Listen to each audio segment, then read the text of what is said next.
The daughter was bullied until her mouth bled, yet the teacher coldly told her to search for the reason within herself. My fists clenched tightly, the flames of rage instantly burning away all reason. When the system prompted me to obtain the police Nemesis System with the mission, commit the perfect crime, I completely lost my mind. Everyone thought I was just a stuttering extra, but only the retired police veteran pointed at the screen and exclaimed in shock, "He's doing professional camouflage. He's scouting and casing the place. Within 3 days, I will execute a flawless, perfect crime that will make everyone who bullied my daughter pay a devastating price." My name is Chen Kai, a time traveler and former criminal investigator, currently sitting in the car, listening to the sobs of my daughter, Luoan, coming from the back seat. I am Xiao Sa, the host of Legal Insight today. The new version of the show is broadcast live in its entirety, with actors reenacting crime scenes. The police solve cases with the purpose of promoting legal awareness and deterring criminals. Today's episode is a special for children. The live stream connected to the surveillance feed of an elementary school playground, where 3 children were bullying the adorable little girl Luoan. Luoan was beaten until his face was bruised and swollen, with blood trickling from the corner of his mouth. The live stream's popularity exploded instantly. Luoan tearfully pulled open the car door and said to Chen Kai, who was playing the role of his father, "Dad, I don't want to go to school anymore." According to the script, Chen Kai plays a single father who only provides money but does not care about his daughter. However, Chen Kai, who had crossed over, had no memory of this body. He turned his head and saw Luoan's tear-swollen eyes, along with her red, swollen face, neck, and the corners of her mouth. As a former detective in his past life, he immediately realized his daughter was being bullied at school. Luoan cried, saying she had no mother and was being bullied. Chen Kai's heart ached, pressing further, "Did someone bully you? Whoever did this, Dad will never forgive them." Luoan inexplicably admitted it and took out the shattered smartwatch. She said, "They beat me, took my money, and even smashed the Zio Oshienkai watch my dad bought for me. Why didn't you tell the teacher?" Chen Kai asked. "Telling the teacher won't help. I've complained to teachers before, and they just say, 'Why do they only bully you and not others?' She told me to look for the reason within myself." Luoan sobbed. Chen Kai clenched his fists, gnashing his teeth. "I won't let them get away with this. If the child does not learn, the fault lies with the father. If teaching is not strict, the blame falls on the teacher. Since you can't properly educate your own children, then let me educate you." At that moment, a voice resounded in Chen Kai's mind, "Ding! Congratulations, host, on successfully binding the police Nemesis System. Received 2 beginner's gifts, physical enhancement and camouflage skills." The system required him to commit a perfect crime, a case that the police could not solve, in order to receive a reward. Chen Kai instantly flooded with a vast amount of disguise knowledge, and a surge of power filled his entire body. In the studio, the production team grew extremely anxious as Chen Kai deviated from the script, causing the young actor to lose emotional control. However, since it was a live broadcast and the popularity skyrocketed, the director decided not to interrupt and let it unfold naturally. He contacted the school teacher and the police to cover up the matter. The scene then cut to the 3 young actors. During the lunch break, Chen Kai bought Luoan a new kid's smartwatch, gave him a few hundred yuan in pocket money, and treated him to KFC.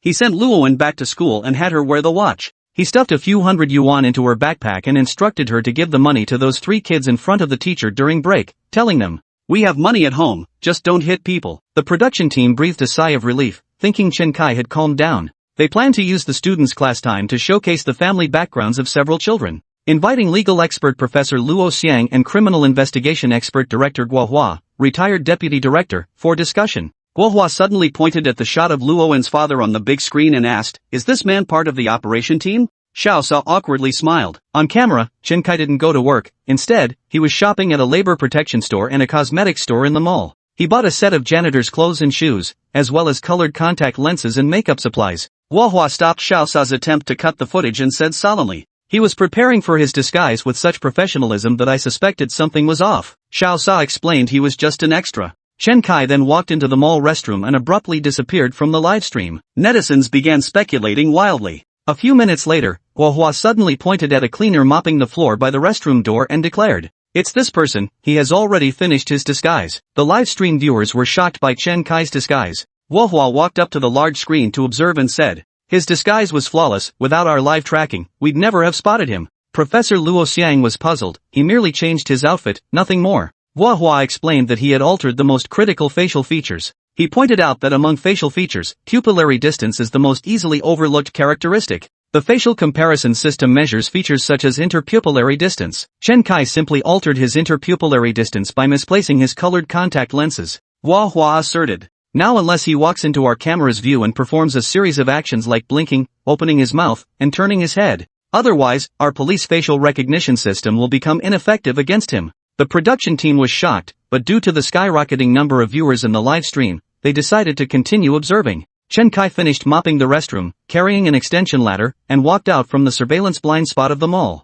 He arrived at the school gate, and the janitor directly opened the side door to let him in. Netizens were curious about what he intended to do. At school, Chen Kai actually started a major cleanup, sweeping and mopping nearly every floor of the entire school. A netizen named Golden Shield commented in the bullet chat with a warning. I am a professor of criminology at the police academy, and this behavior of Chen Kai perfectly matches the characteristics of reconnaissance for casing a location. If Chen Kai wasn't an actor arranged by the crew to play the perpetrator, then he's highly suspicious. The production team should keep him under control. The bell rang, signaling the start of break time. In the classroom surveillance footage, Luoan nervously stopped Teacher Lee. The teacher said impatiently, "You should look for the reasons within yourself when such things happen. Why do they bully you and not others?" She denied the existence of school bullying. Luoan took out 100 yuan bills from her backpack in tears and handed them to Xiaobei, Jiazi, and Lu Xing.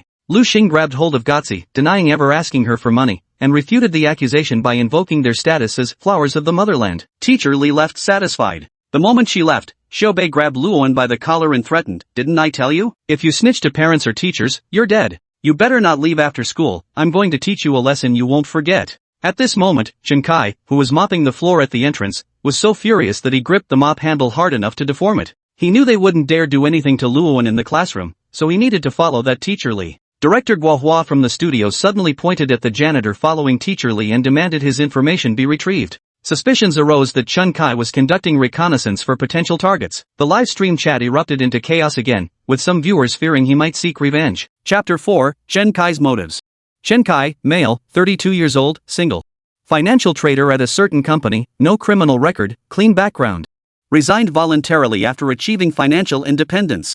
The director handed Chen Kai's file to Director Guo. Director Guo skimmed through it briefly before asking, "What about his social connections? Have they been investigated?" The director immediately replied, "All participants in this program undergo thorough vetting. He has no social connections involving grudges or emotional disputes. Check his credit report and any stocks under his name, see if there are any financial risks." The director nodded and immediately began contacting his contacts in the banking and financial circles to investigate Chen Kai and the stocks he had purchased. Director Guo's highly professional questions stunned the live stream audience. He really is an expert, just 2 questions and he's pinpointed whether someone has a motive. Social relationships indicate recent emotional conflicts that could fuel societal resentment. Checking credit history and stocks indicates whether he's under excessive financial pressure, leading to suicidal thoughts or a desire for revenge against society. Professional. Truly professional. The investigation results came back quickly. Chen Kai's credit report was spotless. Aside from 2 credit cards with a few pages of transaction history, he had no outstanding loans. He had never purchased any stocks and showed no signs of emotional volatility tied to market fluctuations. That leaves only one possibility. This guy was simply bored out of his mind and wanted to find something to occupy himself, so he decided to make things more interesting for himself. Director Guo, here are his records. He has no motive for committing a crime. It's highly likely he's just acting out to satisfy his own desire for attention. The retired deputy director of the Criminal Investigation Bureau delivered his verdict on Chen Kai. This assessment brought a collective sigh of relief to the entire production team. Since he had no motive and posed no danger, they decided to keep his livestream running as light entertainment for viewers. At that moment, Chen Kai's feed was cut. Yet many viewers chose to stay in the livestream room showing Chen Kai's feed. They were determined to see what kind of drama Chen Kai would add to his own story, or what kind of stunt he might pull. In the footage, Chen Kai continued silently following Teacher Li, who had earlier reprimanded Luoan. He kept Teacher Li firmly within his line of sight. Teacher Li didn't notice that a janitor was trailing behind him. Janitors were a common sight in schools. Teachers who looked down on everyone else would never even notice if a janitor had been replaced. After stepping out of the classroom, Teacher Li greeted every teacher with a beaming smile. Many teachers looked at her with envious eyes. She was the only teacher selected to appear on the Today's Law program. Today's Law was a nationwide program. How could anyone not be envious? When Teacher Li approached a middle-aged man, she respectfully greeted him, "Good morning, Principal." The principal smiled at her. "How does it feel to be on camera?" "This is all thanks to your recommendation, Principal. I really don't know how to thank you enough." "Thanks? That's easy, ha." "Oh, come on, there are cameras everywhere on campus now. You should be careful." The principal waved dismissively. "Don't worry. Even if they catch us on camera, they can't hear what we're saying." After exchanging a few more words, the principal returned to his office. Teacher Li placed her lesson plan on her desk before getting up and heading toward the restroom. Meanwhile, a janitor sweeping in the corner overheard their entire conversation. Chen Kai didn't know what on-camera meant, but he could tell their relationship wasn't normal. If it weren't for the fact that the female teacher's surname was Li, he might have thought her name was Bai Jia. An idea quickly formed in Chen Kai's mind. Perhaps he could exploit this improper relationship to advance his own plans. Seeing no one else in Teacher Li's office, Chen Kai strode in, picked up the desk phone, and dialed. Hello? Four Seasons Hotel? I'd like to book a room 8311, right? I'll register upon arrival. Okay. After hanging up, Chen Kai immediately scribbled a few words on a piece of paper.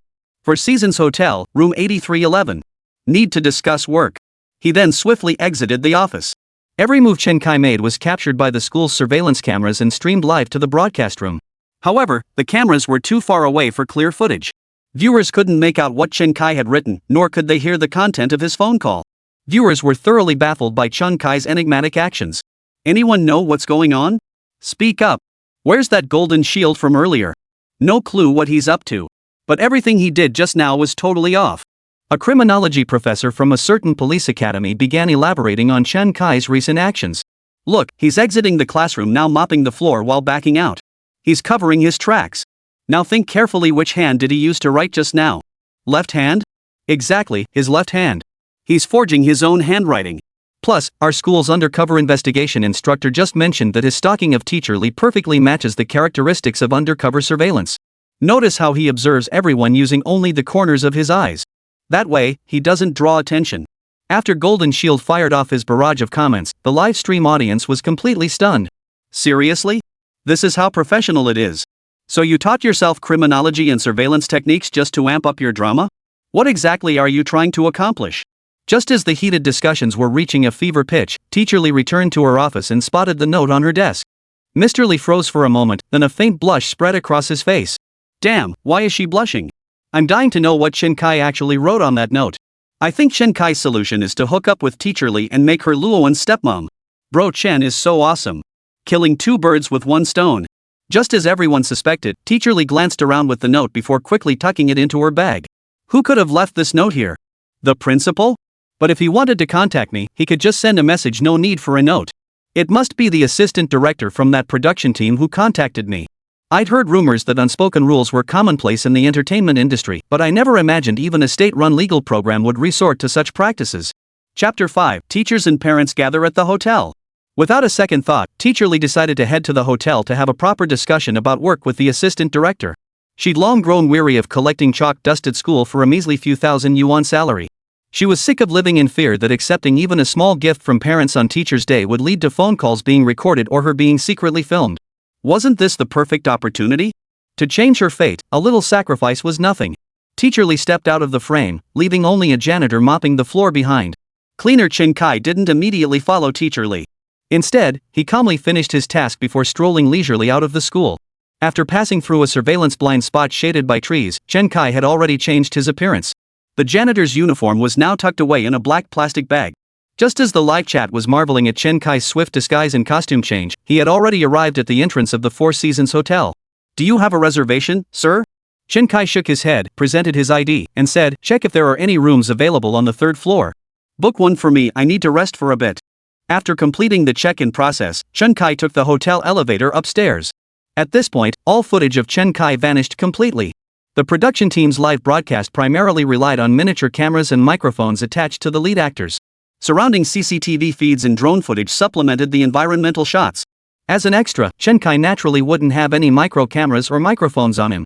Even if he did, they would have been discovered long ago given how many times he changed outfits. Surveillance cameras couldn't be installed inside the hotel, and drone footage certainly couldn't capture the building's interior. Thus, no one knew what Chen Kai intended to do inside the hotel. This only fueled netizens' curiosity further, prompting them to flood the main host's live stream room demanding immediate installation of additional cameras at Chen Kai's location or direct access to the hotel's surveillance footage. Aren't there pinhole cameras in every hotel? Get the footage out already. Are those pinhole cameras just for filming people doing push-ups in the buff? What exactly is Chen Kai doing? Aren't you guys curious? Back in the studio, host Xiaosa was live streaming with a renowned education expert to discuss effective solutions for school bullying. At this moment, neither the production team nor the director had time to wonder what an extra was doing at a hotel.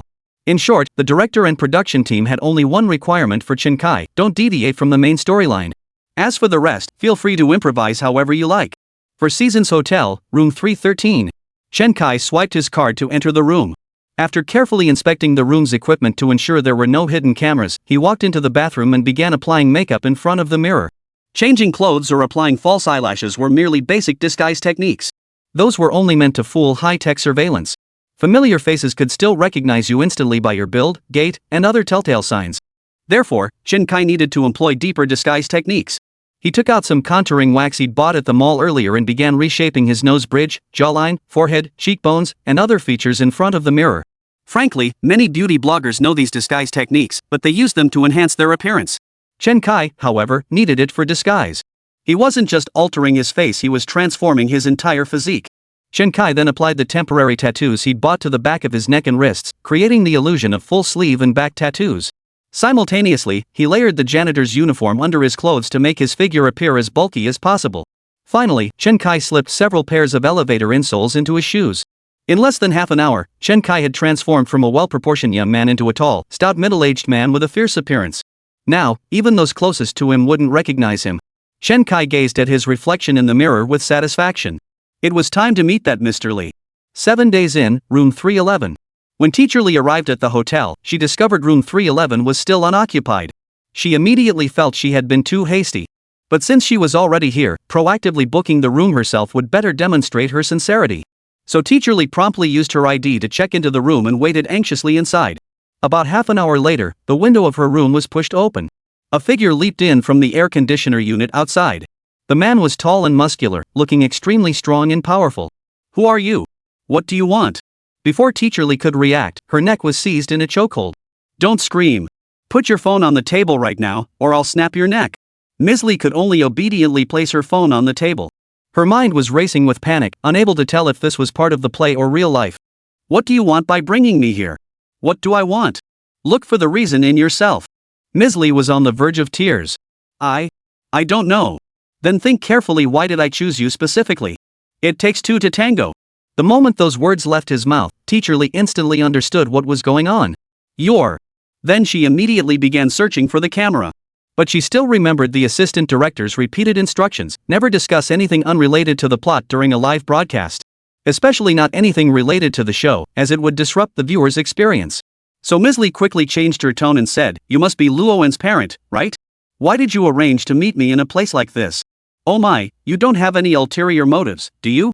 Thinking there might be a hidden camera broadcasting live, Teacher Li immediately launched into her exaggerated and awkward performance. She covered her chest with a coy expression and declared, "I'm a teacher, a responsible one at that. I take everything a child says seriously." Chen Kai stared at Teacher Li in utter disbelief. Why didn't she show any fear? Instead, she looked excited, her voice high-pitched. Chen Kai rubbed the stubble on his chin, deep in thought. Could this woman have hyperthyroidism? Chen Kai cut Teacher Li off mid-performance. "Contact the parents of those 3 little punks immediately. Have them come here to discuss their children's education. Don't call the police. If you dare to report this, you'll face the consequences." Chapter 6, today's lecture, completely revamped. Call the police? Teacher Li certainly wouldn't choose that option. He'd worked so hard to rewrite the script to get more screen time, why would he voluntarily call the police? Teacher Li quickly grabbed his phone and dialed the program production team. "Hello? Are you Xiaobei's parent? This is Teacher Li. Xiaobei had an incident at school. Could you come to room 311 at the 7 days Inn near the school to discuss it? You know Lu Xing and Zhang Ga's parents, right? Please contact them to come too." Chen Kai froze for a moment and asked, "It's over?" Teacher Li nodded. "It's over. It was just a phone call, after all." Chen Kai froze. Are parents these days really so unconcerned?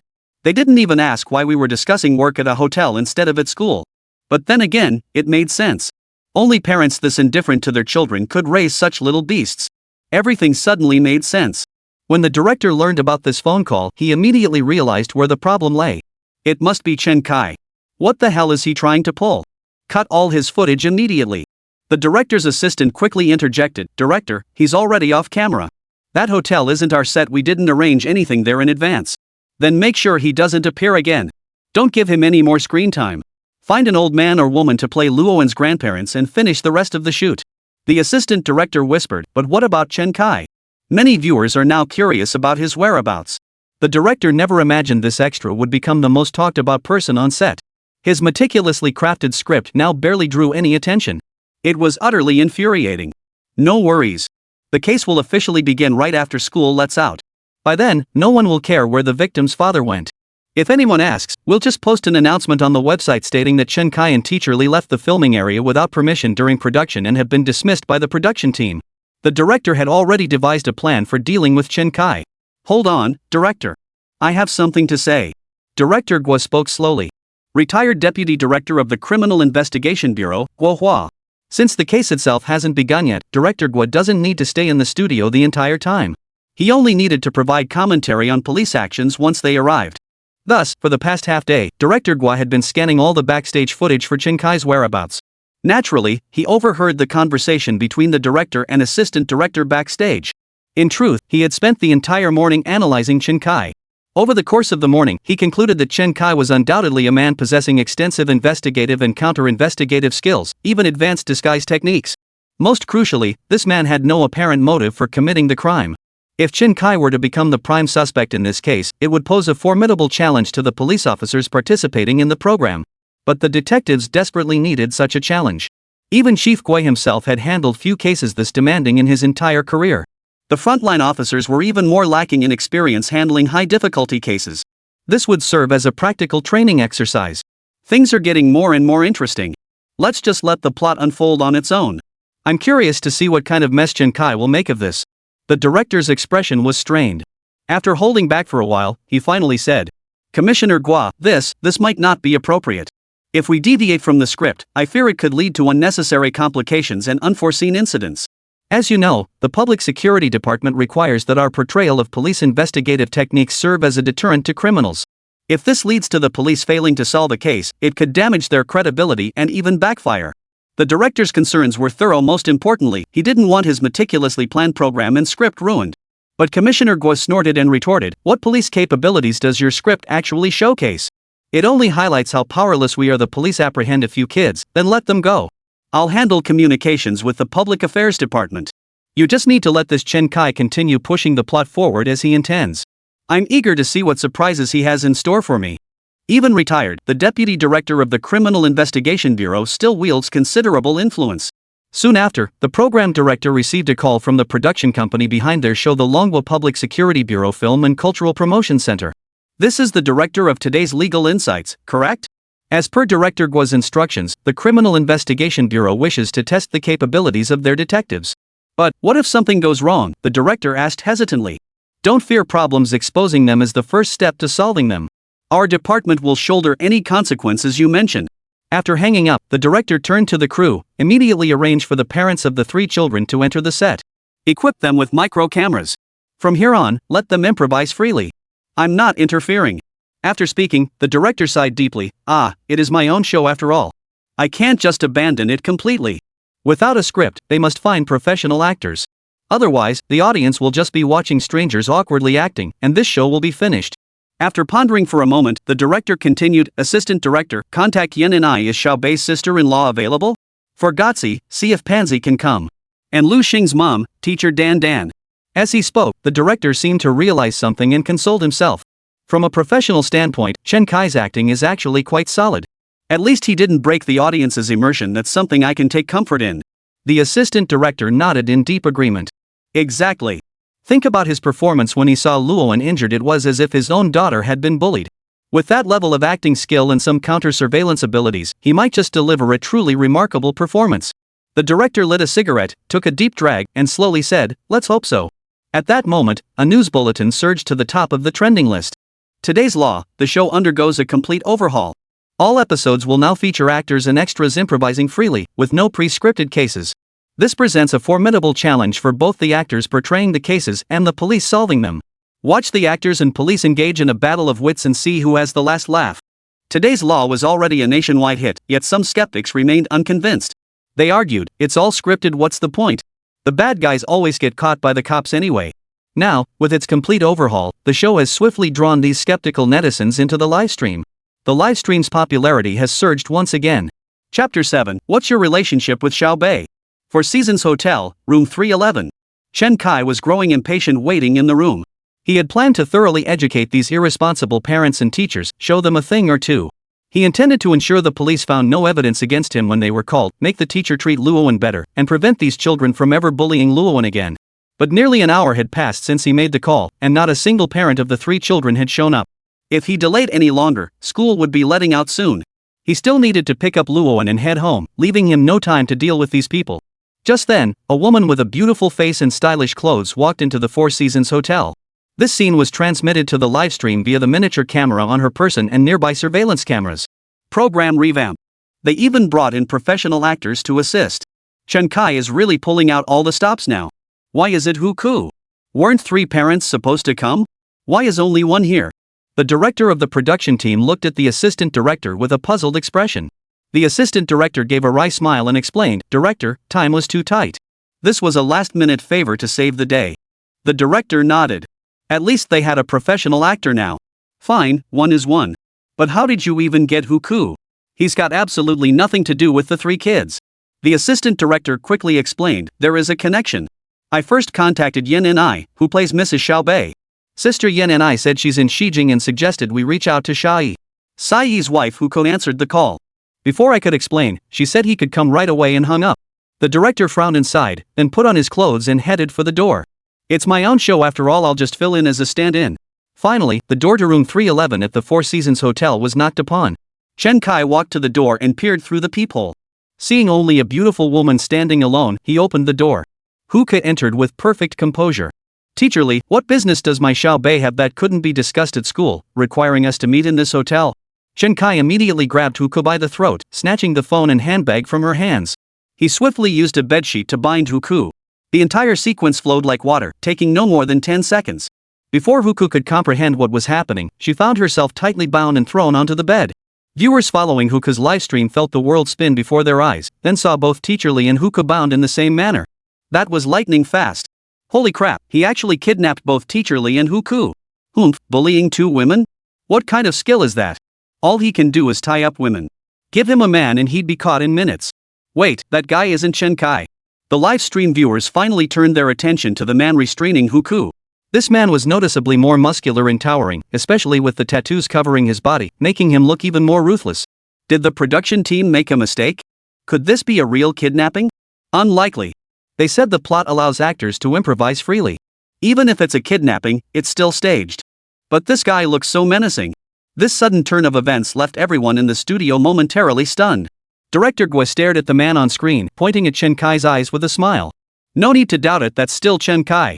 Who else has eyes with double pupils? Criminal law expert Luo Xiang stood up in astonishment, holding a screenshot of Chen Kai and comparing it to the tall, heavy-set man on screen. This is incredible. Could there really be such a thing as disguise techniques in this world? Guohua smiled and turned to Xiasa beside him. "Xiasa, why don't you explain this to Professor Luo?" Xiaosa nodded and explained, "This is makeup. It requires an extremely skilled makeup artist or a film and television prop makeup artist to achieve. I have to say, this Chen Kai is quite the jack of all trades." Luo Xiang stared at Chen Kai in the footage and couldn't help but gasp. He really is formidable. I'm starting to worry whether our police force can actually catch him. Commissioner Guo watched Chen Kai on the screen, his face full of anticipation. After tying Huku up, Chen Kai finally took a good look at this exceptionally beautiful woman. Teacherly beside him also stared wide-eyed at the female star bound just like herself, pondering how she would get her autograph later. Huko, meanwhile, began studying the actor who had kidnapped her. Her primary reason for stepping in to save the show was that she was watching this live broadcast and desperately wanted to participate in the case herself. At the same time, she was deeply curious about this extra who had managed to alter the show's format. Now that she experienced it firsthand, she realized this extra's acting skills were indeed something special. Especially that aura, it wasn't something an ordinary extra could pull off. But why did this person look so different in person compared to how they appeared in the livestream? Could she have entered the wrong room? That couldn't be right. Mr. Lee was there too. Never mind. Just keep acting. Huka stammered in panic, what are you doing? Chen Kai looked at the beautiful woman he'd bound and gagged, yet no wicked thoughts stirred within him. Whose parent are you? Huku instantly relaxed. It seemed she hadn't entered the wrong room after all. That ridiculous plot twist where 9 and 6 get mixed up probably wouldn't happen. I'm Xiao Bei's guardian. My little Xiao Bei has had it tough. She lost her family at a young age. If anything happens, please be understanding. Chen Kai suddenly understood. Problem children often came from troubled families. So you're the stepmother? Huka shook her head. No. After that, Xiaobei went to live with her only remaining relative, her brother's new wife. I see. You're her sister-in-law. Chen Kai continued his guesswork. Huka shook her head again and explained, no. Her sister-in-law later married my ex-husband. When they divorced, the child was awarded to my ex-husband. My ex-husband brought the child into our marriage. After we wed, I felt that even grown daughters should avoid their fathers, especially since Xiaobei had no blood relation to my ex-husband, and he wasn't exactly a proper man. So I divorced my ex-husband and raised Xiaobei on my own. Chen Kai waved his hands urgently, calling out, stop. No, wait, let me get this straight. Your relationship with Xiaobei isn't even 5 degrees of kinship, it's not even 10 degrees. Huka nodded apologetically and said, that's why I say our Xiaobei is especially pitiful. I've tried to compensate her for that unfortunate childhood. Another knock sounded at the door. Another one. Chapter 8, is this the end? The scene shifted to the door. The director of the Today's Dharma Talk program was knocking softly on the door, looking a bit flustered. Damn, did the production team run out of last-minute replacements? Even the director's stepping in. The director's a big guy. That guy probably won't be able to overpower him this time. This time, the guy probably won't be able to overpower the director. The director felt a quiet sense of satisfaction. If he could subdue Chen Kai directly, he could get the show back on track. Then when higher-ups asked questions, he'd have an explanation. He hadn't anticipated what would happen inside and had an emergency response. Chen Kai heard the knocking and reached for another bedsheet, only to realize he'd already used both sheets to bind the two women. Since this one was a man, well, sorry about that. Chen Kai yanked a wire from behind the TV, clutching it as he demanded, who the hell are you? I'm Gaz's father and Lu Xing's uncle. Chen Kai slowly opened the door, waiting for this parent to enter the room. But the director waited until the door was fully open before addressing Chen Kai standing by the doorway. Wasn't it Teacher Li who called me? Who are you? Chen Kai didn't give him a chance to speak. He grabbed the director by the collar with one hand and seized his wrist with the other. With a swift shoulder throw, he slammed the director into the room. Chen Kai quickly shut the door, grabbed the electrical cord, and bound the director's hands together. The director tried to use his bulk to resist, but he soon realized Chen Kai was significantly stronger than him, leaving him utterly powerless to fight back. He strained with all his might, managing only a couple of feeble struggles. Is this guy really this strong? He'd been careless. He should have brought some self-defense gear, like pepper spray. Chen Kai's swift takedown of the director left the live-stream viewers wide-eyed. Is this the legendary master we've heard about? That shoulder throw was so cool. The director looks like he weighs at least 200 pounds. That's 4 ounces moving 1,000 pounds. Using a feather to move 1,000 pounds is just clever technique. What's truly terrifying is that the director couldn't even struggle under his control. Everyone could see the bulging veins in the director's neck, a testament to the immense force he was exerting. Yet even that couldn't alter his fate of being bound. After exhaling his final breath, the director turned to glare at the other two women bound by towels, his rage boiling over. His arms had just been bound when the ropes began cutting into his skin. Just as he was about to cry out in protest, Chen Kai pressed a knife against his throat. Shut up. Keep quiet. If you dare cry for help, I'll slit your throat clean through.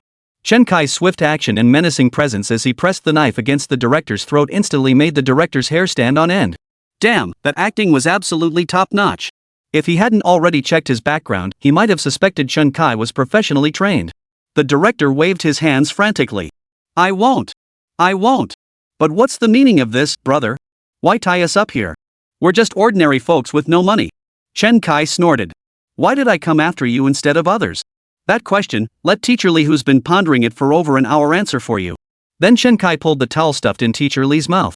Only then did Teacher Li recount how Luoan had been bullied by Xiaobei, Lu Xing, and Gotzi. This is just ordinary schoolyard bullying. Luoan's parents, you really shouldn't act so impulsively. One misstep could lead to eternal regret. Chen Kai snorted. Ordinary schoolyard bullying? You sure do downplay it. Calling intentional assault, robbery, and humiliation criminal offenses just simple schoolyard bullying. And if I were Luoan's parent, I wouldn't dare act so recklessly. If the police caught me, wouldn't Luoan be even more pitiful without a father? Huka whispered, you're not Luoan's parent. Chen Kai snorted. If I hadn't been locked up 10 years ago for seriously injuring someone, Luoan would be my daughter. Now her mother's gone, and her father's a pushover. Only I, this guy fresh out of prison, can protect her. Man, Chen Kai's self-invented persona was absolutely unbeatable. The implication was crystal clear. I've been to the station before, and I couldn't care less about going back. Then Chen Kai pulled out several stacks of cash and flung them down in front of the group. Your kid needs money, right? Here, take this. You can't afford to raise her? I'll raise her for you. If you can't take care of your child properly, I'll take care of it for you. Despite Chen Kai's offers of money and promises to take over child rearing, the threat in his words was unmistakable. Under such pressure, no one dared to argue back, let alone accept the money. The female teacher immediately assured him, "Rest assured, I will strictly discipline any future incidents of school bullying. I will absolutely not allow such things to happen on campus again." Who could chimed in, "Me too. I don't want your money. I'll make sure my little bae behaves and never hangs out with those bad kids again." The director glared at Huku and retorted, "Hey, how is my child a bad kid? We're just busy with work and don't have time to supervise him. Rest assured, we'll definitely discipline him strictly from now on." So this Chen Kai was just putting on an act and staging a fake kidnapping? All that fuss just to scare people? The scare tactic worked perfectly. If anyone got scared like that and the police still couldn't catch them, they'd have to crack down hard for their own life and their child's life. But it's not satisfying at all. Feels like it started strong but ended weakly. I already guessed the ending. Chen Kai releases these people, they report him to the police arrest Chen Kai, and finally Chen Kai is captured. End of show. Boring, boring. Bye bye. Viewers began leaving the livestream in droves. Xiao Sa immediately turned to director Guo Hua and asked, "Director Guo, what do you think the chances are that the police will catch this Chen Kai?" Director Guo clearly felt disappointed in Chen Kai too, but he still said, "Let's wait and see. The real show might just be starting for the police." Just as everyone thought Chen Kai's part of the story was wrapping up, Chen Kai suddenly raised his wrist to glance at his watch, then looked out the window. It was now dismissal time, and many students were gradually leaving the school, but Chen Kai still didn't see Luoan anywhere. Had something unexpected happened? Chen Kai pulled out his phone and activated the location tracking on his smartwatch. It was showing a location in the small grove near the school? Damn it, it must be those kids. Chen Kai flung open the curtains and leaped out. Chapter 9, Bullying on Campus. Why Chen Kai suddenly jumped out the window to escape might be unclear to others, but the director certainly knew. At this precise moment, Chen Kai's sudden escape meant he was undoubtedly heading toward the school. According to the original script, the three kids were supposed to continue bullying Luoan. Eventually, Luoan would be tortured to death by them and buried in the small grove behind the school playground. Was he rushing to the school to save Luoan? Or did he have other plans? The director couldn't bear to think about it anymore. He shouted into the camera, "Someone, come loosen this. I'm being strangled." Soon, production crew members arrived at room 311. Their first task was to untie the director, followed by repositioning the cameras and microphones in the room. After all, the clarity and audio pickup of the miniature cameras were still somewhat lacking. After climbing out the window, Chen Kai immediately returned to the room he debooked, washed off his makeup, opened the door, and left the hotel, heading straight for the school playground. The moment Chen Kai reached the field, he heard Luoan's piercing cries. Hearing the cries, Chen Kai instantly breathed a sigh of relief. The fact that Luoan still had the strength to cry so forcefully meant her condition wasn't too serious. Chen Kai quickly pulled out his phone, activated the video recording function, and hurried toward the source of the cries. The viewers in the livestream were the first to witness the scene in the small grove. After Chen Kai jumped out the window, the director had switched the camera to focus on the children. The moment the dismissal bell rang, Luoan eagerly began packing her backpack. But Xiao Bei pulled her up. "Luoan, let's go play on the playground." I'm not going. I need to wait for my dad to pick me up." At that moment, Lu Xing and Gotzi also stood up, surrounding Luoan. "Come on, let's play for a bit before heading back." And so, Luoan was dragged and pulled by the three children into the small grove beside the playground. The teachers and students at school turned a blind eye to it all. Even if they did notice, they'd likely think, well, they're just elementary school kids. Roughhousing is normal. They're the flowers of the nation, what trouble could they possibly cause? In the small grove, several children immediately began punching and kicking Luoan, threatening him as they attacked. "You've got some nerve. Not only did you tell your parents, but you dared to tell the teacher too. Just you wait, I'll beat you into submission. Hand over the money now." Luoan cried out, "But you said you didn't want it this afternoon. That was when the teacher was here. Now that she's gone, you better hand it over." Lu Xing yanked the brand new smartwatch off Luoan's wrist. "Oh, a brand new smartwatch? It's mine now." But Dad just bought it for me." Luoan began crying even harder. Xiao Bei snorted dismissively. "Just tell your dad you lost it. Have him buy you another one. Didn't you say your dad's rich? Give me $100 a day for pocket money, and I won't beat you." "I don't have it." "Don't hit me." Luoan wailed loudly. "You dare say you don't have it? You were bragging all afternoon about how rich your family is. Beat her to death. Beat her to death and bury her in this little grove no one will ever know." Xiao Bei pointed at Luoan and bellowed. Lu Xing and Gotzi sprang into action as if receiving orders. Then they felt their feet leave the ground. Clever intelligence had once again claimed the high ground. "No one would know? Sorry to disappoint, not only did I know, I recorded it. Luoan, however, saw the figure suddenly appear before her and burst into tears. Though she knew it had been an act, the scene still terrified her. Now, all she knew was that her protector had arrived, and she was safe. Chen Kai immediately tossed Lu Xing and Gotzi to the ground, scooping his precious daughter into his arms and whispering soothing words. But unexpectedly, Luoan cried even harder in his arms. Seeing Luoan's parents arrive, Xiaobei, Lu Xing, and Gotzi exchanged awkward smiles. "Uncle, we were just playing a game with Luoan." Chen Kai snorted, "Get lost." Gotzi instantly snapped back, pointing at Chen Kai and yelling, "What are you so tough for? Just you wait till I kill you. Anyway, murder isn't illegal. Go ahead and call the cops. Let them come arrest me." Gotzi's threat once again terrified Luoan so much that he couldn't even cry out loud, only managing to sob quietly. Chen Kai patted Luoan gently, whispering soothingly, "Sweetie, don't cry. Daddy will protect you. We'll call the police right now and have the officers take them all away." Xiaobei snorted. "Cut the bull. We're not scared of the cops. What can they do to us? At worst, they'll take us in for a little education. Outlaws like us are the ones under 12, Lu Xing boasted smugly. Chen Kai grabbed his phone and dialed the emergency number. "Hello, emergency services? My daughter is 8 years old. She was intentionally assaulted, had her smartwatch and cash stolen, and is now being threatened with death. Please come immediately." After Chen Kai reported the incident, the kids, not wanting to get caught at the scene, immediately took off running, their guilt showing in their hurried steps. Viewers in the livestream were stunned by the scene. "Your daughter was nearly beaten to death. As the victim, you have every right to report this. But you've just kidnapped these kids' parents. How dare you call the police? Don't you feel guilty?" Just waiting for Chen Kai to walk right into the trap. Police received the report and tried to contact the parents, only to discover they'd vanished. Chen Kai was the kidnapper case solved on the spot. "I don't think it's that simple. Have you forgotten about Chen Kai's disguise? Maybe the police never even noticed the parents were missing." At that moment, Professor Luo Xiang, the legal expert seated in the studio, suddenly leaped to his feet. "I get it. I see Chen Kai's scheme now." Even Chief Guohua couldn't help but turn to Professor Luo Xiang and ask, "Professor Luo, what exactly is Chen Kai's scheme?" "His scheme is to send these children into." After Professor Luo Xiang finished speaking, everyone in the live broadcast studio and indeed the entire studio froze in shock. How could that be possible? These kids know they're beyond the law. At their age, not only would school bullying go unpunished, but even murder, arson, smuggling, or drug trafficking would be no big deal. For Chen Kai to actually want to send these children under the age of 12 into detention? That was nothing short of a pipe dream. But then Professor Luo Xiang suddenly spoke up, "Have you forgotten that our country has work-study schools?" Director Guohua nodded, but his expression remained puzzled. Who would willingly send their own child to such a place? Professor Luo Xiang pushed his glasses up and looked into the camera, asking, "What if these children have no guardians?" Chapter 10, Police High Tech. No guardians? Director Guohua paused, then quickly caught on. Seeing Guohua's expression of sudden understanding, Professor Luo smiled and nodded. "Of course, this is merely my speculation. How the plot unfolds ultimately depends on the choices Chen Kai will make." Their cryptic exchange left viewers in the livestream utterly bewildered. Someone explain what Professor Luo is actually saying. "I actually saw our vocational school featured on this show. I'm a teacher there." Wow, someone really knows their stuff. Quick, explain, are these kids actually beyond the law? A work-study school is an institution for educating and rehabilitating minors who are below the age of criminal responsibility and thus not subject to criminal punishment.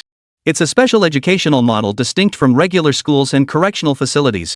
Called work-study, it involves part-time work, mainly manual labor, and part-time education focused on character development and moral instruction. The teacher from the work-study school hadn't even finished their comment before netizens started buzzing again. Holy crap, they teach Taoist practices? Is your work-study school actually a Taoist temple? Now you've got me interested. Do you accept adults? I want to learn thunder magic. The work-study school teacher sent a string of speechless emojis. We're talking about moral education and the rule of law. But there aren't many schools like this nationwide. Mainly because they aren't part of police-mandated measures. Without guardian consent, kids simply can't be enrolled. Many parents mistakenly think these schools are juvenile detention centers and would never send their kids here. To put it plainly, the kids here are mostly orphans or those whose families explicitly refuse to take responsibility. Guohua noticed this comment from the vocational school teacher. Director Guo pointed at the comments and stated, "The teacher is correct. When dealing with juvenile offenses, police typically issue a notice to guardians to provide discipline to the parents. Simultaneously, we coordinate with the Education Bureau to have the vocational school issue an admission notice to the minor. But every parent swears up and down they'll take proper care of their child. No one wants to send them there." Host Xiasa then asked, "So how long would Chen Kai need to hold these parents hostage before these children could be considered unaccompanied?" This is also a matter of concern for many netizens at present. Legal expert Professor Luo Xiang explains, generally, an adult's household registration can be revoked after 2 years of disappearance. However, if a guardian is unable to provide care for a minor for over a week, they can be deemed incapable of guardianship. Therefore, if these parents cannot be located within 7 days, the Civil Affairs Department or government authorities may act as substitute guardians and place the minors in a reform school. So if the police can't locate both parents within 7 days, Chen Kai will have succeeded in sending the children to reform schools? 7 days. Even though Chen Kai disguised himself and made extensive preparations, the time frame is too long, there's no way he could succeed. I reckon his disguise wouldn't stand a chance against the police's high-tech surveillance.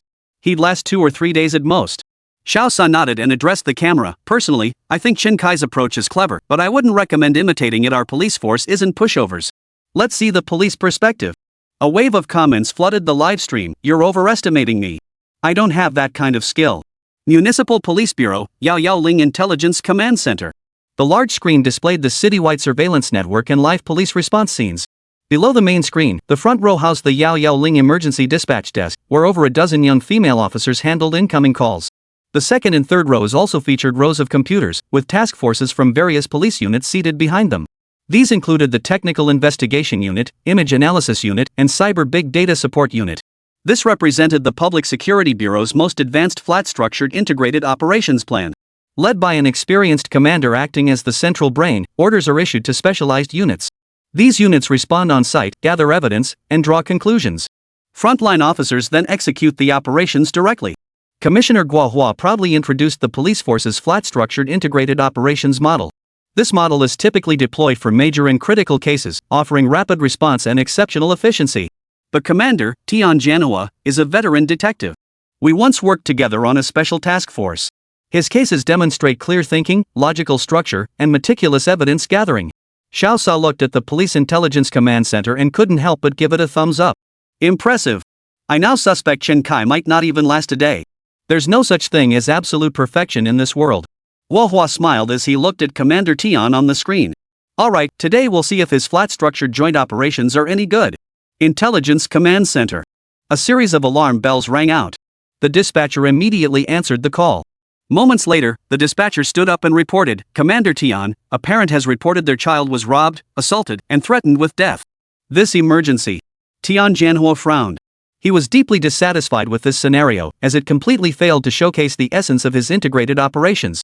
All this effort just to find a body, arrest a few kids, and then release them? Upon hearing the dispatcher's report, Tian Janhua responded without hesitation, immediately organize officers to search the scene for the body. The Image Investigation Unit should retrieve the school surveillance footage, and the Technical Investigation Unit. Before Tian Janhua could finish his order, the dispatcher quietly interjected, Commander, there's no body. Please review the report details. Tian Janhua stared intently at the report and froze. Changed the script? Why wasn't I informed? This was precisely Guohua's intention, to shield the police from the live broadcast to prevent any potential cheating. Naturally, Tian Janhua had no way of knowing the program had been revamped, let alone that the plot had changed. But Tian Janhua was a seasoned veteran detective. He immediately stated, assigned to Criminal Investigation Brigade 2 for on-site handling. Contact us anytime for technical support. After the case was assigned to the 2nd Criminal Investigation Brigade, the surveillance monitors at the Intelligence Command Center quickly displayed footage transmitted from their 5G body cameras. The feed was just as fast as the live broadcast.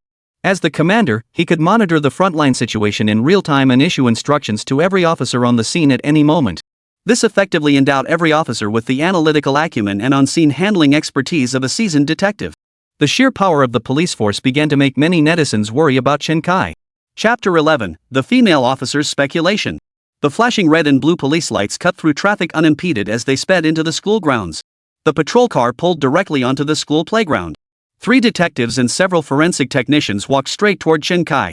Who called the police? I'm Zhao Chang, captain of the 2nd Criminal Investigation Division. Chen Kai, holding his precious girl Luowen, replied, I did. What's your name? Chen Kai. Zhao Chang glanced at the report on his police phone and nodded. You reported your daughter was robbed, assaulted, and then attempted murder? Chen Kai nodded and recounted the entire scene to the 2 male detectives. At that moment, a young, attractive female officer crouched down in front of Luowen. Dressed in a crisp police uniform, her long hair was pulled into a bun that peeked out from under her cap, giving her an unexpectedly cute look. The officer asked Luowen in a warm and approachable tone, Little girl, could you tell us what happened? Chen Kai ruffled Luowen's hair and whispered, "Luowen, tell the police officer what happened." The officer shot Chen Kai a stern look but maintained her friendly demeanor as she said, "Little Luowen, you can just call me sister." Another young officer, busy recording information, chuckled. "Zhang Luxin, don't sweat the small stuff. We don't mind being called Uncle Police all day long." Zhao Cheng cleared his throat, reminding them they were on duty and shouldn't be joking around. Zhang Luxin shot the officer a fierce glare before turning back to Luowen with a smile. "Alright then, tell Auntie what happened." The situation was soon clarified. According to the forensic technician's examination, there were indeed items used for burying a body at the scene, which could be considered proof that Chen Kai's statement was true. They followed protocol to seize these shovels and other items as evidence, though they knew it likely wouldn't make a difference. But that was the commander's order. "Mr. Chen Kai, please bring your daughter to the police station to make a statement. We'll file the case immediately." Chen Kai nodded. This was all standard procedure. Still, he was surprised by the dedication of the city's police force, who had opened a case overnight. Typically, in such cases, the complainant would be asked to return the next day for questioning and to complete the filing formalities. Perhaps the police in this world were simply more dedicated to their jobs. Chen Kai had no idea that the officer's exceptional dedication stemmed entirely from the fact that the entire incident was being live-streamed in real time. Viewers in the livestream watched the entire police response unfold. They were even more astonished by Chen Kai's composure. This Chen Kai has some serious mental fortitude. He just kidnapped 2 people and didn't even flinch when the cops showed up. I'm actually curious to see when the police will finally catch on that something's off about this Chen Kai. With all that high-tech police gear, it should be pretty quick, right? Meanwhile, at the police command center, Commander Tian Jianhua stared blankly at the body camera footage from the officers who had just concluded the operation. That's it? All that remained was to take the victims' statements and complete the case filing procedures. After interviewing the other minors, they'd likely close the case citing their age, leaving the investigation unresolved. Tian Jianhua couldn't shake the feeling that this case was suspiciously straightforward. This was a live-streamed case on today's law. How could it be just a simple case of school bullying? At the very least, someone should have died, right? Tian Jianhua picked up his walkie-talkie. The video investigation team stays behind. Retrieve all campus surveillance footage and review today's entire day's recordings. Commander, there are hundreds of surveillance feeds across the entire campus. Retrieving all of them will take considerable time. Without hesitation, Tian Jianhua ordered, just remove the hard drives from the surveillance servers. Copy and analyze the footage here, then return them to the school first thing tomorrow morning. In certain criminal cases, on-site surveillance footage is crucial. Sometimes, if retrieval is delayed, there's a risk that the footage could be deliberately deleted by someone with malicious intent. For instance, school administrations unwilling to acknowledge bullying incidents on their premises. To be safe, retrieving all the school's surveillance footage is the smartest move. Viewers in the livestream chat felt their hearts sink. If all school surveillance footage is retrieved, Chen Kai's whereabouts will surely be found in it. Probably not. Chen Kai disguised himself. His disguise might not fool the police. Just look at all the high-tech equipment at the station today. Solving cases relies on this tech now. Chen Kai watched as an officer headed straight for the school's surveillance room and asked the police captain, "Captain Zhao, isn't this officer coming back with us?" "Oh, him? He's in charge of image analysis. He's going to review the school's surveillance footage. Because of your case, he needs to take the school's surveillance hard drive back and review it overnight." Chen Kai nodded in understanding. "You guys really are working hard." Captain Zhao lit a cigarette. "It's our duty to protect this community. Follow us to the station in your car. We'll wrap things up soon." Before long, Chen Kai and Luowen were escorted to the investigative processing area to begin preparing the victim's statement. In the studio, teacher Luo Xian pointed to the footage from the juvenile interview room and said, "Our officers are highly professional here." "Little Sa, did you notice anything?" Xiao Sa studied the footage carefully before replying, "I know this by law. Parents must be present during any questioning or interrogation of minors." Teacher Luo Xian nodded and continued, "That's one point. Secondly, when interrogating female juvenile suspects, a female staff member must be present. This provision also applies when questioning female juvenile victims and witnesses." The group suddenly realized how remarkably humane our laws truly are. Zhang Luxin's presence and reassurance had indeed made a significant difference. After the questioning, Chen Kai transferred the phone recordings from Luowen's smartwatch and the footage he had captured with his own phone to the police. Zhang Luxin frowned as she looked at the over 7-hour-long audio file on the smartwatch. 7 hours of recording. That means after you bought Luowen that watch, the recording function was left on continuously. You gave your daughter several hundred yuan and instructed her to specifically tell those children she had money, all to provoke them into robbing Luowen again. Your entire setup was just to reacquire evidence? Zhang Luxin voiced her deductions, unsure whether they were correct or not. As a police officer, she believed this crossed into the territory of entrapment. But as a father, Chen Kai couldn't just stand by helplessly while his daughter was bullied, could he? Chen Kai was startled by Zhang Luxin's theory. This female officer was no pushover. Chapter 12, Can I be Luoan's mom? Viewers in the livestream were also startled by Zhang Luxin's deduction. Seems like not only the commander is impressive, but this female officer has some skills too. Yeah, we've been watching since noon and still haven't spotted Chen Kai's setup, but she caught on right away. Chen Kai's got some skills, but he's up against our police beauty. His cover's about to blow. If I were Chen Kai, I'd be feeling guilty right now. Look at his expression, he's already showing signs of surprise. Chen Kai did indeed glance at the policewoman named Zhang Luxin with genuine surprise. She was only 24 or 25 years old, yet possessed such a meticulous mind. Just from a single recording, she deduced so much. It seemed he really had underestimated the police in this world. Just as Chen Kai was about to explain, the commander at the command center directly called Zhang Luxin over the walkie-talkie. Zhang Luxin, stop asking questions you shouldn't be asking. Let them go back and rest first. Director Tian Jianhua monitored the interrogation in real time via the command center's large-screen surveillance feed. He was somewhat displeased with Zhang Luxin's focus on these irrelevant details. He hadn't informed the frontline officers that they would be recorded for today's law lecture, fearing they might get too nervous in front of the camera and make a fool of themselves. So when Zhang Luxin inquired why Chen Kai had made such extensive preparations, he immediately cut her off. In Tian Jianhua's view, Chen Kai had gone to such lengths solely because the production team wanted him to file a report with complete evidence. In his view, Chen Kai was merely an actor for the production team. Zhang Luxin was halted by the commander from further questioning about the matter. She felt even more that something was off about the whole thing. But she dared not question the commander's decision. Alright, let's not dwell on this matter. Regardless, you are the parent of the victim, and the means by which you obtained the evidence were lawful.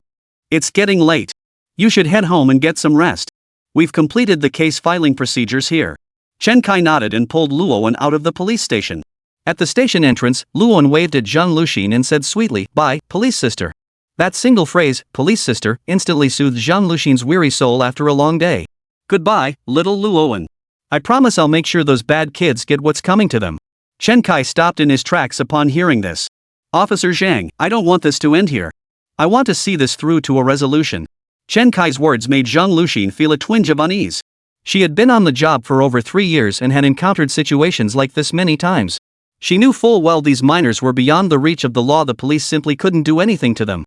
After much deliberation, Zhang Luxin finally said, "Mr. Luo, I understand your feelings, but you must realize those children are minors too. Our police team can assist you in mediation and compensation." Chen Kai cut her off. "If your daughter was bullied, would you agree to let the matter be settled with just a little money? Do you really think a young girl's dignity can be measured in money? If a young girl grows up believing that dignity can be trampled for money, what will she sell for money when she grows up? That's why I absolutely must stand up for Luoan." Chen Kai's words were deafeningly clear, causing many to pause and reflect deeply. He was absolutely right. Some matters can be mediated, others cannot. If striking someone can be settled with mere money and no remorse, does that mean the wealthy can act with impunity, while the poor must endure humiliation? Zhang Luxin was rendered speechless by Chen Kai's question. And when Chen Kai spoke these words, he actually looked a little handsome. Luoan was truly blessed to have such a responsible father. Though little Luoan couldn't grasp the meaning of Chen Kai's words, she understood that her father had altered the script for her sake. Chen Kai had given her an overwhelming sense of security. She instinctively tightened her grip on Chen Kai's hand. Chen Kai lifted little Luoan into his arms and turned to leave the police station. "Wait!" Zhang Luxin called out to Chen Kai. "Luoan's dad, tomorrow when Luoan goes to school, I'll go with you to see her off." Chen Kai looked at Zhang Luxin with some surprise. Zhang Luxin lowered her head, slightly embarrassed, her face flushing red. Luoan was likely bullied because she came from a single-parent family and was naturally introverted. If she had a mother, especially one who was a police officer, no one would dare bully her. "Officer Zhang," Chen Kai was still processing this. He couldn't help but scrutinize Zhang Luxin again, his gaze slowly drifting down from her face. Feeling self-conscious under Chen Kai's gaze, Zhang Luxin murmured softly, Don't get the wrong idea. I meant playing Luoan's mother. If you're not comfortable with it, then forget it." Chen Kai smiled and nodded. "I'd be delighted." Chen Kai lowered his head to instruct Luoan. "Remember to call Officer Zhang Auntie from now on. Tomorrow, Dad and Auntie will take you to school together." Luoan nodded obediently, grabbing Zhang Luxin's hand and saying, "Okay, Auntie." Zhang Luxin smiled gratefully at Chen Kai. By asking her to be Luoan's aunt instead of his stepmother, Chen Kai clearly didn't want to take advantage of her. He truly was a gentleman. But for such a gentleman to have been scheming since hearing about his daughter being bullied at noon, wasn't that a bit too heavy-handed? Zhang Luxin turned back toward her office, offering a resigned smile. What a pity this matter could never lead to any real outcome. Even if you went to great lengths to gather evidence, it would ultimately be useless because the other party was a minor. Viewers in the livestream watched their conversation through police surveillance footage, seething with frustration. Chen Kai actually gets this kind of romantic encounter? Seriously jealous. Officer, keep your eyes peeled, he's a criminal suspect. Holy crap, Chen Kai's got some nerve. Doesn't he fear exposure? Now he's even escorting Luo into school with the police officer. Watching Chen Kai and Luo leave the police station, Zhang Luxin snapped back to reality. Intelligence Command Center. Captain Zhao Chang of the 2nd Criminal Investigation Brigade was briefing Tian Jianhua on the case. Tian Jianhua had already reviewed the details through real-time surveillance. I'm aware of the details. Is this case being filed as robbery? Zhao Chang nodded. Correct. Since the robbery was completed and the murder was attempted, I filed it under the completed crime. Tian Jianhua nodded. Correct. Contact the parents of the 3 children immediately. Have them bring the children to the station tonight to take statements. Chapter 13, The Pursuit System. At present, the police have uncovered no other criminal facts. At worst, this case could be classified as attempted murder and completed robbery. If it's not serious, it's just school bullying. Ultimately, the case will be dismissed as a juvenile offense, and the suspects will be released. Tian Jianhua sensed this case wasn't that simple, so he wanted to wrap it up quickly to avoid complications. Shortly after, Zhao Chang returned to the command center. Director Tian, we can't reach the parents of any of the 3 children. Tian Jianhua froze. Unreachable? It's not even bedtime yet, why aren't they answering their phones? They must be avoiding us. Take a team directly to their homes. Don't let them get away. Zhao Chang snapped to attention and replied, yes, sir. I'll lead a team to their homes immediately. Tian Jianhua massaged his temples and sighed deeply. Looks like another sleepless night ahead. Soon, the police arrived at the residence of the 3 children Xiao Bei, Zhang Jie, and Lu Xing. But they didn't find the 3 children there, nor did they find their parents. This puzzled Zhao Chang. What on earth was going on? Reporting to the commander, the children aren't home, and neither are their parents. Tian Jianhua's frown finally relaxed. It seemed the challenge for this episode lay here. Have them go find the children. It was indeed a bit challenging, but not overly difficult. In the studio, Xiaoso watched the suddenly energized commander and curiously asked Director Guohua. Director Gua, do you think Commander Tian's sudden excitement and eagerness might mean he's figured out Chen Kai's true intentions? Guohua shook his head and said, so far, Chen Kai hasn't shown any weaknesses. I think Tian Jianhua's sudden excitement means he's encountered something challenging. Challenging? Xia Sa asked curiously. Exactly.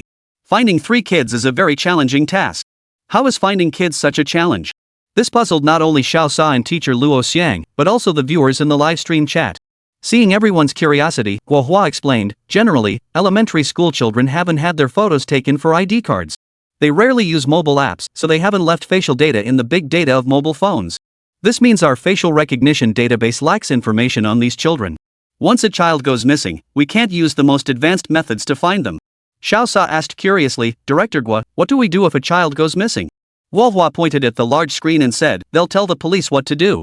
Tian Jianhua immediately turned to the image investigation team and asked, search the database for these 3 children's facial data. The team promptly entered the children's ID numbers into the facial recognition database. After a thorough search, no matches were found. Tian Jianhua declared, let's use the old-fashioned method. Didn't we retrieve the school surveillance footage? Start from the time they left school and see where the kids actually went. The officers from the Image Investigation Unit promptly retrieved the surveillance footage from the school and located the 3 children. Viewers in the livestream were stunned to see the criminal investigator responsible for image analysis locate the 3 children within minutes using the school surveillance footage. Wow, solving cases is so easy for detectives these days, just watch some surveillance footage in the office and you find the suspects. I'm already starting to feel anxious for Chen Kai. After finding those 3 kids, the police will track down their parents overnight.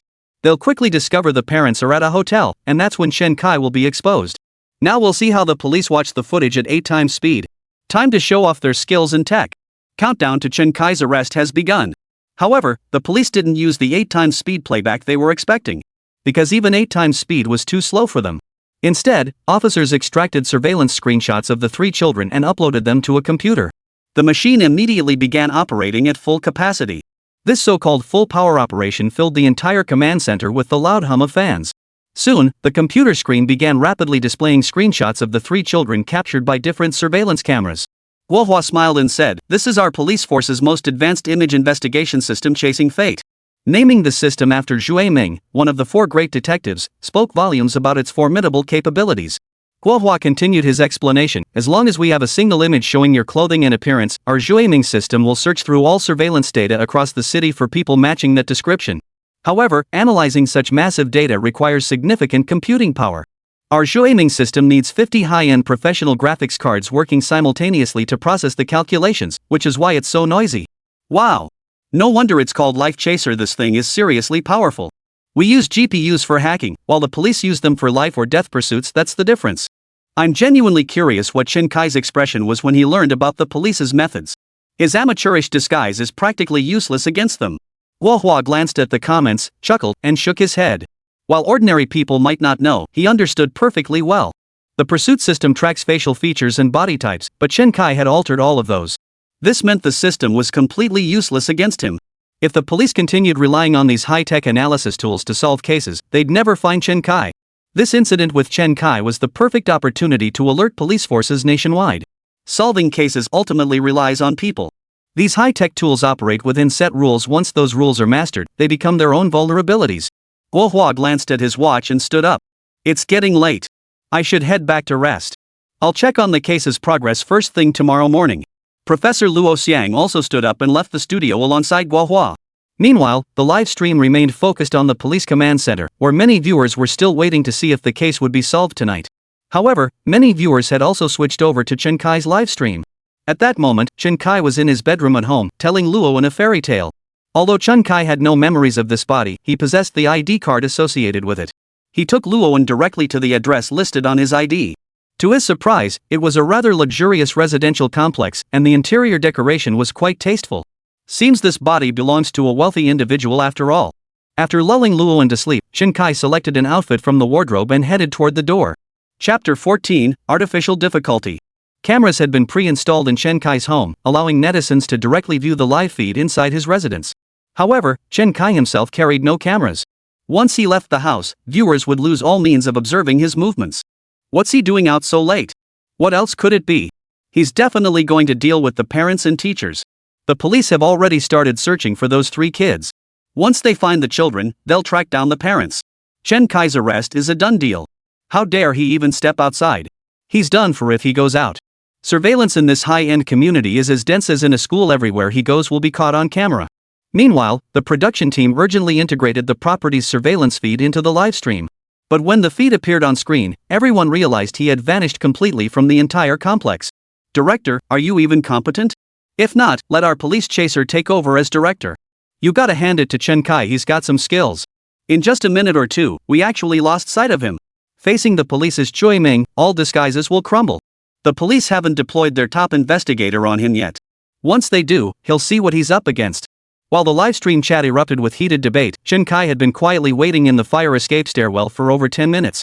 After that time, he walked straight up to the 16th floor and took the elevator down to the first floor. He then walked out of the residential complex with his head down the entire way. At that moment, his figure went completely unnoticed. Had he been spotted by Chief Gui or any of the detectives watching the livestream, it would have sent another shockwave through them. Because what Chen Kai had just done was textbook counter-surveillance. For Seasons Hotel, room 311. The director, lying on the bed in the hotel room watching the livestream, felt his heart skip a beat when he noticed Chen Kai had vanished from the live feed. They knew Chen Kai was most likely heading here. The thought of Chen Kai arriving and tying him up so tightly made him want to leave immediately. Huko, if you find this boring, let's just leave. Huko looked surprised and asked, Director, where are we going? These past few days, Shai had been so preoccupied with his own weight loss that he'd completely neglected Huko. Huko even began to wonder if her husband had fallen in love again. So Huko decided to play hard to get, if nothing else, it would make Shai pay attention to her. What I mean is, we'll fake our deaths, and I'll have someone prepare a high-quality replica corpse. To make the show more realistic, the production team specially prepared several full-body silicone dolls that were convincing enough in both texture and weight to fool anyone. Silicone material closely mimics human skin texture. With professional makeup applied, you wouldn't notice anything amiss unless you examined it closely or stabbed it a couple of times. All we needed to do was place the actor's facial mold onto these dolls, and it would be convincing enough. For a show, the top priorities are keeping the audience immersed and preventing the actors from breaking character. Having actors perform opposite inflatable dolls without cracking up is a testament to their professionalism. Huko shook her head. I'm not done playing yet. It's such a thrilling opportunity, and it'll give Shai something to worry about. The director turned his gaze to the teacher serving as an extra. The teacher shook her head repeatedly. How could she pass up such a great chance to be on camera? Director, I promise I'll do a great job. I won't give up. The director cleared his throat. In that case, I'll leave you to it. I'm the show's director, but hanging around here isn't my job. I'm just filling in temporarily. The director was just making excuses for himself. His main goal was to stir up trouble for this Chen Kai, to create some unexpected drama. Chen Kai, you forced my show to completely overhaul its format. I won't let you off the hook easily. Getting you arrested by the police as soon as possible was the director's true goal. After all, how could such a large corpse possibly go undetected by the police? Before long, the production team delivered a life-sized silicone doll resembling the director's physique. They applied a facial mold of the director and applied makeup to the doll. A lifelike corpse was placed in the room. The director stared at this corpse, identical to himself, and was startled by the sight. Modern technology is truly advanced. Where did such technology exist before? Many corpses were portrayed by real people. In fact, on many old shows, you could even see the eyelids and eyelashes of the corpse twitching when the camera focused on it. Just as the director was marveling at this, the director's voice came through his earpiece. He's here. He's already at the hotel entrance. The director and the entire makeup team immediately retreated to the adjacent hotel room, meticulously rearranging every item to match the state when Chen Kai had left. By then, Chen Kai had once again disguised himself as the burly man and walked straight into room 311. As soon as the door opened, Huku, hearing the commotion, feigned being startled awake and adopted a look of sheer terror. Her acting even startled Teacher Lee beside her. She immediately decided to copy the act, exaggerating her horrified expression. Ah. You, how did you come back? What are you doing? Chen Kai couldn't help but roll his eyes. This teacher must be mentally unstable. What's with that mix of excitement and terror on her face? But Chen Kai's gaze quickly shifted to the middle-aged man bound by the video cable.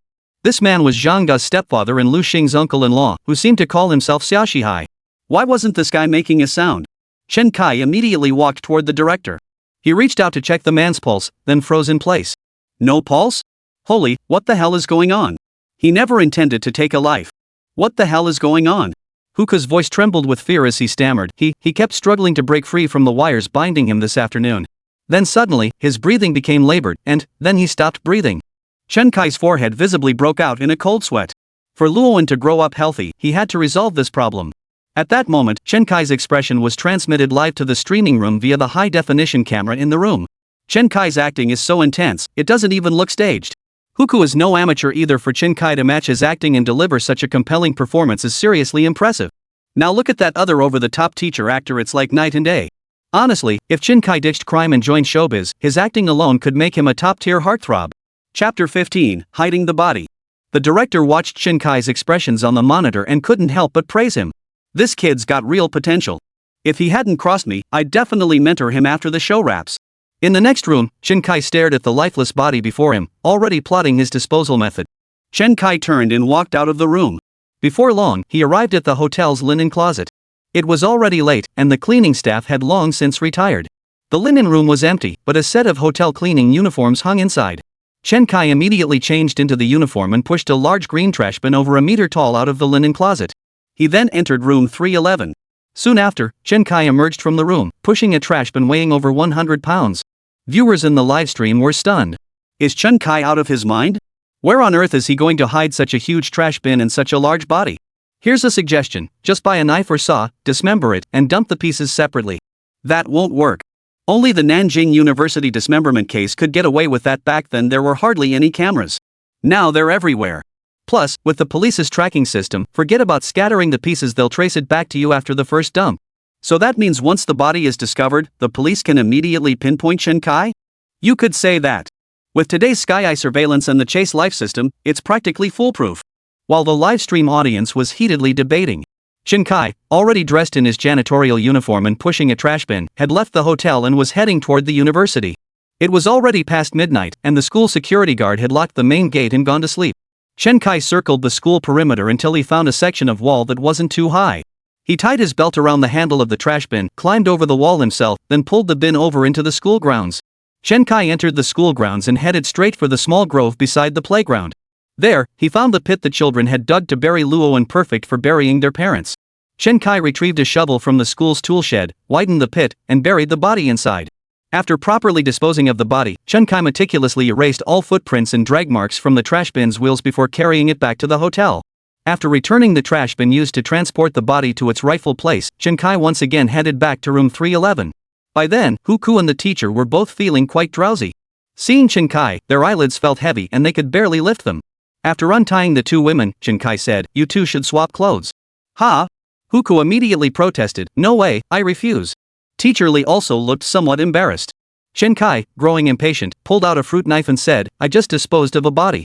If you don't want me to dispose of you too, you'd better think carefully. Do you think I enjoy watching you change clothes?" As he spoke, Chen Kai's gaze drifted involuntarily toward Huku. The process of Chen Kai burying the body had already unsettled the viewers. Now that Chen Kai was voluntarily giving them a treat, the livestream instantly buzzed with excitement. "Look at Chen Kai's eyes, he clearly wants to. Same as Chen Kai, I'm into married women too." Screenshot saved. Sending it to Shai in a private message later. Huka felt a bit embarrassed under Chen Kai's gaze and quickly pointed toward the bathroom. "Can she and I change in the bathroom?" Chen Kai understood these two women felt awkward changing clothes in front of him. He wasn't some pervert who had to watch women change, so he confiscated their phones and let them get changed inside. As Huku and Teacher Lee entered the bathroom to change, the live chat erupted in wails of disappointment. Chen Kai opened both phones and removed their SIM cards. After they finished changing, Chen Kai tossed both SIM cards into the toilet and flushed them down the drain. Chen Kai looked at the two women, now dressed, and said, "Teacher Lee, you're free to go now. But remember, if you dare to call the police, next time I won't let you off so easily." Huka looked worried and asked, "What about me? Can't I go back either?" Seeing this, Teacher Lee immediately offered, "How about I stay behind? Let Miss Hu go home first." Teacher Lee was only too eager to stay on camera a little longer. Chen Kai impatiently pointed the knife at Teacher Lee and snapped, "I said go back. If you don't, you'll die alongside that Xia guy." Mr. Lee shuddered at Chen Kai's sudden intensity, convinced the young man might actually kill him. "I'm leaving. I'm leaving right now." Ms. Lee dared not linger another moment and immediately turned to leave. "Wait." Ms. Lee halted abruptly. Of course she wanted to linger a bit longer. "I promise to treat Luoan well from now on. I promise no one will bully her at school anymore." Chen Kai waved his hand. "That's not it. I just want to suggest you go to the hospital for a checkup. See if you have hyperthyroidism." "Ha?" Teacher Lee froze for a moment. Huka nearly choked on her laughter. She knew exactly what Teacher Lee's strange expression meant, that mix of trying to look scared yet somehow excited. It was that look of trying to perform for the camera but failing miserably. But being accused of having hyperthyroidism was a bit much. Chen Kai turned to Huku aside and said, "Ms. Hu, I truly had no intention of harming you. Today's unexpected turn of events has genuinely caught me off guard." Huka stared at Chen Kai, feigning composure, and asked in a low voice, "What exactly are you trying to do?"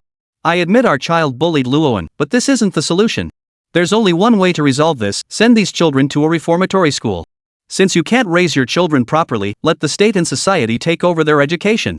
Over the next few days, Ms. Hu will have to endure some hardship. I'll arrange for you to stay in a relatively safe location." Chen Kai finished speaking and pulled out a rolling suitcase, saying, "Get in there." "Get in?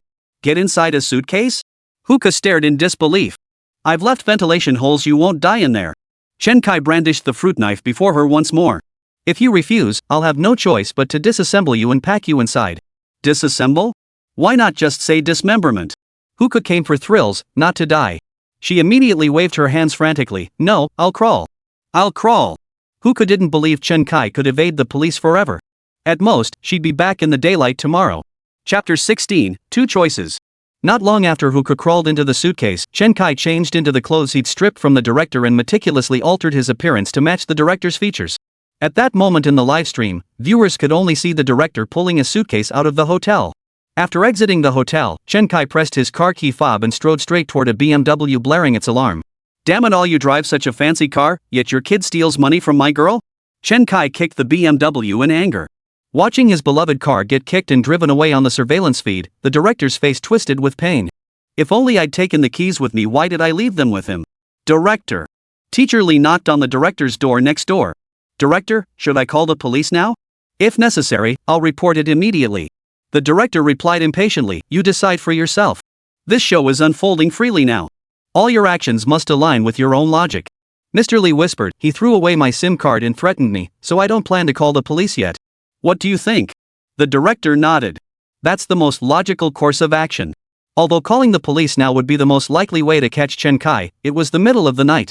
Viewership is already less than a tenth of its daytime peak. Catching the suspect now wouldn't draw much attention, and none of the experts were available for live commentary. Still, with the police's advanced technology, the director believed Chen Kai couldn't possibly escape. There was no rush. Alright, let the bullets fly for a while longer. Everyone's exhausted today. Get some rest, we've got work to do tomorrow. Though the production crew retired for the night, the live broadcast from Chen Kai and the police continued. The police continued searching for the three children, while Chen Kai sped along in his car with Huku. After hoisting the suitcase into the car, Chen Kai unzipped it. Alright, you can come out and get some air. Take a seat in the back. Chen Kai lowered the sun visor as he spoke to Huku, who was peeking out. The moment Huku leaned out, the miniature camera she was carrying slipped out of her grasp. You plan to take me on the run? Chen Kai shook his head. I don't have a habit of running away with someone else's wife. Then you'll never evade the police. Chen Kai smiled, offering no reply to Huku. But Chen Kai's dismissive smile still rubbed Huku the wrong way. The police have surveillance cameras everywhere now, and they have that uncanny tracking system. How do you think you can evade their pursuit? I advise you to surrender now. Don't waste your breath fighting this. Chen Kai was starting to suspect Huku was a police informant sent to persuade him. No matter how you looked at it, she shouldn't be the one saying this. But Chen Kai was also contemplating how to deal with this woman. If she were to die too. Chen Kai quickly dismissed this dangerous thought. Even for his daughter's sake, he couldn't take another life. Viewers in the livestream were speculating how Chen Kai would deal with Huku. Just as the discussion was heating up, a special viewer appeared in the livestream. Huku's husband, Shai, entered the livestream. Someone DM'd me saying my wife is in a livestream changing clothes. Oh my god, how did my wife end up in a box? After viewers explained the situation, Shai finally understood what had happened. Damn, how did I miss such an interesting event? If I had answered that call, wouldn't I be the one stuck in the suitcase right now? Old bye, stop dreaming. If you'd answered that call, you'd be buried like the director. You think getting into the suitcase is a privilege? That's a beauty's treatment.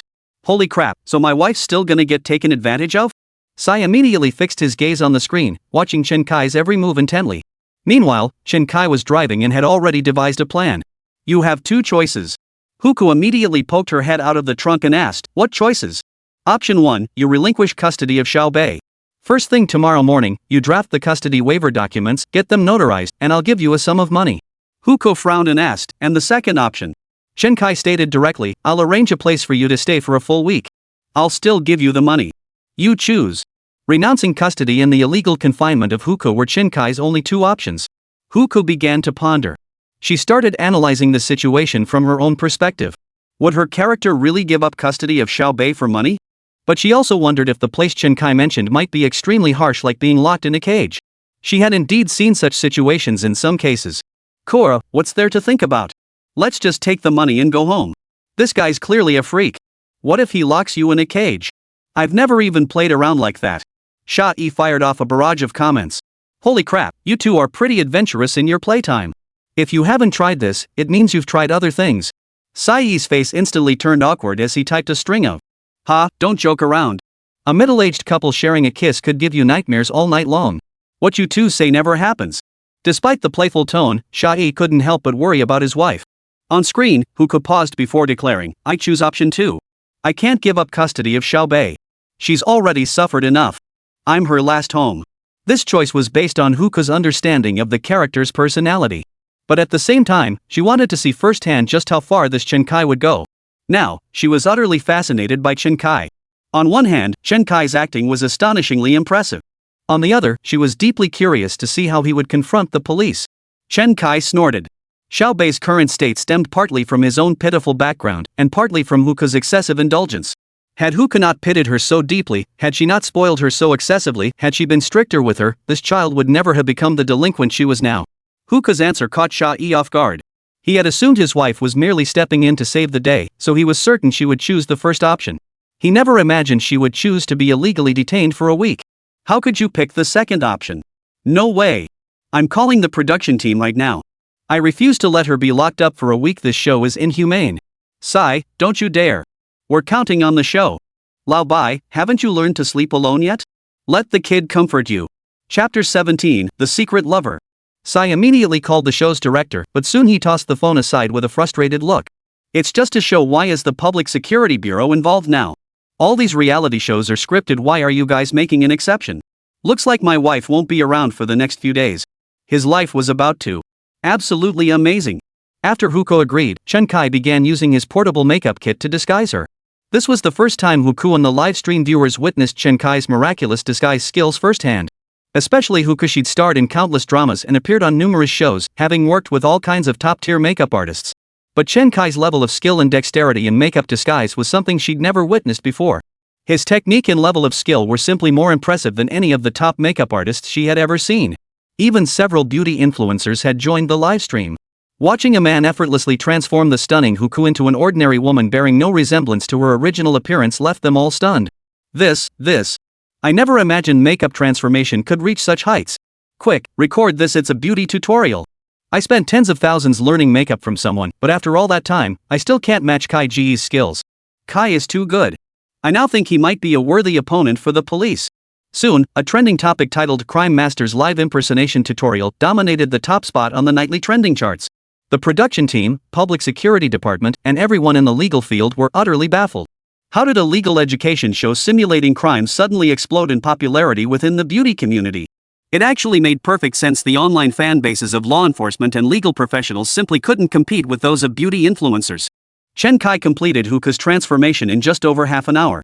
Adding to the effect, Huko was wearing the more formal teacher's uniform that Mr. Lee had on.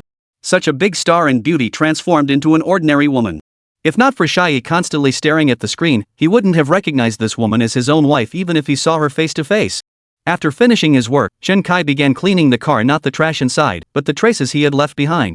He swiftly wiped away all the fingerprints he'd left while driving and opened every window in the car. This maneuver made the director jump up and down, cursing like mad. That bastard had ulterior motives. He deliberately opened the windows. Get that car back here immediately. Director, isn't this inappropriate? The car is part of the scene, a crucial element of the case, the assistant director interjected. Then you go close my windows. The director began regretting not buying a new domestic electric vehicle brand that could remotely control the windows. The assistant director pointed to a comment in the live chat. Director, look. The window can't be closed either. Is that the criminology professor? The Police Academy criminology professor known as Golden Shield had posted another comment. Chen Kai is incredibly professional. He knows evidence cleanup can never be flawless. Fingerprints are easier to wipe away. But shed skin cells and hair are impossible to clean completely because crime always leaves traces behind. Now, with the window open, the evening breeze and dust will cover all traces. Just as Golden Shield was passionately explaining this, Chen Kai unexpectedly pulled Huko and walked back into the residential complex. Holy crap, he's actually taking Huko home. Guess every guy dreams of hiding his mistress in a golden house. If the cops suspect him, a search of his home would prove it for sure. I thought his counter-surveillance and disguise skills might actually give the police a hard time, but now it seems impossible. The director breathed a sigh of relief upon seeing Chen Kai actually bring Huko back to his own residential complex. As long as the police caught Chen Kai early, his beloved car would be spared one more day of sun and wind. That was his brand new BMW. Fresh off the lot. This Chen Kai really caused no end of trouble. Not only did he turn his meticulously planned show into an improvisation, but he also snatched his beloved car and left it exposed to the elements. Chen Kai led Huko back along the same route they'd taken earlier, returning to his apartment building. Chen Kai led Huko through the building entrance and into the elevator. When the elevator reached the 16th floor, the two stepped out. They then walked down the fire escape to the 10th floor, arriving at Chen Kai's home. There were no surveillance cameras in the fire escape stairwell. The only thing the surveillance could show was a resident leaving their 16th floor apartment at night and bringing a woman back home in the middle of the night. Seeing is believing, hearing is deceiving. Since the surveillance didn't show Chen Kai leaving, it proves he didn't go out that night. Such a masterful maneuver left netizens utterly dumbfounded. Especially beauty bloggers and makeup enthusiasts who came to learn imitation makeup. They were stunned. They came to study beauty, not crime. Is this something I should be watching? Has CCTV's late-night programming started teaching people how to fake their identities and fabricate alibis? Only CCTV would push the envelope this far. Upon returning home, Chen Kai immediately locked Huko in the bedroom. He quickly washed off his disguise, changed into loungewear, and pushed open the bedroom door. Huko stared at Chen Kai, who suddenly looked gaunt yet strikingly handsome, and found herself momentarily lost in thought. You are. I'm Luowen's father. Huko flatly denied it. You're just that guy from earlier. Chen Kai shook his head. What kind of joke is this? Do I sound like him? Or look like him? Don't try to fool me, you're the master of disguise. Huko began to feel Chen Kai's face. When he realized Chen Kai's face was the real deal, he froze for a moment. Miss Hu, please stop this nonsense. My friend said you'll work as my nanny for a week. After a week, he'll pay you, but you can't contact the outside world or leave during that time. Otherwise, you won't get a single penny. You should know that, right? Chen Kai repeated his question to Huko, just in case she denied it. Chen Kai continued, Miss Hu, that person said if you refuse, I should contact him. He said he'll come handle you. Chen Kai emphasized the word deal with added force, sending a shiver down Huko's spine. She certainly didn't want Chen Kai to deal with her like he would a director. Huko could only nod obediently. But Huko still felt certain that the man before her, Luowen's father, was the very person who had kidnapped them. Chapter 18, On the Way to School. The night passed quickly. Both the police and Chen Kai had made substantial progress. Chen Kai had naturally taken care of both student parents. Meanwhile, the police had made a breakthrough, locating all three children. Early the next morning, Luowen froze in place upon seeing the unfamiliar woman bustling about in the kitchen. She'd only slept for one night. How did a woman suddenly appear in her home? Oh my, you must be Luowen. You're so adorable. Luowen timidly hid behind Chen Kai, tugging at his sleeve. Daddy, who is she? Oh, her? Just call her Aunt Hu. She's the nanny Dad found overnight. She'll be taking care of your daily needs for the next few days. Luowen obediently called out to Huko, Hello, Aunt Hu. Thank you for your help. Seeing Luowen so well behaved and adorable, Huko was suddenly overcome with guilt. She knew Luowen's bullying was scripted, and the children tormenting her weren't truly her own. But she still felt a pang of guilt, perhaps that was an actor's empathy at work. After that, Huko not only prepared a hearty breakfast for Luowen but also combed her hair and braided it. Meanwhile, watching his wife bustling about preparing meals for another man and child on his tablet, Shai felt a pang of bitterness. Though his wife's absence had allowed him a night of physical and mental pleasure, the sight of her cooking for another man and child first thing in the morning instantly soured his mood. Shai's two sons stared at their bowls of instant noodles, then glanced at the tablet showing their mother's lavish breakfast for Luowen. Instantly, they burst into wails. Mom went to be someone else's wife. Mom's gone to be someone else's mom. Sei quickly reassured them, no more instant noodles. Daddy will take you out to eat. It'll be way better than theirs. Besides, your mom hasn't abandoned you. She's just finding you a wife. Look how cute that little girl is. Once mom brings her home, she'll be your wife. Only then did Shai manage to placate his two sons. But soon the two boys started fighting again, this time over who would get Luowen as his bride. Watching his sons brawl, Shai stood speechless, tears welling up in his eyes. Seems life without the wife isn't as great as he'd imagined. After Huko finished combing Luowen's hair, dressing him in his school uniform, and tying his red scarf, she saw Chen Kai and Luowen out the door. Just stay home and do whatever you like. I'll order groceries for lunch at 11 a.m. and bring them back. You just cook the meal. If you can order groceries, why can't you order the meal itself? Huko asked, utterly speechless. Then what do I need you for? Chen Kai said before closing the door and leaving. As soon as Chen Kai was gone, Shai immediately drove straight to Chen Kai's residential complex with the child, intending to confront his wife. The more he thought about it, the more bitter he felt. His wife, legitimately married, known to everyone in the country, had to wait for another man to leave before she could see him? It was unbearably humiliating. That Chen Kai better get arrested soon. Chen Kai drove straight to the police station, where Zhang Luxin, the police officer from the 2nd Criminal Investigation Brigade, was already waiting for him at the entrance. Good morning, Auntie. Zhang Luxin's stern expression softened at the greeting. She took Luowen's small hand and got into Chen Kai's car. Oh my, Luowen, your hair looks so pretty today. Did your dad braid it for you? No, Aunt Hu did it. Aunt Hu? Zhang Luxin looked at Chen Kai with a puzzled expression. Chen Kai gave a wry smile and said, Last night I hired a live-in nanny on short notice. I do get busy sometimes and can't always take care of Luowen. Zhang Luxin listened to Chen Kai's words and felt a pang of emotion. Honestly, with your circumstances, you could easily find another one. Luowen is so adorable, anyone would love her. Chen Kai shook his head with a smile, glancing at Zhang Luxin in the backseat through the rearview mirror. I haven't planned on it these past few years. Maybe when the child is a bit older. Officer Zhang, your dark circles look pretty bad. Did you work all night? Zhang Luxin nodded inside. I'm fine. I was only called in during the late hours. Our captain and several other colleagues didn't sleep at all last night. Do you know where those kids went? Chen Kai quickly asked. Did their parents take them and run away? Zhang Luxin waved her hand dismissively. The parents are nowhere to be found. The kids saw their parents weren't home, so they just ditched their responsibilities and ran off to the dark internet cafes to surf the web. Zhang Luxin was furious just thinking about it. With parents staying out all night and no one supervising the children, it's no wonder this happened. Chen Kai nodded. True. Most problems with troubled kids stem from their families. By the way, Officer Zhang, how do we plan to handle this case? Zhang Luxin shook her head. The commander is handling this case. I don't know how to proceed either. But our captain asked me to come to the school today and bring their teacher to the station for questioning. Chen Kai raised an eyebrow, glancing at Zhang Luxin in the rearview mirror. we need to question the teacher too? Zhang Luxin nodded before continuing, it's not just about this one incident. The main issue is that none of these children's guardians can be located. The few distant relatives we've found lack the capacity to serve as guardians. Without guardians present, we can't take statements from minors. That's why we plan to have the school teachers accompany them during questioning. Chen Kai nodded. The legal system in this world was largely identical to that of Blue Star, his former home. When questioning minors, their guardians should be notified to attend. If guardians cannot be present, representatives from the child's school, local community organization, or child protection agency may be notified to attend instead. Notifying the neighborhood committee would be cumbersome. Involving the school teacher was the most practical approach. Moreover, the teacher would also need to be interviewed as a witness to provide a separate statement. Viewers in the live stream stared wide-eyed. The police were about to summon the teacher. It's definitely going to be that teacher, Ms. Lee. Teacher Lee didn't report it last night, probably because she was afraid of being threatened. But with the police coming directly to her door today, she absolutely has no reason to keep covering for Chen Kai.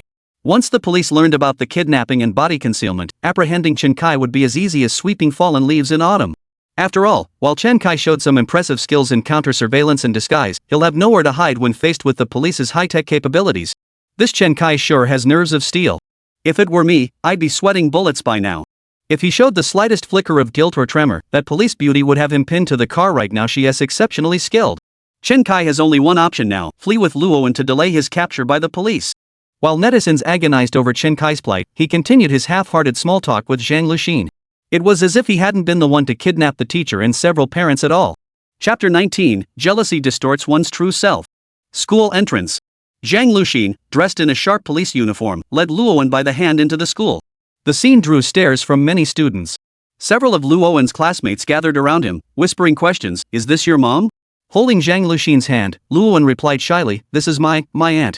I'm with the Criminal Investigation Division of the Public Security Bureau, and I'm also Luowen's aunt. I already arrested those 3 kids who bullied Luowen yesterday. If any of you dare bully Luowen again, I'll arrest you too." Zhang Luxin put on a fierce expression, instantly scaring the children into running away. Zhang Luxin smiled happily. At that moment, Teacher Lee cautiously approached Zhang Luxin. "Officer, hello. I'm Luowen's homeroom teacher. Did you need me?" Zhang Luxin flashed her police badge at Teacher Lee. "I'm with the Municipal Bureau's Criminal Investigation Division. Regarding Luowen's robbery case, Teacher Lee, we need you to accompany us back for questioning. Additionally, since all 3 children are minors and their parents haven't been located, we'd like you to accompany us." Teacher Lee shuddered violently, nearly losing her footing. Can I not go?" Zhang Luxin shook her head. "I'm afraid that won't be possible. If necessary, we can issue official documentation for the school, and you will be required to cooperate with us." Noticing the tension in Teacher Lee's expression, Zhang Luxin immediately sensed something was amiss. "Teacher Lee, is something troubling you?" "And no, nothing. It's just, I've never been inside before. I'm a little scared." Teacher Lee was now visibly flustered. Though she knew this was all an act, Chen Kai's intensely realistic performance yesterday had momentarily blurred the line between fiction and reality for her. Now she was fully immersed in her role, beginning to think from the perspective of her character. Ms. Lee wanted to explain last night's events to the police, but she feared retaliation from the kidnapper. After pondering for a while, Teacher Lee ultimately decided to accompany Officer Zhang to the police station. Whether to speak up or not was a difficult choice, but she had to go to the station to cooperate with the investigation. Zhang Luxin quickly led Teacher Lee out of the school. Chen Kai's car was still parked in the spot outside the school entrance. "Mr. Chen, I'm afraid we'll need to trouble you to drive us back to the police station. I just called my colleagues, but it's rush hour now, so it'll take them a while to arrive." Chen Kai got out, opened the door, and smiled at Zhang Luxin and Teacher Lee. "My pleasure." Only then did Teacher Lee look at the driver. His voice sounded familiar, but she couldn't quite place where she'd heard it before. "Ms. Lee, this is Luowen's father, Chen Kai. Mr. Chen, this is Luowen's homeroom teacher, Ms. Lee." Chen Kai smiled and nodded at Teacher Lee. "So you're Teacher Lee. My daughter has spoken highly of you. You're truly an excellent teacher." Though Chen Kai didn't use a sarcastic tone, Ms. Lee still felt prickly all over. "Well." Teacher Lee lowered her head, thinking for a moment before explaining, "Luowen's parents, sometimes being a teacher is quite difficult. The victim, the suspect, and the police were all in the same car." This scene had many viewers in the livestream holding their breath in suspense. They never imagined Chen Kai would be this bold. To actually drive them to the police station under these circumstances. Wasn't he afraid of getting himself arrested too? But that wasn't the most critical issue. The real issue was that Chen Kai now wore an air of arrogance, actually lecturing Teacher Lee. "Damn, that's impressive. I'm so impressed with Chen Kai. He deserves an Oscar for this performance. An Oscar? Don't underestimate my brother Kai, he deserves a spot on Undercover. Chen Kai soon escorted police officer Zhang Luxin and teacher Li to the entrance of the Public Security Bureau. Officer Zhang, please keep me updated on any developments in this case. I've made up my mind we won't accept a single penny in compensation. Follow proper legal procedures, but make sure these kids understand the consequences of their crimes. Make them sincerely apologize to my daughter. Zhang Luxin breathed a sigh of relief upon hearing Chen Kai's unexpectedly reasonable stance. An apology is just words as simple "I'm sorry." Rest assured, this case should be closed within the day. I'll notify you immediately upon resolution, and then those 3 children will publicly apologize to Luoan at school. Zhang Luxin breathed a sigh of relief. She knew that if a case was handled poorly, it could easily lead to negative consequences like parents posting it online and sparking a social incident. Chen Kai's willingness to accept an apology without demanding compensation was the best possible outcome. Zhang Luxin didn't realize this was Chen Kai's sweet-talking tactic, but how could the livestream audience not see through it? By now, however, netizens had been dazzled by Chen Kai's series of clever maneuvers. They'd grown numb from spamming the chat with expressions of shock and admiration. They were now solely focused on seeing how the police would apprehend this lawless rogue. Upon arriving at the law enforcement area, teacher Li immediately accompanied Xiao Bei as his escort, staying with him throughout the entire statement-taking process. Next came Lu Xing and Gotzi. These 3 kids showed absolutely no fear toward the police, utterly unafraid. They even openly declared their intent to beat Luoan to death and bury him in the grove. They even bragged about it to the accompanying teacher with a smug look. The police were shocked by the sheer ruthlessness of these children. Why do you hate Luoan so much? She's such a sweet and adorable little girl. Zhang Luxin couldn't help but ask the children. Xiao Bei snarled, she's such a poser. She's from a single-parent family just like us. I just wanted her to play with us, but she wouldn't hang out with us. All she does is study hard and act like some model student. Everyone present instantly understood. Jealousy. Intense jealousy. We all come from the same background, why should you be better than me? This response left everyone present sighing in disbelief. They never imagined that mere jealousy could drive a few teenagers to want to kill someone. Jealousy is truly terrifying. Netizens felt a heavy weight in their hearts too. This must be scripted, right? Aren't humans inherently good? How could children be this corrupted? Jealousy truly can distort a person beyond recognition. At that moment, the director promptly displayed a line of text at the bottom of the livestream. Based on a true story. Chapter 20, Beating the Drum to Scare the Tiger. Facing these unrepentant children who were still shouting that they must be released, Zhang Luxin sighed, stood up, and said, Captain Zhao, what should we do next? Zhao Chang stood up and replied, I'll take the kids to the office and have someone watch them.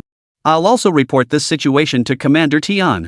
You continue questioning Teacher Li about her notes. Zhang Luxin turned to Teacher Li and said, Teacher Li, I need to ask you a few more questions about these children's usual behavior at school and whether bullying like this ever occurs. Teacher Li hesitated before nodding and truthfully described the children's behavior at school. Meanwhile, Captain Zhao Chang had already made his way toward the command center.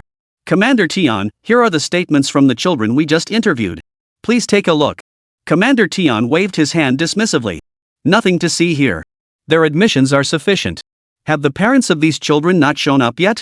Criminal Investigation Team Leader Zhao Chang shook his head. There are 2 guardians for the 3 children. Both guardians have gone missing simultaneously. As of 4:30 p.m. today, it has been 24 hours. Tian Jianhua understood Zhao Chang's implication immediately. Adult disappearances require a 24-hour waiting period before an investigation can be initiated, but minors have no such time limit. Reports can be filed anytime they go missing. You think it's suspicious that both disappeared at the same time? Tian Jianhua's fingers kept rubbing the stubble on his chin. Just one night without shaving, and it had grown quite thick. Zhao Chang shook his head. It is a bit strange. These incidents seem too coincidental when taken together. But we can't open a case yet, and we can't use certain criminal investigation methods. What I mean is, as soon as the 24-hour period is up, we'll immediately file missing persons reports for both parents and begin the search. What do you think? Tian Jianhua furrowed his brow. After a moment's thought, he said, let's proceed with that plan. Contact the police station and have a community worker supervise these children. We can't have them wandering into shady internet cafes or getting into trouble without supervision. Kids these days have no sense of reason and blatantly disregard the law. The police had decided to shift their focus to the disappearance of the 2 parents. This made the live stream viewers instantly feel that Chen Kai's arrest was a done deal. After all, the main reason many cases go unsolved is that no one knows anything. Witness Interview Room, Law Enforcement Division. After completing Teacher Li's statement, Zhang Luxin had him sign and affix his fingerprint to the record before saying, Teacher Li, thank you for your time. You may return to class now. Teacher Li. Teacher Lee? Zhang Luxin called out twice before finally snapping Teacher Lee back to attention. Oh, well, then, could I stay at the police station to look after those 3 children? Their parents aren't here, and as their homeroom teacher, it's my duty to look after them.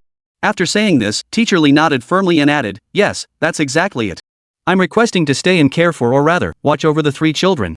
Zhang Luxin looked at Teacher Lee with some surprise. She hadn't expected this teacher to be so dedicated. Could there be some unspoken reason keeping her from leaving the Public Service Bureau? Zhang Luxin agreed for the time being. Better to have a teacher who knew them take care of the 3 children than to leave them in the hands of unfamiliar community workers. After escorting Teacher Lee and the 3 children to a designated location, Zhang Luxin immediately dialed Zhao Chang's number. Captain Zhao, there's a new development. This Teacher Lee might have some issues. You need to come down. Shortly after, Zhao Chang arrived at the Criminal Investigation Team office accompanied by Commander Tian. Commander Tian gave Teacher Lee a stern look and said in a deep voice, "Your Teacher Lee?" Teacher Lee immediately stood up. The imposing presence of Commander Tian, a veteran detective, instantly overwhelmed her, making her feel a sense of dread. Before Teacher Lee could respond, Tian Jianhua ordered, "Take her away. Handcuff her." The officer standing nearby immediately produced a pair of handcuffs and fastened them around Teacher Lee's wrists. The cold metal made her legs tremble. She was practically carried by 2 officers back into the interrogation room. No. You're making a grave mistake. This has nothing to do with Teacher Lee, she's a victim too. I was live streaming all night and can vouch for her.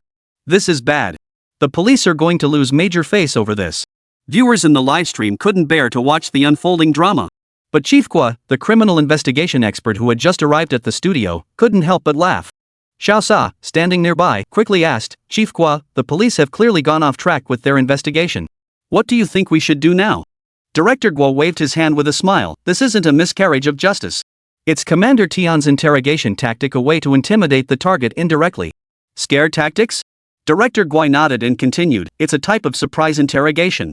When you know the suspect has something to hide but aren't sure what it is, you can intimidate them to see if they'll spill the beans. But this tactic shouldn't be overused. If you use it too often, the suspect will figure out your pattern." With Director Guo's explanation, everyone understood. This is what's commonly called coaxing a confession, a legitimate police interrogation tactic distinct from coercion or entrapment. It exploits the suspect's post-crime guilt. At that moment, Teacher Lee was handcuffed in the interrogation room, her entire body limp. Her fear stemmed from knowing she had something to hide. Commander Tian slammed his fist on the table and roared, "What? We've brought you here, and you still won't come clean? I'll talk. I called them over, but I was forced to do it. I really was forced." Ms. Lee poured out everything that had happened the previous night. The truth stunned everyone present. They never imagined this would lead to such a major case. Now one person was dead, and whether he had been beaten to death or died of a heart attack remained to be determined. At best, this was desecration of a corpse. At worst, it was murder. Then there was the missing girl. At its mildest, it was illegal confinement. At its worst, who knew if it involved kidnapping? That a minor bullying case could lead to 2 such major crimes truly made Tian Jianhua and Zhao Chang gasp in shock. I said I'd stay at the police station to look after the 3 students. I'm afraid he'll retaliate against me. I'm a victim too. You should be able to protect my safety, right? Tian Jianhua snorted. That's just your side of the story. Zhao Chang, keep digging for details. I'll immediately coordinate with other units to pinpoint the suspect's identity and execute the arrest swiftly. The expressions of the officers in the interrogation room grew solemn. A case this big, solving it swiftly would earn us at least a 3rd-class merit. Chapter 21, It's That Janitor. Through a bluffing tactic, Commander Tian extracted the details of the body hiding and kidnapping from Teacher Lee. Such brilliant tactics instantly sent the livestream's viewership soaring to its peak. Hundreds of thousands of netizens flooded into the livestream, eager to witness how the police would apprehend Chen Kai. Truly a seasoned commander. 3 sentences and Teacher Lee opened up completely. It's mainly thanks to our sharp-eyed police officer she was the first to suspect Chen Kai might have planted evidence yesterday. Even without the police officer, Captain Zhao would have noticed something fishy. With such a team of brilliant, capable officers protecting us, I truly feel so secure. The director immediately summoned the program's planning and publicity staff. Prepare the script. Immediately state that police swiftly identified the criminal case and employed high-tech tracking systems to pinpoint the suspect. Once the police confirmed Chen Kai as the suspect, they immediately released the information. Given our show's current popularity, it would undoubtedly top the trending charts again. Nearly everyone believed it was a foregone conclusion that Chen Kai would be identified as the suspect. Upon returning to his intelligence command center, Commander Tian immediately assigned tasks. Officers responsible for big data support immediately retrieved teacher Lee's phone call records and social media chat logs, while simultaneously accessing the call records of the two missing persons. Commander Tian, we've confirmed that teacher Lee made a call to Xiaoshihai yesterday at 16:37. The call lasted 1 minute and 3 seconds. Commander Tian, we tracked the missing person's phones. Their last signal was at the Four Seasons Hotel, lost at 9:40 p.m. last night. Tian Janhua waved his hand dismissively. This guy is a seasoned criminal. Mobile tracking and big data methods are completely useless against him. As teacher Lee already mentioned, he flushed all 3 of their SIM cards down the toilet. This suggests he likely isn't carrying a phone himself. Our focus must now shift to image investigation. How is the review of surveillance footage from Professor Lee's office progressing? Wasn't all the footage retrieved yesterday? The officer in charge of image analysis was named Liang Song, who possessed extensive expertise in this field. He immediately turned his computer screen toward Tian Janhua and stated, I've already imported all surveillance footage from the camera closest to teacher Lee's office for the entire previous day into the exclaiming system. The system has now identified 29 individuals who entered her office. 18 wore school uniforms and are likely students, while the remaining 11 require your identification. Tian Janhua examined the 11 individuals identified by the system on the screen. 7 had their faces clearly captured by the cameras, allowing the system to analyze and identify their personal information. Most were school teachers. The remaining 4 individuals were either looking down or positioned at angles that prevented clear facial recognition. These 11 images were immediately sent to teacher Lee, who is currently being interrogated. Zhao Chang scrutinized the images of these 11 individuals but found no unusual behavior among them. Zhang Luxin took the police tablet from Zhao Chang and presented it to teacher Lee. Take a look at these 11 individuals, they all entered your office. See if any of them match the kidnapper. Mr. Lee scanned each photo one by one. After reviewing all 11 images, he shook his head blankly. None. Zhang Luxin froze in surprise. But this is the result analyzed by the Chasing Fate system. It shouldn't be wrong. How could the suspect not be among them? Zhao Chang and Commander Tian, observing the scene through surveillance, were both taken aback. They had assumed that identifying the person who left the note in teacher Lee's office would lead them straight to the suspect. But they never imagined the suspect wouldn't be on the list. Could this be a case of multiple perpetrators? Lu Xin, check if there are any individuals here he doesn't recognize, or people who wouldn't normally have access to his office. Commander Tian immediately grasped the crux of the problem. Teacher Lee scrutinized the images of the 11 individuals on the tablet once more, carefully reviewing the footage of them walking toward his office. Finally, teacher Lee pointed his finger at the janitor dragging the mop. Our school's cleaners aren't responsible for cleaning classrooms or offices. He shouldn't have been in my office. And? Zhang Luxian immediately asked, and what? And I have no recollection of this person. He doesn't seem to be one of our school's cleaners. Tian Jianhua at the command center suddenly slapped his thigh and exclaimed, that's him. Liang Song used the Pursuit System's image search function to immediately scan all surveillance footage across the entire campus for this janitor and run facial recognition. One surveillance feed failed to capture a clear facial image, preventing identification of the janitor's true identity. It's impossible that none of the hundreds of surveillance feeds across campus captured a clear face. As Tian Jianhua's command echoed through the room, the Pursuit System kicked into high gear. The noise and heat from the fans of 50 high-end graphics cards instantly raised the temperature in the entire command center by 3 or 4 degrees. Only after the air conditioning kicked in did the temperature finally drop. Within a mere 10 minutes, the janitor's entire activity trail from the previous day at the school appeared on the exclaiming system's display. Director Tian, he entered the school around 3 p.m. carrying a ladder, and the security guards didn't stop him. After entering, he began cleaning various areas of the school before lingering outside the classroom where Luan and Xiaobei were located. He then followed teacher Lee to her office, staying inside for 2 minutes. After teacher Lee left the school, he departed as well. Wow! In just 10 minutes, the Chasing Fate system reviewed all school surveillance footage and mapped out a person's entire movement trajectory within the campus. If an ordinary person were sitting at a computer reviewing footage at 8x speed, it would take at least half a day to piece together someone's movements. The exclaiming system's capabilities were now fully displayed before netizens' eyes. News that a police high-tech tracking system could analyze thousands of hours of surveillance footage to pinpoint a suspect in just 10 minutes quickly trended on social media. The live chat was flooded with nothing but comments like, "Officer, you're so awesome." As excitement surged through the live stream, Tian Jianhua's expression darkened. He had discovered a problem. Among the hundreds of images of cleaners filtered by the system, not a single one could be analyzed for facial data. What the hell was going on? This was the first time their Chasing Fate system had encountered such a situation. Chapter 22, The Unrecognizable Face. Liang Song, why is there no facial recognition data? Tian Janhua was visibly flustered. The Big Data Intelligence Command Center he had established relied entirely on the exclaiming system for image analysis and the mobile network's big data system. Now the other party wasn't using a phone. The facial recognition system couldn't identify his face either. This meant his much-touted high-tech crime-solving methods had completely failed. No, this couldn't be. This investigative system cost him a fortune and incorporated a lifetime of criminal investigation experience. How could it fail so easily? Something must have gone wrong. In the studio, Chief Guo watched the panic spread across the face of this junior colleague who had once worked alongside him on cases. He shook his head inside, saying, "This case could have been solved with the skills he had 20 years ago when he worked with me. But nowadays, our police force has become overly reliant on this high-tech stuff, causing their brains to atrophy. Commissioner Guo, I think criminals who disguise themselves like Chen Kai are rare. Our high-tech tools still play a significant role." Xiao Sa immediately jumped in to defend Tianjianhua. This is the face of the police force, after all. We can't just beat it up like that. Commissioner Guo chuckled. One like this has already thrown us off balance. How many more could we handle? That's why I say tweaking the program this way is actually quite effective. Shame spurs us to action, after all. Director Guo, look what Commander Tian is doing.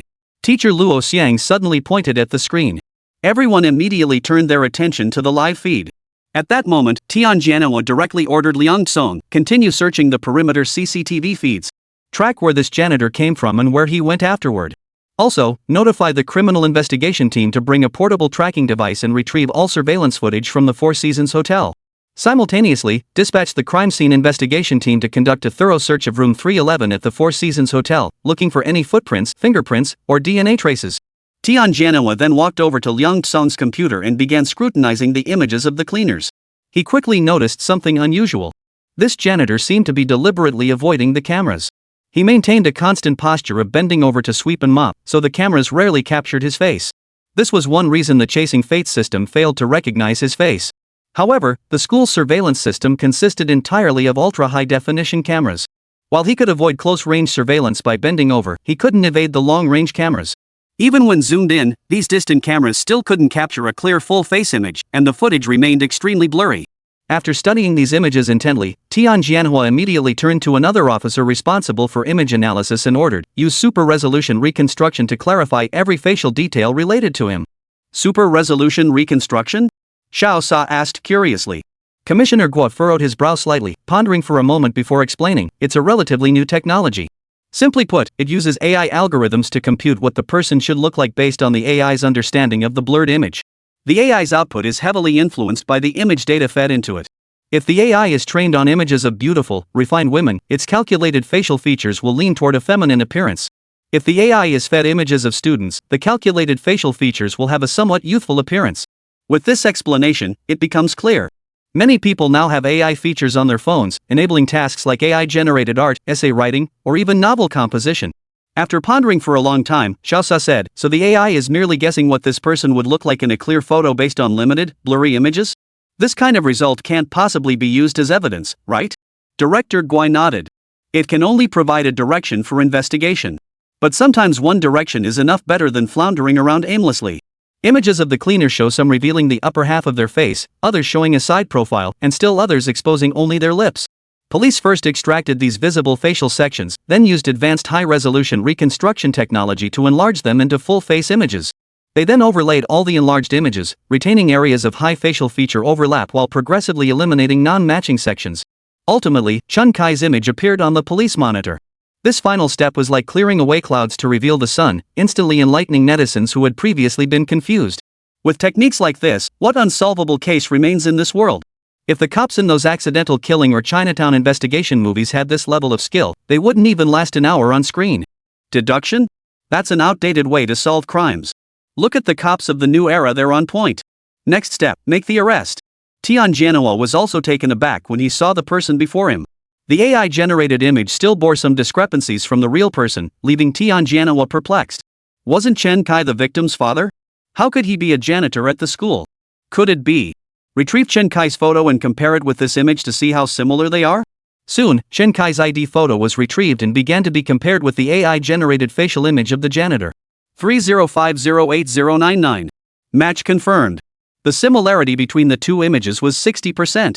As soon as the result appeared, Tianjianhua and all the officers from the image investigation unit crowded around the screen. 60? How could that be? I clearly see this as one person. How could the similarity be only 60%? What does 60% mean?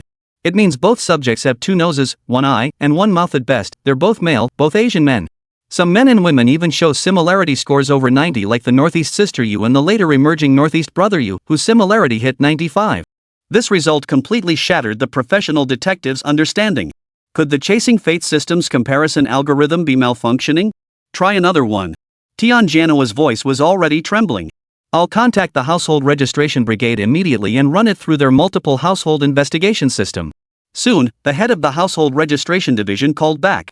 Commander Tian, the similarity score for the two images you provided is 58%. That's quite odd. They look so alike. How could this be? How could this be? Tianjanoa felt the investigative system he'd painstakingly built crumble completely. Chapter 23, Better to Doubt Yourself. Seeing the facial recognition results, Tianjanoa's mind went blank. In his understanding, such an outcome was simply impossible. But he was a veteran detective captain after all. He quickly realized just how formidable an opponent he was facing. Since facial recognition yielded no progress, he would pursue the investigation through other means. Tianjanoa massaged his temples and ordered, immediately trace Chen Kai's movements from yesterday to today. Contact the community police officers at the station and have them take Chen Kai into custody immediately. Don't let him slip away. Also, Tianjanoa felt his brain needed a break. Waving his hand, he said, "That's all for now. I need to organize my thoughts." Soon, the suspicion that Chen Kai, Luowen's father, was the prime suspect in this case reached Zhang Luxin, who was interrogating Teacher Li. Zhang Luxin stared at the two images on her tablet, showing only a 60% similarity match. "Captain Zhao, have you ever encountered a situation like this?" Zhao Chang gave a wry smile. "Even Director Tian hasn't seen this before. How could I have? He trained me from scratch. But since the facial recognition system can't match them, I'd say these two images are probably not of the same person. They just look somewhat similar." Zhang Luxin stared at her captain in disbelief. "Captain Zhao, you call this some resemblance? I can't exactly question the Zhuaming system, can I? When has the Zhuaming system ever failed? I can only doubt myself. Maybe it's just a visual illusion." Zhao Chang was already trying to convince himself. After all, the capabilities of high-tech systems were beyond question. If there was an error, it must be his own fault. Zhang Luxin froze beside him, but quickly regained her composure. Zhao Chang was a protege of Tianjanoa. Having relied on this high-tech theory for over a decade as a police officer, he couldn't accept that the system he trusted for years might be flawed. After all, it had never faltered in all those years. If it was failing now, the fault must lie with him. Although Zhang Luxin was trained by Zhao Chang himself, she had only been on the job for a short time and hadn't been as deeply indoctrinated. And young people are more inclined to question authority. "Teacher Li, take a look at this janitor. Do you recognize him?" Teacher Li immediately leaned forward to look at the tablet in Zhang Luxin's hands. Her expression turned puzzled as she looked at Zhang Luxin, then whispered, "Officer Zhang, isn't he the parent from Luowen who dropped us off this morning? But this man isn't the one who kidnapped me, and I can't be certain he wrote that note." Zhang Luxin nodded solemnly. If more than one person had mistaken this man for Chen Kai, it couldn't be a simple case of mistaken identity. "I'll go question him. This Chen Kai is highly suspicious." Zhao Chang grabbed Zhang Luxin's arm. "Luxin, don't act rashly. If it's not him, confronting him like this will only make him resentful. After all, he's still the victim's family member. We haven't even given him a proper explanation yet. Captain Zhao, trust me, I know my limits." With that, Zhang Luxin dashed out in a flurry. After a busy day, the Criminal Investigation Division completed interrogations of 3 juvenile suspects and took a statement from witness Teacher Li. They had even identified a highly suspicious suspect. However, the suspect they identified was riddled with inconsistencies. First, the clear facial image of the janitor wasn't from the original surveillance footage but an AI-generated image utterly unusable as evidence. Second, the legally recognized facial recognition system had inexplicably failed. Third, the janitor had only entered Teacher Li's office. Even Teacher Li himself could not confirm that the janitor was the kidnapper. It could be said that, at present, their suspicions against Chen Kai were entirely without evidence. Common sense dictates that Chen Kai should not be approached at this stage. If Chen Kai truly was the suspect, acting without evidence could alert him and ruin the entire operation. Tianjanoa's brilliance lies in this. Even if he didn't believe the tracking system could malfunction, he still decided to secure Chen Kai first to prevent his escape. In the current livestream chat, netizens' opinions have already polarized into 2 extremes. One camp marveled at the police's advanced technology. Though unable to directly confirm Chen Kai as the suspect, it had provided a clear investigative lead. The other camp has already elevated Chen Kai to the status of a criminal mastermind. They combed through every video of Chen Kai, analyzing his actions frame by frame, ultimately reaching a conclusion. That the police's pursuit system simply cannot obtain the crucial evidence needed to convict Chen Kai. There was still over half an hour before school dismissal. Zhang Luxin had already arrived at the school entrance ahead of time, preparing to encounter Chen Kai there. She wouldn't confront him directly, but planned to probe indirectly to gauge his reaction. Just as Zhang Luxin was pondering how to approach Chen Kai, a car nearby honked its horn, startling Zhang Luxin. "Officer Zhang, are you still on duty?" Zhang Luxin saw it was Chen Kai and smiled as she pulled open his car door, plopping straight into the passenger seat. "Finish the job properly. Come pick up Luo and later tonight." Chen Kai waved his hand with a smile. "That's incredibly kind of you. Do you have any official duties today?" Chen Kai glanced again at Zhang Luxin sitting beside him. She wasn't wearing her police uniform from work, but instead a very loose-fitting dark-colored jacket, paired with the trousers from her uniform. Her usual bun at the nape of her neck was now loosely tied back. This outfit was more relaxed and casual than her uniform, yet it still highlighted Zhang Luxin's sharp and spirited demeanor. However, unlike the officer Zhang he had seen yesterday and today, Zhang Luxin now wore glasses, adding an intellectual elegance to her sharp competence. Feeling a bit embarrassed under Chen Kai's gaze, Zhang Luxin turned her head toward the window. She couldn't go days without rest. Taking a night off to recharge before tackling tomorrow's challenges would only make things more complicated later. Chen Kai asked curiously, "More trouble? Another case?" Zhang Luxin turned her head back, meeting Chen Kai's gaze as she spoke slowly. "No, it's still this case. We've uncovered additional criminal facts, and we've already identified the suspect. The leadership specially approved a night's rest tonight. Tomorrow, we'll move to make the arrest." Chen Kai looked genuinely surprised, not acting, but genuinely taken aback. Chen Kai knew full well he'd covered all his bases. There was absolutely no way the police could find any evidence against him. Yet the police moving so hastily to make an arrest was genuinely unexpected. Chapter 24, Entrapment? "What's up? You seem a bit nervous." Zhang Luxin raised an eyebrow at Chen Kai and asked with a smile. "Nervous?" Chen Kai chuckled, glancing toward the school gates to avoid Zhang Luxin's probing gaze. "Just a bit curious," Chen Kai replied flatly. In his previous life, Chen Kai had merely been an experienced detective. Though he'd gained a system upon arriving in this parallel world, it had only enhanced his physical abilities and granted him a disguise technique. The disguise skill only altered his appearance, it couldn't mask his expressions. Sometimes, skilled investigators or criminal psychologists could discern a suspect's thoughts through micro-expressions. The female officer before him, though merely a rookie in the criminal investigation division, displayed far more active thinking than the other officers in Chen Kai's estimation. He must handle this woman with extreme caution. Zhang Luxin, seeing Chen Kai turn his face away, seemed to open up like a floodgate, pouring out everything she knew about the case to him. "Tell me," he prompted, "what could be the motive for this suspect kidnapping both parents?" Chen Kai had anticipated the police would make such progress today. But he hadn't anticipated the police approaching him without any evidence. Weren't they afraid of alerting the target? Are young officers this reckless nowadays? Chen Kai countered, "You suspect me?" Zhang Luxin shook her head. "It's not suspicion. I just believe you have the motive." Chen Kai replied with some irritation, "I already reported it. Why would I need to kidnap them? I have no motive whatsoever." "Because you know reporting it to the police won't do anything for these minors, especially since they're all under 12 years old. You know they're just a bunch of outlaws who can't possibly avenge Luoan, so you decided to take matters into your own hands."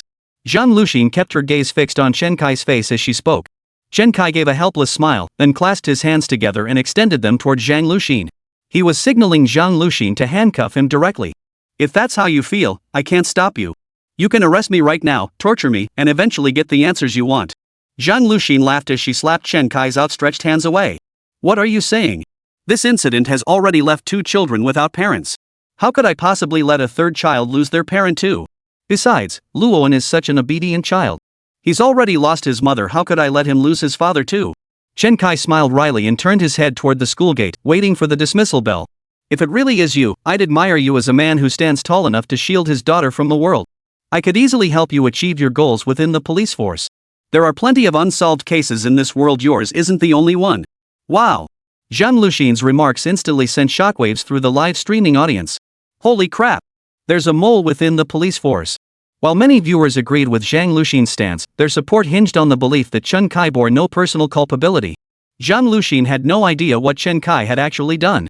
Chen Kai was still a suspect in intentional homicide, kidnapping, or illegal detention. For Zhang Luxin to make such statements is blatantly abusing her power and neglecting her duties. Women are just too emotional. She decided to let Chen Kai off simply because he was protecting Luo, and honestly, it's a bit scary. Do you think the police officer has a crush on Chen Kai? Yesterday she was talking about being Luowen's mother. Could it be love at first sight? Feels like the plot's getting increasingly melodramatic. Are they going to become a fugitive family of 3? As netizens debated fiercely, Chen Kai saw right through Zhang Luxin's scheme. She was clearly trying to trick him. You're not that old, but you sure have a lot of tricks up your sleeve. What tricks? I genuinely adore Luowen. And I believe hiding both guardians is the absolute best way to protect him. You're probably waiting a week until the minors are deemed unaccompanied, so the police and community can send all 3 kids to a reform school, right? Honestly, whoever came up with this plan is truly bold and resourceful. A man with both courage and wisdom who's willing to protect those around him, truly a perfect man. After being showered with such praise, Chen Kai couldn't help but let his lips curve upward. I wish you were praising me instead. Chen Kai's slightly upturned lips immediately made Zhang Luqin realize she might be on the right track. She promptly pulled out her phone and handed Chen Kai the photo of the janitor. This is the suspect image captured by our surveillance. Facial recognition has confirmed it's you. Your phone is now under police surveillance. I genuinely want to help you. I truly don't want Luowen to lose her father. From now on, you must follow my instructions. I'll guide you through the police cordon and surveillance. I guarantee you and Luowen will be safe. Zhang Luxin spoke with genuine sincerity, her lively eyes fixed intently on Chen Kai's expression. She was certain her words would lure Chen Kai into her trap. As long as Chen Kai obeyed her orders and attempted to flee, she could immediately pinpoint him as the suspect. What good are all these systems? In the end, it all comes down to people, doesn't it? This thought filled Zhang Luxin with smug satisfaction. At that moment, Chen Kai looked at the photo of the janitor on Zhang Luxin's phone.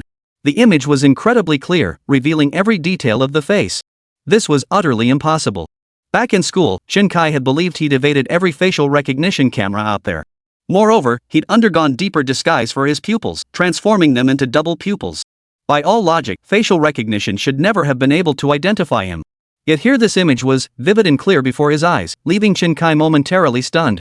Still, Chen Kai refused to believe Zhang Luxin's words. They were both seasoned veterans. What was she playing at with this pretense of a ghost story? Zhang Luxin was clearly baiting him. Criminal investigators always used a mix of hard and soft tactics to break through during interrogations. When it came to using soft words to win over suspects, Chen Kai was no less skilled than Zhang Luxin. But Zhang Luxin's performance felt more genuine than Chen Kai's. Had Chen Kai not been well versed in these tactics, he might have fallen for it. Chen Kai picked up the photo on Zhang Luxin's phone and studied it with a grave expression. This secretly delighted Zhang Luxin. It seemed the guy was finally taking the bait. Chapter 25, That photo isn't me. Chen Kai scrutinized the photo for a long moment. Then he pointed at the photo on the phone and asked Zhang Luxin, "You're saying this is me? Isn't this you? Don't lie through your teeth, this is clearly you." "This isn't me." "Which I do you think it is?" Zhang Luxin was nearly driven mad by Chen Kai's attitude. But Chen Kai's outright denial didn't surprise her. I never did." Stop making things up, the classic suspect's 3-step denial. The more he denied it, the more it proved his guilt. Guilty conscience? Was Chen Kai really showing signs of guilt? Why did he sound so stubbornly defensive? Chen Kai held the photo up to his own face and demanded at Zhang Luxin, "Look closely. Could this possibly be me? Do I look like this? How did you become a detective with eyes like that? If you keep this up, how many wrongful convictions will you rack up every day?" Such stubborn, backhanded accusations left Zhang Luxin speechless. Chen Kai then grabbed Zhang Luxin's phone and snapped another photo of his own face. "Since your police eyes aren't up to the task, let's bring in some professional help." With that, Chen Kai downloaded an AI facial recognition app onto Zhang Luxin's phone. He then sent both photos directly to the app for facial recognition. The results came back quickly. The similarity score was only 60%. This matched the results from the Xueming system exactly. Chen Kai pointed at the facial recognition results and said, "Look at this, the similarity is only 60%. How could this be me?" You cops need to get out of your comfort zone sometimes. Learn about new tech, understand new technologies. You. Zhang Luxin was so flustered by Chen Kai's outburst that she couldn't even finish her thought. He actually dared to imply that the police force's technological capabilities were inadequate, demanding they learn new technologies and understand new innovations. How infuriating. Their pursuit system was second to none in the global criminal investigation community. No one dared claim superiority. Now this Chen Kai dared to call their tech outdated? That was just too hurtful. But when Zhang Luxin lowered her head to glance at the facial recognition score on her phone, she froze for a moment. Now she too began to doubt her own eyes. Could she really be experiencing some kind of visual illusion? Just as Zhang Luxin began doubting herself like her two superiors, the rear door suddenly swung open. Luowen hopped into the car. "Good afternoon, Dad. Auntie, you came to pick me up too." Upon seeing Zhang Luxin, Luowen immediately greeted her politely. Zhang Luxin snapped back to her senses and forced a less than radiant smile at Luowen. Good afternoon, Luowen. Auntie wants you to take a look at this person. Do you recognize him? After saying this, Zhang Luxin opened the photo of the janitor and handed her phone to Luowen. Simultaneously, she turned to Chen Kai and whispered sternly, "Don't you dare interrupt." Zhang Luxin clearly saw Luowen as her lifeline to prove her eyesight was fine. Since joining the force, her mentor, Captain Zhao Chang, had primarily relied on various high-tech systems to solve cases. The Chasing Fate system over the past few years had further enhanced his capabilities. Captain Zhao Chang's mentor, Commander Tian Jianhua, was a pioneer in utilizing high-tech forensics nationwide. The pursuit system was developed jointly by him, Captain Zhao Chang, and technicians from Hideaway Kang. To them, the pursuit system was their weapon on the battlefield. Naturally, they would never question whether their weapon was faulty, they would only question the problem itself. With the nation's technological advancements advancing by leaps and bounds, many adults have come to place unwavering faith in high-tech solutions. Presenting such facial recognition results to anyone would lead them to believe that high technology cannot fail. The only possible fault must lie with their own eyes. Only children remain largely untouched by the pervasive influence of high technology. If he asked Luowen, she would surely give him the same answer. Zhang Luxin looked at Luowen with hopeful anticipation. Luowen took Zhang Luxin's phone and examined it closely. This person's face shape, eyebrows, and mouth all look just like my dad. Zhang Luxin's eyes lit up instantly. That's it. This was the answer she'd been seeking. But this man absolutely cannot be my father. My father isn't a janitor. He's too lazy to clean the house at home. How could he possibly work as a janitor outside? Chen Kai burst out laughing. Beside him, Zhang Luxin's expression visibly twisted, but she gritted her teeth and said, Luowen, forget about the clothes. What if your dad was just role-playing? Just tell me, is this face your dad's? Truthfully, Chen Kai wasn't worried about how Luowen would respond. Because a child's identification simply wouldn't hold up. This was merely a photo of a janitor. Even if it proved to be him, it would only confirm he'd entered Teacher Li's office. Beyond that, it proved nothing. Luowen stared intently at the photo, examining it again and again. Finally, she pointed to the eyes in the janitor's image and declared, "No, this isn't my dad." Zhang Luxin's eyebrows nearly shot up as she snapped, "How could it not be? How could this not be your dad? Look at the face, look at the nose and eyebrows." Zhang Luxin grabbed Chen Kai by the collar, forcing his face to appear side by side with the janitor's on the phone in front of Luowen. "Auntie, let go of my dad. He can't breathe. This clearly isn't my dad. Why are you insisting it is? Look at the eyes in this photo, then look at my dad's eyes. They're completely different people's eyes." Perhaps because children are small, they tend to notice details first when observing things. This tendency usually diminishes with age, typically fading once they reach adolescence and their bodies match those of adults. That's why Luowen noticed a detail everyone else had missed. As soon as Luowen finished speaking, Zhang Luxin immediately released her grip on Chen Kai's hand and scrutinized the photo on the phone. Simultaneously, she leaned in close to Chen Kai, scrutinizing his eyes with intense focus. The gesture made Chen Kai feel awkward. But Zhang Luxin pressed Chen Kai's head down firmly and said, "Don't move. Look straight into my eyes." Chen Kai chuckled awkwardly and said, "Your eyes are bright and lively, but your temper is too hot-headed. You're always grabbing people by the collar and twisting their heads around. It's really getting on my nerves." Zhang Luxin, taken aback by Chen Kai's words, only then realized that the distance between their two faces was barely separated by Luowen's small face. Luowen had already poked her head forward, looking puzzled as she asked, "Auntie, what are you doing? Have you taken a liking to my dad?" Startled by Luowen's question, Zhang Luxin quickly averted her gaze, her heart racing. This Chen Kai, honestly, he really is quite handsome. Damn it, why am I thinking about this now? Chapter 26, Leave a phone number handwritten, please. Observing a man up close like this made Zhang Luxin blush a little. She did notice something. It was his eyes. Just as Luowen had said, Chen Kai's eyes and this janitor's eyes weren't the same pair. The pupils were distinctly different. Could she have misjudged him? Chen Kai's pupils were perfectly normal, just a pair of ordinary eyes. In contrast, the eyes in this AI-generated image of the janitor looked somewhat eerie, especially the blurred or double-imaged positions of the pupils and irises. If AI-generated images exhibit such flaws, it suggests the original reference image itself was problematic. But how could that be possible? Zhang Luxin couldn't comprehend this phenomenon. She tucked the photo away inside. Now that Luowen mentions it, it seems your father really isn't this janitor after all. Chen Kai spoke with a hint of impatience. "Officer Zhang, Luowen and I are heading home now. Would you like to come with us?" Luowen immediately grabbed Zhang Luxin's arm and said, "Auntie, come on. Let's go to my house for dinner. Aunt whose cooking is absolutely delicious." Zhang Luxin waved her hand. "I won't be joining you. Chen Kai, could you give me a ride home?" Seeing Zhang Luxin's utterly defeated expression, Chen Kai felt a sense of relief. This woman really was a handful. Before long, Chen Kai dropped Zhang Luxin off at her residential complex. The moment she stepped out of the car, Zhang Luxin pulled a sticky notepad from her bag and handed it to Chen Kai. "What's your number? Let's exchange contact info." Chen Kai chuckled, pointing at the paper and pen she offered. "Just a moment ago, I was saying how outdated your police methods are. Looks like I was right, you still use such primitive ways to record phone numbers. Nowadays, we just tap phones to exchange contacts. At the very least, we can scan QR codes." Chen Kai knew full well his contact details had already been registered when he reported the incident. How could Zhang Luxin not know that? So her purpose in making him write his number on paper was obvious. Because the 11 digits of his phone number included the exact sequence 8311 from the note he'd left for Teacher Li. Zhang Luxin's goal was to get him to write down those specific digits so she could have them for handwriting analysis. Zhang Luxin was unaware that Chen Kai had already seen through her scheme. She was still trying to justify her actions. Cut the sarcastic remarks. "I didn't bring my personal phone today, this is my police-issued phone, so I can't store contacts. I'll jot down your number now and contact you later from my personal phone so our superiors won't know I'm helping you." Chen Kai couldn't help but retort, "Are you ever going to stop? You're just convinced it's me, aren't you? Fine, I'll write it down.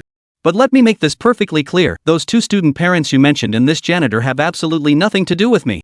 Chen Kai grabbed a pen and scribbled his phone number on the paper in 2 swift strokes.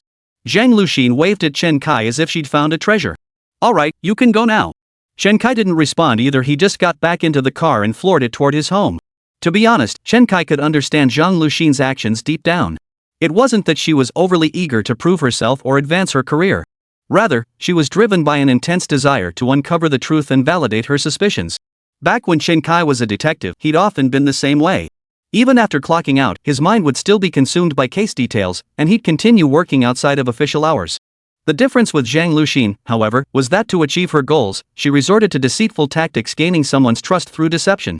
That was going too far. But Chen Kai put himself in her shoes. He wouldn't just resort to deception, physical altercations would be par for the course. If he possessed Zhang Luxin's looks, he wouldn't hesitate to use his charm to help solve a case. "Dad, what are you thinking about?" Luoan, noticing Chen Kai had been unusually quiet throughout the journey, asked curiously. Daddy was wondering if Luoan got bullied at school again today. Luoan shook her head, then said happily, "Everyone seems to have heard about those 3 getting arrested. They also know I have an aunt who's a police officer, so no one dares to bully me anymore. Even the kids who used to bully me with them came over to apologize and buy me treats." Chen Kai chuckled softly. "Looks like Officer Zhang isn't all bad after all. At least he did one good thing. But Luoan, do you know why they're afraid to bully you now and even apologized? It's because they're afraid your auntie will arrest them." Chen Kai nodded and continued, "Your aunt is like a sword in our hands. We possess this sword to protect ourselves, not to bully others with it. We'll accept their apologies, and from now on, we'll all be good friends. But we'll return all the treats and toys they bought you." Luoan glanced at his bulging backpack, feeling a bit reluctant. "Luoan, do you like Xiaobei and Lu Xing?" Luoan shook his head repeatedly. Chen Kai continued, "Xiaobei and Lu Xing bully others just because they have more people, are taller, and stronger. They demand money and things from others. So if Luoan takes others' snacks and toys just because her aunt is a police officer, how is that any different from those bad kids like Xiaobei and Lu Xing?" Luoan seemed to grasp the point, nodding firmly. "Daddy, I'll give all these treats and toys back to everyone tomorrow." Chen Kai turned and smiled at Luoan before adding, "Luoan, you're such a good girl." Every moment of Chen Kai's guidance to Luoan was meticulously recorded by the camera installed in his car. After just watching a tense standoff between cops and criminals, the viewers in the livestream were now deeply moved by this heartwarming educational moment. It must be said that Chen Kai's parenting approach is quite sophisticated. Children must be taught from a young age not to bully the weak. Otherwise, after experiences like this, it's inevitable that Luoan might gradually turn into a little bully. My admiration for Chen Kai keeps growing. He's undeniably a master criminal, his acting flawless, and now even his parenting skills are impressive. Honestly, I can't think of any flaws this guy Chen Kai might have. His only flaw might be that he's about to get caught. Look, from the police perspective, Officer Zhang suddenly has a video feed. Officer Zhang suddenly has a video feed? Many netizens instantly grew curious. Currently, there are only 2 police camera feeds, one at the command center and one at the criminal investigation team. Zhang Luxin now has an additional live feed, indicating she's also being prioritized by the production team. Chapter 27, Off-Site Assistance. Zhang Luxin, like Chen Kai, wasn't prioritized by the production team. They weren't equipped with dedicated live streaming gear. Chen Kai was essentially an extra, while Zhang Luxin was just an ordinary police officer. No one could have predicted that this extra and an ordinary officer would now become the male and female leads. At that moment, tens of thousands of netizens flooded into Zhang Luxin's livestream. Back at her home, Zhang Luxin had already removed her glasses. Only then did viewers notice a small USB-C port on the temple of her glasses. Zhang Luxin turned on her computer, took out a data cable, and connected it to the USB-C port on the temple of her glasses. She clicked on the video within the pop-up folder. It was footage recorded during the period when Zhang Luxin and Chen Kai had met. Many netizens suddenly realized Zhang Luxin had been recording the entire time she was talking and meeting with Chen Kai. These are special glasses with a built-in camera. Officer Zhang has really impressed me. Her evidence-gathering skills are truly admirable. If Chen Kai had slipped up with just one word, the police would have had the evidence right there. Studio. Xiao Sa tore his gaze away from the large screen and turned to look at Chief Gua. Commissioner Gua, you didn't see that coming, did you? Commissioner Gua nodded with a smile. Truly unexpected. It's like the new generation surpassing the old. Xiao Sa then turned to Luo Xiang beside him. Mr. Luo, is this method of evidence collection by the police legally valid? Mr. Luo pushed his glasses up and chuckled. This is the first time I've seen police obtain evidence through covert filming and recording. However, among the evidence provided by many witnesses and victims, there are indeed instances of covertly recorded materials. Within China's judicial system, such recordings are only deemed illegal evidence if their content severely infringes upon others' legitimate rights or violates public order and good morals to a significant degree. At present, this footage neither infringes upon Chen Kai's legal rights nor violates public order and good morals, so it can be used as legitimate evidence. Beside him, Chief Guohua nodded. Some of the police's methods were indeed questionable, but they were undeniably effective. Zhang Luxin reviewed the footage related to Chen Kai herself, then studied it for a long time. Ultimately, she picked up the phone. Amidst the heated discussions in the comments section, Golden Shield suddenly posted a bullet comment. Zhang Luxin just called me. Golden Shield, you actually know a police officer? Not just know her, she's my student. I told you I teach criminology at the police academy. Answer it. Might be an off-duty favor. Hello, Professor Jean? It's Lu Chung. You're not teaching right now, are you? Oh, no. Are you planning to ask for outside help? Zhang Luxian froze at her teacher's question. Outside help? Golden Shield realized their superiors probably hadn't briefed the lower-level officers about this. So he laughed it off and said, I guess you're stuck on a case and need my help. Zhang Luxian nodded repeatedly. Sir, I suspect someone might be involved in a crime. I recorded a video. Take a look at this person's expression. Could they be a suspect? Golden Shield chuckled and said, send it over. I'll mark it up for you. Sir, how is it possible that two images of people who clearly look alike only get a 60% similarity score because their eyes are slightly different? Zhang Luxin voiced the doubt gnawing at her mind. He had to consult his teacher thoroughly on this matter, otherwise, it would remain an unresolved hurdle in his mind. But to his surprise, Teacher Jean countered with a question. Do you understand the fundamental principles of facial recognition? Zhang Luxin was completely stumped by the question. Teacher, I'm studying criminal investigation. What you're referring to should be. You young people, Teacher Jean shook his head with a sigh. Sometimes you think just knowing how to use a tool is enough, no need to understand its basic principles. But that's wrong. If we understand the fundamental principles behind a tool, we can use it much more effectively. Zhang Luxin scratched his head sheepishly and asked quietly, You're absolutely right, sir. So what exactly is the fundamental principle behind facial recognition? Facial recognition identifies individuals by analyzing facial features, essentially performing identity verification. Each facial feature carries a certain weight, like the position of the eyes, nose, and mouth, along with the distances and angles between them. However, these can be slightly altered through makeup or other means, so their weight isn't very high. But there's one facial feature worth 40 points. Do you know what it is? Zhang Luxin felt like she already had a concrete answer in her mind. She slowly uttered the answer Luowen had given her that afternoon. The pupils? The Golden Shield nodded and continued, to be precise, it's the pupillary distance. The distance between the pupils cannot be altered. But this isn't absolute.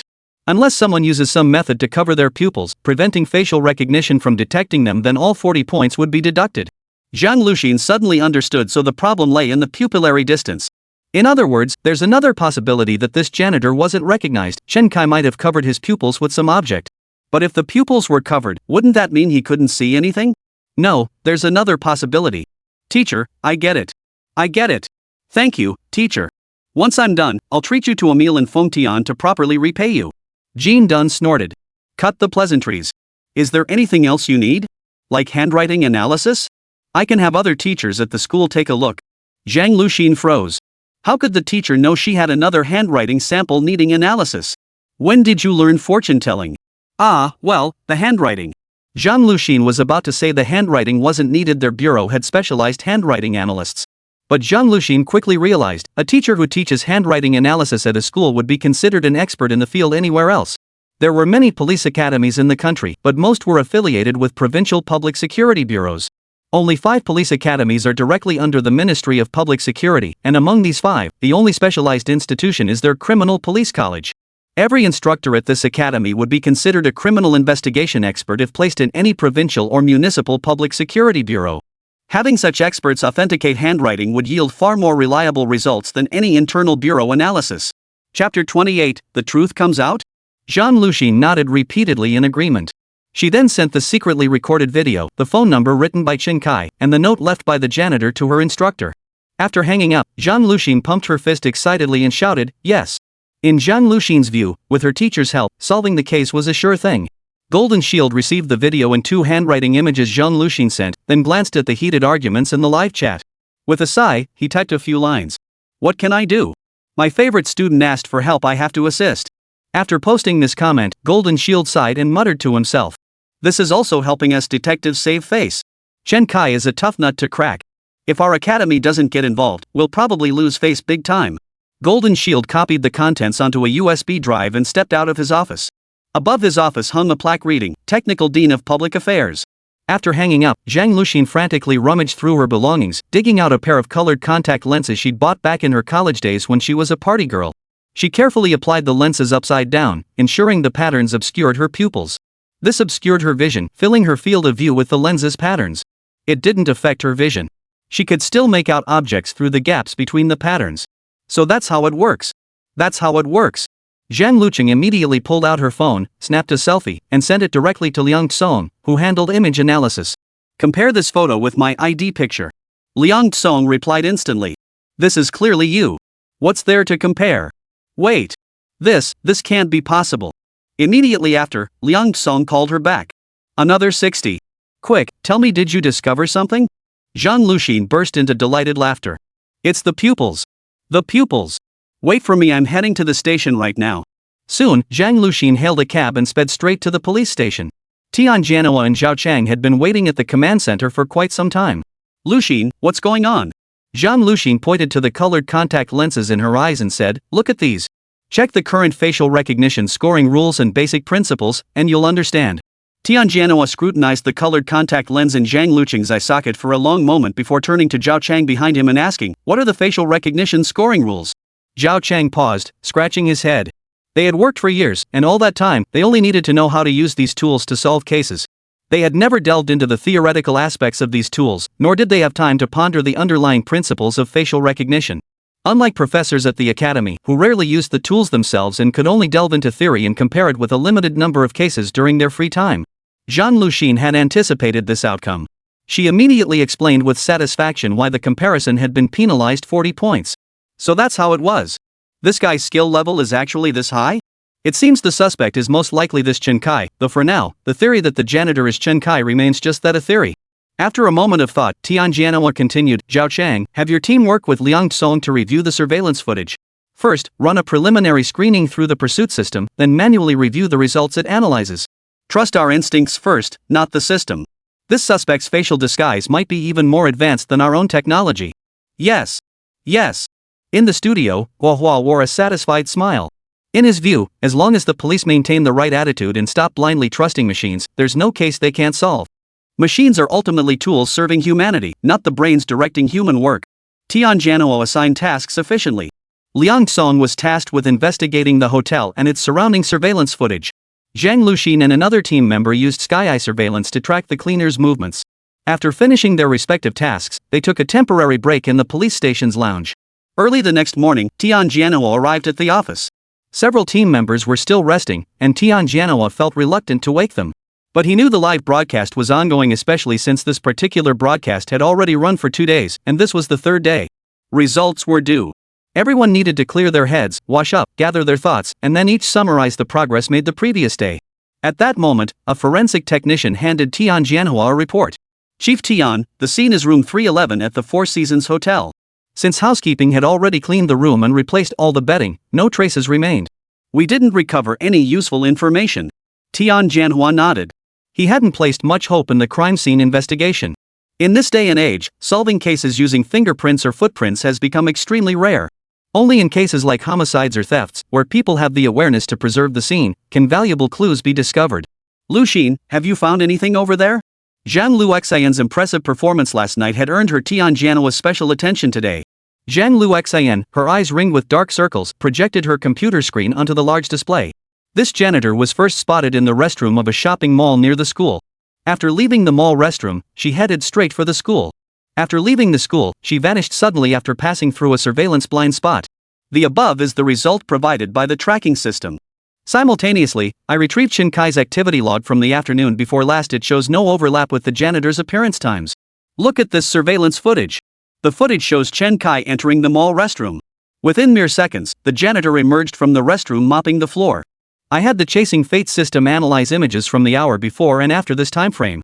Everyone who entered the restroom exited except for one person. Chen Kai? Zhang Luxi nodded and switched to another surveillance feed. This was the final segment showing the cleaner entering the surveillance blind spot. Shortly after the cleaner entered the blind spot, Chen Kai emerged carrying a tote bag. Then, Chen Kai actually headed toward the Four Seasons Hotel. The answer seemed to have become crystal clear. Chen Kai was undoubtedly connected to this janitor, and he was also connected to the Four Seasons Hotel. Check Chen Kai's hotel booking records. Chen Kai booked room 8313 at the Four Seasons Hotel the afternoon before last. Everyone erupted in cheers. Chapter 29, I plead not guilty for Chen Kai. Viewers in the livestream watched the police footage filled with cheers and excitement. One by one, their moods began to sink. It wasn't that they felt down about Chen Kai's impending arrest, but rather that they felt down because a good show was coming to an end. The police truly lived up to their reputation. They cracked such a major case in just 2 days. All the elaborate preparations Chen Kai had painstakingly made crumbled before the police's methods. Backstage, the director had already popped open the champagne. Because his BMW could finally be driven back. Meanwhile, the director had already started drafting press releases and the closing remarks for the show.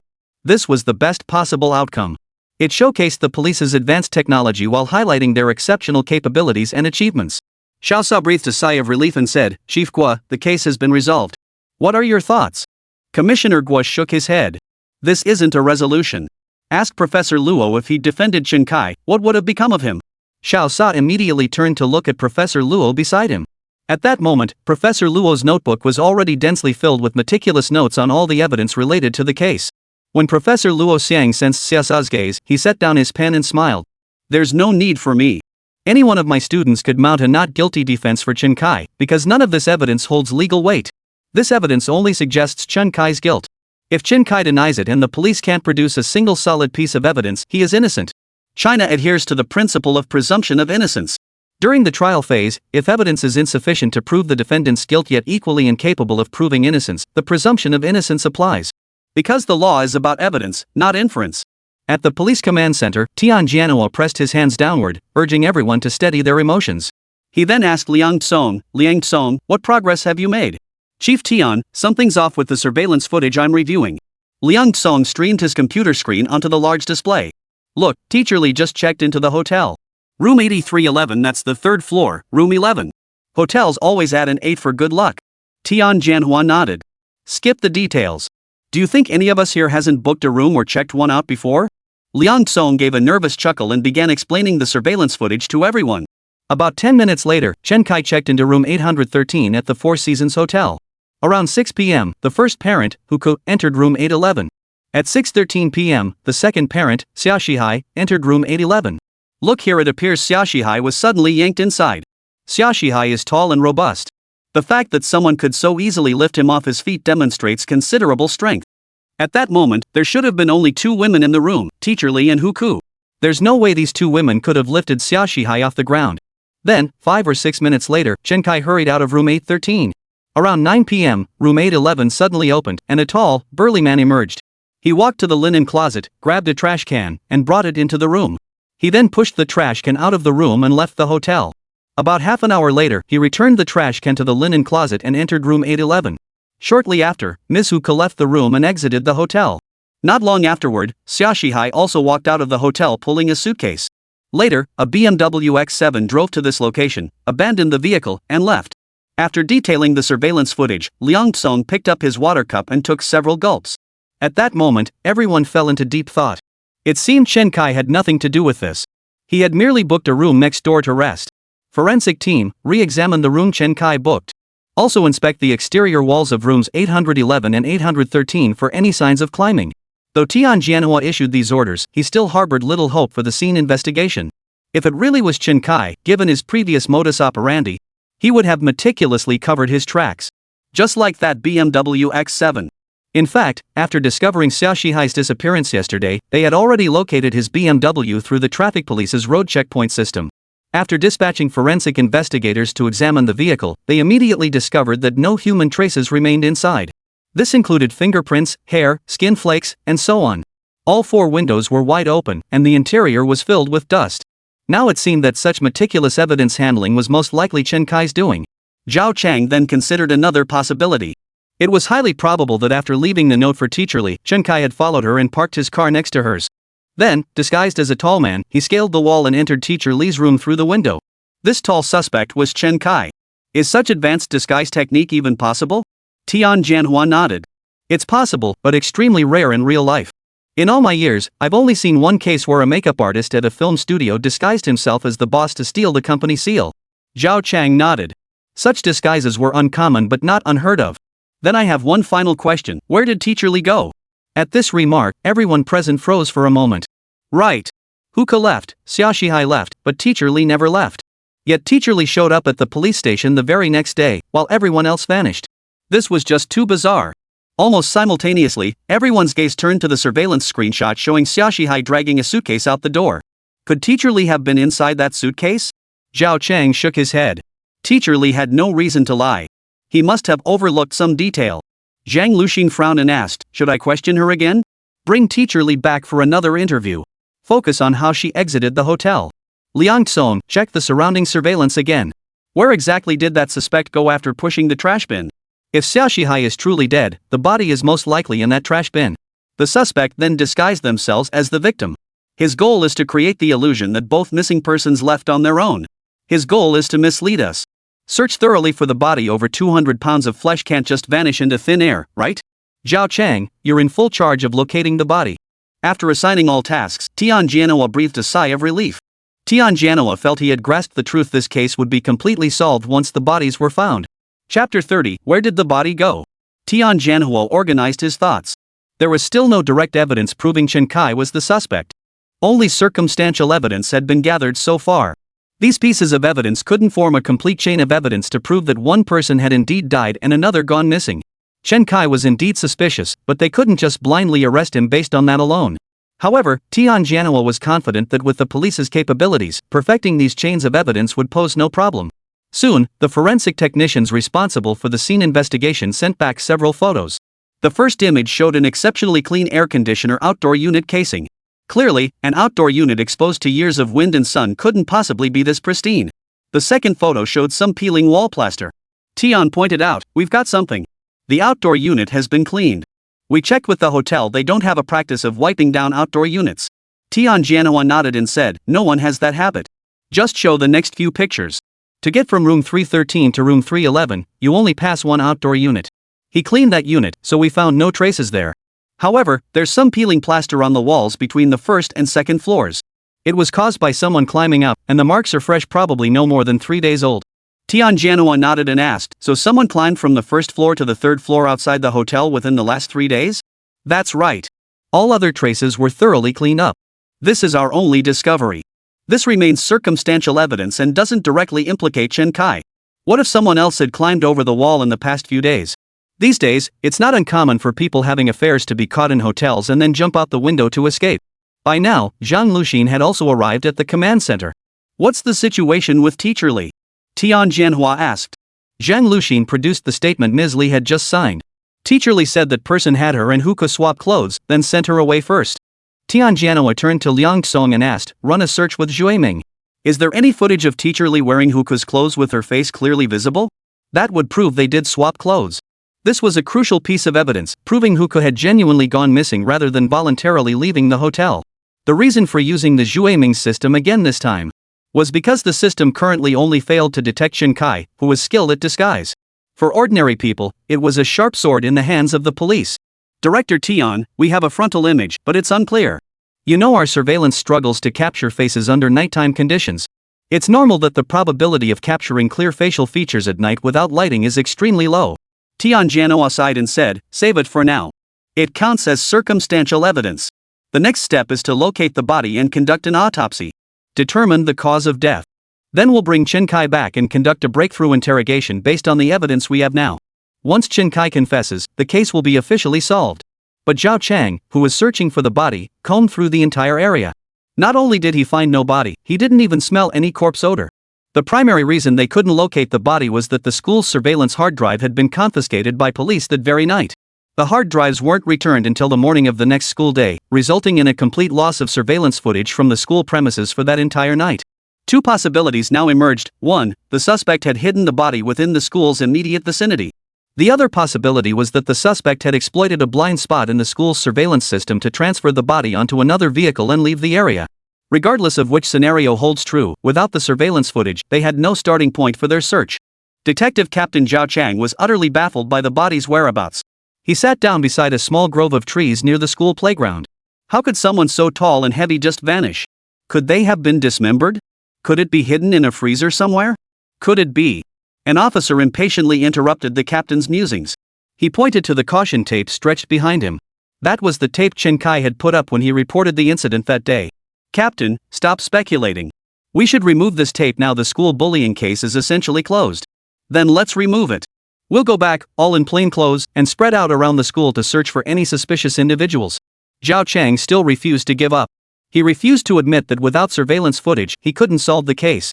He was determined to find the body on his own. Viewers in the livestream chat were growing impatient on Captain Zhao's behalf. They knew exactly where Xia Shihai's body was hidden. That night, they had followed Chen Kai all the way, watching him bury the body right here. That night, police tape was still stretched across the area. Did these cops really think their tape could stop anyone? Why didn't they look inside the tape? It was right under their noses. The body is right here, where else would you look? They were so close to finding it. After another day of work, the only progress the police made was discovering climbing marks on the hotel's exterior wall. Beyond that, they had nothing. Anxious expressions spread across everyone's faces. They had even employed big data and technical means to monitor Chen Kai's phone and social media accounts. The goal was to see if he would slip up online once he returned home and shed his disguise. The prolonged stifling silence in the office finally became unbearable for Zhang Luxin. She rose from her desk, stepped out of the office, hailed a cab, and headed straight for Chen Kai's residence. At Chen Kai's residence, dinner was underway. The doorbell suddenly rang. Huka hurriedly stood up and said, "I'll get it." Chen Kai nodded. After interacting with her these past few days, he found Huka to be a decent person, aside from some issues with disciplining her child. But as Huka had explained, the issues with Xiao Bei weren't really her fault. She'd essentially been left holding the bag. The door opened quickly, and Huka was startled by the sight of the woman in police uniform standing before her. You. Chen Kai turned to see Zhang Luxin standing there. He smiled and said, "Officer Zhang, you must have been hiding behind our stove, following the smell. Come sit down and have some food. Auntie, come eat. Aunt whose cooking is delicious." Luoan hurried over and grabbed her hand. Chapter 31, Second Encounter. Huka's heart skipped a beat when she heard Luoan call the policewoman auntie. In truth, she had already begun contemplating whether to confess certain matters to this officer. Sticking to her persona and fulfilling Chen Kai's request, staying at his place for a week, collecting the money, and leaving was perfectly feasible. But at the same time, Huka was also pondering whether, if the truth came out, she might be implicated for harboring a criminal. As things stood, her concealment of facts could at most be considered under duress, not aiding and abetting. Chen Kai's police relative was the real mastermind behind shielding him. Who would have thought?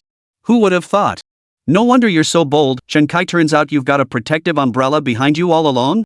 Viewers in the livestream were glued to the screen. Another meeting between the suspect, the victim, and the police. Meanwhile, He Nian continued eating his meal without a care. This guy's got some seriously thick skin.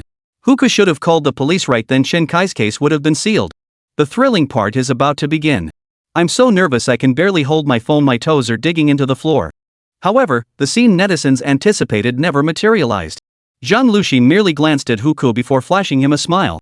Then she ruffled Luoan's hair. "Luoan, you stay and eat with Aunt Hu. Your father and I need to discuss something." Huka quickly pulled Luoan toward her, her voice trembling slightly as she said, Then you two go ahead. Luoan and I will eat first." Chen Kai reluctantly set down his chopsticks and led Zhang Luxin into the living room. "You never stop, do you? Showing up at my place dressed like that, are you trying to make sure everyone knows my family has issues? If you come to my house again, I'll report you for disturbing the peace. Chen Kai lowered his voice, scolding Zhang Luxin. Zhang Luxin furrowed her brows, bit her lower lip, and stared intently at Chen Kai. I'm giving you one last chance, truly the last. I don't want Luowen to lose you as her father again. Tell me everything, and I'll help you figure it out. Just then, Huku emerged carrying 2 cups of tea, placing them on the table before them. Have some tea. Zhang Luxin immediately fell silent and nodded to Huku. Chen Kai then said, Anhu, my girlfriend, and I need to discuss some private matters. You don't need to come out and serve tea anymore. All right. Huku nodded repeatedly. How could she dare show her face again? The police had explicitly stated they'd find a solution for Chen Kai. Wasn't that a rock-solid protective shield? If she dared utter another word, these two might just team up to finish her off. The viewers in the livestream had already figured out exactly what Huku was afraid of. The child's auntie, the cops, I'll help you. This alone was enough to deter Huku from reporting it to the police. Chen Kai's meticulousness is truly impressive. I'm in awe. Look how completely unfazed he is. He clearly had this all planned out. No wonder he dared bring Huku home. This guy is bold yet meticulous. Netizens were both impressed by Chen Kai and felt a bit sorry for the police. Twice in a row, they'd missed the truth by a hair's breadth. This proves Chen Kai's success isn't mere luck. He's thoroughly figured out how the police think. He anticipates every tactic the police might employ, then meticulously tailors his actions to counter them. This guy is just too tricky. In the studio, Bureau Chief Guohua's brow furrowed. He had previously thought Chen Kai might just have some knowledge of criminal investigation and counter-surveillance. Now he saw clearly that Chen Kai possessed far more than mere skills in disguise and counter-surveillance. His schemes and planning were beyond what ordinary criminals possessed. If this guy is truly a ruthless criminal, then we're in big trouble. Guohua couldn't help but sigh inwardly. At Chen Kai's residence, Zhang Luxin lifted a cup of tea, sipped slowly, and steadied her emotions. To be honest, we've uncovered more evidence against you today. I was originally planning to cover for you, letting you live peacefully with Luowen. But with this new evidence, I can't keep helping you like that anymore. My career depends on it. Think carefully about Luowen. Think about her future. Do you want her to grow up alone and helpless? If you turn yourself in now, I can help secure a possibility of bail and probation. Chen Kai couldn't help but admire Zhang Luxin. Her tactics had changed again. Last time she'd offered to cover for him. This time, she said she couldn't shield me, only secure bail and probation. The implication was crystal clear. It signaled that their investigation had made a major breakthrough. They've confirmed you're the suspect. Now, your only option is to turn yourself in. Surrendering would allow you to raise Luo, and refusing to confess would leave Luowen an orphan without a father. In short, Zhang Luxin's message boils down to one thing. Confess and receive leniency, resist and face harsher consequences. This woman truly knew her stuff. Chen Kai couldn't help but recall a profound truth spoken by Zhang Wuji's mother. Never trust a pretty woman. The prettier she is, the more likely she is to deceive. Chen Kai chuckled, clapping his hands. Impressive, truly impressive. Officer Zhang, I must commend your tactics. The police really go all out to solve cases, don't they? It's not about me being relentless. I genuinely have Luowen's best interests at heart. Does my daughter need you to look out for her? Just as Chen Kai was about to kick Zhang Luxin out, a sudden urge seized him. He wanted to test how far Zhang Luxin would go for this case. So Chen Kai feigned deep thought, lifting his cup to take a sip of tea. Sorry, I don't trust you. What if I tell you something, and you turn around and use it to claim credit? Who would I go to for justice then? Zhang Luxin's eyes widened in shock at Chen Kai's words. She had assumed this visit would require extensive effort, and even then, she might not sway Chen Kai. But she never imagined that after just a few words, Chen Kai would actually show signs of softening. It seemed her earlier tactics had truly worked. He genuinely believed she had left behind evidence that led to his arrest. Zhang Luxin immediately patted her chest and assured Chen Kai. You can trust me on this. My word is my bond, one never lie. Poof. Chen Kai's cold laugh made Zhang Luxin flush slightly. What are you laughing at? I swear on my police badge I absolutely won't deceive you. Chen Kai glanced at the police badge on Zhang Luxin's sleeve. That thing isn't worth much to me. You? Zhang Luxin felt her profession being trampled upon. Furious, she snapped, then what do you suggest I use as collateral? Chen Kai leaned closer to Zhang Luxin, placed his hand on her shoulder, and pulled her toward him. Naturally, you'll use yourself as collateral. Chapter 32, Let's Get Married. Chen Kai's actions and words instantly made the viewers in the livestream room widen their eyes. Chen Kai actually dares to flirt with the policewoman? No way, I can't stand this. Who gave him the nerve?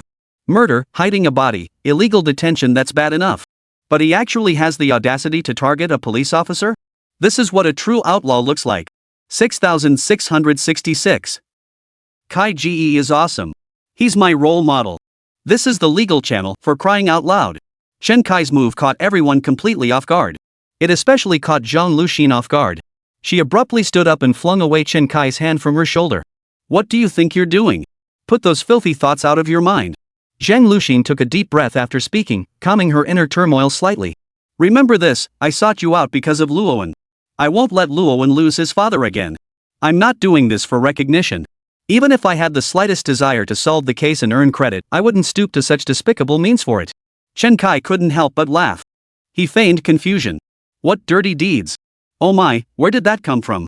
You're a public servant, after all. Your mindset is, well, I'm almost embarrassed to say it. Chen Kai's words instantly made Zhang Luxin's face flush crimson all the way to her ears. She was both embarrassed and angry. But she quickly realized she'd fallen into Chen Kai's trap. That arm around the shoulder gesture, combined with Chen Kai's mention of using someone as a guarantor, inevitably made her overthink. She sat down angrily and said, how am I supposed to vouch for you? Tell me. You think Luowen is pitiful too, right? Now you all suspect me of a crime and could arrest me at any moment. Sure, you're trying to get me probation, but what if I really end up behind bars? Who would take care of Luowen? That's why I want to find her a mother. If you agree, we'll get married. You'll become Luowen's legal guardian, and then I can leave with you without worry. After Chen Kai finished speaking, Zhang Luxin actually began to ponder. Seeing Zhang Luxin's expression, Chen Kai froze in surprise. Could she really be considering agreeing? That would be too much of a stretch, wouldn't it? Truthfully, Zhang Luxin found herself deeply agreeing with Chen Kai's words. She wasn't entirely sure what crime Chen Kai had actually committed. If Xia Shihai hadn't been killed by Chen Kai, but Chen Kai had only indirectly caused Xia Shihai's death, then buried the body and illegally detained Huku, the charges wouldn't be too severe. She could still lobby for Chen Kai, arguing for bail and probation based on voluntary compensation. But if Chen Kai had actually killed someone, then even with all her connections, she wouldn't be able to secure bail or probation for him. Then Luowen would truly lose his father. If she had married Chen Kai earlier, she could have become Luowen's legal guardian and taken care of him herself. At this thought, Zhang Luxin found herself less angry and even somewhat pleased. Her joy stemmed from the realization that she had somehow earned Chen Kai's trust. Chen Kai really had calculated this well. But she was a pure and innocent girl. To get married to a stranger she'd only met a few times, and then raise his child. Zhang Luxin wasn't afraid of tarnishing her reputation. She was more embarrassed than anything else. This document isn't a gun permit, nor is it a law enforcement credential, it's a marriage certificate. Zhang Luxin glanced up at Chen Kai with a flushed, guilty expression. When she realized Chen Kai's gaze was still fixed on her, Zhang Luxin quickly averted her gaze. This matter, I need to think it over, she stammered. But I can draft an agreement for Luowen's custody. In that brief moment when Zhang Luxin stole a glance at Chen Kai, he genuinely thought she might agree. Chen Kai was genuinely afraid she might agree outright. If this woman was willing to marry just anyone to earn merit, Chen Kai would be even more reluctant to entrust Luowen to her. Now that she was hesitating, it meant she was genuinely considering the matter. This policewoman truly was beautiful and kind-hearted. Alas, for Luowen's sake, he had already placed himself on the opposite side from her. Though unexpected twists had led them here, this was ultimately his own choice. Upon hearing Zhang Luxin's response, Chen Kai finally exhaled in relief. Chen Kai waved his hand and stood up. No way am I not getting the certificate. I don't trust any agreements. Alright, you can leave now. If you cops have solid evidence, just send someone to arrest me directly. No need for these empty tricks. Zhang Luxin grabbed Chen Kai's arm. Give me a day to think it over. No need to think about it. Force things never work out, and I won't go with you to turn myself in. Chen Kai opened the door and ushered Zhang Luxin out. Zhang Luxin tried to say something more, but Chen Kai slammed the door shut. The live stream exploded with chaos. Many viewers were clamoring to have Chen Kai arrested on the spot. How dare Chen Kai treat Zhang Luxin like this? Many fans who had already fallen for Officer Zhang found it hard to accept. To them, Zhang Luxin was the epitome of a police beauty, a goddess. Now Chen Kai had snubbed the police beauty goddess, and they simply couldn't accept it. I think Chen Kai chickened out. He was probably just joking or teasing her, but didn't expect the police beauty to take it seriously. Officer Zhang actually took it seriously? No way. Is she really going to get married to him? What on earth does Officer Zhang see in this guy? Why would she want to raise his child? He's only smarter than me, richer than me, and better looking than me. The above points are enough already. What else could you possibly compare with him? What else? My spotless, clean, crime-free record. After Zhang Luxin left, Chen Kai began meticulously reviewing every move he'd made in his mind. After confirming he hadn't slipped up, Chen Kai breathed a sigh of relief. This Zhang Luxin was genuinely dangerous, he'd nearly fallen for her tricks twice in a row. It was true, the prettier the woman, the more skilled she was at deceiving. Chen Kai walked back to the restaurant. You did very well. To acknowledge your performance today, I'll double your service fee. I can give you a portion up front. Provide me with your bank account number. Huko understood exactly what Chen Kai meant and promptly provided her bank account details. Chen Kai promptly transferred 10,000 yuan to Huko's account. Earning 10,000 yuan in just a few days made Huko completely abandon any thoughts of reporting him to the police. Besides, she dared not report it. They were about to register their marriage with the police. Reporting him now would be like walking straight into a trap. What kind of charm did this Chen Kai possess, that he could bribe a police officer and even get her to be with him? Huko scrutinized Chen Kai closely. He was indeed handsome, that mature, masculine kind of handsome. Plus, he was smart and responsible. He doesn't smoke or drink, and he comes from a well-off family. A man like this was indeed someone worth committing to. If I weren't already married, I might even. Chapter 33, Solving Cases by Relying on Women? How embarrassing. Zhang Luxin returned home looking utterly dejected. She genuinely wanted to help Chen Kai. Surrendering voluntarily and pleading guilty could genuinely reduce her sentence. But she never imagined Chen Kai would be so stubborn, insisting she marry him. Did he truly care nothing for their child?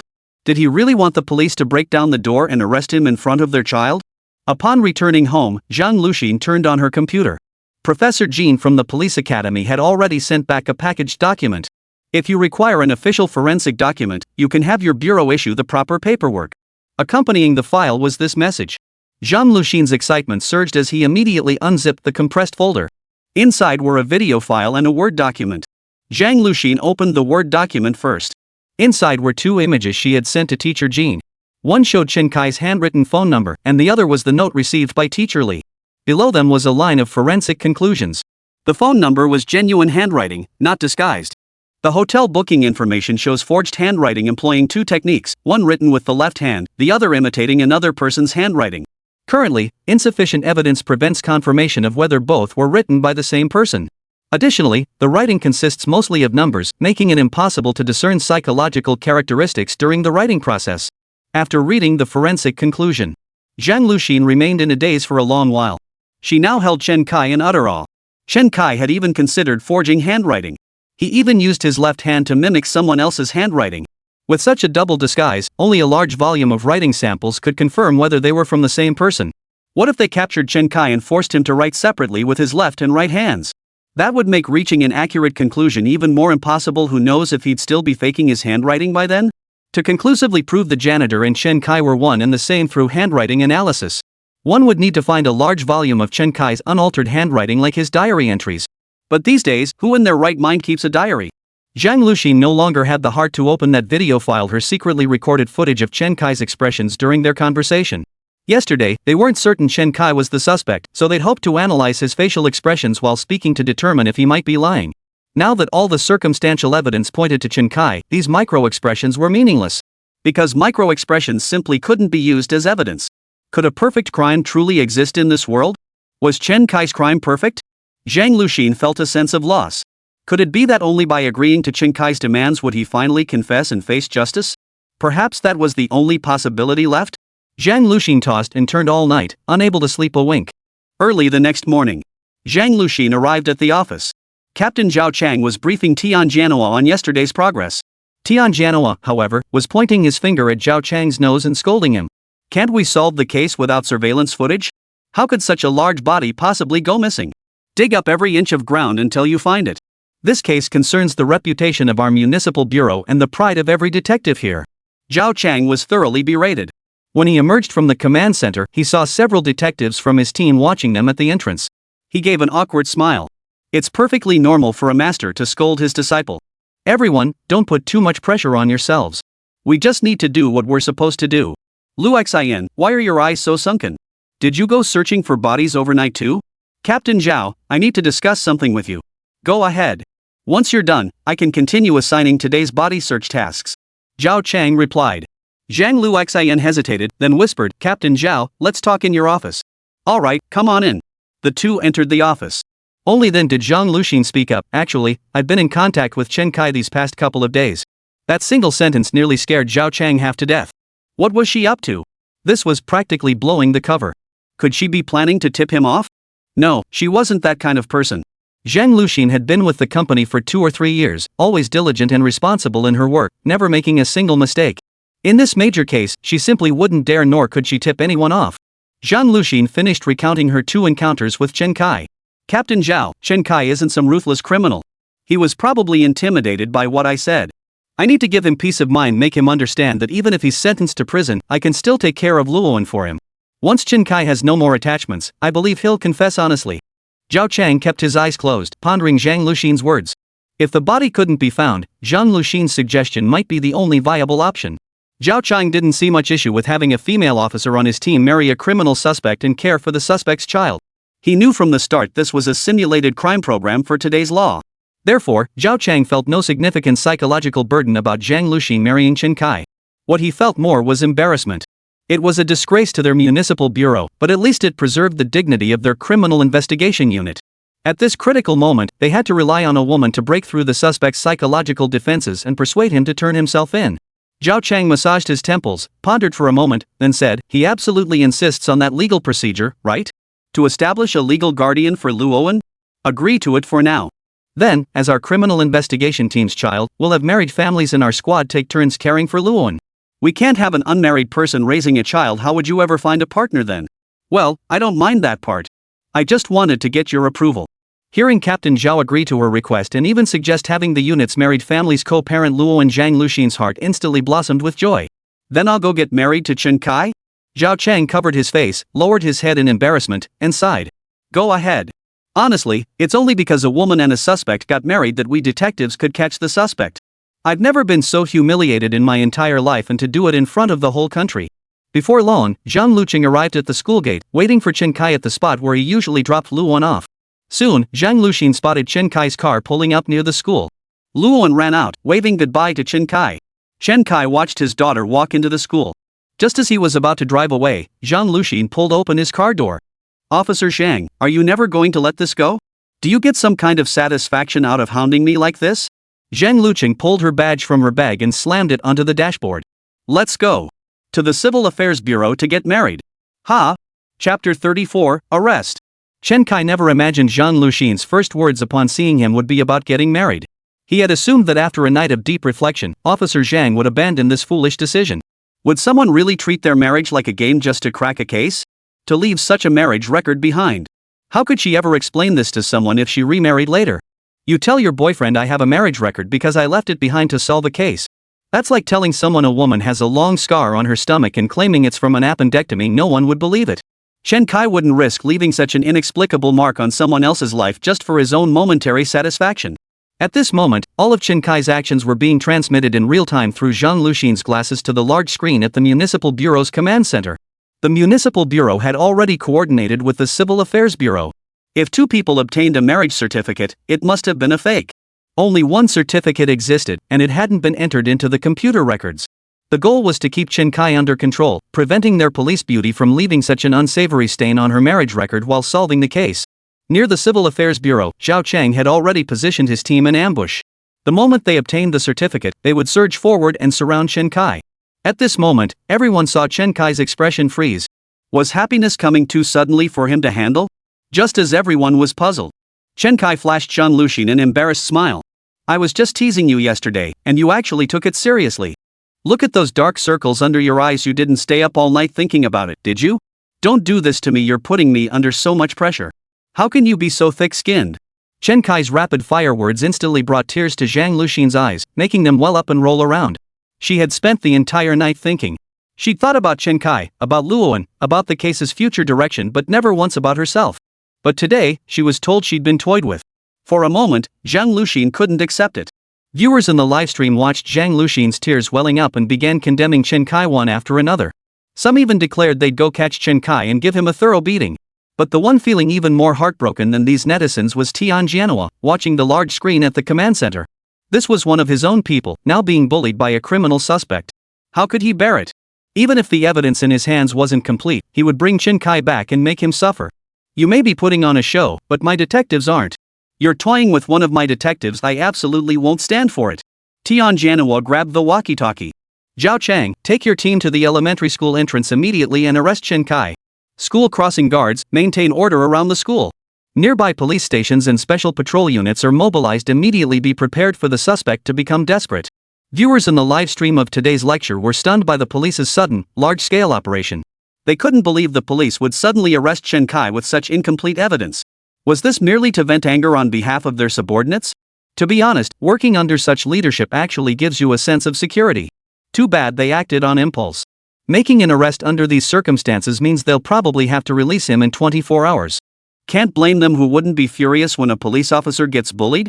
Xiao Sa sighed in the livestream. Our investigation team acted impulsively. Huohua shook his head. Not impulsive. If I were the investigator, with no progress for 4 straight days, to prevent him from achieving his goal, I'd definitely go for the arrest. At least bring him in for questioning. What if he's all bark and no bite? Professor Luo Xiang understood Director Guohua's meaning. Some people possess brilliant minds but lack the resilience to withstand pressure. A face-to-face confrontation might actually yield results. Director Guohua nodded and said, Professor Luo Xiang is right. You have to test the waters to see if it's a mule or a horse. You have to test it to see if it's an egg or a stone. If we hesitate to arrest someone just because they've created a seemingly perfect crime, we'll let them get away with it. Acting now is a case of the brave prevailing when paths cross. What's going on? Suddenly the livestream's atmosphere is heating up. What a line, the brave prevail when paths cross. Way more intense than Bo Ran. The live chat was actually anticipating the outcome of Chen Kai's confrontation with the police, while also speculating about the interrogation tactics the authorities would employ. They still remembered how Commander Tian Jianhua had made Teacher Li confess everything with just 3 sentences. So how long could Chen Kai hold his own against Commander Tian Jianhua? Surely it would take more than 3 sentences? They had 24 hours to see how long it would last. At that moment, Zhao Chang also received Tian Jianhua's orders. He immediately picked up the phone and called Tian Jianhua back. Boss, what's going on? Why are we moving in now? We haven't even gotten the warrant yet. That bastard's playing games. Just haul the son of a back here. Look how cocky he is, daring to flirt with our police flower? Ahem, master, mind your language. Everything's being recorded over there. Can't care less. My men won't take this. Once we bring him back, you and Lu Xian handle the interrogation. Let Lu Xian vent her anger properly. Tian Jianhua spoke with fury. This couldn't help but make one wonder if the police might resort to some special methods. Like claiming the body camera ran out of battery after arresting Chen Kai, or fabricating excuses like a power outage at the police station. After all, online rumors persist. When a cop's body camera runs out of power, you can bet his stun gun's fully charged. But this was a live broadcast. They wouldn't dare pull such stunts even if they had the guts. Just as Chen Kai finished speaking and Zhang Luxin looked aggrieved. Chen Kai's car door was yanked open. Zhao Chang grabbed Chen Kai and pressed the barrel of his 92 pistol directly against Chen Kai's head. Hands behind your head. Get out of the car. With the gun pressed against his temple, Chen Kai immediately obeyed orders, raising his hands high above his head. He exited the vehicle and crouched by the roadside. Zhao Chang retrieved handcuffs from his waistband and handed them to Zhang Luxin. Handcuff this guy who dared to mess with you. Zhang Luxin looked at the comrades suddenly appearing beside her, tears streaming uncontrollably down her face. This was the bond of comradeship. When you faced injustice, there were always allies standing behind you. This bond was far more genuine than the ordinary camaraderie between colleagues. With her colleagues' help, Zhang Luxin cuffed Chen Kai, the man who had deceived her. Handcuffs behind his back. Chapter 35, Psychological Warfare. Chen Kai was led into the interrogation room at the police station and seated in the interrogation chair. By now, Zhang Luxin's emotions had calmed considerably. Taking a deep breath, she addressed Chen Kai. I gave you a chance, but you didn't seize it. Don't blame us for being impartial now. Chen Kai shook his head with a smirk. What you offered me wasn't an opportunity, it was a trap. Zhang Luxin ignored his defiance and continued, but after you're locked up, I'll still look after Luowen. Our captain has agreed Luowen will be under our team's collective care. You can rest assured. Chen Kai smiled faintly, saying nothing more as he closed his eyes to rest. He knew what lay ahead, a grueling 24-hour interrogation. The police wouldn't rest until they got something out of him. Chen Kai was soon ushered into the Public Security Bureau's investigation area.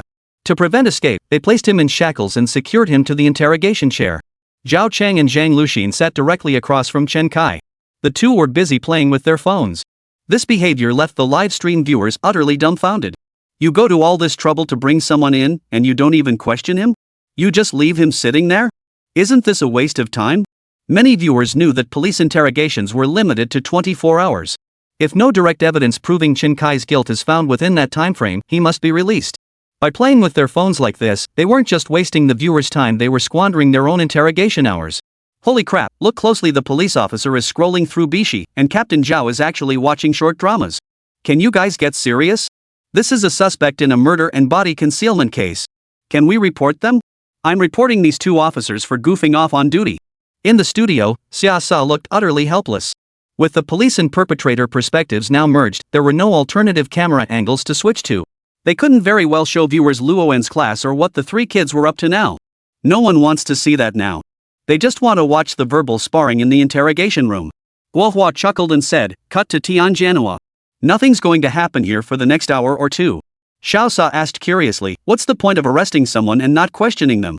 Xiao Sa, imagine you're sitting there with a mind full of secrets, all your excuses and lies ready to fool the police. But after the police arrest you and then just leave you alone, what would you be thinking? Xiao Sa froze at Guohua's question. He put himself in Chen Kai's shoes and pondered for a moment. I'd be restless and my mind would race with wild thoughts. Guohua nodded and said, disrupting the suspect's mental state, preventing them from thinking clearly, that's the first step in breaking down their psychological defenses. With Chief Guohua's explanation, everyone finally understood. So the police intended to leave Chen Kai hanging for a while. But would that really work? The scene now cut back to the command center. Tianjanhua sat at a computer desk, intently analyzing rows of data while occasionally jotting down notes. As the camera zoomed in on the computer screen, it showed various materials the police had gathered on Chen Kai. The most basic information included Chen Kai's identity and household registration details. Next came the apps and websites registered to his ID card. Following that were his posts on public social media platforms and his online shopping records. Armed with this big data, Tianjanhua had already gained a detailed understanding of Chen Kai. What were his preferences? What kind of personality did he have? What kind of short videos did he enjoy? Which apps did he use? A detailed profile of Chen Kai quickly formed in Tianjanhua's mind. Based on his understanding and knowledge of Chen Kai, Tianjanhua then crafted a tailored interrogation outline specifically for him. Netizens witnessed the scene and couldn't help but admire the police's professionalism. It turned out that while keeping Chen Kai under surveillance, they were simultaneously meticulously planning his interrogation strategy. I'm starting to believe in the police's methods now. This is seriously impressive. Better not commit any crimes. If you do, they'll dissect you like this. What privacy would you have left? That's why I'll clear my browser history before getting arrested. How long do you think Chen Kai can hold out under police interrogation? Probably no more than 12 hours. He'll definitely break down. This interrogation outline is tailor-made for him. Chen Kai's pretty tough though. I reckon he'll last at least 15 or 16 hours. The police still have to verify everything he says. Just as netizens were heatedly debating how long Chen Kai could hold out under police interrogation, a snoring sound suddenly filled the live stream. He's snoring? Chen Kai actually fell asleep? How infuriating. The police are trying to wear him down, and he just falls asleep? Chen Kai was genuinely asleep at that moment. He was well aware of the police's tactics. They were merely stalling him now. So he should seize this time to get some proper rest. After all, the real battle with the police would begin once the interrogation started. Hearing Chen Kai's snoring, Zhang Luxin slammed her fist on the table in anger. Chen Kai, what are you doing? Is this where you sleep? Chen Kai finally opened his bleary eyes and looked at Zhang Luxin. What? You're not interrogating me, but you won't even let me sleep? Zhao Chang glanced at Chen Kai and sneered coldly, go home to sleep if you want to. Don't you dare sleep here. I'm warning you, stay put here. Answer whatever we ask, and when we're not questioning you, keep your mouth shut tight as a steel door. What? Got a problem with that? Glaring at me? Come on, let's see if those eyes of yours can kill someone or what. FCKU. What? You're gonna report me? If you ever get out of here, I'll gladly await your complaint. Chen Kai laughed. He'd used this routine so many times it was practically second nature. At first, they wanted to leave me alone to let my own mindset collapse. But unexpectedly, they fell asleep. So they decided to provoke them, hoping to trigger emotional turmoil and mental disarray. Ultimately, under such emotional pressure, they would inevitably slip up during interrogation. For an ordinary person, this psychological tactic would indeed be effective. But before coming to this world, he was a seasoned veteran among criminal investigators. He knew every trick in the interrogation book inside out. Chen Kai smiled, his tone devoid of anger. I won't report you. It's precisely your caliber that makes me look at you public servants with newfound respect. Chapter 36, Who Broke Down? Zhao Chang froze upon hearing Chen Kai's words. Why the hell was this guy dragging the entire police force into it? Zhao Chang snorted. Cut the bull. Damn it, I'll show you. Chen Kai nodded emphatically. Yeah, you're right. You can definitely handle me. After all, you're the scourge of crime. Chen Kai's words instantly made Zhao Chang feel like he'd punched a pillow. He was cursing like a sailor, yet this guy didn't even flinch. Any ordinary person would have started yelling after a few insults like that. Was his punch not hard enough? Zhao Chang snorted and turned to Zhang Luxin beside him. Luxin, let's begin.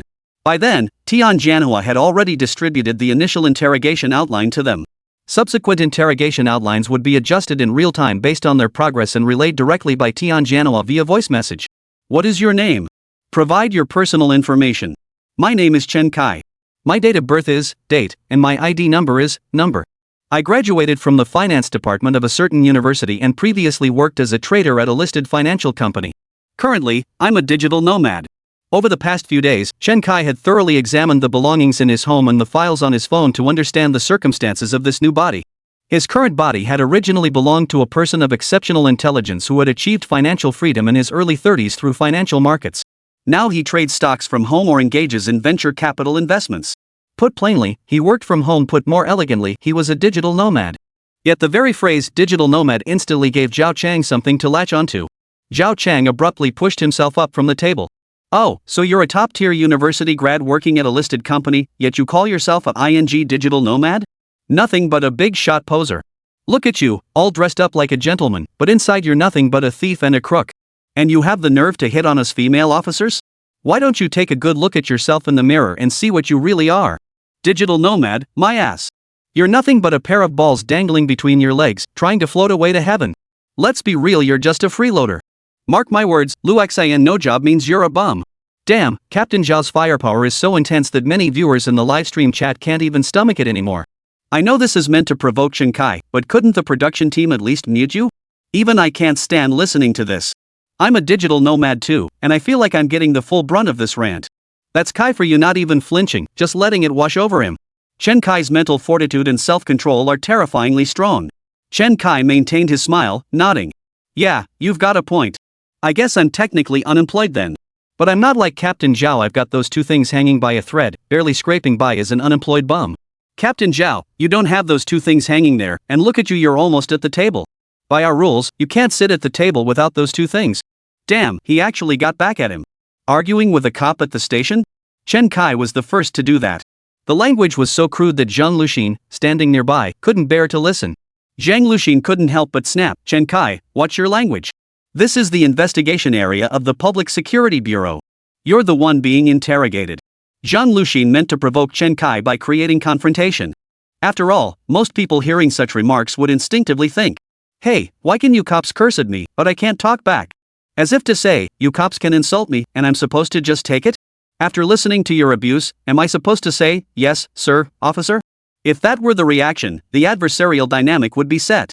Then Zhao Chang would keep arguing, Zhang Luxin would fan the flames from the sidelines, and they'd surely break Chen Kai's resolve. Once he's at his most furious, they'd swiftly introduce the interrogation questions, waiting for Chen Kai to slip up. But now, Chen Kai merely nodded and addressed Zhang Luxin. Yeah, you're right. I should mind my manners. After all, if a dog bites me, I can't bite back, can I? Zhao Chang slammed the table and leapt to his feet once more. He kept warning himself internally. Don't get angry, don't get angry. I'm the one provoking Chen Kai, I can't lose my temper. Yet he couldn't help but think, if this had been when he first joined the force, he would have had Chen Kai thoroughly subdued by now. Unfortunately, torture during interrogation was now strictly prohibited. After taking a deep breath, Zhao Chang glanced at the transcript Zhang Luxin had recorded. He found another target for his anger. What about gender? Your family doesn't mention gender in their self-introductions? Chen Kai snapped impatiently, I don't know. Can't you read it yourself? This gave Zhao Chang the opening he needed. You don't know? You don't know your own gender when I ask, yet you tell me to look myself? Don't you know whether you're male or female? If you don't know, ask your parents, they raised you through thick and thin. I was hoping you'd amount to something, but who knew? Who knew you'd grow up without even knowing your own gender? Chen Kai nodded earnestly. Yeah, you're right. Actually, we're both clueless about gender. Why don't you burn some incense, kowtow, and ask your parents how they taught you back then? This instantly silenced Zhao Chang. Zhao Chang had fired off several barrages of insults, but Chen Kai's simple yeah, you're right felt like punching cotton, utterly ineffective. And that last remark, delivered with such nonchalance, infuriated him beyond measure. What did he mean, burn incense and kowtow to ask your parents how they raised you? My parents are both alive and well, no need for burning incense or kowtowing to ask them. He was basically implying that because your parents died young, you have no manners. This guy was utterly despicable.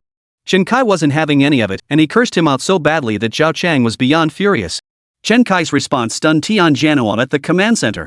Didn't the file say Chen Kai was a highly educated, high-caliber, high IQ financial talent? Logically, the only way to break through someone with such high education and quality would be to drag him down to the level of low-quality, low-caliber people. That's precisely why he had Zhao Chang unleash this relentless verbal assault on Chen Kai. But he never imagined that not only did Chen Kai not break down, but he even fired back a few barbs between admitting you're right. This profanity-free verbal assault was starting to get under Zhao Chang's skin. Tian Jianhua immediately radioed, Zhao Chang, step out of the interrogation room to cool off. Zhang Luxin, continue your persuasion. Chapter 37, Zhao the Loudmouth. Zhao Chang's tirade had only succeeded in provoking Chen Kai enough to storm out of the interrogation room. The scene instantly had the live stream audience cracking up. Even the big mouth can't handle this? Big Mouth never expected anyone would dare insult him on his turf. Looks like the police's tactic to provoke Chen Kai backfired. Wonder what dirty tricks they'll pull next. Back in the studio, Xiaosa and Professor Luo Xiang were both stunned by the scene unfolding in the interrogation room. They could guess the main reason Zhao Chang was so enraged he couldn't contain himself, but it wasn't something they could easily voice. That interrogation room was police territory. On police turf, they were the ones who got to yell at others and mess with their heads. No one ever dared to yell back at them in the interrogation room. If someone had cursed back, it would have played right into Zhao Chang's hands. But Chen Kai hadn't uttered a single swear word from start to finish, remaining remarkably calm. To all of Zhao Chang's insults, he had only one response. Yeah, you're right. At most, he'd counter Zhao Chang's insults with calm retorts.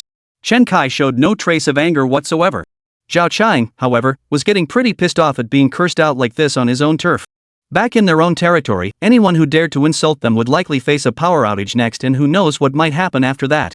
But this happened on live TV, not exactly the place for such tactics. So Zhao Chang could only swallow his anger. The result was that after venting his fury, Zhao Chang ended up feeling even worse. Watching the scene, Xiaosa remarked awkwardly, Director Guo, the police interrogation methods are truly eye-opening. Commissioner Guo sighed and replied slowly. In our actual work, we police must establish authority. We must make the public hold us in high regard and make criminals tremble in fear at the mere mention of our names. Take the 7th Brigade in Haicheng and the 8th Division in Xijing. From my youth, just hearing those names made local petty thieves tremble in their boots. Earning the public's praise is the job of units like community policing, household registration, and traffic police, those who interact most directly with citizens. We criminal investigators are here to make criminals tremble at the very thought of us, so they dare not commit crimes. Now that the state has strictly banned torture to extract confessions, we can only use our words to instill fear in criminals. So this outcome doesn't surprise me at all. Professor Luo Xiang immediately interjected, Chief Guo, are you suggesting police should resort to torture? That would inevitably lead to more wrongful convictions. Commissioner Guo waved his hand dismissively. I won't argue with you on this. You're the legal expert, I can't win against you. Everything you say is correct. This left Professor Luo Xiang, who had already loaded his ammunition, feeling as though he'd wasted his efforts like punching a pile of cotton. Old Guo had actually picked up this trick from Chen Kai. Meanwhile, Zhang Luxin kept urging Chen Kai to confess voluntarily, pleading for the sake of the children and so on. After listening for several minutes, Chen Kai finally snapped, alright, what's next? Are you going to pull out Luowen's photos and then call my family, relatives, and friends to give me a pep talk? Get on with it, time's running out for you too. That remark left Zhang Luxin speechless. They had indeed planned to do just that. The police had already begun gathering photos of Luowen, preparing a slideshow with sentimental music to play for Chen Kai. They had also started contacting Chen Kai's relatives and friends, but unfortunately, Chen Kai had few relatives and even fewer friends, leaving them stuck at this point. Seems you're quite familiar with our police tactics. Chen Kai nodded. You're just trying to mess with my head. Earlier, you wanted to provoke me into losing my logical thinking through anger. Now you're trying to soften me up with family ties. No need. Just get started. Cut the nonsense and stop wasting time. After all, you only have 24 hours, and you've already wasted 2. This guy is actually worried about their interrogation time. Look at how cocky he is. Zhang Luxin glared at Chen Kai and snapped, you really are cold-hearted and ruthless. Don't you feel the slightest bit for Luowen? Chen Kai cut her off. I've agreed with your arguments since I walked in, but you're wrong about this one point. Oh? He actually dared to contradict Chen Kai? Could this be an opportunity to provoke an emotional reaction? Zhang Luxin immediately perked up. Though she wasn't as skilled at verbal sparring as Zhao Chang, she'd picked up a few tricks along the way. Just as Zhang Luxin was pondering how to engage Chen Kai in an argument, Chen Kai spoke up. I'm not cold-blooded and heartless, I'm cold and ruthless. Even when a beautiful police officer came to me offering marriage, I turned her down. If that's not cold and ruthless, what is? Zhang Luxin slammed her hand on the table and stood up, pointing at Chen Kai. You! Don't push your luck. Just then, Zhao Chang pushed open the door and walked in, smoke still billowing from his nostrils. Clearly, he'd just smoked a few cigarettes outside to calm down. Hearing Chen Kai's words, Zhao Chang exhaled a heavy puff of smoke. He strode up to Chen Kai and slammed his hand on the interrogation chair. "Answer what I ask, shut up when I don't." Zhao Chang's dramatic slam instantly electrified the live stream audience. Compared to gentle persuasion, they preferred the kind of heated exchange they just witnessed. Netizens had already bestowed Captain Zhao Chang with a new nickname, Big Mouth. Check it out, Big Mouth is back in full force. Round 2 of the showdown begins. My guess is Big Mouth will be the one to break down this time. Chen Kai's attitude is clearly like a mountain breeze, let him be as strong as he wants. Zhao Chang returned to his computer and glanced at the interrogation outline. Where were you on the afternoon of the incident? Chen Kai opened his mouth but couldn't get a word out. Zhao Chang slammed his hand on the table again. Hurry up! You were the one rushing us earlier. Why are you dragging your feet now? Do you really need time to think about something this simple? Don't tell me you're trying to figure out how to fool us. I'll ask you one more time, where were you the afternoon of the incident? Chen Kai replied directly, after dropping Luoan off at school, I felt restless and went shopping. Then I rested in my car, but it wasn't comfortable, so I checked into a nearby hotel and took a nap. Which mall did you visit, and where is it in relation to the school? Hurry up! Don't waste time! Zhao Chang urged again. Chen Kai could only reply, I don't remember the name, but it's northeast of the school. The hotel was near the mall. Did I ask about the hotel? Which stores did you visit in the mall? Zhao Chang pressed immediately. Chapter 38, Handwriting and Footprints. Zhao Chang and Chen Kai traded questions back and forth. You threw out a question, and I answered immediately. Though Zhao Chang's inquiries seemed unrelated to the murder and kidnapping, they were all intricately connected. Meanwhile, Zhao Chang kept pressing him. Whenever Chen Kai showed the slightest sign of contemplation, Zhao Chang would speak up, forcibly interrupting his train of thought and forcing him to give an answer quickly. Yet Chen Kai answered Zhao Chang's questions with surprising composure. I can't recall the specifics now. When you're shopping, you just look at things that catch your eye, places you've seen before and new ones you don't necessarily have to buy anything. Enough with the nonsense. I asked which stores you went to and what you bought. You can't remember which stores you entered or what you bought. I went into a workwear store and bought a janitor's uniform, Chen Kai stated truthfully. Chen Kai's words instantly brought a flicker of hope to Zhao Chang and Zhang Luxin's hearts. Tian Jianhua at the command center couldn't help but smile. Who'd have thought this guy would slip up so quickly? Don't dwell on the janitor's outfit, keep pressing him about other stores. Did he only buy a janitor's uniform at the workwear store? Did he go into any other shops? He also went into a cosmetics store and bought some makeup products. Chen Kai's words brought relief to everyone present. He's not pretending anymore. If they continued questioning him on these 2 points, the case would be completely solved. Chen Kai said this precisely because he knew these 2 incidents were impossible to deny. The police might have already obtained evidence from the workwear store and the cosmetics shop proving he'd visited both places. They might even have already questioned the owners of both shops. A well-dressed young man buying a full set of janitorial uniforms, then heading into a women-only cosmetics store to purchase makeup that would definitely catch the shop owner's attention. Even if only 4 days had passed, they might still recall it, let alone if a month had gone by. Chen Kai had absolutely no reason to fabricate anything about this. Explain why you bought janitorial gear and beauty products. Zhao Chang was itching to unleash his interrogation skills on Chen Kai. Chen Kai smiled and explained, actually, I'd been trying to find a cleaner or live-in housekeeper for my family during those days. I needed to prepare a set of clothes for them in advance. What about this outfit? Threw it away. After buying it, it felt like something a street sweeper would wear, so I tossed it.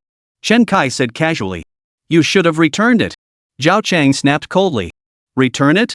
Chen Kai sneered. That's something cops like you, making a few thousand a month, would think about. Zhao Chang's face visibly flushed red. What did I do to deserve this? I only make a few thousand a month. Just then, Tian Jianhua's voice came through the earpiece. Zhao Chang, control your temper. Ask him about the cosmetics. What's a grown man like you doing buying cosmetics? Zhao Chang pressed immediately. Chen Kai replied, what else? You don't think I have some weird fetish, do you? I was just asking about the specifics of the beauty industry. I'm planning to invest in a cosmetics company soon, so I chatted with the girls at the beauty store for a bit. Later, feeling awkward about just chatting like that, I bought some of their products to help boost their sales figures. This answer caught Tian Jianhua off guard. Tian Jianhua immediately grabbed his walkie-talkie and said, get in touch with the beauty store staff right away to verify this. Soon, the police station officers located the cosmetics store owner. The moment the owner heard about the man who bought cosmetics, he started talking non-stop. He's a big boss. He came to the store because he wants to invest in the cosmetics business. We talked for over 10 minutes about the future prospects of the entire industry. Then, feeling he'd taken up too much of my time, he just picked up a few cosmetic items. Tianjianhua froze upon hearing this explanation. Had this guy anticipated that I would ask him these questions? He actually did have a conversation with the cosmetics store owner. So far, Chen Kai hadn't shown any signs of trouble, at least not according to the transcript. After a moment's thought, Tianjianhua immediately picked up the phone and dialed Zhang Luxin directly. In the interrogation room, Zhang Luxin's phone rang. Hello, Director Tian. The Criminal Police Academy has issued the official report on the handwriting analysis. Come pick it up. Oh, and I'll arrange for someone to go down and record his footprints shortly. Zhang Luxin snapped to attention and exclaimed, Really? The results came back that fast? The handwriting's confirmed? Alright, I'll head up immediately. These voices reached the live stream and the ears of countless netizens, leaving many of them momentarily stunned. Wasn't it just yesterday that they said the handwriting couldn't be confirmed as belonging to the same person? It was precisely because of this that Zhang Luxin had decided to marry Chen Kai and get him to turn himself in. Had they suddenly produced new results? Could there be some shady dealings going on? The police are forcing the conclusion that it's the same person to save face. And what about that footprint analysis? Can footprints really be identified from just a few pieces of plaster that fell off the wall? If the police have this kind of capability, why are they keeping it under wraps? Just as everyone was puzzled, a detective entered the interrogation room carrying a set of equipment. The device resembled a laptop. When unfolded, one side revealed a black touchpad while the other displayed a screen. Chen Kai was instructed to walk across the black touchpad once with his shoes on, then again with his shoes off. After completing the walk, a clear shoe print and footprint remained on the screen. The officer then attached the device to the wall and instructed Chen Kai to perform climbing motions, recording the footprints he left behind during the ascent. The appearance of this equipment left viewers in the livestream wide-eyed. In reality, it wasn't particularly high-tech, just a set of pressure sensors that displayed the depth of footprints based on pressure. But it was the first time anyone had ever seen such a thing. Seeing everyone's interest, Hua smiled and explained, footprint analysis has been used in Chinese criminal investigations for over 1,000 years. It's only natural that new developments emerge in the modern era. This system can simulate footprints not only on hard surfaces but also on various terrains: muddy ground, dry soil, dusty surfaces, and more. We certainly didn't have these capabilities back in our day. Xiaosa quickly asked, Director Gua, has the police really secured crucial evidence? We viewers watching the livestream have no idea what's going on. Guohua shook his head with a smile and said, I wish the police had some crucial evidence too. Unfortunately, this is merely a police interrogation tactic. Tactics? Everyone froze. So you guys don't use any legitimate interrogation methods? You just start by hurling insults at them, then resort to deception and coercion? Chapter 39, Coercing and Suggesting Confessions. Chen Kai examined the novel equipment. Before his journey through time, such things were unheard of and unseen. Yet as a fellow detective, he knew their tactics inside out. Chen Kai knew full well that these were the police's only methods. He also knew that with their current techniques, they couldn't possibly find any evidence to convict him. Unless they uncovered the most crucial piece of evidence, the body. So all this was just a bluff, designed to make him believe the police had already secured crucial evidence. Sure enough, not long after the footprint recording device was taken away, Zhang Luxin descended the stairs carrying a file folder. Zhang Luxin slammed the file folder down in front of Chen Kai. With his hands cuffed, Chen Kai couldn't open it. He could only hear Zhang Luxin say, Remember the handwritten phone number? We had the documents from Teacher Li's office forensically examined together. I'll give you one more chance. Think about Luowen. If you confess voluntarily before I present the analysis results, I can still consider it a voluntary surrender with mitigating circumstances. You might even be the one picking up Luowen from school later. But if you remain stubbornly obstinate, think about who will pick up Luowen after school. Who has cared for Luowen these past years? Can you really trust others to look after Luowen? Zhang Luxin was quite pleased with her own speech. But now, Chen Kai stared expressionless at the file folder before him. This reaction deeply displeased Zhang Luxin. Typically, at this point, a suspect would feel anxious and uneasy, their psychological defenses gradually crumbling until they finally revealed the entire truth. But why was Chen Kai showing absolutely no reaction? This wasn't right. Noticing Zhang Luxin standing there staring intently at him, Chen Kai asked, Can I take a look at this? Zhang Luxin immediately snatched the file folder away, feeling uneasy. After all, it contained nothing but a few blank sheets of paper. They certainly couldn't fabricate a fake assessment report that would be forgery of evidence. Moreover, they couldn't openly reveal what exactly was inside or what it contained. They could only let Chen Kai speculate. This way, their actions remained reasonable and compliant, no coercion involved. After all, it was all his own speculation. What did it matter to them if he overthought it? But they were dealing with Chen Kai, who knew Zhang Luxin's tactics inside out. Seeing Zhang Luxin withdraw the file folder, Chen Kai smiled with even greater understanding. Officer Zhang is giving you a chance here, don't you dare smirk at me. Zhao Chang slammed his fist on the table and roared. What do you want me to say? Chen Kai asked. Zhang Luxin immediately retorted, tell us exactly what you did that afternoon and evening. Chen Kai sighed helplessly. Didn't I just explain? After resting at the hotel, I went to pick up Luowen from school, and then the bullying incident happened. After filing the report at your police station, I took Luowen home and didn't leave all night. It's a straightforward account. Must you twist it into something else?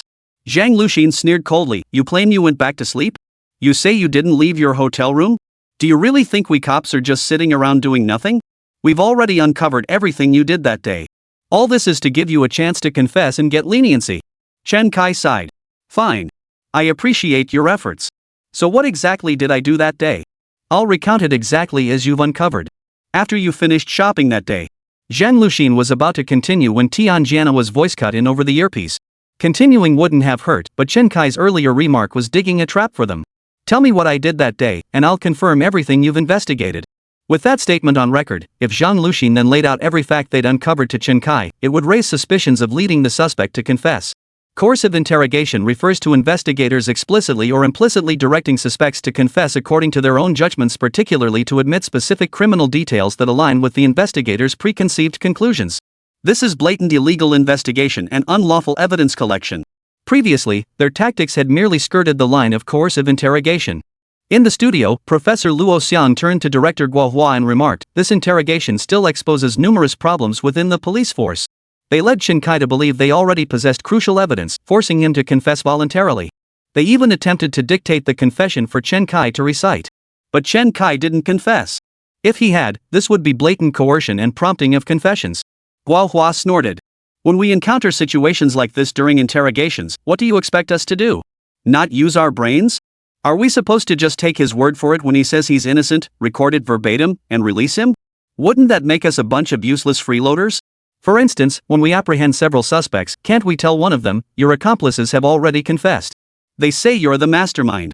If you don't come clean, you'll be labeled the mastermind? If what you're saying constitutes coercion, then how are we supposed to investigate cases? Nowadays, everyone emphasizes evidence over confessions. Don't give me that. You're telling me there's no substantive evidence in this case if not confessions, what else can we rely on? In the studio, Director Guo Hua and Professor Luo Xiang suddenly began arguing. The scene instantly shocked Xiasa and the vast audience watching the livestream. Wow, even big shots argue. Both experts have valid points, but this isn't something we can debate to a conclusion here in the studio. We won't waste everyone's time here, let's get back to the live broadcast. Though the two bigwigs halted their discussion for the sake of the live broadcast, but the discussion in the chat room didn't stop. Viewers picked up where the experts left off, continuing their own heated discussions. Meanwhile, Chen Kai glanced at Zhang Luxin, who had suddenly fallen silent, and smiled. Fine, do as you say. Present the evidence to me. I want to see exactly what evidence has led you to suspect me. Present solid, tangible evidence, not just hearsay from investigators. That wouldn't be considered coerced testimony. Zhang Luxin activated the interrogation room's large screen, which immediately began playing a video. It showed surveillance footage of Chen Kai shopping at a mall. It showed Chen Kai exiting a cosmetics store before heading straight to a workwear shop to purchase a janitor's uniform. He then entered a restroom within the mall. Zhang Luxin pressed pause and asked, according to our facial recognition system, this person matches you at 99.87%. We can essentially confirm this is you. You can't deny that, right? Chapter 40, Blind Spot and Surveillance. Chen Kai nodded. That's correct. That's me. I already mentioned that I went to the cosmetics store and the work safety store. I bought things at both places, but I honestly can't recall where I went after making those purchases. Watching the surveillance footage showed I went to the restroom right after shopping. Zhang Luxin then continued playing the surveillance footage. The footage showed Chen Kai entering the restroom. Shortly after, a man dressed in janitorial attire emerged from inside, mopping the floor. That person was you, because he was wearing a uniform identical to the janitor's outfit you just purchased. You then exited the mall, grabbed a ladder from somewhere, and broke into the school. Wait a minute. Chen Kai interrupted Zhang Luxin. Zhang Luxin looked up at Chen Kai and asked, do you have any objections? The surveillance footage is crystal clear. Are you still going to try to wriggle out of this? Chen Kai glanced at the footage and replied calmly, does entering through this bathroom door mean I have to exit through the same one? Chen Kai's statement instantly left everyone present with a flood of question marks. Zhao Chang glared at Chen Kai in anger. Then what? Which door did you expect to exit from? Are you suggesting you crawled through the sewer? Chen Kai shook his head with a smile. Before you bother retrieving the surveillance footage, you should first understand the surrounding environment. I can tell you for certain that there is another door inside the restroom. Not only were Zhang Luxin and Zhao Chang stunned, but even Tian Jianhua and Liang Song watching the monitors at the command center looked utterly incredulous. Even the viewers in the live stream couldn't believe their eyes and ears. We saw Chen Kai go in and come out with our own eyes. This was pointed out by director Guo himself. How could there be another door in the bathroom?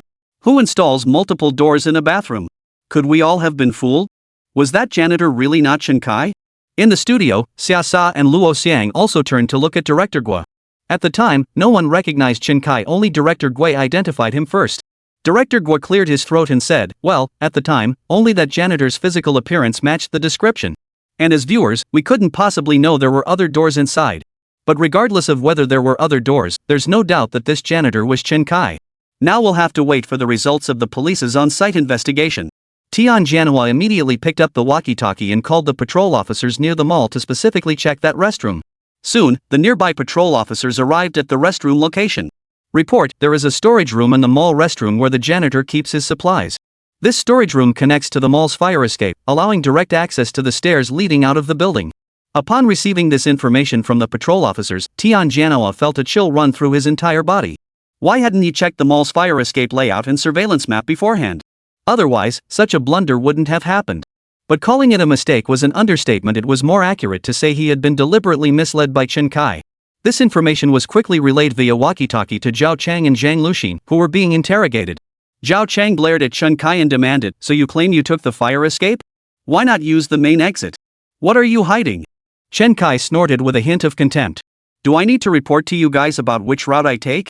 That's not a legitimate route. Zhao Chang slammed the table and shouted. Chen Kai snorted. If the fire escape isn't a proper route, then what is? This left Zhao Chang momentarily speechless. These days, most people enter and exit shopping malls through the main entrance, taking elevators or escalators. Rarely does anyone use the stairs in the fire escape. Even some malls that didn't meet fire safety standards would occupy parts of the fire escape to store things. As long as it didn't block the path, the fire department rarely intervened. Since few people ever used the fire escape, neither the mall nor the property management had installed surveillance cameras there. Where did you go after exiting the fire escape? Chen Kai replied, didn't I just say? After leaving the mall, I went straight to my parked car to rest. Since I didn't nap at noon, I got sleepy after browsing for a bit and took the shortcut out instead of going through the main entrance. The patrol officers quickly retraced the route Chen Kai described. The patrol team's response came over the walkie-talkie. Report, there are no surveillance cameras between the fire exit and the suspect's parking spot. The parking area itself is also a blind spot. At this, all eyes turned to Chen Kai. Brilliant. Absolutely brilliant.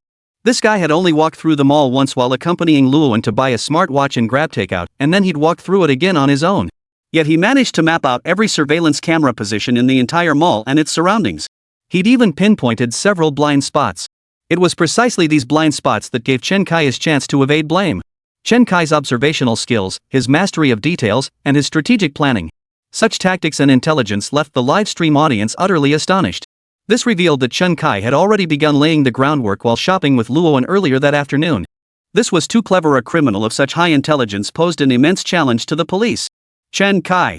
You deliberately claimed to have taken a route and visited locations without surveillance, thinking that would evade our police investigation? How naive. We've already extracted a clear facial image of you disguised as a janitor. Look closely, who else could it be but you? Lu Xin, show him the subsequent footage and images. Zhang Lu Xin pressed play again. She narrated how the janitor exited the mall, entered the school, and finally made his way into Teacher Li's office, all while referencing the surveillance footage. Finally, Zhang Luoxin displayed the AI-generated composite image of the janitor on the large screen once more. Earlier, when Chen Kai insisted it wasn't him, Zhang Luoxin had felt uneasy. But now she understood the fundamentals of facial recognition and why the photo only matched 60 results. She was confident that if Chen Kai repeated his earlier words to her, she could completely refute him, leaving him speechless. Look at this janitor, isn't this you? Chen Kai scrutinized the cleaner in the photo. A sly smile had already spread across Zhang Luxin's face, waiting for Chen Kai to say something like, this isn't me. But to his surprise, Chen Kai merely nodded and said, whoa, that's me. But I've never worn a janitor's uniform. Chapter 41, Identity Swap. Chen Kai actually admitted outright that he was the janitor. He even began to doubt whether he had ever worn the janitor's uniform. This left Zhang Luxin somewhat stunned. Zhang Luxin had been preparing to expose Chen Kai's scheme to disable facial recognition, revealing that she already knew why the recognition rate was only 60%. She never expected Chen Kai to confess so readily. But Zhang Luxin still fired off the ammunition she'd prepared. Stop playing dumb. This is you. Right, I never said it wasn't me. I'm just curious how you guys managed to get that photo. Zhao Chang couldn't hold back any longer. He stood up and walked to the screen, pointing a pen at the eyes in the janitor's photo. You think the police don't know your tricks? Covering the pupils to make the pupil distance value 0, causing our facial recognition to fail. You're incredibly cunning, but while you might fool us detectives for a moment, thinking you can keep us in the dark forever is nothing but wishful thinking. In the livestream chat, viewers erupted in fireworks and applause. They'd begun celebrating prematurely, convinced the police had cracked the facial recognition problem. After all, Chen Kai's initial disguise involved using colored contact lenses to mask his pupils. All his unusual behavior stemmed from this very moment. If we can completely unmask Chen Kai's initial disguise, it will undoubtedly have a significant deterrent effect on him. This revelation could prove immensely helpful for the ongoing investigation. Zhao Chang blurted out their major discovery in one breath. He began to anticipate Chen Kai's reaction. That classic look of panic when a suspect's lies are exposed. Whenever a suspect showed that look, it meant their psychological defenses had collapsed. It also signaled that all their efforts on this case had been worthwhile. He could finally exhale a long breath of relief and proceed to wrap up the entire case with unstoppable momentum. Yet Zhao Chang's deep inhalation failed to release in a satisfying exhale. Instead, it caught in his throat. Chen Kai looked puzzled, scratching his head. What do you mean by pupil distance score? What are you talking about? And what does facial recognition failure even mean? Do we even need to compare this photo? If you told me this wasn't me, I wouldn't believe it. Chen Kai's words left everyone present utterly bewildered. Zhang Luxin stared intently at Chen Kai. What about the story he spun in the car that day? Not only did he not use it, but he outright admitted it. Are you kidding me? He just admitted it? This was far beyond what she had anticipated. Especially with Zhao Chang, it felt like punching a pillow again. It was exactly like when he'd provoked Chen Kai earlier, and Chen Kai had simply replied, "Yeah, you're right." It left him with nowhere to vent his frustration, nowhere to channel his rage. This guy must be trying to drive him to the brink of collapse before going to prison. But wasn't Chen Kai being childish? No, that couldn't be it. He must have some other motive. Before Zhao Chang and Tian Jianhua from the command center could speculate further, Chen Kai pressed on, "But how did you get this particular photo? Officer Zhang just played the surveillance footage, and I didn't see this image anywhere." The moment Chen Kai uttered those words, every officer in the command center and interrogation room felt a chill run down their spines. They knew exactly where this photo came from. Seeing the expressions on their faces, Chen Kai felt even more certain of his suspicions. Based on the surveillance footage the police had shown him so far, his full face hadn't appeared anywhere in the entire recording.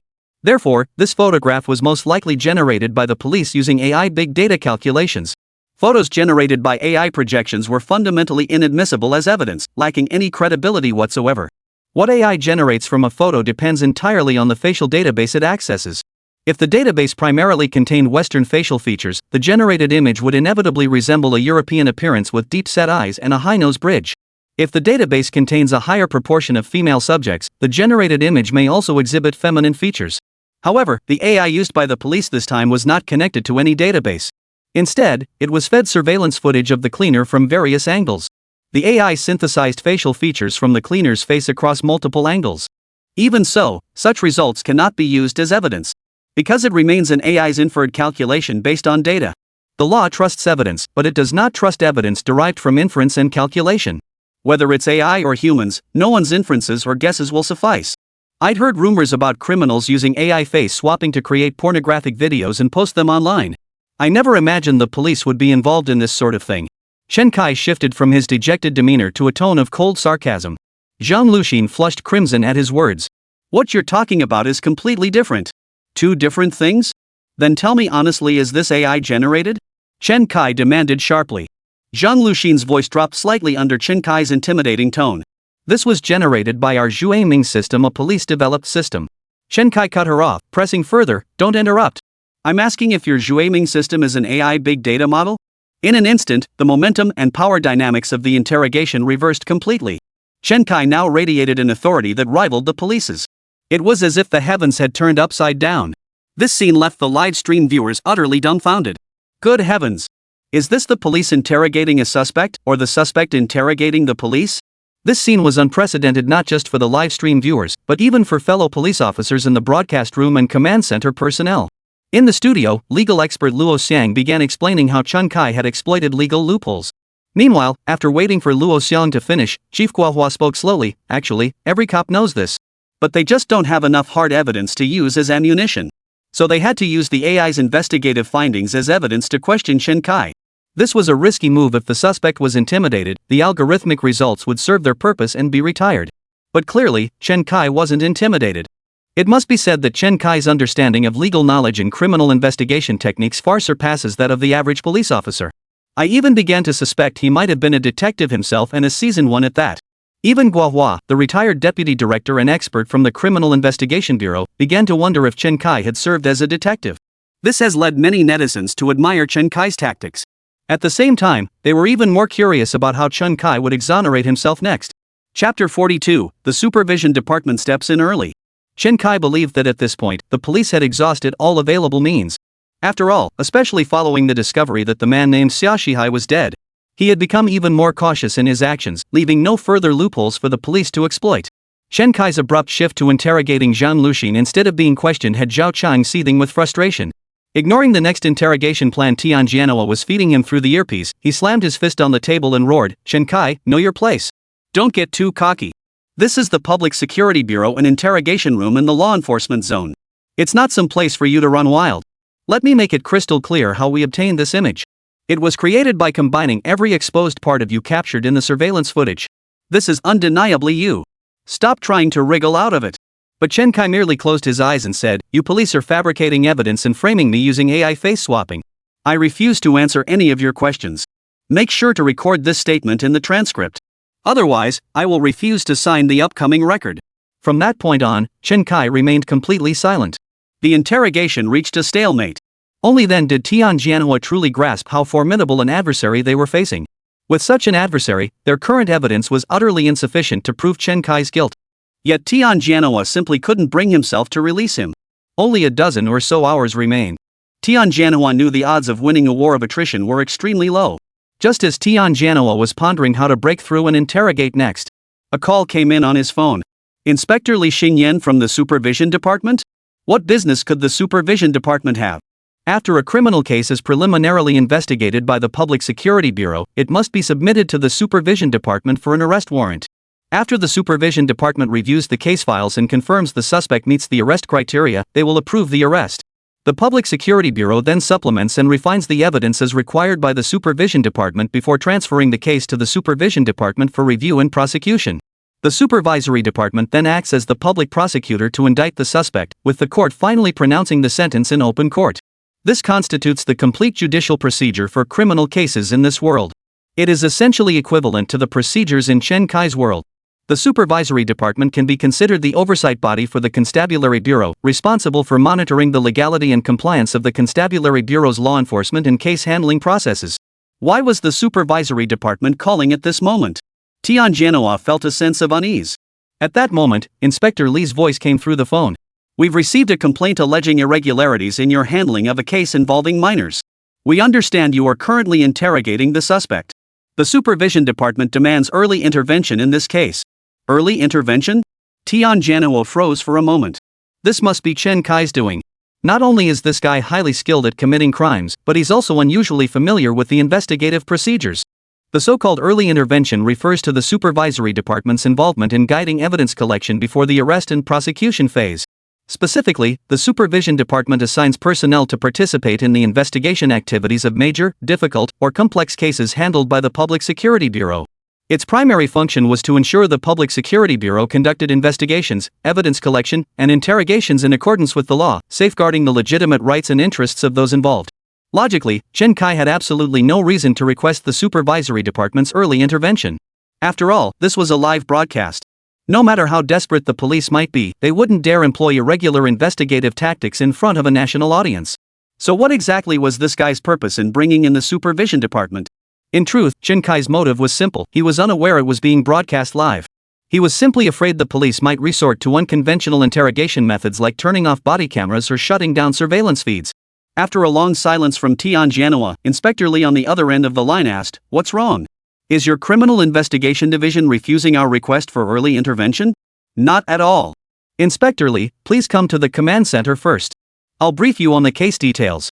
Inspector Lee cleared his throat and said, well, I've already seen it. Oh, then just give me a brief summary.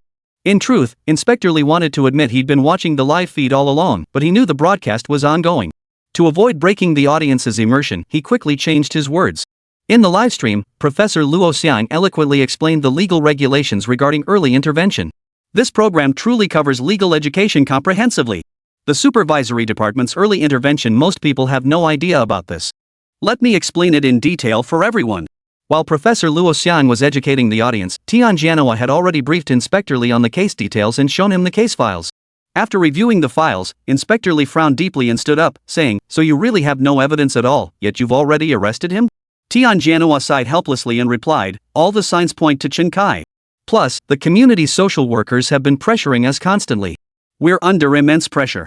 Supervisor Lee and Commander Tian had worked together for years, though not as partners. Their relationship was that of regulator and regulated.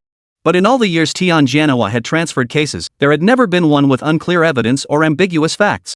The two had developed a solid working rapport. To prevent Tian Jianhua, a man in his 50s, from stumbling on this program, Supervisor Lee decided to give Tian Jianhua a hint. Just because the Public Security Bureau couldn't watch the live broadcast didn't mean he couldn't. After a moment's thought, Inspector Lee spoke slowly, our early involvement isn't solely about supervising and urging your work.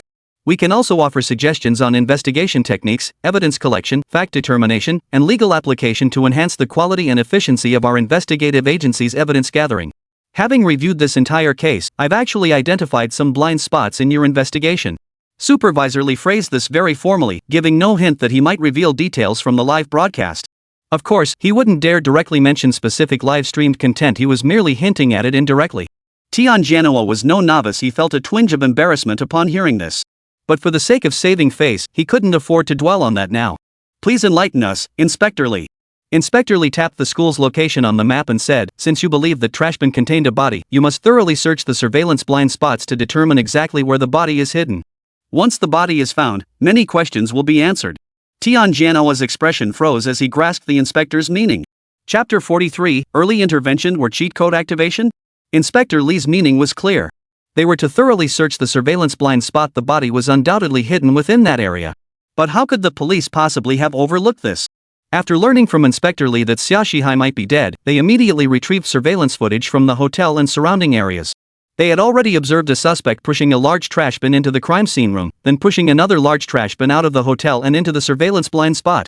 The suspect wouldn't be pushing a large trash bin around aimlessly. That period of time must have been spent hiding the body. Yet they had already combed every inch of the surveillance blind spot area and found absolutely nothing. Tian Jianhua sighed. After wrestling with his thoughts for a long time, he finally said, Inspector Lee, to be honest, we've practically turned the school upside down in that blind spot area. If you have any theories or deductions, please state them clearly. Tian Jianhua's words were a clear demand for more concrete clues. He was at a complete loss with this Chen Kai. But Tian Jianhua didn't want to lose face in front of the entire nation, so he had no choice but to turn to Inspector Lee for help. Inspector Lee could easily discern Tian Jianhua's meaning. Had this not been a live broadcast, he would have thoroughly mocked Tian Jianhua for stumbling in such a trivial matter. But he knew this was live. Before being hastily assigned to the program, Inspector Lee had been instructed to maintain confidentiality. His earlier hint was already the most subtle he could manage. After much deliberation, Inspector Lee decided to lend a hand to his longtime friend. Tian Jianhua had spent half his life in criminal investigation. Lee couldn't just stand by and watch him get derailed over the show. So Inspector Lee spoke slowly, if you haven't found it, then your work simply hasn't been thorough enough. Search thoroughly. Is it buried somewhere? If the soil texture differs from the surrounding area, that spot becomes highly suspicious. You guys in forensics should know that principle, right? Tian Jianhua kept mulling over Inspector Lee's words, beginning to contemplate possible burial sites for the body. Had he overlooked something in his investigation? Last time, he had assigned Zhao Chang to lead the search for the body. To prevent Zhao Chang from falling into a mental rut and overlooking the same areas he had missed before, Tian Jianhua had separately dispatched another team of officers to search the surveillance blind spots. This time, the search focused on every conceivable burial site, especially areas with soil. This clear direction was entirely due to Inspector Lee's suggestion. Yet it was precisely this hint from Inspector Lee that sent the livestream chat into an uproar. Viewers flooded the chat with comments accusing the police of cheating, leaking information, and using hacks. This is clearly rigged to exonerate the police. They've deliberately deployed cheaters. They call this early intervention? It's clearly just a cheat code being deployed. Chen Kai's about to be finished. The police must be close to finding the body. With hints this blatant, how could they possibly not find the body? After Inspector Lee issued this warning, the leadership of the Supervision Bureau immediately called in to give him a thorough dressing down. After hanging up, Inspector Lee could only sigh and say, "That's all I can speculate." Come on, let's head to the interrogation room and watch the questioning. Tian Janhua understood just how much Inspector Lee had done for him. The elevator descending to the interrogation room contained no surveillance or live streaming equipment. Tian Janhua breathed a huge sigh of relief and grabbed Inspector Lee's hand. "Brother! Thank you. You've saved my career." Inspector Lee waved his hands repeatedly. "Don't expect there aren't cameras right now. I won't say anything more. The boss just warned me one more slip up and my annual review is toast. No. You've guided me this far. If I still can't find it, I'll resign as commander." Tian Janhua solemnly pounded his chest, vowing to find the body within 10 hours before the interrogation concluded. Inspector Lee breathed a sigh of relief upon hearing this. Both stepped out of the elevator, their moods noticeably lighter. Chen Kai remained in the interrogation room, eyes closed, refusing to speak. Zhao Chang couldn't force him to wake up either. After all, Chen Kai's recent statements had been well-reasoned and substantiated. They had used AI-generated images to confront him here, which indeed raised suspicions of fabricating evidence. Chen Kai's refusal to answer was well-founded. At that moment, Tian Janhua and Inspector Lee entered the interrogation room. Only then did Chen Kai open his eyes to look at the two unfamiliar figures before him. Tian Janhua spoke in a solemn tone. "Chen Kai, I am Tian Janhua, the duty commander of the Criminal Investigation Brigade at our Municipal Bureau. This is Inspector Li Xingyan from the Supervision Office. He has received your complaint and intends to intervene in the case early. Regarding the legality and compliance of evidence, he will oversee that.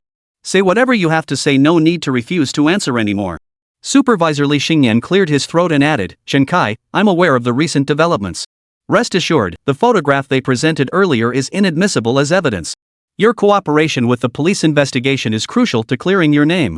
Chen Kai remained unaware that he had entered the program. He still believed this was reality. If it was real, then it was only natural that the police, desperate to solve the case, might resort to some unconventional methods. To ensure his own safety, Chen Kai had requested the supervisory office's early intervention. With the inspector present, at least his personal safety was guaranteed. No fabricated evidence or torture would occur. Chen Kai exhaled in relief and nodded. "All right, I'll cooperate with the police interrogation. But if the evidence they present is questionable, or if their interrogation methods are problematic, I ask that you fulfill your oversight role." "Of course. Rest assured." Supervisor Lee turned to Zhao Chang and said, "You may begin the interrogation. I'll be here to observe." Zhao Chang nodded and smiled at Inspector Lee, his tone noticeably more relaxed. "All right. Since you claim this janitor isn't you, Chen Kai, can you provide proof that you remained in the car and then checked into a hotel for a temporary rest?" Chen Kai replied flatly, "You can retrieve the street surveillance footage yourselves. I cannot provide it." Zhao Chang suppressed his anger. "Our hotel surveillance shows you went straight to the front desk and asked if there were any rooms available on the third floor. Why did you ask that?" Chapter 44, he actually admitted it? Supervisor Lee nodded. "Exactly. Most people booking a room or resting temporarily rarely specify a floor. Your question was highly suspicious. Moreover, right after Teacher Lee booked room 311, you went straight to book room 313. It's hard for the police not to be suspicious." This seemingly minor detail proved crucial. The police's suspicions about Chen Kai currently rest on 2 points. First, the cleaner's movements highly overlapped with Chen Kai's, and facial recognition algorithms strongly matched the cleaner's face to Chen Kai. However, Chen Kai has provided an explanation for this that the police cannot verify, while also casting doubt on the AI algorithm's conclusions. Therefore, Chen Kai staying next to Teacher Lee is the only indirect, indicatory evidence supporting their suspicions against him. Chen Kai seemed prepared for this question. Without hesitation, he replied, "The view from the third floor is excellent. I can see the school entrance directly. Whether it's dismissal time or not, I can see Luowen coming and going from school at a glance." Chen Kai's explanation stunned Zhao Chang. He never imagined Chen Kai would offer such an explanation. It was utterly flawless. Who knew you'd be peering out the window to watch the kid while also cleaning the hotel's air conditioner unit so spotless? You really are a neat freak. Chen Kai replied expressionlessly, "I don't understand what you mean. We asked the hotel housekeeping staff. They never have the habit of cleaning the air conditioner units. From the time you checked in until our on-site investigation, no one else stayed in that room. And to get from your room to the one next door, occupied by Teacher Lee, one only needs to step on the outdoor unit of your room's air conditioner to climb over. So if you didn't clean that air conditioner unit, who else could have done it?" Another piece of evidence was presented. However, this evidence remains circumstantial and cannot directly prove Chen Kai entered room 311 unless Chen Kai confesses voluntarily. Chen Kai never imagined the police investigation would be so meticulously detailed. He truly had to revise his opinion of the police's capabilities. At this moment, Inspector Lee couldn't help but applaud. Correct. Based on the existing evidence, you are suspected of using the air conditioner unit to access the scene and then cleaning traces from it as a counter-surveillance measure. Chen Kai, you must confess honestly. Under our legal system, voluntarily confessing and accepting punishment can lead to leniency. Don't miss this opportunity. All eyes in the interrogation room turned to Chen Kai.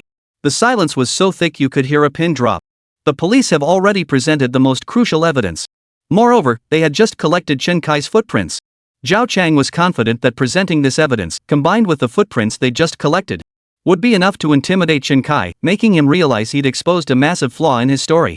Viewers in the livestream chat were wide-eyed, holding their breath. Damn, why am I so nervous? It's not like I'm the one who committed the crime. It's all my fault for witnessing Chen Kai's entire crime, otherwise I wouldn't be this nervous. Looks like the police can prove Chen Kai's guilt without finding the body first. Oh no, I'm too scared to watch. The tension in the studio thickened. Both the host and the two experts stared intently at the screen. It felt like the decisive moment had arrived. Finally, under the gaze of millions, Chen Kai slowly began to speak. So what? I don't remember if I wiped down the outdoor AC unit that day. I'm a bit of a neat freak when I stay in hotels. I often wipe down the windowsills in outdoor AC units. But what does it prove if I wiped the unit and the windowsill? Chen Kai's response sent a collective gasp through the room. What was he trying to imply by saying all this? He was admitting he wiped the outdoor unit. Not only that, he also admitted to wiping the windowsill. What does this behavior indicate? It was a sign of guilt. As long as Chen Kai didn't admit to wiping down the air conditioner unit and windowsill, the circumstantial evidence wouldn't prove anything. But now that Chen Kai says he doesn't remember whether he wiped them, it's essentially an admission. The police were practically ready to pop champagne in celebration. This marks a major breakthrough in their interrogation. They never imagined they'd find an unexpected breakthrough in such a place. It seemed Chen Kai had truly reached a dead end. Zhao Chang excitedly tapped the tabletop and said, "Tell us the truth, what exactly were you trying to do by wiping the air conditioner unit? Do you really think that excuse holds water?" Chen Kai shook his head softly with a faint smile. "It's just an air conditioner unit. What difference does it make whether I cleaned it or not? Does that make me a criminal?" When Chen Kai said this, many people thought he was just putting up a last-ditch front. Yet in the studio, Director Guo felt a sudden jolt in his heart. Drawing on his years of experience as a detective, he had already guessed the reason behind Chen Kai's sudden admission about wiping the air conditioner unit. He was perfecting his lie. Without pausing to think, Director Guo declared, "Exactly. He's refining his lies." When the police raised this question earlier, it did catch Chen Kai off guard and unsettle him. But he didn't panic. Instead, he swiftly adjusted his strategy, using retreat as an advance. Xiao Sa watched Chen Kai being interrogated on the large screen and asked in confusion, "Retreating to advance? What does that even mean?" Chen Kai didn't know how much evidence the police had on that air conditioner unit, so he indirectly admitted to wiping it down and the windowsill by claiming he couldn't remember. Luo Xiang, standing nearby, didn't quite follow and asked, "Explain that in more detail." Director Guo nodded and continued. "During manual cleaning and wiping, we may dislodge some skin flakes. These sebum fragments could potentially adhere to windowsills or air conditioner units during the wiping process. Unfortunately, we did not detect any human DNA information. But Chen Kai had anticipated this possibility. He feared we might detect his DNA. In that case, regardless of his admission, the direct DNA evidence would prove he wiped the air conditioner unit. If Chen Kai outright denied it, it would prove he deliberately lied to conceal the truth in this matter. At that point, this would become the biggest point of suspicion against Chen Kai in this case. This single piece of evidence alone, combined with other circumstantial evidence, could corroborate Chen Kai's potential involvement in the crime. At this point, teacher Luo Xian finally understood. He looked at Chen Kai in the footage once more. He couldn't help but feel admiration. This seemingly insignificant step had actually sidestepped a potential hidden risk. He was truly formidable. But by admitting it now, he's still shown a weakness. Teacher Luo Xiang pressed on. This question voiced the exact same doubt shared by every viewer in the livestream chat. Chapter 45, I suspect Teacher Li has a problem. To avoid any potential mistakes while covering his tracks, Chen Kai had no choice but to admit he wiped down the outdoor air conditioner unit. This was essentially revealing a flaw in front of the police. The police interpreted this as Chen Kai's nervousness. Zhao Chang stepped forward and said again, "Do you really think the supervisory office or the court will accept such a ridiculous excuse? If you confess now, we'll show leniency." But if you insist on waiting until we send you to prison with no confession, the outcome will inevitably be harsher punishment. How many more times do we need to explain this simple truth to you? In the studio, Professor Luo Xiang nodded in agreement. Such a peculiar act as wiping down an air conditioner unit. The court and the Supervision Bureau will certainly not accept Chen Kai's explanation. Captain Zhao's statement here hits the nail on the head.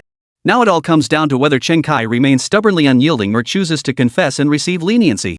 If he chooses to confess and receive leniency, this case will end here. But if Chen Kai chooses to remain stubborn and refuses to confess, once the body is found, he'll have no defense. Xiao Sa, standing nearby, asked curiously, Professor Luo Xiang, the police are focusing on finding the body. You also said that if Chen Kai refuses to confess now, the focus will still be on the body.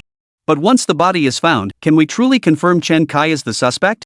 Professor Luo Xiang nodded and replied, indeed. On one hand, finding the body will prove that a crime was committed. On the other hand, we can reconstruct many facts from the crime scene through autopsy and forensic examination. For instance, the cause of death, or examining traces near the burial site for any evidence or biological samples left by Chen Kai.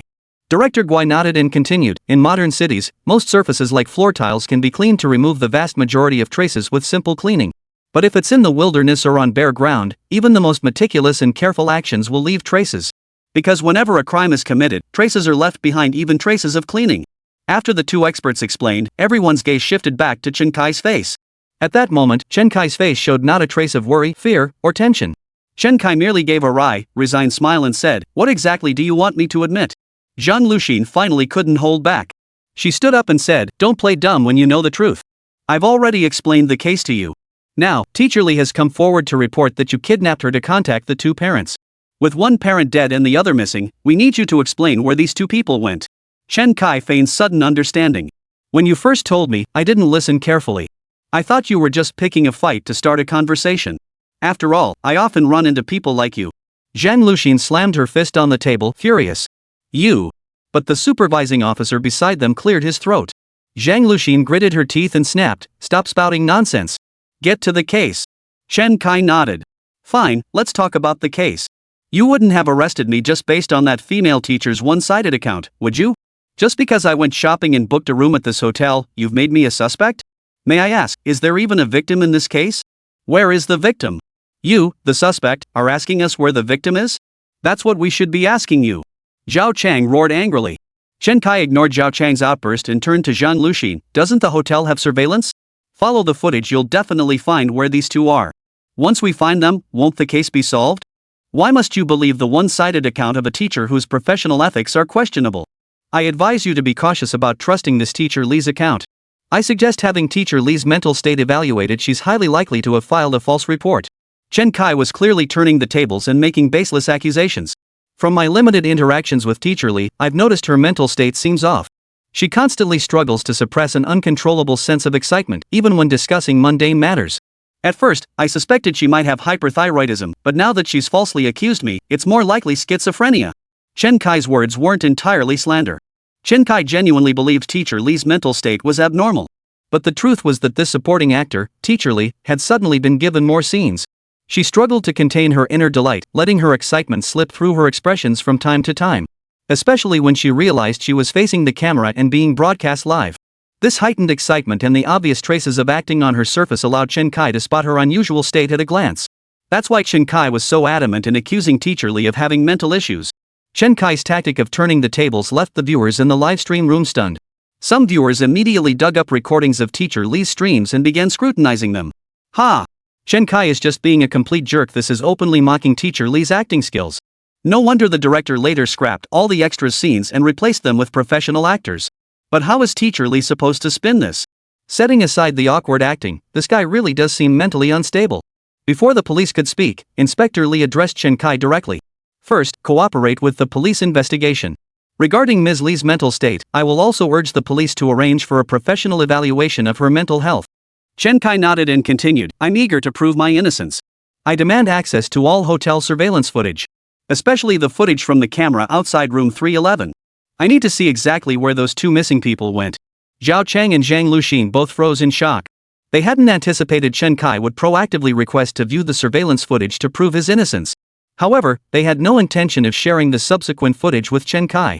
This was one of their few pieces of usable evidence. Using it now wouldn't serve as evidence. Only after the body was found could it be brought out to deliver a decisive blow. According to the police's plan, once the body was found, all other evidence implicating Chen Kai would be solidified. They could then directly present the surveillance footage to prove that it was Chen Kai who, through disguise, had impersonated Xia Shihai and dragged the suitcase containing Huku out of the hotel.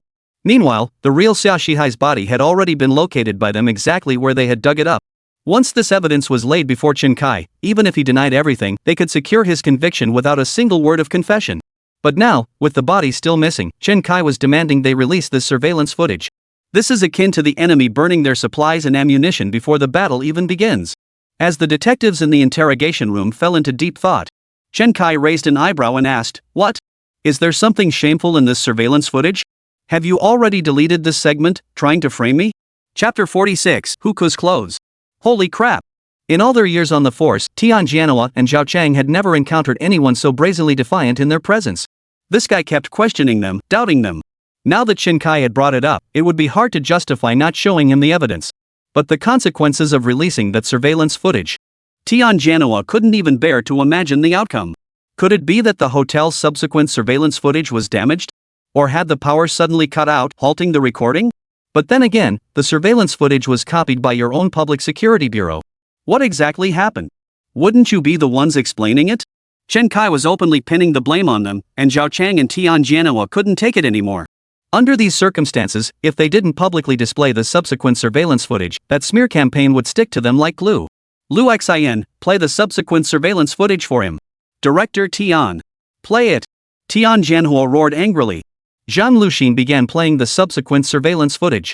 The tall suspect was seen pushing a large trash bin back to the hotel, placing it some distance away, and then returning to room 311. Shortly thereafter, Huku hurriedly exited the hotel in a fluster. Chen Kai immediately stood up, pointing at Huku in the footage. "The missing person you mentioned must be her, right? Did you see clearly?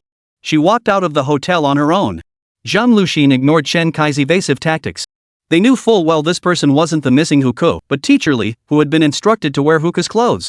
She continued playing the surveillance footage. A few more minutes passed on the footage, showing Xia Shihai dragging a large suitcase out of the room and heading toward the hotel exit. Chen Kai sneered coldly. "Seems I was right after all. You're just trying to frame me. The person you claim is dead and the one you claim is missing both just walked out here as if nothing happened. What right do you have to keep me here for interrogation now? What right do you have to keep me handcuffed?" The police anticipated this outcome all along. This is what happens when you lay all your evidence on the table before the body's even found. Tian Jianhua turned to Zhang Luxin and said, "Throw all the evidence out there. At this point, we've got nothing to lose." Zhao Chang and Zhang Luxin both nodded in agreement with Tian Jianhua.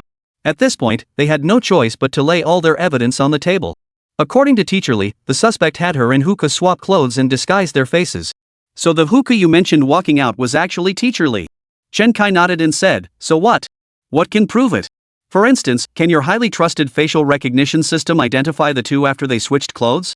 Zhang Luxin gritted her teeth in anger. "I already explained the suspect disguised Teacher Li's face. Plus, the low-lighted night made it impossible to capture clear facial features for recognition." Chen Kai smiled and nodded. Everything was under his control. Then what could prove her statements were truthful rather than mere conjecture? If what Teacher Li said was true, why didn't she report it immediately? Why wait until the next day when questioned? Chen Kai's two consecutive questions left the officers in the interrogation room speechless. Ms. Li was afraid of your retaliation, so she didn't dare report it right away. As for proving her statements are true, I don't believe that's necessary. Teacher Li had no motive to file a false report. First, she didn't know the suspect's identity. Second, she didn't report it voluntarily. She only revealed the truth after our persistent questioning. Chen Kai retorted sharply, "A sane person needs a motive to make up nonsense, but does a mentally ill person need a motive to make up nonsense? So you don't need to consider her motive at all." Tian Jianhua cleared his throat and said, "Zhang Luxin, don't argue with him about this. Contact Teacher Li immediately. Have her bring Huka's garment for immediate forensic testing and compare it with Huka's DNA." This was the countermeasure Tian Jianhua had devised. They had genuinely overlooked this issue before. They'd never considered verifying whether Teacher Li's claims were true. Now that Chen Kai suspected Teacher Li of spouting nonsense, it was necessary to prove she wasn't talking rubbish. Tian Jianhua's response caught many by surprise. The police are still one step ahead. They'll definitely detect sebum fragments on that clothing and extract DNA. This will refute Chen Kai's evasive tactics. Brilliant. Chen Kai is quite the schemer too. Once the body is found and Hookah's DNA is matched to the clothes, Chen Kai will be confirmed as the suspect and for deliberately obstructing the investigation. You have to admit, the level of expertise on today's Legal Insights program is top-notch. At that moment, tension eased throughout the live studio, the broadcast studio, the interrogation rooms, and the command center. Everyone breathed a sigh of relief. In their eyes, the case was as good as closed. The live chat had already shifted to discussing trivial matters. For instance, what kind of case would be featured in the next episode? Or how the three children were doing now? And whether Chen Kai would transition into acting after the show wrapped up because his acting skills were truly impressive. Just as everyone in the livestream and studio was chatting idly, Zhang Luxin hurried back to the interrogation room. Director Tian, teacherly said. Zhang Luxin glanced at Chen Kai hesitantly. Tian Jianhua said in a low voice, just say what you need to say. He didn't believe any unexpected turn could give Chen Kai a chance to turn the tables. So there was no harm in saying it in front of Chen Kai. Ms. Li said she'd sold that dress secondhand. What? Sold secondhand? Tian Jianhua froze in shock. This development was completely unexpected. He hadn't even considered such a possibility. But upon reflection, it seemed perfectly logical. Although Hookah was married with children, she was still a bona fide celebrity and a stunning beauty at that. The number of creepy men wanting to buy her clothes was no small matter. Who knows if those perverts would leave traces of male DNA on Hookah's clothes after buying them? Tian Jianhua reined in his wandering thoughts, took a deep breath, and demanded, where was it sold? Get it back immediately. Was it sold through the Huanyu platform? No, she said someone approached her offline the very next day and paid over 10,000 in cash on the spot. As Zhang Luxin finished speaking, Tian Jianhua's suspicious gaze shifted to Chen Kai. Chapter 47, A Close Call with the Corpse. The clothes Li teacher had worn back belonging to Hookah had actually been sold secondhand by Li teacher. This development truly caught the police off guard. Tian Jianhua fixed Chen Kai with a piercing stare. If someone had used cash to buy back that outfit offline, Tian Jianhua had reason to suspect Chen Kai was behind it. If that were the case, then his opponent was truly terrifying. He had anticipated nearly every investigative method and move the police would make, preemptively blocking all their avenues. This was terrifying. No, it couldn't be. If such a terrifying criminal truly existed in this world, Tian Jianhua couldn't even bear to imagine it. This must be a coincidence. Yes, that's it. The clothes Hookah wore in her daily life were undoubtedly bought by fans watching her livestream. There's absolutely no way such a terrifying criminal exists in this world. Chen Kai narrowed his eyes, studying Tian Jianhua's expression, and couldn't help but feel a surge of satisfaction. Hookah's outfit had indeed been purchased by him. The next day, he deliberately disguised himself and avoided surveillance to find Teacher Li. The only thing that annoyed Chen Kai was that this Teacher Li was asking for an exorbitant price. A worn-out second-hand outfit was being sold for 10,000 yuan. Sure, it was designer clothing worn by a beauty, but it wasn't worth 10,000 yuan. But Chen Kai, wanting to avoid unnecessary trouble, decisively pulled out 10,000 yuan in cash and bought the outfit back on the spot. What really annoyed Chen Kai was that after seeing him pull out the cash, Teacher Li seemed to think he'd sold it too cheaply. Later, he even tried to squeeze another 20,000 yuan out of Chen. This was mainly because Chen Kai had no idea Hookah was a celebrity. After purchasing the outfit, Chen Kai immediately destroyed it to ensure it wouldn't be discovered by the police. Commander Tian, Inspector Li. I told you both long ago that this Teacher Li has mental issues, but you wouldn't believe me. What about the clothes, the dead body, the missing person? Which of these can you actually verify? The facts have proven she's just spouting nonsense. Chen Kai's words left the police even more embarrassed. Ignoring Chen Kai entirely, they all turned their gaze toward the clock in the interrogation room almost simultaneously. The interrogation had dragged on for over 10 hours, and now the sky had completely darkened. In another 10 hours, the 24-hour interrogation period would be up. If they still hadn't made any progress by then, they'd have no choice but to release Chen Kai. But would they really be satisfied just letting Chen Kai go like that? Tian Jianhua, Zhao Chang, and even Li Xingyan all understood this was a show, a simulated crime. But they were unwilling to let Chen Kai walk free so easily, for it concerned their reputation. Lower-ranking officers like Zhang Luxin and others were even more reluctant to let Chen Kai walk free. Unaware it was staged, they were even more reluctant to release such a cunning suspect back into society. The only way to prove Chen Kai's guilt now was to find that body. Once that body was found, all problems would be solved. Hurry up and speed things along. The livestream chat room, which had been buzzing with chatter moments ago, had fallen silent. Everyone held their breath, eyes glued to their phones or TV screens. They no longer watched the interrogation room feed, instead switching to another feed showing police officers searching for the body. Netizens understood that the police now held no leverage. Their interrogation posed no threat to Chen Kai. In this new feed, 3 forensic investigators worked as a team. One wielded a powerful spotlight, another meticulously compared soil samples for anomalies, and the third documented the scene with sketches and photographs. There were over a dozen such forensic teams conducting thorough searches throughout the school grounds. The focus was on the soil, especially any areas showing signs of recent disturbance. They dug deep, leaving no stone unturned. One such team had now reached the small grove beside the playground. This area was a key focus of their investigation. Look here. This soil shows signs of disturbance. An officer suddenly pointed to a specific spot. Everyone immediately turned their attention to the area indicated. At that moment, every heart in the live stream and even the studio held its breath. Everyone held their breath, preparing to witness the exhumation of the body. Viewers who had been following the livestream or watched previous segments already knew exactly where the body was buried. Right here in this grove of trees, in the pit dug by those 3 children. And the exact spot where those children had dug was precisely where the officer was pointing. Just as netizens began to marvel at how persistence pays off, the forensic officers at the scene all sighed and shook their heads. Oh, you mean that spot? No need to check there. It's normal for the soil to show signs of disturbance. Didn't you notice our crime scene tape still wrapped around those trees nearby? The officer who had noticed the unusual soil nodded. There is tape here. Has this area already been searched? But our superiors told us not to disregard previous findings, right? This isn't the area Zhao Chang and his team searched. This is where those 3 kids dug the pit to bury someone, so it's perfectly normal for the soil to show signs of disturbance. The lead officer explained to the newly arrived officer. They had been working all day and were utterly exhausted. Moreover, each of them had already excavated several sites on average. They were reluctant to waste their energy on what seemed like a pointless task. The schoolteacher assisting nearby quickly chimed in. We've already refilled the holes those 3 kids dug, so it's only natural the soil looks different here. With the teacher's confirmation, the officers naturally saw no point in wasting further time here. So the officers quickly moved on to the next location. The actual burial site slipped right past them. How careless these cops are. This isn't carelessness. Chen Kai's body was buried too cleverly. That's what you call blind spots right under your nose. Viewers in the livestream chat were already getting frustrated on the police's behalf. Watching them overlook the actual hiding spot, many viewers wished they could rush to the scene themselves to help dig up the body. Yet a few viewers couldn't help but marvel. Hiding it so well that even when others see it, they still overlook it. That's the definition of a perfect corpse concealment. Brilliant, absolutely brilliant. It's not just impressive, it's mind-blowing. This might just be the perfect crime. Looks like the police are bound to release the suspect. The crime team actually outsmarted the investigation team. Unbelievable. Chapter 48, Interrogation concluded. After the police forensic team passed right by the hiding spot, they found absolutely no possibility of the body being there.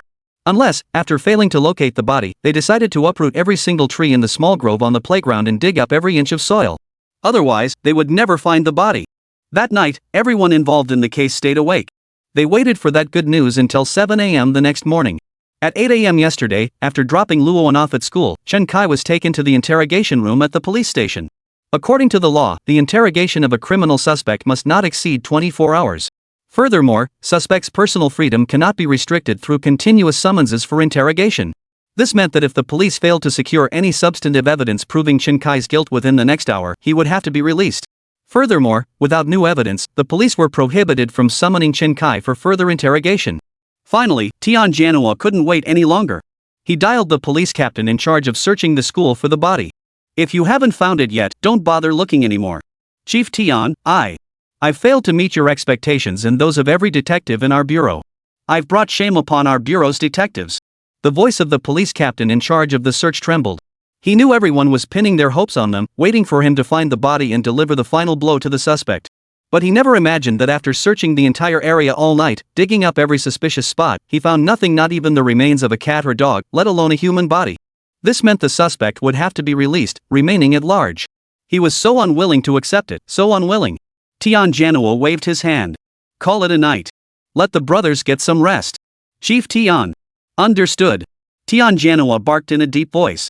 After hanging up, Tian Jianhua's gaze fixed intently on Chen Kai before him. Chen Kai, if not for these circumstances, I would have risked my entire career and the rest of my life to ensure a ruthless and cunning villain like you never walked free. As he spoke, Tian Jianhua pointed toward the surveillance monitor in the interrogation room. Both the viewers in the livestream and the inspectors from the Supervision Bureau understood his meaning perfectly. Though his words carried a hint of threat, they also made it abundantly clear this was for the show. Otherwise, I'd resort to any means necessary even if it cost me my job to make you confess. This is the first time I've seen Commander Tian show such resolve. If this weren't for the show, he'd risk his career to put Chen Kai behind bars, truly worthy of the badge he wears. Facing such a cunning suspect, if the police cling to outdated methods, they'll never solve cases or protect the public's lives and property. Even Luo Xiang in the studio sighed and remarked, "Truthfully, I support Commander Tian in my heart, but the law won't." Commissioner Guo snorted, "No need for pleasantries. This case has exposed shortcomings in our investigative approach. Only by rectifying these issues can we prevent suspects like this from escaping again. That's why I'm grateful the program team gave our detectives this opportunity for real-world training." Just as Director Gui was delivering this speech acknowledging the police's shortcomings, Chen Kai suddenly interjected, "Chief Tian, what do you mean by that? Inspector Li, did you hear him? He's threatening me. If it weren't for you and the surveillance, he might have resorted to torture to extract a confession from me." Chen Kai's reaction only made Tian Jianhua glare at him with fury.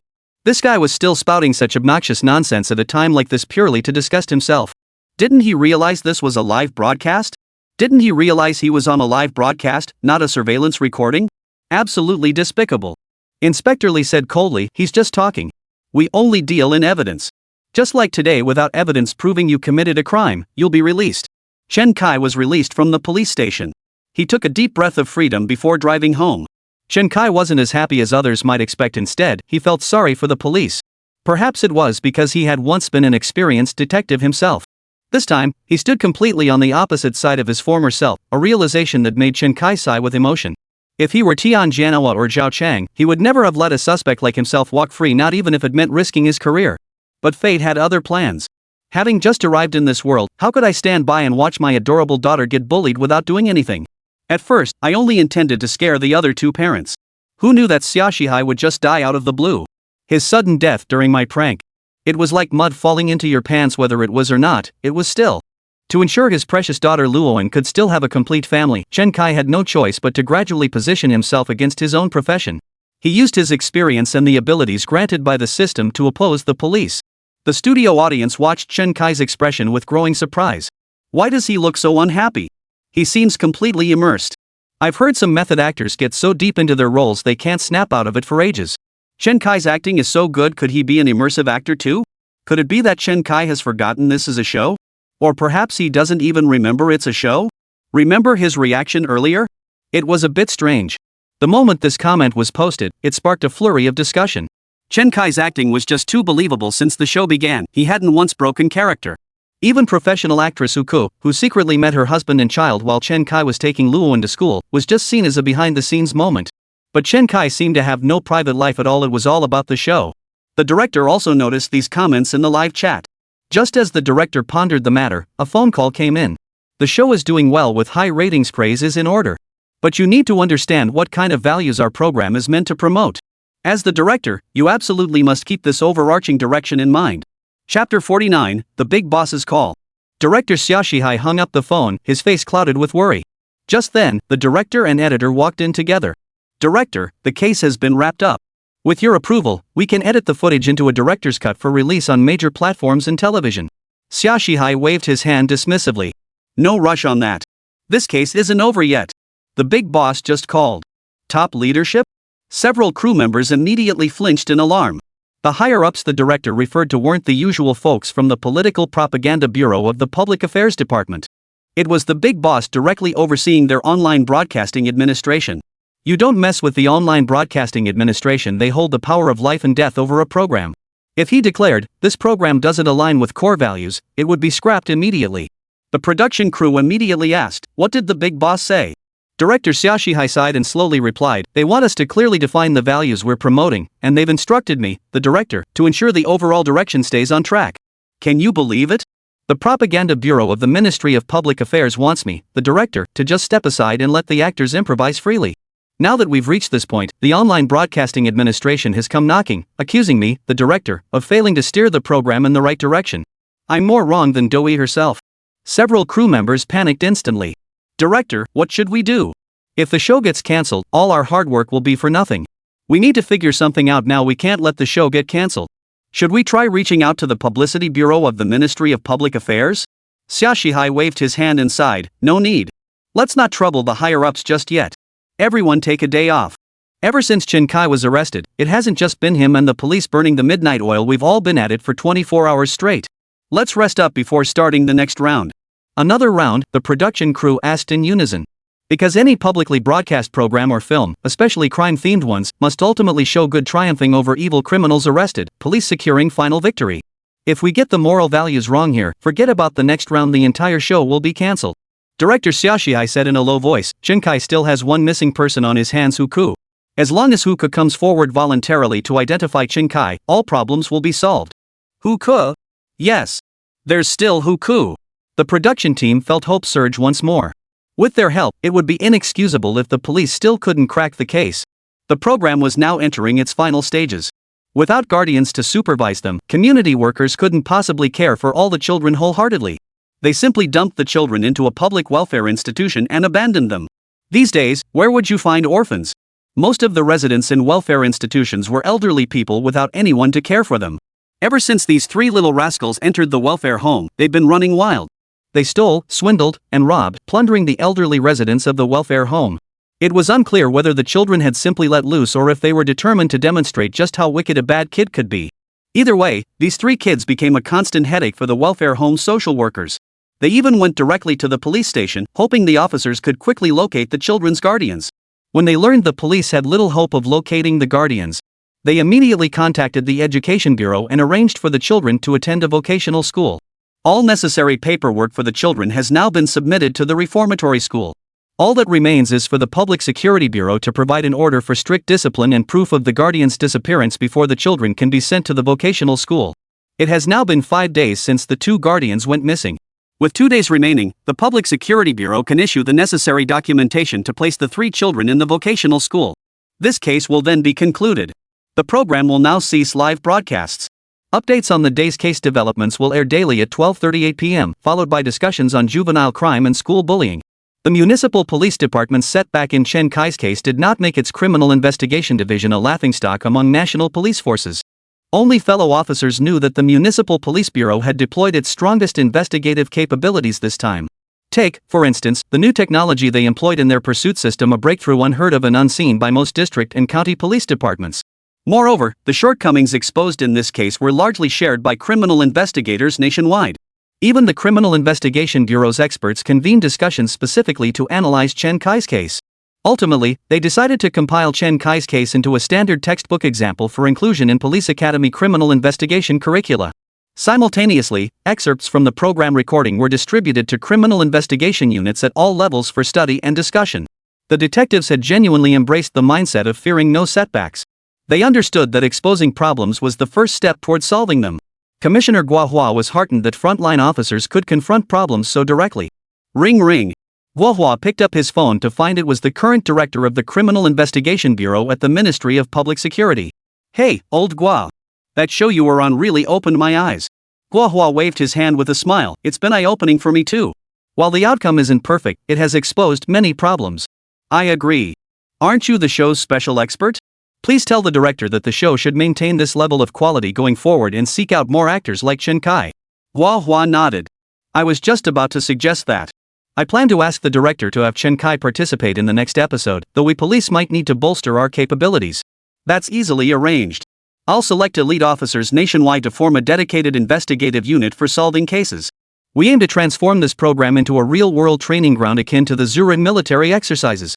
Ultimately, it will elevate our detectives' investigative capabilities and serve as a deterrent to criminals. The two chiefs of the Criminal Investigation Bureau, old and new, were chatting away with great enthusiasm. They had even begun discussing the general direction and theme for the next episode. Meanwhile, Chen Kai had returned home. Upon seeing Chen Kai return home, Luoan immediately threw herself into his arms.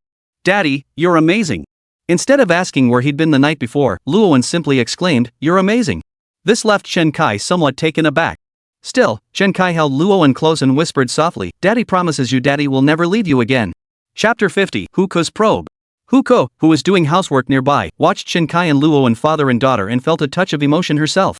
Chen Kai and Luoan were merely father and daughter in the play. But Chen Kai treated Luoan as if she were his own flesh and blood, something Huko had never imagined. Could it be that Chen Kai truly regarded Luoan as his own daughter? Typically, in these live variety shows, when the spotlight wasn't on them, everyone would discuss other things as behind-the-scenes tidbits. But Chen Kai never discussed anything unrelated to the plot with them. Even if there were casual exchanges between them, they remained strictly within the confines of their scripted roles. Huka couldn't help but recall the live chat comments in Chen Kai's behavior and remarks in the interrogation room. Mr. Chen, you didn't come home last night. Luowen's aunt brought her back. Could they have uncovered what happened that night? Chen Kai smiled and asked, what do you think? Huka waved her hands repeatedly. What could I possibly think? You've given me so much money, of course I'll keep your secret. Besides, you have connections at the police station. Chen Kai nodded with satisfaction and sent Luowen to the study to do homework. Now he felt as light as a feather. Chen Kai turned and walked into the kitchen to start preparing lunch. Today was Saturday, his 5th day in this world. It was time to relax and treat himself to a delicious meal. Huka watched as Chen Kai entered the kitchen and began preparing and chopping ingredients with practiced ease. This genuinely surprised her. These days, men who could cook were truly rare.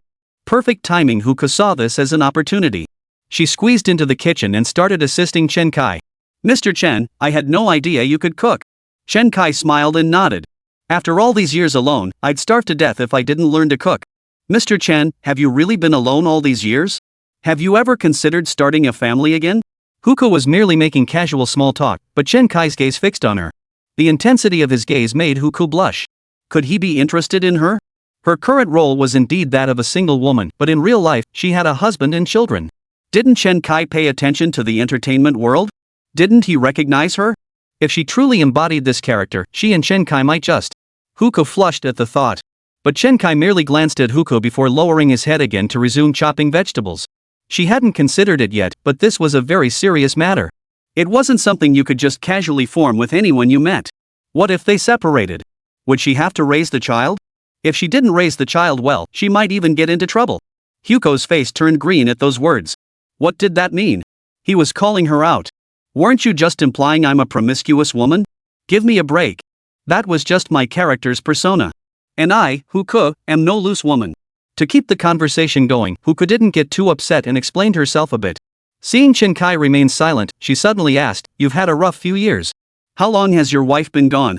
Raising a child alone must be tough. Chen Kai continued chopping vegetables expressionlessly, not even glancing at Huka this time. He simply said, You don't need to probe me. Testing? He knew it was probing? That meant he probably wasn't taking it seriously. He was either deeply immersed in his role or had a performative personality, wanting to keep up the act. Just as Huko exhaled in relief, Chen Kai added, I know you might be tempted by my family's circumstances. You are quite attractive, after all. But you're simply not my type. There's no chance between us. Stop testing me. As for what happened that night, you don't need to use that to blackmail me into marrying you. After Chen Kai finished speaking, Huko's entire face flushed crimson. This was the last straw. Was Chen Kai doing this on purpose? Claiming he was attracted to her family's wealth. And then accusing me of using that night to blackmail him into marriage? What a joke. Where does he get the nerve? Wait, he can't seriously be taking this stunt seriously, can he? If he'd known it was all for the show, Chen Kai would never have responded like that. Unless he was deliberately flirting with her, but when Chen Kai said it, he didn't even look at her. There wasn't a trace of frivolity in his expression. Which means Chen Kai genuinely meant every word. Damn it. That won't do. Taking a show seriously is one thing, but letting him treat me like this is another matter entirely. Thank goodness there was no live stream now. Otherwise, the news of Chen Kai rejecting her would have hit the headlines in no time. Huka slammed the plate of vegetables she was holding down on the cutting board. I never had any such intention. But since you put it that way, I'll see just what it is about me you find so unappealing. All my life, I've been the one rejecting others, never the other way around. The guys I go for are all campus heartthrobs, and you think you're better than me? Huka certainly had the confidence to back up her words. Chen Kai watched Huka, who seemed slightly flustered. He chuckled as he picked up the vegetables she'd flung onto the cutting board. First off, you're older. Sure, you look great and carry yourself well, you seem youthful, but you're actually in your late 40s, right? I'm still a guy in my 30s. Second, your housekeeping is terrible, and your cooking is mediocre at best. Before Chen Kai could finish, Huka stormed out of the kitchen, slamming the door behind her. But Chen Kai wasn't about to let her off the hook. Don't just stand there. Go buy some premium ribs. I'm stewing them later. Huka snatched the money Chen Kai tossed at her and stormed out the door. This crappy show, she couldn't stand staying another minute. The moment Huka stepped outside, she bumped into the show's director waiting downstairs. I was just trying to find you. You came out at the perfect time. I'm out of this show. Take it or leave it. Chen Kai's words are infuriating. Huka snapped at the director. That Xiaoshihai is such a sly fox, he actually chose to play dead. Otherwise, it wouldn't be me enduring Chen Kai's insults right now. The show's almost over, but I need you to help me with one last thing. Xiaoshihai quickly grabbed Huku's arm and lowered his voice to explain. After listening, Huku's eyes widened in shock. You want me to expose him? That doesn't fit my character's persona, does it? Logically, I've already missed the best opportunity to report him. I've been intimidated by Chen Kai's tactics and money. Xiaoshihai clasped his hands in supplication. The higher-ups insist on a morally satisfying conclusion. Please, help me out. Chapter 51, Can't Handle the Heat? Having spent years in the entertainment industry, Huku understood exactly what the director meant. As things stand, you're my only way out. I'll go report Chen Kai to the police right now. The director immediately clasped his hands repeatedly in gratitude toward Huku. Just as Huku was about to leave, she suddenly remembered Chen Kai still cooking upstairs. Where did you guys even find this Chen Kai? Xiaoshihai sighed with a wry smile. Where else could we find him? It was pure luck. He was just one of a bunch of actors who volunteered. We gave him a cursory screening and let him through. I suspect he's taking the acting too seriously. Huku lowered her voice. What do you mean? Xiaoshihai pressed urgently. Huku immediately recounted to Xiaoshihai everything about her interactions with Chen Kai over the past few days, including her recent test of his intentions. After listening, Xiaoshihai stared at Huku in utter disbelief. Could it be that these past days, they hadn't been facing an actor deliberately putting on a show for them, but a genuine criminal? They should count themselves lucky that Chen Kai harbored no ill intent. Otherwise, the two of them might not have made it this far alive. Xiaoshihai nodded, taking a deep breath. Alright, I'm aware of this matter. But the show is about to wrap up. He shouldn't be able to pull any more tricks. You should head to the police station now. After briefing director Xiaoshihai on Chen Kai's situation, Huku headed straight for the police station. Soon, news of Huku reporting Chen Kai to the police station trended once again. The show will resume live streaming the moment police decide to arrest Chen Kai. The live chat exploded instantly. Netizens instantly recognized Huku's report as a deliberate setup orchestrated by the production team. Huku had two opportunities to report Chen Kai. One was when Zhang Luxin visited Chen Kai's home. But that time, Huku overheard Luoan calling Zhang Luxin auntie and eavesdropped on Chen Kai and Zhang Luxin discussing getting married, so she didn't dare report it. The second chance came last night when Luoan was picked up from school by Zhang Luxin. At that time, Zhang Luxin had explicitly told Huku that Chen Kai needed to cooperate with the police for some investigations, asking her not to worry and to try her best to calm Luoan down. However, Huku's character remained uncertain about the nature of Chen Kai and Zhang Luxin's relationship. Compounded by the fact that Chen Kai had given her a sum of money, she had no grounds to report him. If Huku had reported him on either of these two occasions, it wouldn't have felt out of character to netizens. In fact, netizens would likely view it as a natural and inevitable outcome. Now that Chen Kai has been interrogated by the police for 24 hours without any evidence found, he has been released. At this point, if Huku were to report Chen Kai, it would be hard for viewers not to question her motives. Wasn't Huku intimidated into silence and bought off by Chen Kai? Why is she reporting him now? This is Today's Law, a program dedicated to legal education and crime prevention. How could they let a criminal walk free? Clearly, the police couldn't confirm Chen Kai's guilt and released him. Now that Huku, the victim, is coming forward to report him, is she just being petty? The state administration has spoken. Those in the know understand. The entire livestream, along with online comments, erupted in a torrent of criticism. Netizens weren't entirely siding with Chen Kai. Most were just online for entertainment and a good laugh. Chen Kai delivered such a spectacular case. Viewers were thoroughly entertained and satisfied, even hailing Chen Kai's case as a perfect crime. But unexpectedly, before the day was even over, the outcome changed again.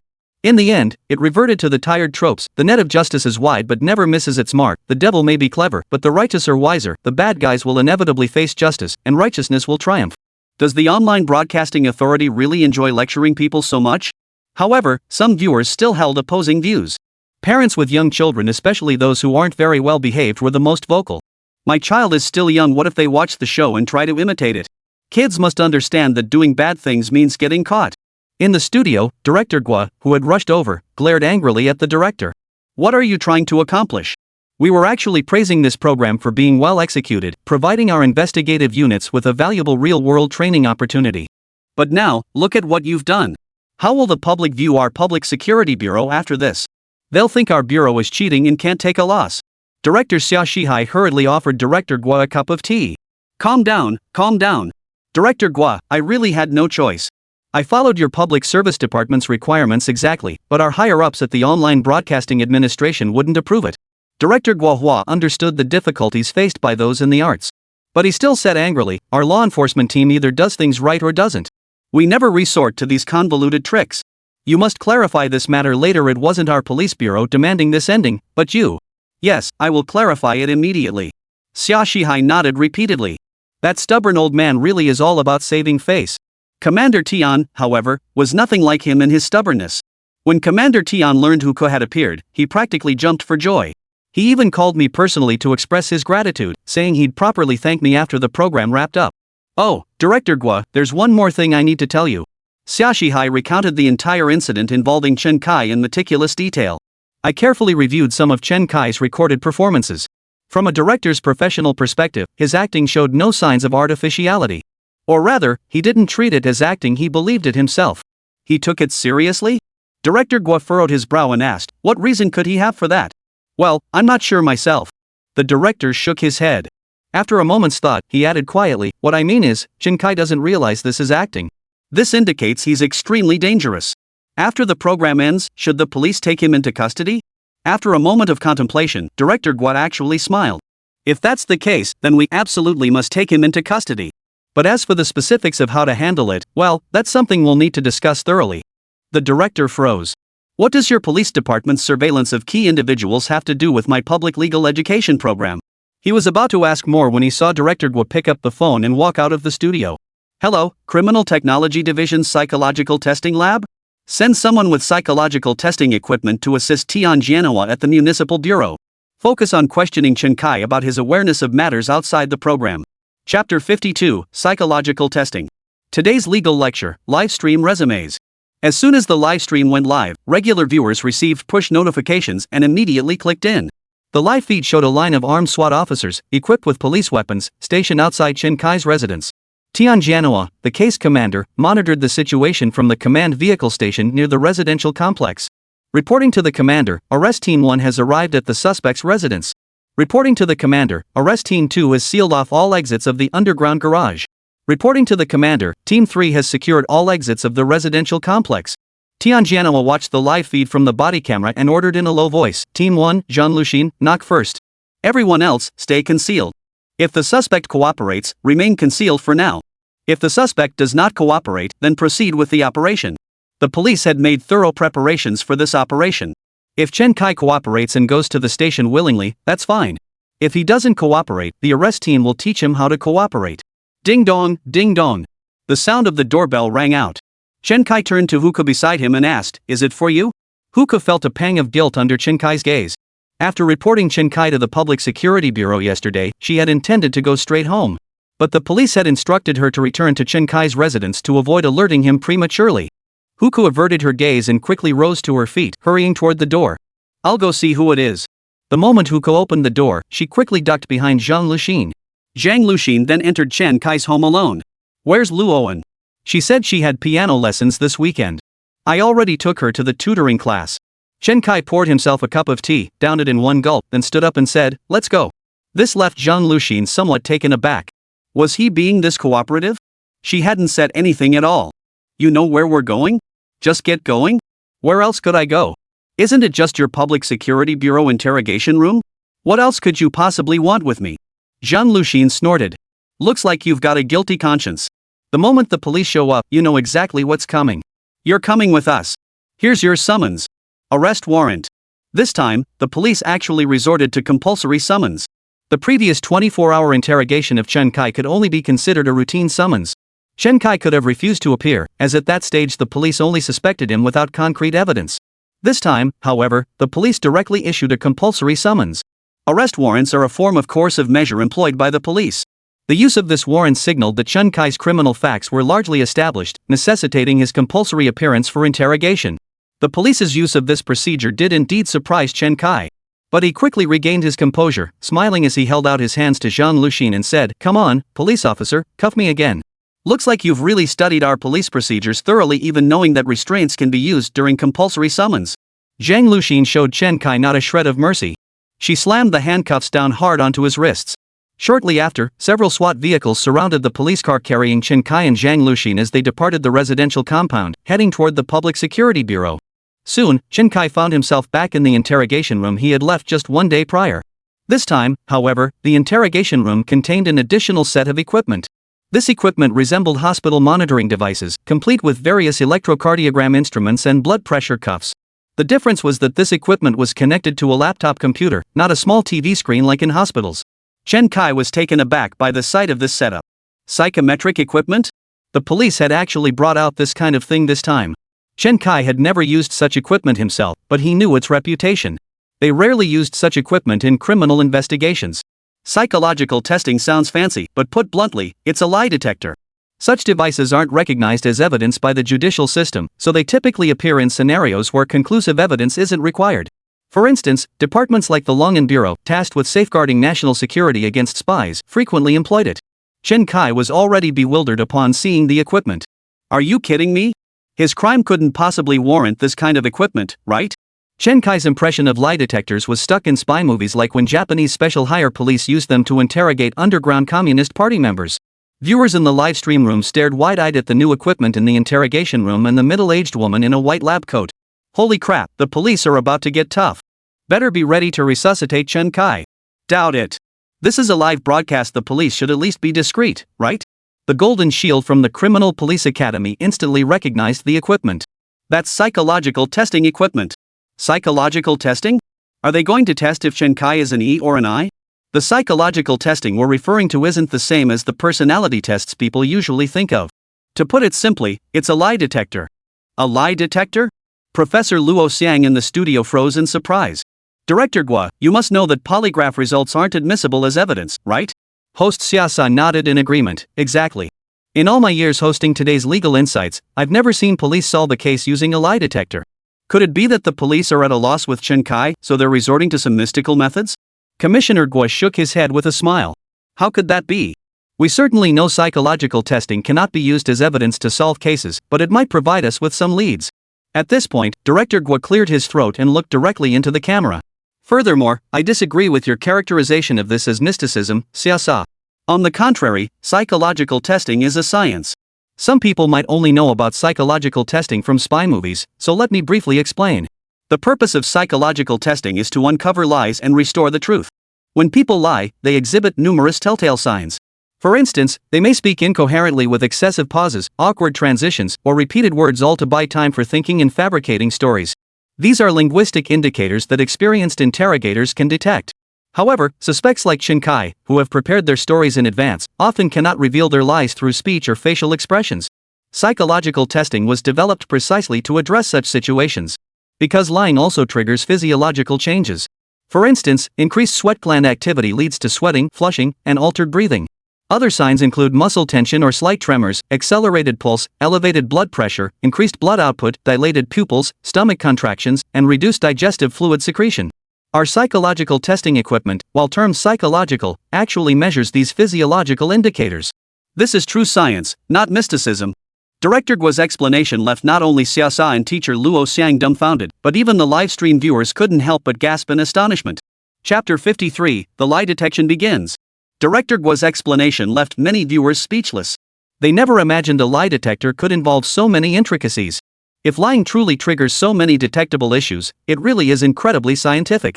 Director Gua, no matter how flowery your words, the fact remains that psychological test results cannot be used as evidence. There's no need to treat psychological test results as evidence, it's merely an interrogation tactic. Just wait for the results, the case should be resolved within an hour at most. Director Gui was thoroughly confident in this psychological testing apparatus. This very system had helped the Longan Bureau identify numerous spies and even assisted the Discipline Inspection Commission in apprehending corrupt officials. Previously, he hadn't deployed this system to assist the Municipal Bureau's criminal investigators, primarily because they held no evidence against Chen Kai at the time. Now, however, the situation was entirely different. Two witnesses had already identified Chen Kai as the kidnapper, and furthermore, as the person responsible for the accidental death and subsequent burial of the victim. Their statements were entirely consistent, forming sufficient evidence to incriminate Chen Kai. With evidence in hand, deploying this psychological profiling equipment to aid the investigation was the optimal course of action. Inside the interrogation room, Zhang Luxin remained in charge of the questioning, accompanied by the middle-aged woman in the white coat. The middle-aged woman looked Chen Kai up and down. Chen Kai, right? I'm Fong Li, a psychological profiler from the Criminal Investigation Bureau's Forensic Science Division. I'll be assisting with this interrogation as the second officer present. Here's my badge. Chen Kai smiled at Fong Li and remarked, "You're definitely an expert from the Criminal Investigation Bureau, proper and professional. I've been dealing with these folks from the Municipal Bureau for days, and none of them ever showed me their credentials." Zhang Luxin snorted. "Answer the questions you're asked." Don't talk nonsense. Psychological examiner Fong Li began attaching monitoring devices to Chen Kai, including blood pressure and skin conductance sensors, and secured a breathing strap around his waist. After setting up the equipment, Fong Li returned to the interrogation desk to calibrate the devices. She struck up a casual conversation with Chen Kai. You seem a bit off. Didn't get enough sleep? Fong Li inquired. Chen Kai shook his head with a smile. I was interrogated for 24 hours straight by Officer Zhang the day before yesterday. I haven't recovered yet. They weren't nearly as gentle or patient as you are, Sister Fong. There's this Captain Zhao in their unit, you should see him. Zhang Luxin cut off Chen Kai's complaint. Ahem. Chen Kai, answer the questions asked. Don't go off on tangents. Fong Li smiled at Zhang Luxin and said, Officer Zhang, let him speak. No need to interrupt. Sister Fong, you're the real people's officer. Your attitude is truly excellent. Fong Li smiled faintly and continued, have you taken any medication recently? Zolpidem, Zopiclone, Dexapiclone, any of those? Chen Kai shook his head. Have you been experiencing any symptoms of neurasthenia lately? Or anxiety? Chen Kai snorted. Of course I'm anxious. Being suspected by the police every day, dragged into the station every other day, who wouldn't be anxious? Fong Li stood up, poured Chen Kai a glass of water, and said with a smile, the formal interrogation hasn't started yet. Have a drink to calm your nerves. Only when you're relaxed can you meet the requirements for the psychological test. Fong Li then engaged Chen Kai in casual conversation. This period dragged on interminably, leaving many netizens growing impatient. Did the police arrest Chen Kai just to chat about everyday life? Hurry up and start already, I'm dying of impatience. Officer Fong is just calming Chen Kai down while establishing baseline readings for the test. At this stage, when the suspect is relaxed, they're less likely to lie. We're using his physiological data now as the baseline. Later, during interrogation, if readings fluctuate significantly from the baseline, it confirms deception. Damn, the city's got deep tricks. I'm heading back to the countryside. I thought this Officer Fong was so kind and approachable, but turns out that was all an act too. I can't shake the feeling Chen Kai's been walking straight into the police's trap step by step. Seems like this time, he's really screwed. Even though the production team pulled off something pretty disgusting this time, it really opened our eyes. While viewers were buzzing with heated discussions in the livestream chat, Fong Li had already chatted quite a bit with Chen Kai. Most of their conversation revolved around ordinary topics meant to ease Chen Kai's mood, like chatting about his daily work and life. This was the easiest way to help him relax. The primary goal was to ease Chen Kai's mood and establish a stable baseline. After establishing this baseline, Fong Li shifted her tone and said, Alright, we'll now begin the formal questioning. Is your name Chen Kai? Yes. Were you born on XXXXXXXX, attended a certain university, and subsequently worked at a certain company? Yes. Are you willing to answer truthfully? Yes. Alright, Officer Zhang has finished calibrating the equipment. You may begin the interrogation. Zhang Luxin exhaled a deep sigh of relief as she turned her gaze toward Chen Kai seated in the interrogation chair. Chen Kai, you've already been given the chance to turn yourself in. I won't be offering it again. I'll get straight to the point. Do you recognize this person? Zhang Luxin handed Chen Kai a photo of Huku. Chen Kai shook his head. I don't know him. Seems you won't learn until you hit a brick wall. Then do you recognize this person? Zhang Luxin pulled out her walkie-talkie and ordered, bring Huku in. Soon, Huku was brought into the interrogation room, accompanied by an officer carrying a basin of water. Miss Hu, please wash off the makeup on your face. Huku didn't dare look at Chen Kai, keeping her head down as she hastily washed away the traces of makeup. Her true appearance finally revealed itself. Chen Kai stared at Huku's true face, his expression filled with shock. You, what the hell is going on? Why did you disguise yourself to work as a housekeeper in my home? What were you trying to do? Huku sneered coldly. Ha, Chen Kai, don't pretend. I've already told the police everything. You'd better confess now and get leniency. Chen Kai stared at Huku in stunned silence for a long moment before finally speaking. This is revenge. This is absolutely revenge.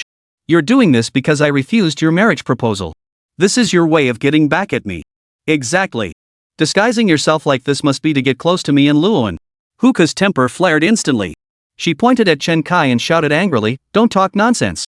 Who wants to marry you? That never happened. Hearing this, Zhang Luxin's eyes widened in shock. Judging by Huku's expression, Chen Kai was clearly telling the truth. Where did this Chen Kai get his charm? In just a few days, 2 beauties had proposed to him. No, mine doesn't count. Zhang Luxin's face suddenly flushed crimson. Chapter 54, The Domineering CEO Falls for Me. Chen Kai abruptly turned to face Zhang Luxin, seated at the interrogation table. Officer Zhang, this woman is slandering me. I can provide evidence to prove it.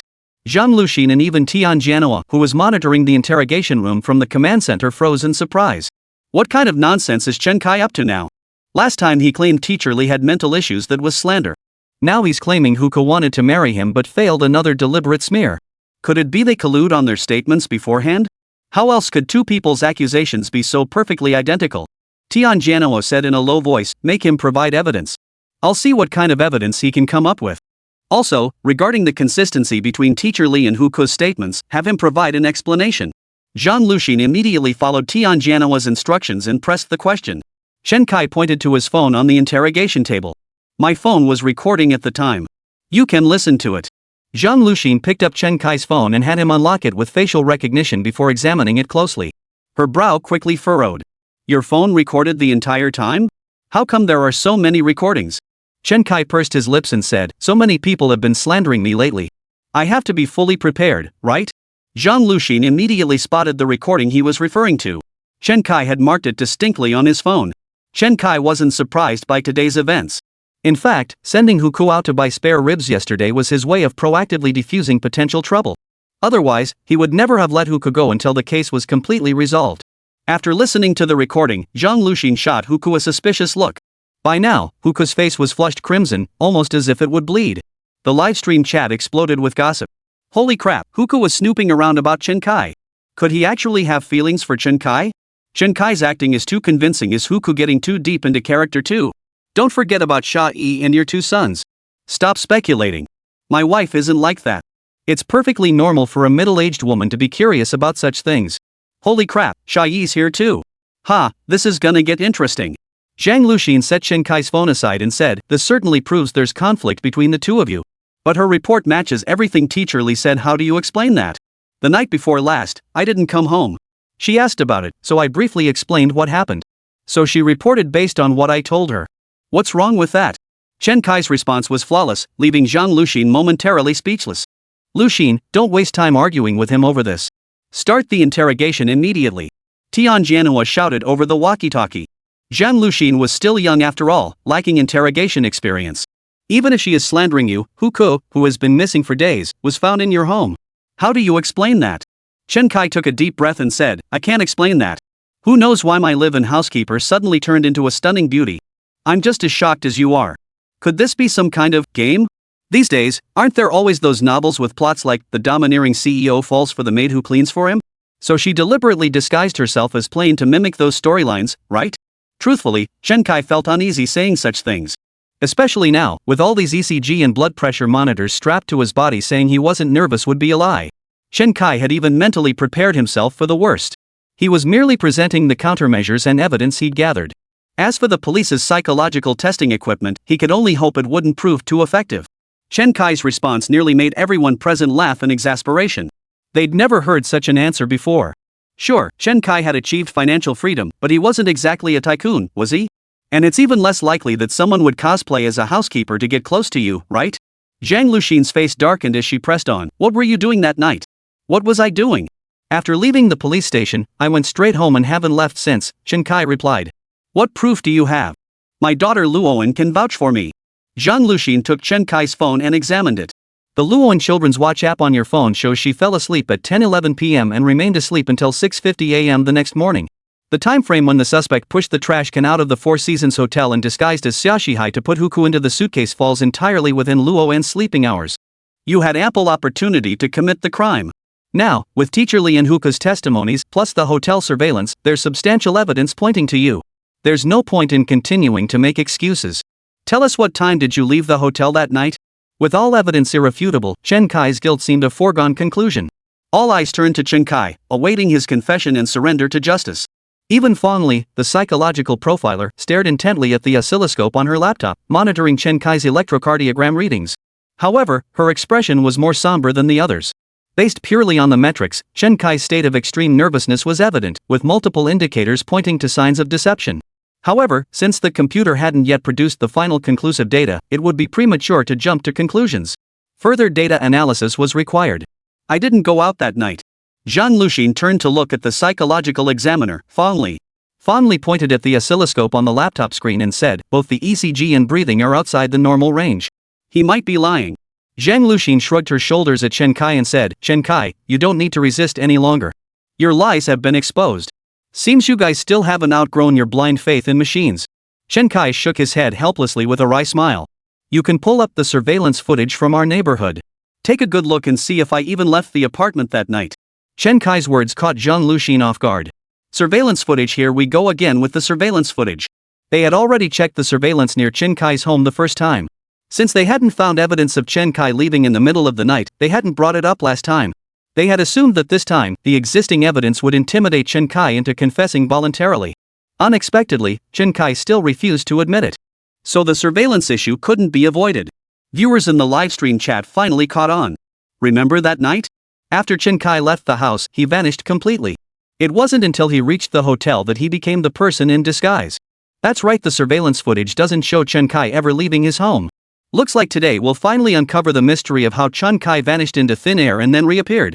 Chapter 55, Sleight of Hand. We'll review the surveillance footage, but first I want you to confess voluntarily. I want you to review them right here in front of me to prove my innocence. Chen Kai argued his case forcefully. It was that kind of scene again. Last time, Chen Kai had also forced the interrogation team to publicly display the hotel surveillance footage. They showed how two people, one dead, one missing, had walked out of the hotel completely unimpeded, thereby clearing himself of suspicion. This time, Chen Kai once again demanded the surveillance footage be shown publicly. This showed Chen Kai's extreme confidence in his own disguise. This made Zhang Luxin hesitate. I'll send you the surveillance footage shortly. Don't worry.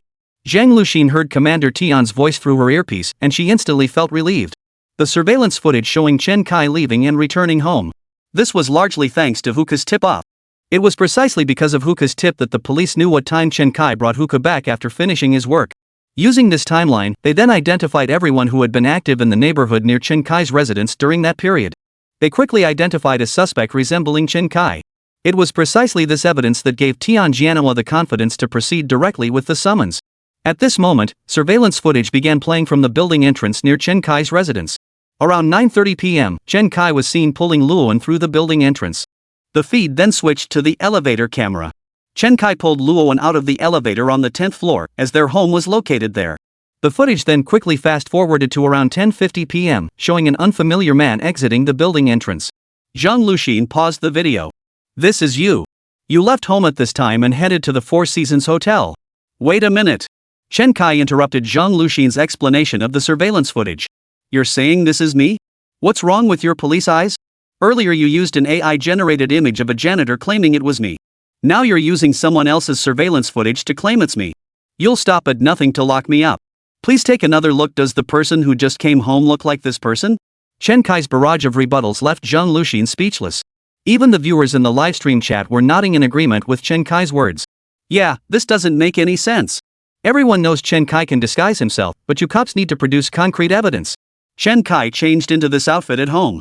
If the police had found this set of clothes at his residence, it would have proven the point. Impossible. Given Chen Kai's meticulous nature, there's no way he'd keep that outfit anywhere. The truth turned out exactly as netizens suspected.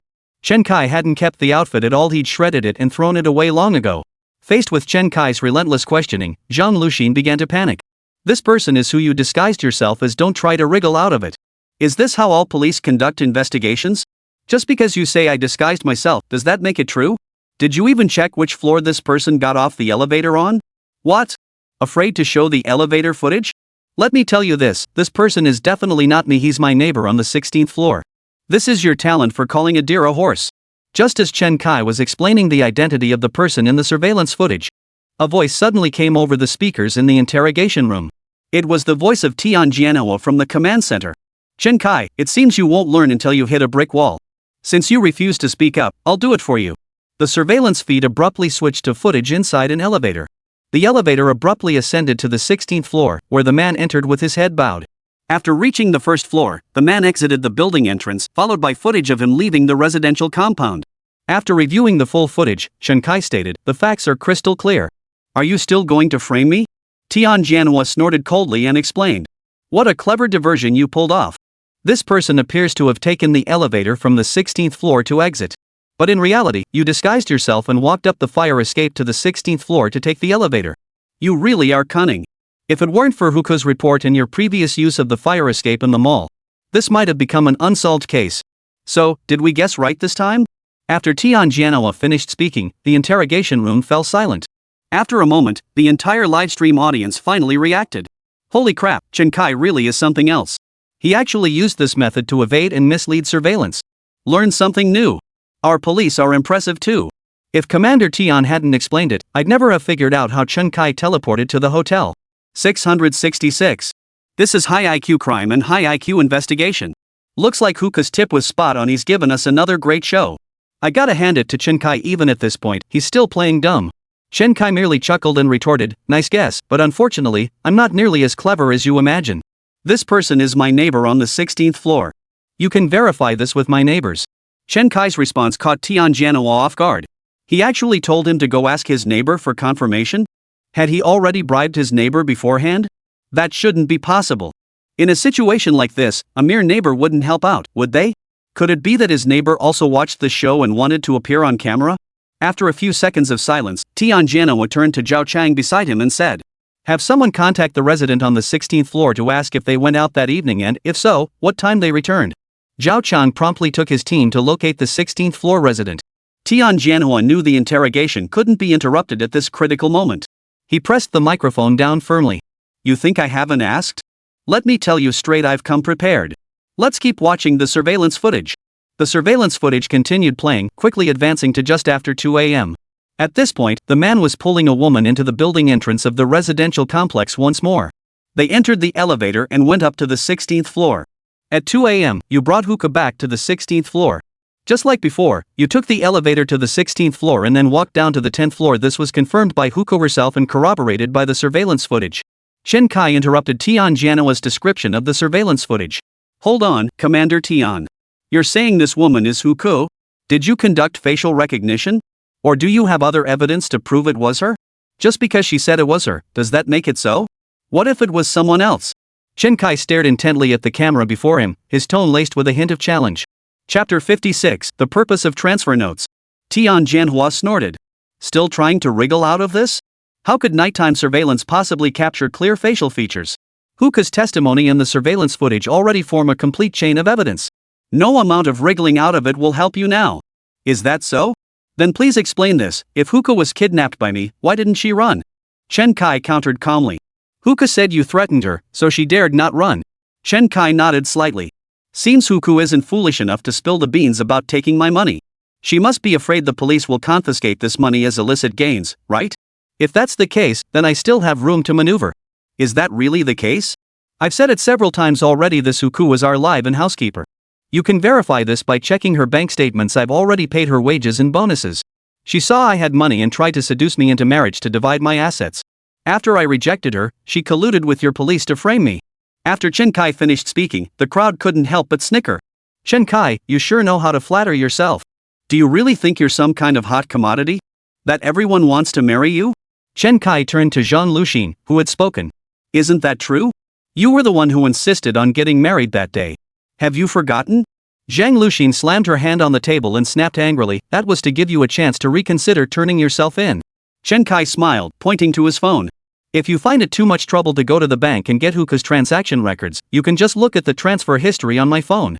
Hookah hadn't mentioned to them that Chen Kai had sent her money. Zhang Luxin grabbed Chen Kai's phone and began flipping through it. Soon, Zhang Luxin found the transfer record. Transfer, 10,000 yuan. Remarks, live-in housekeeper Hookah's labor fees plus bonus. Received. This transfer information stunned everyone present. Clearly labeled as labor fees plus bonus. And it had already been received. This meant the recipient had no objection to the memo on this transfer. Had there been any objection, they would not have accepted it at all or would have raised an objection immediately. However, the whistleblower Hookah neither voluntarily disclosed this transfer nor raised any written objection to its remarks. A written objection would have required the other party to modify the memo or return the transfer. Legally, this can only be interpreted as Hookah's service fee and bonus for working at Chen Kai's home. See clearly now, Hookah came to my home precisely because she saw me as a wealthy, single man raising a child. That's why she chose to come to my place in the dead of night. She had seducing me in mind all along. She claimed she came from the countryside to the city and had nowhere to stay at midnight, but it was all just a ploy to seduce me. You've all fallen for her trap. Thankfully, Hookah is no longer in the interrogation room. Otherwise, she'd have died of anger right here if she'd heard this. Seduce him? What a joke. But now that Chen Kai has produced this transfer evidence, had already undermined Hookah's accusation. If the police couldn't prove Chen Kai was making things up, Then they'd have no choice but to release Chen Kai once again. Way too awesome, Kai. He totally had the cops dancing to his tune. Who knew a transfer memo could be used like this? Learn something new. What exactly are you trying to accomplish, you guy upstairs who keeps saying learn something? Actually, Chen Kai still has a weak spot. Once the police locate the resident on the 16th floor, everything will become clear. But it's not just Chen Kai who has weaknesses, the police have their own vulnerabilities too. But without access to the live stream or the edited footage, they had no idea where their own weaknesses lay. But Chief Kwa, who had been watching the live feed, and some fellow detectives spotted the issue. They began discussing it within their internal group chat. Do you recall how Chen Kai brought Hookah back to his residence? He took the detour through the underground garage. Yesterday, when our Criminal Investigation Division organized a study session to watch the highlights, I specifically paid attention to that. Exactly. At the time, I thought Chen Kai was doing it to disorient Hookah, so she wouldn't know which building or unit they were in. These detectives had a remarkably clear memory of Chen Kai's entire crime process. After yesterday's program ended, all criminal investigators nationwide systematically studied this case during their free time. That's why they can analyze this case so thoroughly now. Look at the live feed now. Police are showing footage of a man and woman taking the elevator directly to the 16th floor. They claim it's Chen Kai and Hookah. No way. Damn it, Lao Tian and the others got it wrong again. It was dark, and they kept their heads down the whole time, making identification impossible. But their clothes were identical. Mistakes happen. Old Tian's team messing up is one thing, but I think Chen Kai was one step ahead. He anticipated this day and prepared accordingly. Because the Criminal Investigation System has analyzed Chen Kai's entire modus operandi. So they quickly spotted the trick. But they still couldn't grasp why Chen Kai had been so adamant about directing the police to search the neighbors on the 16th floor. Could it be that Chen Kai had some hidden ace up his sleeve they were unaware of? Did Chen Kai accomplish this while avoiding the cameras? If Chen Kai had done something else they didn't know about, then he must have done it on his phone. The camera couldn't see what was on Chen Kai's phone. So what exactly did he do with his phone? These seasoned detectives began speculating. Just as everyone was letting their imaginations run wild, Zhao Chang had already located the resident on the 16th floor. The footage from Zhao Chang's 5G body camera was now streaming to the command center and live broadcast room. Are you Ji Boheo, the resident of 1601? Zhao Chang knocked on the door of 1601 and addressed the man inside. The man was wearing the exact same outfit as the individual seen on surveillance footage leaving and returning that night. Even his physique bore a striking resemblance. This left everyone momentarily stunned. This included Zhao Chang. Could it really have been this man who went out that night? Could it be that their investigation had been heading in the wrong direction all these days? No, that's absolutely impossible. This was a crime simulation program. If they had targeted the wrong person from the start, the production team would have alerted them long ago. Right, Chen Kai must have deliberately imitated this 16th floor neighbor. His disguise skills are formidable. The police have already witnessed this firsthand. This Chen Kai is truly cautious. Even his clothes are identical to those of the 16th floor neighbor. At this moment, Zhao Chang couldn't help but feel admiration for Chen Kai all over again.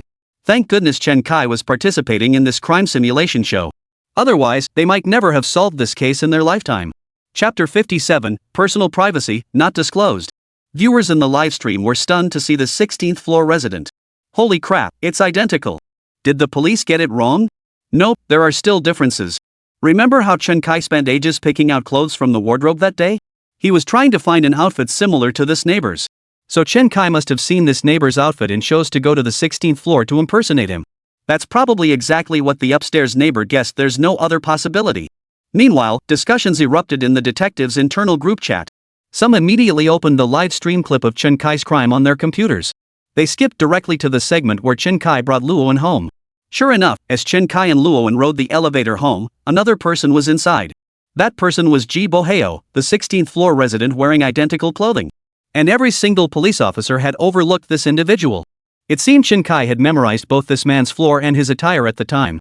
Chen Kai's meticulousness reached such a level truly remarkable, truly remarkable. If this weren't a simulated crime scene from today's lecture, we might never have found evidence of Chen Kai's crime. Fortunately, as long as Captain Zhao reviews Ji Boheo's statement confirming he didn't leave his apartment that night, Chen Kai still can't prove his own innocence. As long as Chen Kai couldn't prove his own innocence, the existing evidence would be more than sufficient to secure his arrest. Everyone present breathed a sigh of relief. Indeed, the truth was about to come to light. Apartment complex, Chen Kai's unit on the 16th floor. Zhao Chang presented his police badge and inquired, "Mr. Ji Boheo, we're investigating a case and require your cooperation. Are you available now?" "Oh, officers. Please come in, come in." Ji Boheo invited Zhao Chang and the other officers into the room. What are you investigating? I'll cooperate fully. Zhao Chang smiled as he inquired about the events of that night. Mr. Ji, we'd like to confirm, what time did you return home 5 nights ago? Did you go out again during the night? But when Ji Boheo heard Zhao Chang was asking about the night 5 days prior, sweat instantly broke out on his forehead. What the hell? What business is it of yours what time I got home or if I went out? That's my personal privacy. Ji Boheo stood up and began shoving Zhao Chang toward the door. Yes, this is my personal privacy. Please leave. Clearly, he no longer wished to cooperate with Zhao Chang's investigation. Ji Boheo's reaction caught Zhao Chang off guard. Originally, Zhao Chang had thought this would be a simple task. He only needed Ji Boheo to confirm that he hadn't left the house that night. But when he actually asked about it, Ji Boheo reacted with such intensity? Something was off here. Was this connected to Chen Kai? He had insisted so vehemently that I go find Ji Boheo on the 16th floor. Could it be that these two had known each other for a long time and had some kind of connection? Zhao Chang immediately raised both hands in front of his chest, took a step back, and maintained a safe distance from Ji Boheo. Mr. Ji, please don't get worked up, and don't let others influence you. We simply need you to truthfully describe your whereabouts that night. This matter has nothing to do with you personally, you are merely acting as a witness. Refusing to testify or giving false testimony could also bring unnecessary trouble upon yourself. This gesture signaled to Ji Boheo that he would not make any sudden moves, aiming to calm Ji Boheo's emotions. Simultaneously, this posture maintained vigilance should Ji Boheo make any sudden aggressive moves toward the officers. His hands positioned across his chest would allow for an immediate response. True to his reputation as a criminal investigation captain, his response at the scene was swift. He secured his own safety immediately while clearly explaining the stakes to Ji Boheo. This on-the-spot handling earned him thumbs up from many fellow officers. But netizens' attention was elsewhere. Could this have been Chen Kai's pre-arranged setup? If that's the case, he's seriously impressive. Bribing neighbors beforehand to lie for him isn't that impressive. Chen Kai's true brilliance lies in his ability to predict every police move in advance. He's even deliberately luring them into solving the case his way. In an instant, Master Criminal became synonymous with Chen Kai. No one could have imagined that an extra from a legal education show would emerge as a crime mastermind in this simulated crime program. He could precisely calculate every move the police would make and prepare flawlessly in advance. With a criminal like this, how could the police possibly win? However, Chen Kai's current plan still has some weaknesses. Relying solely on neighborly connections or bribes. It was nowhere near enough to make the neighbors keep lying for Chen Kai. Once Zhao Chang explained to Ji Boheo that the case involved a life and death matter. No matter how bold Ji Boheo might be, he wouldn't dare follow Chen Kai's instructions anymore. Sure enough, after Zhao Chang explained the case to Ji Boheo, the latter's attitude softened, and he grew visibly timid. He couldn't fathom how this homicide might connect to his own whereabouts that night. Don't worry too much. If anyone has already briefed you on anything beforehand, you don't need to consider it. Ji Boheo nodded. Zhao Chang asked again, do you know Chen Kai? Ji Boheo shook his head blankly at the name. In today's cities, even neighbors living across the hall might not know each other's names, let alone those on different floors. But when Zhao Chang produced Chen Kai's photo, Ji Boheo nodded and said, I know this person. He lives on the 10th floor, but I don't know his name. Ji Boheo's reaction seemed perfectly normal. Soon, he seemed to recall something. Oh, right. That night when I got home from work, I saw him bring a little girl home. That was the very night you asked about. He never brings anyone home, he lives alone, just like me. My God, did he kill that little girl? Zhao Chang frowned. What the hell is he talking about? Doesn't this guy know this is a program about today's teachings? Why is he bringing up old business? Killing a little girl? That has nothing to do with what I'm talking about. But did Chen Kai meet with Luoan and this Ji Boheo that night? Zhao Chang waved his hand and asked again, tell me the truth, do you have any other connections with this man? Like, were there any financial dealings between you? Did he ever ask you to do anything for him? If you tell us now, the police will not hold it against you. Ji Boheo replied without hesitation, I don't even know him. What financial dealings could I possibly have with him? Chapter 58, Ji Boheo's witness statement. Ji Boheo's words caught Zhao Chang off guard. No financial dealings, and he doesn't even know Chen Kai? Then why was he so resistant to answering our questions just now? Please come with us back to the station. We'll take a brief witness statement from you. We mainly want to discuss the circumstances of your encounter with Chen Kai and the little girl that night, as well as other details from that evening. Upon hearing it was about this matter, Ji Boheo, realizing it had little to do with him, breathed a sigh of relief and willingly accompanied Zhao Chang to the police station. In truth, questioning a witness like Ji Boheo could easily have been done at his home. But Zhao Chang didn't believe Ji Boheo had absolutely no connection to Chen Kai. Therefore, he intended to bring him to the interrogation room to apply some pressure and coercion to get him to tell the truth. Additionally, they had equipment to examine his phone. They wanted to see if there were any chat records with Chen Kai or financial transactions on his phone. Even if these chat logs or financial transaction records had been deleted, they could use specialized equipment to recover them. Then they could present this evidence to publicly expose Ji Boheo's perjury on Chen Kai's behalf. At this moment, the hearts of netizens were also in their throats. Though Ji Boheo appeared honest and refined, not the type to lie. But criminal intent isn't something you can judge by appearance alone. Soon, Ji Boheo was led into the interrogation room. The various equipment in the police station, along with the inherent sense of oppression within the space, made him feel somewhat intimidated. At the same time, something was weighing on his mind, causing him to appear even more timid and withdrawn. Ji Boheo's expression only reinforced Zhao Chang's suspicion that something was troubling him. Zhao Chang quickly finished gathering Ji Boheo's basic information, name, ID number, home address, and so on.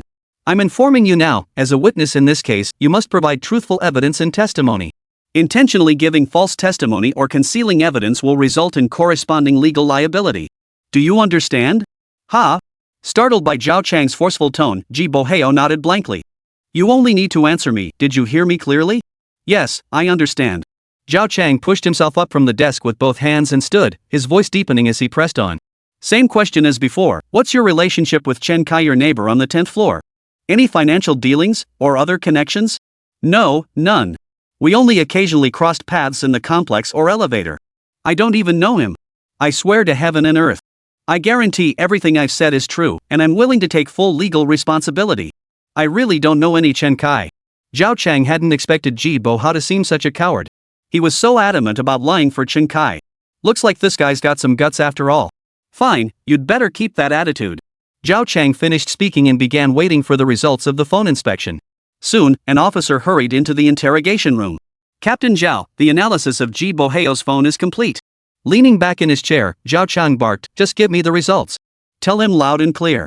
The officer hesitated, then whispered, Captain Zhao, perhaps you should see it first. Just tell me. Zhao Chang didn't believe there could be any surprises left in this case. Judging by Ji Boheo's guilty reaction, the way he tried to push me out the door the moment he heard I was asking about the night 5 days ago, Ji Boheo was definitely up to something. He definitely had some murky connection to Chen Kai. Seeing Zhao Chang's resolute stance, the officer could only recite the phone inspection report in a voice neither loud nor soft. Captain Zhao, the phone inspection results for Ji Boheo show absolutely no connection to Chen Kai. What? Zhao Chang abruptly stood up. Were the chat records recovered? What about the contacts? Captain Zhao, everything was recovered, and there really isn't anything. We've also checked all his green bubble, blue pay, and bank transaction records, no unexplained income. Ji Boheo and Chen Kai likely have no connection whatsoever. The investigation results instantly darkened Zhao Chang's face. Even Tian Jianhua in the command center looked utterly astonished. No connection to Chen Kai? How could that be? Then why has he been so resistant to the police investigation? Zhao Chang, don't let this affect you. Start questioning him immediately. Tian Jianhua's voice crackled through Zhao Chang's earpiece. At that moment, Ji Boheo looked at the police officers before him and found the whole situation rather laughable. Why won't they believe I don't know that Chen Kai? Officer, I told you before, but you didn't believe me. Do you believe me now? Zhao Chang asked with a dark expression. Not knowing him proves you're not involved. That's best. Yeah, that's best for you, Ji Boheo. But it's a real headache for us. Zhao Chang sighed and continued questioning him. Tell us everything about your whereabouts that night, starting from when you got off work, went home, and ran into Chen Kai in the elevator. Seeing Officer Zhao's sour expression, Ji Boheo dared not provoke him further and recounted the events of that night in full detail. That night, I rode the elevator with the resident on the 10th floor, the one you call Chen Kai. He had a little girl with him. They got off on the 10th floor, and we didn't exchange a word. Then I went home, and then... Ji Boheo paused abruptly at the crucial part. Zhao Chang leaned on the table and pressed, then what happened? Ji Boheo actually seemed a bit embarrassed. After much deliberation, considering that the police had already thoroughly investigated his phone, he lowered his head sheepishly and whispered, then I started playing with my phone. Get to the point. Zhao Chang grew impatient. Then this beautiful woman suddenly started chatting with me and asked me out, so I went out. Zhao Chang quickly picked up Ji Boheo's phone again to inspect it. Sure enough, he found a disposable app on the phone. Then what? What time did you leave? I can't remember exactly. I left around 10 or close to 11. What time did you come back? Zhao Chang pressed urgently. Around 3 or 4 in the morning, I can't recall the exact time either. Ji Boheo lowered his head and whispered, I'm a single man. No wife, no girlfriend. If I have a little fun like this, it's none of your business, right? Honestly, I resisted your questioning because I thought you were trying to pin me as a ticket scalper. Ji Boheo's response made Zhao Chang's heart skip a beat. The timing matched the departure and return times they had for Chen Kai. Could they have really gotten it wrong? Could it be that Chen Kai hadn't left that night at all, and it was actually Ji Boheo who went out to buy monthly lottery tickets? No, absolutely not. Not only Zhao Chang, but even Tianjianhua felt his composure slipping. The situation they had been so confident about had spiraled into this outcome utterly unbelievable. Chapter 59, The Substitute Double. Ji Boheo's response left every police officer feeling like their brains had frozen up. The timing of his departure that evening was remarkably close to when Chen Kai might have left home. Moreover, his return time was remarkably close to when Chen Kai brought Huko back home. So now there are two possibilities. One possibility is that Chen Kai never left the house that night at all, and Huko was framing him. Clearly, no one accepts this possibility. That leaves only the second possibility: Chen Kai did not leave or enter the building that night, nor did he take the elevator through the main entrance. Tianjianhua's mind raced as he considered how to break through the impasse. For now, they could only continue questioning Ji Boheo, hoping to extract more details from him. Continue questioning Ji Boheo to see if we can track down that woman. Soon, Huko pointed out a detail the police had overlooked. Inside Ji Boheo's interrogation room. Was it you who brought this woman back? Zhao Chang produced the surveillance footage and questioned Ji Boheo. Ji Boheo saw the footage of himself with the woman and nodded awkwardly. Late into the night, just as we were about to sleep, she suddenly said she wanted to go somewhere more intimate. She wanted to go to my place and do it again, so I agreed. Ji Boheo pointed at the two figures in the footage. The people in this footage are me and her. Huko also pointed at the man and woman on the monitor, saying that was her and Chen Kai. How come when Ji Boheo tells it, it becomes him and a prostitute? And it was already late at night, suddenly wanting to switch to a cozy place for another round. This was simply too far-fetched to be true. Could someone be pulling the strings behind the scenes? Can you still get in touch with that woman? Ji Boheo shook his head. No way. She deleted me the very next morning and vanished. Zhao Chang picked up Ji Boheo's phone and opened the monthly subscription app. He quickly gave up. Because this monthly disposable app wasn't a common messaging app like Green Bubble. Instead, it was a foreign private messaging app. It featured a view and delete function, and users couldn't be identified through chat profiles. In contrast, Chinese messaging apps like Green Bubble required real name verification. Police need only send the account name to Tencent, and the user's real identity is quickly revealed. However, some escorts and clients using monthly disposable apps opt for overseas private messaging apps to evade risks. This left Zhao Chang with no leads to follow. After setting down Bohao's phone, Zhao Chang pondered the matter deeply. He concluded that if this were mere coincidence, it would be too coincidental. If Chen Kai had orchestrated this, then Chen Kai was truly terrifying. The police could only speculate that Chen Kai might have bribed Ji Boheo to give false testimony. They never imagined Chen Kai could orchestrate something like this. Right now, the police were only on the third level, while Chen Kai's schemes had already reached the atmosphere. This was terrifying. In the livestream chat, some quick-witted viewers couldn't help but gasp in astonishment. The chat exploded with praise. 666. Kai Ji is so badass. Mind-blowing. A true crime mastermind. However, some viewers were slower to grasp the situation. The quick-witted viewers immediately began explaining the situation to others. That day, we saw Chen Kai leave his home and vanish. When he reappeared, he was already at the Four Seasons Hotel. Chen Kai had anticipated the police might investigate his alibi, so he orchestrated this decoy operation to mislead them. I suspect Chen Kai saw Ji Boheo's monthly subscription app on his phone while sharing an elevator that night. He then returned home and used that app to lure Ji Boheo out. After Ji Boheo left, Chen Kai likely used the same app to arrange a prostitute to keep Ji Boheo occupied, allowing Chen Kai to depart afterward. After completing the body concealment and kidnapping, Chen Kai realized bringing Huko home would be troublesome. So Chen Kai resorted to his old trick, contacting the escort to arrange another visit to Ji Boheo's residence. After Ji Boheo and the escort returned home, Chen Kai then brought Huko back. After netizens analyzed this, even more were stunned. Holy crap, that's genius. He basically created a double for himself. If the police find this double and investigate closely, they'll discover it's the neighbor, not Chen Kai. Chen Kai's alibi is practically foolproof. Watching the live feed in the studio, Director Guo couldn't help but admire Chen Kai's ingenuity. Director Guo, I still have some doubts. There are many holes in this case. If it's as this netizen speculates, we just need to find this woman to expose Chen Kai's scheme. Commissioner Guo smiled and shook his head. Xiao Sa, first off, this is merely speculation. Second, verifying such a theory is incredibly difficult. Especially when it involves these overseas private messaging apps, they're virtually untraceable. You've probably heard of the dark web. Many people on the dark web use these overseas private messaging apps. That's why these apps are explicitly banned in our country. All apps entering the network must undergo real name verification precisely to prevent such incidents. Xiaosa pressed further, then is there any other way we can find this young lady? Director Guai nodded and said, it's possible, but it won't be very effective. It's like searching for a needle in a haystack and not even a needle floating on the surface, but one buried deep within the sand. Xiaosa nodded. He knew tracking down this woman would take at least 10 days to a fortnight. But Chen Kai most likely found this woman through a private messaging app.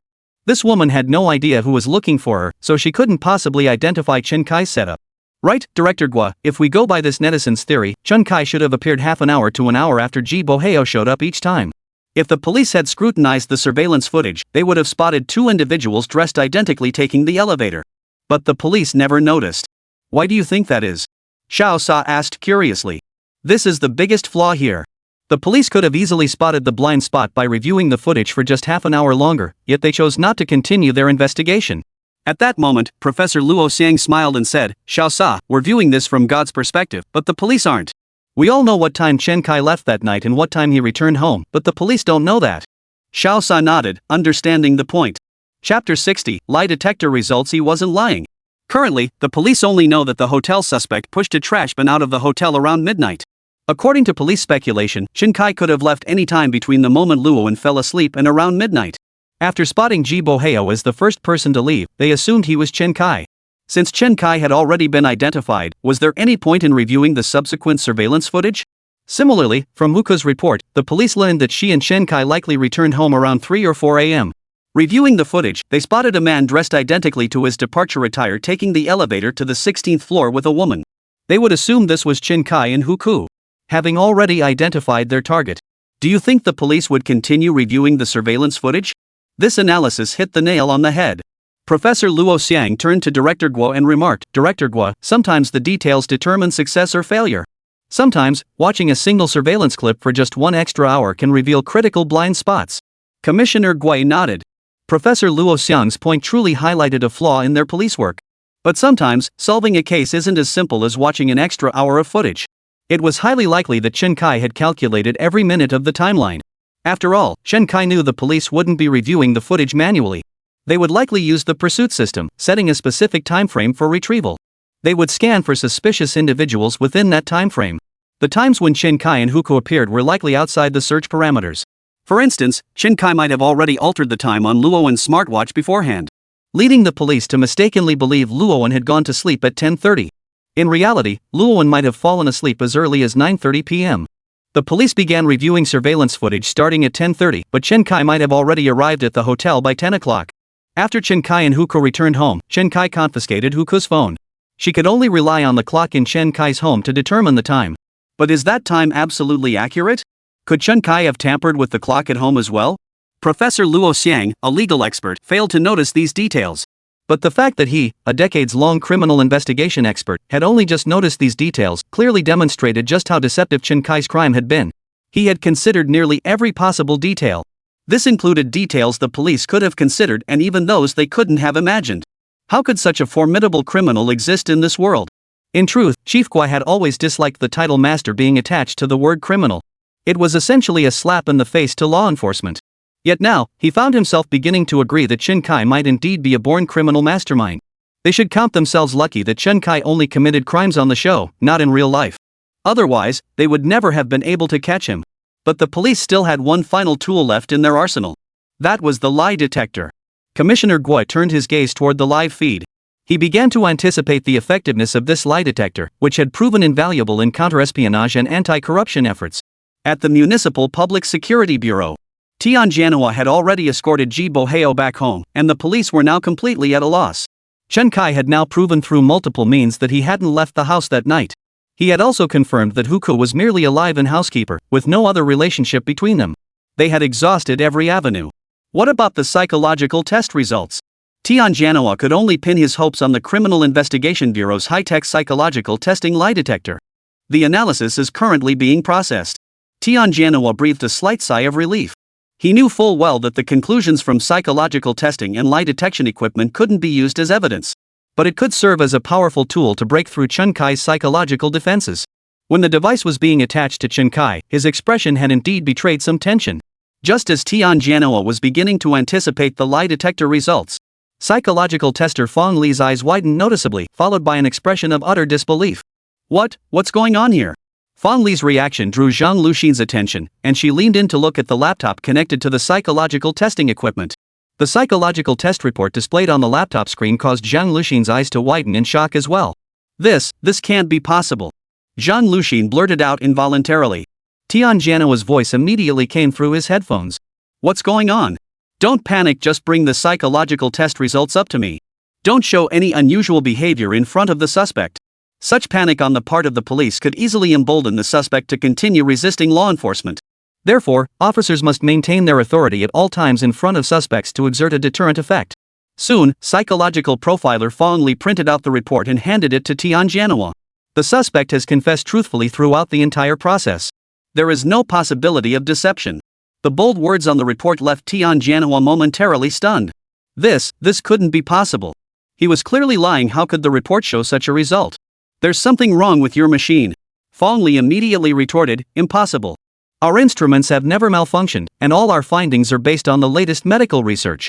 It just can't be used as evidence. That doesn't mean it's inaccurate. Tian Jianhua was getting impatient. Then explain to me how this result could possibly be. Even you yourself found it unbelievable just now. Fong Li stared at the conclusion, then flipped through the subsequent ECG tracings and test data, analyzing them on her own. After a moment, Fong Li set down the test report. There are two possibilities at this point. Two possibilities? What are they? Tian Jianhua demanded immediately. The first possibility is that Chen Kai wasn't lying. Tian Jianhua cut Fong Li off before she could finish explaining the first possibility. Tell me the second one. The first one doesn't count. The second possibility is that he might not be Chen Kai. Fong Li slowly voiced her conjecture. Tian Jianhua abruptly stood up, exclaiming, "Are you kidding me? He's not Chen Kai? If he's not Chen Kai, then who is he?" Ignoring Tian Jianhua's retort, Fong Li continued her analysis. When using psychological tests to determine if someone is lying, we base our judgment on data collected during their normal speaking state. This baseline data was recorded and stored during my casual conversation with Chen Kai before the interrogation, when we discussed his personal background. If Chen Kai truly was the suspect, he must have lied during the interrogation. Then he must have also lied during our casual chat about his personal background. Otherwise, this outcome wouldn't make sense. Tian Jianhua was bewildered. He found this utterly unbelievable. Chapter 61, Achieving the Perfect Crime. Tian Jianhua's mind was reeling. What on earth was going on? So Chen Kai had also been lying when he was casually chatting with psychological profiler Fong Li? What exactly had Fong Li and Chen Kai discussed back then? Things like which schools he attended, what jobs he'd held, and how those jobs went. And all of that matched Chen Kai's records perfectly. Moreover, the production team and the police had already reviewed Chen Kai's records countless times. There was absolutely no way there could be any discrepancies. How could he possibly lie about something that was actually true? That would be a complete contradiction. Is it possible for someone to possess the ability to counteract a lie detector? Impossible. Even if someone could control their facial expressions and muscles, they couldn't control their sweat glands, heartbeat, or breathing. Fong Li declared with unwavering certainty. Both of them fell silent now. They had exhausted every possible means. Now they had no further recourse against Chen Kai. Are we really going to let Chen Kai slip away again? Tian Jianhua murmured, staring at Chen Kai on the surveillance feed. Fong Li also felt deeply humiliated. After all, she hailed from the psychological testing laboratory of the Criminal Investigation Bureau's Forensic Science Institute. Wherever she went, people called her an expert. To return empty-handed like this, how could she still face others as an expert? Moreover, this time the chief himself had personally called her to request her cooperation. Returning with such a failure was simply unacceptable. After much deliberation, Fong Li slowly said, "Commander Tian, there's one more approach I could try." Tian Jianhua seized upon this like a lifeline and urgently asked, "What is it?" "I might be able to uncover the location where the body is hidden. If we find the body, could this case still have a chance?" Tian Jianhua nodded. "We've got nothing to lose. Whatever your plan is, I'm fully on board." Fong Li turned and walked into the interrogation room. Chen Kai watched Fong Li return, a hint of confusion in his eyes. He had never encountered a polygraph before, so he felt uneasy about the results. Especially after witnessing Fong Li and Zhang Luxin's startled expressions, Chen Kai began to worry whether he had given himself away during the test. Fong Li returned to her seat and studied the various data displayed on her laptop. "Chen Kai, speak up. Where did you hide the body?" Chen Kai froze, caught off guard by Fong Li's question. Before Chen Kai could answer, Fong Li pressed on, "In the school, right?" Chen Kai's heart skipped a beat. Had the police found the body? If the police had found the body, then everything he'd done up to this point would be for nothing. He'd end up behind bars. As Fong Li spoke, she scrutinized Chen Kai's physiological data displayed on the laptop screen. When she saw that all of Chen Kai's physiological readings had fluctuated significantly compared to just moments ago, Fong Li concluded she was right. Fong Li now planned to abandon the AI analysis from the lie detector and instead use her own understanding of the data to determine where Chen Kai had buried the body. If she mentioned a location and Chen Kai's physiological readings reacted strongly, that spot would be where he hid the body. The largest possible area was the school grounds, indicating the body was still within the campus. But where exactly within the school? In the academic building, perhaps? Fong Li inquired. Chen Kai's wildly racing heart suddenly skipped a beat. Then his heartbeat slowed. She was guessing. And she was wrong. Before Chen Kai could think further, Fong Li pressed on. Ventilation ducts? Toilet cesspool? Sewage pipes? Even if Chen Kai were as dumb as a rock, he could now figure out what Fong Li was up to. Faced with this situation, Chen Kai felt a momentary flicker of panic. But he quickly devised a countermeasure. Chen Kai closed his eyes, turned his head to look at the notice of rights and obligations for criminal suspects hanging on the interrogation room wall, and began silently reciting it. Fong Li's voice was thus physically blocked by Chen Kai. Fong Li asked a few more place names. Seeing that Chen Kai's physiological data showed no significant fluctuations, she shook her head helplessly at Tianjanhua. Tianjanhua sighed as well. He understood Fong Li's objective. Unless one of Fong Li's earlier guesses had hit the mark regarding Chen Kai's hiding place for the body, potentially unsettling him enough to cause some physiological reaction. Otherwise, it would inevitably end up like this. Asking too many questions would only make Chen Kai tune her out. Even if she had stumbled upon the actual location, Chen Kai likely wouldn't have shown much psychological reaction. Now that Fong Li had stopped questioning him, Chen Kai felt a wave of relief wash over him. It seemed he had weathered the storm. Chen Kai, you really are something. After our investigation, we found no evidence of criminal activity on your part. You are free to go. I hope you keep your head down once you're out there and don't cause any trouble. We'll be keeping a close eye on you. Tianjanhua stared at Chen Kai with eyes that seemed to burn through him, a look that could kill. His words weren't referring specifically to the simulated crime in the program. Rather, it meant that as a dangerous individual, the police had already placed Chen Kai under surveillance. If they hadn't taken control, who knows what kind of crime Chen Kai might have committed on a whim. With their capabilities, solving such a case wouldn't have been so straightforward. The police had exhausted all legal means to deal with Chen Kai. That's why Tianjanhua deliberately issued this warning. Chen Kai instantly breathed a sigh of relief, removed the psychological monitoring device from his body, and stood up, saying, I've always been law-abiding. It's only you who suspected me. After leaving the Public Security Bureau, Chen Kai felt completely at ease. Ding! Congratulations, host, on completing a perfect crime. System rating, S-Class. Acquiring system rewards. Congratulations, host. You have acquired the God-tier lockpicking skill. Congratulations, host. You have obtained physical enhancement LV2. Congratulations, host. You have acquired hearing enhancement LV1. Congratulations, host. You have acquired vision enhancement LV1. Congratulations, host. You have obtained scent enhancement LV1. Congratulations, host. You have acquired sixth sense enhancement LV1. Chen Kai felt a flurry of chaotic notifications in his mind and froze for a long moment. This series of enhancements had boosted the capabilities of every part of his body. The only skill resembling a God-tier disguise technique one that could enable flawless crimes was merely the addition of a God-tier lockpicking ability. This God-tier lockpicking could open any lock. It sounded incredibly powerful. Chen Kai shook his head with a wry smile. What use were these abilities to him? This flawless crime was only committed to stop Luowen from being bullied by other children and to give Luowen a complete family.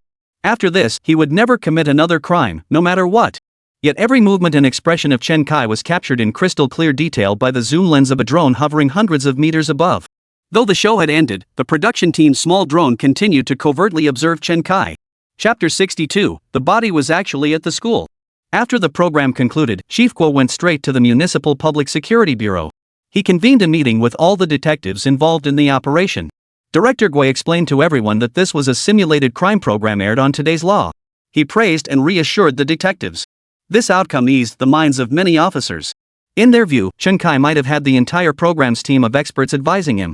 It was understandable that their municipal police force had been outmaneuvered by an entire production team. However, when the detectives began searching online for the entire crime process, they were immediately stunned by Chen Kai's actions. What? Chen Kai started out as just an extra playing Luowen's father? The entire case unfolded organically, no one was pulling Chen Kai's strings?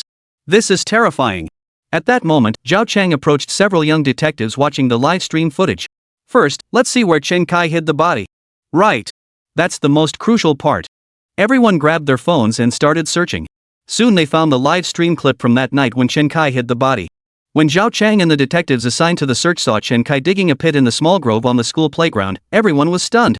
He actually hid it here. We've searched this place countless times, yet never once suspected the body would be here. Chen Kai had practically anticipated every single one of our thoughts. He turned the crime scene of those 3 children into his own burial site.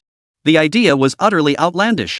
The police officers searching for the body had passed this spot more than once, and they'd looked here more than once. Yet not a single one of them ever thought to dig here and see if a body was buried. The soil here does show signs of disturbance. They all naturally assumed it was either the work of those 3 children or traces left by school teachers after burying something. This was a classic case of blind spots right under their noses. Chen Kai had led them into a blind spot in their thinking. Everyone present gaped in astonishment. We're willing to admit defeat. Hiding a body in a place like this unless the entire school undergoes renovation and levels this grove, we'd never find the body in our lifetime.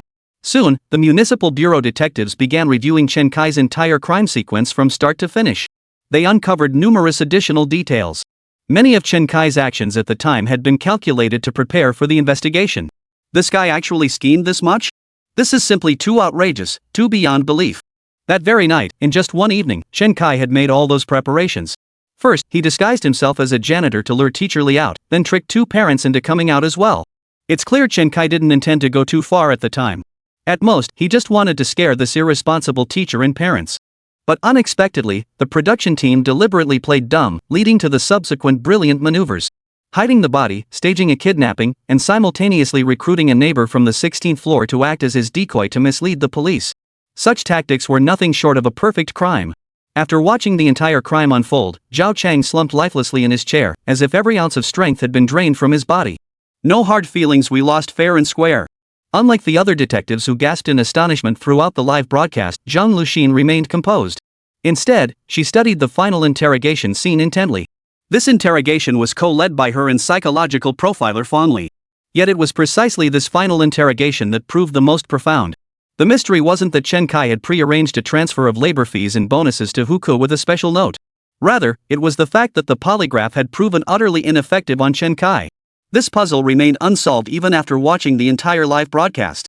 Could it be that Chen Kai possessed some kind of special ability? Some online speculated that Chen Kai was too deeply immersed in his role. Could that be the reason? Was he treating the performance as real and his own life as fake? Could that explain why his physiological indicators were abnormal during the casual chit-chat at the beginning? Zhang Luxin sank into deep thought. Municipal Police Bureau, Chief's Office. The Municipal Bureau Chief, the Criminal Investigation Division Commander, the Criminal Police Brigade Captain, and Psychological Profiler Fong Li were seated in the guest area. Commissioner Guo sat at the chief's desk. We've been quite invisible in this case. You're retired, yet you still came to our bureau to guide our work. You've worked hard.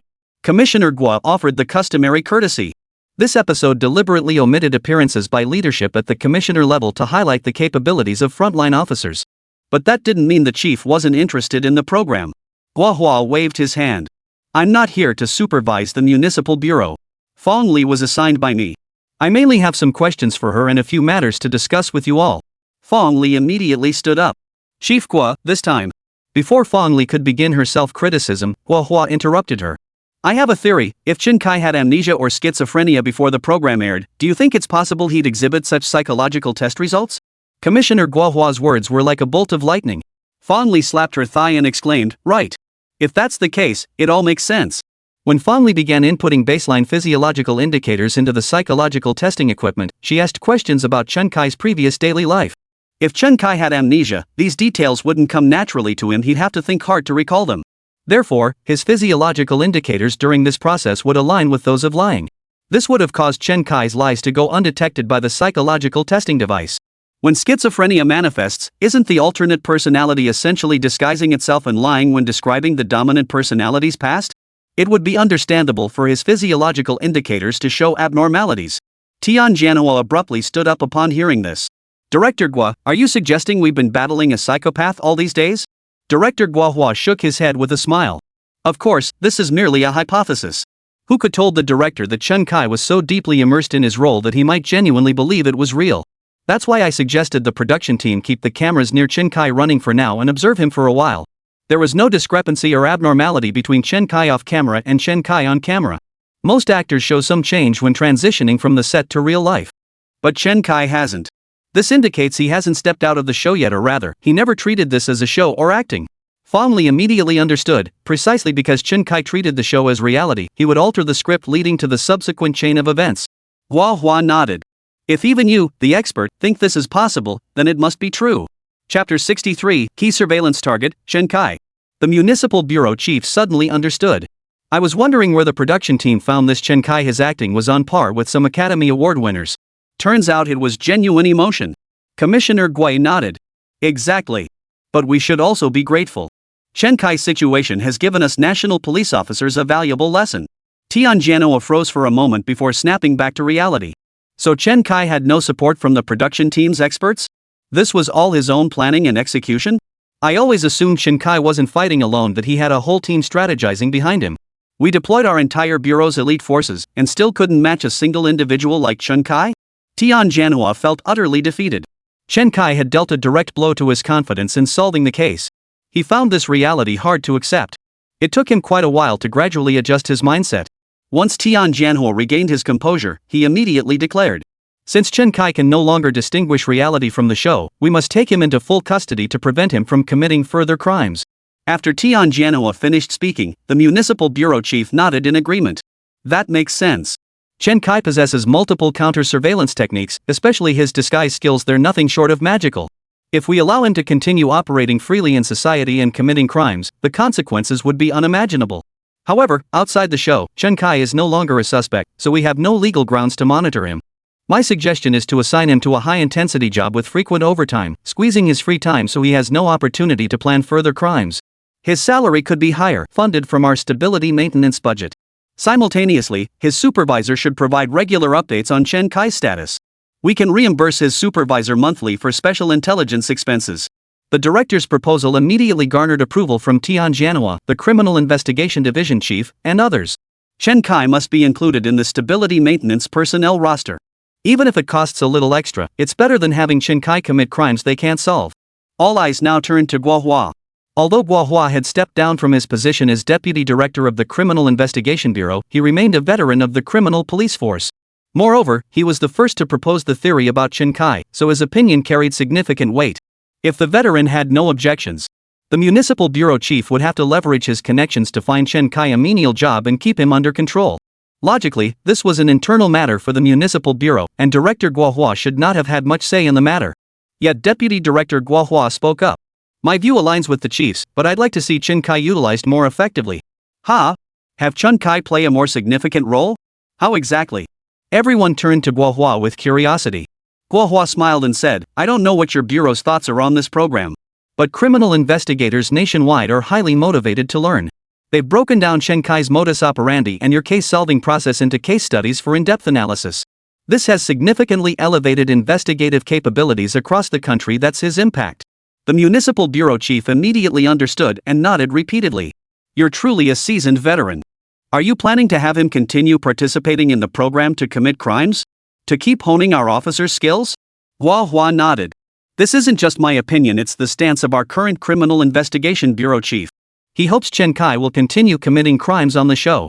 Our Municipal Bureau will continue to lead the organization of elite police forces nationwide to solve the cases he creates. Treat this program as a training ground akin to Zhu Rai. Treat Chen Kai as the opposing force, like the Blue Army in military exercises. Through this exercise, we will enhance our investigative capabilities and emergency response skills. Tianjianhua slapped his thigh and exclaimed, what a brilliant idea! This will truly enhance our capabilities. And we can't just pick detectives from our municipal bureau. We should also recruit elite officers from across the nation. Let them see just how formidable Chen Kai is. We can't be the only ones to suffer the embarrassment. The municipal bureau chief shot Tianjianhua a withering glance, and Tianjianhua immediately shut up. How could he have blurted out such thoughts? Since you agree, that's fine. Our city remains the main front. So the task force must include officers familiar with local conditions. I'll select officers who performed well in the program. Hua turned to Tianjianhua and said, Old Tian, you need to leverage your experience more. Use your experience to guide the application of high-tech policing, rather than relying solely on technology. You'll remain a member of the task force. Zhang Luxin young, sharp-minded, bold in thought and action, and full of drive. Liang Tsong, also a young officer, is proficient in operating the pursuit system. For now, it's just the three of you. The rest will be selected from across the country by the Criminal Investigation Bureau. Tian Jianhua stood and saluted Director Guo and the other leaders. Yes, sir.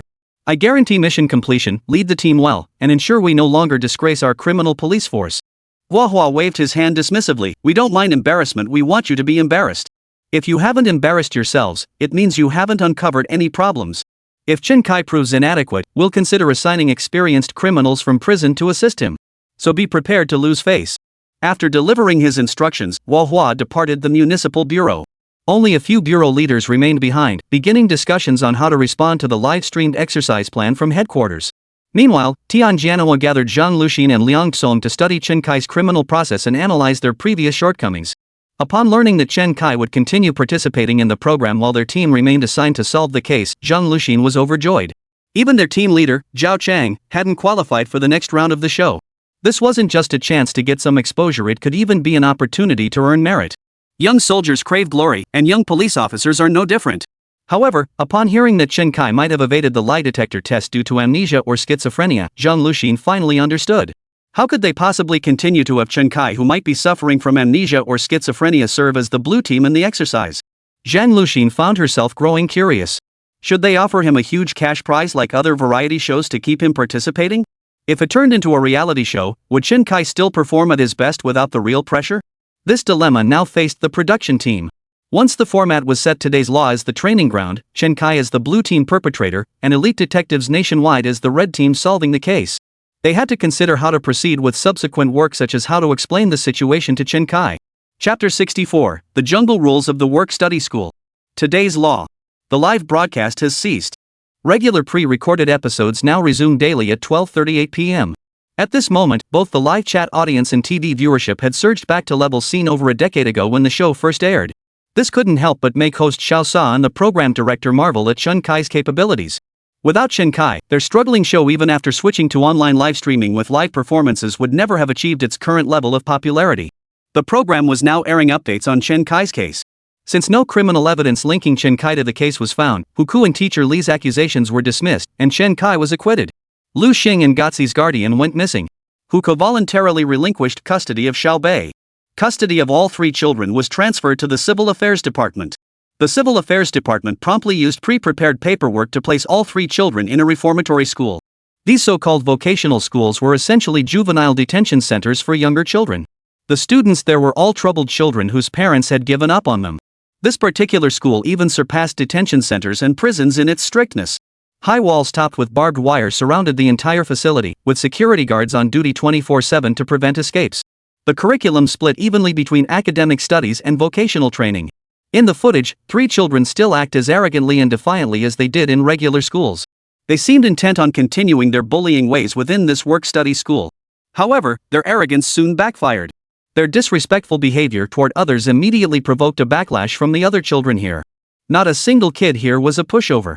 The teachers here taught them only two things: the law and respect.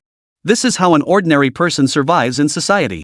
If the children respected each other, that would be one thing. But if you dare disrespect me and keep acting like you do outside, don't blame me for being rude.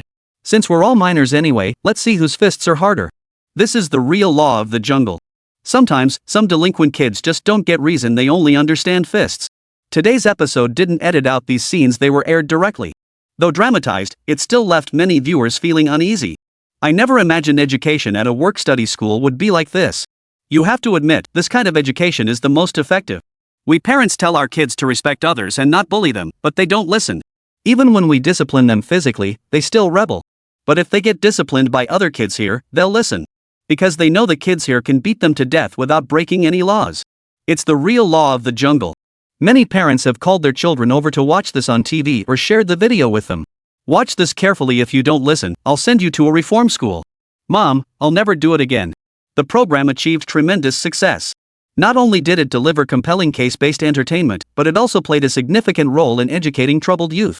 Many people praised Chen Kai online, commending this approach to addressing issues with young offenders.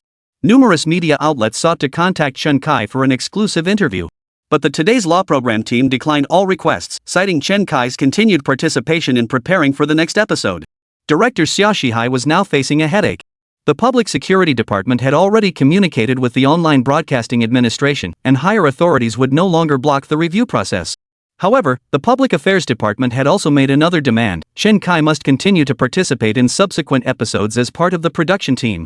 Moreover, the subsequent episodes must maintain the same high standard as the first episode. This left Xia Shihai in a bind. Because the Public Affairs Department also informed him of a possibility. Chen Kai might have suffered memory loss before the previous episode began, or could potentially be experiencing schizophrenia. This would explain why he took the show's plot seriously during the previous episode, leading to his subsequent compelling performance. If they were to invite Chen Kai back for the next episode, they would inevitably have to reveal this truth to him. If it was amnesia, that would be manageable. But if it was schizophrenia, how could they broach the subject? Furthermore, once Chen Kai knew this was a show, would his acting performance be affected? After all, Chen Kai is expected to carry the show going forward. If he delivers performances as awkward as Teacher Lee's, the quality of the show would undoubtedly suffer. How would he possibly explain this to the vast online audience and viewers at home? Xia Shihai could only wait until after the episode aired before gathering the entire production team for a small meeting. Can we keep this from Chen Kai? Keep him in the dark and let him handle the next case, just like this one. How could we possibly hide it? Xia Shihai found the idea intriguing. We'll set up the plot premise and force him to make the decision to commit the crime. Xia Shihai's eyes lit up. That makes sense. Let's discuss the details thoroughly. At that moment, host Xiaosa frowned and asked, "Director, isn't this a bit problematic? Participants receive performance fees. If we don't tell him, how will we settle his payment? If we don't pay him and deceive him into committing a crime, the risks involved." Xia Shihai waved his hand dismissively. "We'll monitor him in real time to ensure everything stays within the simulated crime parameters. He won't be allowed to commit an actual crime. Second, once he realizes this is our setup, we'll settle his performance fee in full. The Public Affairs Department has allocated a substantial budget for this no small sum. I believe that should be enough to keep him quiet." With this direction set, the production team immediately began discussing the script for the next episode. The so-called script was merely a premise for the crime.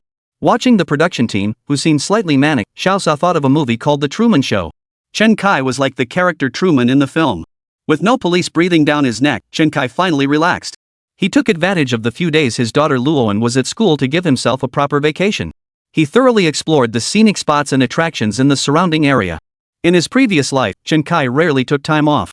This life free from financial and work pressures was exactly what he had always dreamed of.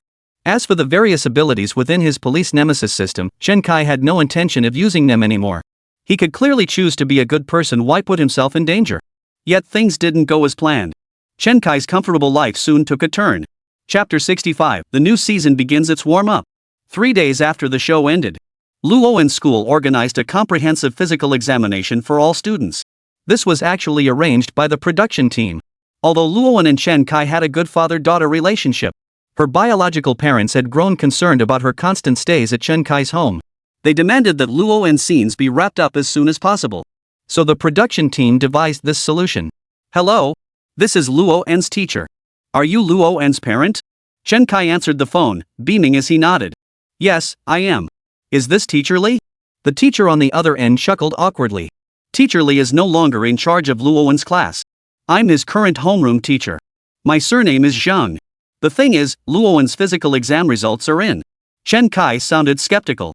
"They're out? Just give them to Luoan, he can bring them back after school." The voice on the other end hesitated, its meaning unclear. "Well, perhaps you should come in first. There are some matters we need to discuss in person." The homeroom teacher's response made Chen Kai's heart skip a beat. Chen Kai didn't dare delay any longer and headed straight to the school. By the time he arrived, Teacher Zhang, the homeroom teacher, had been waiting for him for quite some time. "Chen Kai, you're Chen Luoan's parent, correct? Here are your daughter's physical examination results. Please take a look." The admissions teacher handed Chen Kai a report. A sense of foreboding began to take root in Chen Kai's heart. But Chen Kai maintained his composure as he opened the physical examination report. "Acute leukemia? You're telling me my daughter has acute leukemia?" Upon seeing the report, Chen Kai froze in place, stunned as if struck by lightning. "You know our school partners with hospitals that aren't just top-tier domestic institutions, they're the absolute best in the country. This result is indisputable. I've also consulted the hospital's doctors. This disease isn't necessarily incurable. It just might cost a bit more. You should be prepared for that." To achieve a full recovery, it will cost at least 18 million yuan. 8 million? Chen Kai instantly breathed a sigh of relief. Any problem that money can solve isn't really a problem. He didn't have 18 million in liquid assets on hand. But the original owner of this body had achieved financial freedom and no longer worked, so he did have some assets. For instance, he owned several properties within the 4th ring road of the capital, generating tens of thousands in monthly rental income. He also held several stocks performing well on the market. Selling them off would net him at least 18 million yuan. To save Luoan, all he needed to do was sell off the stocks or dispose of one property. Either would perfectly resolve the situation. Chen Kai began scheming about how to raise the money to save Luoan. Class teacher Zhang watched Chen Kai stand frozen in place for a long moment. She thought she had frightened him by quoting the figures the program crew had provided. He then whispered softly, "Luoan's parent, please don't worry too much. The figure I gave is just an estimate. If the tissue match is successful, it might not cost that much. Even if it's less, it should still be around 1 million to get it done." Chen Kai gave teacher Zhang a faint smile and said, "I'm truly sorry for troubling you. I'll take my daughter for treatment first. Once she's better, I'll have her return to school." Chen Kai's matter-of-fact tone surprised both the homeroom teacher and the production crew observing him through the room's hidden camera. Xia Shihai studied Chen Kai's expression on the monitor. How could he sound so unconcerned? Could he be forcing himself to stay calm? Quick, zoom in with the micro-drone camera. Focus on capturing Chen Kai's facial expressions when his composure breaks. Today's live broadcast of the lecture program will commence precisely when Chen Kai begins his crime. The footage being captured now would serve as the crime's backstory, to be broadcast on television and online. Therefore, every detail and facial expression must be captured perfectly. To avoid exposure, the production team not only upgraded filming equipment at Chen Kai's residence and several studio locations. They also procured several micro-drones equipped with high-zoom optical cameras for unnoticed long-range filming of Chen Kai in external environments. The micro-drone's high-zoom lens began magnifying Chen Kai's facial expressions. However, Chen Kai's face did not display the frustration, disappointment, or other negative emotions that Xia Shihai had imagined. Instead, after a soft sigh, Chen Kai simply walked toward his car. Switch to the in-car camera. The car is a closed environment, he's bound to break down crying in there. Soon, the monitor in front of the director switched to the in-car perspective. Yet after getting into the car, Chen Kai showed no unusual expression. He simply picked up his phone and began researching acute leukemia. Specifically, he researched the exact costs involved and identified the top hospitals in the country for treating this disease. After searching for a while, Chen Kai drove back home. The director watched the expressionless Chen Kai and gave everyone an awkward smile. Chen Kai truly lived up to his reputation as a crime mastermind. Facing trouble with such composure, his mental fortitude had me genuinely looking forward to his next moves. Have we made arrangements at the hospital? The assistant director of the production team immediately replied, everything is set. They've agreed to reserve a hospital bed specifically for us and assign a doctor to assist with filming. But they hope we can provide some positive publicity for the hospital. The director waved his hand dismissively, saying nonchalantly, that's easily arranged. Have you finalized the arrangements with Academy Award-winning actor Liao Fan? We've contacted him. He's seen our show and is eager to collaborate with Chen Kai on this case. Plus, he's delivered outstanding performances in crime thrillers. He'll absolutely nail the improvisation. Director Xia Shihai instantly exhaled in relief. Everything was now in place. Time to announce the production. Soon, a trending topic shot to the top of the charts. Today's law lecture, newly revamped. Episode 2, Crime Master Chen Kai continues his work. Academy Award-winning actor Liao Fan, known for his roles in crime thrillers, will team up with Chen Kai. Stay tuned. This was followed by the program's teaser trailer. In the trailer, Chen Kai is informed that his daughter has been diagnosed with acute leukemia and requires substantial funds for treatment. Liao Fan was also wandering around the hospital holding a payment slip in his hand, his expression panicked and bewildered. These two scenes instantly sparked curiosity among netizens. Holy crap, the production team actually arranged for two broke people to meet in the hospital. A crime mastermind and a crime thriller film star, these two colliding? Today's episode is going all out for a blockbuster. What kind of major case are they planning? Can't wait. Chapter 66, Let's Rob a Bank. Chen Kai quickly brought Luoan to this hospital, which had been pre-arranged by the production team for treatment. It wasn't that this was the only hospital in the country capable of treating acute leukemia. Rather, under the production team's control, Chen Kai could only locate this particular hospital. First, this hospital was widely recognized within the medical community as the best for treating blood disorders. Second, the production team had pre-arranged connections with certain internet apps. Whenever Chen Kai searched for leukemia using his phone or computer, the only hospital that appeared in the results was this one, and the top doctor was also one pre-arranged by the production team. Therefore, Chen Kai had no way of finding any other option. watching through the monitors as Chen Kai brought Luowen into the outpatient registration area of this very hospital. Even director Xia Shihai found it unbelievable. If not for this show, I wouldn't have dared to believe we live in a world entirely manipulated by big data. We're creating our own Truman Show here, but aren't those internet big data companies doing the same thing? The videos we scroll through, the novels we read, aren't they all curated and pushed by big data? Just like how we pushed hospital information to Chen Kai. The assistant director beside him chuckled, "Director Xia, stop overthinking it. Just watch whatever big data pushes your way.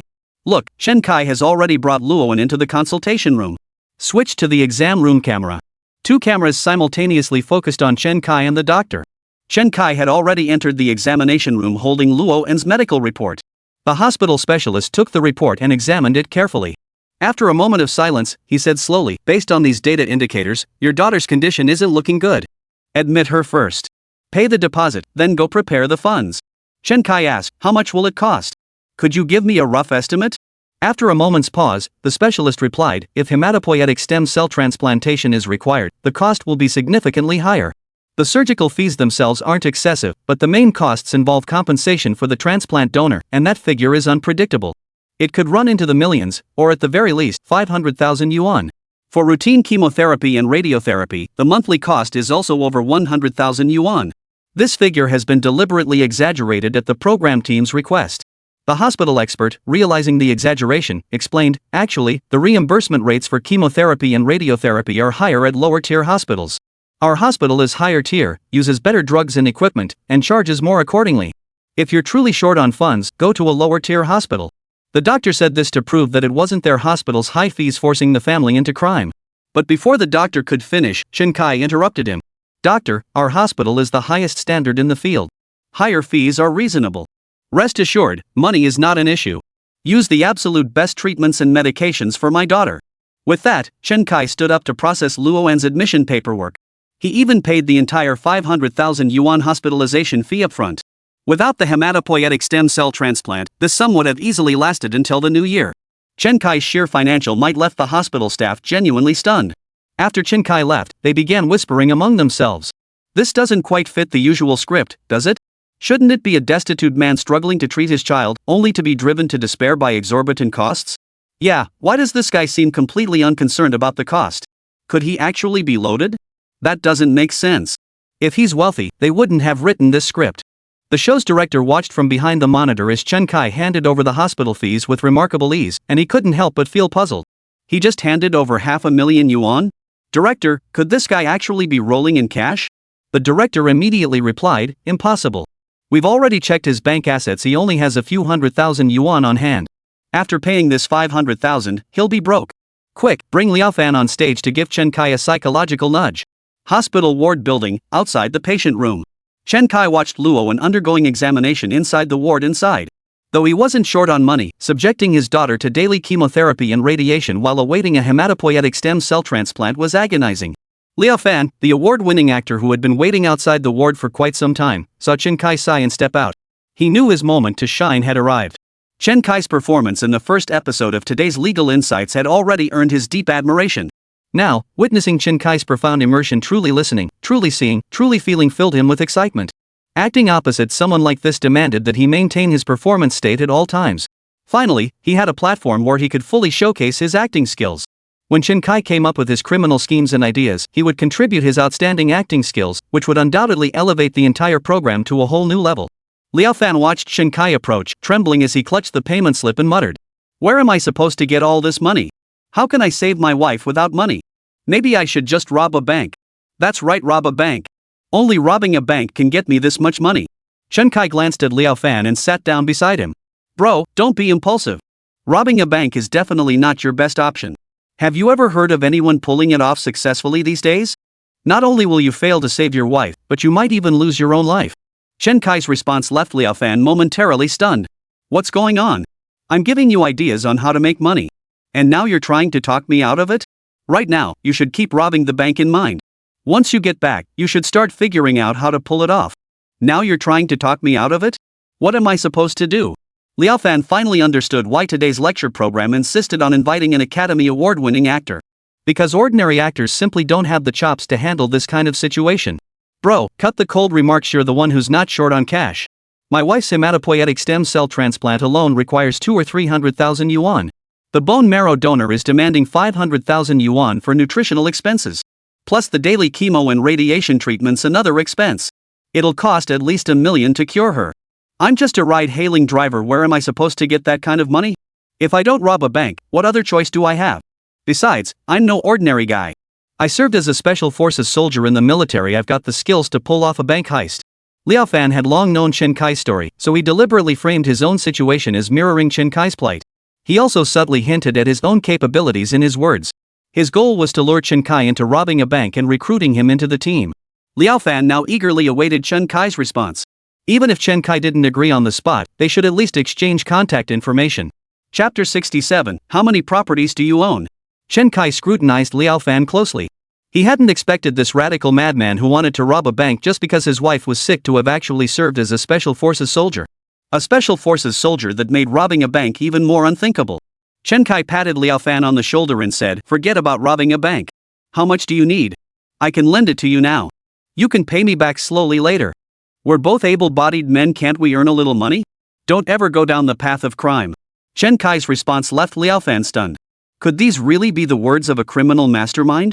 Just a few days ago you were hiding bodies and kidnapping people, and now you're preaching virtue? How hypocritical can you get? But since Chen Kai had spoken, what else could he say?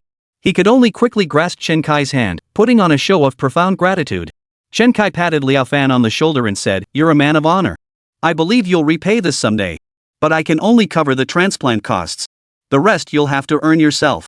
Though Chen Kai had some money on hand, he deliberately didn't cover the entire cost to keep Liao Fan motivated to earn more and feel some pressure. Chen Kai first paid Liao Fan's 50,000 yuan hospital deposit, then agreed with Liao Fan that they would draw up an IOU after Chen Kai covered the bone marrow transplant costs in a couple of days. Chen Kai didn't have much liquid cash on hand either. Several stocks in his portfolio were performing exceptionally well, making him reluctant to sell. Therefore, Chen Kai could only turn his attention to the properties he owned in the capital. Selling just one of these properties should easily cover Luo An's medical expenses. Selling two would definitely cover treatment for both Luo and Liao Fan's wife. Chen Kai's decision not only astonished Liao Fan but also left the production team utterly perplexed. After Chen Kai left, Liao Fan immediately called the director. "Director Xia, what's going on? Chen Kai isn't taking the bait, and now he wants to borrow money from me? This robbery plan is falling apart." Director Xia Shihai had already observed Chen Kai's reaction on the monitors. He knew Chen Kai had some cash on hand, otherwise, he wouldn't have instructed the hospital to inflate the price. But he hadn't expected Chen Kai to have extra cash to lend to Liao Fan. Wasn't he supposed to have only a few $100,000 left in his account? Just as the director was muttering to himself about what Chen Kai was up to, the assistant director beside him pointed at Chen Kai on the monitor and said, "He's at the real estate agency. He's planning to sell his house." Xia Shihai waved dismissively. "I've already made arrangements. That apartment won't sell at all." The assistant director asked in surprise, "You can pull strings like that? You're something else, director." Xia Shihai smiled and explained, "Mainly, the Public Security Bureau coordinated with the fire department. Before the second episode airs, the building and unit where Chen Kai lives won't pass the fire inspection. Rumor has it that properties failing fire safety inspections cannot be transferred until they pass. Thus, Chen Kai couldn't raise enough funds for Luowen's treatment and had no choice but to rob a bank." The assistant director and several crew members gave Xia Shihai a thumbs up, praising, "Impressive. Director, you really thought of everything." Xia Shihai sighed and said, "It's mainly because the Public Security Bureau wanted to use Chen Kai for training exercises. Otherwise, I wouldn't have had the ability to pull this off." Just as they were talking, Chen Kai emerged from the real estate agency with a beaming smile. Chen Kai's beaming expression once again left the production crew utterly bewildered. "Director, why does he look like that?" The director was puzzled too and immediately led his team straight to the real estate agency Chen Kai had just visited. "Did someone named Chen Kai come here to list a property just now?" "Yes, he did. And it's listed as an urgent sale at a very low price.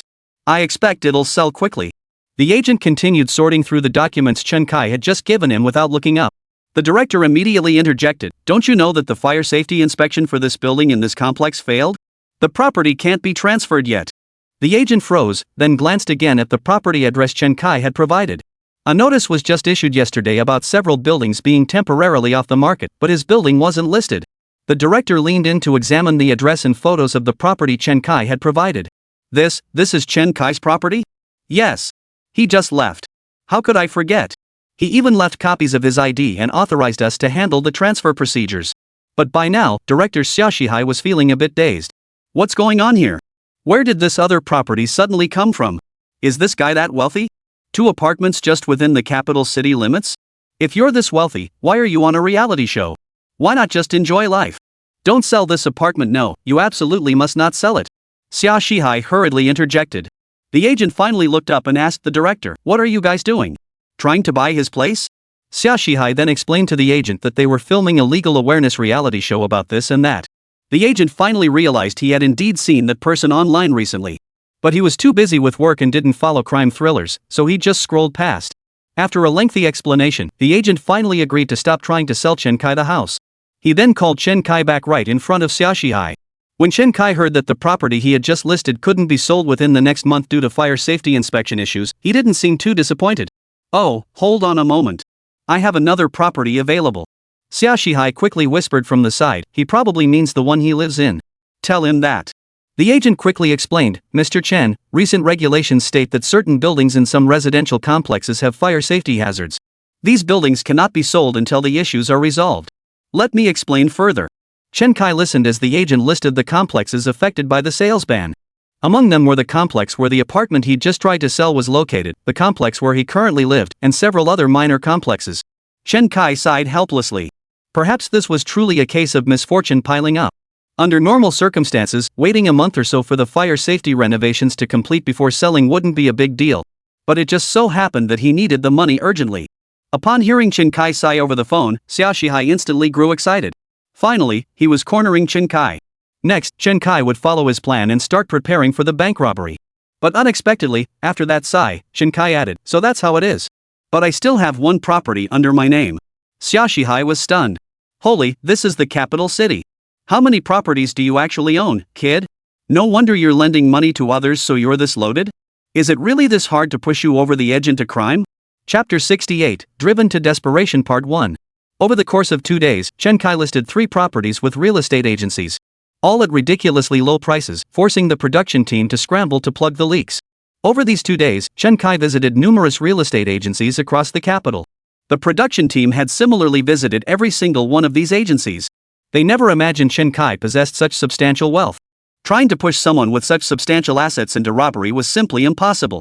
A person with tens of millions in assets, already financially free, would never even consider robbing a bank no matter how desperate for cash. But the production team pulled out all the stops. Xiaoshihai even collaborated with the cybersecurity division of the Public Security Bureau. They blocked Chen Kai's information sources, making him believe his property and stocks were unsellable, convincing him he was completely trapped. They reached out to short video platforms to push Chen Kai videos explaining bank robberies and showcasing successful heists. They're contacting the hospital right now to inform him that Luowen's organ transplant requires massive funds. It could be said the production team had blocked every possible escape route for Chen Kai. They were even deliberately steering Chen Kai toward pulling off a major heist. For 2 consecutive days, the house remained unsold. The stock market had closed for several days, and attempts to secure a mortgage loan were repeatedly rejected by multiple lending companies. Even Chen Kai was beginning to despair. Just as he was racking his brain for any possible solution, a phone call came in. You must be Chen Luowen's father? A bone marrow donor matching your daughter has been found. Please come to the hospital immediately. Upon hearing this good news, Chen Kai immediately rushed to the doctor's office. Mr. Chen, congratulations. Finding a match for Luowen so quickly is truly wonderful news. However, there's one thing I need to discuss with you beforehand. Chen Kai nodded. A hematopoietic stem cell transplant, or bone marrow transplant, is no simple procedure. The preoperative preparations also require a considerable amount of money. Chen Kai quickly asked, is the hospitalization fee insufficient? The doctor waved his hands repeatedly, not exactly.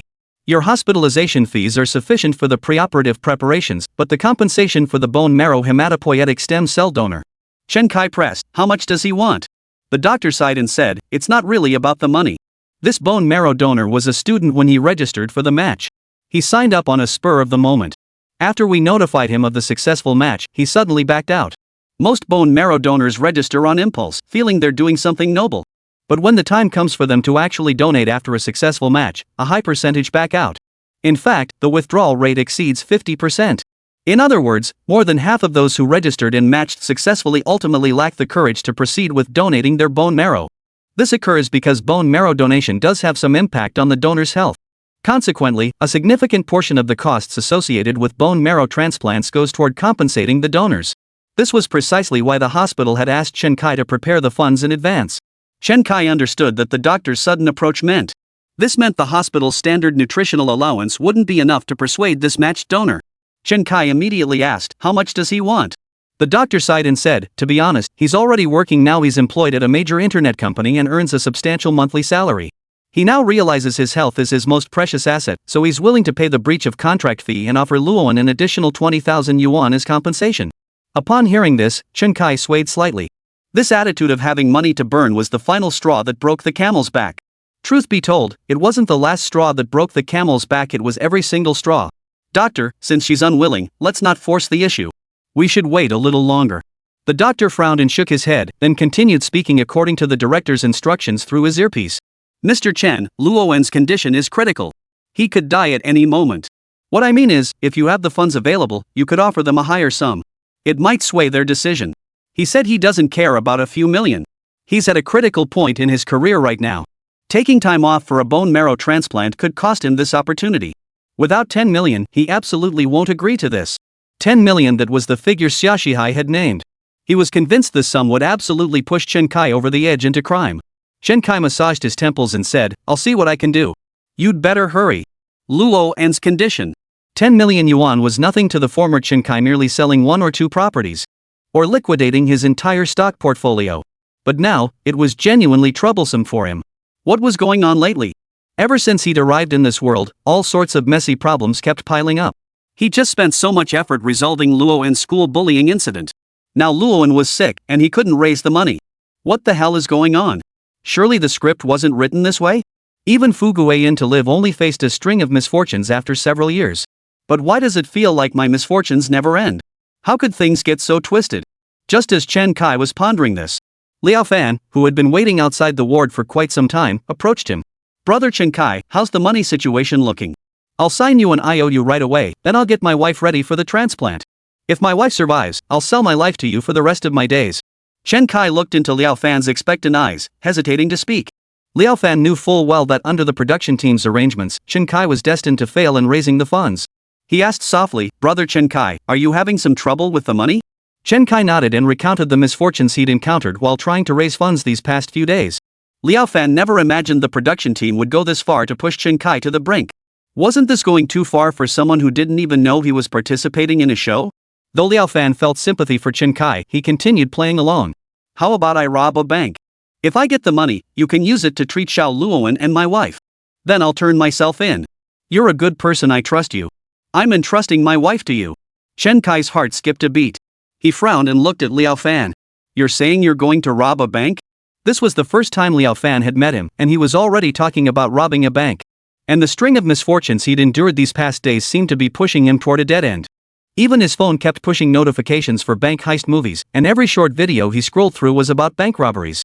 Could it be that someone was forcing him into a trap already set? Chapter 69, Driven to Desperation Part 2. Liao Fan suddenly brought up robbing a bank. Chen Kai, piecing together all the strange occurrences he'd experienced lately, arrived at a startling realization. Someone was forcing him into crime.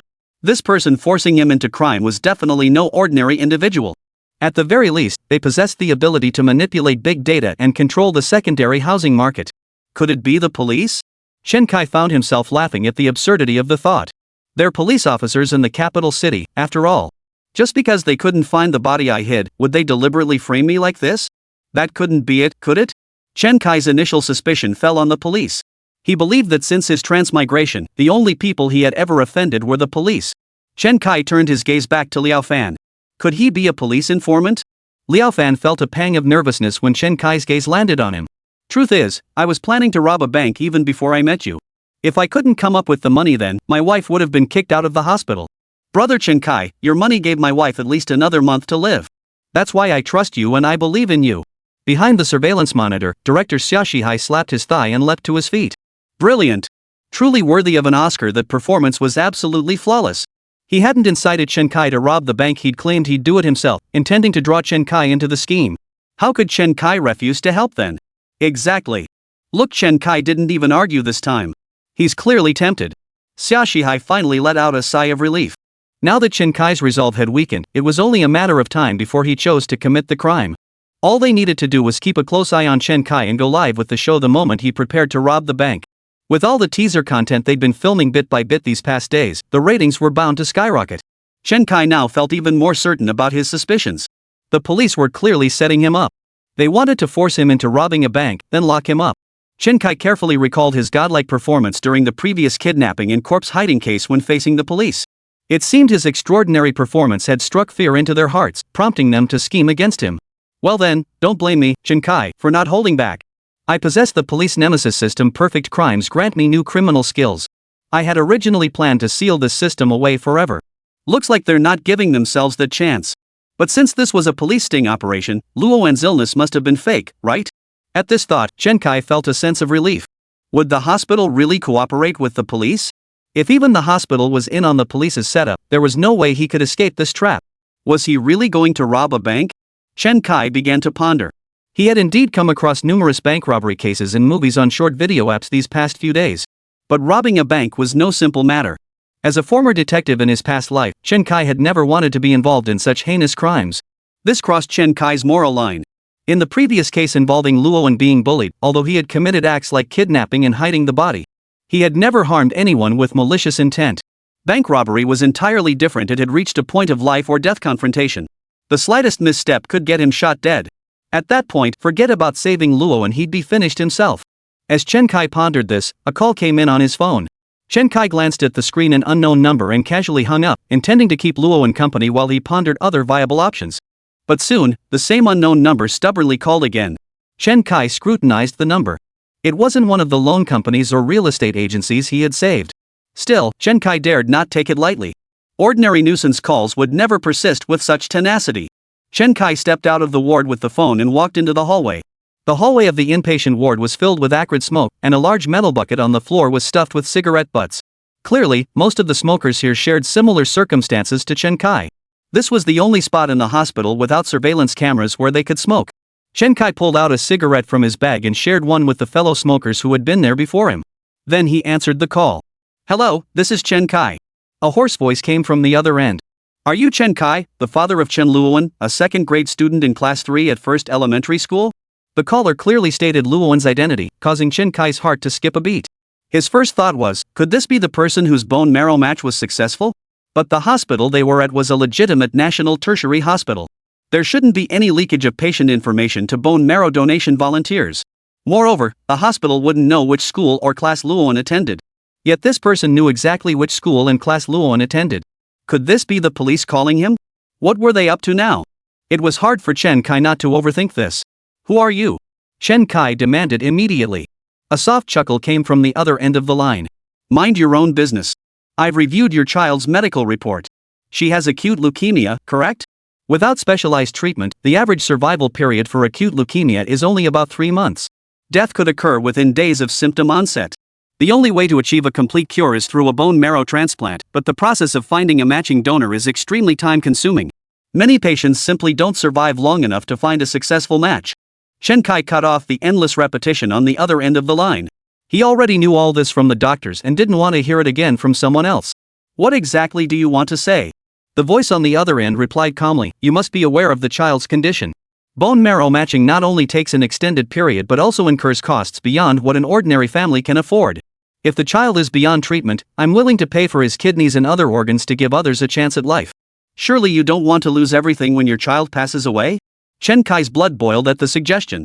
"Are you part of the black market for human organs?" "Exactly. I'm merely offering you an idea and a perspective." The voice on the other end remained cold and devoid of any humanity. "If you refuse to make a deal with me, you will lose your child. If you choose to make a deal with me, you'll still lose your child, but at least a part of their life will continue on in someone else's body. Moreover, you'll receive a substantial sum of money, a form of repayment from your child." Chapter 70, Investigation, Kang Shuejian and the School Physical. Organ traffickers? Shouldn't this be a police sting operation? How did it turn into an organ trafficking scheme? One of these must be fake. So which is real and which is fake? I want to know, does my daughter Luowen truly have acute leukemia? A burst of laughter erupted on the other end of the line. Are you still clinging to false hope? The test results are genuine. You should already be hospitalized with your daughter. What more proof do you need? So it seems my daughter really is sick. The police used my daughter's illness as an opportunity to set me up with a sting operation, delaying her treatment. Damn it! But could there be another possibility? What if the police deliberately fabricated the test results? Were they trying to kill two birds with one stone, take down both me and this black market organ trade? Chen Kai kept mulling over every possibility. Seeing Chen Kai remain silent, the other party hung up. Soon after, a text message arrived. Once you've made up your mind, add me on XX. The price will satisfy you. XX was an overseas encrypted messaging app. Chen Kai had used it before when contacting Ji Boheo, the resident of the 16th floor. Its function was to encrypt chat content transmitted over the network, enabling secret conversations that couldn't be monitored or regulated by cyber police. As an overseas app, user identities remain undisclosed to government law enforcement agencies. Chen Kai stared at this text message, lost in thought. This was an organ trafficking invitation from the criminal network. It invited him to sell his daughter's organs. What a joke! Even in death, Chen Kai refused to let Luowen become a tool for these maggots to profit from. As Chen Kai stared at the text message, a preliminary plan began to take shape in his mind. If this was a trap set by the police, aiming to kill two birds with one stone, then this time, he would make the capital's police know his true capabilities. He would make them come up empty-handed. You want me to rob a bank? Fine, I'll do it. But whether you can catch me depends entirely on your skills. You want to crack down on the black market organ trade? I'll do it for you. I'll make sure to slap the capital's police right in the face. Meanwhile, Chen Kai had been out of sight for quite some time, having stayed hidden in the stairwell. This wasn't part of our plan, was it? No, it must be Chen Kai's personal phone. After all these days, this seems to be the only personal call from Chen Kai, right? Xia Shihai shook his head. Now that Chen Kai's off camera, my heart skips a beat. I'm terrified this kid will pull some stunt off camera. Director, he's just taking a call in the hallway, what could possibly go wrong? Xia Shihai felt a wave of relief wash over him as he heard the assistant director offer such reassurance beside him. Now that Chen Kai had finally stopped resisting the bank robbery plan, there could be no more mishaps. After a long wait, Xia Shihai finally saw Chen Kai emerge from the stairwell, puffing out a cloud of smoke. So he'd gone to the stairwell to smoke. Afterward, they'd install a miniature camera in the stairwell and reshoot that scene. A man who rarely smoked had lit a cigarette at such a moment. He must have made some major decision. I feel like things are about to get even more exciting. Director, I think we should cut more footage for our trailer. We could air Chen Kai's daily activities as a regular program. Xia Shihai nodded and said, alright, let's do it. Soon, the production team edited together footage of Chen Kai being forced into desperate measures, airing it on TV and online. Netizens began anticipating Chen Kai's transformation. Even though the production team's doing this is pretty shady, I'm still excited. Chen Kai and Liao Fan robbing a bank together, Chen Kai strategizing, Liao Fan handling the fight scenes. That partnership is absolutely perfect. Liao Fan's acting combined with Chen Kai's genuine emotion, it brought tears to my eyes. Luowen really has had a rough life. Can't wait to see what preparations Chen Kai makes next. Don't they say you need to scout locations and plan getaways before robbing a bank? Netizens immediately erupted into heated discussions about how Chen Kai should execute the bank heist and pull off the perfect crime without getting caught. Just as everyone was eagerly anticipating Chen Kai's preparations for the heist, Chen Kai wasn't preparing for the robbery at all. Instead, he secretly began investigating this underground organ trafficking ring. The organ trafficking member who called Chen Kai never imagined anyone would dare to investigate them. From their perspective, Chen Kai faced only two options. One was to watch Luowen die helplessly. The other was to extract more value from Luowen before she died. As for reporting it to the police, they would never uncover anything of value. Conducting an investigation himself was even less likely. But he had run into Chen Kai. If the police were to investigate, they would certainly start with this phone number. But would the suspect necessarily be the one using this number? Suspects have numerous ways to circumvent such risks. Starting with the phone number would be futile. At best, it would only lead to the registered owner of the phone number. Chen Kaisher pondered long and hard, then decided to start with the school. The starting point of the entire story, the school physical exam. The other party could clearly state Luowen's school and class. This could only mean one thing: the data came from the school's recent physical examination. Without the school physical, Luowen's acute leukemia would never have been detected. Without the school physical, he wouldn't have received this call either. This wasn't just a blood test, it was clearly a match. Chen Kai immediately launched a preliminary investigation into the school and the medical center. First, he looked into which other schools the medical center had partnered with in recent years. This wasn't difficult. By searching online for procurement bidding announcements from the education system, he could find details on school physical examination tenders, cafeteria food procurement bids, and similar information. Chen Kai soon discovered that a medical group named Kang's Weijian operated 4 student health check centers across the city. Its services covered 80% of private primary and secondary schools' physicals citywide, as well as approximately 20% of public schools' physicals. Most public elementary schools opted for public hospitals to conduct student physicals. As for the details behind those 20%, only a select few likely understood the shady dealings involved. That evening, Chen Kai stepped out of the hospital ward. Xia Shihai watched Chen Kai get into his car on the surveillance monitor. Which direction is he heading? That's not the way home. What kind of trouble is this guy stirring up now? Is he preparing to rob a bank? Like scouting locations? Cut the nonsense, who does recon in the middle of the night? He can't even get into a bank. Xia Shihai immediately shouted, "Director, switch to the in-car surveillance feed for Chen Kai." Chapter 71, Nighttime School Visit, uncovering the production team's setup? The camera quickly switched to the dashboard camera in Chen Kai's car. Inside the car, Chen Kai drove toward Luoan School. Upon reaching the vicinity, Chen Kai simply pulled a baseball cap low over his eyes before exiting the vehicle and walking toward the school. But in the dead of night, Chen Kai didn't choose the main gate. Instead, he climbed over the school fence. Ever since that night when Chen Kai had casually pushed a trash bin filled with a corpse into the school grounds to bury it, the school's security department had implemented strict measures.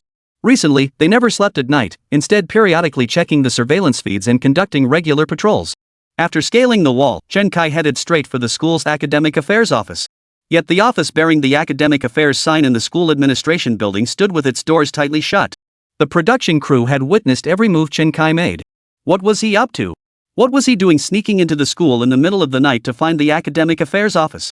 Xia Shihai furrowed his brow, stroking his chin as he speculated, had he caught on to the shady business with the physical exam? No way. All our procedures were legitimate. Even the medical results were genuine. None of the teachers or doctors showed obvious signs of acting. Chen Kai's scheme runs deep. When he went shopping earlier, we had no idea what he was really up to either. Xia Shihai nodded. With Chen Kai's schemes, you never knew what they were for until the very end. But every step Chen Kai took served a purpose. And the more baffling his actions seemed now, the greater their impact would be in the end. Xia Shihai yawned. Forget about him. Just do a quick edit and release it as the official episode tomorrow. I've been watching him all day and I'm dead tired. I need to talk to the assistant director tomorrow. We absolutely must split into 2 shifts to monitor Chen Kai. At this rate, my old bones will give out sooner or later. With that, Xia Shihai left the program office. This kind of show was incredibly draining. He had to keep a constant eye on Chen Kai's movements, ensuring this unpredictable factor stayed on track with his plan. That meant matching Chen Kai's schedule. But Chen Kai was full of boundless energy, something Xia Shihai simply couldn't match. With Xia Shihai gone, Chen Kai would miss out on the upcoming dramatic scenes. Chen Kai stared at the locked door of the academic affairs office, scratching his head. He then pulled a set of keys from his bag and snapped off the keyring. Chen Kai bent the keyring into a piece of wire, slightly curving one end. He then inserted the bent wire into the door lock. He wiggled the wire around inside the lock cylinder a few times. Then he twisted the doorknob, and the door to the academic affairs office swung open. This was merely an insignificant skill within the realm of divine lock-picking techniques. Chen Kai's demonstration was immediately featured on the video platform's Today's Law program. The production team used it as a teaser for Chen Kai's alleged bank robbery. Though not live-streamed, the audience's bullet comments and reactions were just as intense as if it were. Holy crap, the door just opened like that? A keyring can unlock a door? How awesome is that? What can't Chen Kai do? He's a true crime master. I happen to have a piece of wire right here. I'll try it on my front door lock. Give me a minute, I'll report back.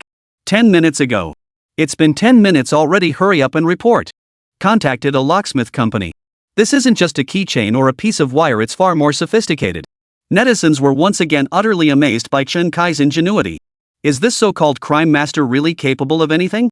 With skills like these, the police absolutely must keep him under surveillance. Looks like the production team made the right call letting him join the show. It's also a way to keep tabs on him. What exactly is Kai up to?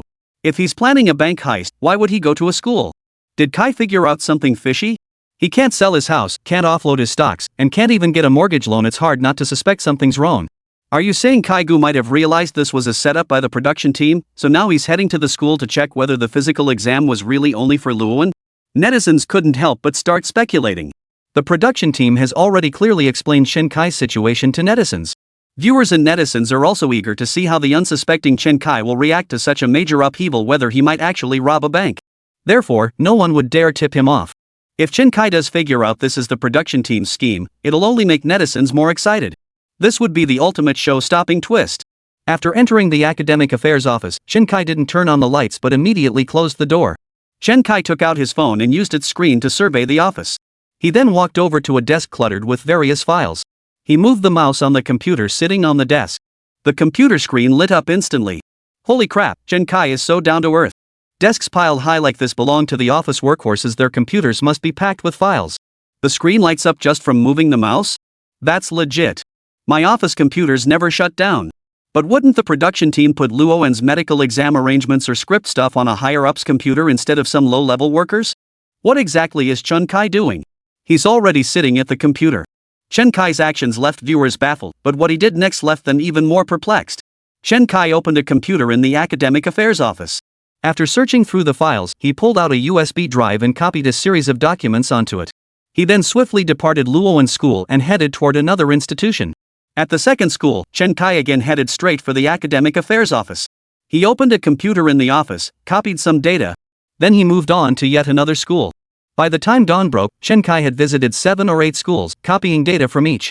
Since the production team couldn't install cameras on Chen Kai, netizens had no idea what kind of data he was copying. But Chen Kai's actions had left the vast majority of netizens utterly baffled. What on earth is he doing? If he'd only gone to Luowen's school to retrieve data, we might assume Chen Kai had uncovered something. But now he's visited so many schools overnight. Given Chen Kai's past behavior, these actions can't be meaningless. Maybe by the time the police suspect him, it'll be yet another piece of evidence proving his innocence? Chapter 72, Medical Exam or Tissue Match? Part 1. The detectives monitoring the program were equally baffled. Chen Kai infiltrated the schools without disguising his face or even avoiding surveillance cameras. This defied his usual cautious nature. There was only one possibility: he believed his actions weren't illegal, so the police wouldn't investigate. Stealing electronic data constituted the crime of illegally obtaining computer information system data, but that only applied to state affairs, national defense construction, and cutting-edge scientific and technological fields. Schools simply didn't possess such data. Bold yet meticulous, but what exactly was Chen Kai after? Was he planning to sell student information? While selling personal information is also a crime, the price wouldn't be very high. Even if he sold the information of every student in the city, it wouldn't amount to much money. Let's not speculate wildly. The production team might have hidden some details, or perhaps Chen Kai didn't reveal certain aspects on camera. Even the nation's most elite detectives couldn't figure out what Chen Kai was truly up to. This massive cliffhanger has viewers eagerly anticipating today's live broadcast of Today's Law. In an instant, Chen Kai's true motives became the hottest topic across the internet. The production team, of course, has no idea what Chen Kai is up to. But this outcome is precisely what the production team wanted. They even hoped Chen Kai would pull off more of these baffling stunts to boost ratings and online viewership. Meanwhile, after resting at home all morning, Chen Kai finally took out the USB drive, plugged it into his computer, and began examining its contents. Last night, he had copied the student records from the past 5 years from 7 or 8 schools' computers. 5 years ago was precisely when Kong Shuejian Medical Company was established. All 7 or 8 schools had partnered with Kong Shuejian Medical Company after its founding. Chen Kai first opened Luowen School's student records, beginning to compare and filter students who had taken leave or withdrawn in recent years. Elementary and middle school were part of the compulsory education stage.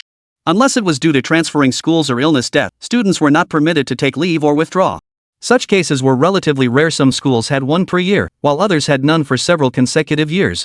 Each student file clearly stated the reason for their leave of absence or withdrawal. Over the past 5 years, Luowen School had processed only 3 withdrawal requests. One had taken a leave of absence to recuperate at home due to illness, while the other 2 had both been involved in traffic accidents. They initially took leaves of absence but passed away shortly after, leading to their formal withdrawals. This outcome quickly made Chen Kai frown. 2 students dying in traffic accidents over 5 years was not a high probability. But the timing was peculiar. Both accidents occurred within a month of undergoing the school's physical examination. This finding only reinforced Chen Kai's inner suspicions. Sure enough, the school's physical examinations were being used by the underground organ trade to match donors. Once a match was found, the next step was to orchestrate various accidents for the student, then contact the parents to purchase the student's organs at a low price. Luowen's case was especially convenient for them. They didn't even need to orchestrate an accident. Luowen had already fallen gravely ill. Chen Kai slammed his fist on the desk in fury upon realizing this. The force sent the monitor on his desk bouncing. Damn it! Damn it! The underground organ trade is a despicable crime, no doubt. But there are always desperate people willing to trade a kidney for a phone. It's a case of one willing to strike, the other willing to endure. But conducting organ matching within schools? And deliberately staging accidents to murder students for cheap organs, that's a crime deserving of death. Chen Kai took a deep breath and continued flipping through the files. He knew this information couldn't serve as evidence, as it was purely his own conjecture. The task now was to determine whether this was school policy or the actions of Kongshuajian Medical Company. If only Luowen's school was involved, then it was a school-level operation. He would only need to discreetly investigate the school administrators responsible for coordinating the physical examinations. If multiple schools among the 7 or 8 he had visited last night showed similar patterns, it would prove this wasn't school policy but rather the actions of Kongshuajian Medical Company. He would then have to start his investigation with Kongshuajian Medical Company. Soon, Chen Kai discovered that situations like the one at Luowen School were widespread across several other schools. Almost every school experienced student deaths from various accidents, mostly traffic incidents, within 1 or 2 months after the physicals. This clearly indicated the medical company's involvement. While Chen Kai began searching for information on this medical company, he dialed Zhang Luxin's number. At this point, Zhang Luxin had been selected as a member of Chen Kai's special task force. She and several other task force members were undergoing closed-door training at the Criminal Investigation Department of Gongchao University. The ringing phone immediately drew the attention of the other task force members. "Should I answer it?" Tian Jianhua nodded and said, "Answer it. He should be in the preparatory stage of committing a crime right now. We might as well try to find out what kind of crime he's planning this time." Zhang Luxin answered the phone. "Hello? Chen Kai, what do you want?" Chen Kai sounded ridiculous on the other end. "You cops are baiting me, and you still have the nerve to complain? Officer Zhang, don't be so fierce. I've got something to ask of you, so I'd like to treat you to a meal."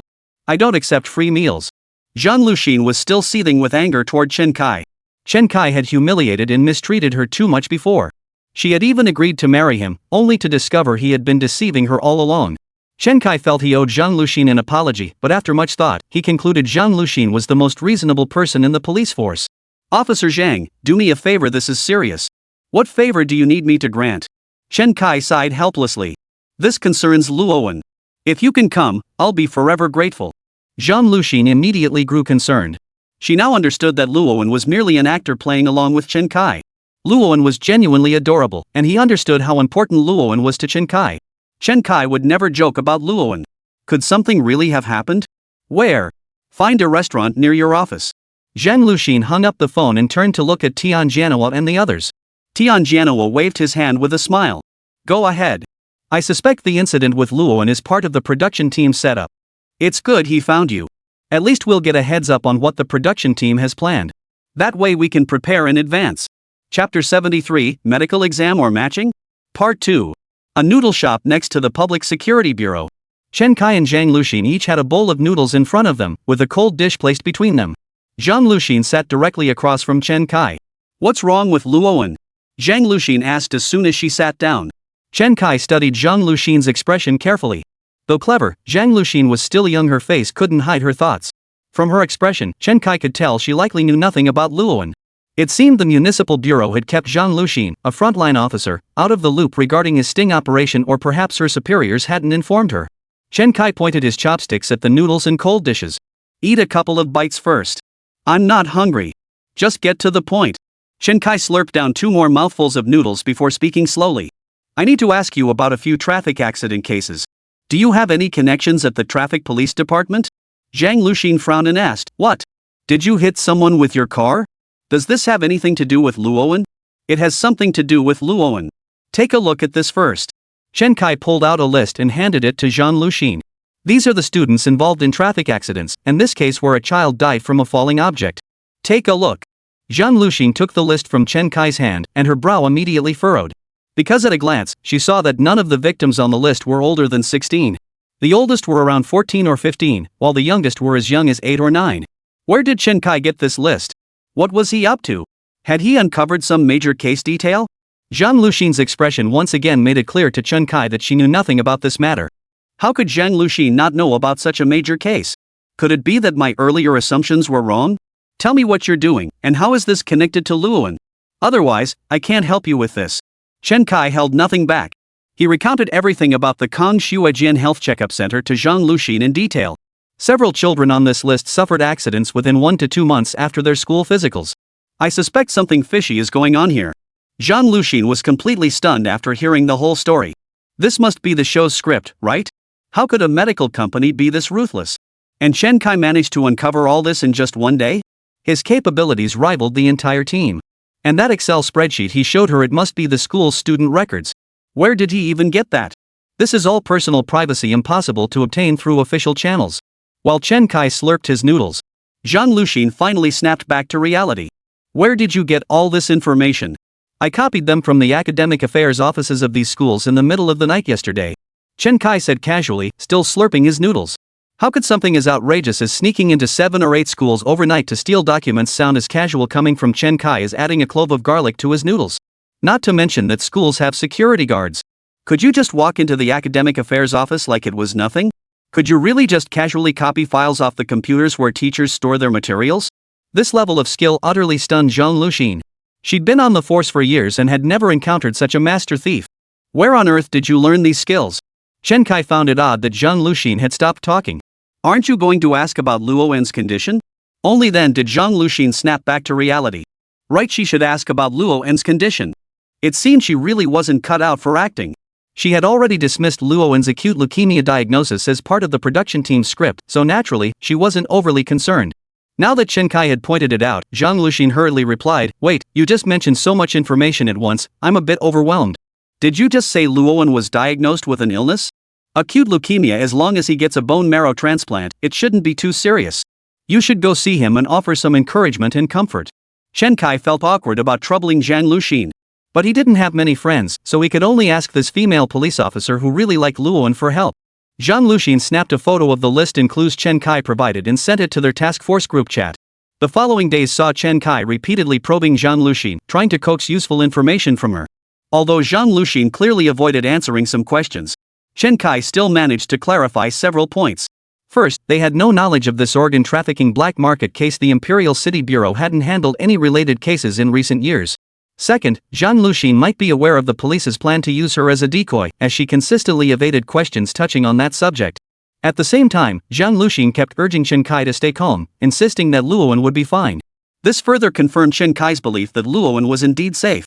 The hospital might be cooperating with the police. But no matter how hard Chen Kai racked his brain, he couldn't fathom what the production team had to do with any of this. After leaving the hospital, Zhang Luxin headed straight to her task force unit. Tian Jianhua immediately asked upon seeing her, Luxin, what did you mean by that message you sent in the group chat? Zhang Luxin promptly relayed Chen Kai's request to the team. This must be the production team's arrangement, right? Yang Jiqiang, the task force's cybercrime specialist, frowned as he studied the list. After a long pause, he spoke slowly. Zhang Luxin nodded. I think it could be the production team's arrangement too. But do you think they'd set up 2 separate teams to pull this off? The group fell silent. They were now uncertain too. Suddenly, Sun Chao, the arrest specialist from Liaoning province, spoke up. Forget the medical company case for now. Just look at Chen Kai, he's shown us another trick. What? Liang Tsong asked curiously.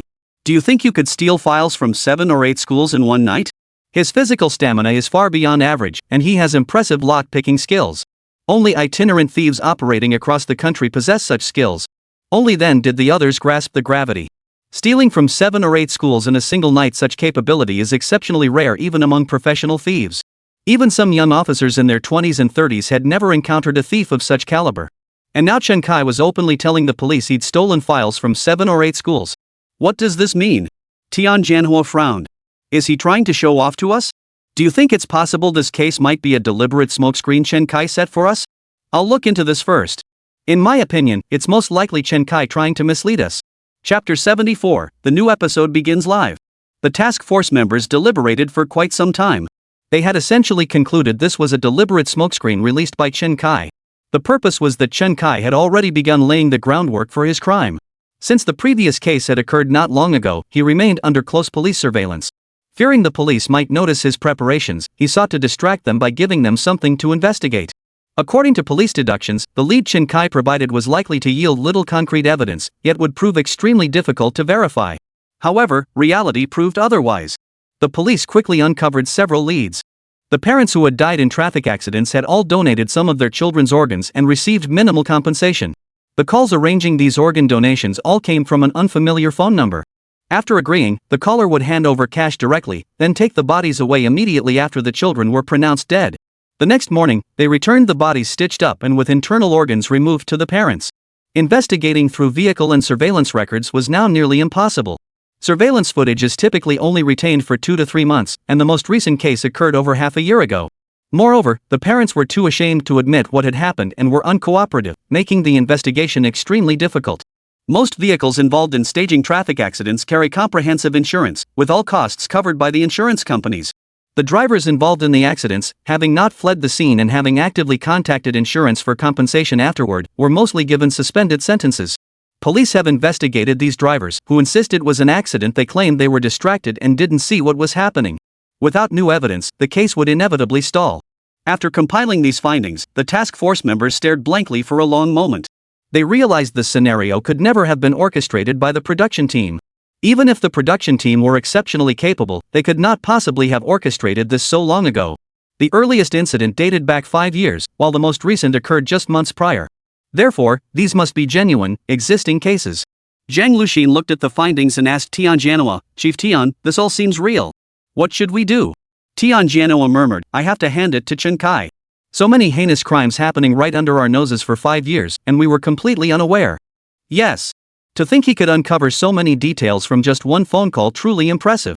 Chen Kai's lead made these elite officers, drawn from across the country, feel a pang of shame. We're supposed to be national model officers, even appearing on TV. How could we be outdone by a criminal? Tian Jianhua slammed his fist on the table and declared, "This case was initiated by Chen Kai, and he's actively investigating it. Therefore, our Chen Kai task force must take charge. Not only must we take this case, but we must uncover the truth before Chen Kai does. Only then can we demonstrate the strength and capability of our police force." This scene was also captured by the program cruise cameras. After urgent consultations with the Public Relations Bureau, the production team decided to proceed with the live broadcast. However, the live broadcast not only blocked the police and Chen Kai from the task force. This time, they also blacked out all personnel associated with Kan Shuajian Medical Group to avoid alerting the target. The preview for the new episode was quietly released late at night. It vaguely mentioned Chen Kai beginning to investigate the case of a student's unexpected death after a physical examination, and that he had provided relevant clues to the police. Throughout the broadcast, the medical company and numerous other elements were heavily pixelated. Meanwhile, the program featured some of Chen Kai's baffling maneuvers. For instance, he arranged for Liao Fan to apply for a driver position at the medical company's health screening center. Another example was Chen Kai constantly following someone in secret. Previous episode previews bluntly told viewers, "We're luring Chen Kai into committing crimes, just wait for the show." This episode's preview, however, stands out as the most perplexing one yet for viewers. It could even be said to bear little relation to the previous content. Netizens immediately exploded in the show's comments section. What the hell is the production team doing? Has Chen Kai lost his mind? Luoan is still in the hospital bed, so how is Chen Kai investigating how someone else's child died? Chen Kai, you're supposed to be simulating the crime. This is turning everything upside down. How did you start competing with the police to solve the case? However, some sharp-eyed netizens spotted something fishy. But even these netizens believed it was just part of the show's script. They didn't think this kind of thing actually happened. Last episode, Chen Kai infiltrated the school to steal documents. He must have analyzed this information based on those materials. Do you think Chen Kai might be trying to uncover evidence of this medical company's crimes, then force them to pay for Luoan's treatment? You mean blackmail the medical company? Since they're in the wrong, they wouldn't dare report it? Then why did Chen Kai report it to the police? Maybe he just wanted to show off his abilities. These level-headed comments quickly shifted the episode's public perception back to neutral. Still, some netizens remained dissatisfied with Chen Kai's choice. They tuned in specifically to see Chen Kai commit crimes. If this episode only involved investigating criminal evidence against the medical company for extortion, it wouldn't satisfy their expectations. What they craved was a high-stakes, high-IQ showdown like the previous episode. Not this bizarre scenario of competing with the police to solve a case. Moreover, the production team had been promoting the show based on the bank heist storyline in previous episodes. Why change it right before airing? This is downright misleading. So as soon as the live stream began, these netizens flooded the chat to vent their frustration. They hoped the production team would rewrite the script and force Chen Kai to continue robbing the bank. Ideally, they'd give Chen Kai a gun so viewers could see some gunplay. In short, these netizens can be summed up in one phrase. They just love a good spectacle. However, once the live stream began, viewers saw Chen Kai and Liao Fan sitting side by side in the hospital hallway. This quickly silenced the netizens, who turned their attention to the show. The crime master and the detective thriller film emperor appearing together on camera, what they would say or do was undeniably intriguing. Chen Kai offered Liao Fan a cigarette and asked slowly, "Any progress these past couple of days?" Liao Fan pulled a lighter from his bag, lit Chen Kai's cigarette first, then lit his own. Brother Chen Kai, I've also looked into the physical examination procedures and reporting status you mentioned. Chapter 75, Clearing the Fog, Identifying the Suspect. Liao Fan recounted in detail everything he'd learned during his shifts at the medical center over the past few days. All this information had been gathered by Liao Fan through discreet channels at Chen Kai's request. Although Kongshuajian Medical Company had the character shui meaning learning in its name, it wasn't exclusively for schools. It also handles health monitoring and nutritional guidance for students, as well as pre-employment physicals for adults. Many factories in the capital city conducted their pre-employment physicals at Kongshuajian Center. After each round of results came in, the heads of the laboratory medicine department and the imaging department would report to Ho Yufei, the director of the health screening center, presenting the test results, ultrasound reports, and CT scans.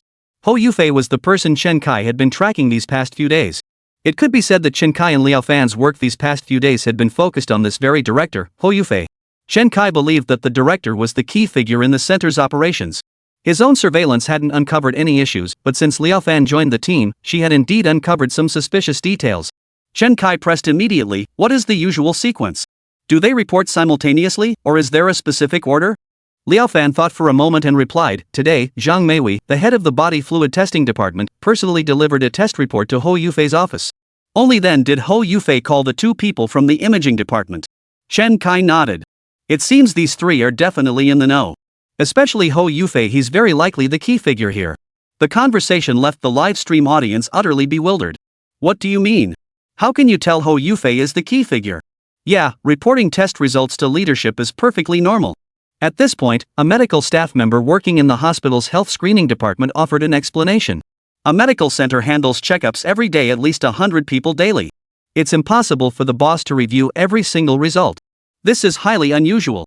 Another doctor from a different hospital also posted a comment. The 3 test results required for matching are blood tests, ultrasound scans, and CT scans.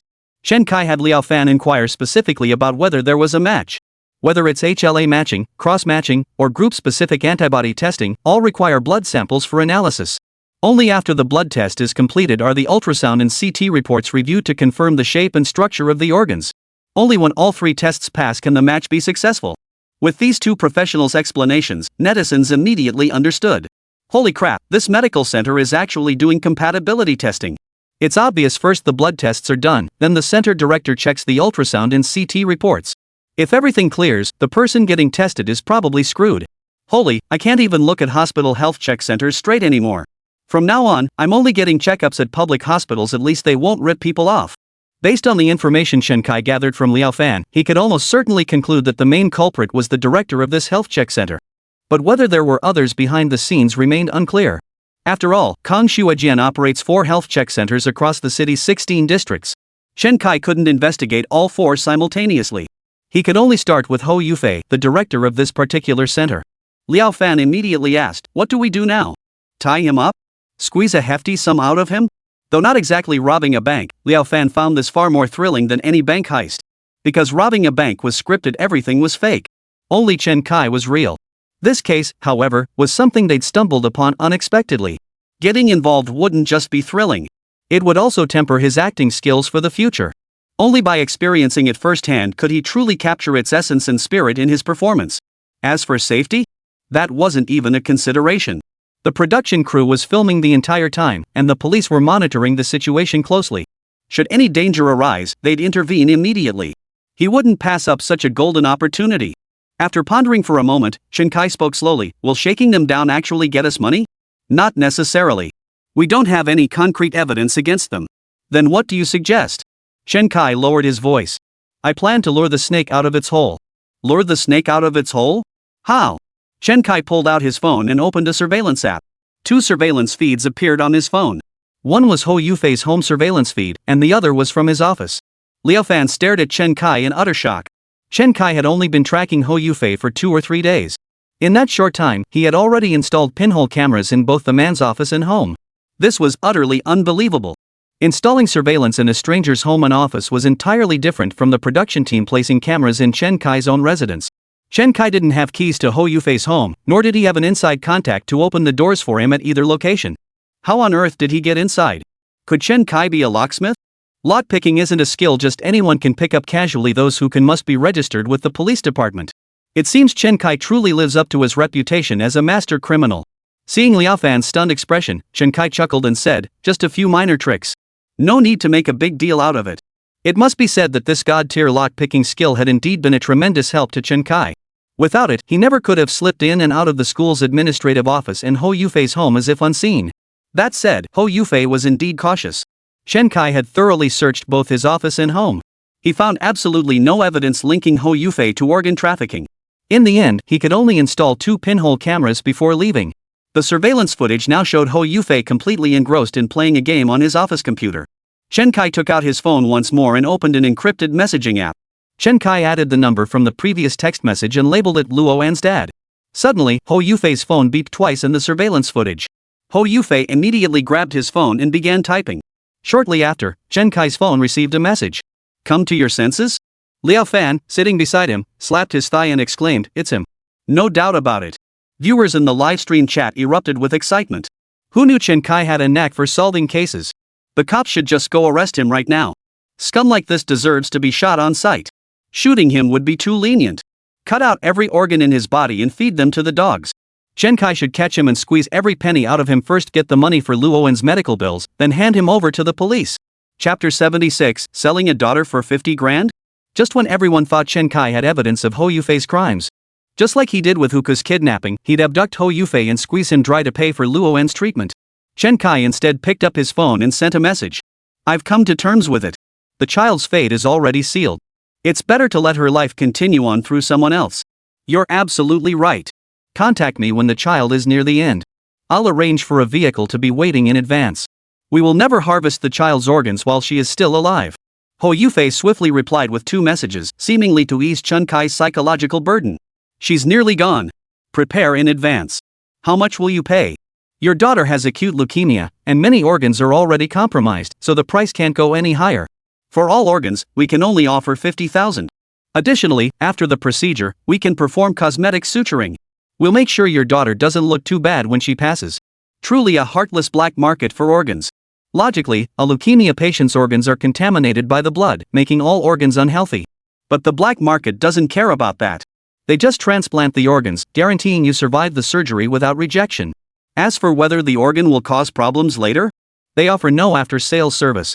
And they're offering only 50,000 for all organs. That price is ridiculously low. Don't even mention a single kidney. Even a single cornea fetches more than that. But Chen Kai still agreed.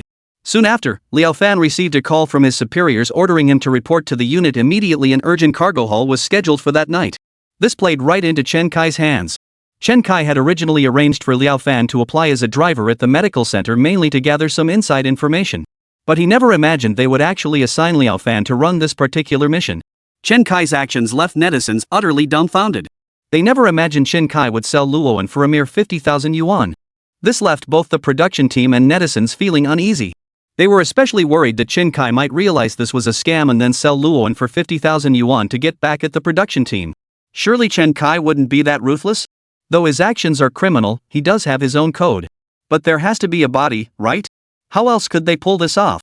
Amidst the heated debate over how Chen Kai might pull off his next deception, Chen Kai approached his car and retrieved a silicone doll from the trunk. The silicone doll stood about 1.2 meters tall, similar in height to Luowen. Its weight was comparable to that of an elementary school student. He then retrieved a body bag and placed the doll inside.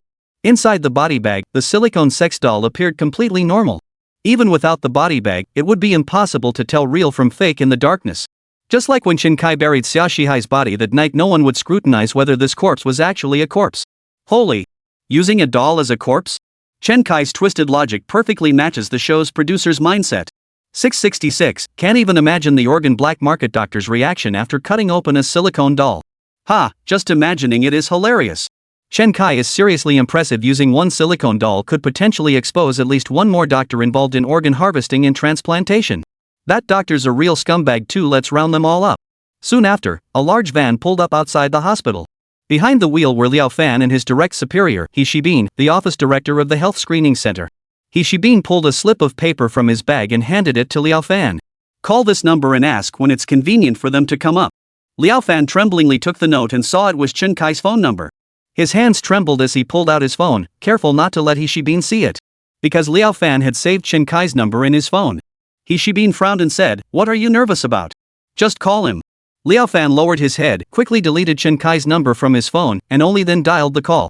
Otherwise, if the caller ID showed Brother Chen Kai, wouldn't that blow his cover? Chen Kai stared at the call from Liao Fan on his phone, momentarily stunned. Why was Liao Fan calling him? But he quickly snapped out of it. It seemed Liao Fan was nothing more than a pair of gloves to them. A disposable one that could be discarded whenever it got dirty. They used the phone numbers of drivers like Liao Fan for external communications.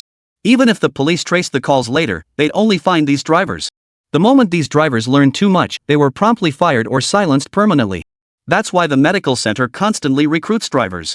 No wonder Liao Fan got hired so quickly. They weren't recruiting drivers at all, but disposable personnel. Chen Kai answered the call, forcing his voice to tremble. Hello? Is it convenient for you to come up now? Which ward? Chen Kai's voice trembled, sounding as if he were in great pain. He slowly said, she's gone. I've already moved her to the car. You can take her away now. Liao Fan's phone was on speaker. He Shibin, seated behind Liao Fan, whispered, have him give his license plate number, unlock the car, and don't let him step away yet. Liao Fan repeated the instructions, but He Shibin reached out and hung up the call. Chen Kai complied with the instructions, unlocked the car, and stepped aside. But in truth, he merely found a corner to observe discreetly. At that moment, Liao Fan pulled the large Jinbei van up beside Chen Kai's car. He Shibin pulled open Chen Kai's car door, revealing a body bag lying on the back seat. This guy thought ahead. At least we won't have to look at that thing. Otherwise, it might have kept us up at night. Come on, give me a hand, let's get this in the van. Liao Fan and He Shibin worked together to lift the body bag containing the child into the van. Liao Fan truly lived up to his reputation as a master actor, showing not a single flaw in his performance. His hands trembled as if he couldn't muster the strength. At the same time, he asked He Shibin, boss, is there a dead body in here? Why are we hauling a dead body? What else could we be doing? Haven't you heard the song? The Iveco van hauls corpses, then hauls ashes. Liao Fan froze, stunned that He Shibin could joke at such a moment. It seemed these heartless bastards had no respect for the dead whatsoever. Wait, I applied to be a driver for the health screening center, not the funeral home. Tonight's run pays $500. Do it if you want, or get lost tomorrow. Chapter 77, The Corpse Rises. He Shibin lowered his gaze, then raised his eyes, his expression dark as he studied Liao Fan's reaction. The moment he showed any sign of intense curiosity, he would absolutely make sure Liao Fan disappeared tonight. At this moment, Liao Fan's expression was filled with hesitation and conflict. He Shibin knew Liao Fan was worried they were engaging in illegal activities. After all, earning 500 yuan for a single job was far too much money and far too suspicious. If Liao Fan hadn't shown such astonishment and trepidation, He Shibin might actually have suspected him. But Liao Fan proved himself a true master actor, perfectly portraying the conflicted emotions of wanting the money yet feeling uneasy. So He Shibin added, we're not doing anything bad. These people voluntarily donated their bodies before they died. We're just delivering these bodies to become cadaver teachers. We're contributing to the advancement of medical science. Hearing this, Liao Fan finally felt a slight sense of relief. After lifting the body, He Shibin pulled a black plastic bag from his bag and placed it in Chen Kai's car. This was their compensation for donating the bodies. 50,000 yuan was placed into Chen Kai's car just like that. And just like that, the transaction for the organs from one body was complete. Drive. He Shibin slammed the car door shut. Where to? Follow my directions. Drive wherever I tell you to. Liao Fan didn't hesitate, flooring the gas pedal and speeding off. Under He Shibin's orders, their car began circling the city.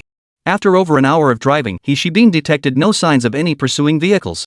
Only then did he direct Liao Fan to drive into a villa district on the outskirts of the city. He Shibin directed Liao Fan to lift the body onto a wheeled stretcher at the villa entrance. Throughout the process, He Shibin kept a close eye on Liao Fan. If he showed any unusual behavior, he wouldn't be needed the next day. Throughout this time, Liao Fan did not take out his phone nor show any signs of curiosity. This was precisely the kind of driver they were looking for. Staying out of trouble and earning money steadily was the key to longevity. What he didn't know was that Liao Fan had been sharing his location with Chen Kai the entire time. Chen Kai knew Liao Fan's location the entire time, so when they circled around, Chen Kai didn't even bother to follow. Only after Liao Fan and his group headed straight for their destination did Chen Kai quietly follow their location. Once Liao Fan and his group entered the villa, Chen Kai parked his car outside the gated community. He then quietly scaled the wall into the compound and followed the location data to the vicinity of the villa. Outside the villa compound now stood not only the large Jinbei van but also a BMW 7 Series. Chen Kai retrieved two powerful magnetic GPS trackers from his bag and discreetly attached them to the inner sides of both vehicles' front bumpers. These strong magnetic GPS trackers were typically used on mortgaged vehicles. On average, each collateral vehicle had over a dozen trackers. But Chen Kai didn't place that many, he only needed one to track their location. After placing the trackers, Chen Kai quietly slipped out of the villa complex and returned to his own car. He opened the location tracking app on his phone and began discreetly monitoring the feed. Chen Kai's actions had netizens in stitches. 6. So 6. Who would have thought to use GPS tracking? Was Chen Kai in debt collection before? Ha! They actually tried to shake off the tail by taking detours? So cliché. What era are we in, still trying to shake off a tail by taking detours? They're using GPS tracking. These criminal skills are nowhere near Chen Kai's level, he's got them completely figured out. This is what happens when a high IQ criminal crushes ordinary criminals. Inside the villa, a professional operating room. A doctor and a patient who had been waiting for quite some time. They were about to perform a kidney transplant here, then harvest and freeze other usable organs from the body. Outside the villa, He Shibin told Liao Fan, hand over your phone. You can rest in the car for a while. Liao Fan dared not say anything further and handed his phone over to He Shibin. He Shibin nodded with satisfaction. This Liao Fan turned out to be an obedient driver, unlike the previous ones who asked questions left and right. He Shibin then pushed the wheeled stretcher carrying the body into the villa's room. Liao Fan, meanwhile, returned to the minivan to wait. This setup was indeed making many netizens feel a bit restless. They were dying to see the criminals' reactions when they pulled open the body bag and discovered a lifelike silicone doll inside. Now they couldn't witness that, forced instead to watch Liao Fan sitting idly in the minivan, listening to the radio. Chen Kai had also parked outside the villa complex to rest. As for the drone, it couldn't capture the scene inside the villa. The operating room inside the villa is extremely well concealed. This left netizens and the production crew helplessly staring at the screen. Inside the villa's operating room, He Shibin pushed a wheeled stretcher inside. Dr. Liu, sorry to keep you waiting. The doctor nodded at He Shibin and said, quickly move the body onto the operating table. Prolonged ischemia can easily damage the organs. He Shibin immediately nodded and pulled open the deep blue body bag. Inside lay a strikingly beautiful young woman, lifelike in every detail. At first glance, He Shibin couldn't detect anything unusual. He couldn't help but sigh softly, such beauty, what a pity. As He Shibin's hand reached for the zipper on the corpse's chest. Just as he was about to pull it down, he touched something beneath the clothing. He Shibin froze. Wasn't the deceased still in elementary school? Are elementary school kids developing that much these days? He Shibin pressed it instinctively. Ah! Stop it! What are you doing? A sudden, high-pitched moan erupted from the corpse. The sound instantly sent a chill down He Shibin's spine, his hair standing on end as a cold sweat broke out. Holy! It's come back to life! Holy! Holy! He Shibin, Dr. Liu, and even the immobile patient hooked up to an 4-drip awaiting a kidney transplant all let out a simultaneous shriek. The kidney patient even wet himself right then and there. Meanwhile, the silicone doll inside the body bag continued emitting all sorts of obscene moans and sounds. After a long while, Dr. Liu finally approached, trembling, and tentatively checked the corpse's nostrils for breath. He then pried open the corpse's eyelids and shone a flashlight inside. What the hell? What the hell are you people doing? You brought me a sex doll, what kind of surgery am I supposed to perform? Damn it, you scared the hell out of me. Dr. Liu loosened his collar and exhaled slowly. Sex doll? He Shibin froze for a second, then hurried over to take a closer look. Damn it, I've been tricked. He Shibin slammed his fist hard into the silicone doll. The silicone doll let out a long moan. Come on, don't treat me like a delicate flower. Come on. Chapter 78, Chen Kai's call again. He'd actually been scammed out of 50,000 yuan by someone using a sex doll. How utterly despicable. He Shibin was seething with anger but had nowhere to vent it. He could only offer Dr. Liu an awkward smile. I'll handle this matter. I won't let that bastard off the hook. Damn it, how dare he play me like that? Dr. Liu snorted. How you handle it is your business. I won't charge you for tonight's surgery, but since I made a wasted trip. He Shibin nodded repeatedly. Rest assured, we won't shortchange you in the settlement. You'll see for yourself. Dr. Liu turned and left the operating room, driving his BMW 7 Series out of the villa complex. The patient, who had urinated all over the floor, looked at He Shibin and said tremulously, then what about my? He Shibin snapped impatiently, didn't you see the accident? This is the black market some bold scoundrels try to rip off others. But rest assured, since you've paid, just wait here comfortably. I'll definitely get you a top quality kidney. These days, as long as the money is right, nothing is impossible.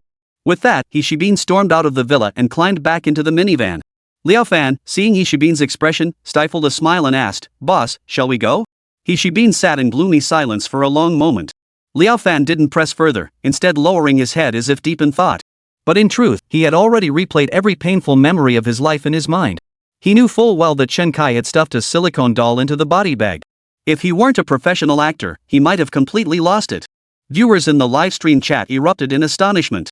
No wonder he's professionally trained. He never cracks a smile, no matter how hilarious it gets. Ha! I just heard a scream and several holy SHTs hilarious. Chen Kai is a genius. He just scammed 50,000 yuan and casually uncovered their organizational structure. Only then did he remember there was an outsider, Liao Fan, in the car. He couldn't very well lose his temper now. He then pulled out several hundred yuan bills from his pocket and handed them to Liao Fan along with his phone. You did great tonight. From now on, talk less and work more. Follow me, and I'll make sure you earn plenty. Liao Fan immediately put on a happy expression as he took the money and said, "Don't worry, bossy. I promise to keep my mouth shut and work hard from now on. I'm just here for the money. I won't pry into anything else. Alright, take me home. I'll call you again when there's work." And with that, the night's activities came to an end. Though no obvious crime was committed today, just costing the organ black market tens of thousands, it had undeniably propelled the program back onto the trending list. Because the Today's Law program no longer confined itself to simulated crimes. It has even ventured into real criminal content. Tonight, Chen Kai even pulled off a double cross, swindling the other party out of 50,000 yuan. This has left netizens on edge for both Liao Fan and Chen Kai. They're even worried about whether these people will face retaliation from the criminals. Who would have thought such criminal activities were happening right under our noses? Finally, someone is paying attention to the school's requirement for physical exams and blood tests. Do you think broadcasting this live on such a large scale might alert the criminals? Don't worry about that. The show has already implemented masking and pixelation. We don't even know which city or hospital this is. So, are we still robbing banks? Honestly, I'd rather watch bank heists. Netizens' comments sent the show trending once again. This also put some pressure on the program's special task force. As for other evidence, since there are no victims in this case, or rather, the victims are deceased, those who remain alive are all beneficiaries. Therefore, no one will voluntarily provide any evidence. They could only start by investigating the unexplained income of these individuals. But after investigating everyone from Kong Shuejian, the chairman of the medical group, down to the directors of several health checkup centers, they combed through every bank transaction. Yet they found no trace of any unexplained income whatsoever. The entire task force, a group of criminal investigation experts drawn from across the country, was driven to distraction. No unexplained income could be found, and no one was providing statements or evidence. Jiqiang, any progress on the network side? Tian Jianhua asked cybersecurity expert Yang Jiqiang. Yang Jiqiang is a top performer among the nation's cyber police, highly skilled in cyber offense and defense as well as online regulation. He also holds the highest level access to the comprehensive cyber intelligence system. Currently, domestic police forces have adopted the names of the 4 great detectives to designate several of their operational systems. These include the Pursuit System, primarily responsible for image reconnaissance and tracking. The Wuxing System handles comprehensive cyber intelligence. The Cold-Blooded System handles full process case management, ensuring all procedures comply with laws and regulations. The Iron Hand System focuses on police equipment support, primarily streamlining the approval and usage processes for police gear. In actual operations, the Zhui Ming and Wuqing systems see the most frequent use. Currently, the Chasing Fate system for image investigation isn't very effective. It all depends on whether the cyber police's merciless system can uncover anything. Yang Jiqiang compiled his work progress over the past few days into a PowerPoint presentation. Their chat content on mobile messaging apps appeared entirely normal. Moreover, no large sums of unexplained funds appeared in their payment apps or bank statements. This suggests they have alternative communication channels. I discovered that some of them had records of using VPNs to download overseas private messaging apps. But that alone proved nothing. Yang Jiqiang circled the names of several individuals who had downloaded that overseas private chat app. Yang Jiqiang's PowerPoint presentation was immediately enlarged and displayed in the live stream.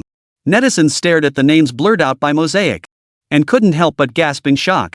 I was just saying the police hadn't made any progress, but it turns out their methods are even more advanced.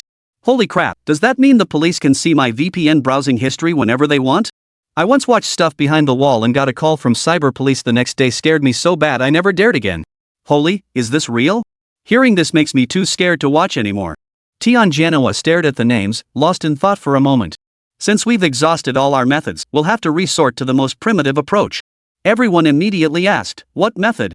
Shadowing. One of us follows each target. See if we can uncover any leads. Just as Tian Jianhua was explaining the veteran detective's surveillance techniques, Zhang Luxin's phone suddenly rang. Everyone immediately turned to look at Zhang Luxin. Zhang Luxin pointed at her phone with a touch of embarrassment. It's Chen Kai calling. Answer it. Chapter 79, The Safe Secret Part 1. At work? Chen Kai asked bluntly. This made Zhang Luxin feel as if a colleague were asking her. Come on, I'm a member of the task force specifically assigned to investigate cases involving you. You're a criminal, and I'm a cop. You've played me before. Don't you feel even a shred of guilt asking me so bluntly if I'm at work? No. Zhang Luxin felt annoyed by Chen Kai's lack of boundaries. But mindful of the intense stares from her task force colleagues nearby, she added, I'm currently training at Gongchao University. If you need something, just say it. About that matter I asked you to look into last time. I've already reported it to my superiors. The investigation phase has now begun. Zhang Luxin's response was thoroughly official. Ever since she'd agreed to marry Chen Kai only to be played by him last time, Zhang Luxin hadn't wanted to deal with him at all. Last time, if it hadn't been for Chen Kai using Luoan as a pretext and her colleagues urging her behind the scenes, she wouldn't have met with him. To her surprise, Chen Kai showed no sincerity in apologizing. He merely ordered 2 bowls of noodles. This time, if it weren't for Commander Tian and her colleagues urging her, she wouldn't have answered Chen Kai's call either. Giving Chen Kai an official response was already generous enough. Yet Chen Kai seemed utterly unconcerned by Zhang Luxin's attitude. He stated bluntly, I've uncovered some leads. Interested? We could exchange intelligence. Impossible. Citizens provide leads to the police. That's the only way it works. If the police offer intelligence to citizens, it would constitute an invasion of privacy. Zhang Luxin's response remained official and watertight. But Chen Kai didn't give Zhang Luxin a chance to counter, continuing, Ho Yufei, director of the West District Health Examination Center, He Shibin, director of the Examination Center Office, and Lu Hui, deputy chief physician of the Urology Department at Harmony Hospital. Oh, and Lu Hui, associate chief physician of the Urology Department at Harmony Hospital. Check whether these individuals have safe deposit box services at Longxing Bank. Zhang Luxin immediately retorted, that's impossible. Evidence obtained by police through official channels cannot be leaked. Before Zhang Luxin could finish her sentence, Chen Kai hung up the phone. Is this how you ask someone for a favor? This guy is utterly despicable. Tian Jianhua smiled at Zhang Luxin and said, Luxin, why get angry with this guy? Maybe he wasn't trying to get us to give him intel. He just wanted to pass us some info but felt awkward doing it directly, so he resorted to this method. Luxin, I think this might be Chen Kai's way of apologizing to you, Liang Song said. Ha? Zhang Luxin was taken aback, but still retorted indignantly, what kind of apology is that? Who apologizes by bossing others around like that? Ah, you just don't get it. Liang Song leaned in and began explaining carefully to Zhang Lucheng. Just tell me, did we find any issues with the names he provided? Everyone shook their heads. So far, the only progress was that a few of them had searched for overseas private chat apps. While suspicious, it was far from usable as evidence. In contrast, Chen Kai's information was already specific to names, even down to whether a particular bank had handled safe deposit box services. Seeing the other's sudden realization, Liang Song turned to Zhang Luxin and said, Hey, get it? This guy's handing you a golden opportunity. Quickly follow up on the leads he gave you. You might just uncover a major case. Hearing Liang Song's words, Zhang Luxin's face flushed again. Was he really apologizing to her this way? He could have just said it himself. She wasn't the type to hold a grudge. Meanwhile, viewers in the livestream chat noticed Zhang Luxin's sudden flush and began teasing her. Could Officer Zhang actually have feelings for Chen Kai? Why else would she blush? Officer Zhang first said she'd be Luowan's mom, then mentioned getting married to Chen Kai. Turns out she was just using Luowan as an excuse. Ship alert! Ship alert! Get over there and ship it! We're watching a real-life detective show, and you fangirls are here shipping couples so annoying. What's wrong with fandom? Who do you think you are? Sisters, let's blast him. A bank safe deposit box is a personal financial storage service provided by banks. These boxes are typically stored in a secure vault within the bank, offering high-level safety. Bank safety deposit boxes are verified by bank staff and allow up to 2 additional users. Access requires real name authentication via fingerprint, password, and key for multi-factor verification. To protect customer privacy, the vault includes a private preparation room without surveillance. Clients may place items into boxes within this room before depositing the boxes into their safe deposit boxes. Bank safe deposit box services are distinct from bank accounts. Bank account information is interconnected with police databases, allowing authorities to access records when necessary. However, safe deposit box services require on-site investigation at the bank branch, as this is a highly confidential offline service. Soon, Zhang Luxin and Tian Jianhua accompanied Chen Kai to the bank he mentioned to retrieve evidence. Chen Kai had already been waiting in the parking lot of the Longxing Bank Shisha branch he had mentioned. Chen Kai's ability to uncover this information stemmed from the BMW 7 Series he had followed that night. According to Chen Kai's surveillance, the driver of that BMW 7 Series was Lu Hui, the deputy chief physician of the Urology Department at Harmony Hospital. After Lu Hui left for work that morning, Chen Kai quietly entered his residence and discovered a key strikingly similar to one belonging to Ho Yufei, the director of the Health Examination Center. Engraved on the key were two characters, Longxin. This discovery allowed Chen Kai to confirm with near certainty that it was the key to a Longxin bank safe deposit box. As for how Chen Kai determined which branch this key belonged to, that was much simpler. Because alongside this key was a notebook. It clearly recorded the Longxin Bank Shishir branch and the safe deposit box password. It also detailed the date, time, and type of each procedure performed. Income details were also included. It was evident that settlements occurred on the 15th of each month, though Chen Kai couldn't quite decipher the figures. They were measured in grams. Each month, Lu Hui would receive around 200 G to 300 G. Chen Kai sometimes wondered if this unit might actually be grams. Could the compensation for this organ transplant surgeon be in gold? If it was gold, then this income was truly astronomical. Just the doctors handling organ transplants alone earned such high incomes. Chen Kai couldn't even begin to imagine how enormous the profits must be. Chapter 80, The Safe's Secret Part 2. Chen Kai didn't hand over such concrete evidence to Zhang Luxin. He intended to keep it firmly in his own hands. Because it would serve him well. Chen Kai's actions left many netizens scratching their heads in confusion. They had no clue what Chen Kai was actually up to. Yet they were utterly in awe of his capabilities. Especially after Chen Kai followed Lu Hui and infiltrated his home. After emerging from Lu Hui's residence, he immediately placed this call to Zhang Luxin. This level of efficiency completely outpaced the task force's police officers. After all this time, the police had only managed to identify a few individuals who downloaded certain overseas chat apps. I've realized Chen Kai isn't just a criminal mastermind, he's a master detective too. So freaking awesome. Chen Kai's skills at sneaking in, picking locks, and entering homes are just unreal. Technically, he's not a master detective. If cops could just pick locks and search homes freely, they'd find something too. Inside the car, Chen Kai began utilizing his god-tier disguise skills to transform his appearance. Before long, he had transformed himself into a complete stranger once again. This scene was simultaneously broadcast live to the livestream via the car's cameras. Viewers were once again stunned by Chen Kai's god-tier disguise skills. Though they'd witnessed it before, each time they saw this technique, they couldn't help but exclaim, "This is the ultimate head swap technique. Why is he disguising himself? And what's he doing at the bank? Yeah, didn't he say he'd leave the bank vault investigation to the police? Isn't this information Chen Kai provided to apologize to Officer Zhang? Look, a police car is arriving. It's Zhang Luxin and Commander Tian." Chen Kai spotted the police car too. The police car quickly pulled into the bank's parking spot. The three officers, dressed in uniform and carrying file folders, headed straight for the bank lobby. After spotting them, Chen Kai got out of his car and walked toward the bank lobby. He held his phone to his ear, pretending to be busy on a call. "Hello? I'm at the bank now. I'll transfer the money to you immediately, right away. Don't worry, I won't shortchange the workers' wages." Chen Kai hurriedly squeezed past Zhang Luxin and into the bank lobby. He even bumped into Zhang Luxin. Chen Kai quickly bowed his hands toward Zhang Luxin. "Sorry, officer, I'm in a bit of a rush. My apologies." Zhang Luxin frowned slightly, but upon hearing he was rushing to pay the workers, her anger subsided a bit. She merely nodded at Chen Kai before continuing into the bank. Damn, Chen Kai really has some nerve. He actually bumped into Zhang Luxin. These cops probably never dreamed they'd brush past Chen Kai. What exactly is Chen Kai up to? Did I just see Chen Kai's hand reach into Officer Zhang's bag? Holy crap, no way. At this moment, Chen Kai didn't continue tailing the police officers to eavesdrop on their conversation. Instead, he began casually wandering around the bank. To maintain his cover, he picked up a phone and pretended to discuss money transfers while aimlessly wandering through the bank. Chen Kai's actions finally brought to mind the central theme from the beginning of this episode. Bank robbery. He's not planning to rob the bank, is he? His eyes keep darting around like he's studying the bank's layout and surveillance system. Probably not. Shouldn't he be focusing all his energy on cracking the organ black market case? Why suddenly rob a bank? I'd love to take Chen Kai's brain out of his head, put it in mine, and read his thoughts. I'm dying to know what he's thinking. Could it just be a casual look? Just browsing? Are you kidding me? Has Chen Kai ever done anything meaningless in all this time? If he's planning a bank heist, why lure the cops over just to rummage through their bags? Chen Kai's sudden, silent shift into bank robbing preparations left netizens reeling.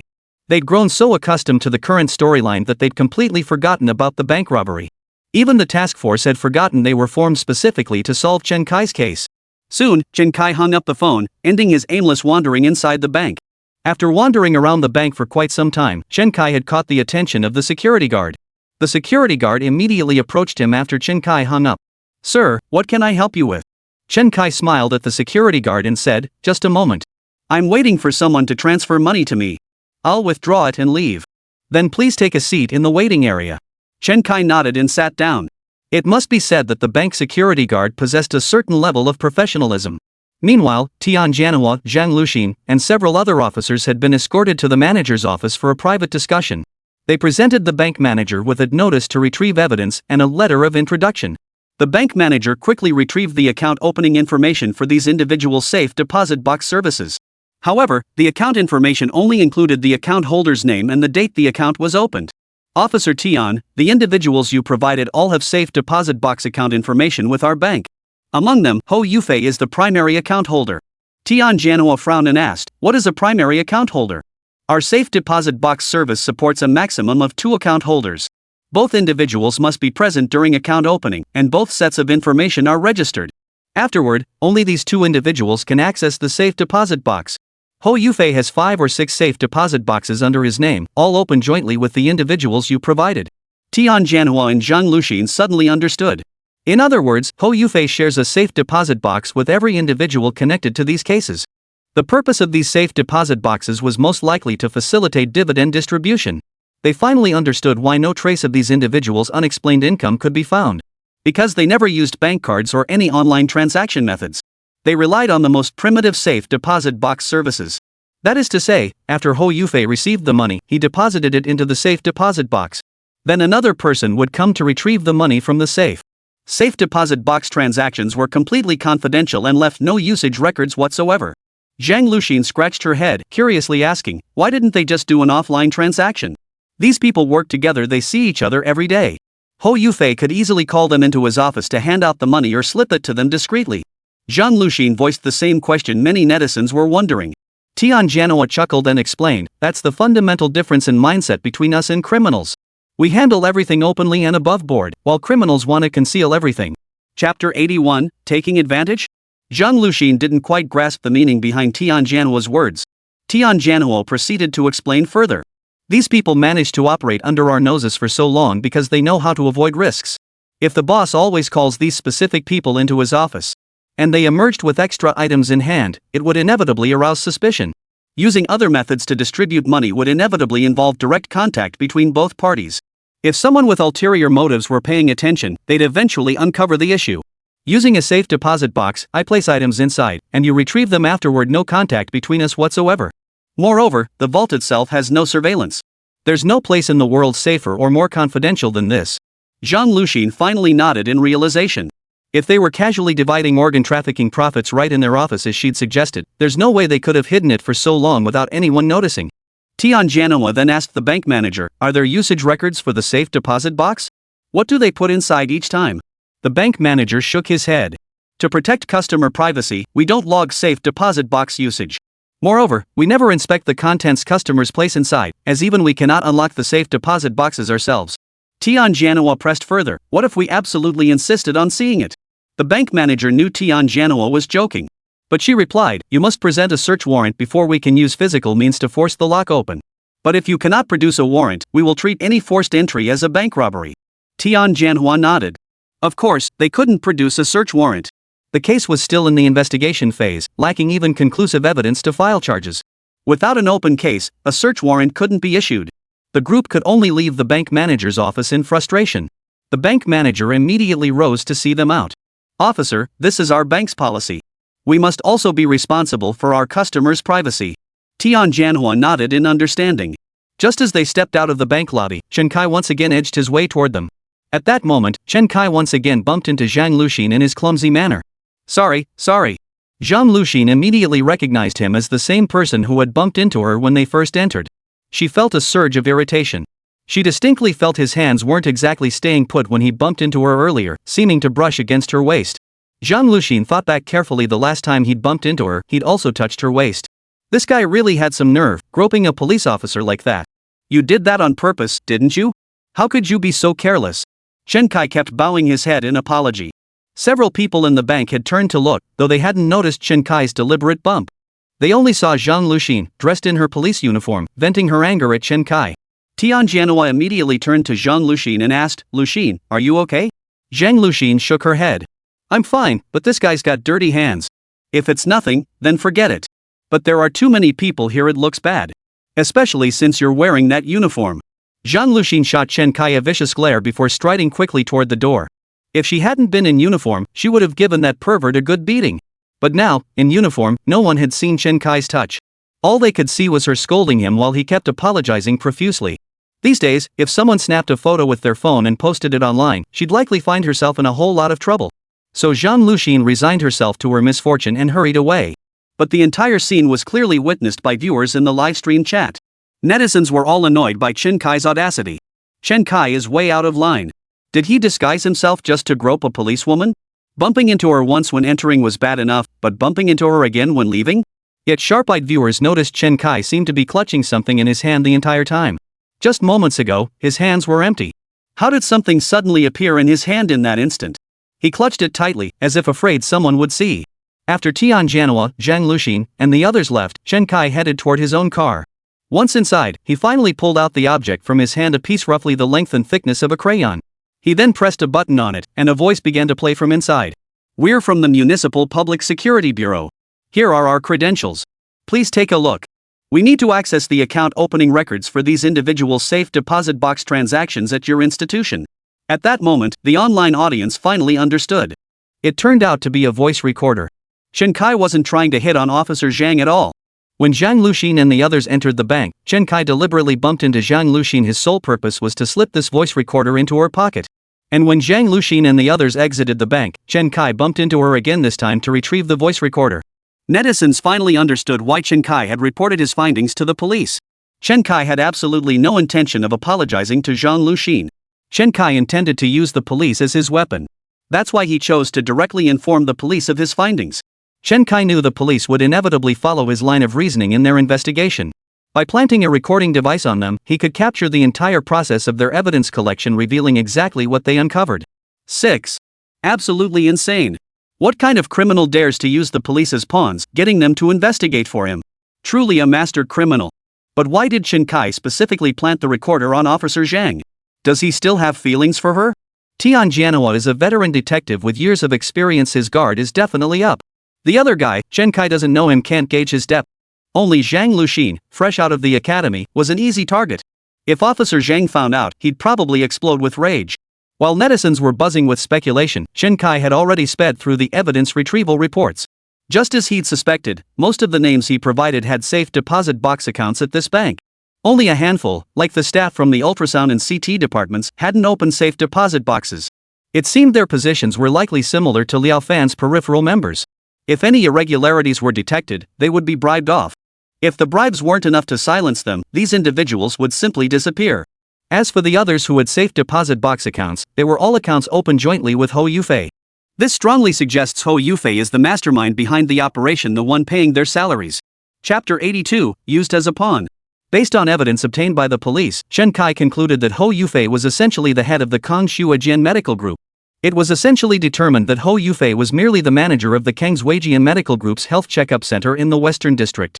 Kongswajian Medical Group operates 3 other health checkup centers like this one. Did they all have similar issues? Chen Kai hesitated to speculate further. Was this merely an isolated incident at this particular center, or were all the group's health check centers engaged in this kind of business?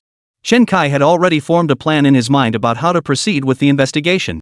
After returning from the bank, Chen Kai immediately began making subsequent arrangements. But the series of actions Chen Kai took next left netizens scratching their heads. They couldn't fathom what exactly Chen Kai was up to.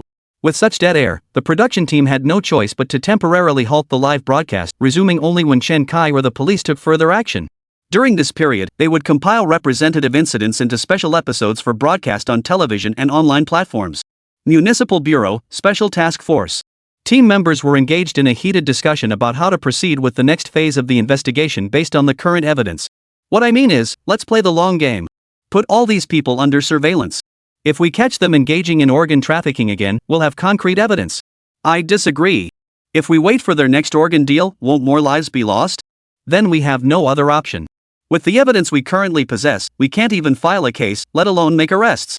True, opening a safe deposit box at a bank doesn't count as evidence. Several task force members brainstormed strategies based on the existing evidence. At that moment, everyone turned their gaze to Zhang Luxin, who had remained silent throughout. Luxin, you're more observant. Think about it, what details might we have overlooked? Zhang Luqing finally snapped back to reality. Nothing else. You're all seasoned experts, I'm here to learn from you. At that moment, Zhang Luqing's mind was wandering far away. Her mind was still on the incident at the bank earlier that day, the person who had brushed against her upon entering, and then again upon leaving. She still found it odd. This person definitely bumped into her on purpose. But if he was just trying to grope her, he could have easily touched her, but her upper body, what was the point of touching her waist? Plus, this person kept giving her a familiar feeling. But she couldn't quite put her finger on where. Lu Xin, what are you thinking about? Liang Tsong asked, noticing Zhang Lu Xin seemed distracted. I'm thinking about the guy who bumped into me earlier today. What's the matter? Still upset? Once this is over, I'll have my buddy at the local police station look him up.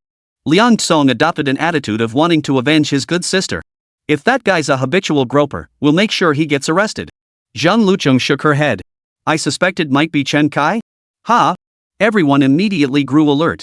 Their task force had been established specifically to combat Chen Kai, so they were highly vigilant about anything related to him.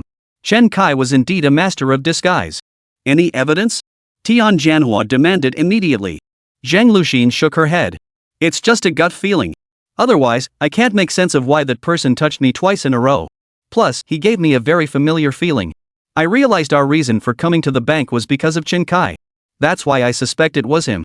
If this person is Chen Kai, what was his purpose in bumping into you? Zhang Luqing said to Liang Tsong, let's reenact the situation. Maybe we can figure out what he was trying to do. You mean conduct a detective experiment? Zhang Luqing nodded. A detective experiment refers to an investigative measure in criminal investigations where investigators recreate a specific fact or phenomenon deemed crucial to the case, or to determine whether it could occur under certain conditions, how it might occur, and to recreate that fact or phenomenon by replicating the conditions present at the time of the incident. Put simply, it's a scenario reenactment. Liang Tsong thought it over carefully. Although it was just a simulation, he couldn't help but feel he'd inevitably clash with Zhang Luqing multiple times. He suddenly felt a bit embarrassed. He was 2 years older than Zhang Luqing and still unmarried. But she might not be interested in him. They'd only exchanged more than a few words after working together for several years on the same special task force. Zhang Luqing inviting him to participate in this simulation experiment. Could it be she was interested in him? Seeing Liang Tsong frozen in place for a moment, Zhang Luqing called out, Song? Tian Jianhua suddenly interrupted their plan to conduct a detective experiment. Why go through all that trouble? I'll just request access to the bank surveillance footage. We can see what happened that way. Liang Tsong shot Tian Jianhua a resentful glance before nodding. That's a good idea. I'll apply for it right away. The surveillance access was granted quickly. Sure enough, the bank's high-definition surveillance clearly showed the person who bumped into Zhang Luqing reaching into her coat pocket. No wonder Zhang Luqing felt a touch on her waist. The perpetrator had already slipped their hand inside. Looks like we'll have to stay extra vigilant from now on. Even a cop can get pickpocket lucky they didn't succeed. Everyone couldn't help but sigh in disbelief. But Tian Jianhua suddenly slammed his fist on the table and stood up. Damn it, we've been used as pawns. Ha! What happened? Tian Jianhua took a deep breath and began explaining to everyone. The footage we retrieved today can't be used as direct evidence, nor does it prove those people are guilty. Because we're police officers, we need evidence to solve cases. But he's part of the criminal group. He doesn't need evidence to pick his targets. All he needs is confirmation that his suspicions about these people are correct. So he shared his suspicions with us, using us to retrieve the information he wanted. Then, through wiretapping, he learned the results of our retrieval. Now that he knows what he wanted to know, we have lost our usefulness to Chen Kai. Tian Jianhua's analysis instantly stunned the task force's team of experts. A team of experts drawn from across the nation had been used as pawns by a suspect. They felt profoundly humiliated. It also made them realize just how formidable their adversary truly was. Impressive. This Chen Kai is truly formidable. If he weren't the enemy, I'd be bowing down in admiration. Director Tian, so Chen Kai already has a precise hunch about what he intends to do to these people? Liang Tsong couldn't help but ask. Chapter 83, We're robbing a bank. Tian Jianhua shook his head. He didn't know what Chen Kai was planning either. Honestly, his first thought was kidnapping. But Chen Kai was currently alone. Even counting the Academy Award-winning actor Liao Fan assigned by the production team, there were only 2 of them. Meanwhile, this criminal gang had at least 6 or 7 members. For just the 2 of them to kidnap 6 or 7 people was utterly impossible. But what if they kidnapped them one by one? That scenario was far more feasible. Directly assign plainclothes officers to track and protect these individuals. That's the only option for now. This way, we can gather evidence of their criminal activities while also ensuring their safety. It would prevent Chen Kai from making any rash moves. Chen Kai has prior experience successfully kidnapping and hiding bodies. Therefore, they must exercise even greater caution. After all, their adversaries now included not only this organ trafficking syndicate but also a far more formidable opponent, Chen Kai himself. Hospital, hallway outside the ward. There were no surveillance cameras here, only two smokers puffing away. Liao, how's your wife been lately? Liao Fan froze for a moment. Only then did he realize he'd been so consumed by Chen Kai's tasks these past days that he'd completely forgotten his wife was still lying in the hospital ward. But Chen Kai had been swamped these past days too, he probably hadn't noticed any of this. As long as the doctor continues chemotherapy, her condition won't worsen. How's Luowen doing? Chen Kai shook his head. The doctor just spoke with me. He wants me to secure the funds as soon as possible. Acute leukemia progresses rapidly, and chemotherapy is barely suppressing the cancer cells in her blood now.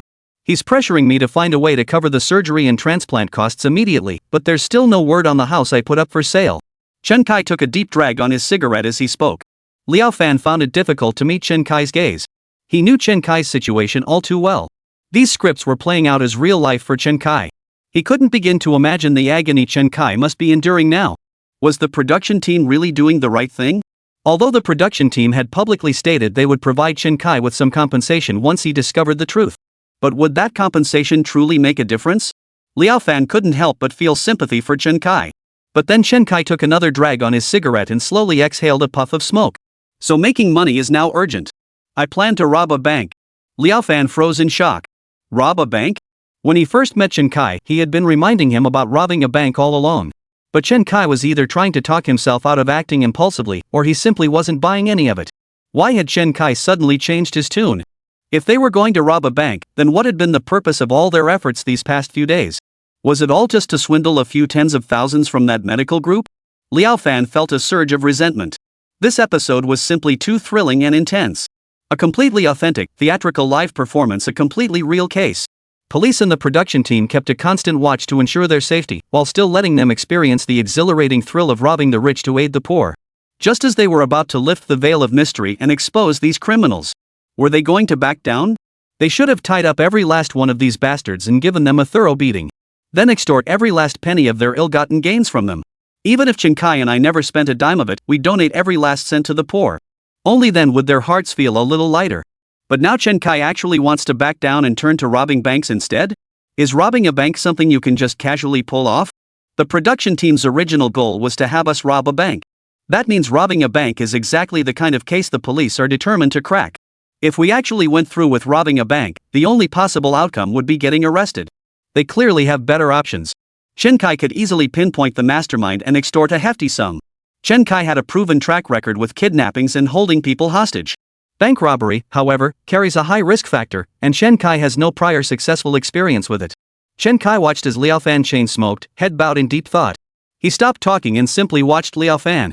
After Liao Fan finished that cigarette, Chen Kai offered him another one. Wasn't robbing a bank your idea in the first place? What's the matter? Getting cold feet? Liao Fan took the cigarette and lit it with the stub of his previous one. No, I mean we clearly have safer ways to make money. Why choose robbing a bank? Bank security is too tight. Instead, we should kidnap Ho Yufei and make him pay for Luowen and my wife's medical treatment. That's much safer. Seeing Chen Kai didn't respond, Liao Fan continued, we kidnap Ho Yufei, expose his criminal record, he'll never dare call the cops. He'll just hand over the money. Once Luowen's medical fees are covered, we'll quietly turn him over to the police. Chen Kai shook his head with a smile. Do you really think the evidence we have now is enough to convict him? Liao Fan froze. Having played numerous police officers, he understood criminal investigation procedures. After careful consideration, he shook his head. Once we capture him, we'll record it. Then we'll employ some methods the police wouldn't dare use. I don't believe he won't confess. But will that confession hold up as evidence? Chen Kai pressed again. People recant in court all the time. And who's to say he won't recant after they hand him over to the police? He could easily claim he was beaten into saying what they wanted. Liao Fan was rendered speechless by Chen Kai's questioning. The evidence we have now is nowhere near enough to convict them. Given how cautious they are, we won't be able to obtain more substantial evidence either. So you're saying we should just let these people go? Chen Kai shook his head. That's why I say we need to rob a bank.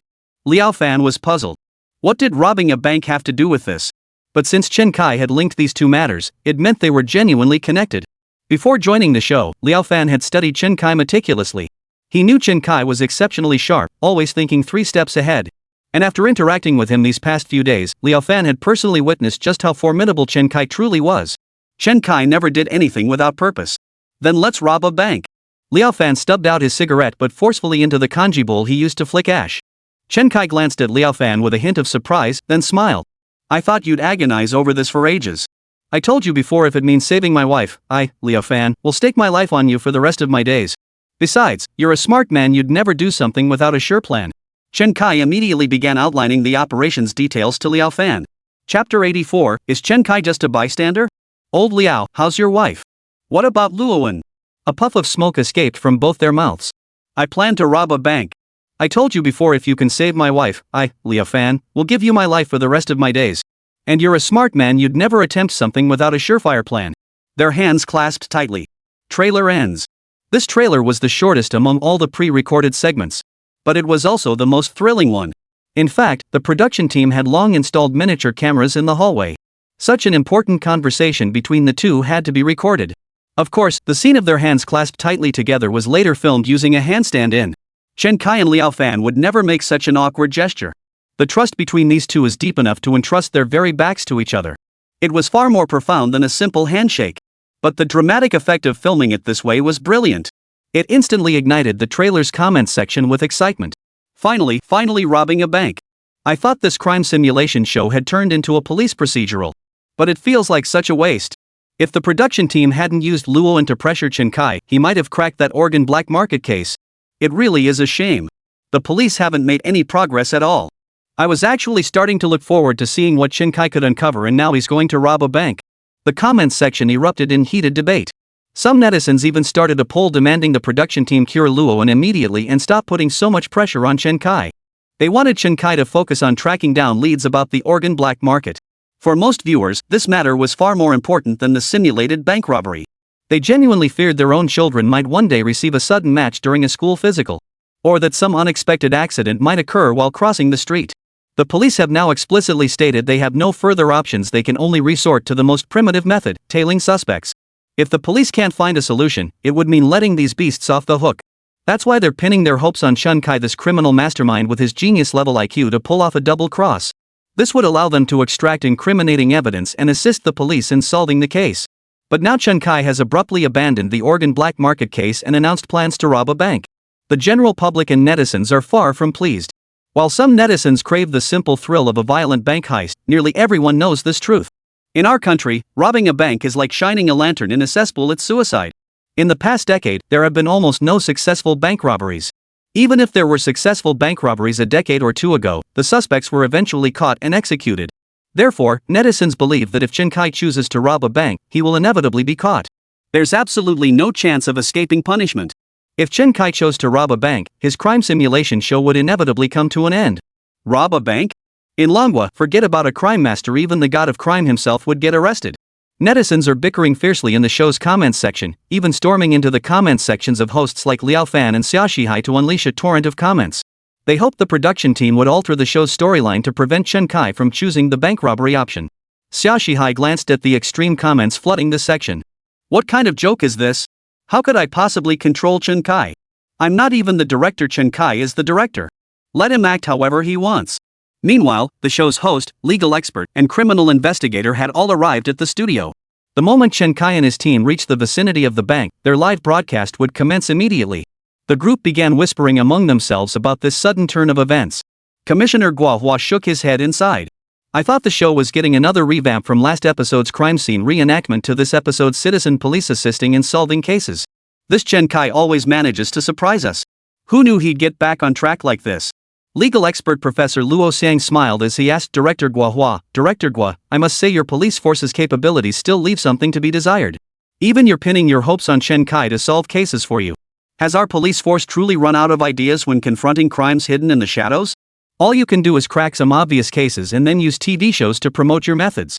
Professor Luo Xiang's words were uncomfortable to hear, but they echoed the sentiments of many netizens and the public. The police force's apparent helplessness in handling such cases certainly fueled these perceptions. Guohua shook his head with a smile. Professor Luo, your perspective is misguided. You know, decades ago when I first started my career. Back then, we had no surveillance, no DNA, and no advanced forensic tools. Do you know how we solved cases? Professor Luo Xiang's expression turned curious. He knew a little, but not much. Back then, especially before the reform and opening up, people didn't move around much, and everyone in towns and villages knew each other. If a stranger committed a crime, they'd be recognized quickly. You mean you relied on social isolation and control? Director Guohua shook his head. You're only partially correct and only in a very small way. I'd love to hear more. While social isolation played a role in the past, our success relies far more on the people themselves. We solved cases entirely through community visits and leads provided by the people. Even now, the people remain the foundation of our investigations. Take the Chaoyang residents, for instance. Because we are the people's public servants. Professor Luo Xiang still couldn't quite grasp what Guohua was trying to convey.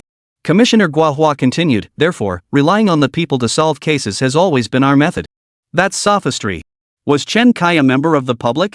He was a criminal. Luo Xiang immediately retorted. He is still part of the masses. The masses are the people. As long as he has an ID card, he is part of the people. Our primary means of solving cases as public servants. Professor Luo Xiang waved his hand dismissively. Forget it, I can't win this argument. But what do you make of the fact that the very people you rely on to solve crimes are about to be arrested by you? You're not planning to recruit him as an informant to help solve cases, are you? Chief Guohua smiled, choosing not to take the bait. Because he didn't know how to handle Chen Kai either. Once Chen Kai was arrested, everything would have to be disclosed to him. At that point, Chen Kai would certainly no longer be willing to let the production team and the Public Security Bureau manipulate him. Would the case even be solvable then? This was a case known to netizens nationwide. If they failed to solve it, it would be a lifelong disgrace. Chen Kai has appeared. Quick, all departments take note, prepare for live broadcast. Chapter 85, Car Theft. The live stream began once more. Only this time, even more netizens flooded the live stream than last time. First, the bank robbery angle was simply too compelling. Second, everyone wanted to see how the police would put an end to Chen Kai's reputation as a master criminal. The screen showed a well-built man wearing a plumbing uniform from a certain brand, idly wandering near the hardware market. At first, viewers scanned the footage for Chen Kai's figure. After searching for a while, they still couldn't find Chen Kai. But when the man approached a Wuling minivan and swiftly unlocked the van with 2 pieces of wire from his bag, netizens instantly recognized him as Chen Kai. Chen Kai's lock-picking technique is seriously next level. I still remember how he picked locks on several school office doors in one night, all using this exact technique. This guy is definitely Chen Kai in disguise. We saw his transformation skills last episode, even makeup bloggers would give him a thumbs up. So what exactly was Chen Kai planning to do with that stolen van? Since Chen Kai wasn't wearing any micro cameras, and there were no actors nearby to film him at that moment. Therefore, we could only rely on a high-altitude micro drone to secretly film him while simultaneously retrieving surveillance footage from public road cameras. However, Chen Kai quickly drove the van into a complex blind spot with no surveillance coverage. From the drone's perspective, netizens could only see Chen Kai moving several large boxes into the van at this location. He then drove straight to the Xiqing branch of Longxing Bank. Netizens who frequently watched crime films quickly realized what Chen Kai intended to do. Seems Chen Kai has watched his fair share of bank heist movies. He needs to carry numerous items for the robbery. If he used his own car, police could trace the vehicle back to his identity. That's why he stole a car to disguise himself so the police can't identify him. After this netizen's explanation, everyone suddenly understood. Although Chen Kai's decision to rob a bank meant he was bound to get caught, his professionalism still left many stunned. Truly a master criminal. Look at him wearing a hat and gloves. Even if the police trace this car back to a theft, they won't find any DNA linking it to Chen Kai. Chen Kai is a pro at hiding his identity. Too bad they'll catch him red-handed anyway. All that effort to hide his identity will be for nothing when they catch him with the goods, ha! While netizens were buzzing with heated discussions, Chen Kai had already arrived at the Shishir branch of Longxing Bank. This particular bank felt familiar to both the production team and many netizens. Because the last time they went live, Chen Kai had come to this very bank. The difference was that last time, Chen Kai had come to gather intelligence on the black market for organ trafficking. This time, he was there to rob the bank. Many began discussing whether Chen Kai chose this particular bank because he was already familiar with it from his previous visit. Meanwhile, the city bureau chief was also watching Chen Kai's livestream. The moment the bank appeared in the livestream, the city bureau chief immediately contacted the bank's president. This is the Municipal Police Bureau chief. We intend to conduct a simulated bank robbery exercise at your bank. Before the chief could finish, a soft chuckle came through the phone. Chief, I'm aware of everything. Today's live broadcast, right? I'm watching it too. Your program is remarkably realistic. Since you're only notifying us now about the drill, rest assured I'll immediately inform everyone to remain calm and cooperate fully with your exercise. Hearing the bank president's cooperation, the municipal bureau chief visibly relaxed. The bank president's confidence stemmed from his bank's extensive counter-terrorism drills. They conducted similar drills nearly every month, and each time, their brave security guards successfully thwarted the simulated threats. Moreover, their bank staff would sound the alarm immediately. Following that, the bank security would escort the criminals to the police who arrived shortly after. This time, even if it were the so-called criminal mastermind Chen Kai, the outcome would be no different. They'd make sure he never came back. The bank president immediately picked up his phone and posted a message in the group chat. There's a bank robbery drill coming up, everyone might end up on camera this time, so give it your all. Note, don't overact, stay in character and coordinate well. At that moment, several bank employees simultaneously pulled out their phones to check something, then exchanged knowing smiles. They were already starting to wonder when this bank robbing criminal would finally show up. After all, a bank robbery drill would take at least an hour or two. During that time, they wouldn't have to work. At that moment, Chen Kai parked his car outside the bank and dialed Liao Fan's number. Is everyone here? All here. I'm waiting in the car in the parking lot. Chen Kai nodded and continued, I'll go in first. 5 minutes later, you put on your mask and gloves, grab the gun from this car I'm driving, and head straight into the bank. Everyone here? What does that mean? Could there be others involved in the bank robbery besides Chen Kai and Liao Fan? Many netizens began to anticipate the outcome. Though the outcome was already certain, the more people involved in the robbery, the more spectacular the scene would be. The production team didn't announce this beforehand, they must be planning a surprise for us. They probably cast a few more actors at the last minute. Even though the outcome is already decided, a few more actors with decent skills could actually pique my interest. Look, Chen Kai is entering the bank. Chen Kai walked into the bank carrying an electrician's tool bag. At the counter, he pulled out a very thick flashlight from his bag. Sir, what kind of transaction are you here for? The bank security guard immediately grew wary upon seeing Chen Kai. He had just received word that the city bureau might send personnel to conduct a bank robbery drill. Every time they conducted such drills, the security company would award a 500 yuan bonus for outstanding performance. So this time, he absolutely had to perform well. This man carried an electrician's tool bag, held a flashlight in his hand, and wore a Yufeng piping uniform, clearly a plumber. Oh, I'm a plumber. With heating season approaching, I'm here to inspect the pipes. The bank security guard nodded at Chen Kai. This guy really had bad luck coming to inspect the pipes during a drill. But he was about to witness quite a show. With that, Chen Kai began pacing the lobby with his flashlight. Netizens watching the security guard question Chen Kai couldn't help but sigh. This guard's still a bit green. For an ordinary bank security guard, this level of vigilance is already commendable. It's mainly because Chen Kai's disguise is too convincing. What's Chen Kai shining that flashlight at? Damn it, where's the feed? Just as the netizens were venting, the live feed suddenly flickered and went black. Chapter 86, Laser, Surveillance. The live feed abruptly vanished. This unexpected turn of events affected more than just the viewers in the live stream room. The production team was certainly affected too. They required absolute control over the situation. The live feed was originally transmitted via drones, indoor surveillance cameras, and cameras mounted on the actors. Now, since they were indoors, the drones were no longer usable. Actor Liao Fan, as agreed with Chen Kai, was scheduled to enter the stage only 5 minutes later. So when the lobby surveillance suddenly failed, even Xia Shihai started to panic. Director! Switch the feed immediately. Of all times, the bank's surveillance has to fail now. The director immediately switched to another surveillance feed as requested. They had just gained access to the bank's surveillance system and weren't yet familiar with its camera angles, so the search wasn't particularly swift. It took about 10 seconds for the director to locate another camera angle that could capture Chen Kai. However, the moment the director swiftly fed this feed into the live broadcast, the feed first flickered, then went completely black. What the hell? What brand are these bank cameras? They're that crappy? Xia Shihai was furious. Bank surveillance systems should be the highest quality. This kind of failure is unthinkable. So was this just an accident? Thanks to the familiar process from earlier, the director switched to the next camera that could capture Chen Kai in just a few seconds. This time, the camera clearly captured Chen Kai glancing up at the surveillance system along his route. He then raised the flashlight in his hand, aimed it at the camera, and pressed a button. The monitor screen flickered, then went completely black. Instead of switching to the next camera, the director froze the feed on the 32 screen display showing the entire bank. One by one, the bank's surveillance screens went dark. And each time it happened, it was right after Chen Kai shone his flashlight on the camera. Only then did everyone realize. Chen Kai was sabotaging the surveillance system. Holy crap, how badass is that? The cameras just go dead when he shines a flashlight on them? What the hell is this? What's going on? This question echoed the confusion of countless netizens. Suddenly, a comment appeared in the live stream from an account named Haida Weikang Security Official. Chen Kai isn't holding an ordinary flashlight, it's a laser-emitting flashlight.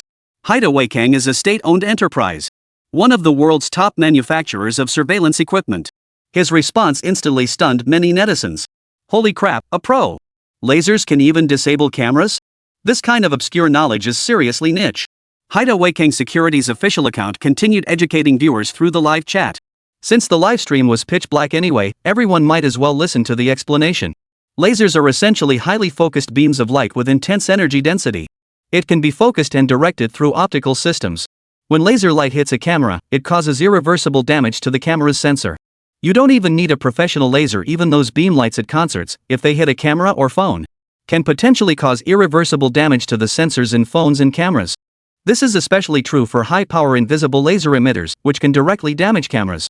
For instance, some new energy vehicles equipped with autonomous driving features primarily rely on laser scanning to perceive their surroundings. These lasers can damage nearby cameras. Damage to cameras in underground parking garages is particularly common. With such a straightforward explanation from professionals like Hideaway, everyone finally understood. Some netizens even shared personal experiences. So that's why my phone camera kept showing extra colored lines after that concert, it was broken. No wonder some cameras in our complex keep breaking. I'm heading out to demand compensation from that new energy vehicle owner. Actually, no need. Just install the cameras slightly higher above 3 meters, and the laser emitted by cars won't cause any damage. Hideaway immediately began explaining further to everyone. But Chen Kai's laser emitter definitely has much higher power than those in cars or concerts. At this moment, many netizens once again found themselves utterly in awe of Chen Kai. To think of using lasers to disable cameras, truly a criminal mastermind. But why would he rob a bank and sabotage the surveillance? Doesn't he want surveillance footage capturing his criminal evidence? Are you kidding me? You're robbing a bank in plain sight. Even if the cameras don't catch you, there are still dozens of people inside. Can't they see? Then what was his purpose in tampering with the surveillance? Yet at this moment, the bank president began to grow visibly angry. Regardless of Chen Kai's true intentions, the damage to dozens of surveillance cameras was undeniable. The cameras the bank had purchased were top of the line. Each one cost thousands on average. Repairing all these dozens of cameras would easily cost over 100,000 yuan. This loss is on me. You said it was an exercise, but no one mentioned destroying our bank's equipment. I'll definitely have a serious talk with the municipal bureau later and make them cover the cost of these surveillance systems. Program director Xia Shihai was equally furious. There were still 3 minutes before the other actor, Liao Fan, was scheduled to enter. The screen had been black for over a minute now. If it stays black any longer, we'll definitely lose a lot of viewers who don't know what's going on. After all, many viewers watching the livestream don't engage with the comments, they have no idea what's happening. In just this minute or so, the livestream's viewership had already dropped by tens of thousands. Director, the police have authorized us to access the miniature recorders carried by their undercover officers. Great! I didn't realize the police had undercover officers inside the bank. Could it be that the police had anticipated Chen Kai's bank robbery here all along? Xia Shihai was puzzled, but his production team clearly didn't know the full story either. Restoring the feed was the immediate priority. Finally, the broadcast feed was restored. The footage now showed numerous people in the bank lobby, including Chen Kai. This footage came from a button-sized camera on one of the undercover officers. Municipal Bureau, Intelligence Command Center. Tian Jianhua and the task force members were watching everything on the monitors. Director Tian, the chief just instructed us to grant the production team access to the plainclothes officers' camera feeds. Why do they need to see this? Tian Jianhua asked casually. They said the bank surveillance is down and need to monitor the bank's situation. Tian Jianhua immediately retorted, they want to see the bank's surveillance too? What do they need the bank's surveillance for? This is too suspicious. Could it be that Chen Kai is at the bank too? Zhang Luxin suddenly spoke up. Everyone jolted in alarm. Tian Jianhua immediately ordered, arrange a command vehicle. We're heading to the command vehicle. Also, contact the nearest patrol and special police units, as well as surrounding police forces, to head to the bank. Chapter 87, Locate Chen Kai. The task force had recently deployed plainclothes officers to surveil several key suspects in the black market organ trade. This afternoon, all these suspects suddenly headed to the Xiqing branch of Longxing Bank, so the plainclothes officers naturally followed them to the bank. To avoid arousing suspicion by having all plainclothes officers gather in the bank lobby, the task force dispatched Sun Xiao, an arrest specialist from Liaoning Provincial Special Patrol Police Headquarters, to conduct surveillance at the bank. If the police presence at the bank was to monitor the suspects, then why was Chen Kai also at the bank? Was the malfunctioning surveillance system in the bank somehow connected to Chen Kai? Tianjianoa couldn't quite piece together the connections at first, but he sensed something bad was about to happen. He immediately dispatched all nearby police forces to the bank. They even boarded a police mobile command vehicle and headed directly to Longxin Bank. The production team immediately dispatched a camera crew to follow along. The live broadcast now featured not only a first-person perspective but also a police viewpoint. In the studio, Xiasa began reading the prepared script. The fact that all internal surveillance cameras at Longxin Bank had been damaged immediately caught the police's attention. Several suspects in the Oregon black market case had visited the bank today, so police were monitoring the bank's situation. Undercover officers had even been deployed within the bank lobby. The footage we were seeing inside the bank was transmitted from the miniature body cameras worn by these officers. This brief explanation instantly clarified the current footage for viewers in the livestream chat. Particularly the drone footage showing nearby police cars speeding toward the bank with sirens blaring. This was complemented by footage from inside the communications command vehicle used by the task force. This command vehicle was converted from a Yutong bus. A radio signal tower was mounted on its roof to receive signals. It ensures emergency communications in tunnels and mountainous areas. Inside, it features a massive display screen identical to the one in the Municipal Bureau's Intelligence Command Center, showing sky-eye surveillance feeds. Additionally, a row of control consoles allows operators to manage tactical equipment such as drones, police mesh networking devices, robotic dogs, and underwater robots. This enables comprehensive, multi-angle collection of emergency scene footage, allowing the command center to fully understand the situation and make rapid decisions. Beyond this, a conference-style roundtable seats 68 personnel for tactical planning discussions. Netizens couldn't help but marvel at the efficiency and speed of police operations, as well as the high-tech capabilities within the emergency command vehicle. The equipment inside this vehicle is identical to that found in the police station. It even enables first-hand access to the front lines, providing real-time situational awareness. This has significantly boosted public confidence in the police force. Chen Kai hadn't even done anything yet, but the police had already sprung into action. The task force will definitely catch Chen Kai this time, just look at how swiftly they're moving. Who knows if Chen Kai's just unlucky the bank he chose happens to be the one those suspects were targeting. He hadn't even finished tampering with the surveillance footage before the police started mobilizing. By the time he starts robbing the bank, the police will likely be right there. Inside the command vehicle, members of the task force urgently conferred. Lu Xian, call Chen Kai and see where he is. Then track his phone location. Tianjianoa suddenly issued this command, and everyone immediately understood his intent. Even many netizens couldn't help but admire the veteran detective's strategy. Brilliant! With such a mastermind leading the police operation, the suspect had no choice but to face justice. No other outcome was possible. Now have Zhang Lucheng call Chen Kai. If Chen Kai answers, police technology can pinpoint his location. If it's confirmed Chen Kai is at the bank, then when police arrive to secure the scene, Chen Kai won't be among those detained. That would make Chen Kai the prime suspect. If Chen Kai doesn't answer, they can locate him through other means. For instance, have Zhang Luxin send Chen Kai a green bubble voice or video message. The green bubble app on Chen Kai's phone would generate data traffic and incur charges whenever it received messages. At that point, they could use cyber police methods to pinpoint the location of Chen Kai's phone based on its data traffic. If he was using a Wi-Fi network, they could directly pinpoint his IP address. If he uses mobile data, they can directly determine the location of the base station providing the service. Therefore, regardless of whether Chen Kai answers the call, it won't alter the police's ability to pinpoint the suspect in advance. Consequently, all his prior efforts stealing vehicles and disguising himself would prove futile. The police had already secured victory in advance. This level of skill truly lives up to the reputation of the task force mastermind handpicked by the Criminal Investigation Bureau chief. Many netizens couldn't help but give a thumbs up. 6. Absolutely brilliant. With such police officers protecting the public, everyone instantly felt their sense of security skyrocket. Although the police suffered a temporary setback in the Oregon black market case, with such a seasoned detective on the case, cracking it is no problem at all. But the assistant director of the program team following the task force furrowed his brow. Chief Tian, isn't this approach against the rules? You can't just assume Chen Kai is the suspect you haven't even started investigating yet. No investigation? Ha! The assistant director looked incredulous. When did the police conduct this investigation? How come I didn't know about this? Tianjianoa said with a smile, the list of suspects involved in the black market organ trade was provided to us by Chen Kai. When we went to that bank earlier to retrieve the data, I suspected Chen Kai had bugged our retrieval process. Now all these people suddenly went to the bank, and the internal surveillance there all malfunctioned. If tracking confirms Chen Kai was inside the bank, it means he lured these people there. Chen Kai lured them to the bank? Did Chen Kai do this intentionally? At this moment, many netizens suddenly recalled the phone call Chen Kai made to Liao Fan before entering the bank. The first thing Chen Kai asked was, "Is everyone here?" Yes, but why did he ask if everyone was present? It must be because Chen Kai lured these suspects in the organ trafficking case to the bank, which is why he asked if everyone was present. So now that everyone was present, what exactly was Chen Kai planning to do next? At this moment, many netizens held their breath. This is too thrilling. Chen Kai claimed he was robbing the bank, but his real target was the organ black market case. Upon detecting the bank's unusual activity, the police immediately analyzed Chen Kai's motives. This is nothing short of a showdown at the highest level. Chapter 88, I'm in the hospital, come check if you don't believe me. Chen Kai's bank robbery was actually connected to the black market organ trafficking case. This instantly sparked anticipation among netizens. The high-stakes showdown between Chen Kai and the police. The pawns in this game are the suspects involved in the black market organ trafficking cases. So what exactly does Chen Kai plan to do with these people?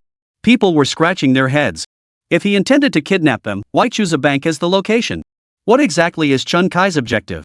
Viewers watching the livestream began hoping the police wouldn't apprehend Chen Kai too quickly. They knew these people wouldn't be of much use to the police now. They had to suffer a bit at Chen Kai's hands before they'd cooperate. Just as viewers were racking their brains over these questions, Chen Kai's phone suddenly rang. This made the hearts of viewers in the livestream room leap. Oh no! How could Chen Kai possibly be robbing a bank with his phone on? Whether he answered or not, his location inside the bank was now exposed. Chen Kai was being incredibly careless. The police could definitely pinpoint his location inside the bank now. The police will seal off the entire bank and count the people inside. They'll be able to confirm that Chen Kai, who isn't physically in the bank but whose phone signal is inside, is the suspect. Whether Chen Kai answered or not, losing this case was now a foregone conclusion. At that moment, Chen Kai picked up the phone. Seeing the familiar number, he frowned. Zhang Luxin calling him now meant they already knew what might happen at this bank. They were likely testing him now. Truthfully, when Chen Kai decided to rob this bank, he had already anticipated this very call. His past experience as a detective in his previous life had ingrained a habit. Before making any criminal decision, he would meticulously analyze the situation through a detective's mindset. And Zhang Luxin's call now perfectly matched his simulation. However, in his own scenario, they should have called him after he had already begun the robbery. He hadn't expected their call to come through over a minute before the robbery even began. Seems the police are a bit sharper this time around. This was understandable. Last time, they hadn't fully grasped the extent of his capabilities and had underestimated him. This time, they understood his capabilities and naturally planned more thoroughly. Chen Kai chuckled before answering the call. Officer Zhang, what brings you calling now? Chen Kai, you're at the bank right now, aren't you? I advise you not to act impulsively. Chen Kai chuckled and replied, Officer, what nonsense are you talking about? What would I be doing at the bank? And telling me not to act rashly? I've got things to do. I'm hanging up. Now, Chen Kai had only one way out. That was to hang up before the other party could pinpoint his location, then quickly power off his phone. That way, the police couldn't pinpoint his location using any technical means. Inside the police command vehicle, Tian Jianhua stared intently at the tracking screen. The call had to last a certain duration before a location could be pinpointed. Seeing Chen Kai about to hang up, Tian Jianhua immediately snatched the phone. Chen Kai, this is Tian Jianhua. I understand your motives. We're equally determined to solve that case. But the problem is we don't have enough evidence. I support what you're trying to do as long as you don't harm anyone and can extract enough usable evidence from them. Money doesn't matter to me, I'd even deliberately let you off easy. These people are thoroughly evil. You, however, are not. You're more like a righteous crusader seeking justice. That's why I'm willing to let you go, but I won't let them off the hook. Tian Jianhua's remarks immediately sparked heated discussion. He certainly voiced what many netizens were thinking. But such words clearly didn't align with his position. Just moments ago, Commander Tian seemed so wise this was a showdown between equals. How could he say such things? Even if Chen Kai's actions weren't motivated by malicious intent, they still constitute a crime. The police absolutely cannot shield him. Just as netizens stood on moral high ground condemning Tian Jianhua, Chen Kai chuckled and said, Commander Tian, have you all lost your minds? Or are you collectively dreaming? I'm right here in the hospital, come find me if you don't believe me. With that, Chen Kai hung up the phone. I'm in the hospital. Come find me if you don't believe me. Chen Kai was gambling that they wouldn't come looking for him at the hospital. Because a major incident was about to unfold at the bank. Tian Jianhua handed the phone to Zhang Luxin. That kid's sharp as a tack. He didn't fall for it. I was actually planning to trick him into becoming our special agent. Everyone breathed a sigh of relief, and the netizens finally understood. So Tian Jianhua had just been bluffing Chen Kai. Chen Kai was fortunate not to fall for it, but he hung up too late. Those few seconds of conversation were enough for police technology to pinpoint Chen Kai's exact location. Report. The location results are in. Where? At the hospital. Li Zhang, the expert in charge of criminal forensic investigation, visibly panicked. Everyone's eyes widened instantly. This can't be possible. Even netizens gasped in astonishment. They had seen Chen Kai answer the phone in the bank lobby with their own eyes. Could it be that the plumber who answered the call in the bank lobby wasn't Chen Kai? Could it be that even the production team had followed the wrong target?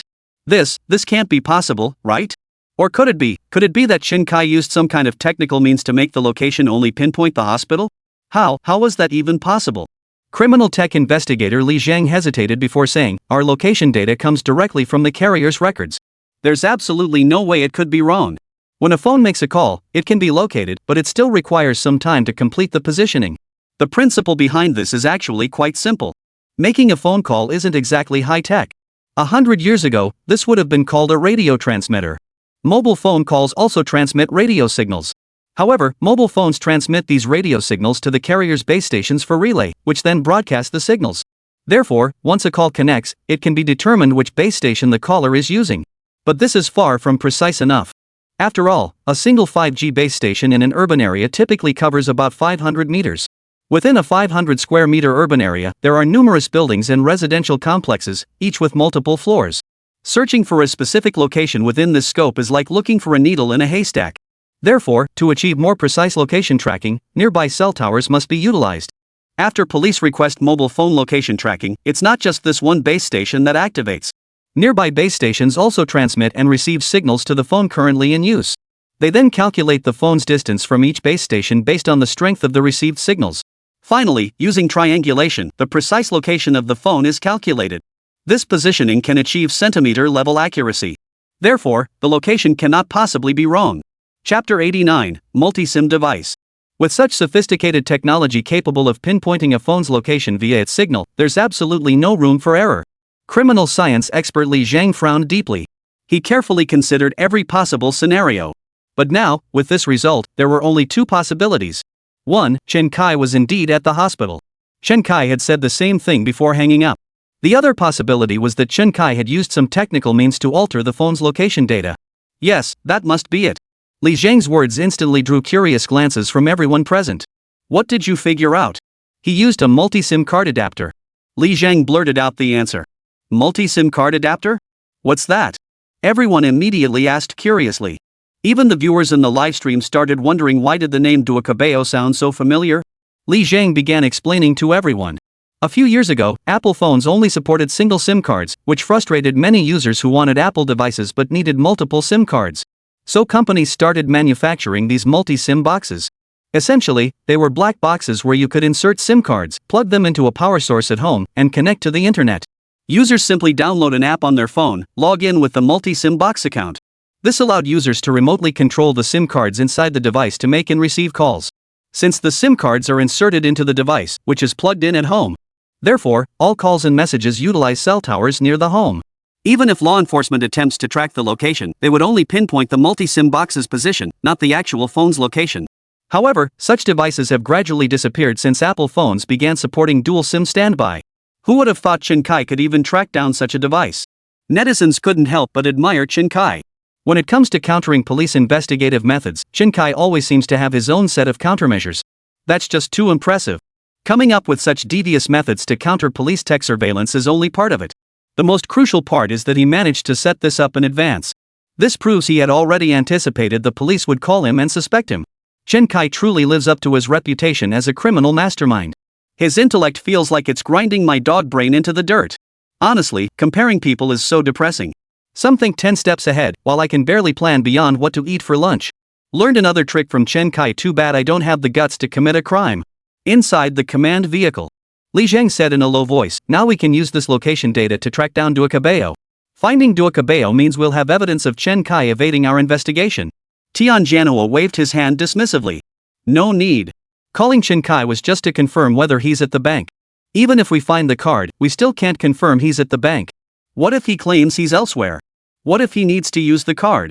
Once he uses this device, we can no longer pinpoint his location through phone tracking.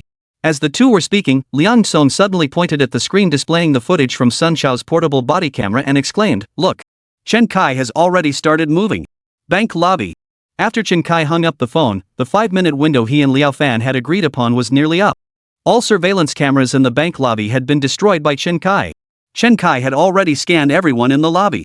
There were about 10 people in the lobby now. 2 security guards, one stood at the entrance wielding a riot fork, the other stood at the bank counter holding a shield.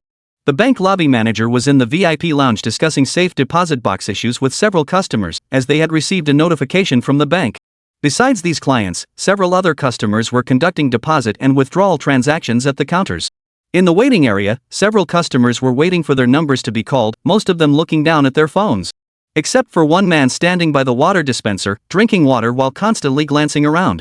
His body remained facing Chen Kai in the VIP lounge, which made Chen Kai feel there was something off about this guy. Beyond the lobby patrons, 3 tellers worked behind the bank counters. However, these 3 tellers were behind bulletproof glass and counters.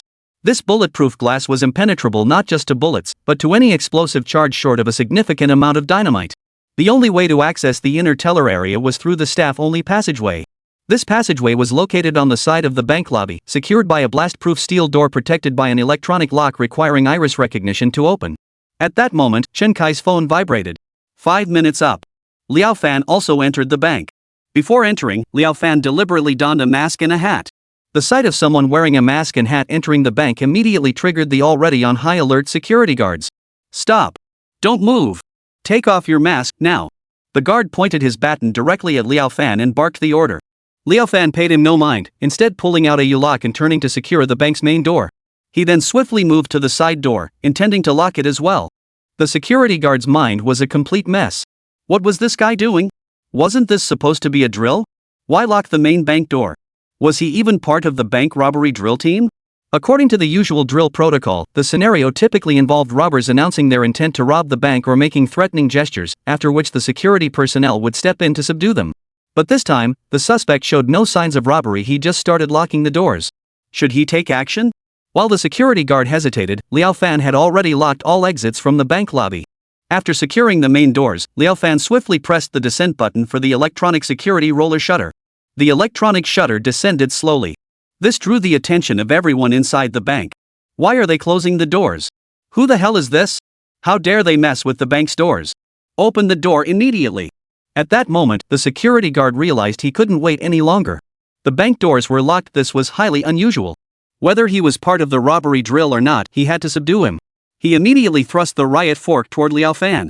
If he could just strike Liao Fan, he'd have this inexplicable robber under control. But the guard felt something press against his own head instead. Chen Kai pulled a crudely made pistol-shaped object from his electrician's bag and pressed it against the security guard's head. Simultaneously, he pulled out another identical device and tossed it to Liao Fan. "I advise you not to move. A few thousand a month, why risk your life? Are you here to rob the bank?" Chen Kai didn't answer, instead turning his gaze toward Liao Fan. Liao Fan, holding the homemade pistol, aimed it at another security guard and shouted, "Everyone get the hell down on the floor. Now! You have 3 seconds. If anyone's still standing, I'll shoot." Chapter 90, a few thousand a month? What are you risking your life for? 3, 2. Liao Fan barked, gun raised. At the same time, Chen Kai immediately aimed his gun at the other security guard.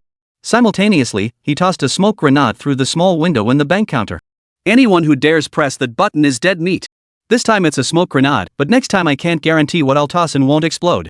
2 robbers, one controlling the main entrance and the guard there, the other controlling the bank counter and its guard. The sudden turn of events sent shivers down the spines of many bank patrons. Some even began cowering on the floor, terrified they might become the scapegoat if the countdown ended. Many bank employees knew about the drill. But the way these 2 operated still caught the bank staff off guard. This wasn't how drills were conducted before. Previously, the counter area was always designated as an absolutely safe zone. What was going on this time? A smoke grenade had actually been thrown into the counter area, instantly filling the enclosed space with choking smoke. An exercise announced at the last minute, coupled with such realistic tactics. Could it be that this drill was no ordinary exercise? The bank's lobby manager began calming several customers inquiring about safe deposit box services. "Everyone, stay calm, this is just an exercise. This isn't a real bank robbery." Meanwhile, other bank employees in the lobby also began calming everyone's nerves. What the hell? Why didn't they announce the drill earlier? This is messing with people's business. You nearly gave this old man a heart attack. If you want to do drills, do them after you get off work. You scared the crap out of me, I'm filing a complaint. Not a single person in the bank lobby complied with their demands to lie down on the floor. Even the few who had initially complied began to feel embarrassed and humiliated, quietly standing back up. This scene was transmitted to the livestream via the miniature camera on Liao Fan's body and the micro body camera worn by the plainclothes police officer. This unexpected turn of events had many netizens cracking up. Chen Kai probably never imagined his bank robbery would be mistaken for a drill. That's understandable, it's been ages since anyone actually robbed a bank. If I were Chen Kai, I'd be mortified. After all that planning, to have it dismissed as a drill? I'd want to crawl into a hole. Suddenly, Chen Kai spotted a bank teller behind the counter. The teller was covering their mouth and nose with a damp towel, quietly preparing to press the alarm button. Chen Kai immediately pulled a crude, homemade grenade from his bag. The grenade resembled a soda can packed with several large firecrackers. The difference was that instead of a fuse needing to be lit, it had a pull-pin mechanism like a grenade. I just said, if you dare touch that alarm, you're dead. Is it worth risking your life for a few $1,000s? I came to this bank for the money. I don't want blood on my hands, let alone a life on my conscience. What you need to do right now is stuff every last cent from the vault into a bag and hand it over to me. As Chen Kai spoke, a menacing aura began radiating from his body. This kind of aura was far beyond what an ordinary actor playing a robber could project. Truthfully, Chen Kai couldn't genuinely project such menace either. After all, he hadn't taken a single life. He wasn't some deranged madman either. The reason he could project such an aura was entirely due to the god-tier disguise ability he had acquired earlier. This art of disguise could not only mimic physical appearance but also capture the essence of a person. This essence meant he could mimic the demeanor and aura of anyone he chose to impersonate. This menacing aura emanating from Chen Kai was entirely his own doing. The bank clerk, whose hand was already reaching for the alarm, was literally shaken to the core by Chen Kai's presence. And that thing he was holding, it seemed incredibly powerful. Could this not be a drill? Just then, the bank's branch manager approached. Bro, we're all just working for someone else here, no need to take this so seriously. You won't let us sound the alarm and you've even taken our security guard hostage. This doesn't follow our bank's drill procedures. Regardless, we absolutely must activate the alarm. As he spoke, the manager kept signaling to the teller behind the counter, urging him to activate the alarm. But the grenade was still clenched in Chen Kai's hand. Combined with Chen Kai's earlier intimidating presence, the teller was visibly shaken. Chen Kai sneered coldly, "You think this is a drill? What else could it be? Look at that thing you're holding, it's not even as good as a kid's toy. My kid's toy guns are M1911S and AK-47S that shoot water pellets. Yours looks like a piece of junk made from a few welded pipes. Probably can't even spit out water, huh? Just go through the motions and get this job done. You're only making a few thousand a month, why bother taking it so seriously?" The lobby manager's words immediately drew a chorus of agreement from the crowd. One guest in the VIP lounge even chimed in, "Bro, I've got stuff to do. Call off your drill early. I'll personally give you 2,000 yuan later. Yeah, we're all just working here. Let's just call it a day. $2,000? Even if your drill was a success, you wouldn't make that much in a day, right?" The crowd immediately chimed in. Though they wanted to watch the spectacle, they didn't want it to drag on. In this situation, if they didn't let the bank staff press the alarm button, wouldn't the drill progress get stuck right here? They wanted to get home. It was already 4 in the afternoon. If this dragged on much longer, would they even get dinner tonight? Chen Kai glanced at this unruly crowd and gave a helpless smile. He waved the pistol he was holding at the security guard. It was a crude, homemade pistol welded from an iron pipe. We're all native-born citizens, we should all know how strictly our country bans firearms, right? So in our country, the more crude and makeshift something looks like a real gun, the more likely it actually is a deadly weapon. Conversely, the more polished and military-grade a weapon looks, the more certain it is a model or replica. What do you think this gun looks like?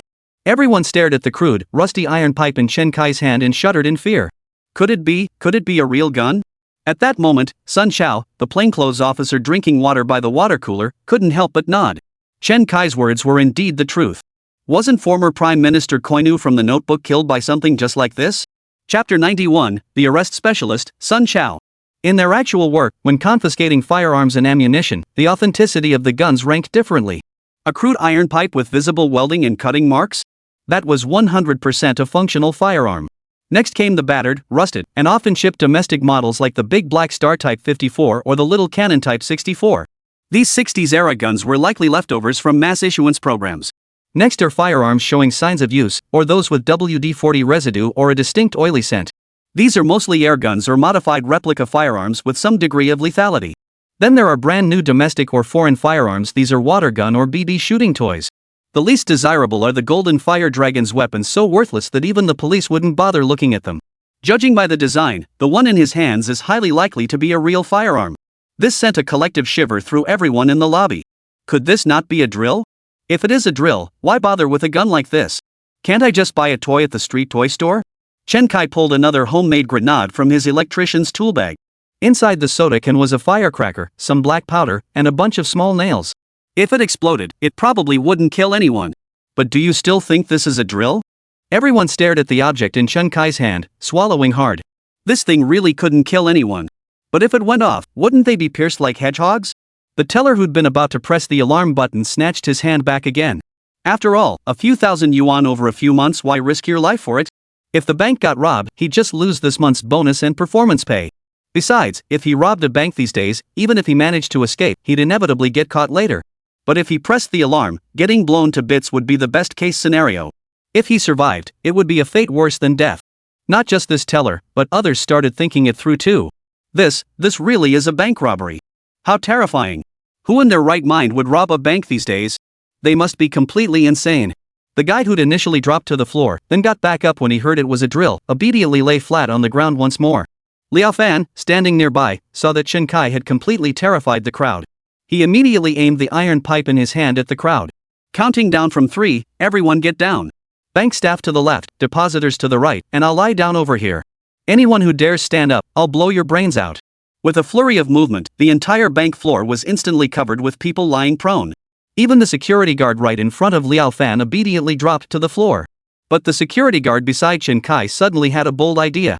He noticed the man crouched beside the water cooler signaling to him. Simultaneously, the man discreetly lifted his jacket, revealing the police logo on his undershirt.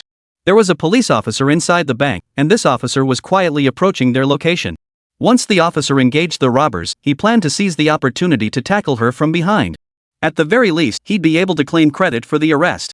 Viewers in the livestream had already spotted the figure creeping toward Chen Kai and the security guard slowly moving behind him. Holy crap, that security guard's got some serious guts.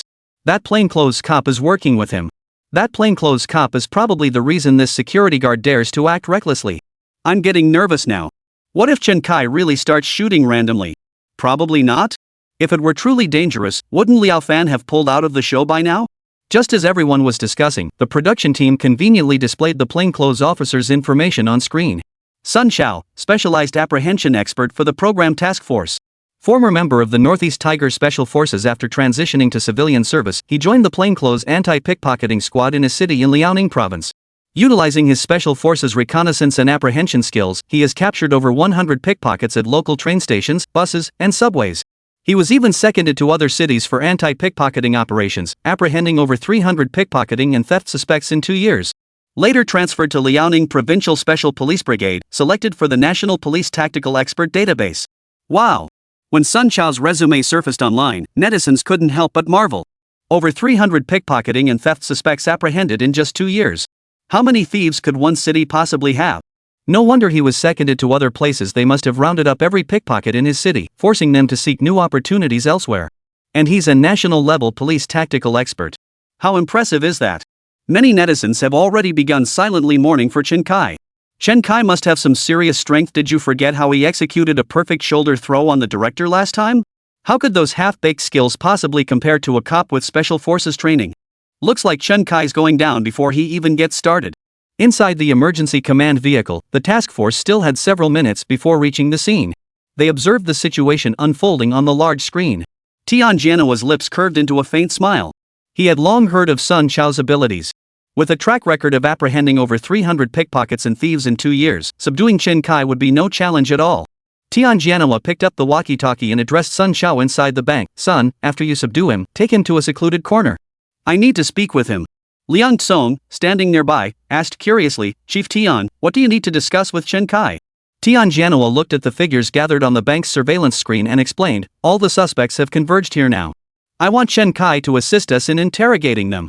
Ha! The others were puzzled. We don't have any evidence against them yet, so they're not afraid of us. They've probably already prepared strategies to handle our interrogation. But if Chen Kai interrogates them, it's a different story. Perhaps Chen Kai chose this bank or even deliberately lured these people here for the same reason I did. After Tian Jianhua finished speaking, the task force members reacted for a while. Zhang Luxin asked curiously. Chief Tian, so Chen Kai's goal was to lure these people to the bank, then take them all into custody and interrogate them one by one?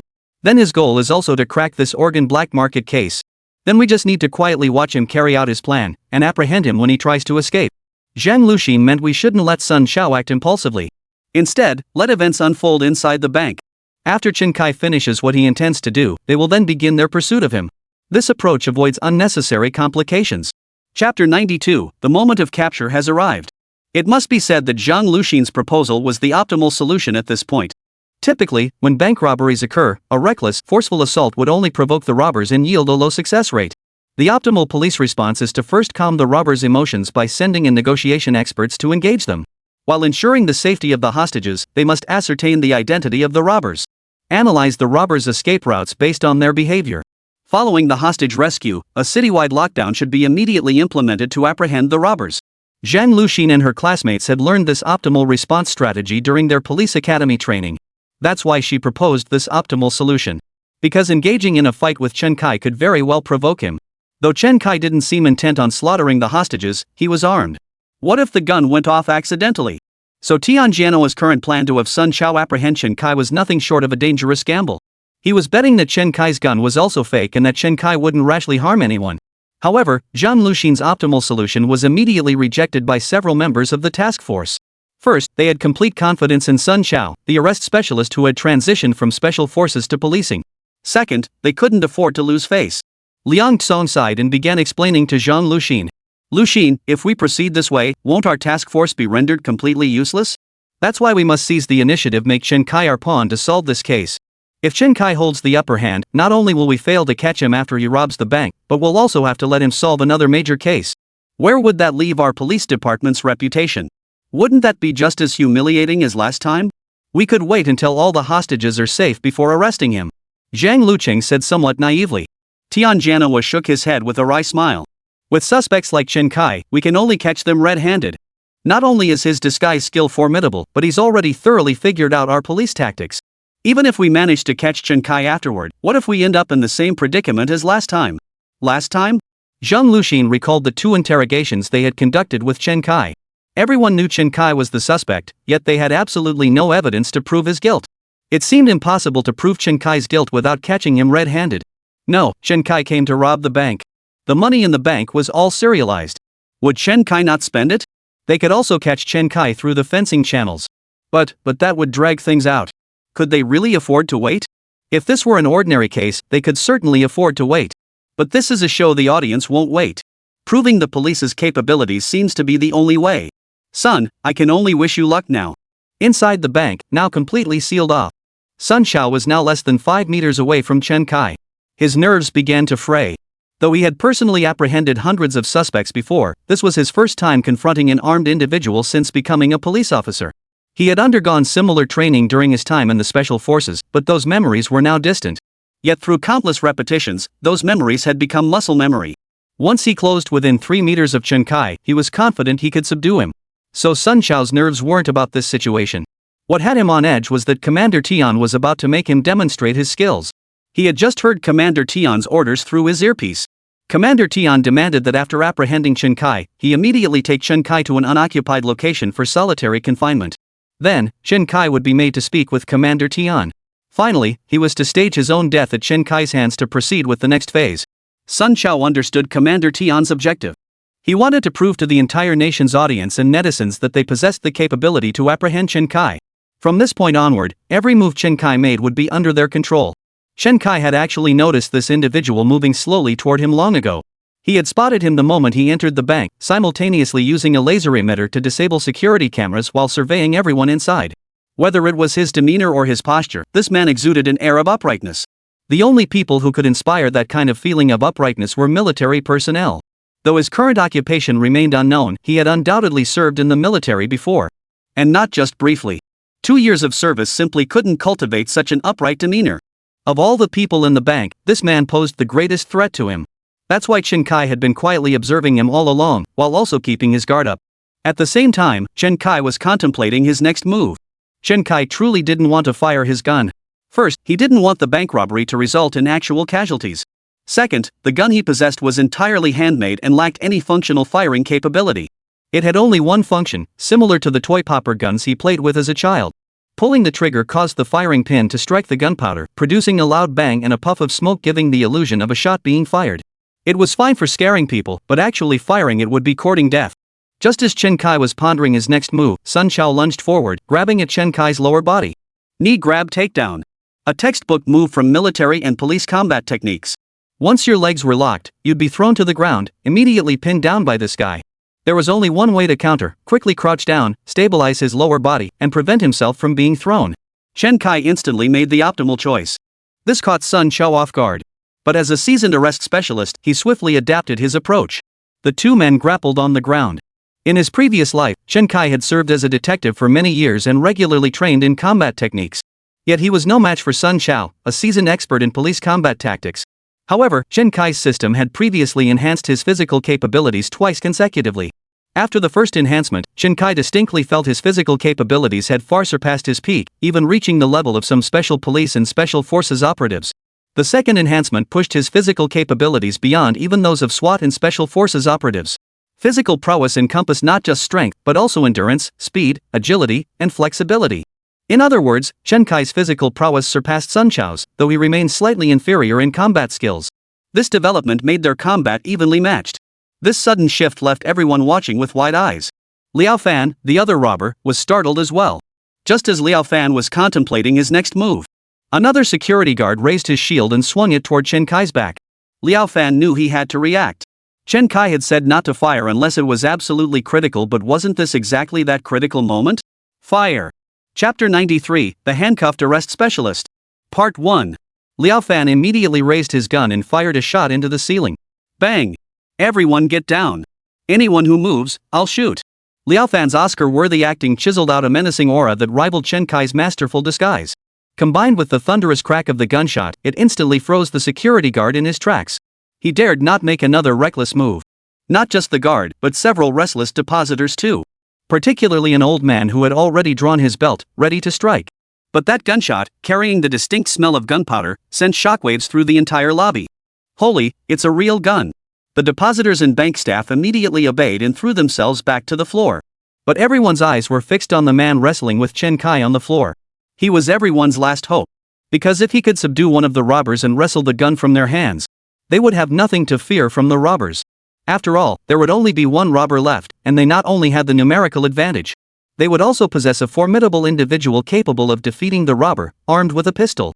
While surveying the entire hall, Liao Fan kept one eye on the two men grappling on the floor. His gaze was fixed intently on the pistol lying on the floor. Simultaneously, he made a sweeping gesture as he slowly approached the pistol on the floor. This gun absolutely must not fall into anyone else's hands. But Liao Fan had no intention of bending down to pick it up.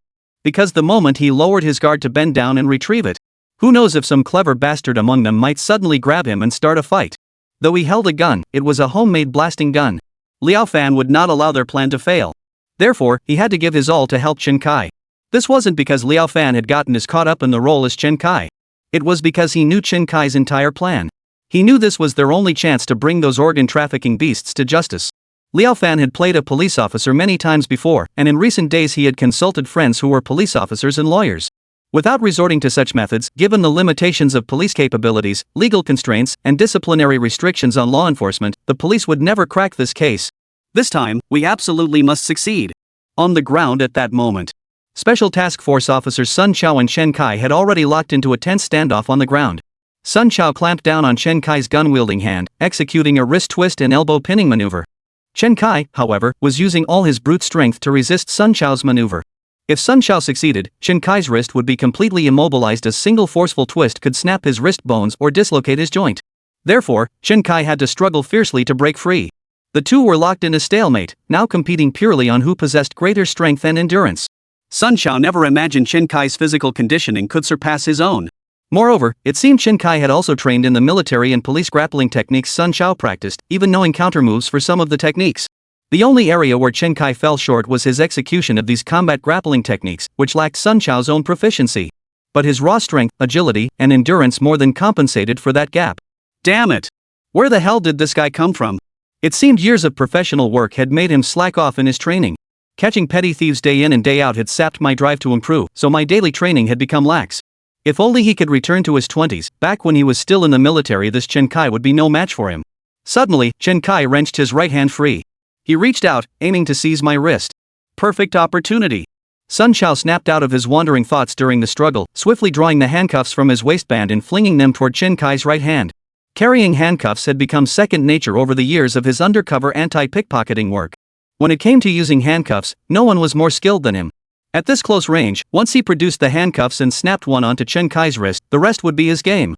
His combat skills clearly left something to be desired. How could he leave his wrist completely exposed to a cop carrying handcuffs? The ground struggle between the two rendered the footage from Sun Xiao's body camera completely unviewable. Netizens could only see a blur of chaos. Fortunately, Liao Fan's body camera captured the full picture. Holy crap, that's insane. Chen Kai is seriously impressive, holding his own against an arrest specialist for that long. Amazing. Absolutely incredible. This action sequence rivals any blockbuster movie. Oh no, Chen Kai's wrists are exposed. The arrest expert has already drawn his handcuffs. No one was posting comments anymore. All eyes were fixed on Chen Kai's wrists and the handcuffs Sun Xiao had produced. Many even held their breath. Just as the handcuffs were about to touch Chen Kai's wrist, Chen Kai seemed to sense the cold metal object. With lightning speed, he twisted his wrist and grabbed the handcuffs. This object was all too familiar handcuffs. Chen Kai's reaction was so swift that the camera on Liao Fan's body couldn't capture it clearly. But everyone present saw it clearly. Chen Kai's sudden grab of the handcuffs was so swift. Too fast. Unbelievably fast. Before Sun Xiao could even process what to do now that the suspect had seized his handcuffs, Chen Kai swiftly darted under Sun Xiao's arm, circled behind him, and pinned him beneath his own weight. Chen Kai held the handcuffs he had seized in one hand and swiftly locked them onto Sun Xiao's left wrist. Sun Xiao instantly sensed trouble and tried to pull his hand free. But Chen Kai was faster, pinning Sun Xiao's right hand and securing it with the handcuffs as well. From the moment Sun Xiao drew the handcuffs to the instant Chen Kai secured both his hands behind his back, the entire sequence took less than 3 seconds. The sheer speed of it made everyone's eyes widen in shock. He cuffed him. Chen Kai actually cuffed the capture specialist. Truly a master criminal. That skill, that speed, utterly incredible. Sun Xiao was stunned. Wasn't he the capture specialist? How could he, the capture specialist, end up in handcuffs? And in front of a national audience? How could he ever face anyone as an expert again? Only then did Chen Kai breathe a sigh of relief and scramble to his feet. Chen Kai snatched the belt from the customer who had been about to strangle him and swiftly bound Sun Xiao's ankles together. That was too close for comfort. If his physical conditioning hadn't been enhanced, he might have actually fallen for this today. Chapter 94, Handcuffing the Appraisal Expert Part 2. Chen Kai bound Sun Xiao's legs. Bro, your grappling skills are impressive. If we kept wrestling like this, who knows who'd come out on top. But you went and pulled out those handcuffs, which temporarily stripped you of control over me. And I'm not just stronger than you, I'm faster and quicker to react. Sun Xiao didn't dare lift his head. This is so humiliating. Absolutely mortifying. I'm a member of the National Police Tactical Expert Database, handpicked by the production team as an arrest specialist. And now he'd been caught in a rear entry handcuff by a criminal? That was ridiculous. But Chen Kai did have a point. The reason I ended up handcuffed behind my back was purely because I lost control over him. Had he continued the struggle, his superior combat skills would have forced Chen to expend several times the energy to break free. Ultimately, victory would likely have been his. Yet he chose to draw handcuffs instead of controlling him. At that moment, it wasn't just handcuffs, even a gun wouldn't have been the right move. Sun Xiao felt utterly regretful, but he had already squandered every opportunity. Forget about carrying out Commander Tian's follow-up plan, he wanted nothing more than to find a hole to crawl into right then and there. The scene of Chen Kai being handcuffed and arrested quickly made its way into the livestream. Netizens erupted in waves of astonishment. They never imagined it would end this way. He was a nationally selected arrest specialist. How could he possibly be handcuffed by a criminal suspect? Just how formidable was this Chen Kai? Was he not only intellectually gifted but also physically far beyond the average person? As martial arts novels often say, the outcome of a duel between masters can hinge on a single instant. So that's how it is. The two were almost evenly matched, one with superior technique, the other with greater physical strength. The moment one showed the slightest opening, the match would be decided in a single move. I just reviewed the replay footage. Chen Kai's speed was too fast for the camera to capture clearly. I checked the slow motion replay too. His reaction time is insane. He heard the metal clash before moving his hand. Unbelievable. Who would have thought the crime master would slip up again, leaving us hanging? Soon, the video of Chen Kai's fight with the police apprehension specialist went viral online. Such a spectacular combat video, along with the technique of disarming a handcuffed officer, instantly drew admiration from countless netizens and even martial arts enthusiasts. Some martial arts champions and traditional martial arts masters even jumped on the bandwagon, dissecting every move and skill level of both combatants. However, they did draw some conclusions. The plainclothes officer possessed formidable arrest experience, relying primarily on grappling and control techniques. While his combat skills were diverse, he lacked raw power, speed, and stamina. The robber, while possessing basic grappling skills, held a significant advantage in raw strength, speed, and endurance over the plainclothes officer. This allowed him to hold his own against the plainclothes officer in the early stages. The key to the robber's ability to handcuff the plainclothes officer lay in his exceptionally swift on-the-spot reactions. For an average person without such quick reflexes, it would take years of daily training and sparring to ingrain combat techniques into muscle memory. Only then can one instinctively execute moves in actual combat. Chen Kai's lightning-fast reaction had two possible explanations. One possibility is that Chen Kai had undergone extensive training specifically to counter someone attempting to restrain him. This seems highly improbable. Who would spend their days practicing such a useless skill? Even if one mastered this technique to counter police restraints 100% of the time, some people might never need it in their entire lives. The other possibility is that it was entirely Chen Kai's instinctive reaction. Upon hearing the sound of the handcuffs, Chen Kai instantly processed the situation and reacted accordingly. Possessing such lightning-fast reflexes would make him a martial arts prodigy. With just a little practice, someone at this level could easily win championships in boxing, mixed martial arts, Sanda, or even UFC. The analysis from these martial arts masters and combat champions instantly changed how netizens viewed Chen Kai. What kind of freak is this Chen Kai? Could he truly be some kind of unparalleled prodigy? Inside the bank counter. While the robber and plainclothes officer were fighting, one of the tellers quietly pressed the alarm button. The alarm blared throughout the entire bank. But by now, whether the alarm was triggered or not made little difference. The police had already been notified of the robbery. In fact, all nearby police units had already arrived at the vicinity of the bank, sealing off every intersection surrounding it. They now awaited instructions and deployment orders from higher-ups. The task force was responsible for this bank robbery case. However, the task force had not yet issued any operational directives. They were too busy being stunned. Unable to access the live feed's perspective, the task force could only assess the situation through the footage from Sun Xiao's body camera. The earlier commotion was clearly the struggle between Sun Xiao and Chen Kai. Now the camera was pointed at the ground, and Chen Kai's shoes appeared in the frame. Then came Chen Kai's voice analyzing the recent combat situation. The entire task force was utterly stunned. What? In other words, their carefully selected arrest specialist had been handcuffed by Chen Kai. Are you kidding me? They were still counting on Sun Xiao as their inside man to help execute the rest of the plan. But now, forget about the next steps, they hadn't even taken the first step. This was a complete disaster. Tian Jianhua immediately pulled out his walkie-talkie. Sun Xiao, come in. What's the situation? The situation is this: I've subdued your undercover operative. I advise you to stop this nonsense. There are over 20 hostages in the lobby right now. I have a gun in my hand. If you dare to make any sudden moves, I will start killing people. The robber's voice crackled through the walkie-talkie, startling Tian Jianhua. This can't be possible. Tian Jianhua knew Sun Xiao's capabilities well, otherwise he wouldn't have placed such trust in him. But he never imagined Chen Kai had a hidden card up his sleeve. Just as Tian Jianhua was about to speak again, a sharp crackling sound filled the air. The camera captured Chen Kai crushing Sun Xiao's Bluetooth earpiece underfoot. Chen Kai aimed his pistol at the crowd in the lobby. Anyone else got a problem? Come on up and try me. I'll make sure you know exactly what it feels like to get your head blown off. Not a single soul dared to move. Instead, they all lowered their heads and obediently lay flat on the ground. Seeing no resistance, Chen Kai commanded, "Everyone hand over your phones, keys, and wallets. Turn off your phones. Anyone caught hiding anything, I'll be the first to blow your damn head off." With the plainclothes officer serving as a cautionary example, no one in the lobby dared to resist. They all handed over their belongings to Liao Fan.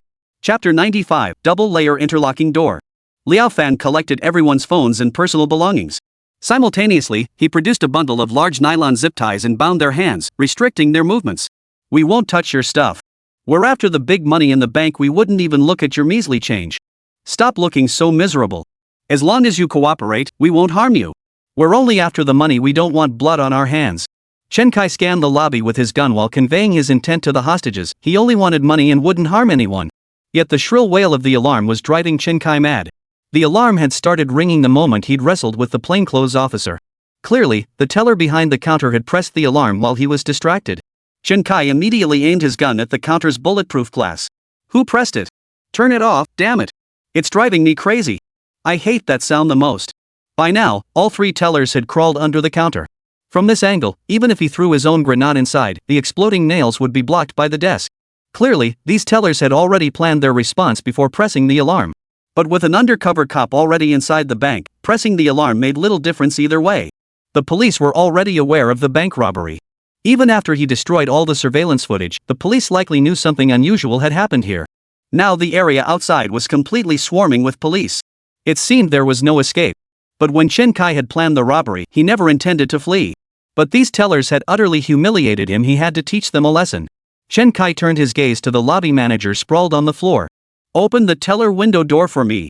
The manager frantically searched his pockets. Sir, my keys were just confiscated." Chen Kai strode straight toward the bag beside Liao Fan, where everyone's valuables were stored. For today's robbery, Chen Kai had only one demand of Liao Fan. That was to keep control of the situation and not let these uninvolved people interfere with his work. Liao Fan had done well. Especially just now, when Chen Kai was grappling with that plainclothes officer, Liao Fan didn't rashly step in to help. Had he intervened instead of maintaining control, the entire situation would have descended into chaos. It seemed he truly found a capable assistant this time. Moreover, he never once questioned my decisions. He seemed ready to endorse them wholeheartedly. This. Chen Kai snapped out of his thoughts and kicked the manager's backside. "Can't you find a key?" The lobby manager's but went numb from the kick. He quickly dug through the pile of phones and keys to find his own. Chen Kai pulled a knife from his bag, cut the zip ties binding the manager's feet, and ordered him to lead the way to unlock the bank counter door. After passing through the bank counter into the teller area, there was another door leading to the bank's office section. That was the bank's second floor, inaccessible from the lobby. However, the second floor office building was now deserted. After receiving the drill notification, the bank president had led the employees and management from the second floor office area out of the bank. Considering themselves senior executives, they naturally refused to be held at gunpoint like the people outside and had left long ago. Chen Kai was unaware of this situation. He only knew that before he robbed the bank, a group of people had suddenly emerged from inside and greeted the lobby manager, saying they were going to a meeting at the head office. After they left, the lobby manager muttered a few curses under his breath. By this time, Chen Kai had already headed toward the teller counters. Suddenly, the lobby manager called out loudly, "Sir, our bank's doors aren't quite like the ones outside. This is a double-layered interlocking door. From the outside, I can only open the outer door. There's another layer of doors inside that can only be opened from within." Chen Kai let out a cold laugh. The lobby manager's intentions were all too obvious. He walked over to the counter and loudly instructed the teller inside. The implication was clear: don't let the teller inside open the door for him. "I should have recorded what you just said and played it back to your boss. Risking your life to outsmart this robber, warning the teller inside not to open the door for me. If your boss finds out about this, he'll surely give you a promotion and raise." The lobby manager broke out in a cold sweat. But he was certain the robber hadn't caught the hidden meaning in his words.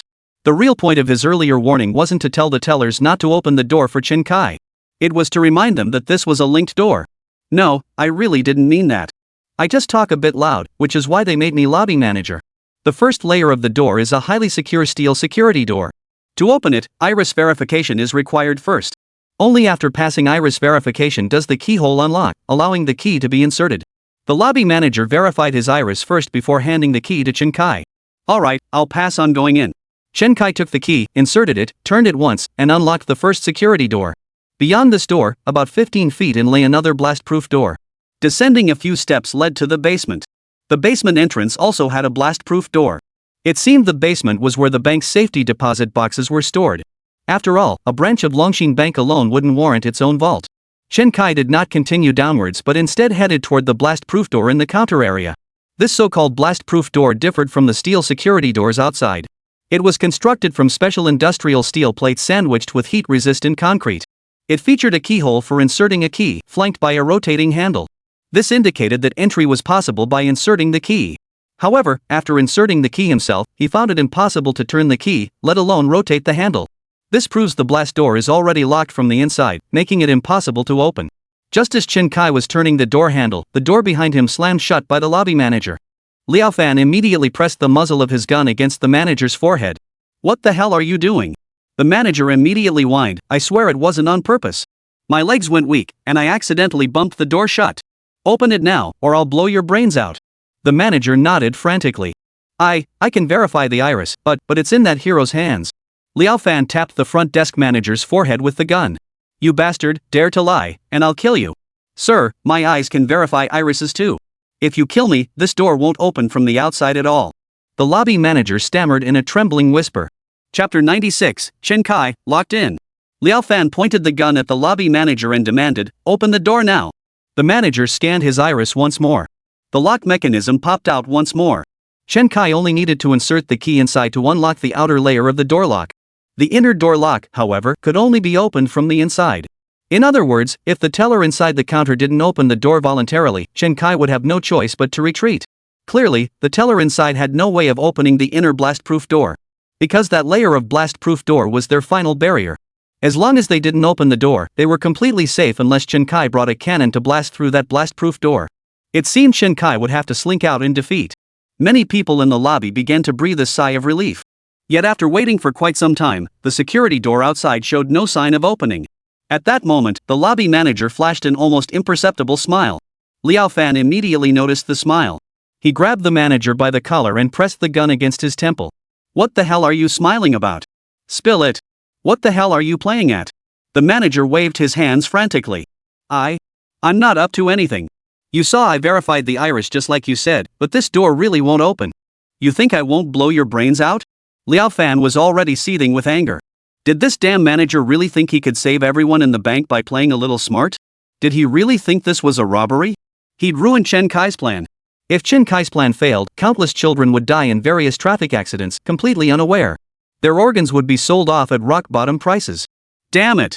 How badly Liao Fan wanted to expose Chen Kai's scheme to this manager. But he knew he couldn't. But Chen Kai was trapped between two doors. How could his plan possibly continue? On his own? Was he capable? Liao Fan was plunged into deep despair. At this moment, he even wished the gun in his hand were real.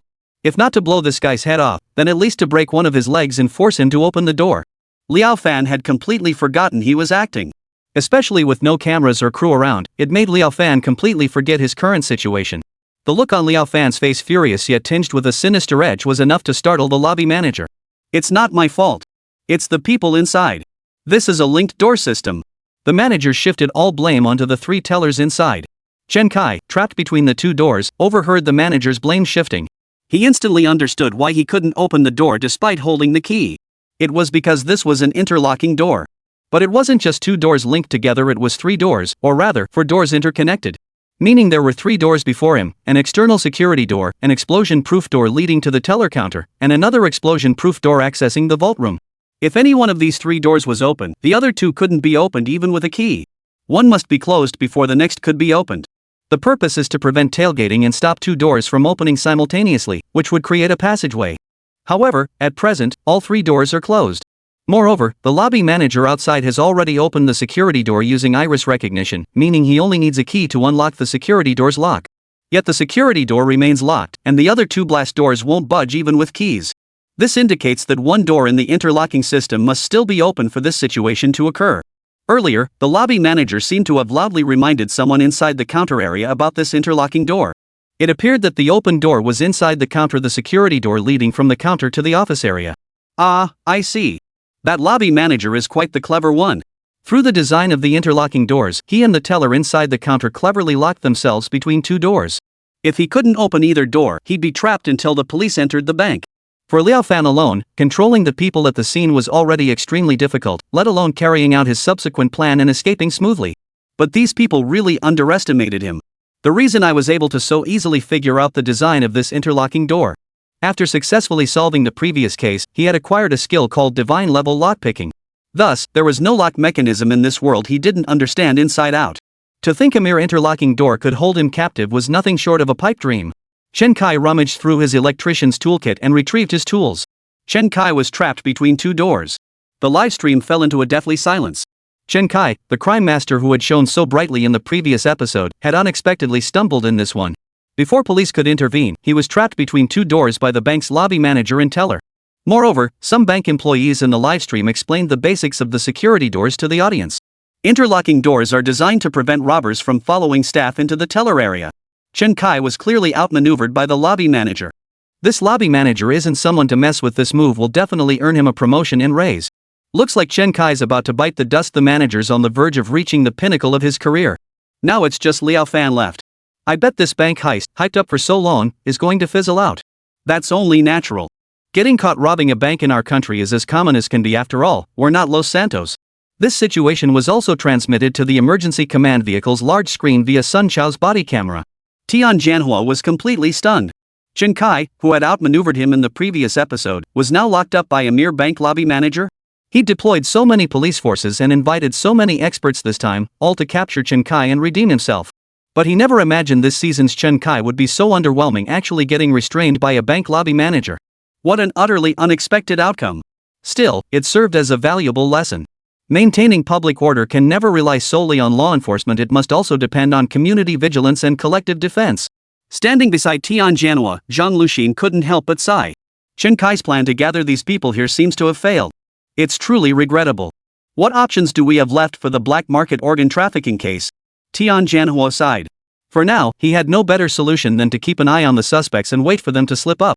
Chapter 97, God-tier lockpicking.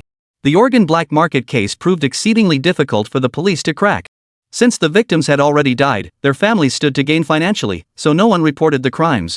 Thus, the police couldn't gather evidence from the victim's side. Furthermore, all communication regarding these suspects' transactions was conducted through encrypted software. Fund transfers bypassed traditional banking channels entirely. Consequently, authorities cannot establish criminal facts through this avenue either. Currently, the police can only wait for these suspects to slip up.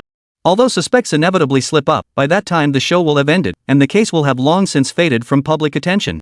By then, solving the case would have little impact. Thus, Chen Kai is their only lifeline at present. However, the police are reluctant to appear too incompetent by relying solely on Chen Kai.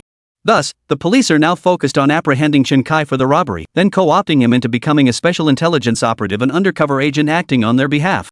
That way, whatever methods Chen Kai used to crack the organ black market case would be credited as the police's achievement. Yet Tian Jianhua's last shred of hope was shattered by this very lobby manager. He had actually locked Chen Kai up. Had this been during routine drills or an actual bank robbery, Tian Jianhua would have heaped praise upon him. He would have reported Chen Kai's commendable actions, paving the way for a promotion, a raise, marrying a rich and beautiful woman, and reaching the pinnacle of life. But now, he felt nothing but hatred toward this clever lobby manager. The kid's sharp wit had come at the worst possible time. What should we do, Director Tian? Liang Tsung asked.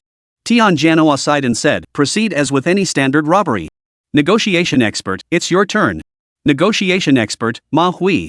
Deputy chief of a district police station, he had years of experience mediating disputes among ordinary citizens, boasting a success rate exceeding 90%. Self-taught with a master's degree in psychology, he served as the Public Security Department's psychological mediation and negotiation specialist. At this moment, Ma Hui felt a bit flustered. He was a master at mediating conflicts among ordinary citizens and often struck a chord with those contemplating suicide or jumping from buildings. But negotiating with a bank robber holding hostages was a first for him. Such cases were exceedingly rare, and he momentarily struggled to identify a starting point.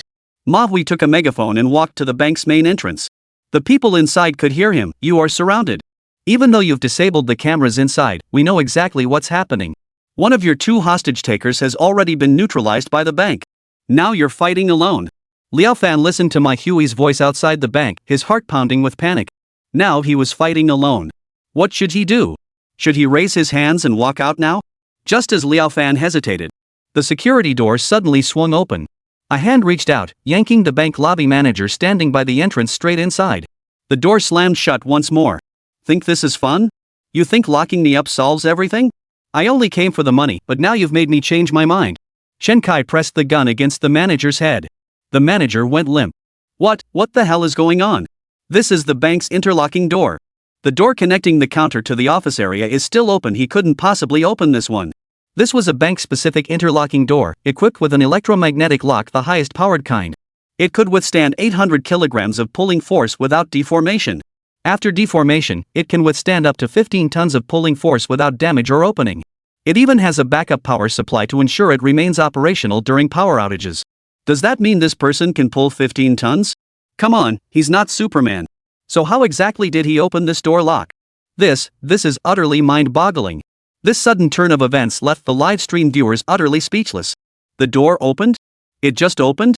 Isn't that some kind of interlocking bank door lock? Unbelievable.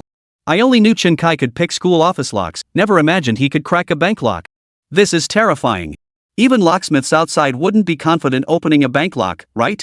He did it in minutes? Chen Kai unlocking a bank door lock was utterly unbelievable. Not only the viewers in the live stream, but even some professional locksmiths couldn't help but gasp in astonishment. Mastering locksmithing takes years of practice. This holds true for ordinary locks, and even more so for high-security ones. Electromagnetic locks, in particular, require more than just locksmithing knowledge. It demands expertise in electromagnetic physics and specialized tools to crack them. How did Chen Kai manage to open this lock so quickly? It was simply unbelievable. Moreover, even possessing rudimentary knowledge requires registration with the police station. Chen Kai can even open bank locks. Doesn't he need to register? If Chen Kai started a chain of locksmith companies now, he'd be raking in the cash. Some sharp-minded locksmiths have already started applying for patents for Chen Kai Locksmith and Bro Locksmith. Even if they don't use it themselves, selling the patent could fetch a hefty sum. All this is beyond the scope of the show.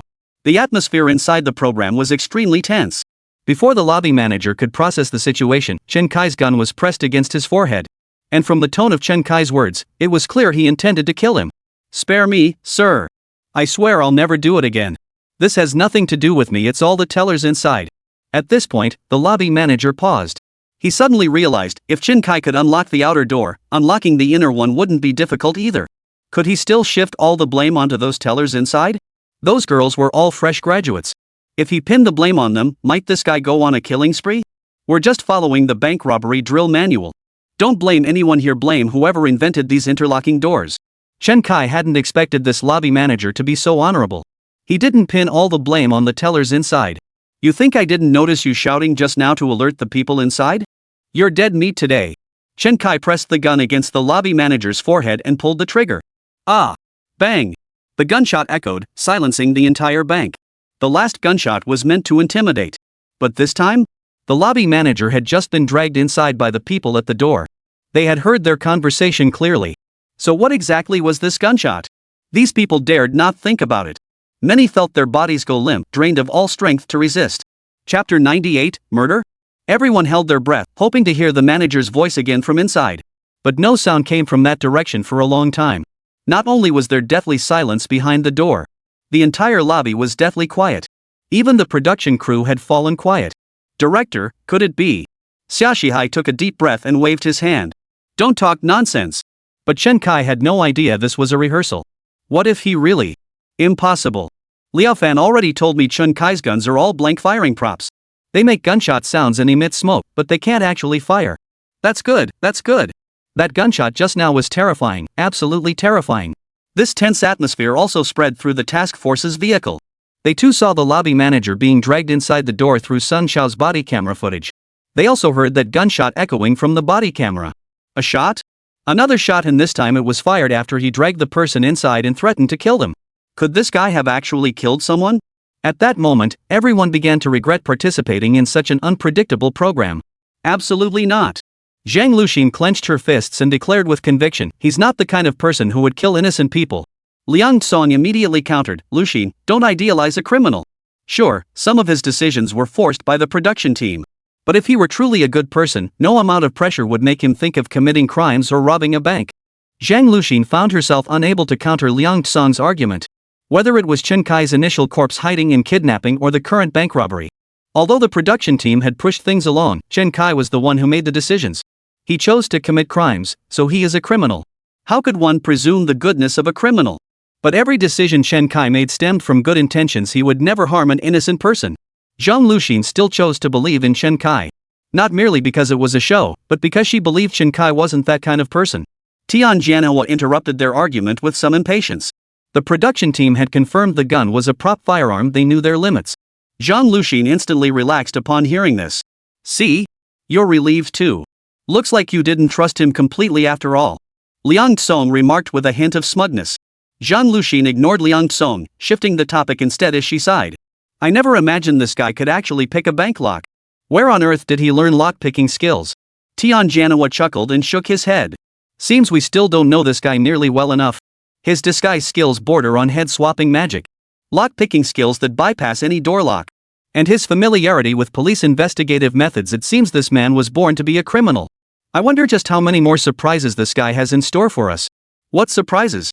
They're nothing but scares.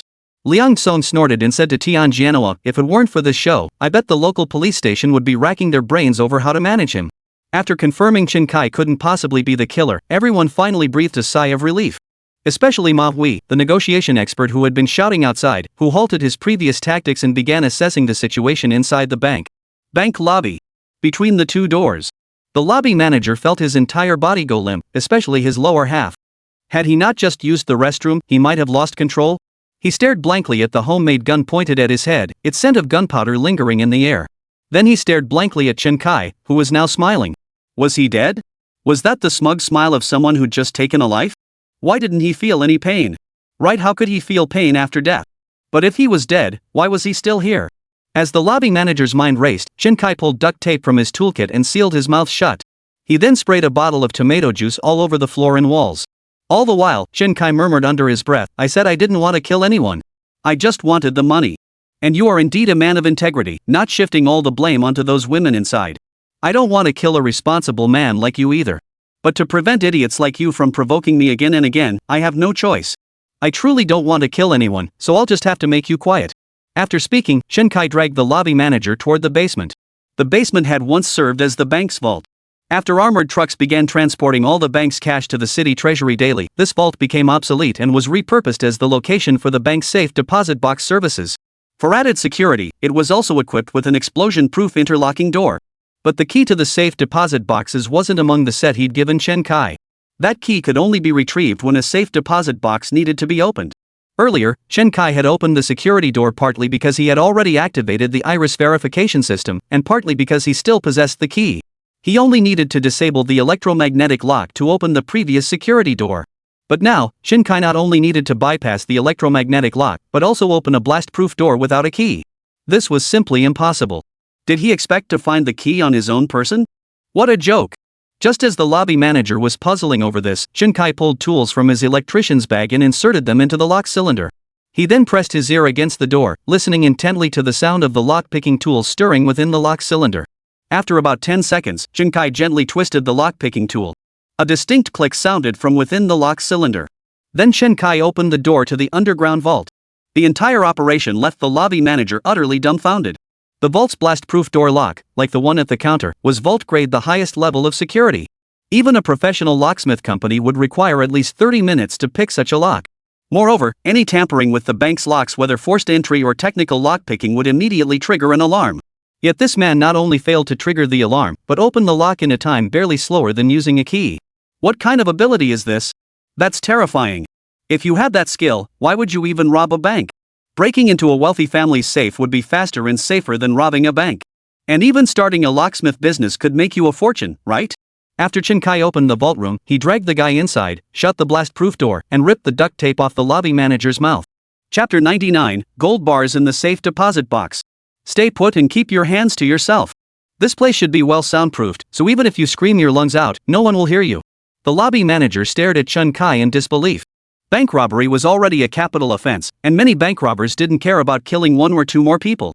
Yet he hadn't killed me. In fact, the gun he was holding might very well have been a toy. Because that gun had been pressed against his own forehead when the trigger was pulled. He'd heard a loud bang, yet there was no sign of injury or death. Then the guy actually pulled out tomato juice to fake bloodstains. This proved, as he claimed, that he never intended to kill. He even carried lock-picking tools with him at all times, seemingly ready to pick any lock. With such meticulous preparation, could he really pull off a successful bank robbery? No, impossible. The police have already surrounded the place. Even if they took hostages, they couldn't possibly escape the police's grasp. The lobby manager spoke slowly, you absolutely cannot escape. Surrendering before you cause any major trouble is your best option. Chen Kai smiled and shook his head, ignoring the manager. He strode directly toward the vault room. Adjacent to the vault room was a sorting area. Customers could take a box into the sorting room to place items needing safekeeping inside. Then, they would take the box to the vault attendant, who would open a safe deposit box and place the box inside. The entire vault room was packed with lockers. Due to rising cemetery prices, many people choose to store their elders' ashes in safety deposit boxes. Consequently, the number of safe deposit boxes has increased significantly in recent years. However, since banks cannot interfere with what customers choose to store, they are reluctant to comment. Chen Kai scanned the densely packed lockers, resembling parcel lockers, and began searching. The lobby manager found Chen Kai's actions somewhat peculiar, but he soon understood. You're after a bank safe deposit box? You won't be able to open this lock. Safe deposit boxes require both the customer's key and the custodian's key to be turned simultaneously. And before that, fingerprint and iris verification are required to confirm the account holder's identity before the lock mechanism can be activated. After saying this, the manager realized his words were rather pointless. This guy could open a locked blast door. Opening a safe deposit box would be child's play, right? But safety deposit boxes still had many restrictions, like requiring simultaneous key turns. Without the keys, one would need to unlock it with both hands simultaneously. Is there really such a skilled locksmith in this world? It seemed utterly impossible. Chen Kai ignored the lobby manager's inquiry and continued his search. Soon, Chen Kai located the safe belonging to one of the individuals. Chen Kai pulled out his tools from his bag and began picking the lock. It must be said, the lock on this safe deposit box was quite difficult to open. First, he had to trick the fingerprint lock into accepting a fake signature. Then, he had to simultaneously turn two locks at the same time. But for Chen Kai, who possessed God-tier lock-picking skills, this was nothing. What defines God-tier skill? It meant elevating a skill to a level beyond human capability. In less than a minute, Chen Kai had unlocked the safe. The operation left the lobby manager completely dumbfounded. Holy crap! So someone really could open two locks at once. But what the hell was he trying to accomplish by picking these locks? Wasn't he afraid of opening one containing ashes and bringing bad luck? The lobby manager could guarantee that at least half of all the safety deposit boxes contain ashes. After all, the boxes are cheap and offer secure, undisturbed storage. They only need to be retrieved during Qingming Festival each year. Burn some incense and paper offerings before storing them back inside. Chen Kai retrieved a black box from one of them. This box was the organizer that came with the safe deposit box. Chen Kai promptly opened the organizer and began examining its contents carefully. Sure enough, the bank's safe deposit box was considered the most secure place by these people, where they could relax a little. It was impossible for them to clean the place completely. Every single time traces were bound to be left behind. Indeed, there were traces left behind.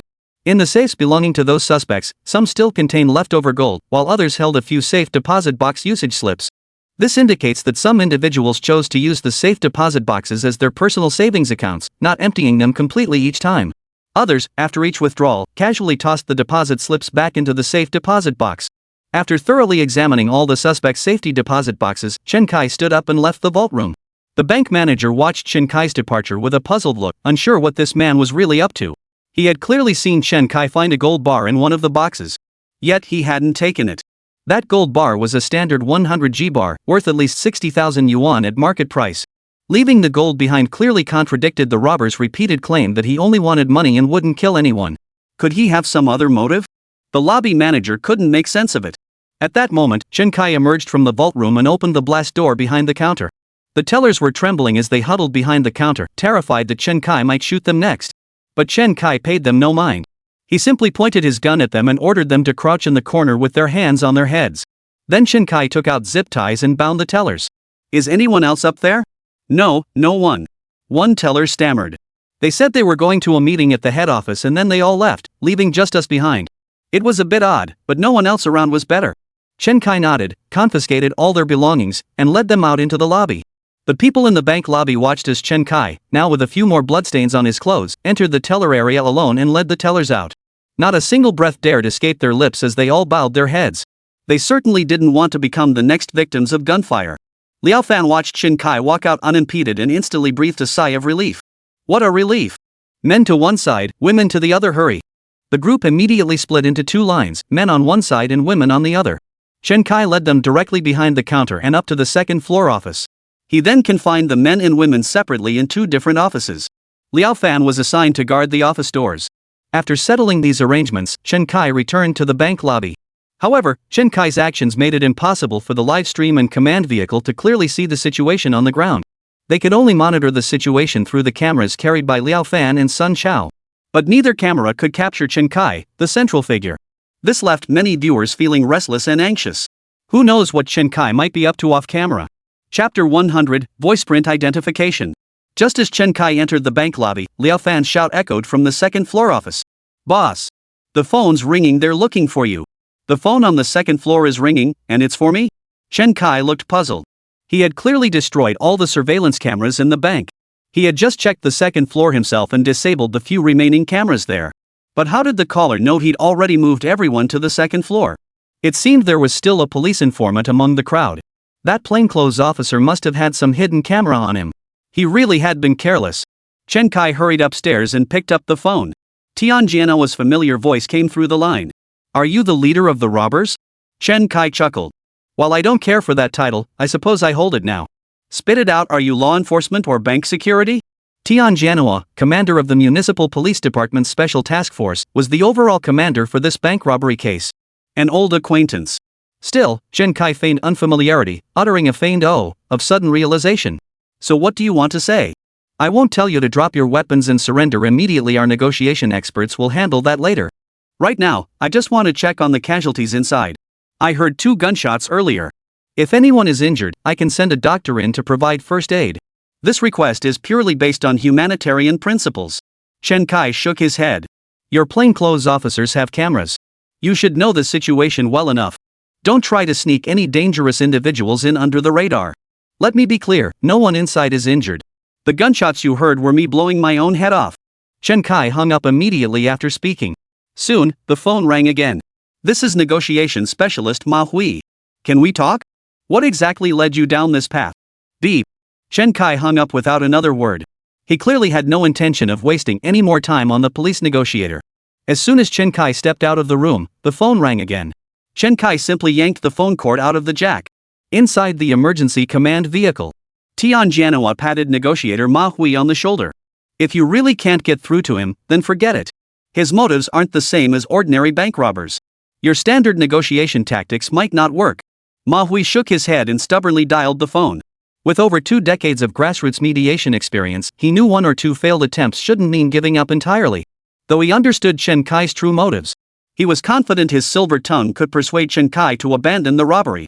Tian Jianhua sighed and turned to look at the technical support team. Any updates? Has the voiceprint analysis come back yet? Criminal technology is the key to solving criminal cases. This was true when relying on surveillance footage, and it remained true with voiceprints. Voiceprints, much like fingerprints, cannot be faked in any way. Especially after a person passes through their voice-changing phase, their vocal patterns become permanently fixed. Whether using a voice changer, pinching your nose, having a cold, or deliberately straining your voice while shouting something, a person's voiceprint remains unchanged. This is precisely why the Green Bubble chat app includes a login option requiring users to recite the sequence 6879451. Because, like fingerprints, voices are unique, making them an ideal verification method for login. Hold on, still comparing with the sample. The police's investigative approach left many viewers in the livestream wide-eyed. Especially after some professionals in the chat explained the uniqueness of voiceprints to the audience. Everyone grew tense. Who knew the police had this method? Once they confirm Chen Kai is the bank robber, our negotiation experts can step in. Even if Chen Kai has strong psychological defenses, the police can start by targeting the person he's with. They can create a chain of suspicion between the two, ultimately causing them to turn on each other. Looks like we really underestimated the police's capabilities. With tactics like this, if we ever committed a crime, they'd catch us in a heartbeat. Chen Kai is truly about to be exposed by the police this time. However, the officers probably won't arrest him outright. They're likely planning to recruit him as an informant, giving him a chance to atone for his crimes. Just as netizens were heatedly debating whether Chen Kai would redeem himself through service and how he might do so, news came from the police side. The comparison is complete. Tian Jianhua immediately leaned in. What's the result? How high is the similarity? Typically, a voiceprint similarity exceeding 99% confirms it belongs to the same person. Chief Tian, the identification failed. What? How could it fail? This time, we compared the recent phone recording with Chen Kai's previous interrogation recording. It wasn't compared against the large database in the voiceprint repository, so the process is usually faster and more accurate. But how could it fail? This was utterly unbelievable. Chief Tian, the alert indicated audio interference and static. The forensic technician played the robber's call recording again. All that could be heard was a constant static of electromagnetic interference crackling through the phone. Even Chen Kai's voice fluctuated in volume, sometimes becoming completely inaudible, with words missing. Yet he could still make out what Chen Kai was saying. Why couldn't the machine recognize Chen Kai's voice? Chief Tian, I suspect he was either manipulating the phone line or using some kind of electromagnetic device to jam the signal during the call. Considering Chen Kai had previously activated the electromagnetic interlock door, I suspect he possesses electromagnetic interference equipment. Tian Jianhua was baffled. Wasn't this just a bank robbery? Why resort to such high-tech measures?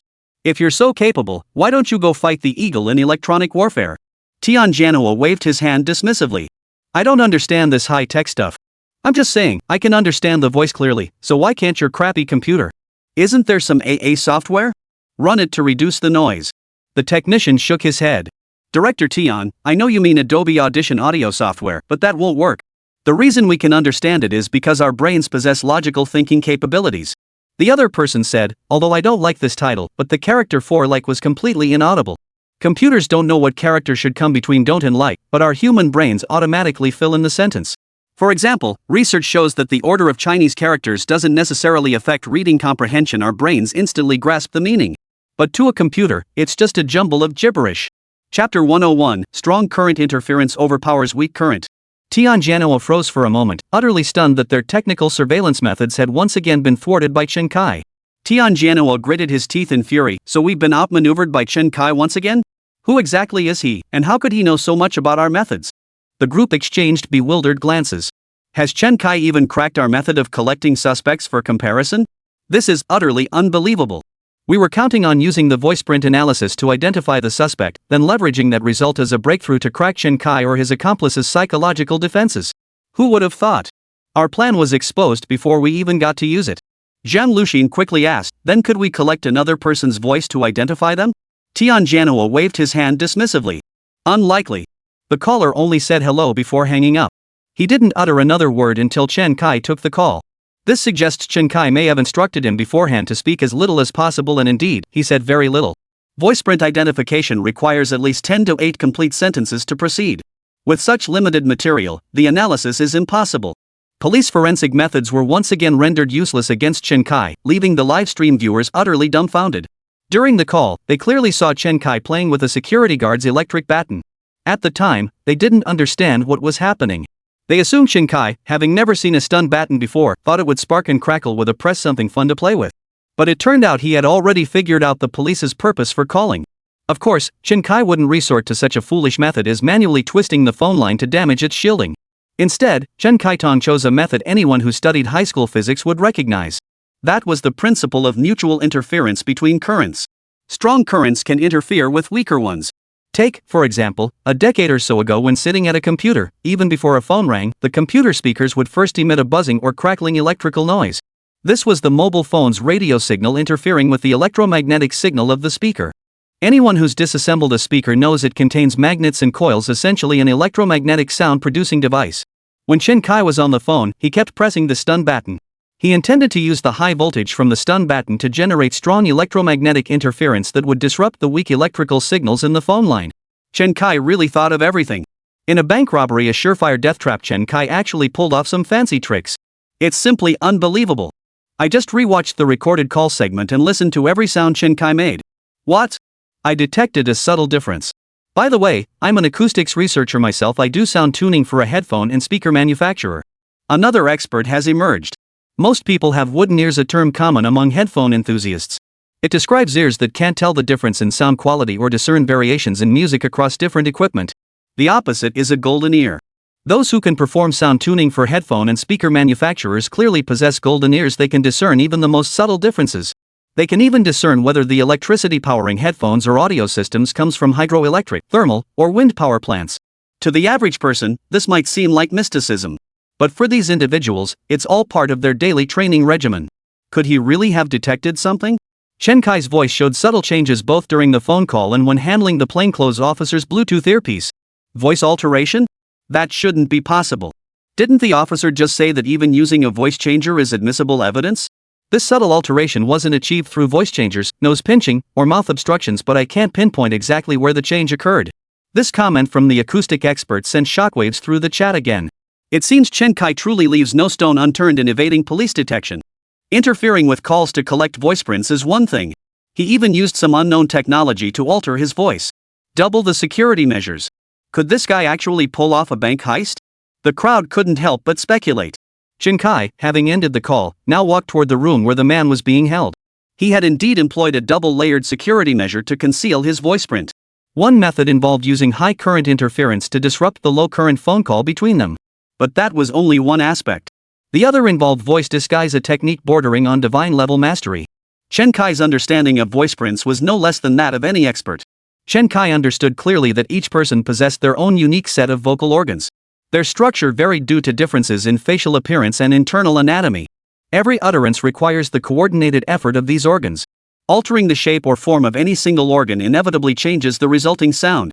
Ordinary people are incapable of consciously controlling the muscles of their vocal organs to induce such deformations. But Chen Kai, possessing god-tier disguise skills, could easily alter his voice. He was unaware whether his altered vocal cord closure pattern would affect police voiceprint analysis systems. That's why Chen Kai chose to jam the communication signal. By now, Chen Kai had reached the room where the man was being held.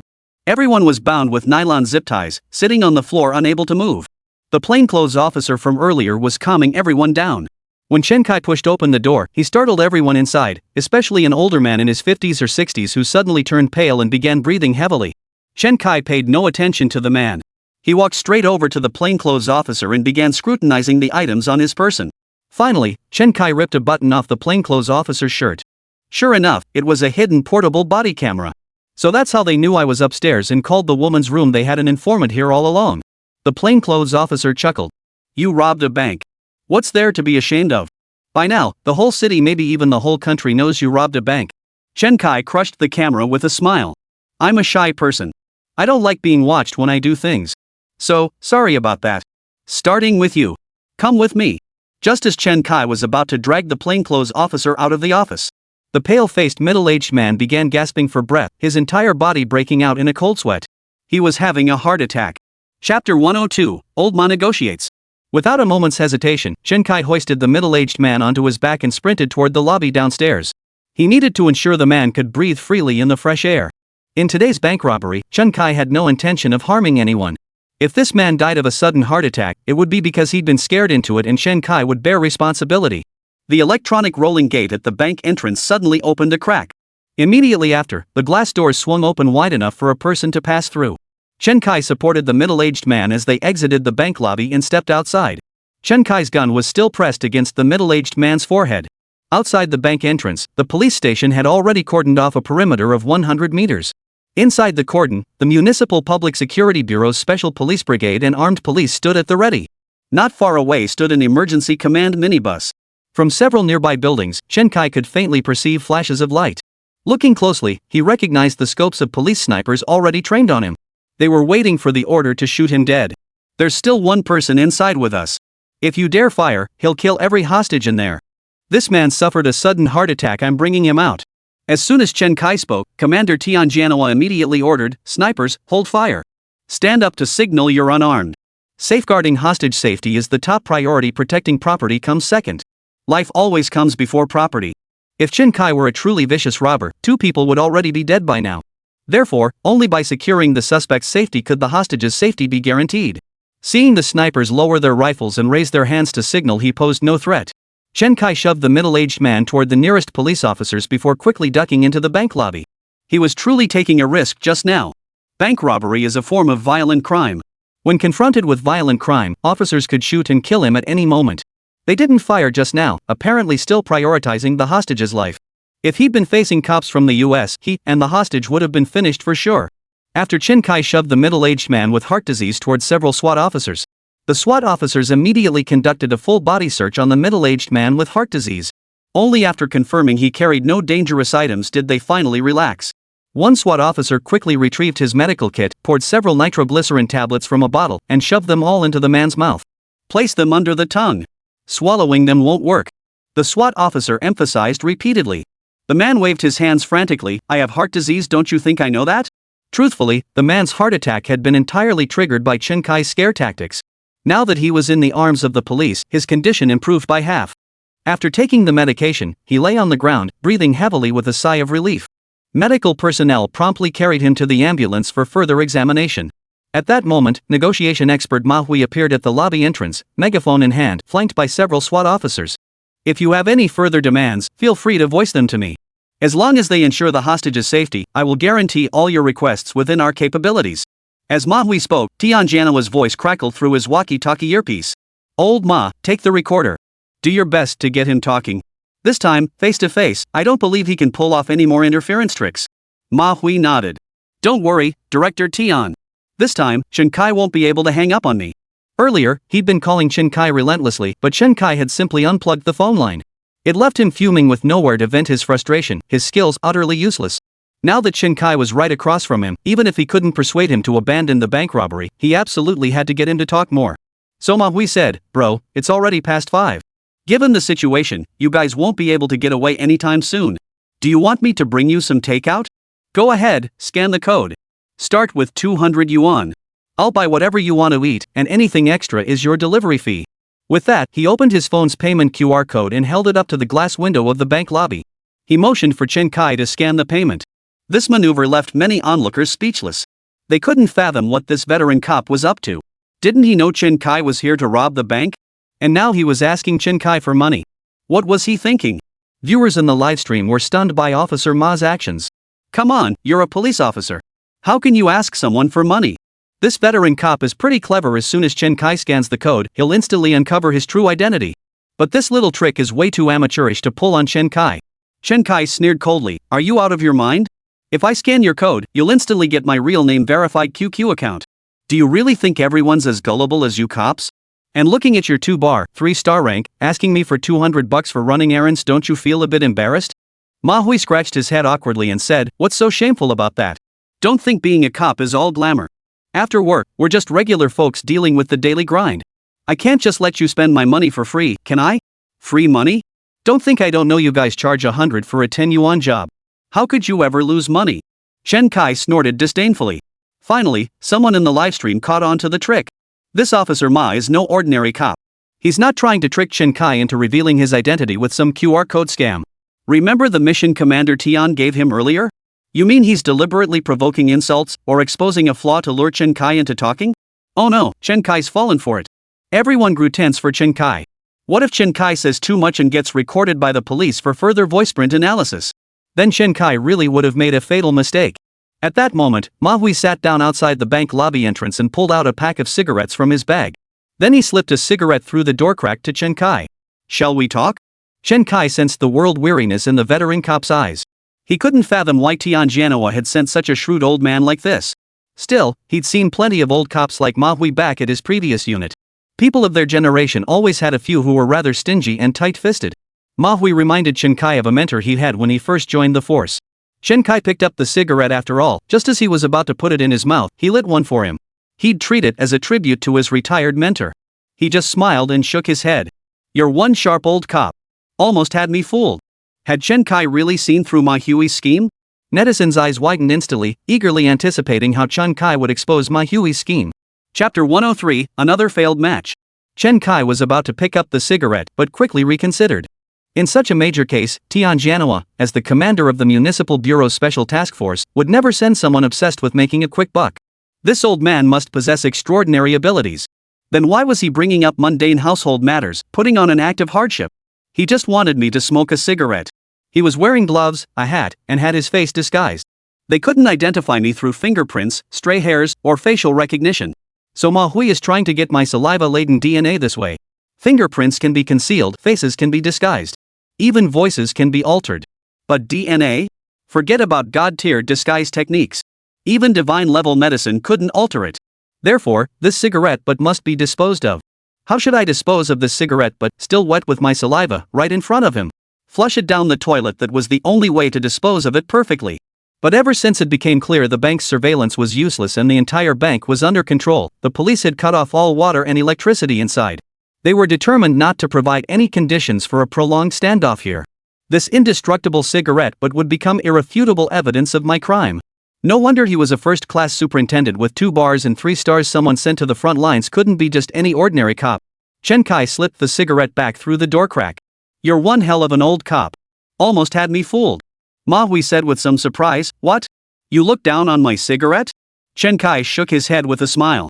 You just wanted me to smoke one of your cigarettes, then leave the butt behind so you could use it to identify me later, right? Manhwa feigned surprise, then chuckled and shook his head. Oh my, I never imagined you'd think that way. Like I said, I'm a community police officer at the station. I don't know anything about criminal investigation tactics. Now that you mention it, you've got a point. Chen Kai snorted. Don't understand? How could you not understand? You understand all too well. I don't buy that the Municipal Bureau would send some old beat cop from a local station to handle a case this big. If they sent you, you must have something special. In his eagerness to counter Manhwa, Chen Kai suddenly found himself speaking at length. This had the live stream viewers on edge for Chen Kai once more. The police are so devious they actually used provocation to trick Chen Kai into speaking up. If they've already confirmed Chen Kai's identity like this, it's such a shame. What about that acoustic expert? Didn't he say Chen Kai disguised his voice too? Can he still evade the police's scheme? At that moment, the earlier acoustic expert also posted a comment. I can't tell just from the live stream. We need to record it and use software for detailed analysis and comparison. But his voice still sounds slightly different from usual. Netizens were also growing tense. Chen Kai had truly let his guard down.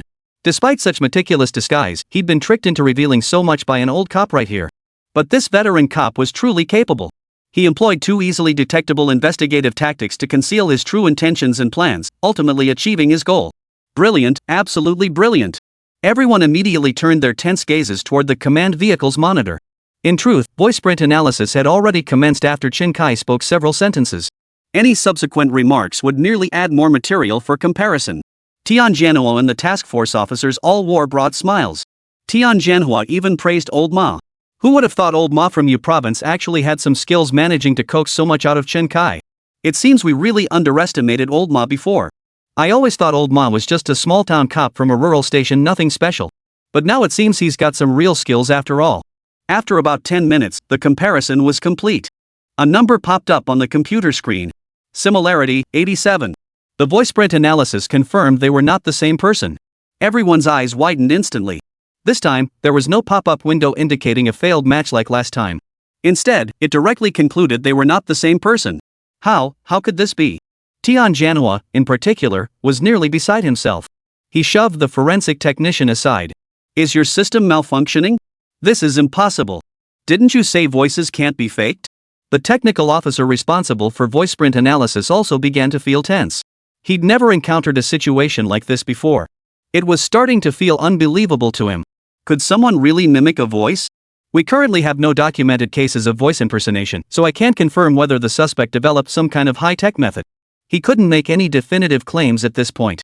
Previously, they had used this system to compare voice actors and voice actors in anime. As long as it was the same voice actor, no matter how they altered the tone, it could still be identified as the same person.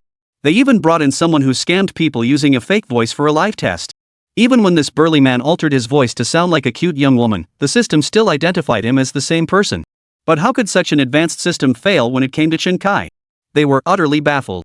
A member of the task force asked curiously, could it be that the person on the second floor is Chen Kai, and this person here is his partner? Tian Jianhua and Zhang Luxin answered in unison, that's impossible.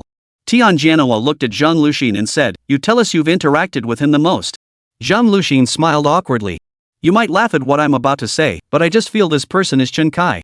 Maybe it's a woman's intuition. There's an aura about him, that air of complete control that makes me certain he absolutely is Chen Kai. Unfortunately, that can't count as evidence. Now that you mention it, I see the resemblance too. Tian Jianhua stroked his chin and nodded.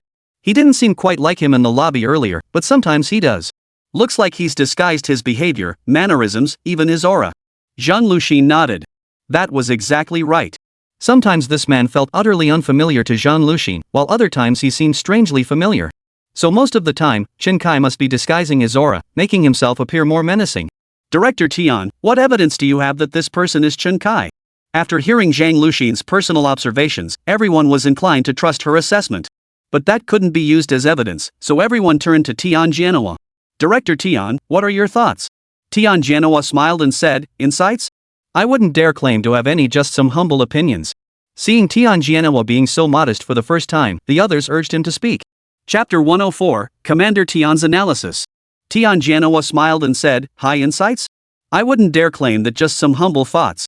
Seeing Tian Jianhua so modest for the first time, the others urged him on.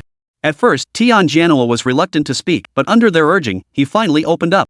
My conviction that this man is Chen Kai stems not from this, but from certain behaviors of his. Everyone immediately perked up. This conclusion came from a veteran detective with years of experience in the capital, reached through meticulous observation. They must learn from the veteran detective's investigative approach. Tian Jianhua cleared his throat slightly, looking somewhat embarrassed. As everyone knew, Chen Kai was the mastermind behind the entire scheme, while his accomplices were actors selected for him by the production team. Though masked, his eyes and voice gave him away he was my favorite actor, Liu Fan. Therefore, this person must be Chen Kai. This revelation left them all speechless. Come on, this is a show. You're breaking out of the show's framework to solve the case. It's like Conan got the script for this episode. Even the cameraman and assistant director in the command van were pulling faces. Solving the case this way? That's cheating. We hired actors to work with Chen Kai because they're skilled performers. Now look at you solving the case by reading the actors' expressions. How the hell are we supposed to keep this show going with you doing this? The chat was filled with laughter at this moment.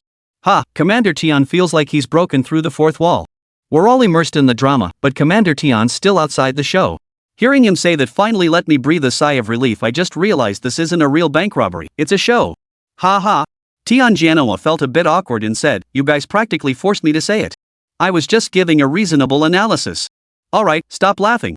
Since the voice print analysis yielded no results, document this outcome and contact the engineers to improve our system.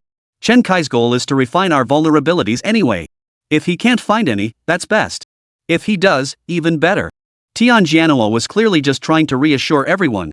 The failure of voice print identification had given them yet another glimpse into Chen Kai's terrifying ability to disguise himself. Chen Kai could not only alter his appearance and even his pupils, now he could mimic voices too. What a terrifying criminal. Tian Jianoa's reassurance offered the team a slight sense of relief. Thankfully, this was just a program. Its purpose was to uncover flaws and shortcomings in their work so they could be corrected. Chen Kai's previous kidnapping and corpse hiding case had already prompted many detectives to refine their work methods. Should similar cases or copycat crimes arise in the future, they would have far greater confidence in apprehending the perpetrator. Now that Chen Kai had exposed more gaps in their work, they needed to correct them promptly. Better late than never. Besides, this was only a drill, no one had actually died. Tian Jianoa picked up the walkie-talkie and said, alright, old ma, no need for more questioning. Just ask what he wants and send it in. We need to quickly question the old man who just came out to get the full picture. When dealing with certain members of the public, Tian Jianoa preferred not to question them personally. Getting information from the public was best left to Old Ma. Old Ma came from a township police station, had years of experience dealing with the public, and was skilled at both gathering information and calming emotions. That's why Tian Jianoa never saw Old Ma as a negotiation expert from the start. He never expected negotiations with Chen Kai to yield any meaningful results. Yet Old Ma seemed oblivious, continuing his conversation with Chen Kai. Tian Jianoa was growing impatient. Old Ma. Comrade Manhwa, wrap up your end. The old man who just came out needs you to ask about the materials. Old Ma. What are you doing? Are you trying to ruin the whole operation? Manhwa fiddled with his cigarette pack as he addressed Chen Kai. Too bad you're mistaken. My special skill isn't tricking you into smoking to leave your DNA. I'm just an experienced veteran cop with a high success rate in mediating disputes. They've selected me for their negotiation expert talent pool. But at that moment, Old Ma also heard the shouts coming through his earpiece. He actually removed the walkie-talkie earpiece from his ear and set it aside. He pulled a cigarette from the pack, lit it, and began puffing away. The higher-ups just don't understand the struggles of us little guys. Finally, someone to chat with, and they're already rushing us. Such is the fate of the working class. I'm feeling really down today. Look, I'm not exactly young anymore. I've been a cop for 30 years and I'm still just a deputy chief. All day long, it's just about that paycheck, following the bosses around, doing their dirty work, cleaning up their messes. They get the meat while we get the scraps. They fart, and we smell it. What a pitiful state. One wave of the boss's hand, and we're stuck working overtime, unable to get home to our wives and kids. Then if the bank gets robbed, I'm the one who takes the fall. They'll blame me for botching the negotiations. If you get caught, the ones getting credit are the bosses in their command vehicles, all thanks to their brilliant leadership. Manhwa ranted on, as if he had a belly full of grievances to vent today. His words left Tian Jianoa in the command vehicle completely bewildered. What's Old Ma's deal? Is he taking it out on me? This sudden turn of events caught everyone off guard. The police officer was actually disobeying orders and starting to vent work-related frustrations at the suspect. What was this about? Are the cops turning on us? Chen Kai was filled with doubts at this moment. The down-to-earth, unassuming community police officer standing before him genuinely surprised Chen Kai. Why was he telling him all this? Chen Kai chuckled and said, that's why some people go to such lengths to climb the ladder. You could climb up too. Not me. I'm just not cut out for leadership. What kind of leader smokes a cigarette in 2 separate sessions like I do? You know why I enjoy mediating disputes and have such a high success rate? Because during mediation, both sides offer you cigarettes to smoke. That's exactly what I'm after. Chen Kai snorted coldly, how ridiculous. You look down on me, huh? But I'm genuinely broke. Manhwa took a deep drag on his cigarette. My wife lost her job in her 20s. Back then, I was young and prideful, so I never let her go out to work or set up a stall. She stayed home taking care of the kids and cooking. But with my lone salary supporting elderly parents, 2 sons, and their wives, we were constantly stretched thin. I couldn't bring myself to do anything illegal or unethical, so life was incredibly tight. Later, my wife started feeling depressed, so I taught myself psychology to help her through it. Chapter 105, The Master of Conversation. But while psychology could help others, it couldn't solve our family's financial problems. She needs medication every month. One son is in college, costing over 1,000 yuan monthly for living expenses, while the other is in high school, with tutoring alone costing nearly 1,000 yuan a month. There are also 2 elderly parents at home who are always getting sick. Once the kids become adults, we'll need to buy them houses and help them get married. Each of those will cost at least 1 million or 2. Manhwa began rambling on about his past experiences. Listening to these tales, Chen Kai couldn't help but sigh deeply. He hadn't realized that Officer Ma's family circumstances were so dire. But why was he telling him all this? Every family has its own set of problems. But a book this hard to read was rare indeed. Truth be told, before I met you, I felt like my life was a complete failure, just a worthless piece of trash. After 30 years as a cop, I had nothing, no house, no land, barely any pay, and the heaviest workload. But seeing you guys, I suddenly felt a glimmer of confidence. After rambling on for ages, Manhwa finally got to the point. Chen Kai's face darkened instantly. What was he implying? Coming here to seek validation? What did he mean by seeing him made him feel confident? So that meant he was just some phony he was talking about? Chen Kai had felt pity for the old man and stayed to chat, listening to his heartfelt words. But this guy was actually insulting him in a roundabout way. I'm not insulting you. I'm just stating facts. Look at me, I'm this poor, living without dignity, yet I never robbed a bank. Why did you rob a bank? Is your life worse than mine? So you're trying to trick me into talking. Chen Kai understood Manhwa's intent, yet he didn't resent it. Because even though Manhwa was a cop, he didn't interrogate him with that condescending attitude. He didn't put on airs like other officers who flaunted their authority. He was genuine, without pretense. By first sharing his own experiences and embarrassing moments, Manhwa effectively shifted their conversation into the realm of private, familiar chatter. What Manhwa shared was entirely about his private life. Moreover, no one in real life is perfect. Flaws, mistakes, awkward moments, and life's various disappointments are the true fabric of everyday existence. By revealing his own shortcomings, Manhwa helped the suspect lower his psychological defenses. Applying this conversational approach to mediation further helps both parties lower their guard toward him as the mediator. No wonder Officer Ma was selected as an expert for the ministry-level talent pool. Chen Kai felt a newfound respect for Officer Ma. Manhwa smiled and said, "Forget about leading the suspect on. Say what you want to say, or don't say anything at all. But I know every family has its own set of problems. But getting those troubles off your chest might ease your mind a bit. I've turned off the recorder, camera, and walkie-talkie. Let's just chat. If I can convince you to abandon robbing banks, that'd be ideal. If not, we'll just have a pure conversation. How does that sound?" Seeing Officer Ma remove all his electronic devices, Chen Kai felt his guard ease slightly. Giving up? That's impossible. But as you said, I did have my reasons for robbing the bank, and I think you guys know those reasons better than I do. Chen Kai's words caught Officer Ma off guard. He knew exactly why Chen Kai had been driven to this by the TV production team. "I don't know what you mean." Officer Ma sidestepped Chen Kai's words and continued. "But someone like me, living the life I do, never resorted to robbing a bank. You chose this path, a near certain death sentence, so you must have your reasons, right?" Chen Kai gave a helpless, bitter laugh and said, "Let me put it this way, sometimes the path a person takes isn't determined by their own will, but by someone manipulating their decisions from the shadows." Chen Kai's words startled Manhwa. But Manhwa quickly nodded. "Sometimes that's true. But I don't buy that someone forced you to rob a bank. I can tell you about police tactics, you can see for yourself how high your chances of success really are." Chen Kai looked at the SWAT team outside and said, "I know all about police tactics. I did my homework before choosing to rob a bank. But since you brought it up, tell me all about it. Let me see if I missed anything." Manhwa then laid out the police's entire operation to Chen Kai, explaining in detail why escaping after a bank robbery was utterly impossible. The two chatted casually, one seated inside the lobby and the other outside, as if they were old friends. They even pointed and commented on the emergency command vehicle and the SWAT officers outside. Their demeanor was hard to reconcile with their roles, one a cop, the other a robber. Tian Jianhua couldn't overhear their conversation through other means. He found himself somewhat impressed by Manhwa. It seemed he had truly underestimated old Ma before, the way he was chatting with Chen Kai like they were old friends. This clearly meant Chen Kai had at least opened up to him. Maybe old Ma's negotiations are actually going really smoothly. Viewers in the livestream were left speechless watching their conversation.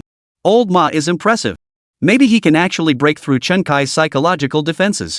Could Chen Kai end up surrendering to his persuasion? I think the win-win scenario is Chen Kai agreeing to be the task force's inside man, using this chance to properly take down those suspects. I'd call Officer Lao Ma the ultimate conversationalist. He's even better than Do Wentao. Now he's analyzing bank robbery failure rates with Chen Kai. But at this moment, Chen Kai finally couldn't hold back any longer. The questions in his mind had been suppressed for far too long, and there were no recording or surveillance devices here. Chen Kai lowered his voice and confronted Officer Ma. Officer Ma, are you trying to talk me out of robbing banks? But wasn't robbing banks the path your superiors originally mapped out for me? I've been following your instructions to the letter. What more do you want from me? You forced me into robbing banks, and now you're the ones urging me to quit. Ma Hui turned his head away in embarrassment. He genuinely wanted to tell Chen Kai this was all just a show. But discipline and regulations forbade him from doing so. He could only sigh and say, the leadership has their reasons. I hope you can understand. Over this period, I've also realized you're not a natural criminal, you just happen to possess skills that could be misused for crime. So we hold no ill will toward you. Ma Hui momentarily struggled to find the right words to explain to Chen Kai. Finally, he sighed again and said, let's get back to the bank robbery plan. Chapter 106, Police-Criminal Collaboration. Old Ma didn't press Chen Kai on topics off limits for the show. Instead, he continued analyzing Chen Kai's current situation from Chen Kai's perspective. Chen Kai grew even more perplexed about the police's motive for forcing him to rob a bank. This was truly baffling. But whatever the police's motives were, he didn't care. He'd meet force with force and adapt to any situation. Not only would he escape from the bank, but he'd make the police lose face completely. At that moment, Old Ma was still explaining police policies to him. To be honest, if he truly were a desperate robber with nowhere to turn, hearing Officer Lao Ma's analysis of the consequences, Chen Kai might actually choose to lay down his weapon and surrender immediately. But unfortunately, he wasn't cornered. Before entering the bank, he had already secured an escape route. At this moment, Old Ma also reattached the walkie-talkie, voice recorder, and camera to his person. He was terrified Chen Kai would keep pressing him about the show. He genuinely feared he might slip up and reveal something he shouldn't. After reactivating the recording devices, Officer Ma breathed a sigh of relief and formally restarted the questioning. Tell me, he pressed, what was the real reason you robbed the bank? Was it an urgent need for money to save a family member's life? Or were you overwhelmed by debts you couldn't repay? Either reason could be understood. Chen Kai knew Officer Ma had reactivated the recording and video equipment, so he couldn't continue asking those questions. He could only shake his head and say, Officer Ma, I must say, talking with you is genuinely comfortable. But I'm afraid I'll disappoint you. I robbed the bank for no particular reason, or rather, the reason is simple. Oh? Ma Hui was intrigued. I did it for the money. I did it to get rich. Because having money feels better than not having it. You say I'd be too scared to spend the money I robbed, but even if I didn't spend it, having it would make me stand taller than when I had none. Chen Kai blurted out a lie. He certainly couldn't say he needed the money to pay for his daughter's medical treatment. Following that lead, the police would easily trace it back to him. The conversation could end right here. If it went on, no matter which direction Old Ma steered the conversation, he'd either say too much or slip up. Take just now when Old Ma brought up smoking, they even chatted for a bit about which cigarettes were good. Old Ma mentioned he couldn't get used to the Hainan cigarettes popular among Beijing locals, claimed blended cigarettes lacked the punch of flu-cured tobacco, and asked Chen Kai what brand he preferred. Chen Kai casually mentioned his favorite brand right then and immediately regretted it. Talking to him felt like casual chit-chat between friends, making him unconsciously lower his guard. Chen Kai dared not engage Lao Ma in further conversation, who knew what else he might coax out of him if they kept talking? Seeing Officer Ma about to speak again, Chen Kai immediately stood up and said, Officer Ma, hold on. Thank you for analyzing the situation earlier.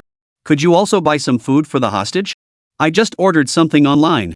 It'll be delivered shortly. Could you bring it in with the meal later? Chen Kai voiced another request.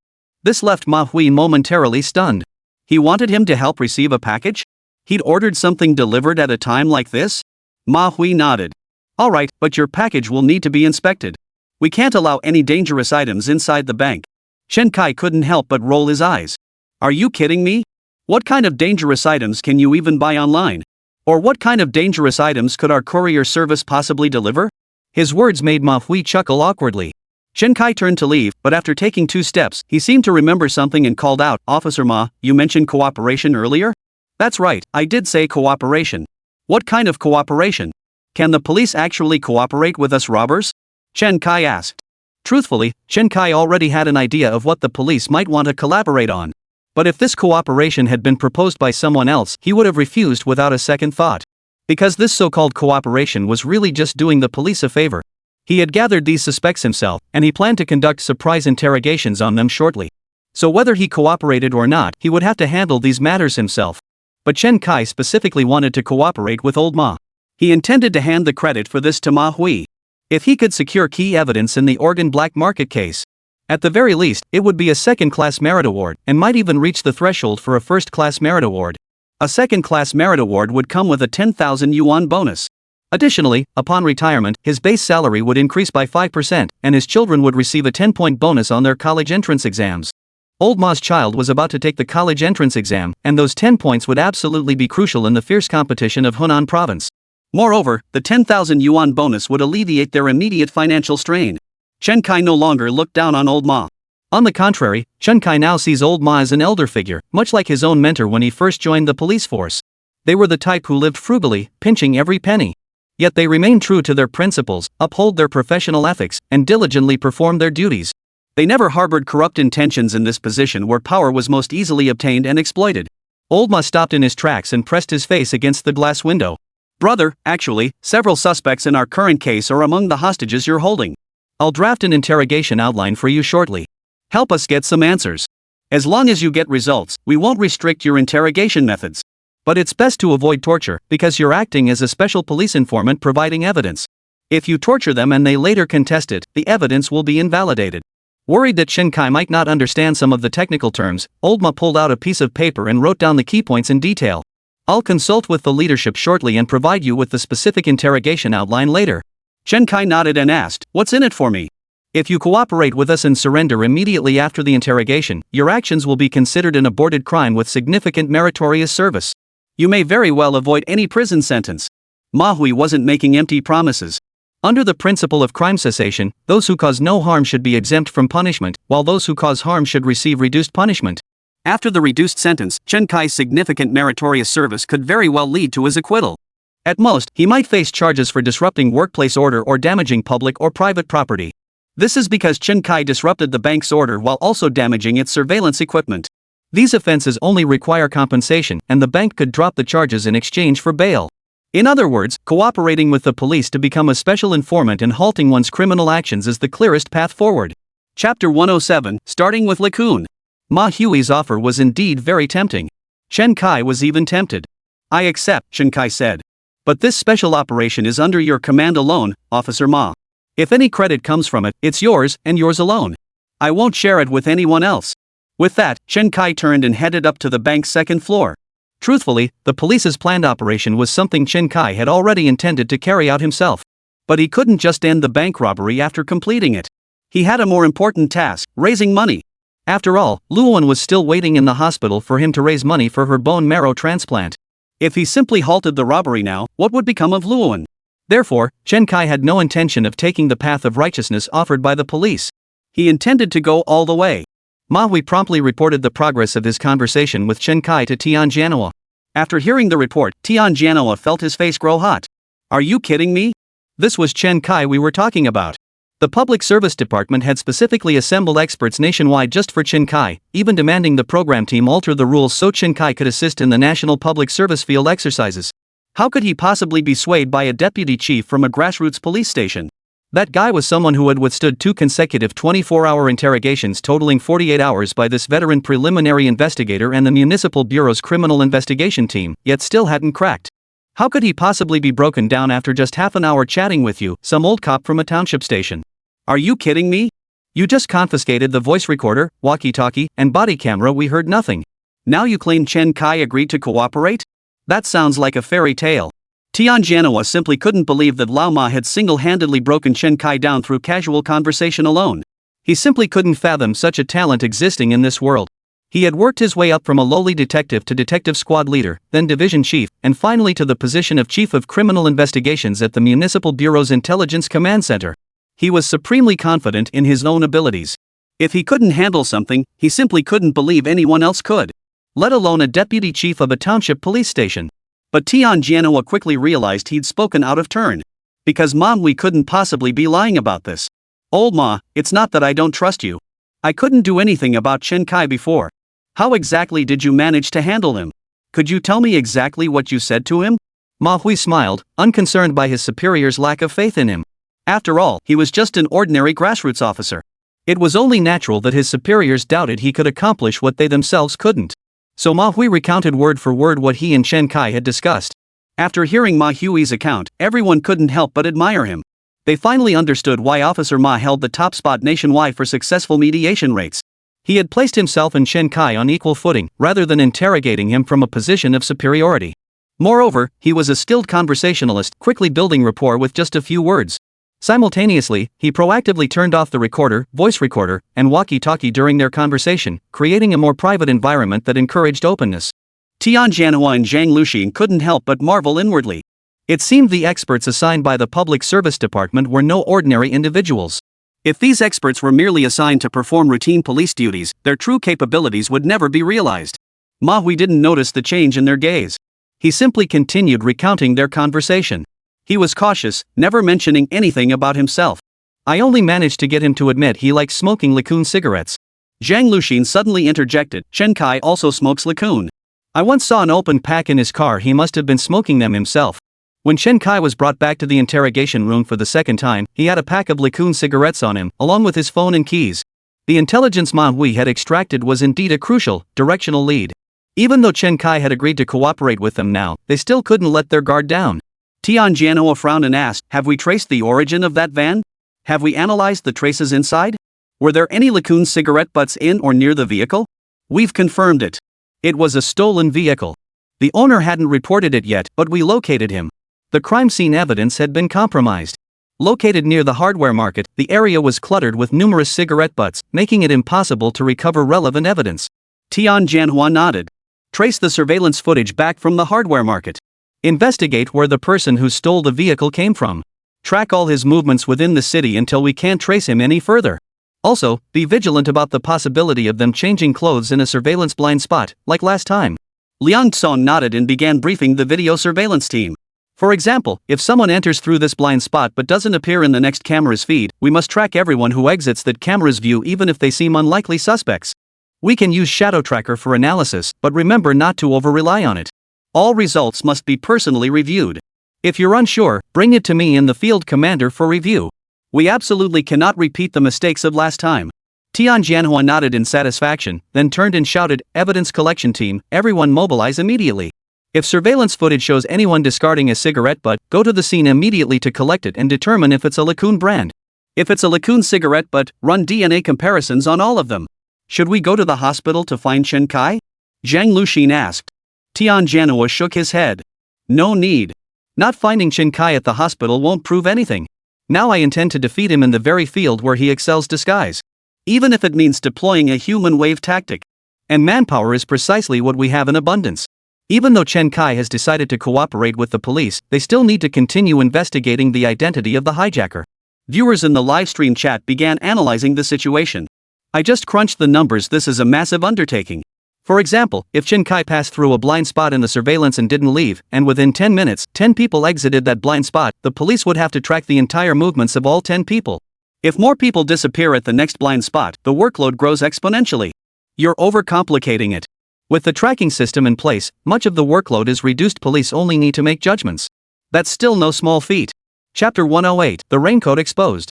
Although Chen Kai had agreed to cooperate with the police could directly command Chen Kai, but this could only be considered a psychological victory for them.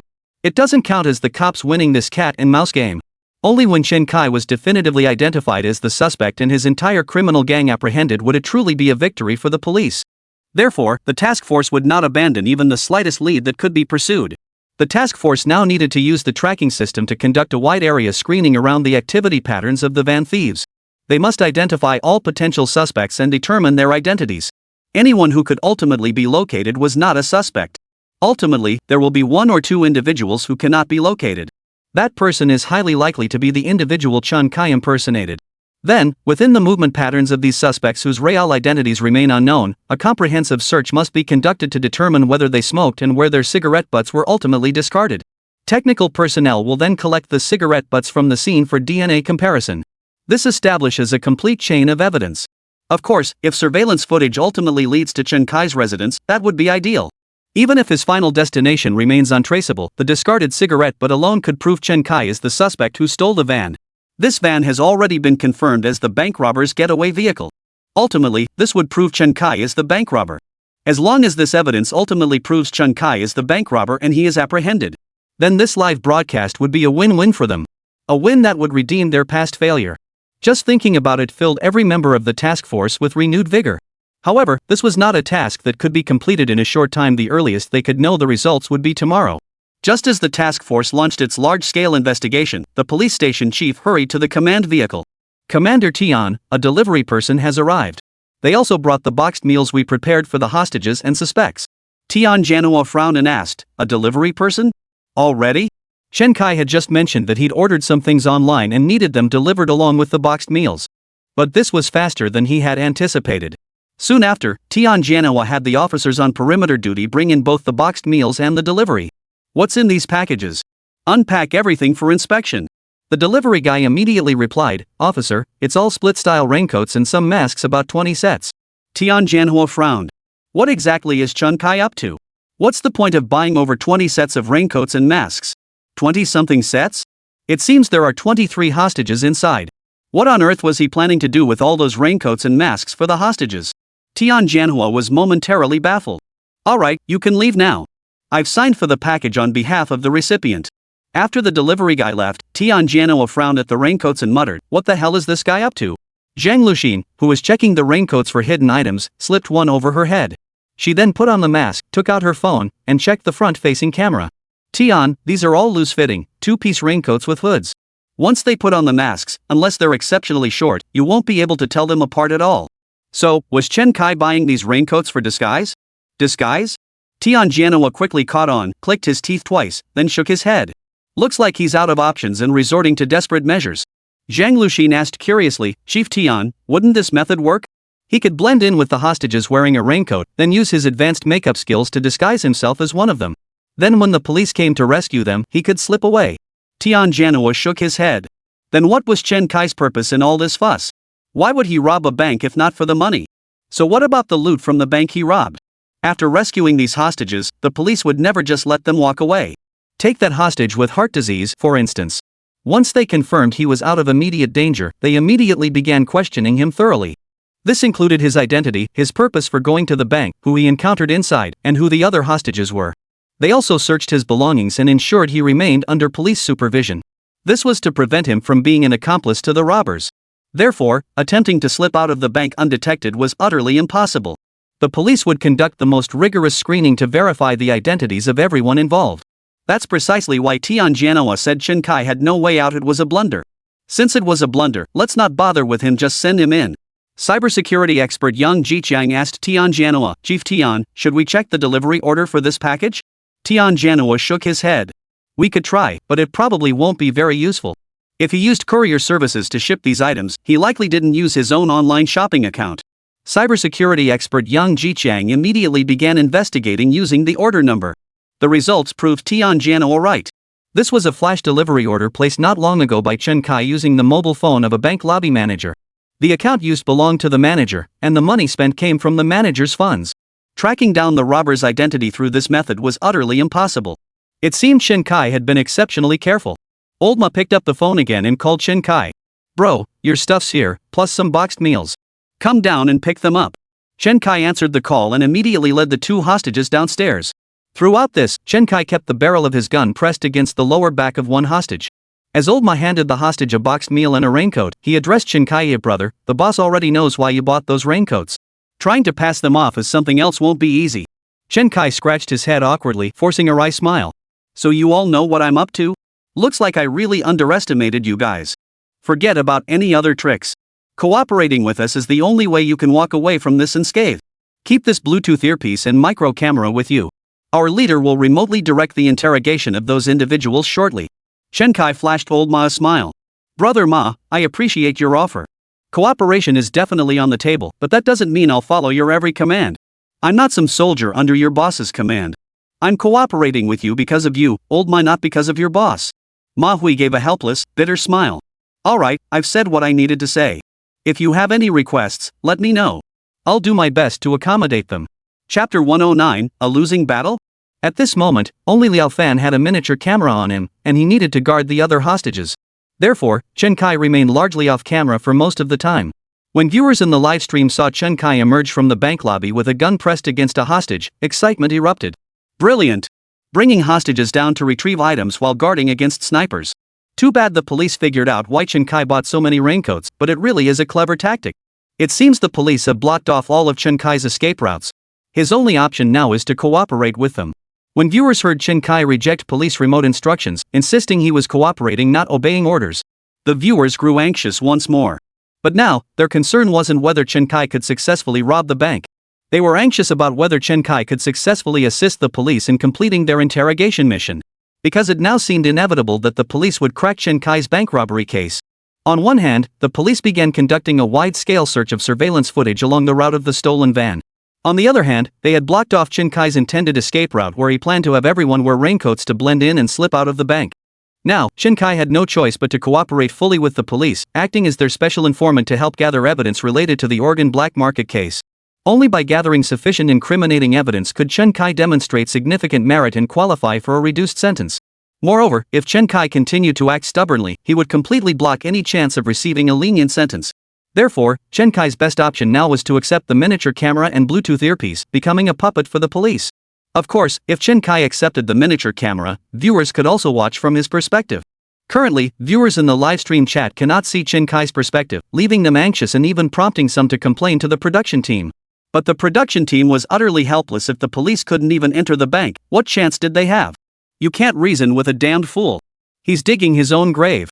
I have no idea why Chen Kai is acting this way. Does he really think he can pull off another perfect crime like last time? Last time, the police underestimated him. This time, they've pulled out all the stops. There's no way he'll slip away easily. If Chen Kai gets caught this time, do you think we'll still have such thrilling, realistic crime simulation shows? For a moment, everyone fell silent. Surprisingly, many netizens began to hope Chen Kai might pull off another miracle. By now, Chen Kai had already instructed the two hostages to carry the boxed meals and raincoat upstairs. Chen Kai first delivered the raincoats and boxed meals to the room where the woman was being held. The police have delivered boxed meals for you. However, if you wish to eat them, you must wear these clothes and put on masks immediately after finishing your meal. Of course, if you refuse to cooperate. Chen Kai raised the stun gun in his hand and said slowly, "That bank manager just now is what awaits you." As these individuals crossed the bank counter to the second floor, they all saw the bloodstains on the door. Combined with the earlier gunshot and the manager's agonized scream, they naturally assumed Chen Kai had shot the manager dead. Therefore, they dared not defy Chen Kai now. To save their own lives, they would do whatever Chen Kai demanded. Even when Chen Kai ordered them all to strip naked, they could only obey without question. After all, this robber was genuinely willing to shoot and kill.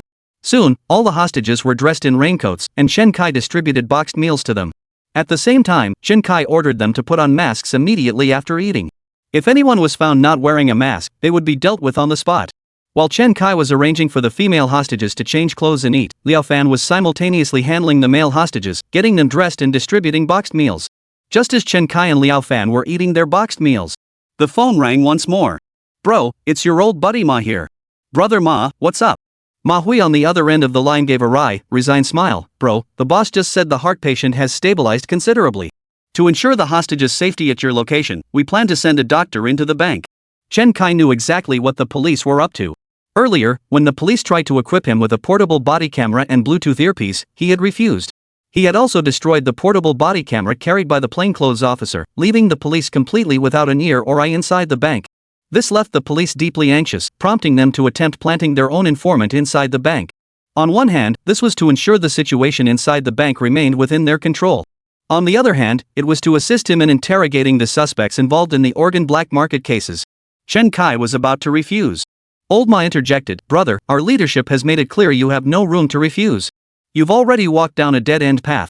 Only by letting the doctor enter the bank can you possibly find a way back to life." Chen Kai chuckled and retorted, "What do you mean, dead end or lifeline? Your boss is being far too arrogant. Who lives and who dies remains to be seen. Fine, let her in. I'll go down to meet her. But I have one demand." "What condition?" Ma Hui asked urgently. "Restore the water and electricity. I can't even flush the toilet, it's stinking to high heaven. And it's pitch black in here. How am I supposed to work like this?" Ma Hui glanced at Tian Jianhua beside him, then nodded. "That can be arranged." After hanging up, Tian Jianhua frowned, clearly annoyed. How can Chen Kai be so clueless about the situation? Doesn't he realize this is a death trap? There's no way he can escape. Just then, Zhang Luxin emerged wearing a white lab coat and carrying a medical kit. "Director Tian, I'm ready. Is there anything else I should be aware of?" The police planned to send Zhang Luxin in as the doctor. First, she had some interrogation experience. Second, she was more familiar with Chen Kai and could persuade him to give up. Although the police were confident they would solve the bank robbery case if Chen Kai surrendered voluntarily and ended the crime, it would be much simpler and more convenient for them. Tian Jianhua nodded with satisfaction. Just remember how to use the emergency medications. Ask questions if anything's unclear. And remember to hide the recorder and Bluetooth earpiece. Zhang Luxi nodded, stepped down from the emergency command vehicle, and briskly headed toward the bank lobby. Chapter 110. How old are you, sister? Chen Kai spotted a woman in a white coat approaching the lobby. Chen Kai immediately opened the rolling gate a crack, letting Zhang Luxin slip inside. The power had been restored, and the bank lobby was now brightly lit. Chen Kai instantly recognized the police officer in the white coat, Zhang Luxin. Zhang Luxin noticed Chen Kai staring at her and, surprisingly, felt a pang of guilt that made her blush. Why are you staring at me? I never imagined the police would send a woman. Zhang Luxin retorted immediately, what? Do you look down on me? Chen Kai shook his head with a smile. Of course not. If the Capital City Bureau's Special Task Force assigned you here, you must have exceptional abilities. Hearing this, Zhang Luxin felt a wave of relief wash over her, accompanied by a deep sense of satisfaction. She had always taken pride in being selected for the task force. However, Chen Kai's next words made Zhang Luxin's face darken. But, sis, how old are you this year? Zhang Luxin clutched her medical kit, her voice tight with irritation. What do you mean, sister? Do I look that old? You don't look old, but you're definitely not as young as you appear. Chen Kai smiled as he began counting off the years on his fingers. If you're a doctor, you must at least be a medical student, right? Zhang Luxin nodded repeatedly. She had already crafted an identity for herself. All he needed to say was that he graduated from Imperial Capital Medical University. A doctor called in by the police couldn't possibly be from some small clinic, right? He must be from a public hospital, right? Zhang Luxin nodded again. He couldn't argue with that. Medical undergraduates required 5 years of study. If one entered university at 18, graduation at 22 was the absolute minimum. However, for a medical undergraduate in the capital to secure a position at a public hospital was virtually impossible. Hospitals require at least a master's degree, adding another 3 years unless one delays graduation. The youngest medical master's graduate would start at 25 at the very least. Additionally, from what I understand, to work in a public hospital, one must complete a 3-year residency program. That brings the age to 28. Thus, a medical student aspiring to work in a Beijing public hospital must be at least 28 years old. But how could a hospital possibly assign such a task to a doctor who's just started working? Therefore, you must be at least an attending physician. From what I understand, it takes at least 10 to 8 years for a newly employed doctor to become an attending physician. Faced with Chen Kai's well-reasoned analysis, Zhang Luxin could only nod repeatedly. She didn't understand a single thing he was saying. After his detailed explanation, Chen Kai concluded, so, you must be around 40 this year, right? To look so young in your 40s, how do you maintain that? Zhang Luxin felt the veins on her forehead throb violently. That damn Chen Kai, in just a few words, he doubled her age. And he had the nerve to call her big sister? How dare he? She was only 24. And Chen Kai clearly recognized her, saying that was just to spite her. Zhang Luxin was furious. A young woman in the prime of her life was being called big sister, and a 40-something big sister at that. It was utterly infuriating. She wasn't afraid of revealing her identity after all, her true self was plain for Chen Kai to see. Her disguise as a doctor was primarily for the suspects. Without hesitation, Zhang Luxin hurled the medical kit straight at Chen Kai's face, followed immediately by a sweeping roundhouse kick aimed at him. Zhang Luxin's sudden attack not only caught Chen Kai off guard, but also startled the viewers in the livestream. Since Zhang Luxin was wearing a portable body camera, their entire exchange was recorded. Chen Kai's words were infuriating. He actually said Officer Zhang was over 40. Who wouldn't be angry at that? The kicker is that Officer Zhang couldn't even argue back. Ha! Too bad Officer Zhang acted impulsively. Even that arrest expert couldn't handle Chen Kai. A woman certainly couldn't beat him. Chen Kai's brute strength is just bullying Officer Zhang. Just as everyone was worrying about Zhang Luxin, her kick landed squarely on Chen Kai's neck. Chen Kai collapsed instantly. The scene left everyone utterly stunned.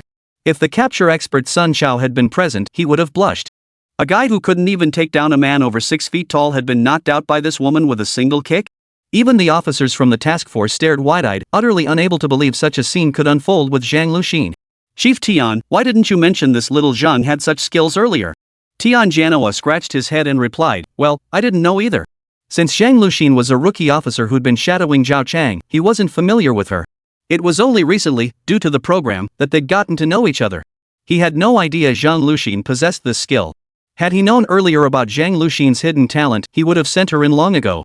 At that moment, Zhang Luxin's former team leader, Zhao Shang, was also watching the show. He immediately sent a message to Tian Jianhua. Director Tian, forgot to tell you Luxin was the women's champion in the National Police Academy Mixed Martial Arts League. Tian Jianhua read the message and waved at the camera. What a pleasant surprise. If Zhang Luxin can control Chen Kai now, then we won't have to go through all that trouble later. Is the bank robbery about to end? Who would have thought? The entire live stream audience was about to go wild. Unbelievable. This is the real essence of simulation programs. Any tiny unexpected event can completely alter the course of an incident. I never would have guessed that delicate officer Zhang is actually the women's champion of the Police Academy Combat League. The Police Academy Combat League? That's no small feat. With over 30 police academies nationwide, they're the cradle of our country's police force.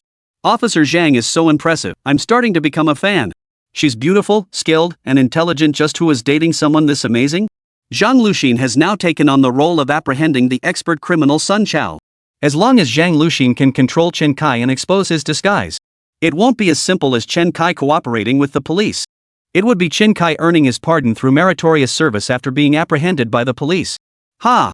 A complete victory, redeeming past humiliations. Tian Jianhua could barely contain his excitement. The last time they secured crucial evidence or achieved a breakthrough, Zhang Luxin played a significant role. No wonder Chief Guo specifically requested Zhang Luxin to remain on the task force. Seems Zhang Luxin was the one who brought down Chen Kai. Chapter 111, What Chen Kai? You've mistaken him for someone else. Tian Jianhua picked up the walkie-talkie. Luxin, apprehend Chen Kai immediately. You'll be credited for this. Then destroy his facial disguise, expose his true identity, and break through his psychological defenses right now. Don't give him any chance to explain. Zhang Luxin nodded and immediately crouched down to pick up the medical kit. Because hidden inside the medical kit was a pair of handcuffs. Just as Zhang Luxin frantically searched for the medical kit, Chen Kai slowly crawled to his feet, clutching his throat. His exceptionally robust physique allowed him to endure Zhang Luxin's kick to his neck without completely losing consciousness. At this moment, Chen Kai was profoundly grateful to his otherwise inconspicuous system. It had granted him nothing but utterly practical abilities. In truth, with Chen Kai's physical prowess after 2 enhancements, Zhang Luxin simply couldn't inflict any real harm on him. After all, her weight was a limiting factor. No matter how much strength she mustered, it couldn't be that great. Had that kick landed on his chest, or even his head, it wouldn't have caused Chen Kai significant harm. But Zhang Luxin first hurled the medical kit at him, immediately followed by a high roundhouse kick. The medical kit was aimed at Chen Kai's head, completely blocking his vision. If Chen Kai tried to push the kit aside, he wouldn't be able to block Zhang Luxin's roundhouse kick. What a masterful feint! Especially since Zhang Luxin aimed for his neck. That area corresponds to the carotid artery. A heavy blow there would cause a temporary disruption in blood supply to the brain from the neck. This externally triggered fainting is known as carotid sinus syncope. For an average person, such an attack would cause at least half an hour of unconsciousness. However, Chen Kai's physical constitution had undergone 2 rounds of systematic enhancement. Chen Kai only fainted for a brief second or two before regaining consciousness. Chen Kai rubbed his neck as he stood up. You're playing dirty tricks on me? And you've got some strength there. Chen Kai's reaction left both the live stream viewers and the task force officers gape-mouthed. They had all clearly witnessed Zhang Luxin's kick steady, precise, and vicious land squarely on Chen Kai's neck. A heavy blow to that spot with just a hand strike would be enough to knock someone unconscious, let alone being struck by a roundhouse kick that carried a risk of death. Yet Chen Kai only blacked out for a mere 3 to 5 seconds. Before Zhang Luxin could even restrain him, Chen Kai had already regained consciousness. What kind of monster is Chen Kai? He survived a kick to the neck? Maybe Officer Zhang just doesn't pack much punch? Combat tournaments are divided by weight class and gender. She only won the championship in her specific weight and gender category. Don't bull me. If a 200-pound fat guy like me took that kick from the police flower, I'd be dead meat. Seems Chen Kai really has some skills. First he took down the arrest expert, now he can withstand a kick from the police academy's martial arts champion. That's insane. Too bad. No matter how skilled Chen Kai is, he's completely helpless in this situation. Let him struggle a bit longer. Chen Kai's voice startled Zhang Luxin. Before Zhang Luxin could finish her sentence, Chen Kai yanked her by the collar, hoisting her off the ground. You're with the police, aren't you? You saw through me all along, yet you still humiliated me. Zhang Luxin angrily turned her head away. Do whatever you want, kill me or skin me alive. I'll take my punishment. Chen Kai smiled as he plucked a pen from Zhang Luxin's white coat and tossed it onto the ground. This is another form of portable recording device. I won't kill you or torture you, but you're not allowed to bring these things upstairs. After all, I'm cooperating with your police force now, but I have my own privacy too. So no cameras allowed up here. You can keep your walkie-talkie and Bluetooth earpiece to report to your superiors anytime. Got it? Zhang Luxin was being yanked by the collar by Chen Kai, struggling to catch her breath. She could only nod in agreement. She had anticipated the camera ban and even prepared herself for the possibility of being barred from entering the bank. But she hadn't expected that after kicking Chen Kai, he wouldn't retaliate. Chen Kai released Zhang Luxin and rummaged through her medical kit. He dumped out a pair of handcuffs and a tear gas spray disguised as Yunnan Baiyao. In the end, he left her only a few unopened bottles of emergency heart medicine, Yunnan Baiyao, nitroglycerin, disinfectant, bandages, cotton swabs, a blood pressure monitor, and a stethoscope. Zhang Luxin watched Chen Kai inspect her belongings with a dark expression throughout. She knew she had lost her advantage. She had trained in Sanda combat and understood clearly that she held no advantage over Chen Kai. Chen Kai was the kind of man who could overpower capture specialist Sun Chao with sheer brute strength and reflexes alone. Her only chance to control him was to repeat the sneak attack. But ambush tactics could only be used once. Now Chen Kai was on high alert. After Chen Kai handed the inspected medical kit to Zhang Luxin finally spoke up. Chen Kai, do you think this is amusing? Did you really believe we couldn't catch you? Chen Kai? You must have the wrong person. Chen Kai showed no sign of weakness. But Zhang Luxin was seething with frustration. Fine, keep pretending. Go ahead and keep pretending. I'll see just how long you can keep it up. Chen Kai walked ahead of Zhang Luxin, a smile playing on his lips. When he turned his head, however, his expression remained as poker-faced as ever. I don't understand what you're saying. Change into this outfit first, then come upstairs with me. Chen Kai handed Zhang Luxin a raincoat. Zhang Luxin looked at the raincoat, shook her head helplessly, and put it on. Let us all put on raincoats, then you put on raincoats too. Blend in with the hostages and get out. You think we won't check every hostage's identity? Do you think our police officers have the IQ of a 3-year-old? Chen Kai said impatiently, can you cut the crap? Who's treating you like a 3-year-old? Fine, if you want to play games, let's play. Your tired old tricks have been done to death. Do you think you're the only one who watches movies? Chen Kai was growing impatient. Why was this girl so determined to persuade him? Although both Zhang Luxin and manhwa aimed to persuade him to stop robbing banks and cooperate honestly with them, their approaches were worlds apart. Zhang Luxin's persuasion was rather blunt. Old Ma, on the other hand, approached it from a friend's perspective, speaking from the heart. Though their motives differed, Lao Ma's words were easier to accept. Chapter 112, How do you know my name? Chen Kai pressed the gun directly against Zhang Luxin's lower back. Get dressed, put on the mask, and come upstairs with me. One more word, and I'll blow your brains out. Chen Kai led Zhang Luxin to the counter door, pointing at the crimson splatters on the door and floor. Don't think I won't kill. That's the manager's blood. 1 bullet to the head. Dead as a doornail. Though Zhang Luxin knew the truth wasn't so simple, she nodded silently and said nothing more. Once upstairs, Chen Kai led Zhang Luxin around the hostages' room before announcing to the group, this is the doctor sent by the police. If anyone feels unwell, report it to the doctor immediately. At that moment, no one dared claim any discomfort. Unless genuinely ill, no one would risk deceiving Chen Kai. Chen Kai was genuinely capable of killing. Upon reaching the male hostages' room, Zhang Luxin carefully examined the injuries on Sun Chao, the capture specialist. After confirming they were merely bruises sustained during the struggle with Chen Kai, she breathed a sigh of relief. After leaving the hostage room, Zhang Luxin addressed Chen Kai, may I report the hostage's condition to our leadership? Chen Kai nodded. Go ahead. Zhang Luxin immediately pressed her Bluetooth earpiece and called out, calling Director Tian, this is Luxin. Lu Xin, what's the current situation inside? There are 26 hostages in the second floor office area and 2 armed criminals. The bank lobby manager is deceased. Our undercover officers only sustained some bruises. All hostages have been fed and are being held in separate rooms by gender, wearing raincoats and masks. Liao Fan, the armed guard on watch, leaned close to Chen Kai and whispered, is it okay for her to say that? Chen Kai shook his head. It's fine. Just keep your voice down from now on, especially around that woman. He could disguise his voice, but Liao Fan couldn't. If Liao Fan's cover blew, it could mean his own identity would be exposed too. Therefore, Chen Kai had to protect Liao Fan at all times. Liao Fan was about to ask more, but she held her tongue. At that moment, Tian Jianhua in the command vehicle received Zhang Luxin's report. Understood. You and Chen Kai should immediately begin interrogating those suspects. If you need assistance, don't hesitate to contact me. Zhang Luxin nodded and ended the call. Chen, Mr. Robber, we're partners now.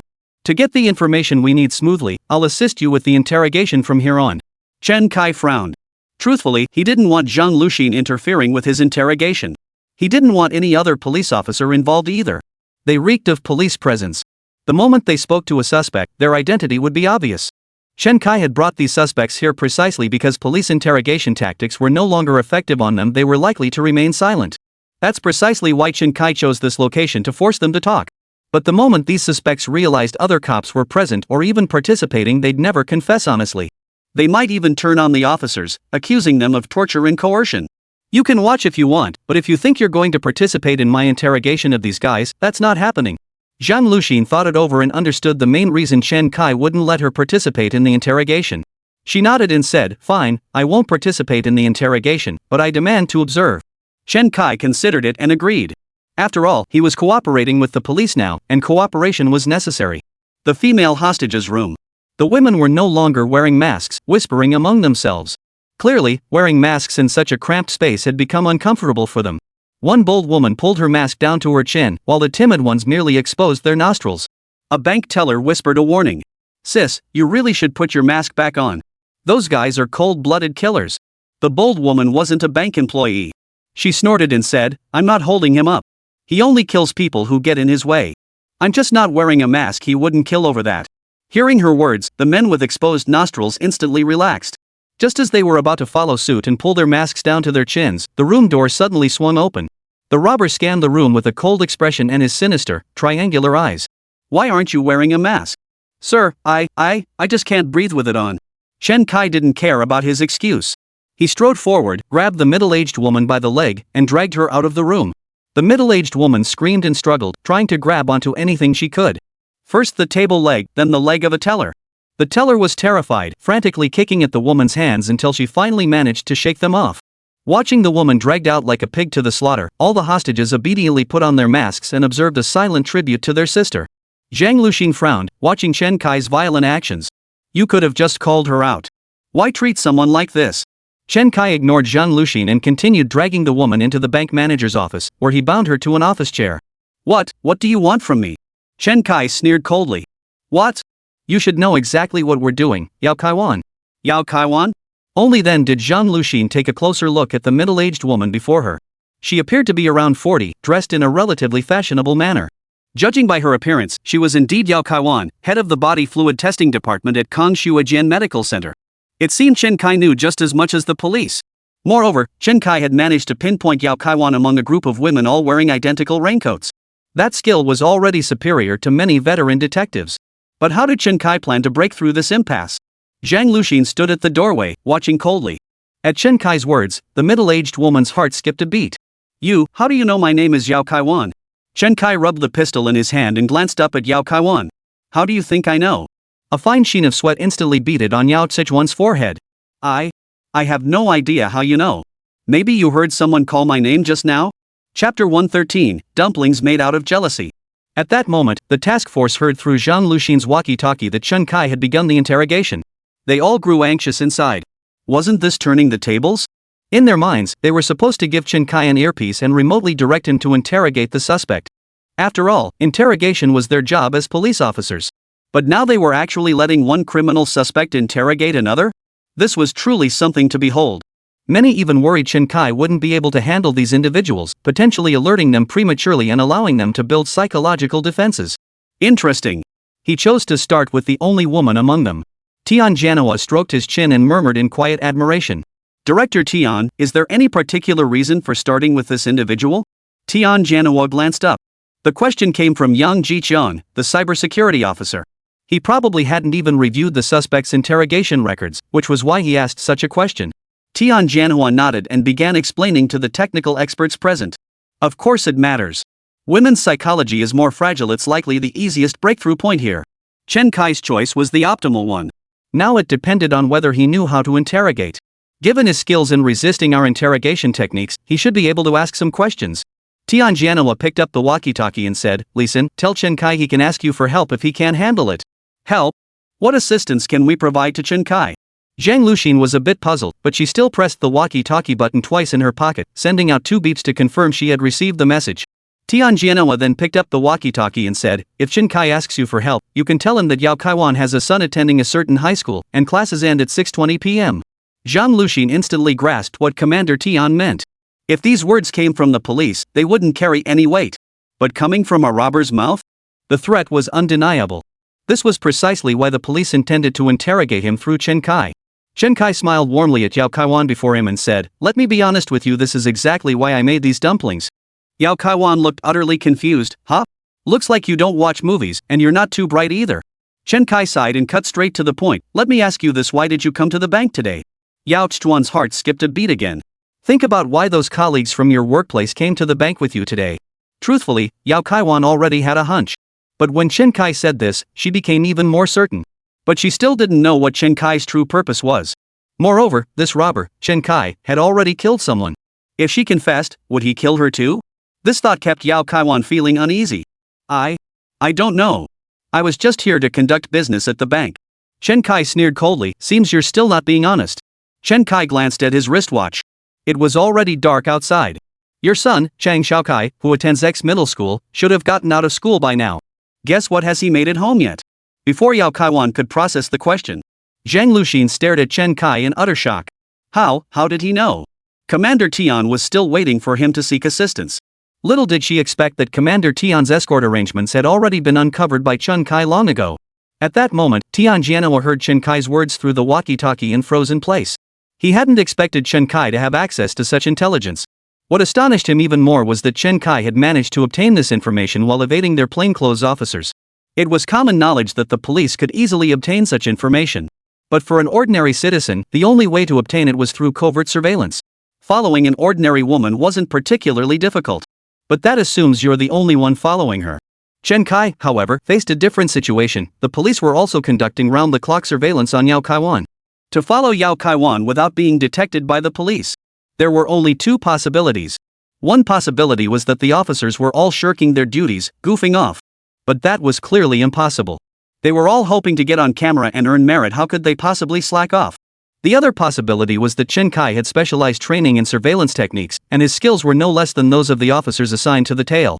Could Chen Kai truly be a jack of all trades? Tian Jianhua couldn't help but sigh in astonishment. At that moment, Yao Kaiwan seemed to snap out of it, letting out a sharp, explosive cry. "Ah!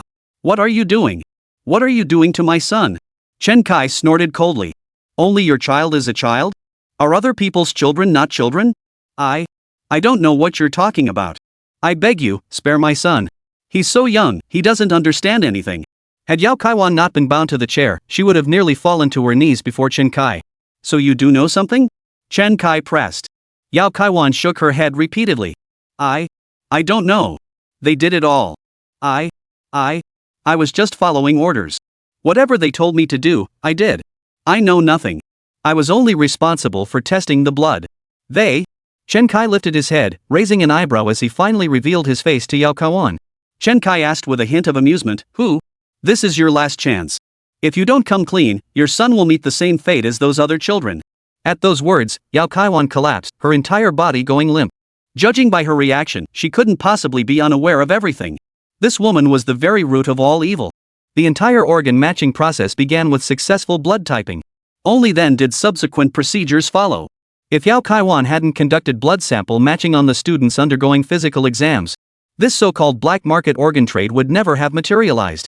So while Yao Kaiwan appears to be merely the head of the body fluid testing department, she plays a crucial role within the entire criminal syndicate.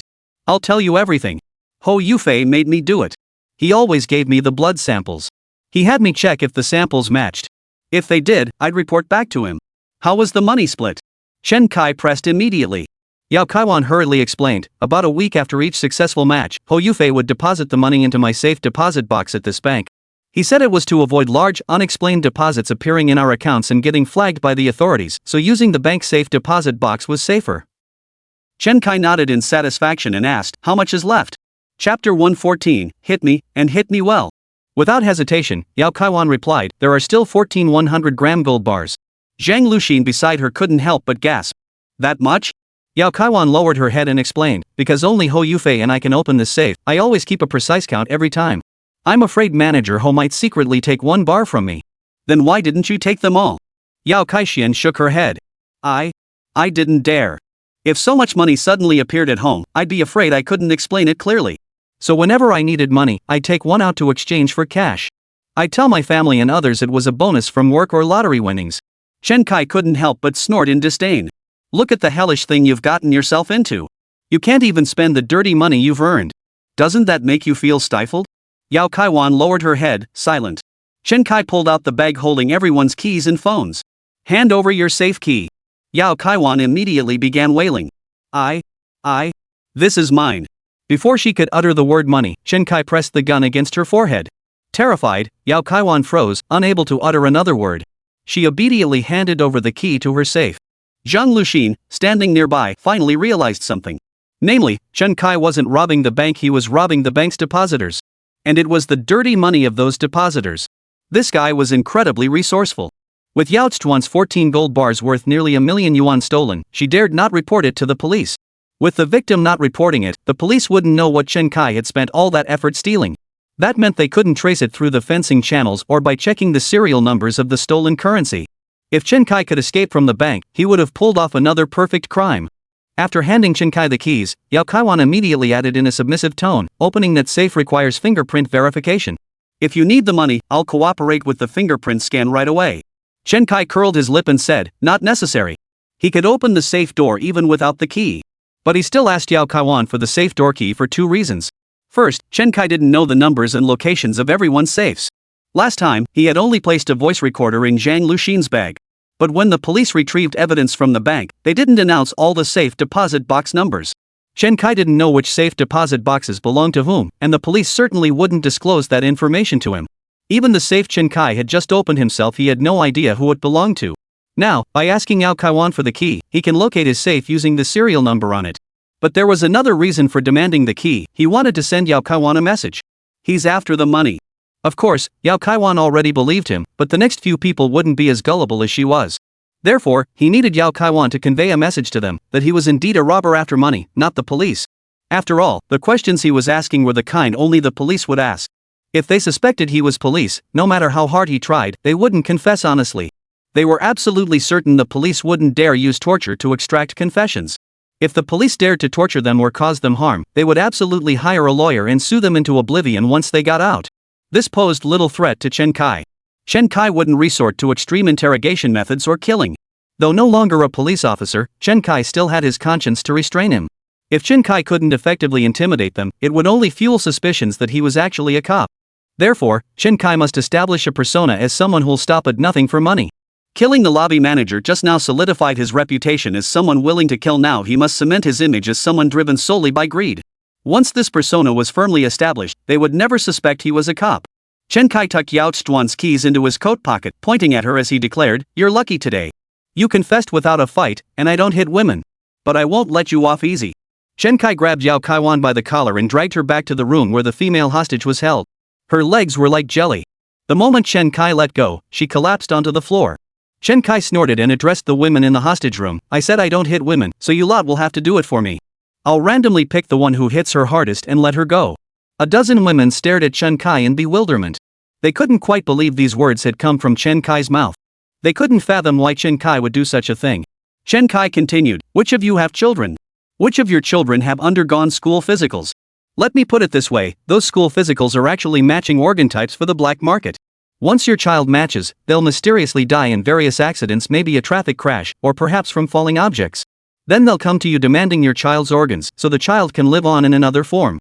The women listening to Chen Kai's words felt a chill run down their spines. School-organized physicals have become all too common these days, with some schools even scheduling them annually. Many parents grumbled about having to pay for these expensive checkups out of their own pockets. Is this just to make them pay for their children to be matched with others? Many mothers were seething with anger. Chen Kai then pointed at Yao Kaiwan and said, "She's the head of the bodily fluid testing department at a certain medical center. She's essentially at the top of the entire black market chain, overseeing all the matching and comparison work. The reason your children are still alive isn't because she took pity on you. It's because your children were lucky enough to not match. I never strike women myself, so I'll leave that to you. As the referee, I'll release the one who hits the hardest as a reward." As soon as Chen Kai finished speaking, the women's eyes turned red with fury. "All right, begin." Chen Kai gave the command, then stepped back like a referee and positioned himself by the doorway. Several women immediately lunged forward, while others behind them, unwilling to be outdone, charged in as well. Chen Kai's approach left both the task force and the live stream viewers wide-eyed. Though the task force couldn't see the scene, they could clearly hear everything happening inside through their walkie-talkies. Their faces showed no trace of pity. Clearly, they felt no sympathy for this woman. Were it not for the uniforms they wore, they would have been tempted to beat these beasts to death. Chen Kai had done what they wanted to do but couldn't. Chapter 115, Evidence Pounded Out by Two Fists.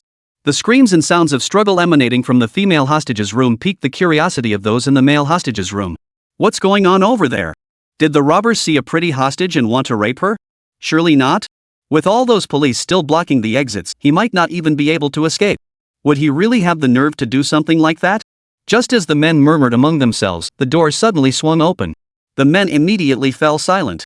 Even the boldest among them wouldn't dare continue their nonsense in Chen Kai's presence. Chen Kai scanned the room, then walked straight up to Yan Fei, the head of the imaging department. What are you staring at? Come with me. Yan Fei was momentarily stunned, pointing at himself and whispering, Me? Well, what do you want with me? Don't want to die? Follow me. Want to die? I'll make you die right now. At those words, Yan Fei's legs buckled, and he collapsed to his knees with a thud. Chen Kai couldn't care less about his trembling legs. He grabbed Yan Fei by the collar and dragged him out. When Chen Kai dragged Yan Fei to the door of the room holding the female hostage, he deliberately paused, forcing him to look inside and see exactly what was happening. Only after confirming Yan Fei had clearly identified the beaten figure inside and his expression shifted did Chen Kai continue. Chen Kai dragged him into the bank manager's office. Alright, time for you to talk. Yan Fei had already recognized the woman being beaten as Yao Kaiwan from the testing department at their workplace.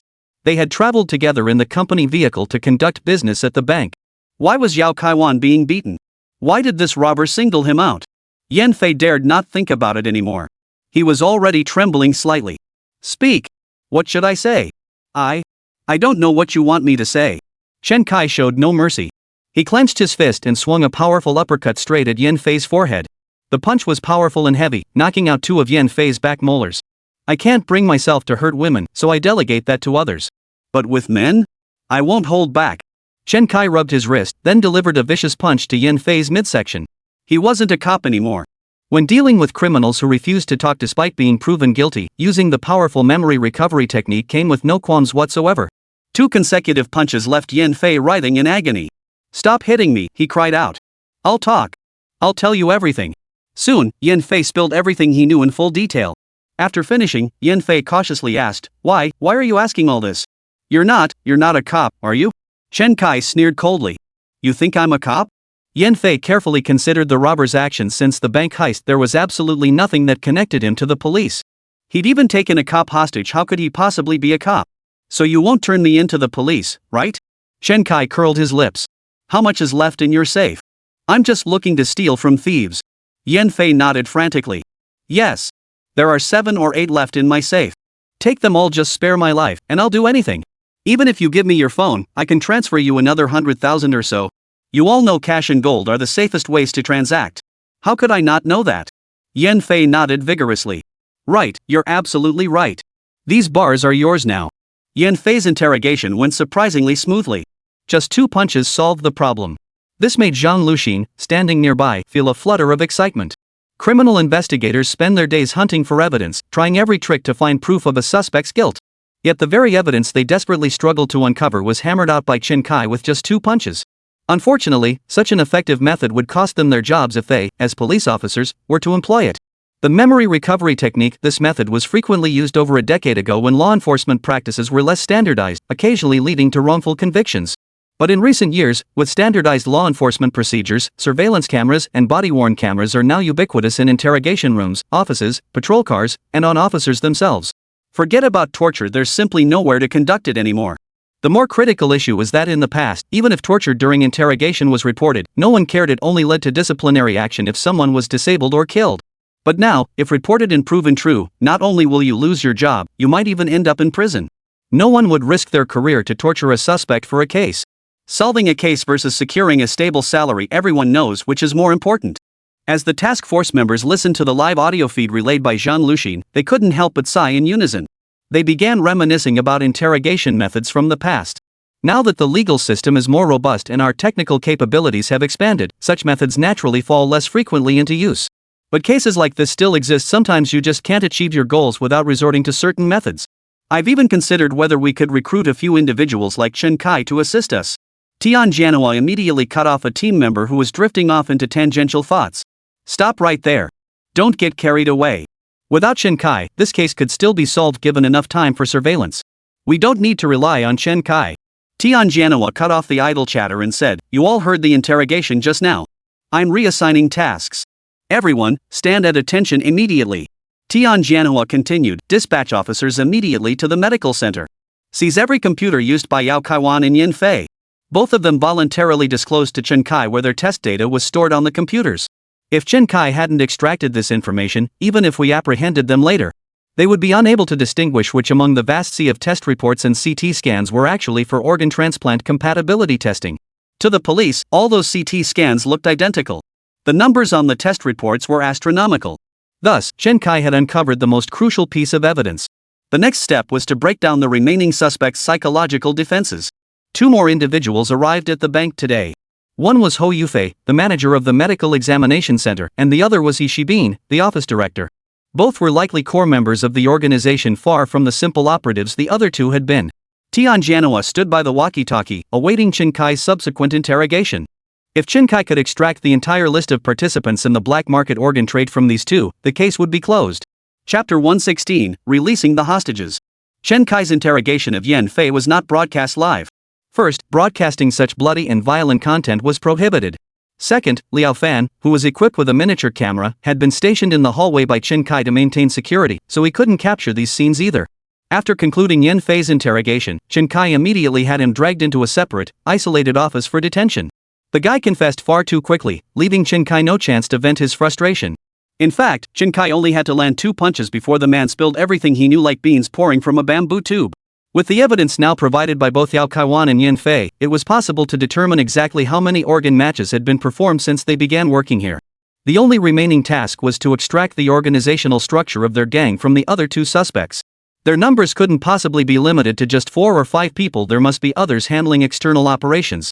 There might even be other doctors involved, details that would require the core members Hou Yufei and Yi Shibin to reveal. After settling Yin Fei into a separate office, Chen Kai turned to Liao Fan and asked, "What's the situation with the female suspect?" It stopped, but they haven't stopped talking. Zhang Luxin also asked with concern, "Did someone get killed?" Chen Kai shook his head. "These people wouldn't dare kill anyone.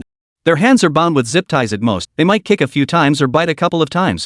As they spoke, the 3 reached the door of the women's cell. They saw several women panting heavily as they pinned Yao Kaiwan to the ground, their mouths spewing a steady stream of profanities. Words like "heartless bastard" and "you should have been born without an asshole" were among the mildest curses. Among them was a particularly vicious woman, an elderly lady in her 60s. She wasn't participating in the beating of Yao Kaiwan. Instead, she was dancing around frantically, bowing and kowtowing, muttering something incessantly. Chen Kai turned to Liao Fan and asked, "What the hell is that old lady doing here?" Probably some kind of spiritual attack. She was cursing the worst of them all just now. Some of the words I'd never even heard before. Her mouth was full of genitalia, and she kept bringing up her parents and ancestors. The old woman seemed to hear Chen Kai's question directed at her. She stopped abruptly, panting heavily as she explained, "Hero, I'm channeling the spirits through the Ma deity." Chen Kai froze for a moment. The old woman continued her explanation, "I'm telling her parents, ancestors, and all her forebears exactly what she's been up to. Letting them know what kind of good deeds this unfilial descendant has been doing in this world. After she dies, if the ancestors won't accept her, she'll be doomed to wander as a lonely ghost." Ever since committing this act, Yao Kaiwan had been plagued by guilt. She sought solace by burning incense and praying to Buddha daily. Now, hearing that the old woman's lengthy ritual had been about this, she burst into tears. Chen Kai nodded approvingly at the old woman and asked, "Is it over?" "Almost. Just 2 more rounds." Chen Kai turned to Liao Fan and ordered, "Cut the zip ties for the old lady. No, for the Great Spirit. Let the Great Spirit dance properly. Not only must we inform her ancestors, but we must also report his sins to the underworld, sending him to the 18th layer of hell." Once the restraints on the old woman's hands were cut, she danced with even greater fervor. The other women who had been beating her most fiercely now looked utterly dejected. They hadn't expected that after working themselves into a sweat, they'd still be no match for a spirit medium. They instantly relaxed and climbed off Yao Chuan's body. "Hold on. You lot keep cleaning and beating her. Keep it up until the spirit dancer finishes her dance. Then all of you can leave together." Zhang Luxin, standing nearby, glanced at Chen Kai with surprise. Was he suggesting they release all the women in the room? What exactly was his purpose in doing this? Was it simply because he felt they'd done their part and deserved to leave? Zhang Luxin was baffled. Didn't he realize that the more hostages he held, the safer he'd be? As Zhang Luxin frowned in thought, Chen Kai walked toward the room holding the male hostage. After entering, Chen Kai scanned the room before approaching a man whose height and build resembled Liao Fan. He grabbed the man and dragged him toward the door. The entire room fell deathly silent. No one dared to intervene, let alone utter a word. They could only watch as Chen Kai dragged the man out of the room. "Spare my life, sir. Spare my life." Once outside, Chen Kai pressed the muzzle of his gun directly against the man's head. "One more word and I'll shoot you." The man immediately shut up and nodded repeatedly, promising to obey. "Over there, are you done dancing? Once you're done, bring out the shaman and the 2 women pinned beneath him." Soon, Zhang Luxin brought the 3 women out into the hallway. "Beautiful lady, please escort these 4 people out." Zhang Luxin immediately interjected, "But you haven't questioned the other 2 yet. We need to know what you're asking them before we act, so I need to follow you." Chen Kai reached out and took Zhang Luxin's walkie-talkie. "Isn't that your purpose here? Just hand it over to me, won't you?" Zhang Luxin's face darkened noticeably. Initially, old Ma had given Chen Kai the walkie-talkie and earpiece, but Chen Kai hadn't taken them. Only later did they send her into the bank. Of course, her role inside the bank wasn't merely to serve as a walkie-talkie. She also carried out a crucial task. That was to scout the bank's interior and provide information on the robbers and hostages. Now that her tasks were complete, leaving the walkie-talkie with Chen Kai wasn't out of the question. With a dark expression, Zhang Luxin led the 3 women and 1 man toward the bank exit. "Oh, and I hope you won't suppress coverage of this incident. If reporters want to interview them, you can let them do so." Chen Kai glanced outside through the window. Only a large number of police officers and a few individuals carrying cameras were present, no reporters or media outlets. This was highly inconsistent with the kind of uproar a bank robbery should generate. It seemed the police had sealed off the information. Since getting the news out through the police seemed unlikely, Chen Kai walked up to the 3 women. "Big sister, and you too, once you're out, you must spread the word about what this wicked woman did. Post it on your social feeds, share short videos." Zhang Luxin snapped, "Chen Kai, what are you doing? Are you deliberately trying to cause panic?" Chen Kai looked around, his face filled with confusion. "What Chen Kai? Where did this Chen Kai come from? You mean me? I don't want to cause any panic. I just want everyone to know about the crimes they've committed." Zhang Luxin glared at Chen Kai, but she had no recourse against him. She could only lead the 3 women and 1 man out of the bank lobby. The man remained completely dazed even after stepping outside the lobby. He had no idea why he'd suddenly been set free. Chapter 117, The Hostage Puzzle. Chen Kai's sudden release of 3 hostages caught the police off guard. Officers were immediately dispatched to interrogate the 3 individuals.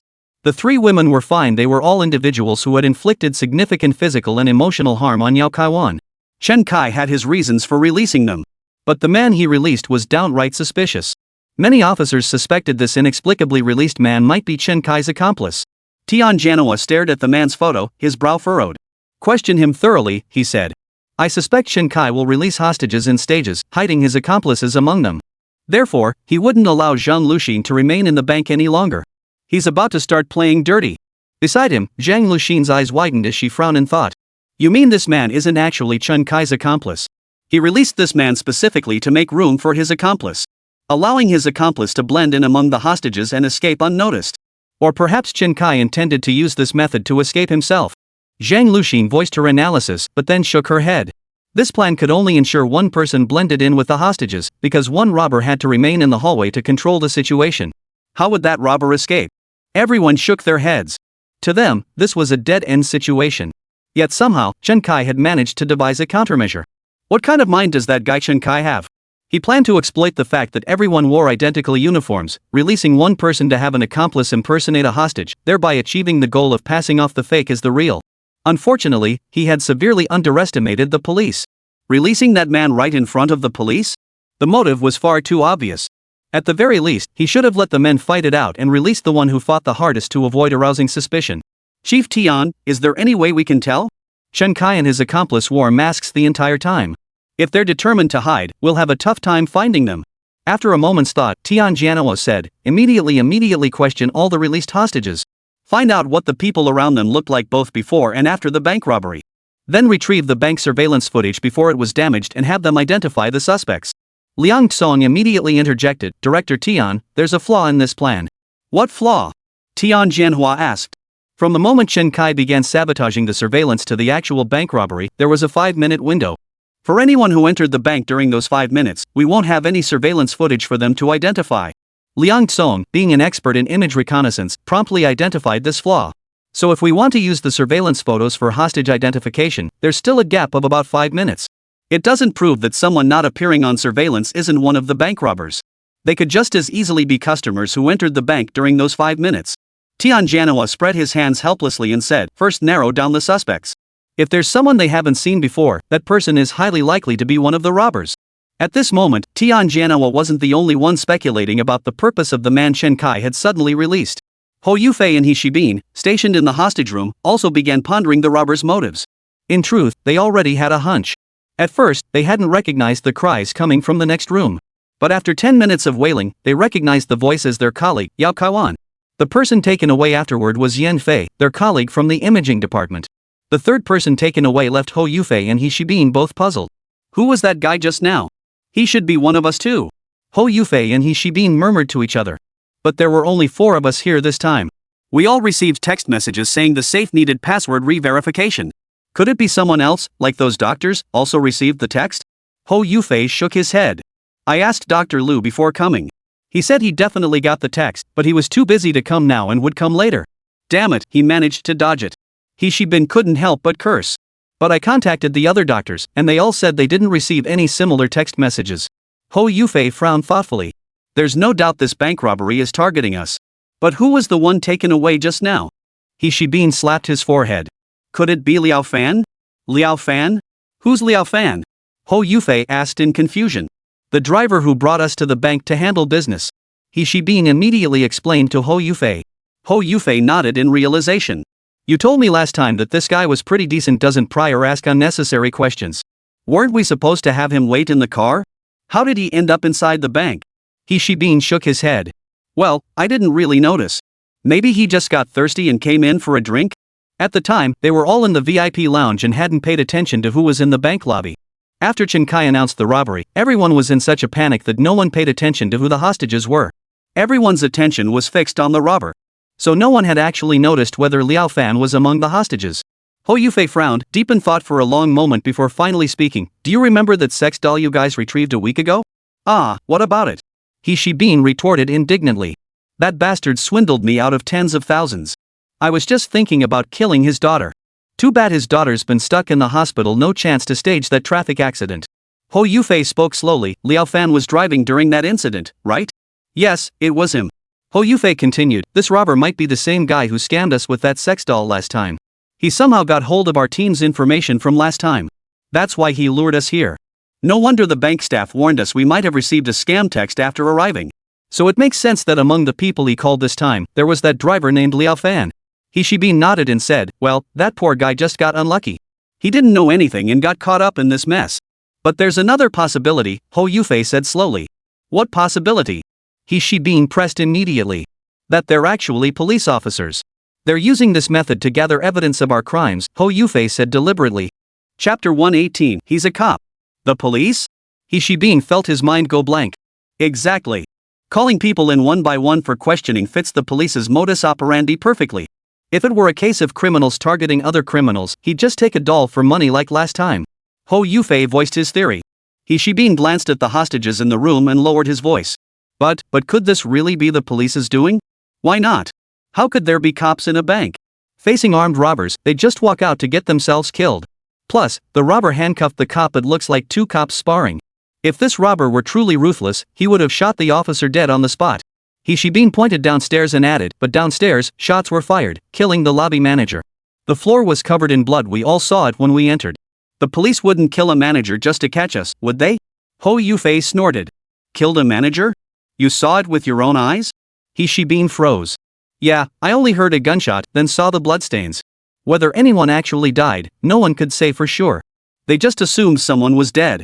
Brother Ho, are you saying this was a setup by the police to trick us into confessing? He Shibin felt like he was starting to understand. Hou Yufei nodded and said, I think that's possible, so remember if they question you later, don't say a word. But Yan Fei and Yao Kaiwan might have already confessed. What they say is their business. As long as you and I keep quiet, they'll never get to the core of the matter. At most, they might get some matching test reports and CT scans from them. He Shibin nodded repeatedly, yet he couldn't shake his unease. What if the robbers aren't actually police? Hou Yufei seemed to sense his worry and said, they absolutely are police. They're using this method to extract confessions from us through unconventional means. They might resort to physical violence, but they'd never dare kill anyone. Just endure it. Just think about what you've done. Would the police convict you with evidence and sentence you to death, or beat you up and then let you walk free? Think carefully. Why would the police stage such a massive operation, a bank robbery, just to interrogate a few of us? It's because they've run out of options. This is the only dirty trick they could come up with. As long as we can prove they're police officers, we can hire a lawyer after getting out and absolutely sue them out of their jobs. Ho Yufei's words gave He Shibin a sudden surge of confidence. While He Shibin and Ho Yufei were discussing this, Chen Kai escorted Liao Fan, now wearing a raincoat, into the office where Yan Fei and Yao Kaiwan were being held. Get in there and think it over. Call me when you're ready to talk. Chen Kai delivered a hard kick to Liao Fan's backside, sending him tumbling toward Yan Fei and Yao Kaiwan. Yan Fei looked at Liao Fan, the driver who was beaten even worse than himself, and gave a bitter smile. Sister Yao, look, old driver Liao is here too. We didn't even notice him earlier. Yao Zhuan's injuries were even more horrifying. Her face and body were covered in bloody scratches from fingernails, and several strands of her hair had been torn out. Seeing someone walk in looking just as battered and bruised as herself brought her a small measure of comfort. The moment Liao Fan stepped inside, he began wailing. I told him I didn't know, but he insisted I was lying and kept hitting me. He kept asking which key was for my safe. I don't even have a safe key. I'm so innocent. Liao Fan's wailing instantly made Yao Kaiwan and Yan Fei feel a little better. They hadn't been beaten for nothing after all, they had done something wrong. But Liao Fan was just a low-level driver, the kind who'd get fired the moment he sensed trouble, and yet he'd been dragged in and beaten up too. Though it was somewhat pitiful, it gave them a measure of psychological comfort. Seeing Yan Fei and Yao Kaiwan covered in bruises, Liao Fan erupted in anger. What did you two do to deserve this? Why are they insisting I'm in cahoots with you? I'm being framed. Yan Fei gave an awkward chuckle.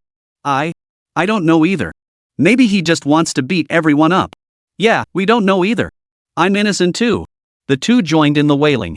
Naturally, they couldn't admit to any heinous crimes, so they simply echoed Liao Fan's cries of innocence. Chen Kai listened to Liao Fan's performance outside the door and couldn't help but marvel. Liao Fan really is a talent. He sure plays the part of someone who's been beaten up convincingly.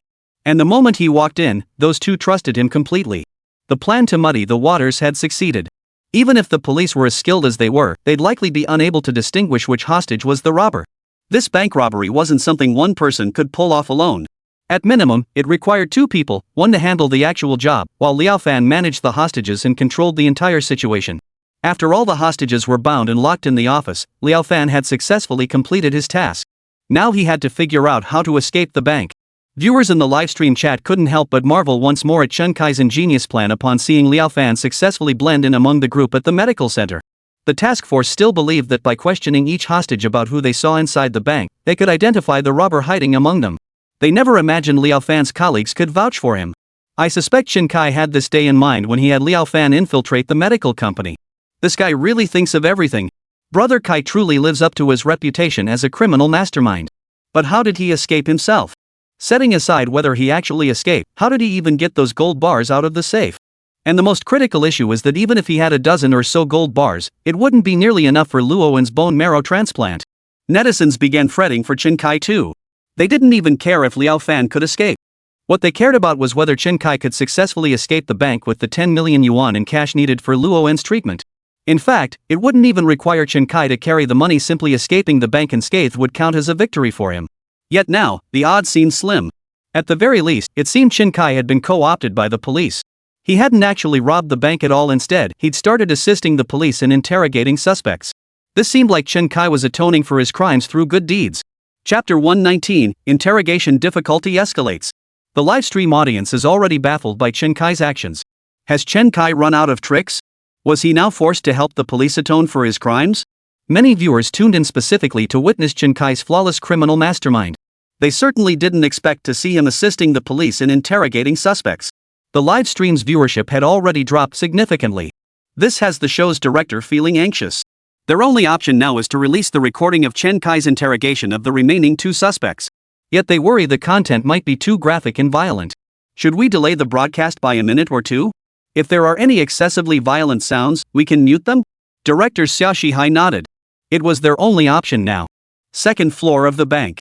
After Liao Fan stopped guarding the hallway, Chen Kai locked all the rooms holding hostages. The hostages' hands were bound with nylon zip ties, rendering them unable to move effectively. Moreover, any attempt to open the doors would inevitably alert him. Therefore, even after Liao Fan's departure, Chen Kai remained confident he could control all the hostages.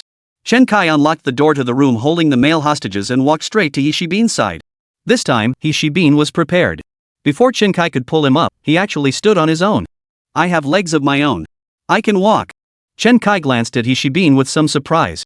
The man wasn't tall, but his build was surprisingly sturdy, showing signs of regular physical training. It seemed that while Chen Kai had been preparing an escape route for Liao Fan, these two had also come up with their own plan. Chen Kai dragged Hishibin straight into his interrogation room, the bank manager's office, and strapped him to the chair. Hishibin sneered coldly at Chen Kai and asked, "What? Are you going to torture me for a confession?" Chen Kai glanced up at Hishibin and said, "You're overthinking it. Beating someone during police interrogation is called torture. What I'm doing here is, at most, illegal detention and assault." Seeing Hishibin's unyielding resolve, Chen Kai added, "But I don't plan to beat you. I just need some cash. I've already blown through the 50 grand you gave me earlier." Hishibin's eyes widened instantly. He glared at Chen Kai and shouted, "So it was you? You little bastard. I was just looking for you." Chen Kai asked, "Looking for me? Well, I've been looking for you too. Where's the key to your safe? How much cash is left inside? Hand it over now if you don't want to get hurt." Hishibin froze. Coming straight for my money? That didn't seem like police procedure. No, maybe he was just posing as a cop. Hishibin chuckled and said, "Where would I get a safe key? Yan Fei and Yao Kaiwan both told me just now that Ho Yufei opened a safe deposit box for each of you. After every transaction, he converts the profits into gold and deposits it into your safe. So why isn't there any in yours? You're the one who carried out the job. Looks like you guys doing the dirty work still have tight lips. First you, then the driver both claim ignorance right off the bat. So the guy they took away earlier really was the driver, Liao Fan. The man standing before me was the very same who had swindled me out of 50,000 yuan last time. It was precisely on that occasion that Liao Fan joined in. Otherwise, Liao Fan wouldn't have been there. But Liao Fan never mentioned receiving the safe's text message. Right, they hadn't discussed this issue in front of Liao Fan. Liao Fan didn't even have a safe deposit box. Perhaps he simply dismissed it as a scam text and ignored it. Hishibin had already found an explanation for Liao Fan in his mind. Seeing Hishibin lost in thought, Chen Kai pressed on, "No safe key? What if I find it?" As he spoke, Chen Kai took out an electric baton and began to fiddle with it. He pressed it occasionally, and the baton emitted a faint blue spark with a click. Hishibin watched the stun gun in Chen Kai's hand, his legs trembling slightly. Though he'd resolved to die rather than speak, fear still gripped him. He wanted the safe key, didn't he? Why not just give it to him? As long as he didn't mention anything about the organ trafficking, it would be fine. The thought struck Hishibin, and he blurted out, "I remember now. I did open a safe deposit box at this bank. But it's completely empty now. Bring me my stuff, and I'll find it for you." Soon, Hishibin produced the key to his safe deposit box. He wasn't as cautious as Yao Kaiwan and Yan Fei. Every time he deposited gold into it, he'd immediately convert it to cash and spend it. As a result, his safe deposit box had remained empty year after year. Chen Kai took the key, went to the vault, opened the safe, verified Hishibin's claim, and then returned to the bank manager's office. "The money? Where would I get money? I'm just an office director." Hishibin had made up his mind he wouldn't utter a single word about the organ trafficking. The money, of course, was the crux of the matter. He couldn't say a single word about it either. The interrogation hit a snag. The task force listened in on Chen Kai's interrogation of Hishibin through his walkie-talkie. Tian Jianhua couldn't help but sigh. The interrogation is hitting a snag. Hishibin was a seasoned veteran. He wasn't afraid of beatings and was clearly resisting the investigation. Liang Song chimed in from the side. The records show that despite being the office director, Hishibin actually started out as a street thug. He has a criminal record and extensive experience resisting interrogation. Getting him to break down through beatings is basically impossible. Zhang Luxin, standing nearby, grew concerned upon hearing this. She worried whether Chen Kai could handle this man, which could prevent him from redeeming himself through his crimes. She quickly asked, "Chief Tian, if it were you, how would you interrogate Hishibin?" After a moment's thought, Tian Jianhua replied slowly, "If I didn't have concrete evidence, I wouldn't touch him. But given the circumstances, I'd focus on breaking his psychological resolve. The specifics would require a thorough review of his background materials." Just as the task force officers were all holding their breath for Chen Kai, Chen Kai's voice crackled over the walkie-talkie. "I need Hishibin's background file. The more detailed, the better. Read it directly into the radio." The moment Chen Kai uttered those words, all eyes turned to Tian Jianhua. Even the viewers in the livestream chat reacted with wide-eyed astonishment. Holy crap, is Chen Kai some kind of interrogation genius? He actually thought of the same thing as Commander Tian. Chen Kai's got some skills. Turns out he's not just a crime mastermind, but an interrogation expert too. Chapter 120, Vertical and Horizontal. Chen Kai began interrogating Hishibin by first demanding his resume. This approach was surprisingly identical to veteran detective Tian Jianhua's strategy. This left viewers in the live chat utterly astonished. Even the two experts invited to provide commentary in the studio wore expressions of astonishment. During the earlier bank robbery segment, they had merely observed without offering commentary. At most, Chief Gua had explained the police deployment outside. As for the situation inside the bank, they could only watch the spectacle unfold. Now, as the robber Chen Kai began interrogating the other suspects, only then did Director Gua and Professor Luo Xiang begin to understand the dangers of coercive interrogation. But now, Chen Kai wasn't resorting to torture at all. Instead, he's demanding the suspects resumes a move that leaves even retired Criminal Investigation Bureau Chief Gui utterly astonished. Xiao Sa asked curiously, Director Gua, what's the point of asking for He Shibin's background information? Is a resume really that important?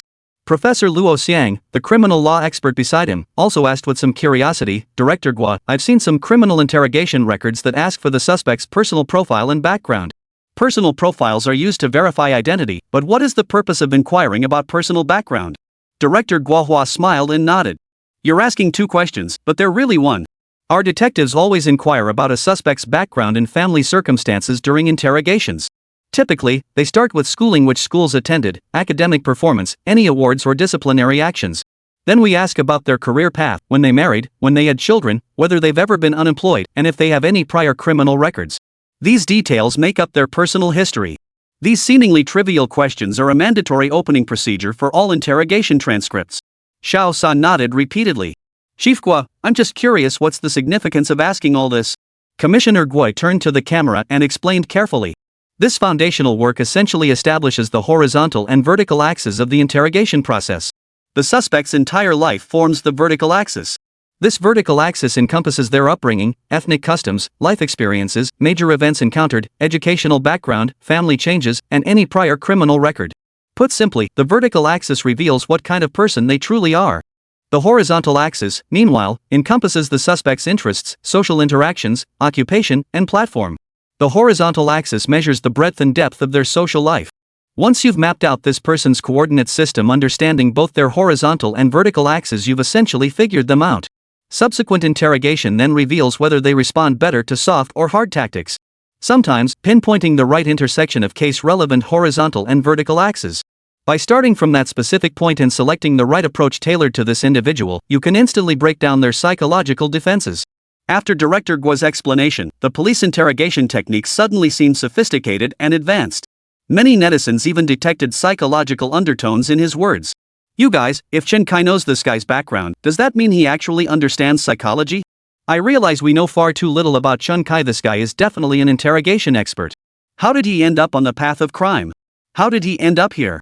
We've all been watching. This is the production team forcing him into a corner. Bank, President's office. Chen Kai studied He Shibin with a knowing look while listening to Zhang Luxin recite the man's background over the intercom. Judging by his resume, He Shibin wasn't particularly outstanding. He was practically a thug.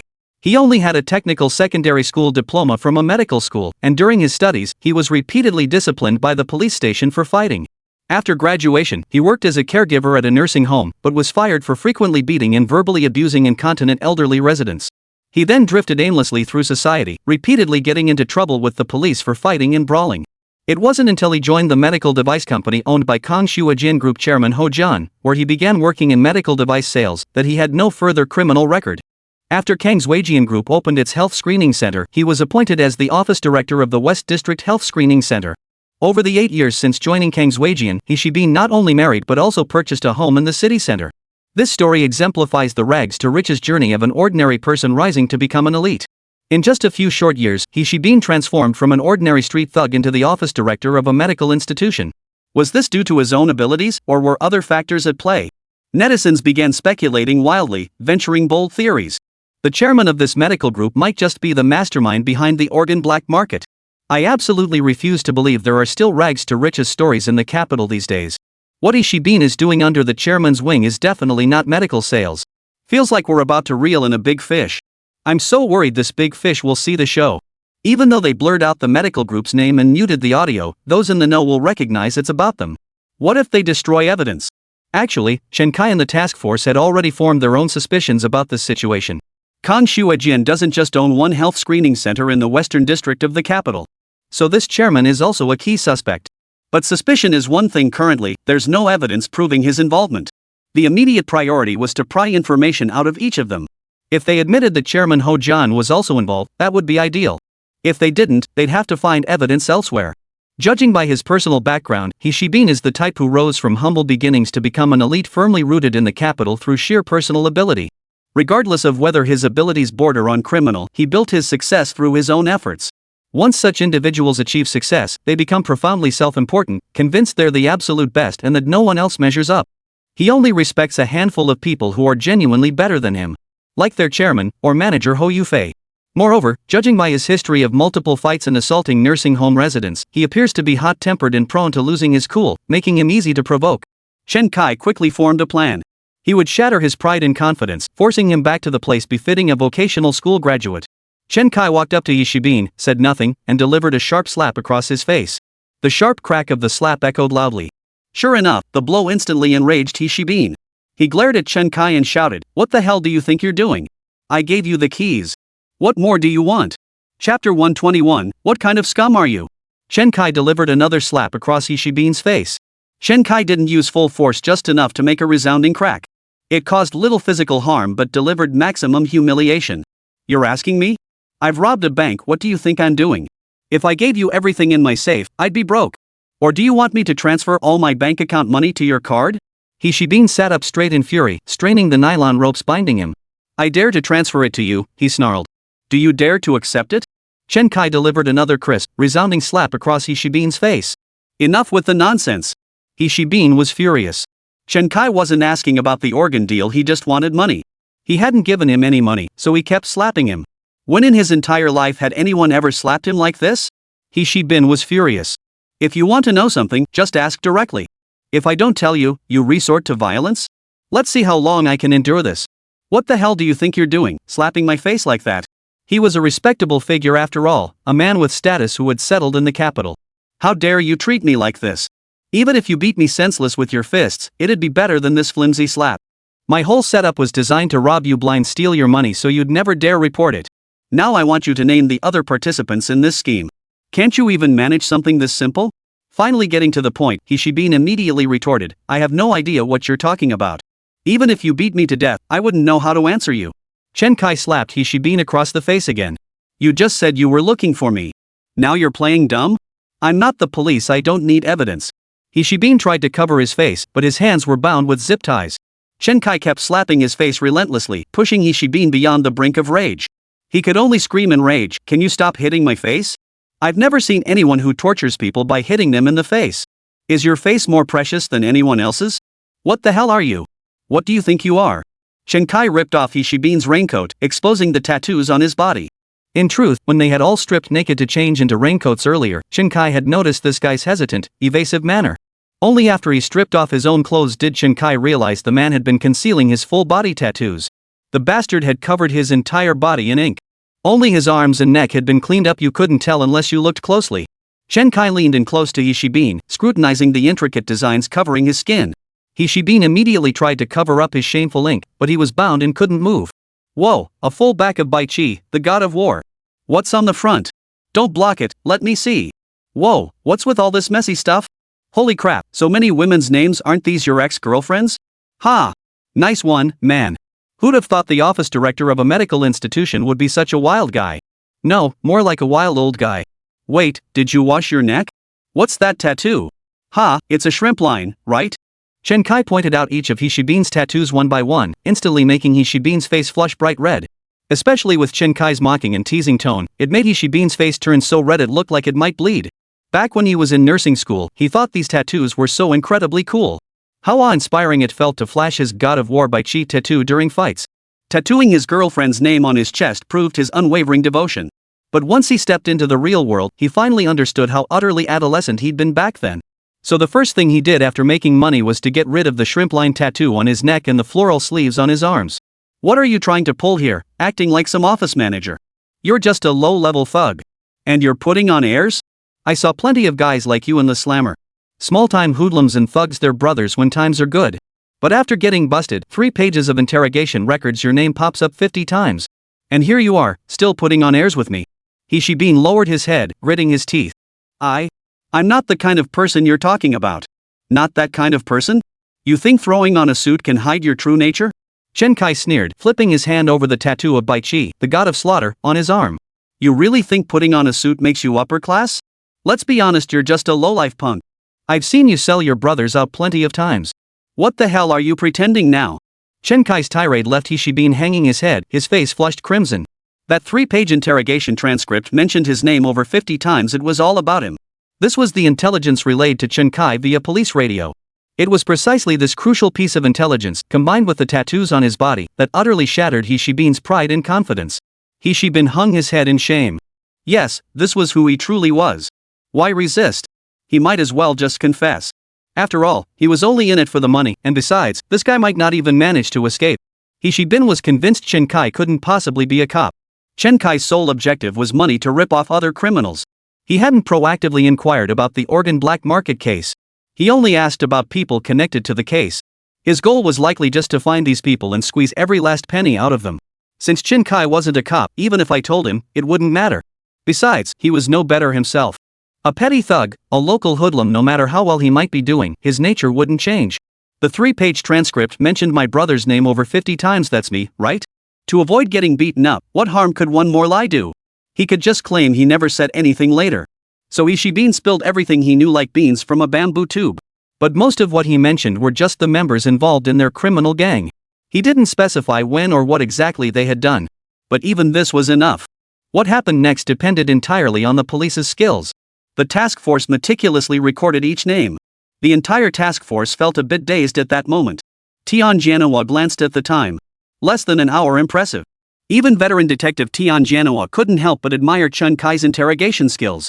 He had only delivered a few resounding slaps. No other coercive interrogation methods were used, yet he had managed to break this stubborn suspect who had given even him a headache. If this kid were in their police system, he'd absolutely qualify as an interrogation expert. Chen Kai had truly surprised him. Chapter 122, Is he an interrogation expert? Chen Kai had cracked a seemingly unbreakable suspect in just 40 minutes. This stunned both the live stream audience and the production team in the studio. This is just unbelievable. From the sound of it, Hishibin must be a tough customer. Yet Chen Kai didn't even resort to harsh interrogation methods, just a few slaps. At this moment, Director Gua, the interrogation expert, sighed and remarked, "It seems Chen Kai truly understands interrogation, or rather, he studied it thoroughly. His skill level surpasses many of our professional pre-trial interrogators." Professor Luo Xiang, sitting nearby, immediately asked, "Director Gua, could you explain how he spilled everything like beans from a bamboo tube?" Director Gua nodded and explained, "It's actually quite simple." Chen Kai deduced from this man's history of frequent fights that he likely has a hot-tempered personality. Professor Luo Xiang nodded in agreement. Exactly. Someone with a good temperament wouldn't get into fights so often.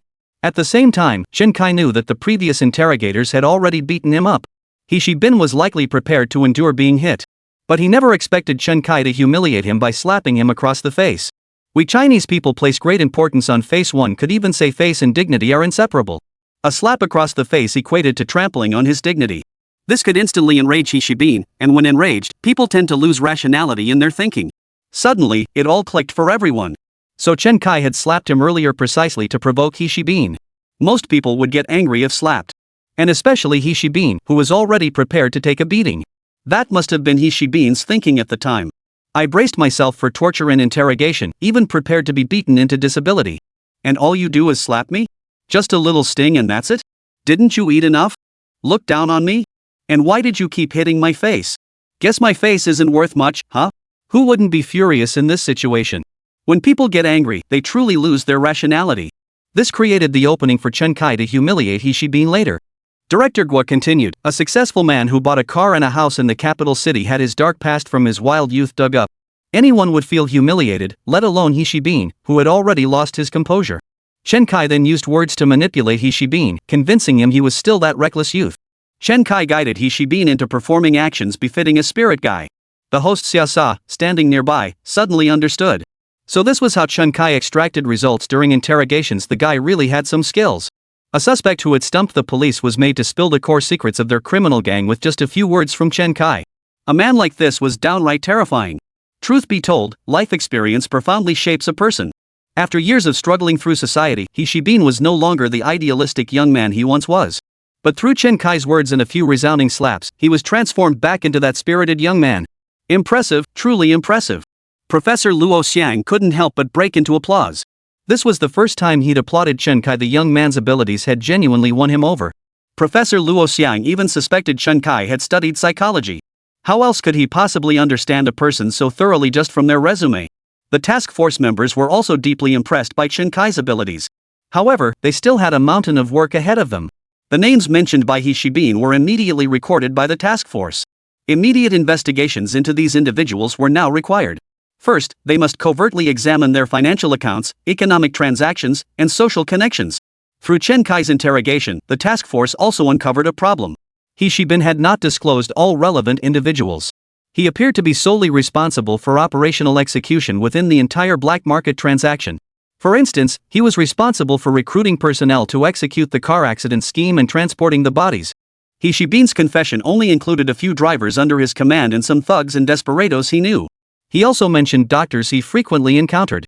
But regarding these doctors, sometimes he only knew their surnames, not their specific details. Clearly, there was another key figure who maintained the list of brokers and transplant doctors. That person should be Hou Yufei. However, He Shibin did not mention whether Chairman Hou Jian was involved in this matter. Whether this was his final act of loyalty to the chairman or whether Hou Jian genuinely had no involvement remained unknown. Chen Kai had He Shibin locked up in the same room as Yan Fei and Yao Kaiwan. Then Chen Kai went straight to the room holding the male hostage and dragged Hou Yufei out. Which key is yours?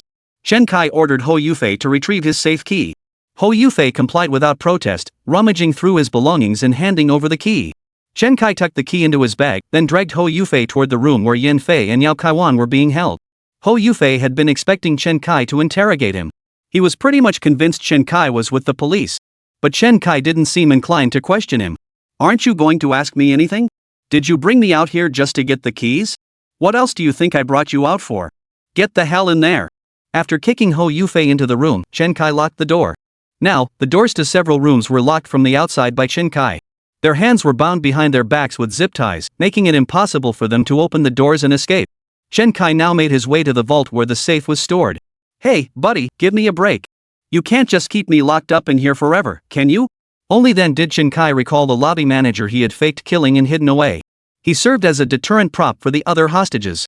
Now that the prop had served its purpose. Without a second thought, Chen Kai released the lobby manager. The police showed little surprise at Chen Kai suddenly releasing someone they believed dead. It seemed as though they had always believed the man was never truly dead. Chen Kai paid little attention to the police's expressions, returning to the vault to get to work. Hou Yufei's safe deposit box keys were indeed numerous. All the safety deposit boxes had been arranged by Hou Yufei himself, and it was always Hou Yufei who personally deposited gold into them each time. Therefore, for every key they possessed, Hou Yufei also held one. Chen Kai naturally had his hands full in the vault for quite some time. Meanwhile, in the room where Kong Shuejian's employees were being held, Liao Fan was wearing a hidden camera. The footage from this location was continuously streaming in the live broadcast room. Chapter 123, Chain of Suspicion. Liao Fan, weren't you supposed to be waiting outside? When did you come in? He Shibin noticed Liao Fan sitting in the corner, his face swollen and bruised, and asked curiously. Liao Fan gave a wry, helpless smile. I just came in to get a glass of water. Never expected to run into this mess and get beaten up for no reason. Director He, what exactly were you guys doing? Why was that guy beating me up and interrogating me? I told him I only made a few $100 off you that night, and he beat me up for it. As Liao Fan voiced his grievances, Yao Kaiwan and Yan Fei also turned their gaze toward He Shibin and Hou Yufei, who had just entered. Manager Ho, Director He, what's going on here? Even our driver got beaten up, yet you two don't have a scratch on you? The fact that these two showed no injuries immediately raised suspicions among the others. He Shibin had intended to say he'd been slapped several times. But those slaps hadn't been hard at all. His face wasn't even red now. He quickly added, I just handed him the keys, and he didn't hit me. I think this guy just wanted money. I told him I'd meet him outside and give him some cash.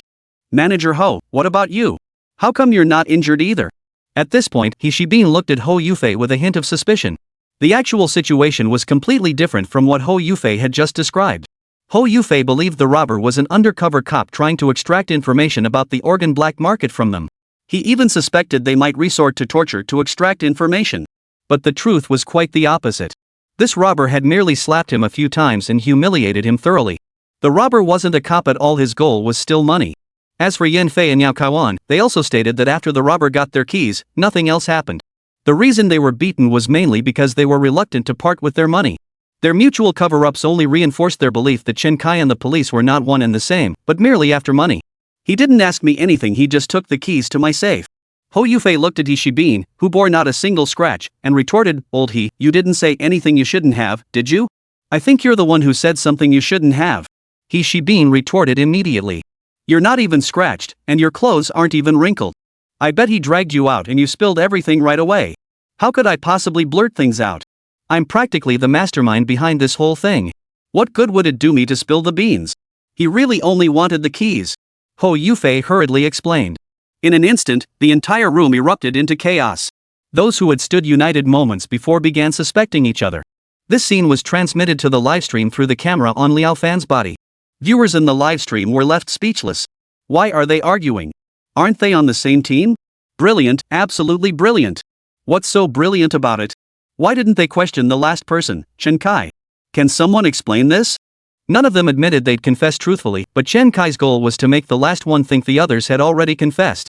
So Chen Kai deliberately left one or two uninjured, making them suspect each other. Then the last one would assume everyone had already spilled the beans. After this comment explained it, netizens suddenly got it. In one room, there were 4 informants and one person, Ho Yufei, who had no injuries at all. The 4 informants, having confessed everything themselves, suspected each other of revealing what they knew. They especially suspected Ho Yufei, who remained uninjured, thus forming a chain of suspicion. So while each person claimed they hadn't said anything, they all suspected the others had already spilled everything. The comments section erupted with another wave of 6,666 reactions. Yet after a heated argument, the room fell into dead silence. Ho Yufei lowered his head, contemplating the current situation. Was this robber actually a police officer? Judging by his actions so far, his behavior seemed unrelated to the police. Ho Yufei reasoned that if the police had orchestrated such an elaborate setup just for his criminal gang, then all their actions would have boundaries. But Chen Kai's actions showed no such boundaries whatsoever. To force Xiao Kaiwan to hand over the keys, he threatened her son. He refused to strike women himself, instead forcing other hostages to do it, promising that whoever struck hardest would be released.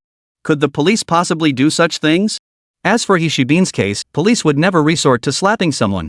Slapping carries an insulting nature. The more you slap, the angrier and more resistant the suspect becomes. After setting up such an elaborate scheme, resorting to slapping would be overkill. At the very least, they should have beaten him severely like they did to Yan Fei and Liao Fan. In summary, Ho Yufei saw no connection between the robbers and the police, which brought him immense relief. Since he wasn't a cop, giving him whatever he wanted would suffice. At worst, he could quickly find a suitable bone marrow match for the kid's daughter. If possible, he could recruit the young man. He'd become a formidable commander under his command, destined to surpass He Shibin's achievements. At this thought, Ho Yufei even managed to smile. Kong Shua Jin Group, Chairman's Office. Chairman Ho Jian, a man in his 50s, appeared affable and genuine, the very picture of a seasoned businessman. Seated at his desk, he stared intently at the message on his phone, his expression grave. The program team and cyber police, fearing they might alert the target prematurely, not only blurred out the name of Kong Shua Jin Medical Company but also blocked all social connections of Kong Shua Jin employees, preventing them from seeing any related content. But such measures couldn't completely block the information. For instance, while Ho Jian was scrolling through short videos during dinner, he came across one. This particular clip contained no mention of Kong Shua Jin, nor any reference to the TV program or the bank robbery. It was simply a video casually filmed by a bystander with their phone. The footage showed the intersection near Longxin Bank's West District branch, where police had set up barricades and officers were dispersing the crowd. The videographer leaned in and asked, "What's going on here?" A police officer in the frame casually replied, "We're conducting a drill. It's nothing, you should head out." The footage ends there. If this had been any other bank, Ho Jian would have dismissed the video. But this was Longxin Bank, a bank that held special significance for him. So he began searching for information about today's bank robbery drill, but no matter how he searched, his phone couldn't find any relevant content.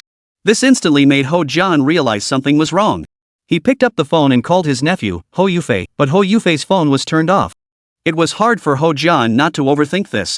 Chapter 124, Mr. Ho's Concerns. After discovering some issues and failing to find answers online, Ho Jian even had his driver take him along this road specifically to observe what was happening firsthand. Upon confirming that a bank robbery had indeed taken place, Ho Jian even called his dedicated bank account manager to inquire whether the items stored in his bank safe deposit box might be at risk. Although the bank repeatedly claimed it was a drill, the account manager's vague responses still left Ho Jian uneasy. So Ho Jian called his contacts at the Public Security Bureau and even within the government, persistently probing for answers. Driven by his curiosity, Ho Jian eventually bypassed the cybersecurity restrictions imposed on him and learned that a simulated bank robbery program was being filmed there. But Ho Jian didn't believe this was an ordinary drill. During this period, he repeatedly tried to contact his nephew, Ho Yufei, but received no response. He inquired at the medical center Ho Yufei managed and learned that Ho Yufei had taken several employees to the bank where the drill was taking place that afternoon. A drill? How could it prevent passive participants from communicating with the outside world? This was highly suspicious. Just as Ho Jian was deep in thought, a knock sounded at the office door. The head of the group's legal department entered the room. Mr. Ho, the program you mentioned is also inaccessible on my family's phones and within our department. Ho Jian nodded. He knew this was undoubtedly targeting him and the health checkup center under his jurisdiction. All right. Did you find the person I asked you to locate? Ho Jian countered directly. Yes, and they've already been brought in. Ho Jian immediately pressed, what's she like? Reliable? She's my junior from China University of Political Science and Law. Her name is Zhang Qingyu. After graduation, she's been working as a government lawyer, so she maintains excellent relationships with both the police and the prosecution. Later, leveraging those connections, she opened her own law firm, primarily handling government-assigned legal work. Ho Jian nodded. He needed a lawyer who could talk to the police. Most law enforcement officers view lawyers as adversaries, professionals whose sole purpose is to nitpick their work and find fault with them. So the mere mention of a lawyer naturally elicits distaste. However, government-employed lawyers and court-appointed counsel in cases were two notable exceptions. Government lawyers serve as legal advisors within administrative departments. Court-appointed attorneys, on the other hand, are assigned because both parties must have legal representation during the trial process. Those who cannot afford to hire their own lawyer are assigned a public defender from the legal aid center by the government. Such cases typically pay poorly and are unpopular, often assigned by law firms to new interns. Ho Jian frowned and asked, is her competence reliable? You can rest assured on that front. Her skills are absolutely top-notch. The main reason she takes public defender cases is because they fall under legal aid. Ho Jian nodded. It seemed this woman was a compassionate person after all. Shortly after, a woman carrying a case file bag knocked and entered Ho Jian's office. Ho Jian finally took a good look at the woman before him. She wore metal-rimmed glasses and a professional women's suit, giving her an intellectual air. Yet her attire couldn't conceal her beauty. She was indeed beautiful, causing Ho Jian to steal a few extra glances.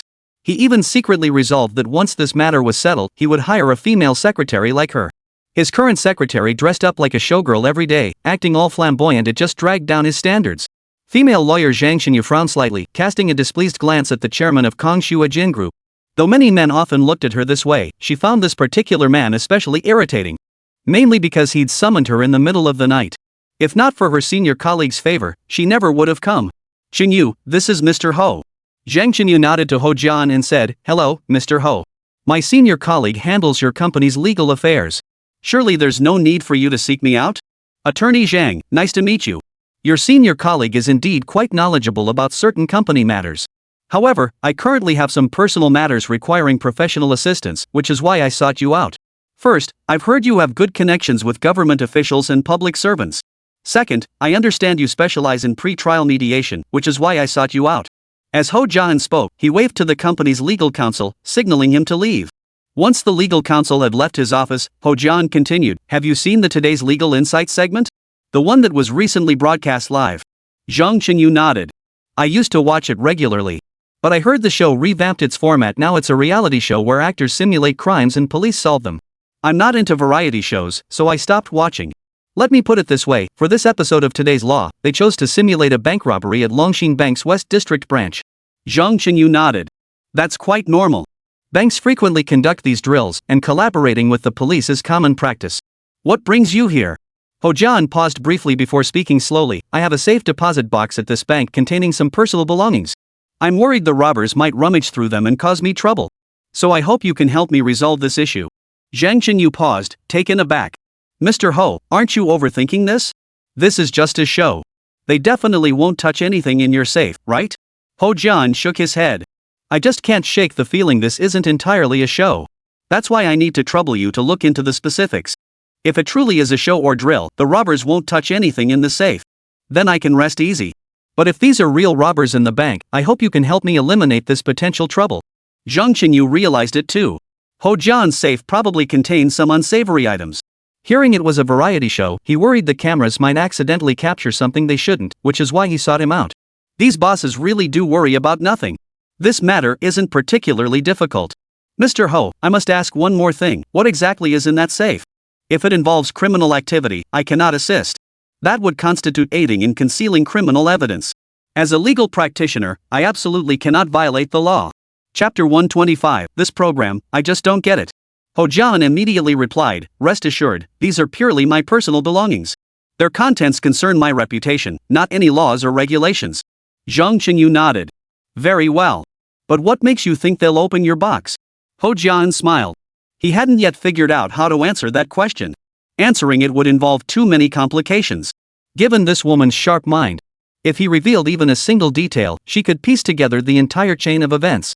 So Ho Jian simply said, I don't think they'll open my box. I'm just taking precautions. Zhang Qinyu chuckled. She certainly didn't believe Ho Jian had summoned her specifically to discuss this merely as a precaution. If it were truly precautionary, the bank would have contacted the production team directly. There was definitely something going on here. But whatever it was, it had successfully piqued Zhang Qinyu's curiosity. Alright, then tell me this, if the people inside really plan to rob the bank and actually intend to open every safe to loot the valuables inside, how do you plan to resolve this? Ho Jian said in a low voice, I won't let anyone touch my safe, not the bank, not the robbers, not even you or the police. Is that specific enough? Zhang Qinyu furrowed his brow. The police were probably the real focus of that statement. Zhang Qinyu found himself genuinely curious about what exactly was inside that safe. So the contents of that safe will either remain locked away forever or vanish without a trace, is that it? Ho Jian shook his head. You could say that. I just want to wrap up this mess as soon as possible. To end this, I'm willing to give up some of what the robbers want. Of course, once it's done, I won't let your efforts go unrewarded. But I have one more request, you must never reveal that I hired you. Not to anyone. Then what should I say? Zhang Qinyu asked. Just say the bank commissioned you to resolve this matter swiftly. With that, Ho Jian produced a bank card and handed it to Zhang Qinyu.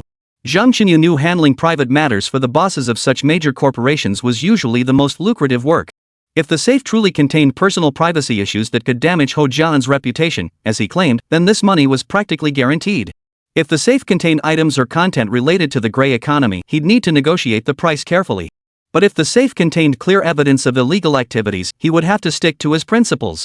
If such a matter were to come to light, he could have his license revoked and never work in this field again. That's why Zhang Qinyu was being extremely cautious. After Zhang Qinyu accepted the money, Ho Jian immediately arranged for a driver to take him to the scene where he met with the bank's general manager. During the ride, Zhang Qinyu pulled out her phone to watch the live stream of today's legal lecture. She hoped to understand what was happening through the live stream. However, upon entering the live stream, all she could see was a group of people arguing in a room. They were all accusing each other of speaking out, while simultaneously insisting they hadn't said anything. The whole scene left Zhang Qinyu utterly bewildered. What was said or not said? After watching for a while, she still couldn't make sense of it. But searching for live stream clips and commentary was beyond her experience. She could only ask in the chat room. I want to ask, is this really a bank robbery? It's not a real robbery, the robbers are helping the police solve the case. Zhang Qinyu froze. Robbers helping the police solve a case? What does that even mean? Was she hearing things? After studying so many cases, he'd never encountered anything like this.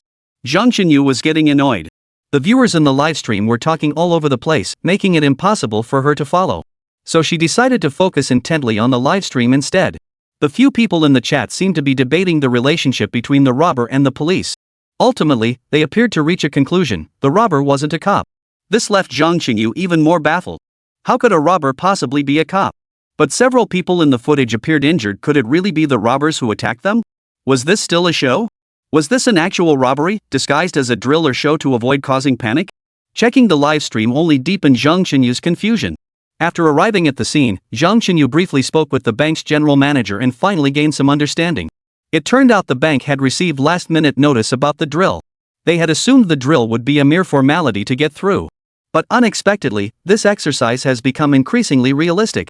There was still no sign of it ending. Just as Ho Jian was inquiring about the situation, he offered to reach out to contacts to coordinate and see if they could wrap things up quickly. The two agreed immediately. Before long, she was introduced by the bank's general manager to the command vehicle of the Special Task Force. Commander Tian, this is.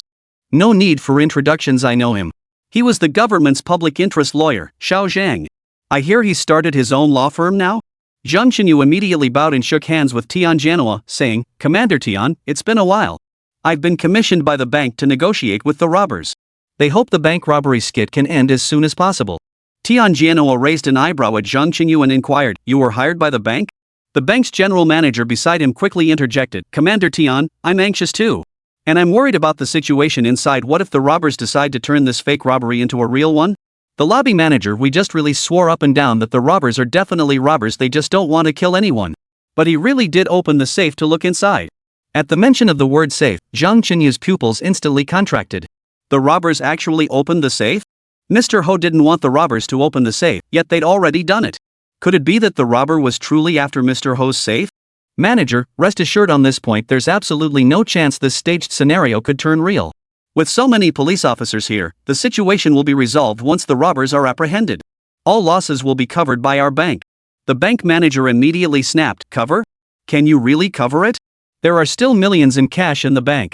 If any customer items in the safety deposit boxes are lost, it will damage our bank's reputation. Don't think I don't know you have no control over the show whatsoever. That robber wasn't acting at all, your production team forced him to rob the bank for authenticity." Ha! Zhang Qinyu was utterly dumbfounded. This case had been defying her expectations all day. Not only in her 7 or 8 years as a lawyer, but in all cases throughout history, there's never been anything like this. Chapter 126, Chen Kai really is unlucky. Zhang Qinyu's eyes widened instantly as she turned to look at the program crew holding cameras and Commander Tian Jianhua directing operations.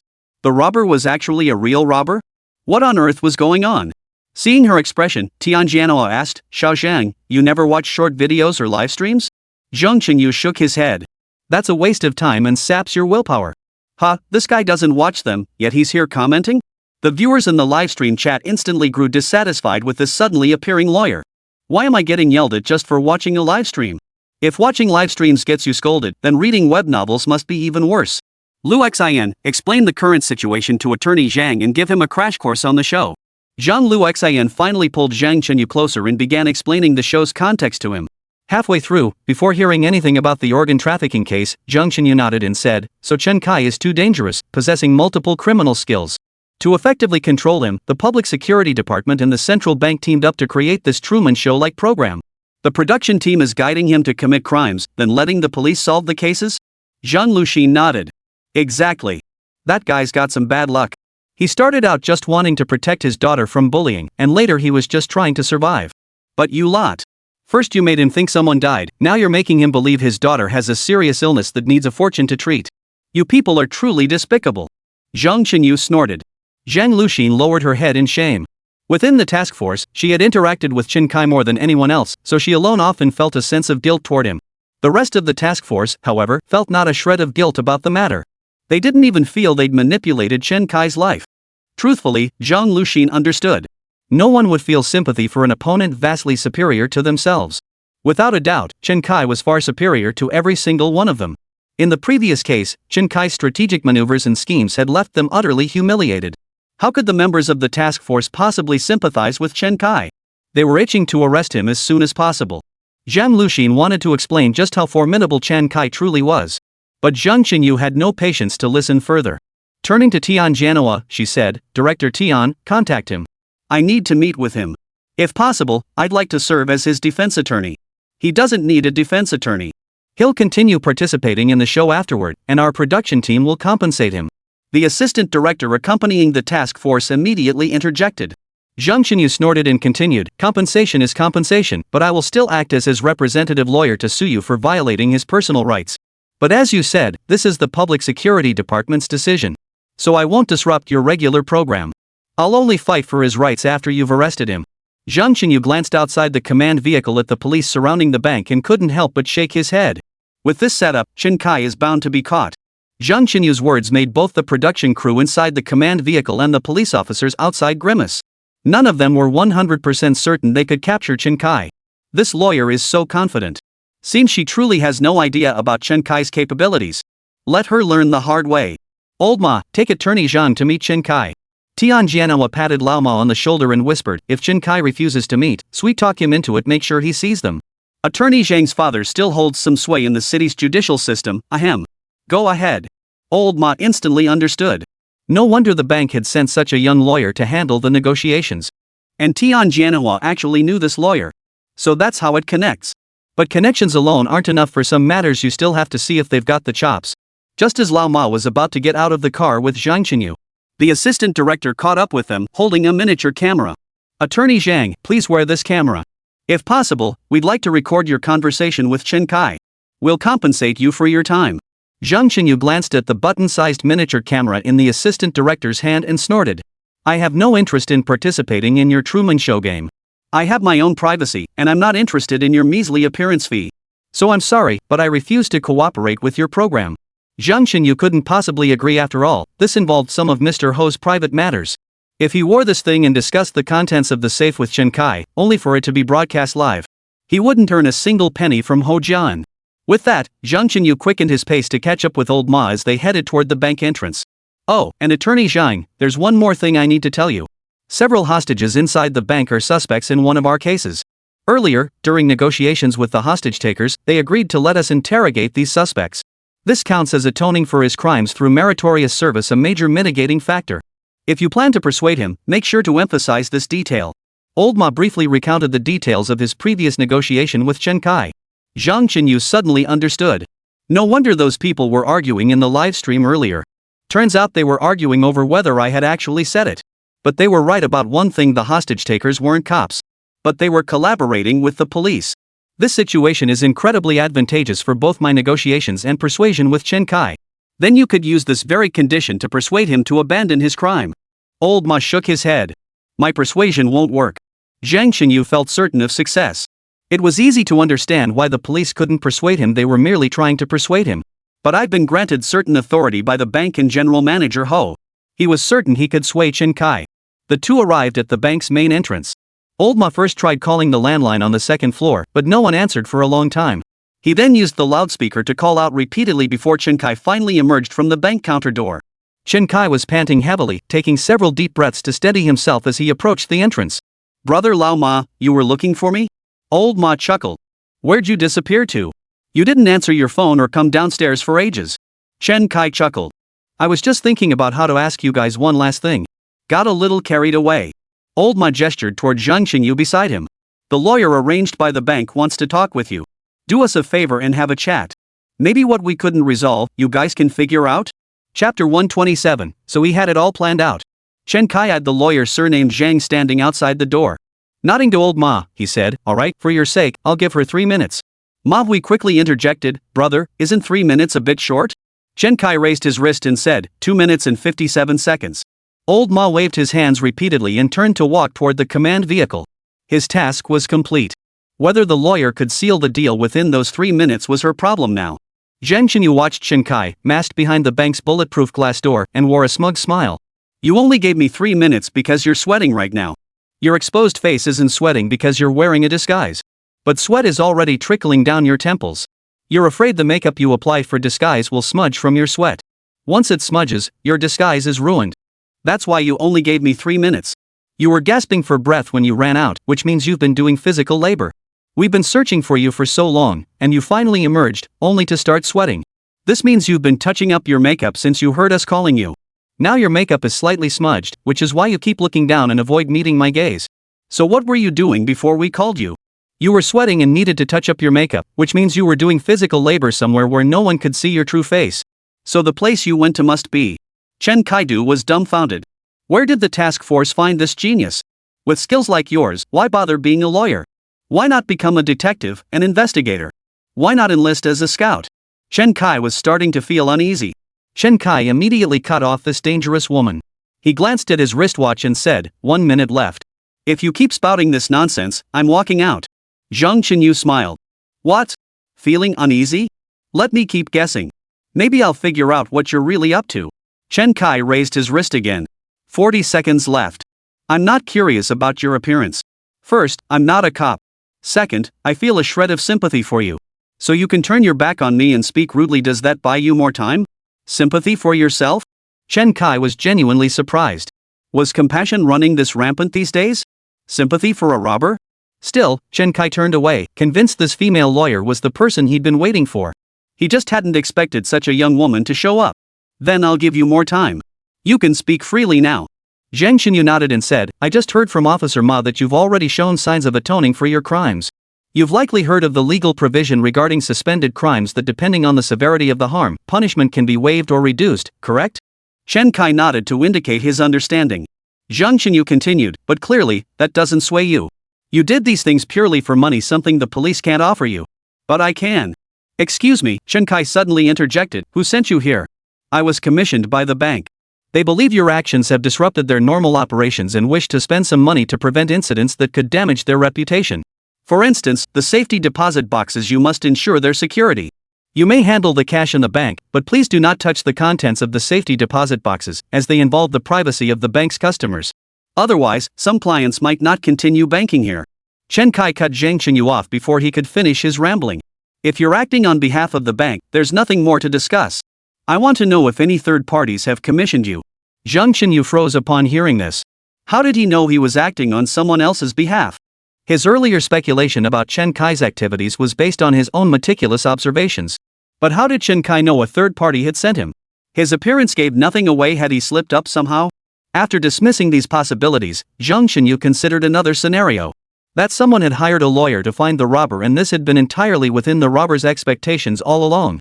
In fact, the kidnapper might have been waiting for someone to come looking for him. She recalled asking Ho Jian earlier why he thought the robber would open his suitcase, but Ho Jian hadn't given a direct answer. Now, everything seemed to make sense. He had planned this all along. He knew Ho Jian's safe likely contained something he could use to blackmail him.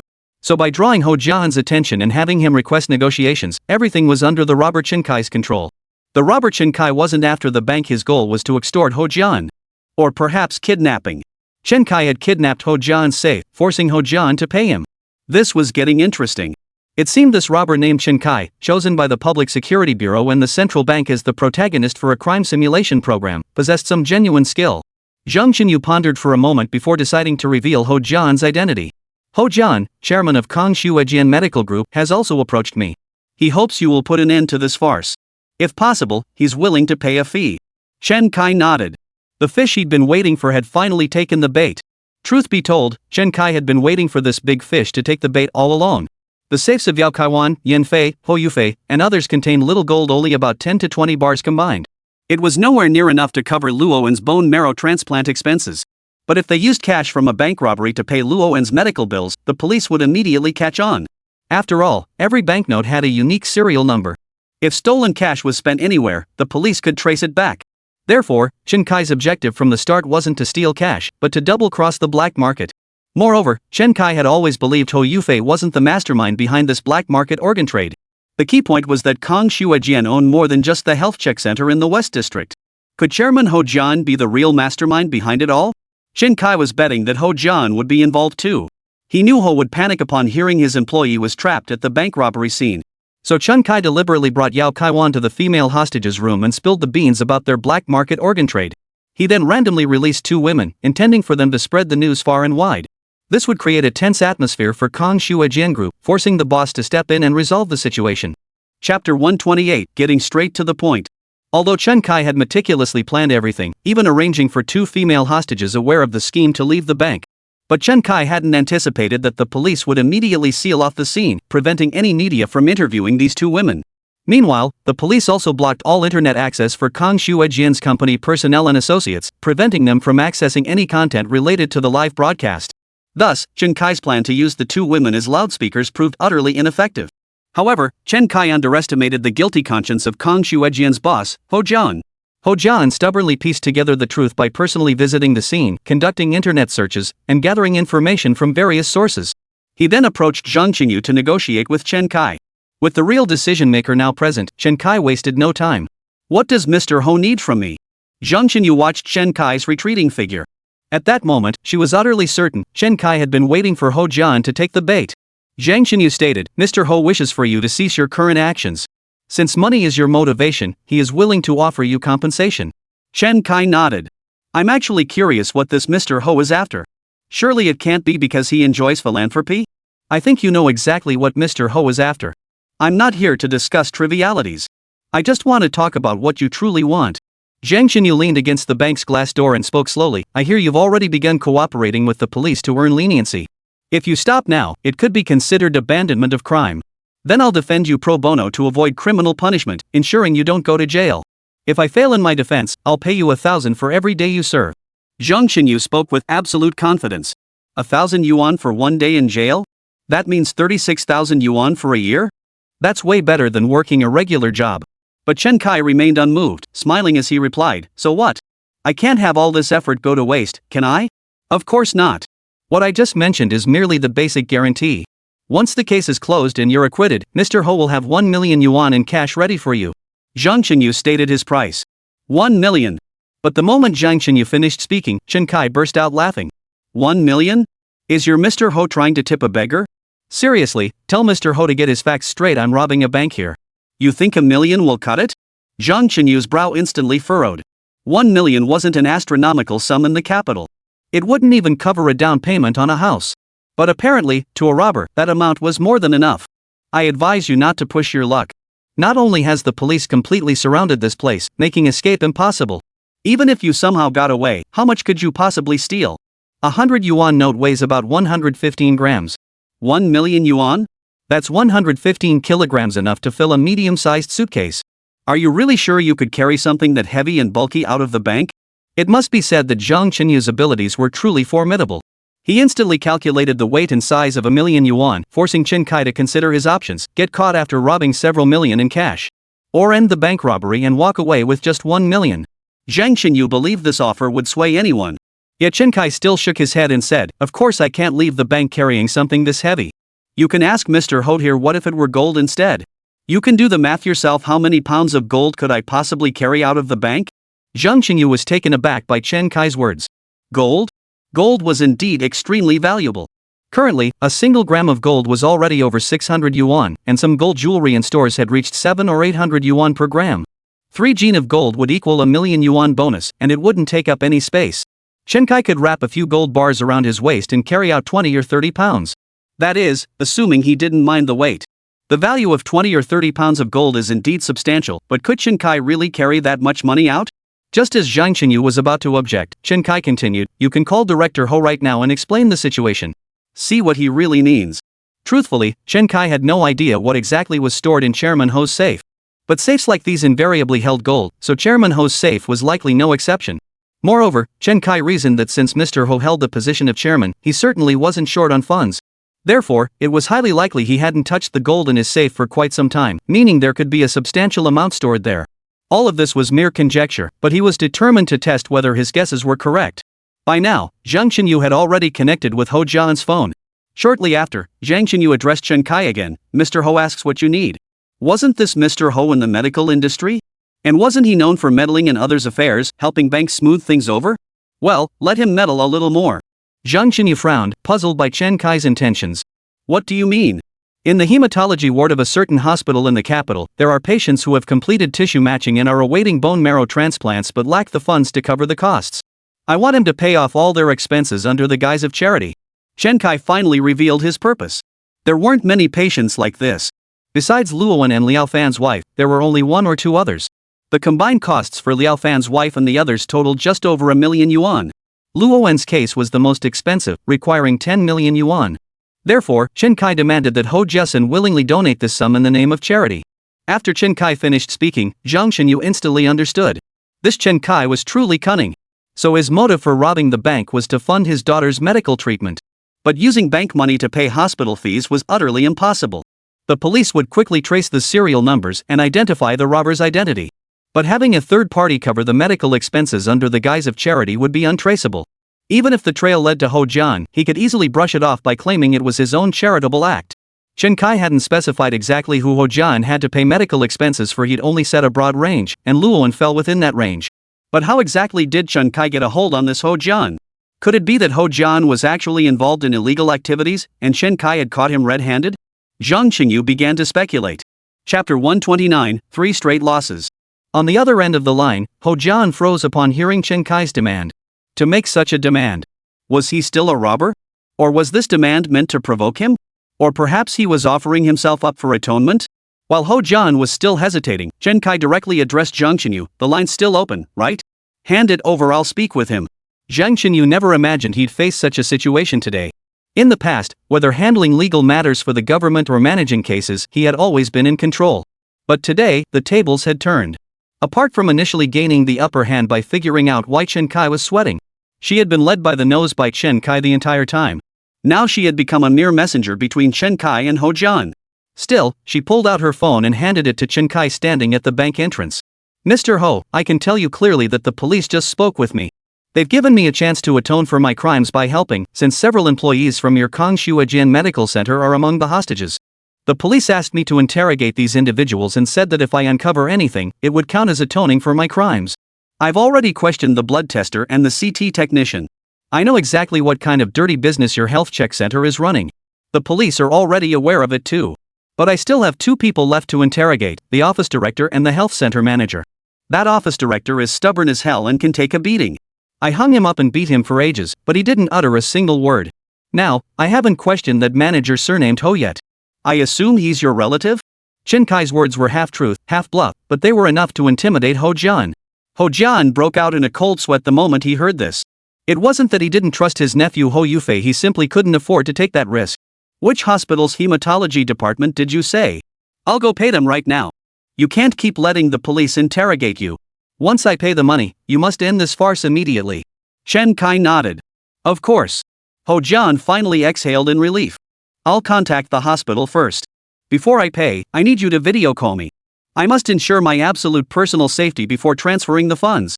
Chen Kai reluctantly nodded. Alright, I agree. Chen Kai sighed helplessly to Zhang Xinyu, no choice.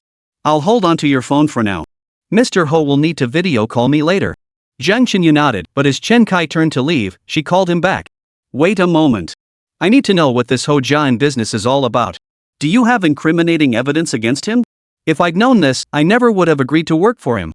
Chen Kai shook his head. Evidence? Oh, I haven't secured any yet. I just suspected he was up to something. Never expected him to be so nervous he'd send someone to negotiate with me. And I certainly didn't expect him to agree to all my demands so readily. Looks like this guy really is up to something. Zhang Xinyu pressed further, so you really won't continue interrogating that last person? Chen Kai nodded. Of course not. But if he wants to speak up voluntarily, I won't stop him. Zhang Xinyu froze. Voluntarily? How could that be possible? Why would someone who hasn't killed anyone voluntarily confess to their crimes? Before she could ask more, Chen Kai had already completely closed the bank's rolling shutter door. Zhang Xinyu hesitated before returning to the command vehicle, where she relayed the situation to Tian Jianhua. Commander Tian, I finally understand why you used this program to trap Chen Kai. Though it's unfair to Chen Kai, he's simply too clever and formidable. If he'd channeled that brilliance toward the right path, it might have been different. But now that he's chosen this path, you have no choice but to keep him under surveillance. Zhang Xinyu continued speaking to himself, yet the entire task force inside the command vehicle was now stunned by Chen Kai's maneuvers. They had no time to process what Zhang Xinyu was saying. What? Chen Kai robbed the bank just to extort money? Tian Jianhua couldn't help but gasp. Old Ma sighed in disbelief, and he actually pulled it off.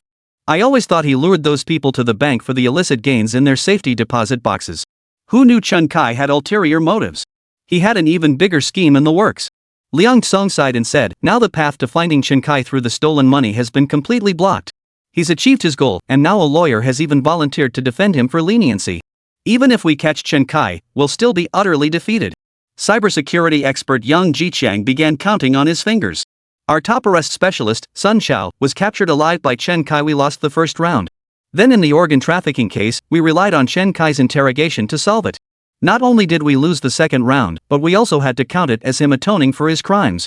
Then he achieved his goal of raising medical funds for his daughter, and someone even offered to defend him against charges.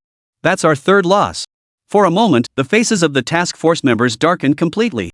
They hadn't expected Chen Kai to outmaneuver them yet again. Though they eventually apprehended him, Chen Kai had suffered no real loss. At that moment, Zhang Luxin spoke up. Why are you all so downcast? The case isn't over yet. What if something unexpected happens? The forensic expert chimed in. Exactly. I don't think Chen Kai is that simple. He doesn't seem ready to just end this. Attorney Zhang mentioned the defense of criminal abandonment, but he didn't elaborate further. I suspect he doesn't believe he'll be acquitted. He might continue feigning resistance. If we apprehend him before he voluntarily abandons the crime, it'll count as a victory for us. Zhang Qingyu shook her head. From her interactions with the robber Chen Kai, she knew he would never act without certainty. We might actually let this Chen Kai slip away. Zhang Luxin interrupted the group's fixation on winning or losing. At least we've made some progress in the organ black market case. Judging by Ho Jian's level of guilt, he's definitely involved. We should include him in our investigation. But Chen Kai has already agreed not to interrogate Ho Jian further. What other means do we have to confirm evidence of his crimes? The group fell silent. They couldn't obtain incriminating evidence against Ho Yufei and his associates, let alone their chairman, Ho Jian. Unless multiple individuals voluntarily confessed, and further evidence was uncovered based on those confessions. Otherwise, it was impossible to prove Ho Jian's guilt. Chapter 130, Public Welfare Donation. Why not contact Chen Kai? Maybe he can get Ho Yufei to break down? Liang Tsong whispered. Then Liang Tsong turned to Zhang Qinyu and said, "Didn't Attorney Zhang just mention that Ho Yufei might confess voluntarily? You actually believe that? How could he possibly confess voluntarily?" Even with Chen Kai's sophisticated interrogation techniques, He Shibin hadn't revealed any information related to Ho Jian. Getting Ho Yufei to confess was already difficult enough, let alone getting him to implicate his uncle, Ho Jian. Tian Jianhua felt a wave of despair wash over him. They could only conclude the case based on the current evidence. They knew the case was far more extensive than this. But without evidence, there was no way to bring these people to justice. Maybe Chen Kai really could get Ho Yufei to spill the beans, Zhang Luxin suddenly interjected. Forget it. That's impossible. Tian Jianhua found the idea unrealistic, suspecting it was likely just Chen Kai's empty boast. Who knows what Chen Kai is up to now? Lao Ma suddenly interjected.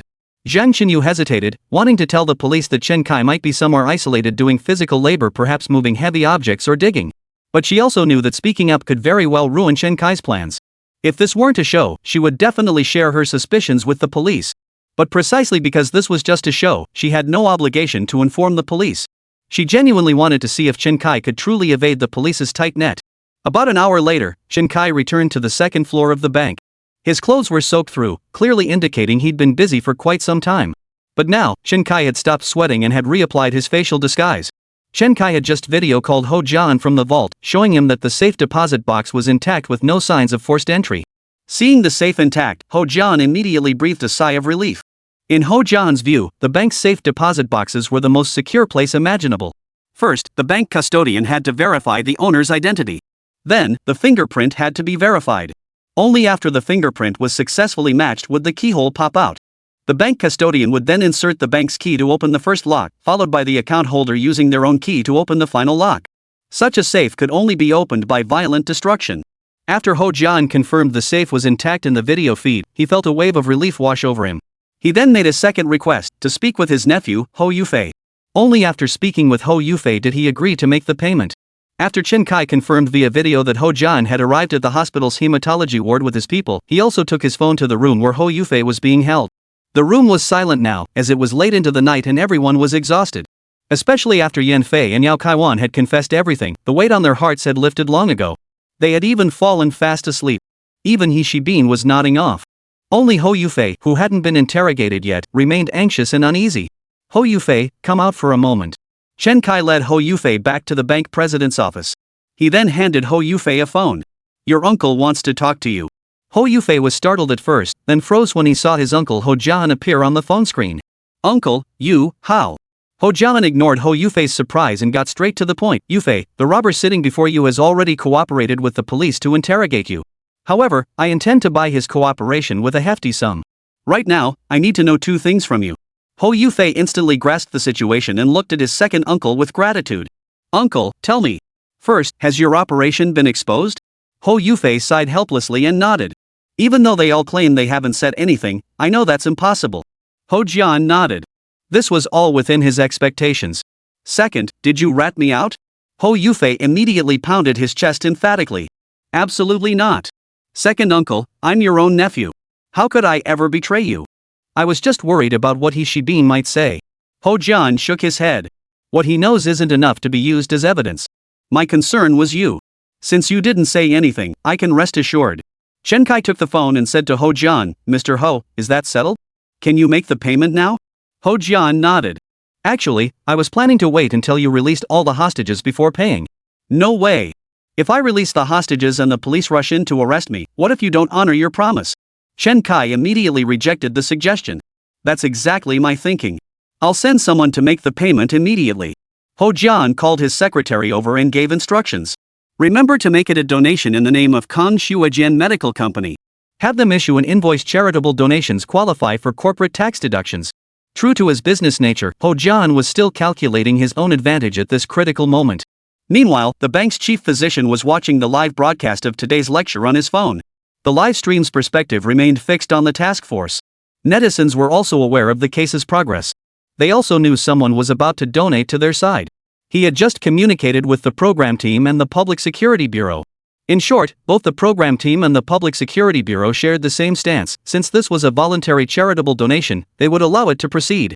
The surplus funds would be allocated to the Public Welfare Fund for organ transplants. This excess refers specifically to Luo N's 10 million yuan. Ho Jian's secretary knocked on the doctor's office door and explained their purpose. The attending physician immediately stood up and exclaimed, "Oh my, this is wonderful news. We currently have several patients who lack the funds for transplants." The secretary inquired, "Approximately how much is needed?" "Our Kang's Weijian group can easily donate 1 or 2 million. Having worked in this field before, Ho Jian knew exactly how much a bone marrow and hematopoietic stem cell transplant cost. In his estimation, this donation would amount to no more than 2 to 3 million yuan, or at the very least, 1 to 2 million. Therefore, Ho Jian only transferred around 3 million yuan in cash to the secretary's bank card. The secretary spoke with great confidence, but the attending physician shot him a dismissive glance. 2 or 3 million? Who do you think you're looking down on? Chapter 131, How can you do charity without money? The hematology department chief physician snorted disdainfully. You think 2 or 3 million is enough for a charitable donation to our hospital? Who do you think you're looking down on? Our hospital has already found a successful match. The costs for patients awaiting bone marrow transplants far exceed 2 or 3 million. Ho Jian's secretary paused, then asked, "Then how much do you need?" The director held up one finger. "At least 12 million. What? Ho Jian's secretary felt his whole body go numb upon hearing the figure. He clearly sensed this was an outrageous demand. The director had been aware that their hospital was participating in the today's lecture program and had watched the live broadcast. Therefore, he was well aware of the true nature of the individuals now seeking to make donations. They were undoubtedly involved in the organ black market case and were the masterminds behind it. These people were nothing but scum within the medical profession. The director certainly wouldn't be polite to such people. 13 million. Ho Jian's secretary immediately panicked, "But you just said the minimum was 12 million. How could it jump by a million so quickly? Didn't you hear me?" The director snapped impatiently. "It's 14 million now. You. Ho Jian's secretary was momentarily at a loss for words. He feared that if he raised any further objections, the director would simply demand another million. Hold on, don't raise it anymore. I'll have our boss come negotiate." The chief physician nodded. "The boss will negotiate? Excellent. Have him prepare 15 million. The secretary suppressed his urge to ask more questions and dashed downstairs to the company van.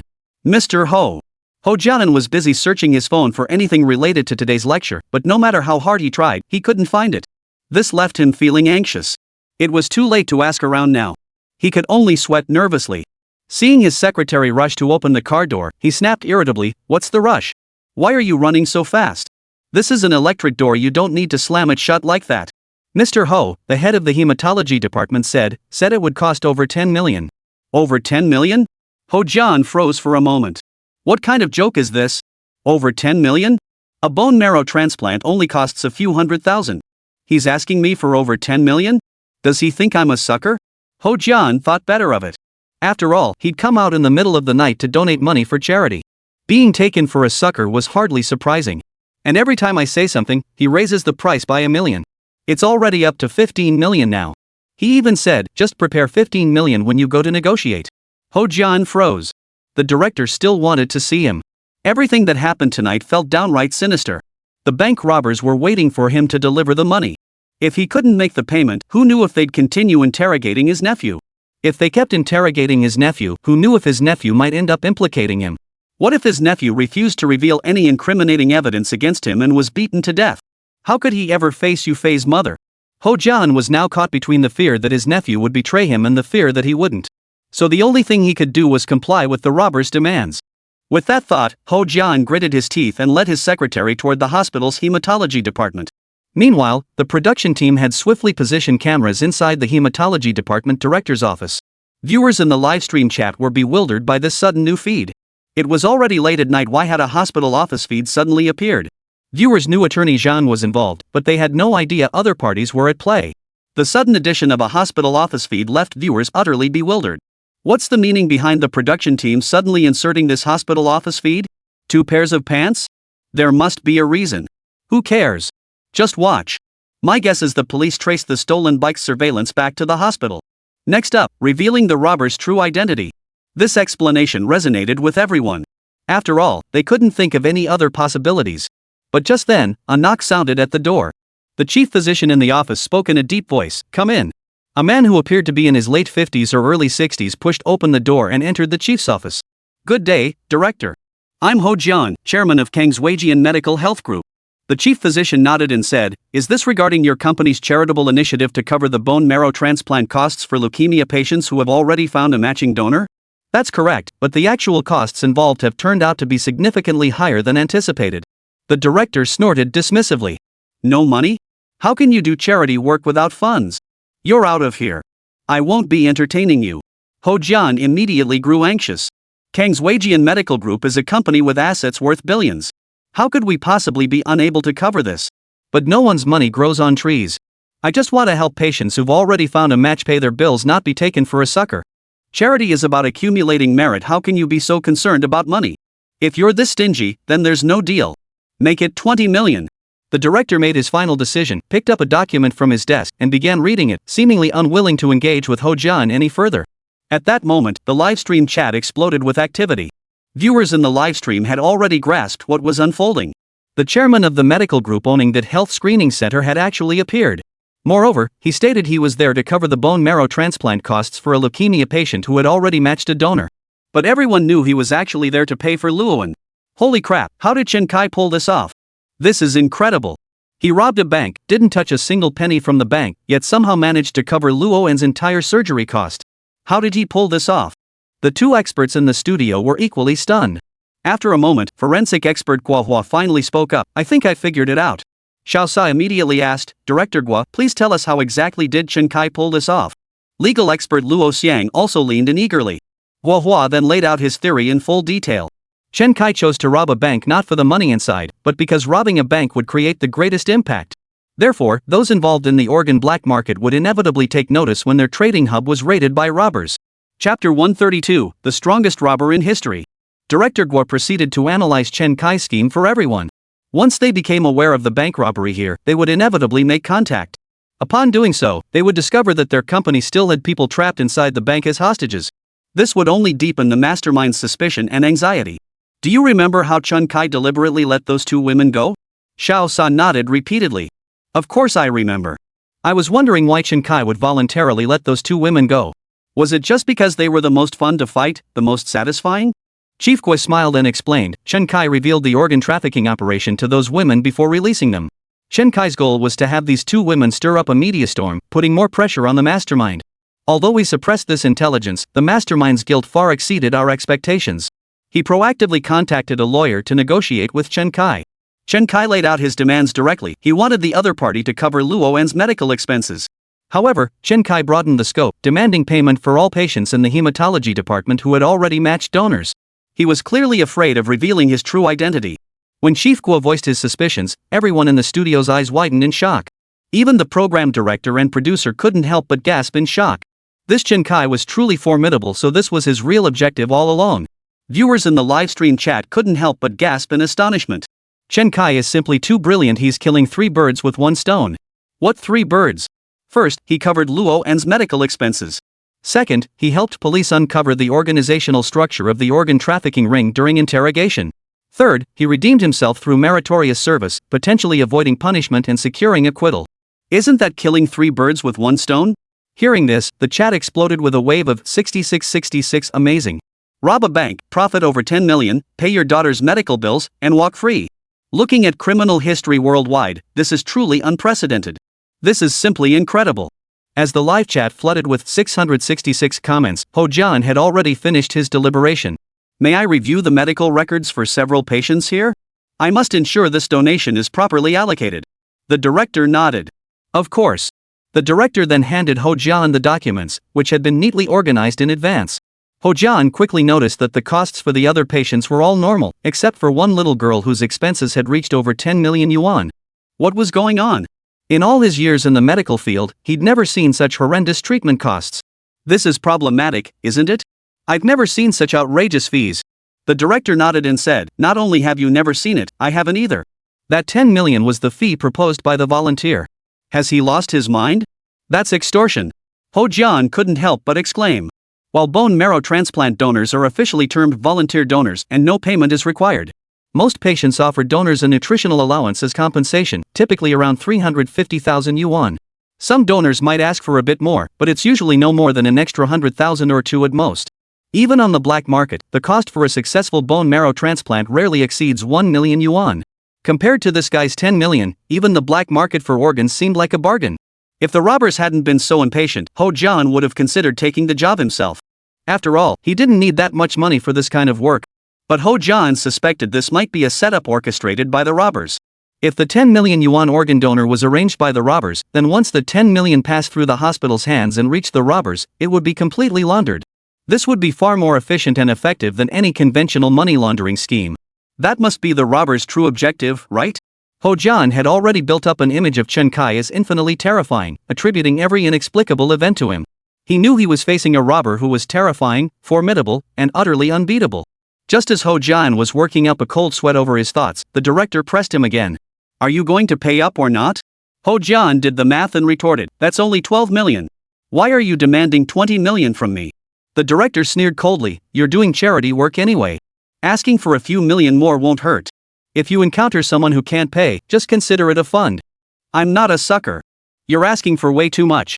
The director felt a twinge of guilt. He never made such an outrageous demand before. Hesitantly, he conceded, then 15 million. Not a penny less. Ho Jian gritted his teeth, pondered for a moment, then nodded. 15 million it is. But you must provide an invoice. The excess funds must be used to establish the Kan Shuejian Medical Fund, and I want the media to give it proper publicity. If we're spending money, it better be spent right. Consider this 15 million as advertising. The director froze, turning to look at Ho Jian and asking again, are you sure? Of course I'm sure. I'm no fool who does good deeds anonymously. Ho Jian pulled out his phone and sent a video call request to Zhang Chenyu. Chen Kai, who currently had Zhang Chenyu's phone, immediately answered the video call. Mr. Ho, have you finished your charity work?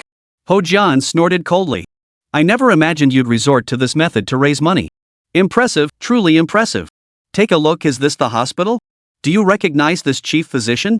And this billing statement, if everything looks legitimate, I'll proceed with the donation payment. After carefully verifying the details, Chen Kai nodded. Correct. You can proceed with the transfer. After transferring 15 million yuan to the hematology department's public account in front of Chen Kai, Ho Jian addressed him, Mr. Robber, you can now fulfill your promise. Chen Kai nodded. Very well. Within the next hour, this bank robbery will be completely over. With that, Chen Kai ended the video call and proceeded to meticulously wipe down his phone. After confirming he left no questioning traces or skin flakes on attorney Zhang's phone, Chen Kai placed the phone and the hostage's personal belongings together. He then entered the room where several suspects from Kan Shuejian's medical examination company were being held. Meanwhile, Ho Jian discussed specific arrangements with the head of the hematology department for contacting media reporters tomorrow to publicize his donation. Once that 15 million was out the door, it had to make an impact. Besides, he'd long wanted to distance himself from those sordid affairs. This was the perfect opportunity. Chapter 133, Full Disclosure. Chen Kai re-entered the room where several individuals from Kan Shuejian's medical center were being held. Ho Yufei stared at Chen Kai with eager anticipation. He knew his second uncle had already negotiated with the hostage taker. As long as his uncle fulfilled the robber's demands, they would be released. Moreover, his uncle had mentioned that the robber was already cooperating with the police. The three of them had likely already turned themselves in. His uncle had promised that as long as he was unharmed, he would hire the best lawyers and even leverage some mysterious connections to secure his release. The prerequisite was that he absolutely must not give any explanations to the robber, nor to the police. He wasn't afraid of the police, because he hadn't left any evidence behind for these deeds. It was the robber's methods that made him tremble with fear. He didn't know if the robber would actually kill someone, but he was certain the robber would definitely beat people up. That driver, Liao Fan, just because he knew nothing, was now beaten so badly he could barely breathe.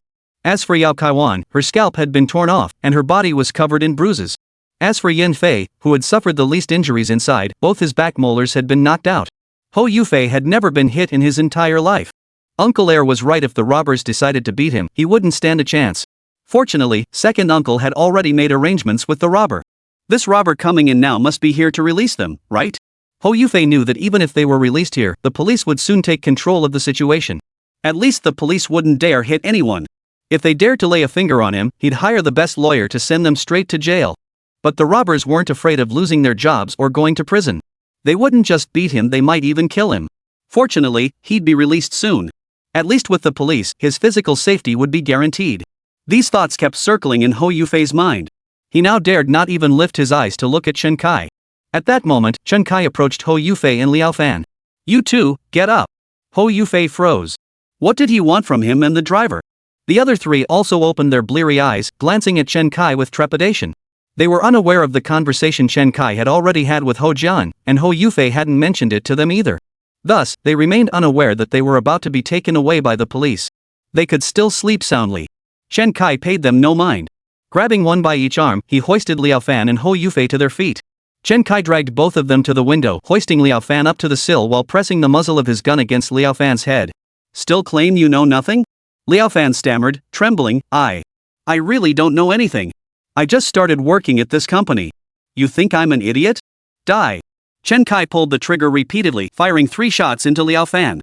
Then Chen Kai tossed Liao Fan out the window. The thud of a body hitting the ground echoed up to the upper floor. The lingering smell of gunpowder after the shotgun was fired, combined with the sight of Liao Fan being thrown off the building, sent panic through the room. Hou Yufei, who hadn't said a word, grew even more frantic. He never imagined the driver, Liao Fan, would be tossed off the building like that. This can't be real, right? This can't be real, right? Just as Hou Yufei was convinced Chen Kai was deliberately trying to scare him, voices echoed from outside the building. "Holy, someone fell. He's been shot in the head. He's done for. This robber is truly heartless. Didn't we already cooperate? Why kill someone? Report this to the boss immediately." It was the voice of the police officers on perimeter duty around the bank. And judging by their voices, this couldn't be any more real.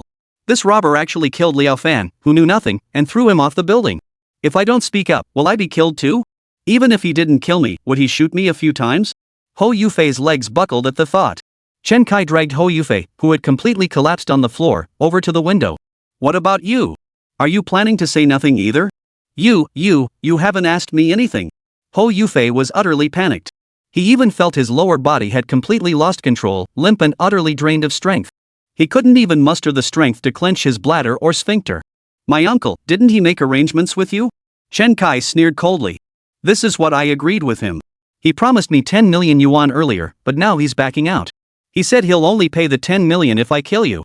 Hou Yufei scrambled. "Give me the phone. I'll call my second uncle again. He won't abandon me. He absolutely won't." Chen Kai sneered coldly. "But you have one chance. Tell me everything about the organ trafficking operation. You can live, and I can atone for my crimes." Hou Yufei never imagined things would turn out like this. He never imagined his uncle would abandon him. Now he wanted to verify this, but the kidnapper wouldn't give him the chance. He knew the kidnapper wouldn't kill him, but fear still gripped him. "I'll talk. I'll tell you everything. Uncle, if you won't show me mercy, don't blame me for being ruthless. Let us both be executed together." Hou Jian came to the city as a migrant worker in the 1990s. During breaks from labor, he discovered selling blood could also earn money. He immediately quit his construction job and began recruiting migrant workers to sell blood, taking a cut of their earnings. As blood donation became regulated, his business dwindled day by day. However, his years organizing blood sales gave him insider knowledge of organ trafficking, allowing him to formally infiltrate that industry. As his profits grew, he realized recruiting migrant workers and posting flyers to find organ donors was too slow. He could only secure a handful of organs per year, earning at most 8 or 10 million yuan. So Hou Jian used his savings to open a medical examination center specializing in health checks for migrant workers. During these checkups, he secretly conducted tissue matching. Once a match was found, he would approach the migrant worker with a large sum of money, deceiving them into selling their organs. Later, he felt this method still yielded too little profit, so he decided to fabricate accidents for organ donors to reduce his acquisition costs. As his profits grew, his medical centers expanded, eventually becoming a chain. Across the capital, 4 centers operated, all conducting similar operations. The managers of all 4 centers were Hou Jian's relatives. To ensure organizational stability and prevent issues, Hou Jian initially staffed his operation exclusively with family members. Chapter 134, Exposing the Organ Trafficking Ring. Chen Kai frowned and asked, "Relatives? I doubt it. Are He Shibin and Yao Kaiwan also Hou Jian's relatives?" Hou Yufei shook his head. "Those were people I recruited.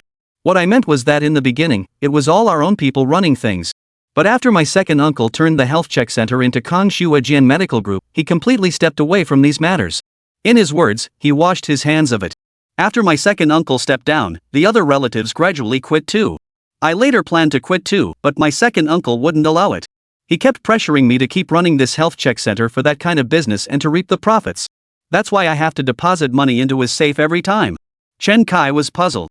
Why would Ho Jian, having washed his hands of the business, still force his nephew to do this? Seems Ho Yufei was just trying to make up for his own shortcomings. Chen Kai slammed his gun against Ho Yufei's head and barked, "Spill the truth. Don't bull me. If you wanted to do it, you'd have done it yourself.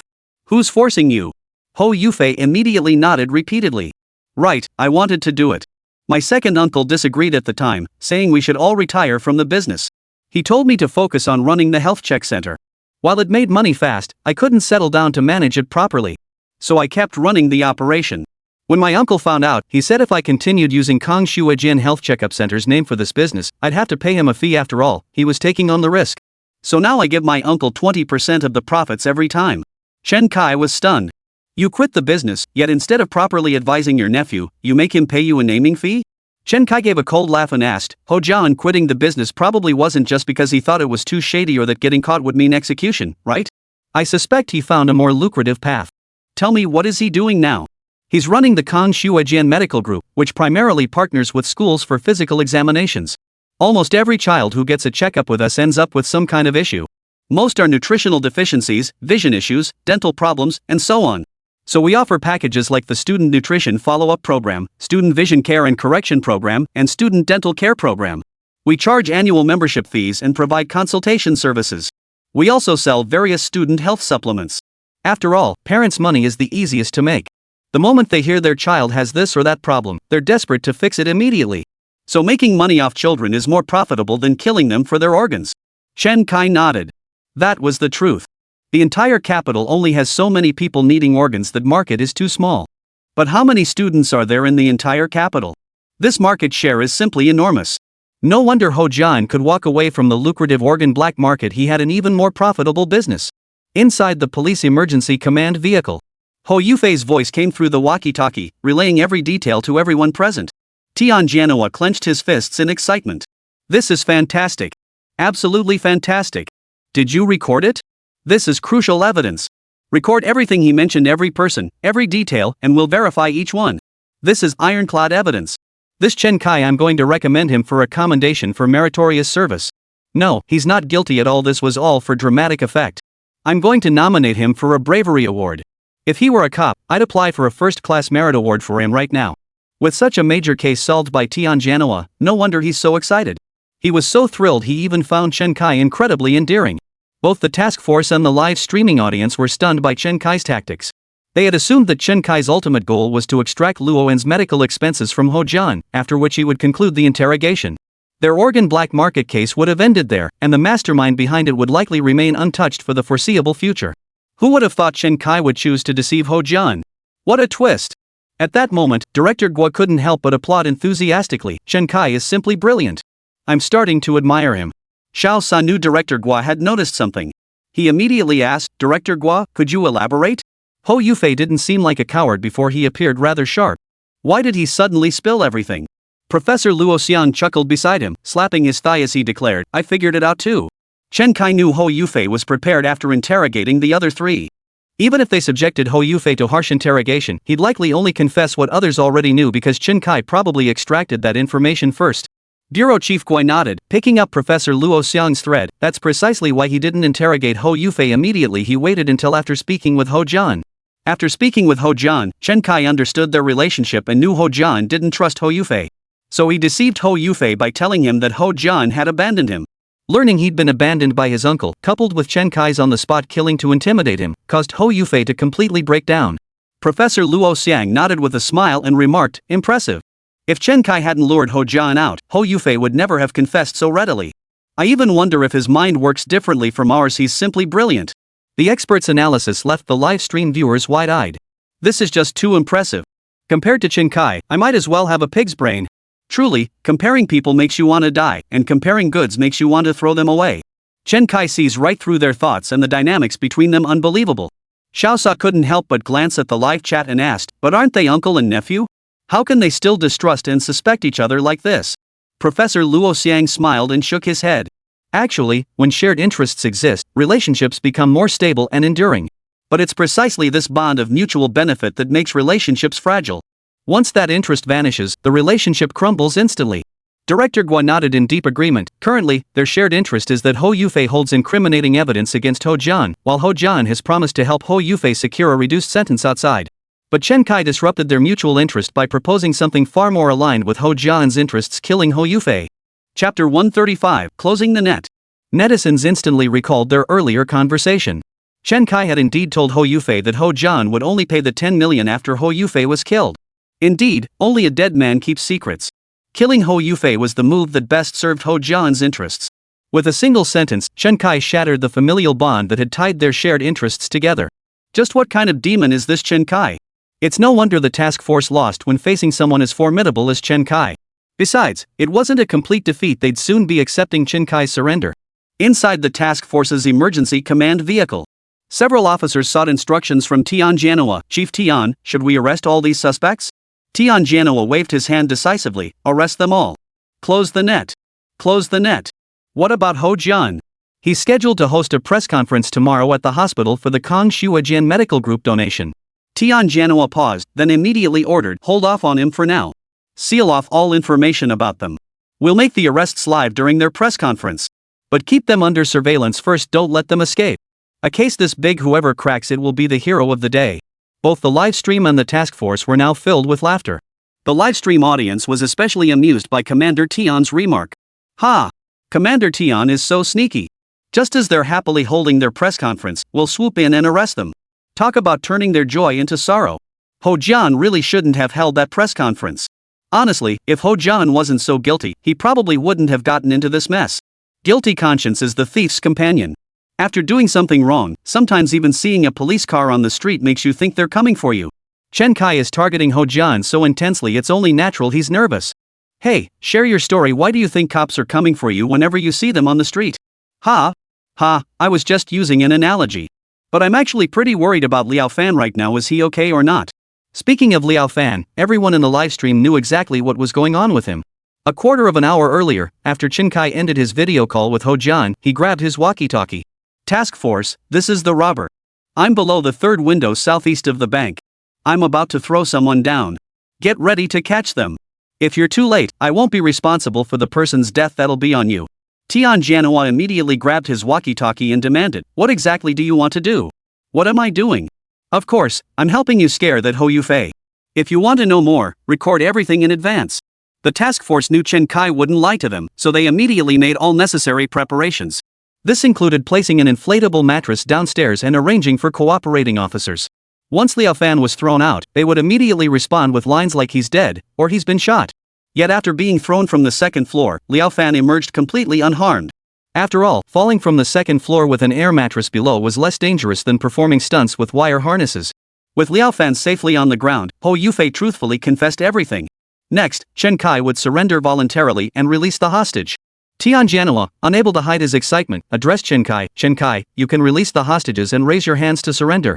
We'll give you a chance to atone for your crimes. And after you come out, we'll have another surprise for you. This so-called surprise from Tian Jianhua was to reveal the existence of the show to Chen Kai.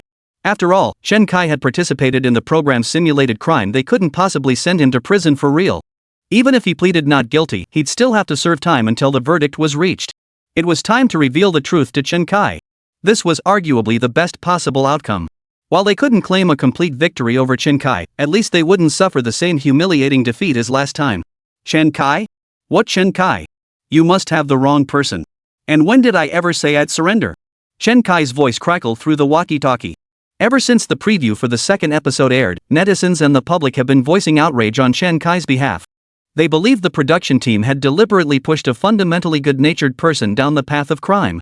Therefore, the production team and police had agreed that once Chen Kai was apprehended, they would explain everything to him. They would also compensate him with acting fees no less than those of a top-tier film star. Now, the moment had finally arrived to reveal the truth to Chen Kai. Many netizens are now eagerly anticipating what kind of conclusion will unfold. Will Chen Kai accept this reality calmly, or will he vent his frustration? But netizens couldn't care less about Chen Kai's emotional state. They were mainly more eager to see whether Chen Kai would continue participating in the show. They believed that with Chen Kai's abilities, even knowing this was a show, he could still perform at a level beyond his usual capabilities. Chen Kai's voice came through the walkie-talkie. Chen Kai? You must have the wrong person. This left everyone stunned. What did he mean? He still wouldn't admit his identity. Did he have no intention of giving up on robbing the bank? Chen Kai's words instantly wiped away Tianjianhua's earlier good mood. He picked up the walkie-talkie and said in a low, stern voice, "Chen Kai, I'm giving you a chance. This is your best chance. You're a smart man. I hope you don't refuse the wine and end up drinking the punishment instead. I honestly don't understand what you're talking about. I just happened to help you out with a small favor. Do you really think I'm desperate for a chance to redeem myself?" Chen Kai pressed the talk button, his voice tinged with anger. "What crime have I committed? Isn't this outcome exactly what you wanted? I'm not guilty. What atonement are you talking about? Come on, come arrest me. If you've got the guts, come and get me." Before Chen Kai's voice faded, a loud crash and shattering sound echoed. It was clear Chen Kai had smashed his walkie-talkie to pieces. For a moment, the task force officers in the command center exchanged bewildered glances. What did Chen Kai mean by that? What did he mean by pushing him to this point is exactly what we want? Did you think we wanted to force you into robbing a bank? We didn't want this either. You robbed the bank and stole the spotlight, and now we cops have to rely on you to solve the case. Do you really think we want this? It makes us look incompetent. Don't we cops have any pride? Now that you've stolen all the spotlight, you're playing the victim? When you slap us in the face and we can't crack your cases, don't we feel wronged? Tianjianhua was seething inside, but he still picked up the walkie-talkie. Chen Kai, this whole thing is a misunderstanding between us. I don't know what you're thinking, but if you surrender and come out of the bank now, I can explain everything immediately. Crackle crackle. The walkie-talkie was completely dead. Chapter 136, Repeated Surrender Appeals. Chen Kai stomped the still buzzing walkie-talkie into smithereens. Damn it, trying to trick me out now? How despicable. The atmosphere turned awkward in an instant. Old Ma, you've talked to him the longest. What's going on in his head? Manhwa scratched his head awkwardly. Well, I can't really say for sure. But he's definitely resistant to us now and doesn't trust us at all. Why don't you go talk to him? Manhwa nodded, grabbed the police megaphone, and stepped out of the command vehicle. He began shouting through it toward the bank entrance. But Chen Kai seemed completely deaf to the commotion, offering no response whatsoever. Female lawyer Zhang Qinyu approached Tianjianhua, wanting to speak with Chen Kai. She had witnessed the awkward situation they just encountered in the livestream. The livestream was buzzing with excitement. This kind of showdown was exactly what the audience loved. Yet Zhang Qinyu could still see the anger in Chen Kai's heart. Given Chen Kai's intelligence, she believed he had likely already realized this was a carefully orchestrated setup. And he, Chen Kai, was merely a pawn being manipulated within it. But Chen Kai hadn't yet identified who was pulling the strings. In truth, the task force officers were also pawns of the bureau, all victims of the same system. Zhang Qinyu took the megaphone from Manhwa.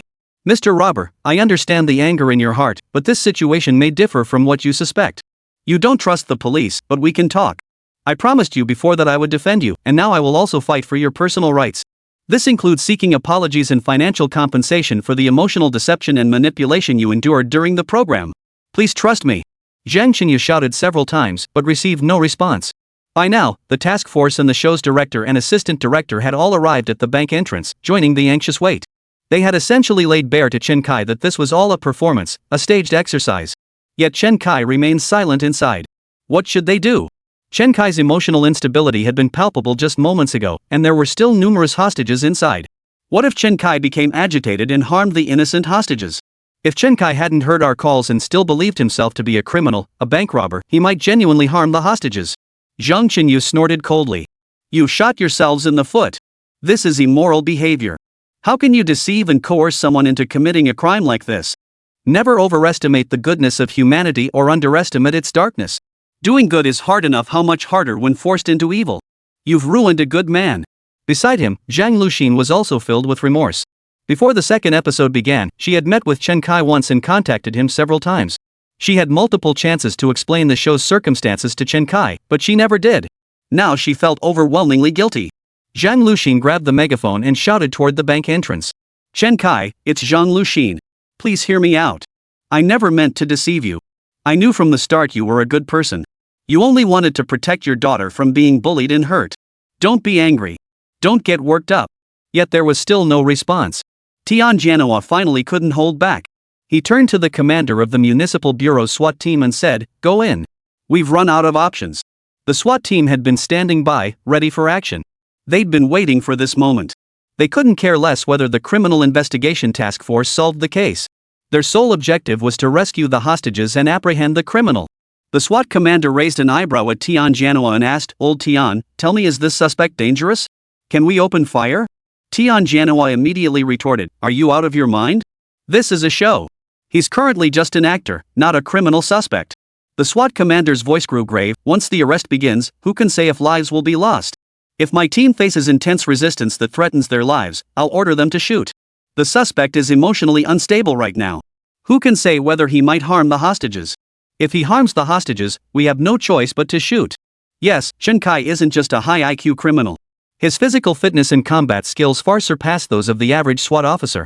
And they genuinely feared Chen Kai might harm the hostages due to his emotional instability. The SWAT team leader was absolutely right. This was the most prudent decision. He could only hope Chen Kai wouldn't make any extreme moves that would lead to him being shot by the SWAT team. If Chen Kai were shot dead, it would be a tremendous injustice.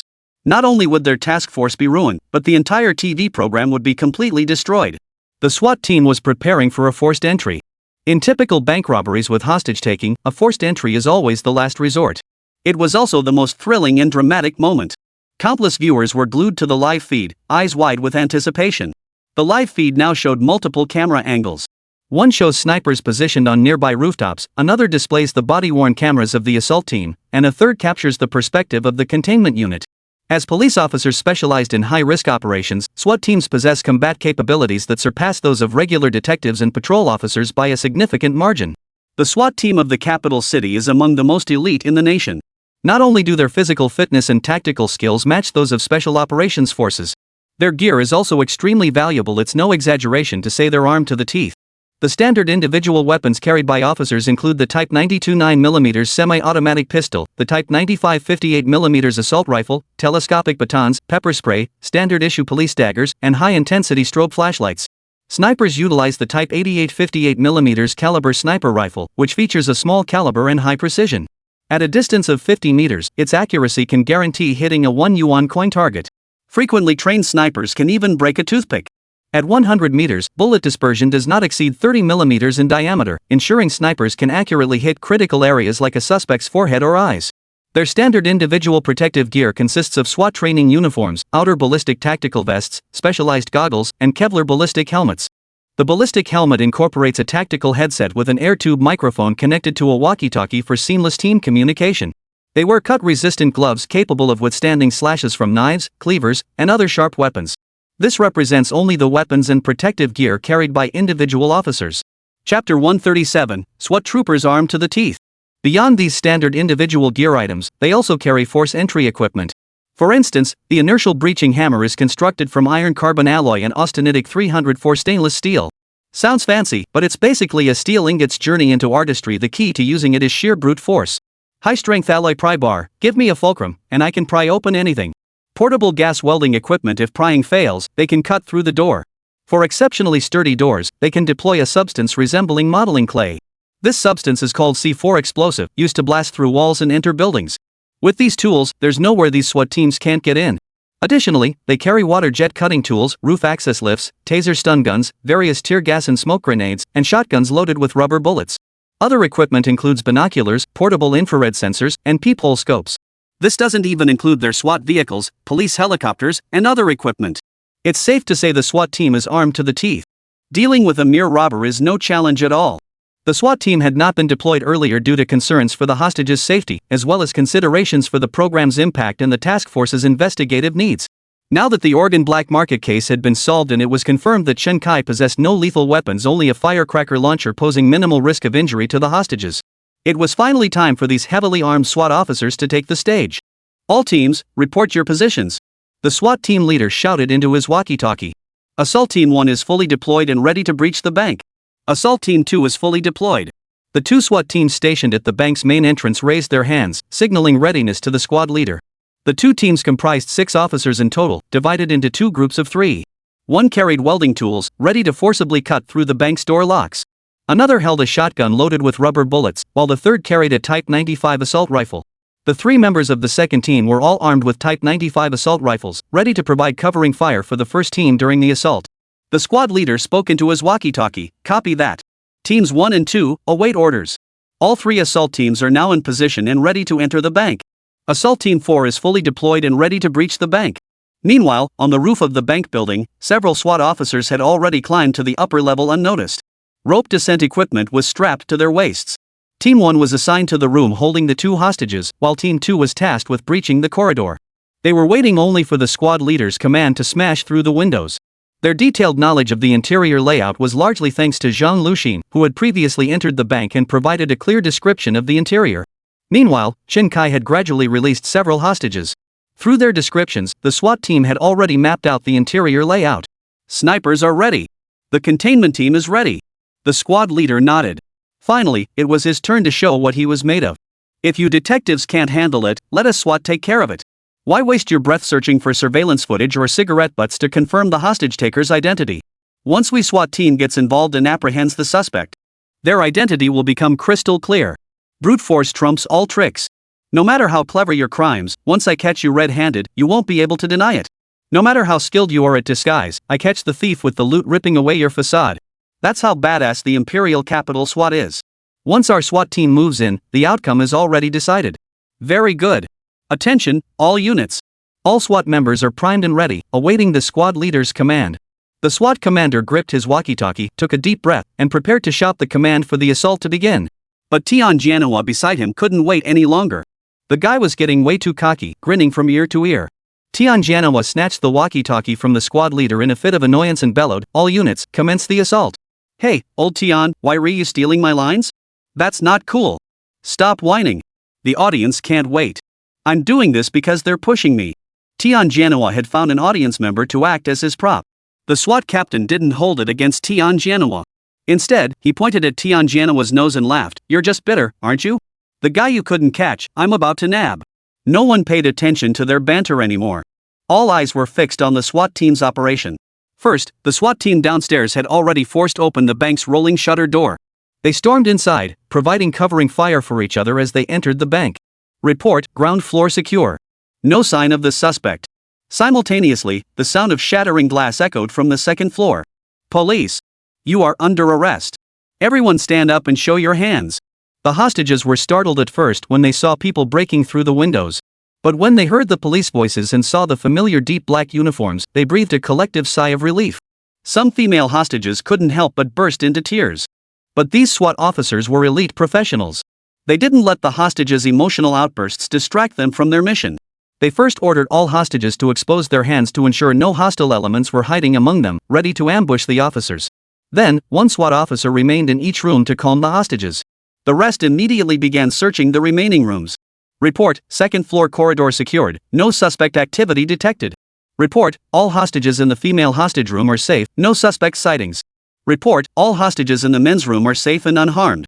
No suspects found. Report, 3 suspects from another case found in the lounge. Identities verified and arrests made. The string of reports brought a collective sigh of relief to both the production crew and the task force. At least the public was safe. Yet at the same time, everyone's hearts were in their throats.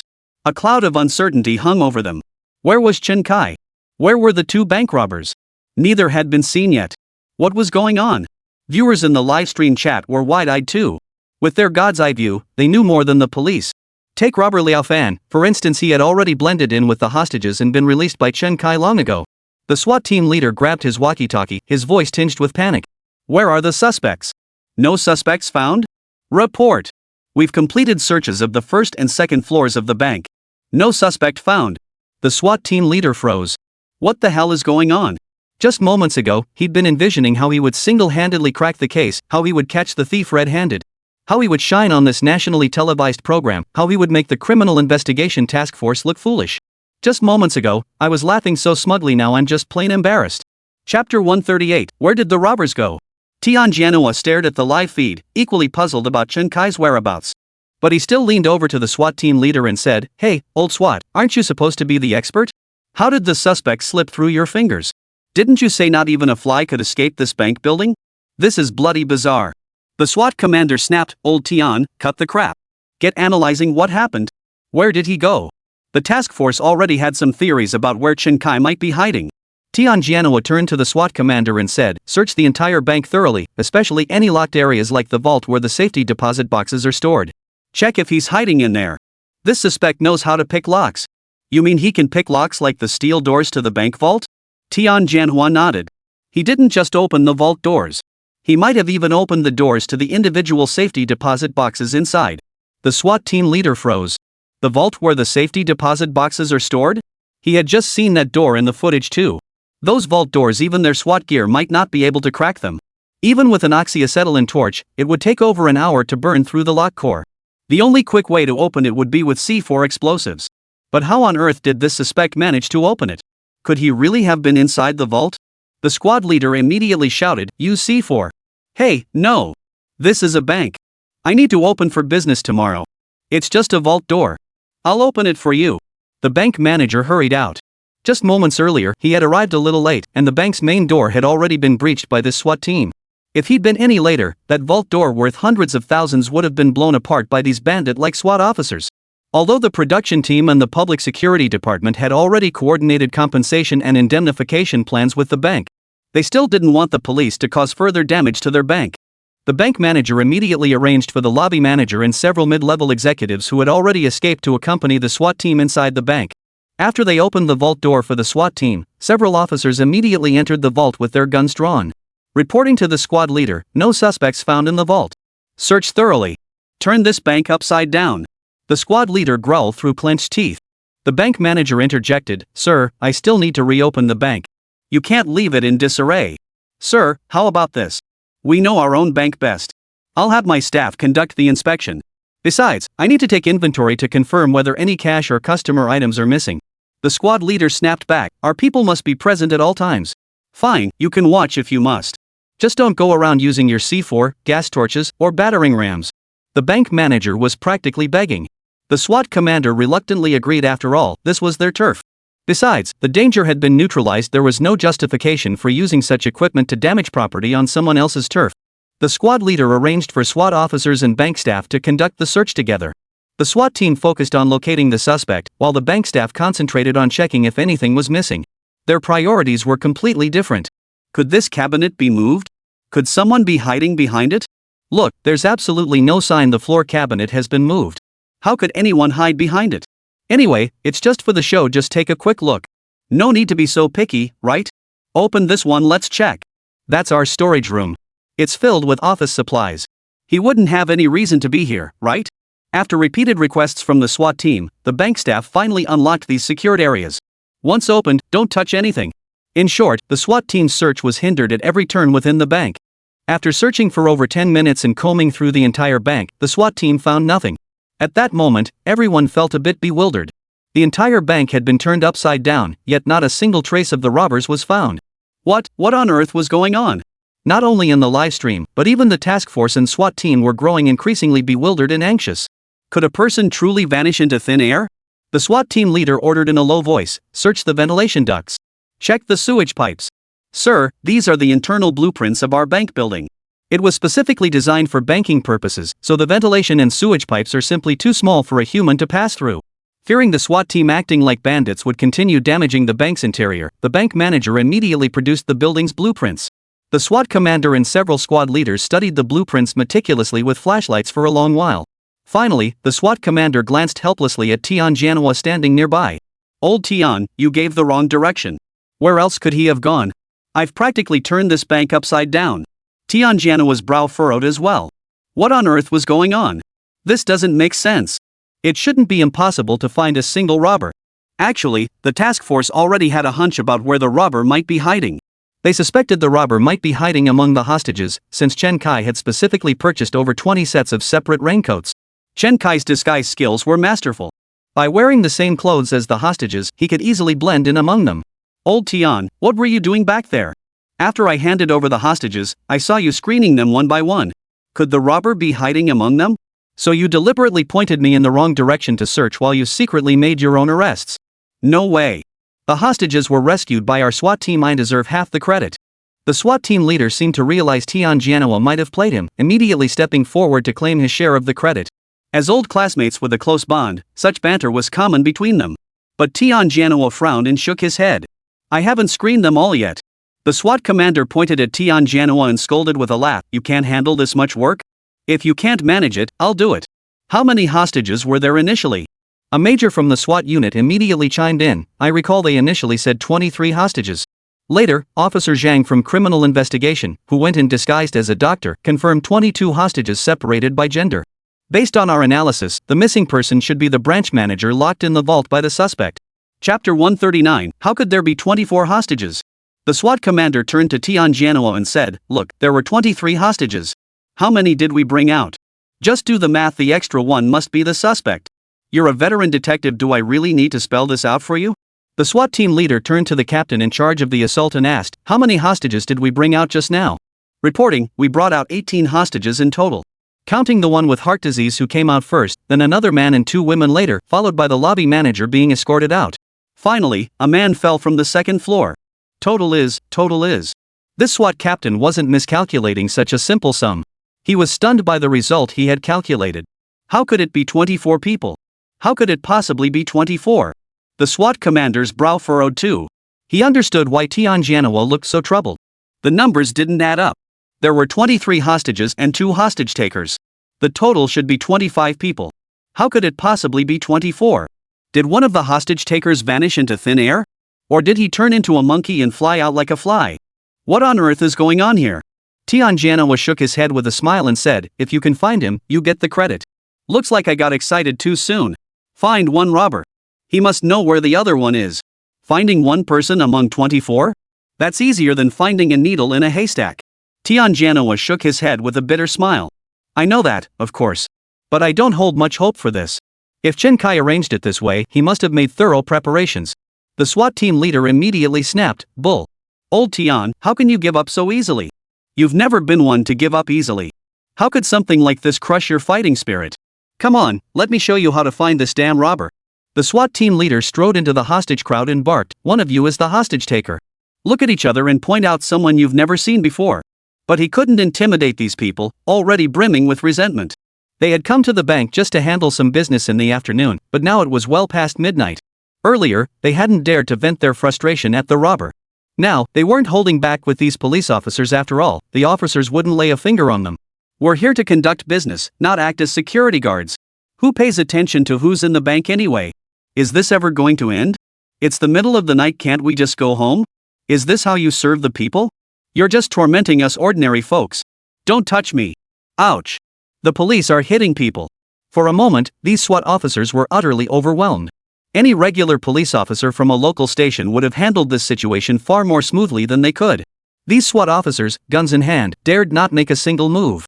Finally, the assistant director of the production team stepped in, offering each hostage 1,000 yuan as compensation for lost wages and appearance fees. After Manhwa spent a long time talking them into it, the hostages agreed to stay a little longer. The SWAT team leader was utterly flummoxed by these civilians. He could only wave his hands and hand the hostages back over to Tianjianhuo. "I'll take all these people back to the station for questioning. After that, I'm out of it." "What? You don't want credit for such a big achievement?" Tianjianhuo teased the SWAT commander.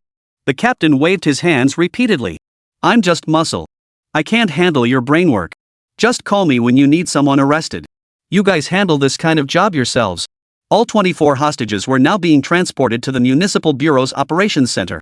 Tianjianhuo still decided to station some plainclothes detectives around the bank perimeter, keeping a close eye on the situation inside to prevent Chen Kai from hiding somewhere in the bank, waiting for all officers to withdraw before sneaking out. And so, the bank robbery ended abruptly, its momentum fizzling out. This outcome caught everyone completely off guard. The live stream audience was utterly stunned. Viewers began speculating wildly about Chen Kai's whereabouts.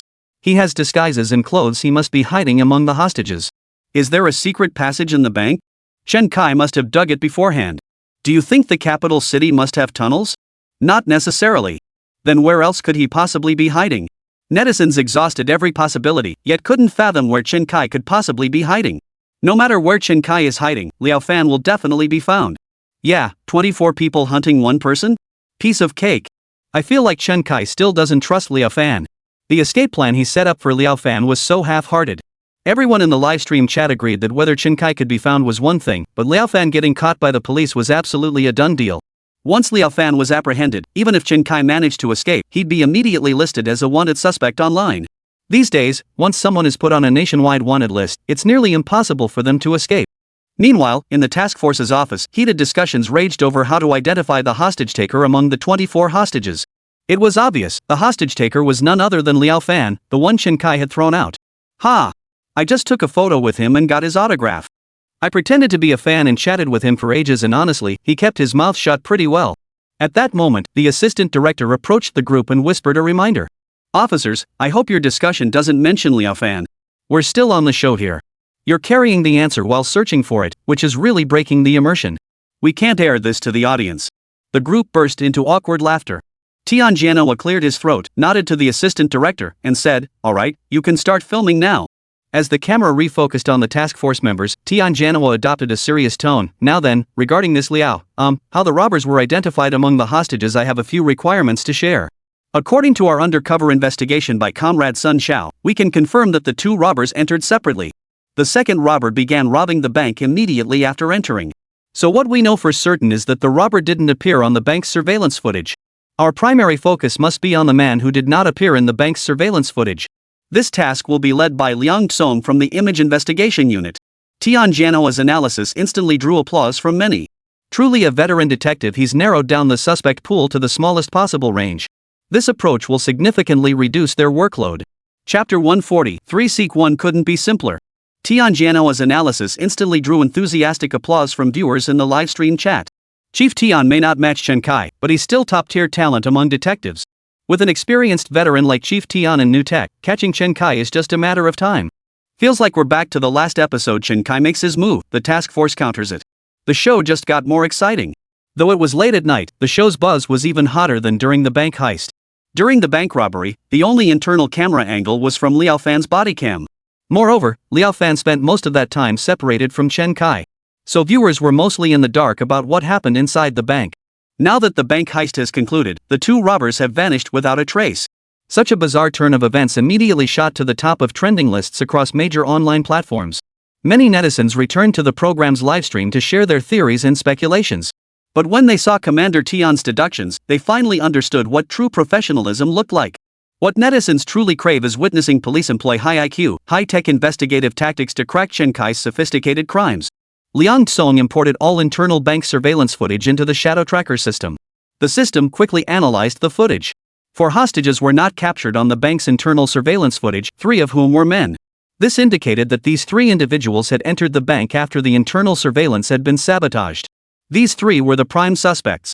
If the robbers hadn't forced everyone to change into matching raincoats, clothing and footwear alone would have revealed their identities. However, they later changed their clothes entirely, making it impossible for the police to identify the robbers based on their attire. The only option now is to have the 24 robbers individually identify the 3 suspects from their photos. After pondering for a moment, Tianjianhua instructed his officers, "Each of you take 1 hostage to the restroom to wash their faces with soap and makeup remover. We must ensure Chen Kai hasn't disguised himself as another hostage. Once verified, photograph these 3 individuals for each suspect to identify." In the interrogation room, Manhwa and Zhang Luxin held Liao Fan's photo, having each suspect identify him. In truth, everyone knew Liao Fan was one of the robbers, so they casually had the other 2 photos identified. As for Liao Fan's photo, they made sure everyone focused on identifying him. Manhwa handed the photo to one hostage. "Do you recognize this person?" "Yes, wasn't he rescued with us?" Manhwa shook his head. "I'm not asking you to think about now. Think carefully before the bank robbery. Did you have any recollection of this person?" "I don't remember clearly. I can only recall who was beside me at the time." "Was he near you then?"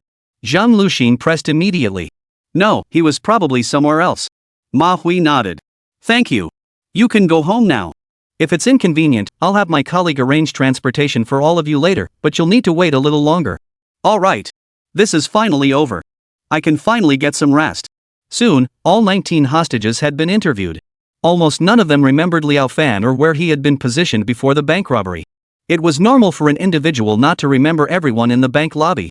He would absolutely remember who was standing right next to him at the time. Yet among the 19 who recalled the people beside them, not a single one mentioned Liao Fan. That could only mean one thing. Liao Fan was the last robber to enter the bank. As for the other 2 individuals, even when Manhwa and Zhang Luxin casually asked a few questions, several people could recall their positions in the bank lobby at the time. This proves these 2 are completely innocent. These witness accounts alone are sufficient to prove that Liao Fan was one of the robbers. With the evidence laid out, Tianjianhua shook his head with a smile and said, "Looks like Chen Kai's run out of tricks. He's not so great after all. Bring Liao Fan to the interrogation room. I want to take a photo with him in there." Viewers watching the livestream couldn't help but sigh. Liao Fan's role as a robber was practically a done deal. So would he refuse to reveal Chen Kai's involvement? Mysterious indeed. In the previous episode, Chen Kai had managed to walk away unscathed after 2 police interrogations.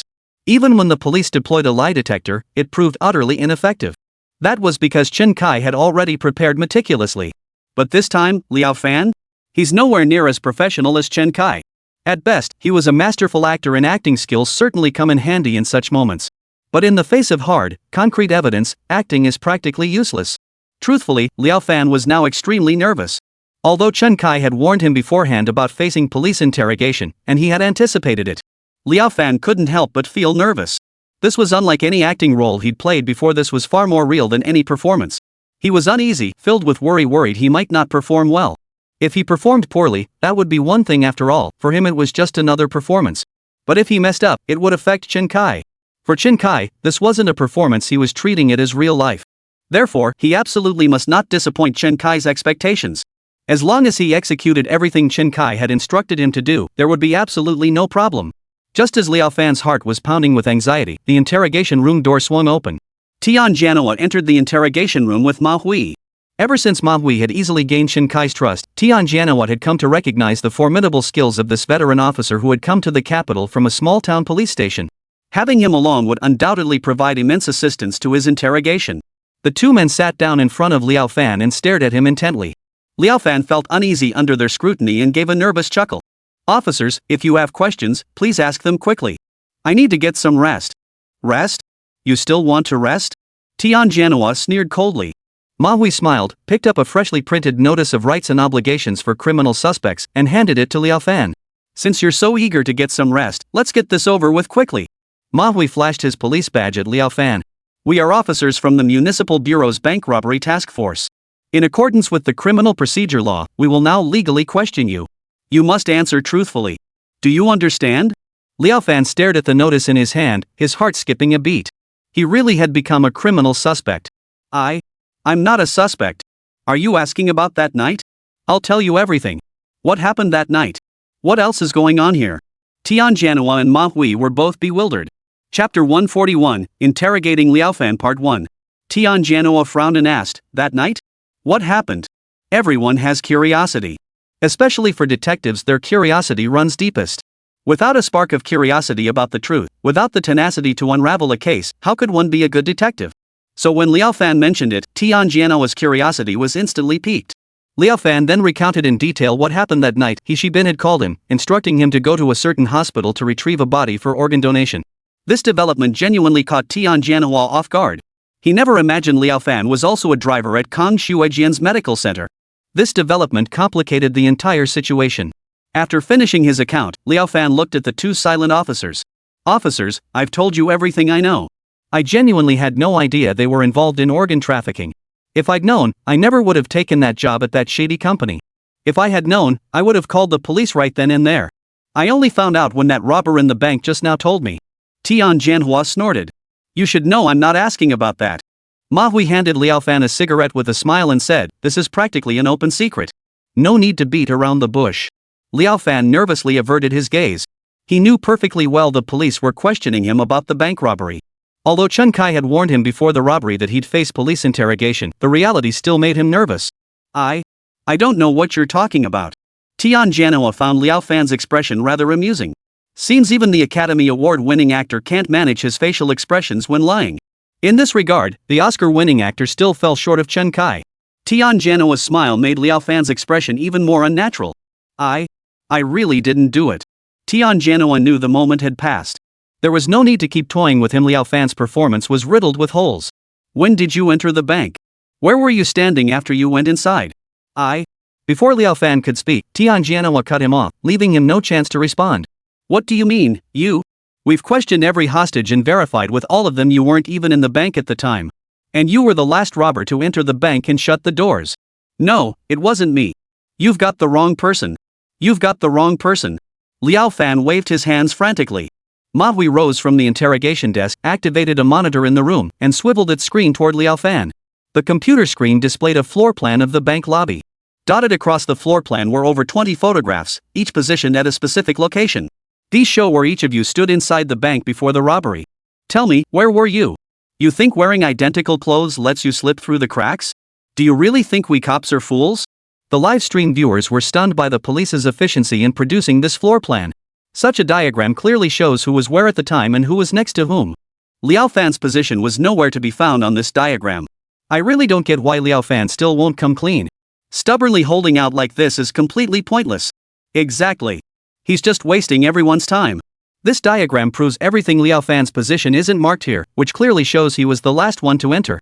Tian Jianhua turned to Liao Fan. Seeing him still refusing to confess, he barked, "Aren't you going to confess? Isn't it obvious?"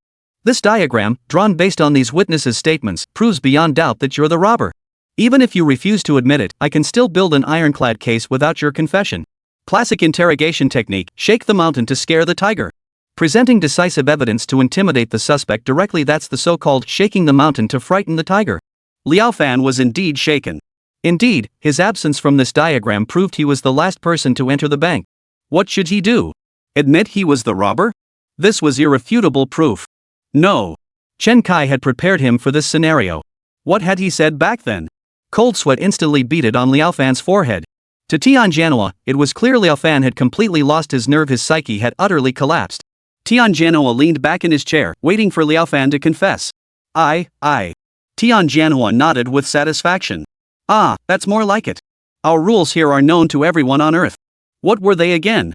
Manhwa chimed in, confess and get leniency, resist and face harsher punishment. You're a veteran detective, how could you forget that? Right, exactly.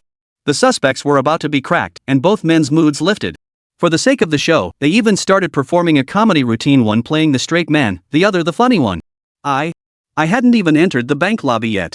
The robber and I entered the bank one after the other. I had just stepped inside and was about to head toward the VIP room when the robber started locking the doors. Liao Fan recalled the interrogation scenarios he and Chen Kai had rehearsed.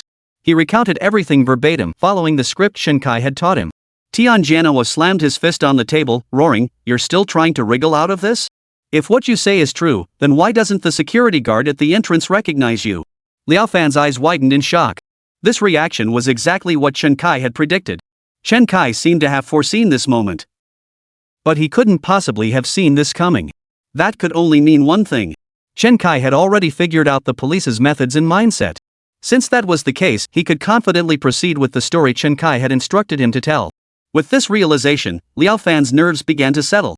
The security guard's attention was drawn to the robber locking the door. It's only natural he didn't notice me, right? Tian Jianhua froze at Liao Fan's words. It seemed that was indeed the case. The security guard's statement did mention that when the robber was locking the door, he looked at the robber. As for other details, he hadn't paid attention. Could someone really have slipped in at that moment? If the guard didn't notice, what about everyone else? Tian Jianhua asked, unwilling to accept it. Manhwa chimed in, "You're a grown man, not some small animal. How could everyone have failed to notice you?" Sure enough, Chen Kai had anticipated every possible line the police might use. This gave Liao Fan the feeling they were acting out a script, and he immediately slipped into character. Liao Fan's entire demeanor shifted, leaving both Tian Jianhua and Manhwa staring in astonishment. What had happened? How could he be so different from before?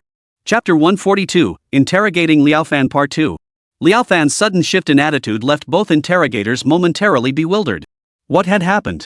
How could Liao Fan's entire demeanor have shifted so drastically? When an actor's demeanor shifts abruptly, what does it signify? It meant he had begun his performance. Tian Jianhua felt a chill run down his spine. What is he acting out? Wasn't the evidence against him obvious enough? Was he still being given room to act? A cascade of doubts made Tian Jianhua question himself. Are you certain none of you noticed me? This is a deliberate attempt to frame me. You can't find the real robber, so you want to pin that capital offense on me. Liao Fan suddenly erupted into a hysterical outburst. The commotion startled both Tian Jianhua and Old Ma. What are you yelling about? Wasn't what I just said clear enough? We've reviewed all the witness statements. Manhwa retorted immediately. Did you question the statements from our company employees? They can prove we came together. You're selectively questioning witnesses with a biased approach. Liao Fan continued screaming hysterically, I get it now, I understand everything. You didn't catch the real robbers, so you're trying to pin this robbery charge on someone else. Everyone else here is just an ordinary citizen, but you singled us out. And I'm the one who fits your criteria perfectly. Bring it on, beat a confession out of me. Otherwise, I won't say a word. Wow, Liao Fan just pinned that big label right on Tian Jianhua's head. This scene felt strangely familiar. Tian Jianhua even felt like he was facing off against Chen Kai from afar. When you interrogate someone, they throw a massive accusation right back at you, trapping you in a dilemma where you have to prove your own innocence. Liao Fan had clearly been trained by Chen Kai. But they hadn't questioned Hou Yufei and the others. Could those guys really reveal anything different? Now that Liao Fan had brought it up, they had to question those individuals. Under normal investigative procedures, if they couldn't provide a more reasonable explanation for the objections raised, this piece of evidence would be inadmissible. It might even be returned by the supervisory authority for supplementary investigation. Therefore, Hou Yufei and the others had to be questioned in advance. Tianjianhua had actually intended to let them sit on the sidelines for a while, waiting until Chen Kai's matter was resolved before thoroughly tackling this Oregon black market case. But now it seemed necessary to contact them first and question them about Liao Fan. Tianjianhua picked up his walkie-talkie and called for his apprentice. Zhao Chang, take a few men and question those suspects about their locations and the positions of people nearby before the bank robbery. Criminal Investigation Division Captain Zhao Chang makes a timely return.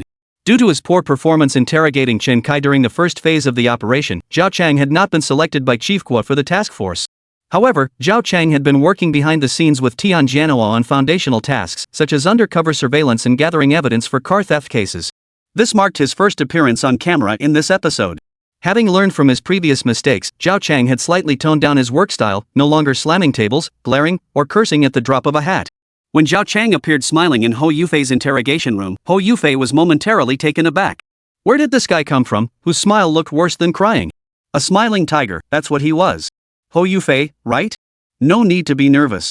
You're not a suspect yet, just a hostage in a bank robbery. As a witness, we need to ask you about the robbers. Hearing this, Hou Yufei felt like grinding his back teeth to dust. I know who he is. You have to catch him. Zhao Chang perked up at once. An unexpected bonus? Wow, if this case gets solved under my watch, landing a major achievement would be a piece of cake. Maybe I could even get back on the show. Right now, Zhao Chang's desire to return to the show had surpassed his desire for merit and promotion. Ever since the last episode aired, many relatives and friends had started teasing him about it. In recent days, Zhao Chang had received numerous calls from classmates and friends asking why he wasn't in the second episode, whether he'd been fired for poor work attitude. That's why Zhao Chang was desperate to redeem himself. Who is it? He is Chen Kai, the father of Chen Luoan, a second-grade student in Class 3 at First Elementary School. Wow, he actually named the kidnapper clearly. This nearly made Zhao Chang jump for joy. Oh, I see. How do you know so much? Hou Yufei knew the police must already be aware of everything they'd previously disclosed. Might as well just spill the beans. During Luoan's school physical, her organs matched perfectly with one of our clients. So Hou Yufei laid out the entire sequence of events from that night.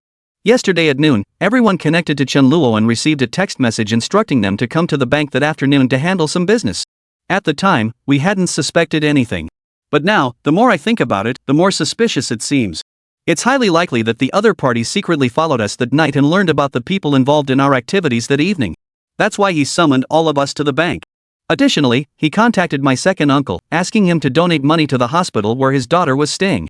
Zhao Chang listened intently, absorbing every word, then transcribed it verbatim into the statement. Then what? Then? Nothing. Hou Yufei declared emphatically. This is all just your speculation. Don't you have any concrete evidence? Zhao Chang grew impatient. It has to be him. Follow this lead and you'll definitely uncover the truth. Hou Yufei stated with self-assured certainty. Zhao Chang snapped, if you're so sure, why don't you investigate it yourself? If I were to investigate for you, I'd be the police. Hou Yufei retorted without hesitation. Damn it! A teammate nearby quickly grabbed Zhao Chang. Captain Zhao, don't get angry. This surveillance feed is live streaming. If you lose your temper again, you'll never clear your name. Zhao Chang finally swallowed his anger.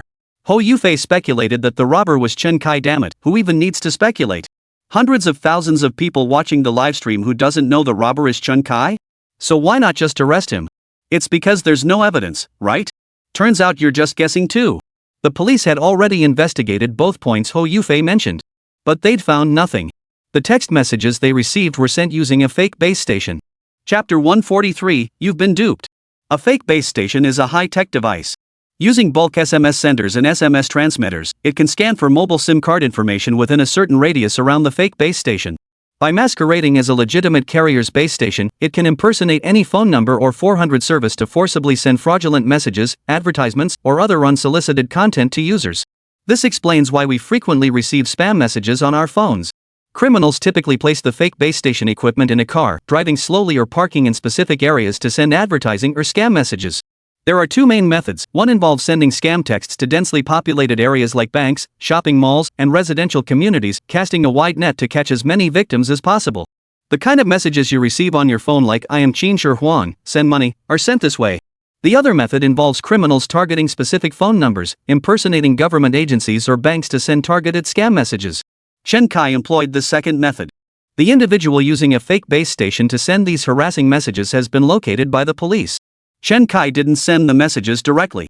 Instead, he found someone online who specializes in sending spam texts and hired them to do it. As for payment to this individual, no online payment methods were used. The transaction was conducted offline. The cash transaction took place on a road without surveillance cameras, leaving the police with no way to trace it. Therefore, the intelligence provided by Ho Yufei held no value whatsoever for them. Regarding Ho Yufei's second point, the robbers demanding Ho Jian make a donation to a certain hospital. They were even more certain about this. Chen Kai never mentioned anything related to Chen Luowen. Instead, they instructed Ho Jian to cover the costs for all patients awaiting bone marrow transplants in the hematology department. If Ho Yufei's theory held true, then every family member of a patient awaiting a bone marrow transplant in the hematology department would be a suspect. At most, they could summon Chen Kai for questioning, but if he denied the allegations, they would have no evidence to hold him. The previous 2 times they brought Chen Kai to the interrogation room, they had to release him due to insufficient evidence. They had no intention of letting this happen a third time. Therefore, Ho Yufei's intelligence provided no useful information. After Zhao Chang had calmed himself slightly, he spoke slowly. Our Public Security Bureau operates on evidence. If you have none, don't bother speaking. I'll ask you again, who was around you before the robbers started the bank robbery? Zhao Chang regained his composure and returned to the crucial question. Around me? At the time, we were talking to the lobby manager in the VIP area. The only people nearby were the lobby manager and our company staff. Your company's people? Who exactly? Zhao Chang pressed urgently. Ho Yufei answered without hesitation, me, He Shibin, Yao Kaiwan, and Yin Fei. What about Liao Fan? Where was he at the time? Zhao Chang pressed on. Liao Fan? The new driver? Ho Yufei asked. Zhao Chang nodded. Yes, him. Where was he before the bank robbery? Isn't he dead? Why are you asking him? Zhao Chang knew full well that Liao Fan had been thrown from the second floor by Chen Kai. Since his goal had been achieved, there was no need to keep hiding anything from Ho Yufei. You've been deceived. Liao Fan is alive and well. That robber contacted us beforehand to set up a cushioned bed outside for Liao Fan, just to trick you into confessing. Oh, and there's one more thing I need to tell you. That gun the robber was holding the whole time? It was a homemade stun gun. What? After hearing this, Ho Yufei felt his entire mind go blank. He'd been played? He'd actually been tricked? The gun was fake, the death was fake. How could such a crude scam fool him? Now he'd spilled everything, exposing his uncle's dark secrets. Had he not exposed his uncle's secrets, his uncle might have helped him pull strings with certain mysterious forces. Who knows, he might have gotten a lighter sentence. But now that I've exposed Uncle Air's secrets, he's probably been arrested too. Forget getting a lighter sentence. If I'm lucky, I'll get a suspended death sentence. If not, I'll get a bullet. So, has my uncle already donated the money? Zhao Chang watched Ho Yufei's expression and felt a surge of satisfaction. He relished seeing suspects display such expressions of utter despair. He'd never seen it on Chen Kai's face, but now it was finally etched across Ho Yufei's. It gave him a small measure of satisfaction. That's right. Your uncle donated 15 million. He even plans to hold a press conference later, inviting company executives and media to publicize his charitable deeds. It saves us the trouble of tracking him down. We'll just swoop in and take him down when the time comes. Ho Yufei was utterly devastated. How could this robber be so ignorant of the rules of the underworld? How could he do this? Now he wanted to kill Chen Kai. How despicable. We agreed to pay the ransom and release the hostage. How could he betray us like this? This bastard was going to be the death of him. The bastard had swindled 15 million yuan and tricked him into confessing to the entire crime, while he himself had slipped away unscathed. Catch him immediately. I'll take his life for mine. I'll kill him. I'll make him pay with his life. Ho Yufei had completely lost his mind. Zhao Chang tapped the table, snapping Ho Yufei out of his frenzy. Alright, let's talk about Liao Fan. Liao Fan? You suspect he's the robber? Impossible. Though Ho Yufei despised the robbers with a passion, he immediately denied this possibility. When we needed to go to the bank, he was the company driver, so we had him drive us there in the company van. After we arrived at the bank, we told him to wait in the car while we went inside to conduct our business. Then, just before the robbery, he entered the bank saying he was going to get a cup of water. The robbery happened the moment he stepped inside. Ho Yufei recounted everything he knew in meticulous detail. After listening, Zhao Chang furrowed his brow. Did you personally see him enter the bank? Ho Yufei replied with some impatience. I was talking to the lobby manager about the text message we received. How could I have been watching the entrance? After the robbers started the robbery, my attention was on them, not Liao Fan. Then why are you so certain? Zhao Chang pressed again. He told me himself. The robbers brought several of our company's people out of the hostage room one by one for interrogation. After that, we were locked in the same room. Liao Fan was in that room too. He said he came in to get a glass of water, and that's when the robbery happened. Zhao Chang stared at Ho Yufei as if he were an idiot, sneering coldly. You just believed him? Don't you feel a bit foolish? Getting played like a fool by someone else. Chapter 144, No Clues. What do you mean, being fooled like a fool? Ho Yufei instantly flared with anger. Was he really that foolish? He'd only fallen for Chen Kai's trick because he still harbored doubts about his second uncle, giving Chen Kai the opening to exploit that uncertainty. Liao Fan would never deceive him. Ho Yufei carefully recalled the events of that time. He declared emphatically, absolutely impossible. Liao Fan was locked in the same room with us at the time. He was taken out before he Shibin. When I was brought to the room where our company was being held, Liao Fan was already there. If Liao Fan were the robber, how could he have been among the hostages the whole time? Does he have the ability to split himself? Zhao Chang frowned. Yeah, that's just impossible. Are you certain Liao Fan was in the male hostage's room at the time? What about the other robber? Were they both present simultaneously? Liao Fan was in the male hostage's room the entire time both robbers had been in that room. Therefore, Liao Fan absolutely could not have been the robber. Zhao Chang nodded and stood up. Alright, that's all I need to ask you for now. Reflect on your own actions thoroughly. We'll question you further later. In He Shibin's interrogation room. He Shibin sat in the interrogation chair, recalling the details Zhao Chang had asked about. Liao Fan was waiting for us in the car. Later, he came in to get some water, and then the bank robbery happened. Later, he was taken with us and locked in the room with the hostages. Then the robbers took him away for interrogation. Tian Jianhua frowned as he looked at the identical interrogation transcripts. This can't be possible? Could there have been 3 robbers? Or perhaps Liao Fan wasn't a robber at all. Otherwise, there's no way to explain this situation? But how could Liao Fan not be a robber? Now 4 people can confirm Liao Fan was inside the bank with the hostages the entire time. Our suspicions about Liao Fan have been completely disproven. Viewers in the livestream chat were stunned by this outcome. Unbelievable. This setup is genius. I suspect Chen Kai had this exact scenario in mind when he first brought Liao Fan into the company. So freaking awesome. Liao Fan's acting combined with Chen Kai's setup not only had the suspects spinning in circles but also had the cops completely fooled.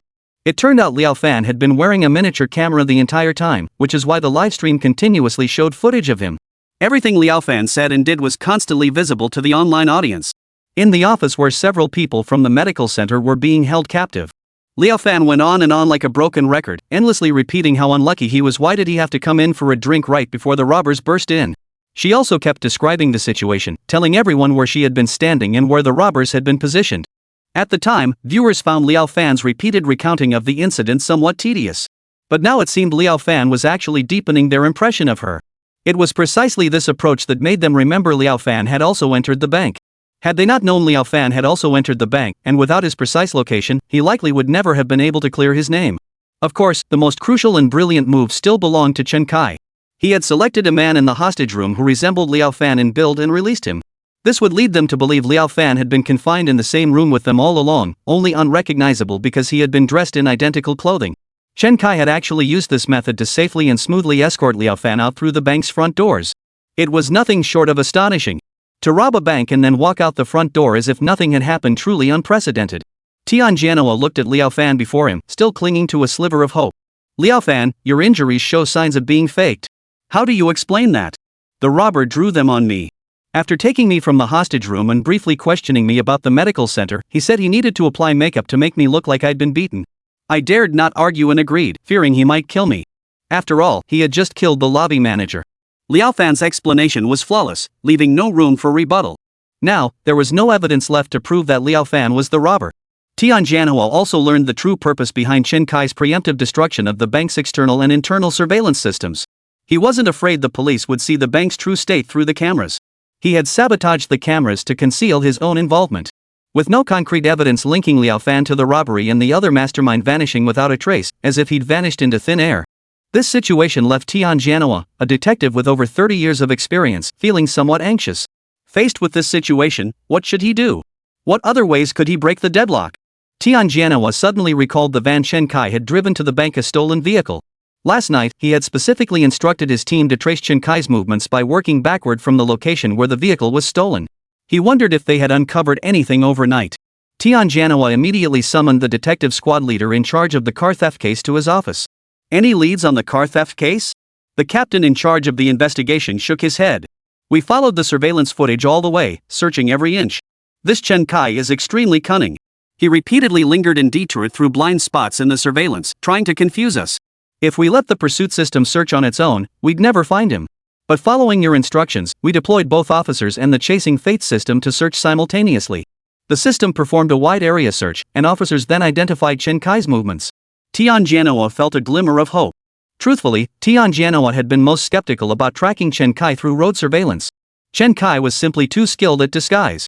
Trying to find someone so adept at camouflage through blurry surveillance footage was like searching for a needle in a haystack. So then? Did we finally locate Chen Kai's residence or the hospital? The captain of the criminal investigation team shook his head awkwardly and said, "Well, we tracked him to the subway. You know how the morning rush hour is on the capital's subway system. Forget chasing a killer, chasing anything would be futile. That's how we lost him. He actually went to the most crowded subway. Chen Kai had his own car, why would he need to take the subway? This proves he planned to evade surveillance and investigation from the moment he set out to steal the car. And Liao Fan had already infiltrated Kong Shuejian's medical examination company. What does that tell us? It means Chen Kai was already planning his escape from the bank at that very moment." Chapter 145, The Secret of the Sorting Room Part 1. Tianjianhua now found himself genuinely impressed by his adversary, Chen Kai. Tianjianhua felt utterly exhausted. He glanced at the time, it was already dawn. He instructed Zhao Chang to buy breakfast for the task force and the team members who had worked through the night, ensuring they could have a hot meal. At 10 a.m., they would launch a large-scale arrest operation. Everyone needed to be well rested. But it seemed they didn't need to conserve their energy. Many detectives were eager to get their hands dirty that morning. They were ready to unleash all the pent-up frustration they'd been holding in over the past few days dealing with Chen Kai.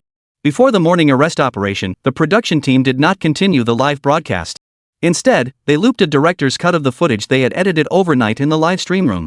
This allowed viewers tuning in during the morning to catch up on the events of the previous night. The bank was now completely deserted.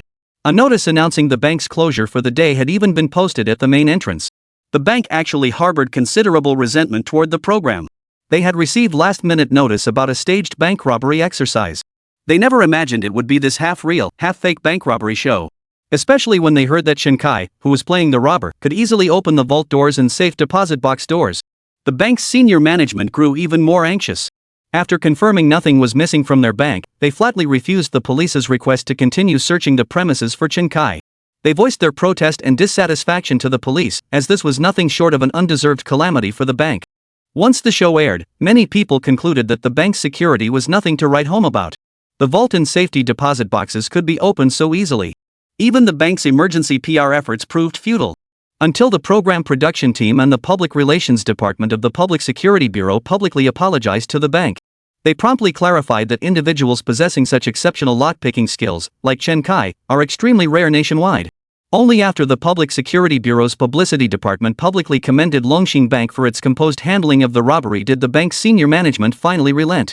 Otherwise, it would become a hassle for the police to access the bank's transaction records of criminal suspects in the future. However, after the police withdrew last night, the bank promptly notified depositors who had safety deposit box services to come in and check for any missing items, while also processing box cancellation requests. After all, Chen Kai was a locksmith. But these days, not many people use safe deposit boxes, so the bank wasn't busy early in the morning. Only a few scattered individuals stopped by to check their safety deposit boxes, relieved to find nothing missing before leaving. After the bank robbery concluded, lawyer Zhang Xinyu, who had watched the live stream while lying in bed at home, drove back to the bank entrance once more. The bank entrance had returned to normal, but the main doors remained tightly shut. Zhang Xinyu pushed open the bank doors. A security guard immediately blocked his path, stating, "We are not open for business today, nor are we accepting interviews. Today, we are only serving customers handling safe deposit box transactions." Only then did Zhang notice several reporters standing outside the bank entrance. They wore press badges around their necks and held cameras, ready to film at any moment. Zhang Xinyu promptly replied, "I'm here to handle a safe deposit box matter." The security guard eyed Zhang Xinyu skeptically but eventually ushered him inside. The lobby manager on duty that day inquired, "Which safe deposit box number are you the depositor for? Are you here to check for any missing items?" The manager had already prepared a script. Several customers had come to cancel their safe deposit box services earlier that morning. Last night's program had left many feeling the bank wasn't very secure. Chen Kai had seemingly opened the vault door and safety deposit boxes with ease. In reality, our bank's safety deposit boxes are among the world's most secure. The odds of someone opening our safe deposit boxes are 1 in 10,000, no, 1 in a billion. That was all for dramatic effect. Zhang Xinyu nodded and said, "Yes, I agree. That's why I intend to open a safe deposit box with your bank." The lobby manager clearly hadn't anticipated this outcome. Not even half an hour into his shift this morning, he'd already handled 7 or 8 customers canceling their safe deposit box services. He never imagined anyone would dare come to their bank to open a safe deposit box at this time. Noticing the manager's puzzled expression, Zhang Xinyu smiled and explained, "After what happened at your bank, security measures will undoubtedly be ramped up." Storing value. She smiled and said, "After what happened at your bank, security measures will definitely be ramped up. So storing items here is absolutely safe. Plus, I watched yesterday's program. Your lobby manager was very professional and impressive, so I trust your bank." Zhang Qinyu's praise made the lobby manager blush slightly with embarrassment, and he promptly processed her safe deposit box request. After opening a safe deposit box for her, the manager began detailing how robust and sturdy their vault doors were. That live broadcast was all for dramatic effect. They claimed the simulated crime was completely real, but let's be honest, what reality show these days is actually genuine? It's all scripted. This is our personal effects sorting room. Clients can place their private items into sorting boxes here before placing the entire box into the safe deposit box. This ensures that no one can know what exactly is stored inside the safe. Zhang Xinyu stepped into the vault, looked around, and then asked with a smile, "Have you already cleaned this place?" The police conducted a thorough inspection here. We cleaned everything up afterward. Zhang Xinyu scrutinized the floor and the safe deposit boxes before turning to the lobby manager with a smile. "I'll go to the sorting room to organize my belongings. Please wait outside for a moment." "Certainly. I'll wait outside. Once you've organized your belongings, you can deposit them." The lobby manager addressed the young, beautiful woman with utmost courtesy. He particularly enjoyed dealing with young, intelligent, and attractive women like her. It was far better than dealing with those middle-aged women who would chatter on endlessly. A clear word with a young person was always more efficient.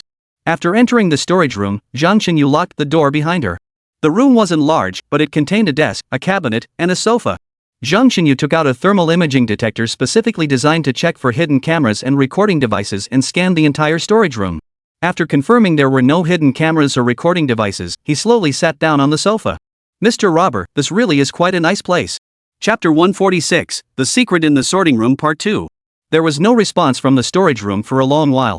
Seeing no response, the female lawyer Zhang Xinyu said, "Truthfully, I really admire you. To vanish into thin air right under everyone's noses. With such ability, no wonder you'd dismiss an innocent's defense with such disdain. I know you're puzzled by recent events. If you come out, perhaps I can clarify things for you. And as I mentioned before, I'll defend you pro bono including for the events of this period."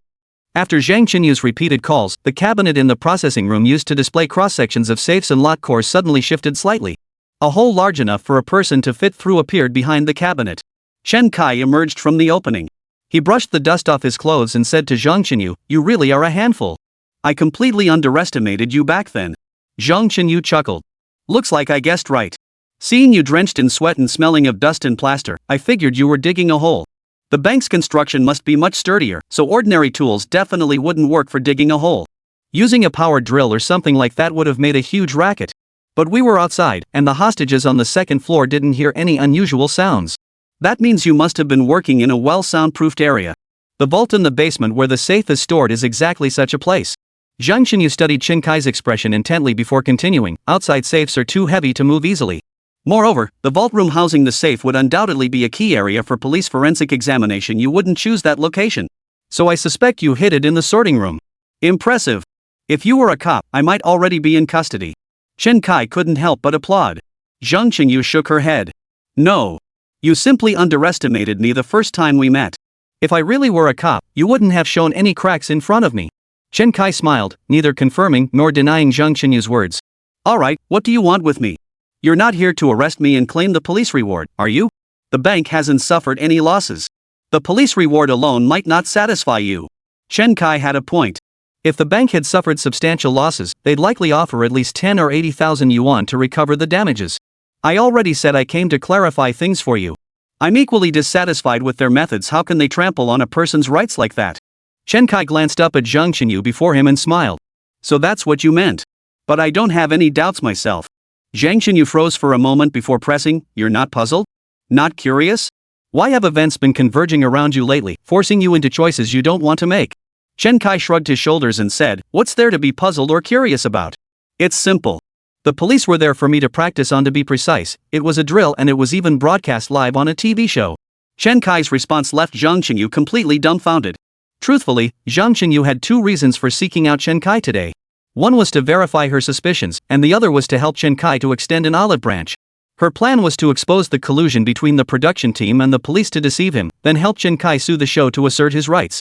In Zhang Xinyu's view, no matter how formidable Chen Kai appeared on the show, he was still being manipulated by the police and the production team, a vulnerable figure. Zhang Xinyu never cared about money, she had no need for it and had no desire for public office. That's why she resigned from her government-appointed lawyer position and opened a public interest law firm dedicated to legal aid to support the vulnerable and make the world as fair as possible. That's why she steps forward whenever she witnesses injustice. Providing legal aid to ordinary citizens who cannot afford lawyers is one such instance. Her desire to help Chen Kai stemmed from the same conviction. In her eyes, Chen Kai was truly pitiful. He stumbled into the show and lost his memory. He only wanted to protect his daughter from being bullied, but the production team schemed against him, framing him as a murder suspect. He had no choice but to fight back. Later, the production team and police orchestrated events to push him into robbing a bank. One could say Chen Kai was a pitiable victim of manipulation. Helping such a pitiful soul was precisely what she was determined to do. But this situation seemed different from what she had imagined. Logically, he shouldn't be completely unaware, kept in the dark all this time? But how could he possibly know this was just a drill? Did he know all along, playing along with the police and the production team the whole time? Zhang Xinyu suddenly felt utterly ridiculous for feeling sorry for him. He was perfectly aware whether he'd been played or not. What was there to pity? This shouldn't be happening. According to online theories, you should be completely unaware of everything. You should be brimming with grievances and resentment. How can you be so calm? Chen Kai nodded and said, according to the online theories, I really should have been completely unaware. They did an excellent job keeping me in the dark. To be honest, I really was deceived. It wasn't until yesterday that I began to vaguely understand something. Actually, right when the second season started, something felt off. Chen Kai laid out his suspicions in detail. He'd actually felt something was off right from the start of the second episode. Luoan suddenly ended up in the hospital, yet Chen Kai couldn't detect any signs of illness on her face. Meanwhile, Liao Fan, a fellow patient's family member, kept urging him to rob a bank. At the time, Chen Kai believed this was a trap set by the police, and he was furious. But after they tracked down Kang Xuejian, he began to suspect the police were trying to kill two birds with one stone, solving both cases at once. Yet when the police later proved clueless about Kang Xuejian's case, Chen Kai realized Kang's situation was likely an accident and that the police's true goal might be to push him toward crime. Thus, Chen Kai had been devising a perfect bank robbery plan all along. He had even remained wary of Liao Fan all along. But Liao Fan's actions yesterday genuinely surprised Chen Kai. Particularly when the undercover officer hidden in the bank suddenly grappled with him, Liao Fan didn't join in restraining him but instead continued controlling the entire scene as Chen Kai had instructed. This made Chen Kai question his own assumptions. So I reassessed the situation. The police are likely using me as a training exercise. Chen Kai voiced his reasoning in conjecture. Chapter 147, Escaping the Bank. Still, I have to thank you. Zhang Xinyu looked at Chen Kai with some confusion. Thank me for what? For leaving your phone behind and not logging out of the live streaming app. That's how I pieced together the whole picture. Zhang Xinyu froze upon hearing this. He had assumed Chen Kai had reached the conclusion that he was participating in a police drill via a live broadcast entirely through his own speculation and deduction. Turns out he'd seen the results directly. The production team and police probably never imagined Chen Kai would use someone else's phone to scroll through short videos. They really did miss that one crucial detail. Aren't you angry? Don't you feel furious? Don't you want to fight for your rights? Chen Kai shook his head with a smile. What's there to be angry about? They were worried that since I'm not a professional actor, I might break character and ruin the viewing experience. Plus, without that survival pressure, I wouldn't perform as well as I did in the first episode. That's why they kept it from me. I understand their reasoning. Chen Kai's words even surprised Zhang Xinyu. He never imagined Chen Kai would say something like that. How could someone who'd been played so easily remain so calm and unconcerned? Of course, Chen Kai wasn't truly indifferent. He simply felt such matters weren't worth making a fuss over. The dogs that bite don't bark, only the weak need to bark to bluff. After all, since Chen Kai had gained the police Nemesis System through his transmigration, his tolerance for certain things had grown considerably. After all, what could be stranger than gaining a system? Upon learning he'd been living within this simulated crime show all along, committing crimes under the watchful eyes of the public. Chen Kai even began to see it as his destined path. His rebirth and the system were meant for this very show. If they wanted to use him as a practice target, he might as well calm down and play along with them. As a former detective in his past life, Chen Kai found this game utterly fascinating. But keeping this from him for over a month, making him fret and fume, was truly unforgivable. Next time, he'd show the production team and the police some real action, something to open their eyes. Now that the psychological burden was lifted, Chen Kai could finally unleash his full potential without reservation. After all, even if he got caught, it wouldn't matter much. Chen Kai patted Zhang Qinyu's shoulder and said, "Still, I have to thank you. Without your phone, I might still be in the dark about the specifics." Watching Chen Kai, Zhang Qinyu couldn't help but feel admiration welling up inside him. He was so unburdened and so incredibly smart and capable. Zhang Qinyu found himself genuinely impressed by Chen Kai. If he could help me. Seeing Zhang Qinyu about to say more, Chen Kai glanced at the time and said, "You've been in here too long. It's easy to arouse suspicion. Get out quickly." With that, Chen Kai crawled back into the hole and pushed the cabinet back into place. "Since you already know this is a show, why keep hiding? At least we should have a proper ending." Chen Kai's voice echoed from within the wall. Zhang Qinyu paused for a moment, then picked up his belongings box and walked out of the storage room. The lobby manager, seeing Zhang Qinyu emerge, hurried over.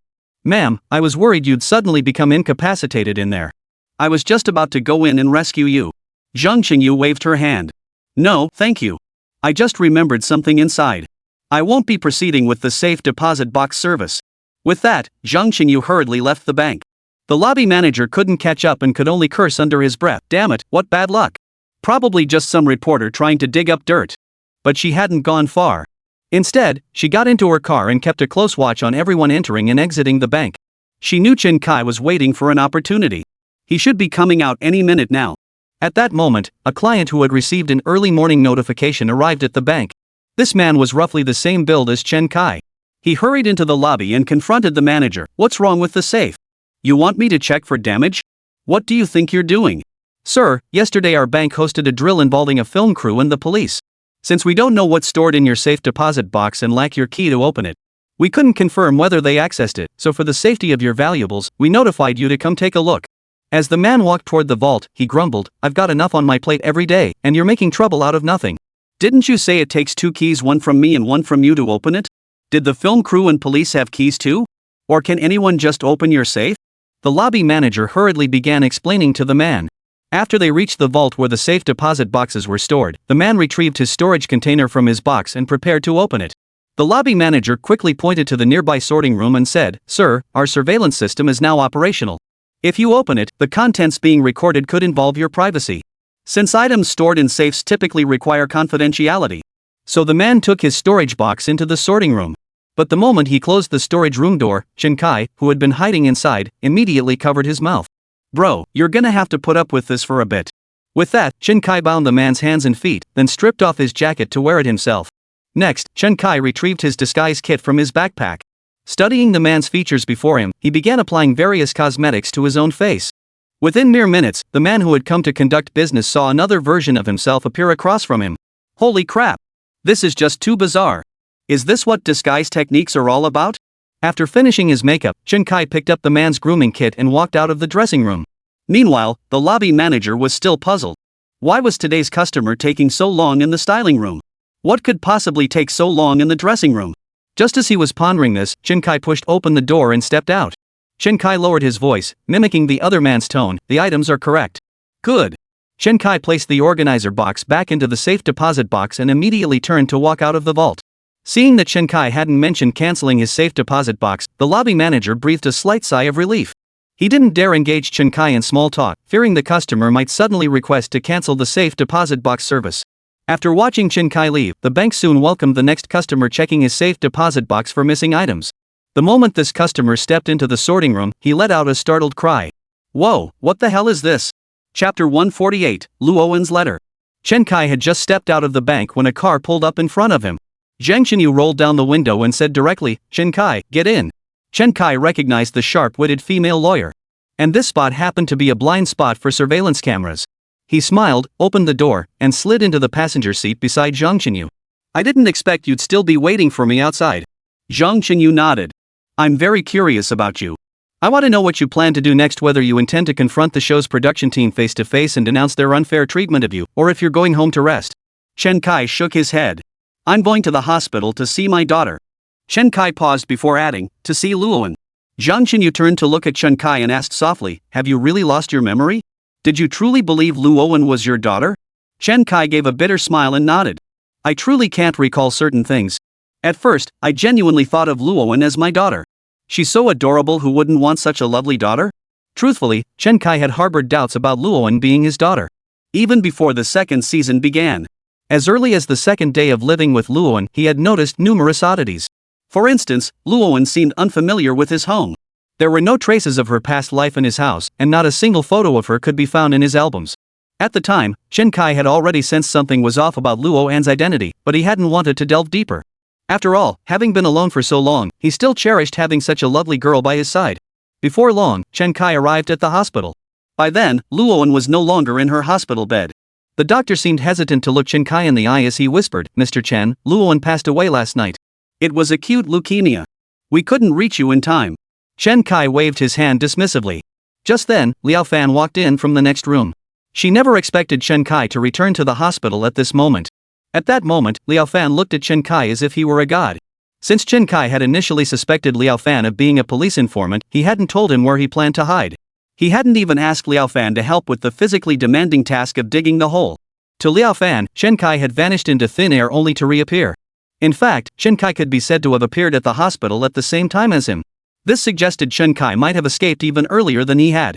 All the interrogations he endured at the police station were precisely what Chen Kai had anticipated. It was precisely because of Chen Kai's advanced planning and preparation that he was able to walk free without a charge. And now, he had appeared unscathed as well. What kind of demonic genius is this guy? Chen Kai, Luowen. Chen Kai shook his head and said, no need to say more. I already know everything. Liao Fan looked surprised. Did the production team tell him? Or did he figure it out himself? It must have been the latter. With his intelligence, figuring it out was only natural. At this point, no matter how bizarre Chen Kai's actions might be, Liao Fan wouldn't be surprised. Because Chen Kai was simply too formidable. Liao Fan pulled a letter adorned with cute stickers from his pocket and handed it to Chen Kai. This is a letter from Luowen for you. She said to give it to you after you found out about the program. I never imagined you'd find out so quickly. Chen Kai opened the envelope to find a brief letter written by Luowen. Dear Chen Kai. You're a good father. During the time we spent together, I often felt like you were my real dad because you cared for me, protected me, and made sure I wasn't bullied. But I haven't been a good daughter. I deceived you. I'm actually an actress. I have my own mom and dad, and I'm not bullied by anyone. But I truly care for you and genuinely see you as my father. If you knew this program was fake, I hope you won't be angry, especially not with me. Please come visit me. Your daughter, Luowen. Attached to the letter was a drawing by Luowen, an adult holding a little girl's hand. Luowen had written the name Daddy Chen Kai above the adult's head. The little girl's head bore her own name, Luowen. Chen Kai smiled warmly as he read the letter. Liao Fan, seeing Chen Kai's smiling face, quickly added, Chen Kai, I'm actually an actor too. Chen Kai smiled at Liao Fan and said, a leading actor, huh? But you'll have to forgive me for never having seen your movies before. Just as Chen Kai and Liao Fan were talking, the area in front of the hospital building suddenly became bustling. Chen Kai looked down curiously and asked, what's happening down there? Zhang Xinyu chuckled, you don't know what's going on? This is all thanks to your doing. Chen Kai looked puzzled. Zhang Xinyu elaborated, Ho Jian refused to just donate 15 million. He insisted on holding a press conference with all the media outlets. The police have decided to make an arrest during the press conference to create a deterrent effect. Chen Kai nodded in realization and said to Zhang Xinyu and Liao Fan, let's go down and see for ourselves. Zhang Xinyu perked up immediately. Are you planning to show your hand? She asked. The production crew should be down there too. We can explain everything directly. I know all the legal provisions inside out. Chen Kai shook his head. I have no intention of laying my cards on the table. This is far too entertaining. I just want to see what this heartless Ho Jian looks like. Zhang Xinyu was puzzled. Normally, someone in this situation would find the production crew, show off to the police, and then demand their rights. After all, the production team had promised some compensation. Who wouldn't want to get their hands on that quickly, before things got complicated? But Chen Kai actually planned to see what Ho Jian looked like. What was there to see? In the hospital parking lot, a disguised passenger van served as the police emergency command vehicle. Director Xia Shihai of the production team, accompanied by a cameraman, stepped onto the emergency command vehicle. Tian Jianhua stood up, shook hands with Xia Shihai, and said, "Director Xia, you're here to ask about our arrest plan. Are you planning to film it?" Xia Shihai hesitated, but replied, "We'll just film a quick clip of this later. After all, the Chen Kai case is the focus of our program." At the mention of Chen Kai's case, Tian Jianhua's expression turned uneasy. Xia Shihai could only get straight to the point. "Commander Tian, have we truly reached a dead end in our investigation? Should we announce to viewers that the second episode has concluded?" Tian Jianhua froze for a moment, leaving Xia Shihai with a sense of a hero past his prime. Oh, then let's wrap it up. Chapter 149, The Twilight of a Hero. Xia Shihai spoke again. "Alright, we'll go live once more shortly. After the arrest is complete, I hope you'll announce the conclusion of this episode. Any further developments in the case will be covered in our recorded broadcasts." Though Tian Jianhua was deeply reluctant, he accepted the fact that he had lost once again. Having Tian Jianhua announce the conclusion. This was not the production team's decision, but the Criminal Investigation Bureau's. Announcing the end was essentially admitting defeat, admitting that the police had been thoroughly outmaneuvered by the criminal Chen Kai. The Criminal Investigation Bureau intended for the task force to feel the sting of defeat only through humiliation could they find the resolve to fight back. Tian Jianhua understood his superior's intentions, yet he remained unwilling to accept defeat. With so many experts and police resources at their disposal, they still couldn't apprehend a single Chen Kai. It was utterly disgraceful. Tian Jianhua nodded, preparing to announce the news to the task force members. As he turned away, the cameraman truly captured that sense of a hero past his prime in Tian Jianhua's figure. At 9:30 a.m., the Today's Legal Commentary live broadcast resumed. The opening scene shows Tian Jianhua's back as she turns away. At this moment, subtitles appear on the screen. This veteran detective, with over 30 years of investigative experience, had once participated in solving major cases such as the Baigaoshan armed robbery and murder, the Lu Xianzhou car theft and armored truck robbery, and the Shijingshan 8 women case. Yet he found himself helpless against Chen Kai twice in a row, a devastating blow to Commander Tian. But the work must go on, for as long as crime persists, the battle of the criminal investigators never ends. Before these captions appeared, many netizens had dismissed the police force's capabilities. They had never witnessed the police truly demonstrate their capabilities. Now they finally understood why Tian Jianhua had been appointed as the Municipal Bureau's criminal case commander. The three major cases mentioned in the subtitles directly triggered the second wave of the crackdown. Though he was just a rookie officer back then, like Zhang Luxin, he played a significant role. For these three major cases, Tian Jianhua received 2 collective first-class merits and 1 individual second-class merit. Netizens' eyes widened in astonishment, unable to suppress their admiration for this veteran detective in his twilight years. Who knew Commander Tian was so formidable? I've seen those cases all the time on short videos, but I never realized Commander Tian was involved in them. Too bad Commander Tian crossed paths with Chen Kai, otherwise he'd have retired on a high note. He suffered his Waterloo right before retirement. Netizens who flooded the livestream immediately began lively discussions. Tian Jianhua addressed the camera and the task force members slowly.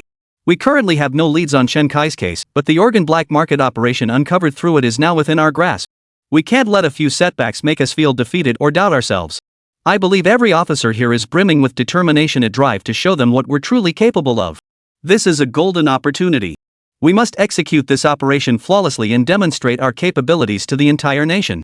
Let's use this arrest to bring the second season to a perfect conclusion."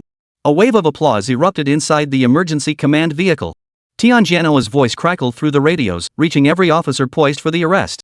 As Tian Jianhua had said, every officer on the arrest team was indeed brimming with determination. They were poised to move the moment Tian Jianhua gave the order. Tian Jianhua now turned his attention to the hospital surveillance feed. Once all personnel from Kong Shuajian Medical Company were accounted for, he would immediately announce the commencement of the operation. "The night gave me black eyes, yet I used them to seek the light." The default ringtone of Commander Tian's police phone sounded. This piqued everyone's curiosity. Who could possibly be calling Commander Tian at this hour? The cameraman promptly refocused the lens on Tian Jianhua. Tian Jianhua picked up the phone and glanced at the number, puzzled. "Why would the command center be calling me? Hello, this is Tian Jianhua." "What?" Tian Jianhua's eyes widened in disbelief as he exclaimed. The director beside him panicked and urgently shouted, "Speakerphone! Speakerphone!" Whatever had Tian Jianhua so startled must be major news. Could it be intelligence on Chen Kai? If they could capture Chen Kai now, it would be a major comeback. Tian Jianhua activated the speakerphone, and the cameraman promptly held the wireless microphone close to her phone. Just moments ago, at 9:12 a.m., the bank reported that the suspect involved in yesterday's robbery had likely left the premises at 8:53 a.m. today. He must have been hiding in the sorting room, waiting for a customer to enter before binding them and escaping disguised as that customer. Tian Janoa felt a wave of disbelief wash over him upon hearing this. So he was still in the bank after all. But how could he possibly hide in the sorting room? There was absolutely nowhere to hide in there. Could he have dug a hole to hide in? But how could he have left absolutely no trace? Not only was the task force stunned, but viewers in the livestream chat were also filled with disbelief.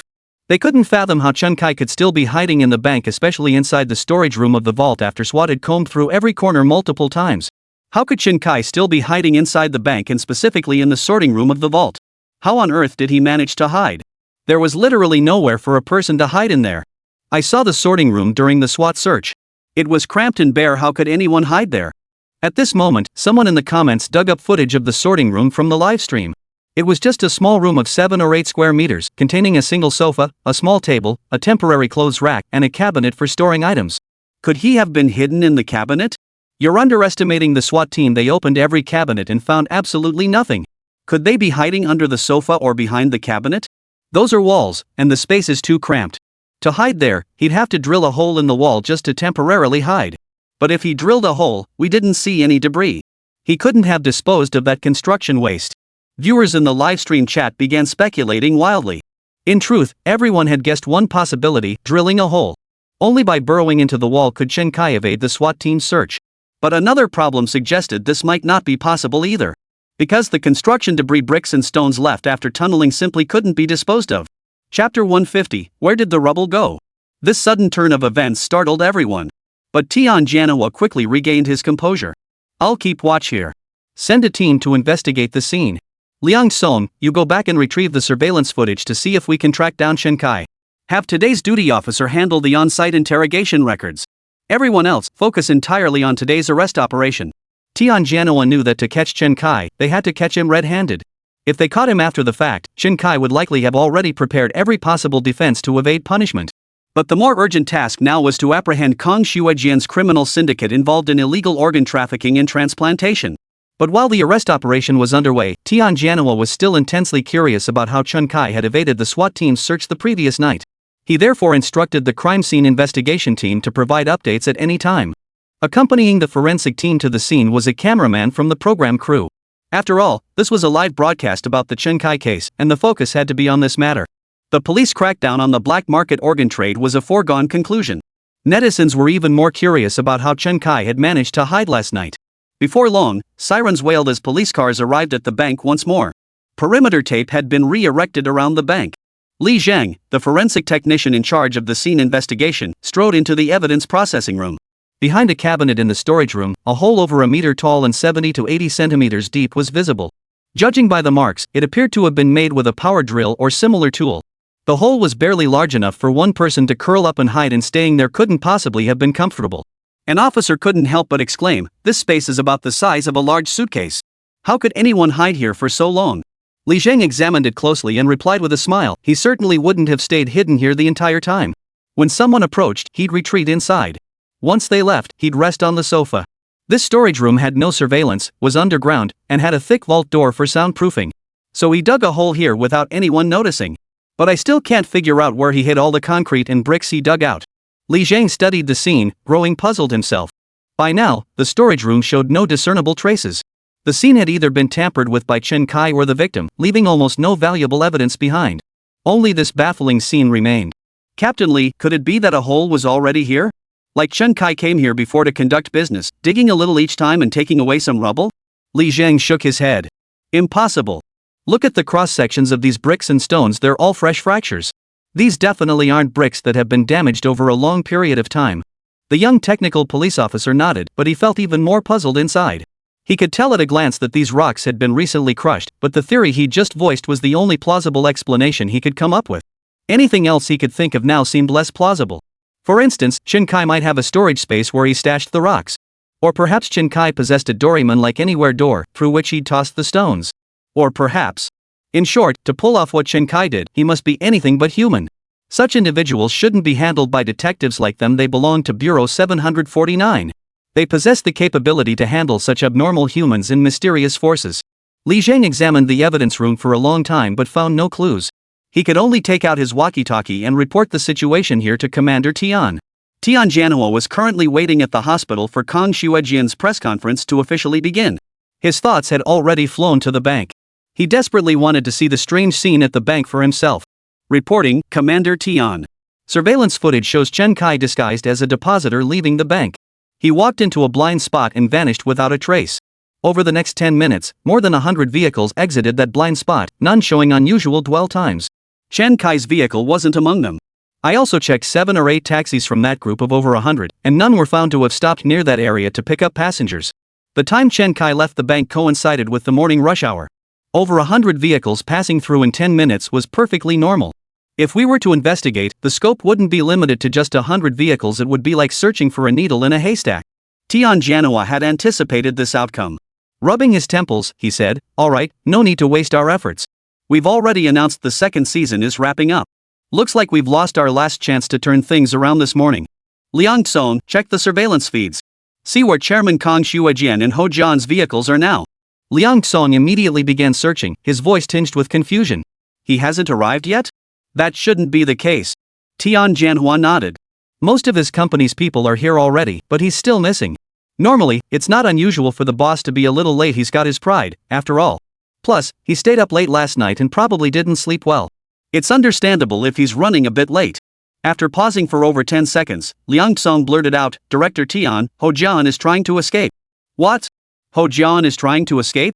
Tian Janhua shot to his feet. Ho Jian was essentially the mastermind behind the entire organ trafficking case. No one else could be allowed to escape, but certainly not him. Where could he have gone? "I see his vehicle tracking heading toward the airport road." Tian Janhua instantly exhaled in relief, saying, "That's good. That's good." After Tian Janhua uttered these words, some viewers in the livestream chat grew puzzled. What does Tian mean by that? Why is he saying that's good? Shouldn't he be panicking? The police already had Ho Jian under surveillance. His passport wouldn't even let him board a flight. Oh, but what if he has a fake passport? I've seen on TV that rich people have multiple fake passports. Tian Janhua seemed to have considered this possibility. He picked up the phone and called the airport customs office, describing Ho Jian's physical characteristics, vehicle license plate, and model details to the customs officers, requesting their assistance in intercepting him. Since Ho Jian had already fled, the donated funds couldn't be recovered. Therefore, the fundraising would definitely continue according to the established procedures.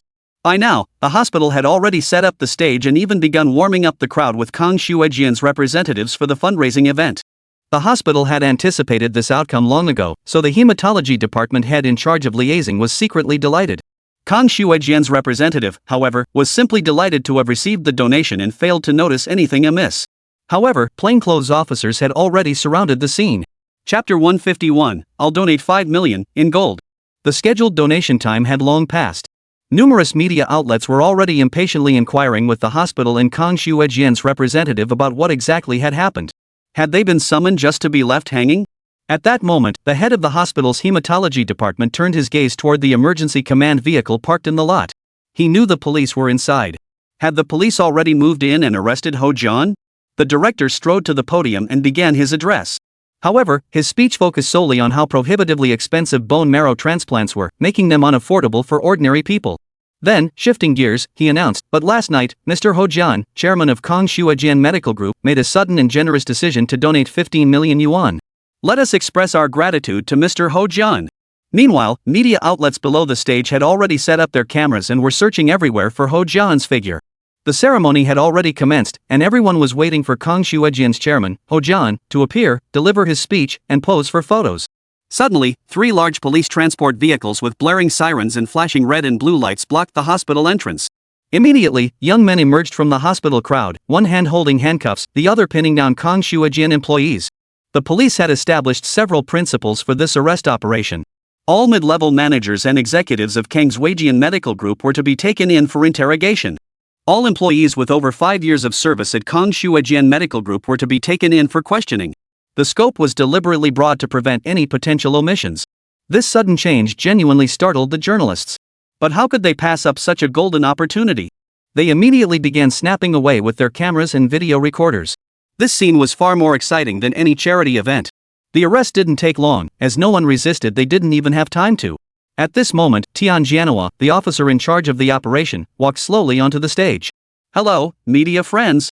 I am Tian Janhua, duty commander of the Criminal Investigation Brigade of the Municipal Public Security Bureau. The criminal gang led by Ho Jian, apprehended today, operated under the cover of Kong Shuajian Health Checkup Center. They secretly collected tissue samples during public health screenings and then engaged in illegal organ trafficking. Tianjiano's statement sent shockwaves through the media crowd below the stage. Kong Shuajian Company, which had been raising funds for bone marrow transplants, was secretly involved in the black market organ trade. Truly, you can't judge a book by its cover. They even invited the media with great fanfare, hoping to put on a grand show, but ended up pulling a huge stunt. Had they kept their fundraising covert, the police would have quietly made arrests. But now, it was like they'd broadcast their crimes to the world. But wasn't Kong Shuajian's health center primarily targeting students? Though the police haven't disclosed all the details, this alone is enough to spark speculation. As the police loaded all suspects into the patrol cars, a reporter immediately shouted, "Commander, what about the fundraising?" The head of the hematology department then stated, "The fundraising occurred last night. Of the 15 million raised, 2 million has already been used for patients, leaving 13 million remaining. Our hospital intends to establish a foundation to assist patients who genuinely lack the means for bone marrow transplants. Of course, should Kong Shuajian insist on reclaiming this sum, our hospital reserves the right to pursue legal action against him." Just as the director finished speaking and was about to declare today's fundraising concluded, Chen Kai strode quickly to the front of the stage. Liao Fan and Zhang Xinyu beside him hadn't even registered what was happening. What is he doing? There are police everywhere up there. Liao Fan instantly grew tense, fearing the police might arrest Chen Kai again. Zhang Xinyu shook her head and said, "I don't know either, but he must have a plan." Chen Kai's sudden appearance startled both the hematology department director and Tianjianoa, who were still on stage. The director assumed Chen Kai had come to confront him about his daughter. Tianjianoa stared wide-eyed at Chen Kai, utterly stunned that the man who'd just emerged from the bank would dare appear before them so brazenly. This guy really has some nerve. "Director, please wait a moment," Chen Kai called out. The director replied somewhat uneasily, "Mr. Chen, we couldn't reach you last night regarding your daughter's situation." Chen Kai shook his head. "Director, I actually wanted to raise funds for those in need of bone marrow transplants but facing financial hardship. I truly understand their anxiety and suffering." As he spoke, Chen Kai unzipped his jacket. A dazzling golden glow nearly blinded the director. Wrapped around Chen Kai's waist was a coil of gold bars. Each bar weighed roughly 200 grams, and there were easily 20 or 30 of them. Chen Kai placed the gold bars from his waist one by one onto the table. The reporters below counted them one by one. 24 200-gram gold bars, count them yourself. After Chen Kai finished speaking, the audience erupted in commotion.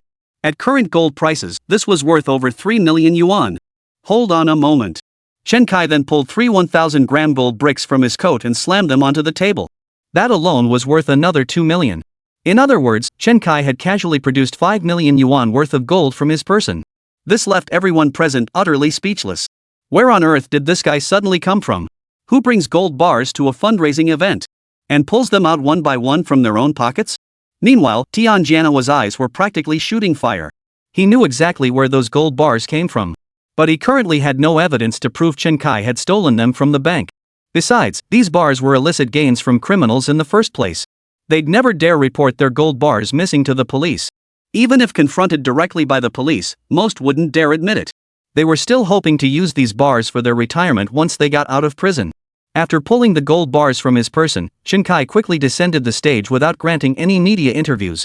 When he reached Liao Fan, Chen Kai flashed him a smile and said, "You've been running around with me all day. They paid you a fee, but I can't let you work for nothing." As he spoke, Chen Kai pulled another 500-gram gold bar from his coat and slipped it into Liao Fan's hand.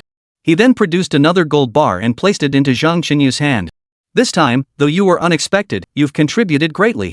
Consider this your hush money and the outstanding payment Ho Jian never settled with you." Both Zhang Qinyu and Liao Fan froze in shock. They hadn't even considered accepting money from Chen Kai.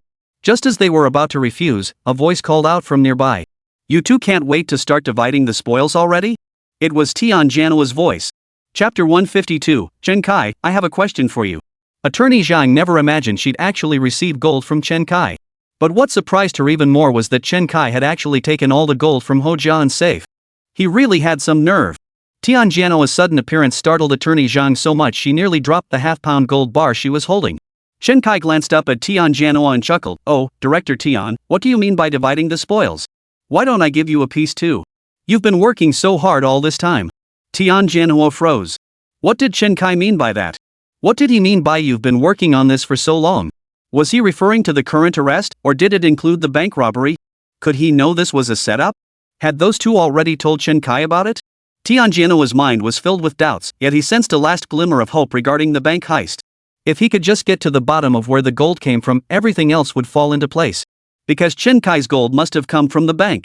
Tianjiano pressed on, "May I ask where you got this gold?" Chen Kai chuckled and replied, "Of course it's convenient. What's inconvenient about it? It's gold, after all. My elders left me these gold bars, and I melted them down. Why, do you need to trace the source?" With precious metals like gold, explanations like Chen Kai's made tracing the origin impossible. Tianjiano realized he'd asked a pointless question. Indeed, why would Chen Kai voluntarily disclose the origin of the gold? And the origin of gold was the hardest thing to trace. It seemed this round was destined to be his loss. Damn it! But since Chen Kai seemed to have caught on to something, he might as well lay his cards on the table. Just as Tianjiano was about to speak, he turned and spotted the camera behind him. "Ah, Chen Kai, you're quite sharp. There's something I've been puzzling over and wanted to consult with you about, or rather, ask for your advice." Chen Kai replied with a smile, "If it's about the case, you're the expert." "I can't really help you with that." Tianjiano shook his head. "Not the case. It's about a popular show that's been airing lately. In this show, there was a bank robbery where the robbers ended up hiding inside a hole they dug in the bank. But the police at the scene couldn't find any traces or debris left behind from digging the hole. This has left us the show's police team and viewers watching the live feed utterly baffled." Though Tianjiano didn't explicitly state that Chen Kai was the show's protagonist, he had essentially made the connection clear. If Chen Kai knew he was part of the show, he'd have smiled knowingly. But if Chen Kai didn't know he was on the show, he'd just think Tianjiano was making up excuses to get information out of him. It must be said that Commander Tian's questioning was exceptionally clever. Especially since Tianjiano's questions echoed the thoughts of many viewers in the livestream chat. They were all wondering where exactly Chen Kai had hidden the gravel. The live chat even started a prize-winning guessing game. Now Tianjiano had asked the question directly to the source, providing the perfect opportunity to satisfy the viewers' curiosity. Chen Kai flashed Tianjiano a smile and said, "Oh, Commander Tian, are you asking me to help you crack the case?" "Just offering some advice, if you have the time." Tianjiano kept his tone humble. After all, he'd admitted defeat to Chen Kai. He accepted the loss gracefully, he just wanted an answer. Chen Kai turned to Zhang Qingyu beside him and asked, "Attorney Zhang, any thoughts?" Truthfully, Zhang Qingyu was also quite curious about this question. She had asked Chen Kai about it when she picked him up earlier, but he had only smiled without answering. But when Chen Kai produced the gold bar just now, a sudden suspicion struck her. Zhang Qingyu turned to Tianjiano and asked, "Director Tian, the suspect in yesterday's bank case knew how to pick locks, right? Could he open the safe's lock?" Tianjiano nodded and said, "According to the statement we took from the lobby manager, he could easily open the vault door and also easily open the safe door. He used technical lock-picking methods for both, leaving no traces of forced entry." "You mean he hid those pebbles inside the safe?" "But..." The live chat exploded with comments. "Damn, why didn't I think of that? I actually considered that possibility, but all morning customers kept opening their own safes to check for missing items. If there were pebbles, they would have noticed them ages ago. If they found the gravel, the police would immediately investigate all the walls, and Chen Kai would be caught right away." "Yeah, that doesn't make sense." Tianjiano had actually dismissed this theory long ago, precisely because of the possibility mentioned in the comments. But after Zhang Qingyu brought it up, another possibility occurred to him. Tianjiano immediately grabbed his walkie-talkie and said, "Li Zhang, are you still at the bank? Check all unused safe deposit boxes immediately. These boxes aren't rented out, they should allow access, right?" The livestream camera immediately cut to the bank vault. Since these unused safety deposit boxes contained no customer privacy or valuables, the bank had no grounds to refuse. They had no choice but to open each one. The first safe opened revealed a storage bin covered in dust. Opening the organizer revealed nothing but piles of gravel and bricks. The second safe revealed the same contents. The third, the fourth. All unused safety deposit boxes were opened by bank staff, with over 20 boxes filled entirely with rubble, bricks, and dust. Both Li Zhang at the scene and the viewers in the livestream were stunned by this sight. They weren't shocked that Chen Kai would put gravel in the safes. They were stunned that Chen Kai had placed the rubble in unused safety deposit boxes. Meanwhile, the active safe deposit boxes contained nothing. Even if the bank notified owners to inspect them, they wouldn't find any issues. Only the unused safe deposit boxes contained rubble. "Do you understand what this signifies?" Immediately, someone fired off a comment asking, "What does this mean?" "This means Chen Kai opened every safe door one by one last night." The moment this deduction surfaced, everyone sucked in a sharp breath. The vault contained 400 or 500 safes, with over half of them occupied. To find over 20 unused safes, Chen Kai had to open at least 50. What does this mean? Even the owner of a bank safe deposit box must go through the entire process, first facial recognition, then fingerprint verification, followed by a bank employee and the owner each holding a key to open the door. This entire process takes at least a minute or two, no way around it. Meaning that opening 50 lockers normally would take at least an hour and a half. But what about Chen Kai? Who can calculate exactly how long Chen Kai took? Surely he couldn't have been faster than someone using keys? Chapter 153, The Unknown makes it all the more anticipated. Who can figure out exactly how long Chen Kai took? He couldn't possibly be faster than someone with a key, right? Viewers in the livestream immediately began replaying last night's recording. But before they could find any answers, Li Zhang, the technical investigation expert, recalled last night's events. The lobby manager had remained in the vault the entire time. Before that, Chen Kai had no opportunity to start digging or opening the safe, as the manager was completely unaware of these actions and made no mention of them in his statement. Counting from the moment Chen Kai led the manager out of the bank until the robbery concluded, the entire operation lasted just 1.5 hours. The online audience's eyes widened instantly. 1.5 hours. How was that possible? It takes an hour and a half just to open 50 lockers with keys. And that hour and a half included the time you spent intimidating Ho Yufei upstairs, plus the time it took to dig the hole. So you, Chen Kai, unlocked it faster than someone using a key? And not just a little faster. That's terrifying. Does that mean these bank safety deposit boxes are practically wide open for you, Chen Kai? That's just unbelievable. Even a professional locksmith couldn't pull that off. Chen Kai noticed the look of sheer terror on Tian Jiano's face as he stared at him, and couldn't help but feel a surge of satisfaction. Seems the god-tier lock-picking skill from the system reward is truly divine. When he effortlessly picked the lock, he hadn't thought it was anything special. Back then, Chen Kai just felt that banks using such locks was a complete joke. But now, seeing the looks on the people around him, he finally realized just how incredibly powerful the god-tier skill the system had gifted him truly was. After learning where Chen Kai had hidden the pebbles, Tian Jiano shook his head helplessly. Impressive. Truly impressive. Disguise skills rivaling those of a martial arts novelist, combined with lock-picking prowess bordering on the supernatural, this robber was undeniably a genius. I admit defeat utter and complete. Tian Jiano turned away helplessly and walked toward the emergency command vehicle. His retreating figure looked utterly desolate at that moment. Meanwhile, Chen Kai was immersed in his own world. Ding! Congratulations, host, on achieving a perfect execution of the van theft case. System rewards are being acquired. Van case value, 120,000 yuan. Host has received a 120,000 yuan reward. Host's driving skill has been upgraded to driving technique LV2. Chen Kai froze in surprise. Van theft case? Oh, it must be the van he stole before robbing the bank. Seems like even with rewards from ordinary cases, you can't get god-tier skills like disguise or lockpicking. The driving skill upgrade to LV2 was likely because he already knew how to drive, hence the level up. His driving skills might have improved slightly, but he couldn't really feel it. As for the 12,000 yuan in cash, it must have been deposited into his bank account. He'd just heard the text notification chime. Just as Chen Kai was about to pull out his phone to check the message, the system reward notification sounded again. Ding! Congratulations, host, on completing 2 perfect crimes, the bank vault heist and the bank robbery. Rewards are being granted. Host obtained gold worth 6.3 million yuan from the bank vault. Host receives a cash reward of 6.3 million yuan. Host has acquired god-tier anti-tracking technique. Host gains physical enhancement, level 3. If only he could choose these skills himself. He'd have to max out his physical fitness to god-tier first, then push his combat skills to god-tier. During this bank heist, Chen Kai felt the most intense sense of crisis when he encountered that capture specialist, Sun Chao. He was simply too formidable, too skilled. Had he not been a police officer in his previous life, he wouldn't have been so familiar with the handcuffing techniques used during apprehensions. And Sun Chao never anticipated a suspect could be so familiar with handcuff usage. That's precisely why Sun Chao ended up getting handcuffed by Chen Kai instead. So if Chen Kai could choose skills to master, he would definitely max out his 2 weakest areas. His physical fitness had at least improved somewhat, far surpassing the average person. As for that god-tier skill? Counter-tracking, ha! Chen Kai gave a resigned chuckle. Looks like this cat and mouse game is destined to continue. Director Tian, I'll keep surprising you guys. Just wait and see.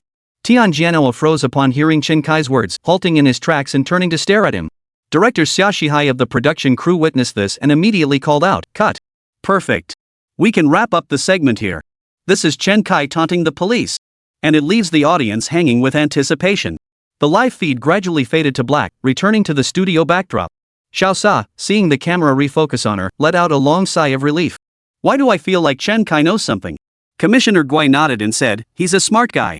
It's only natural he picked up on something. Let's see if he can perform at his usual level next episode. Legal expert Luo Xiang chuckled beside him. Looks like the production team will have to reach out to Chen Kai for a chat. Xiaosa pondered for a moment before saying, I don't think Chen Kai cares about the paycheck at all. He donated over 5 million in gold this time. The production team's fee probably doesn't even register with him. Luo Xiang pondered carefully before replying slowly, you're right. I think he genuinely enjoys this game. His words were pure provocation. It's a shame our commander Tian seemed a bit timid in his response. Director Guai nodded in agreement. Tian Jianhua is getting on in years. He doesn't have the drive of the younger generation. He might have been completely outmaneuvered by Chen Kai. I'm thinking we should replace him with someone more capable for the next episode. Since Chen Kai enjoys this game too, let's just keep playing it. After exchanging a few more remarks about the case, the studio discussion concluded. At that moment, the program director, Xia Shihai, was waiting for Chen Kai to approach them. Attorney Zhang, who had vowed to seek justice for Chen Kai, was also present and might arrive any minute. But after making his statement on set, Chen Kai had turned and walked away, a move that genuinely puzzled Xia Shihai. Nevertheless, to express his apologies, he had someone deliver a bank card containing payment for 2 episodes plus compensation for emotional distress, along with a letter of apology, to Liao Fan. He entrusted Liao Fan to pass these items on to Chen Kai. He also expressed hope to meet with Chen Kai to discuss the future of the program. After Liao Fan relayed the letter and the director's message directly, Chen Kai took the letter but shook his head and said, I can accept the payment and compensation, but as for meeting? I'd rather not. What? Liao Fan was taken aback. Chen Kai smiled and said, don't you think the unknown is what makes things exciting? Chapter 154, The person ran away? Yes, the unknown is what makes things most exciting. Liao Fan nodded in agreement. The reason Chen Kai had gone viral on the scripted Today's Talk Show was precisely because he broke the script, steering the program into the realm of the unknown and its anticipation. He grew even more curious. Chen Kai, what are your plans for the next episode? If you still want me on board, I'm happy to keep being part of your criminal gang. Chen Kai shook his head with a smile. I haven't figured it out yet. Let's relax for a few days first. After waving goodbye to Liao Fan, Chen Kai prepared to get in his car and head home. These past days had drained him completely, especially yesterday, when he hadn't closed his eyes once. He desperately needed proper rest. At that moment, Zhang Xinyu was still trailing behind Chen Kai. Why are you still following me? Are you planning to come home with me to sleep? Zhang Xinyu's face flushed instantly. I am. Are you really not going to confront them? I can argue your case for you. Chen Kai shook his head. No need. You really don't have to prove yourself to me anymore. But I get the feeling you have something you want to talk to me about. Another time. I'll bring along superstar Liao Fan, and you can join us too. We'll talk about whatever it is then. I'm just exhausted right now. With that, Chen Kai got into his car and sped off. I don't have anything to tell you. I just wanted to help you. Before Zhang Xinyu could deny it, Chen Kai had already vanished. After the second episode of today's lecture concluded, the production team swiftly edited all the recorded segments and released them on TV and video platforms. The show's popularity exploded once again. This episode not only featured a bank robbery but also exposed an organ black market operation.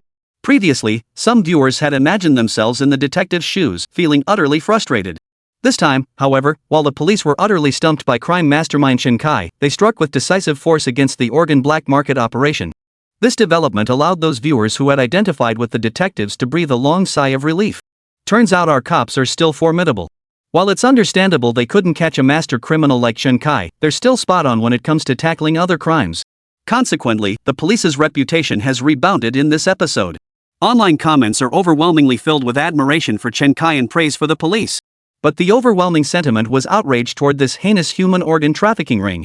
Normally, black market organ trafficking and clandestine transplants wouldn't provoke such widespread fury. The crux is that these criminals targeted children, even murdering them to acquire organs at rock-bottom prices. This had crossed the absolute line for the people. Children are the future of a nation and its people. If we cannot protect even our children, then that nation and people have no future. Consequently, many viewers elevated this episode to the level of safeguarding the future of the nation and its people. Inside the task force's office, joy radiated from everyone's faces as Liang Song and Zhang Luxin took turns reading comments from netizens aloud. Tian Jianhua pushed open the door and walked in. Everyone immediately fell silent and turned to look at him. What's so funny? Is this case even ours to solve? What's there to be happy about?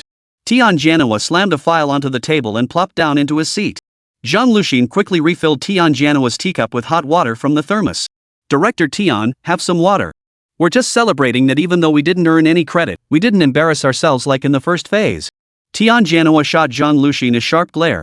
Liang Song immediately chimed in, Chief Tian, this is a huge step forward. Next time, we'll definitely catch Chen Kai. The task force hadn't captured Chen Kai, but they had indeed performed much better than the first time.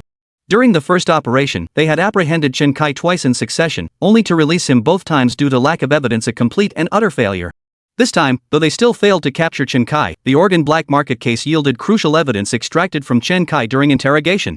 They had completed the final net closure and arrest, which meant this phase didn't end in a complete disgrace. Instead, they earned considerable praise from netizens and viewers. They were celebrating this outcome. But Tian Jianhua merely snorted heavily and said, You think the Oregon black market case was handled brilliantly? Manhwa, observing Tian Jianhua's reaction, asked curiously, We coordinated the final arrest operation. After apprehending the suspects, didn't we transfer them to the Criminal Investigation Division? Yeah, if they botched it, that's on them, not us. Director Tian, isn't it a bit harsh to treat the team like this? Tian Jianhua shoved the case files toward them and declared, I've already submitted my resignation to the leadership. I'm out of this task force. If I stay much longer, I'll end up sick. Damn it all. Why can't I handle a single case involving Chen Kai? Is he just my nemesis or something? Zhang Luxin immediately opened the file and pulled out the documents inside. Online fugitive personal information form, Ho Jian. What? They didn't catch him? Didn't they say he headed toward the airport? How could they have missed him? What the hell were the airport officers doing? Tian Jianhua leaned back in his chair, closed his eyes, and massaged his temples. Just read the arrest report yourselves. Zhang Luxin flipped to the second page, which detailed the airport police's account of the pursuit. Our airport police station immediately mobilized officers to set up checkpoints along the airport expressway, his only route. We intercepted Ho's private vehicle, license plate number, redacted. Only the driver was present, who claimed his boss sent him to pick someone up at the airport. Liang Song couldn't help but curse, damn it. A classic diversion tactic, that bastard got away. Zhang Luxin swiftly retrieved the second arrest report. The Capital West Station police station received notification that the suspect had purchased a high-speed rail ticket to southern Yunnan. Officers were immediately dispatched to set up checkpoints at the station, but no record of the suspect entering the station was found. Zhang Luxin then reviewed subsequent arrest reports. Ho Jian's company also had a GL8 minivan that had entered the expressway at the same time and had already reached Jingang City.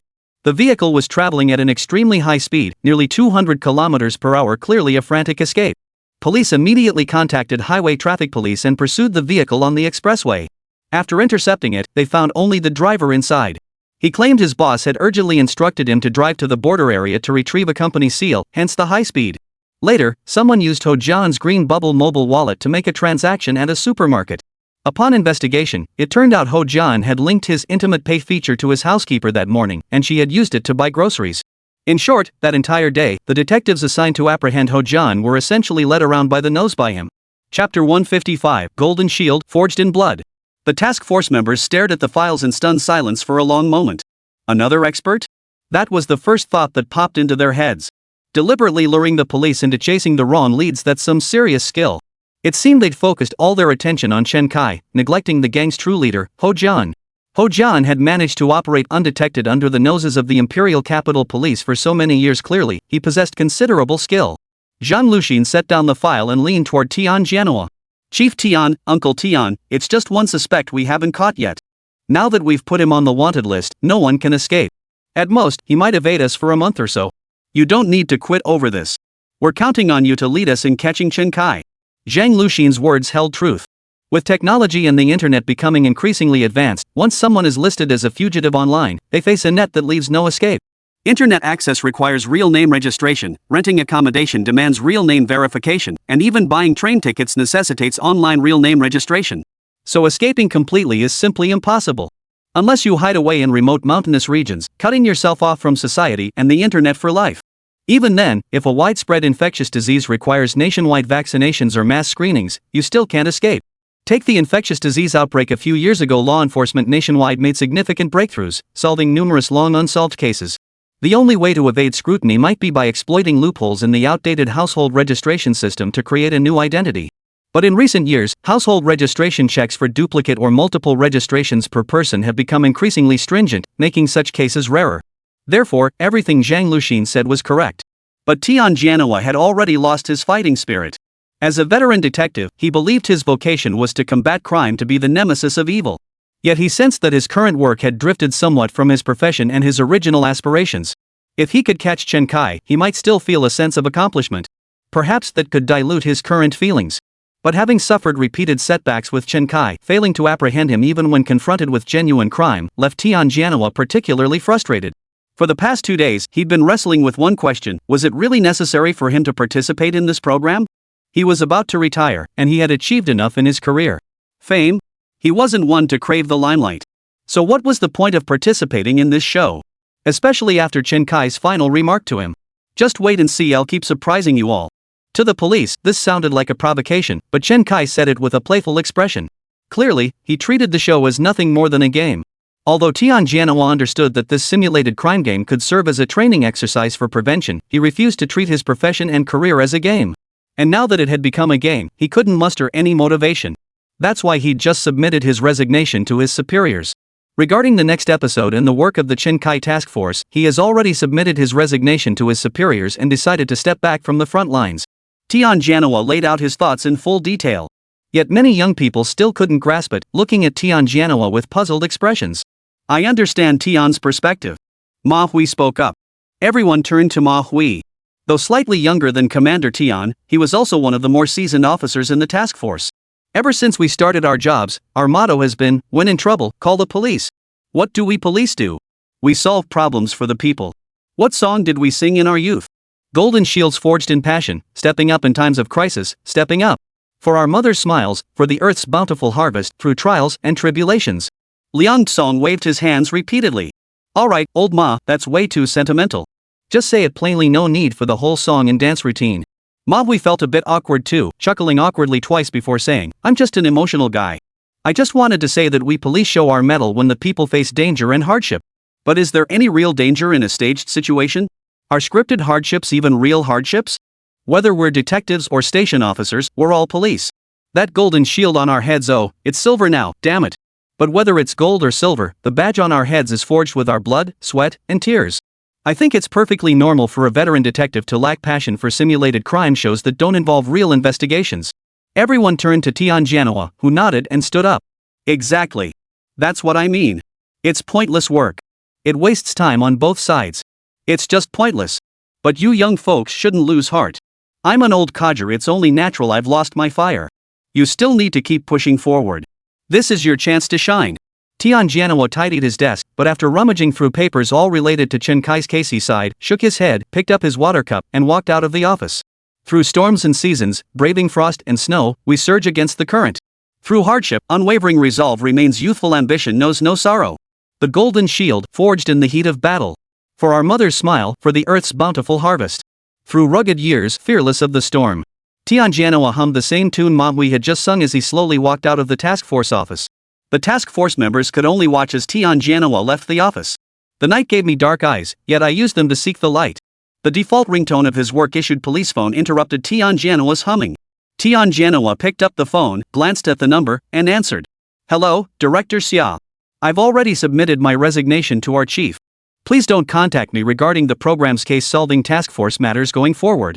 What? Secure the scene immediately. Don't touch anything. I'm heading there right now with the task force. Remember, no one is to touch anything at the scene. Tianjianhua hung up, set down his water cup, and turned to take headcount. All units, move out immediately. We don't have a forensic pathologist, right? Li Zhang, contact the City Bureau's technical division and have them coordinate the most skilled forensic pathologist available. Since it's a TV show, no one could possibly die, so the task force wasn't equipped with a forensic pathologist. Now Commander Tian suddenly wants to coordinate the best forensic technician to assist. What does this mean? Could someone have died? Director Xia called, saying someone died and we need to bring a forensic pathologist. Tianjianhua's reception of this call left everyone momentarily stunned.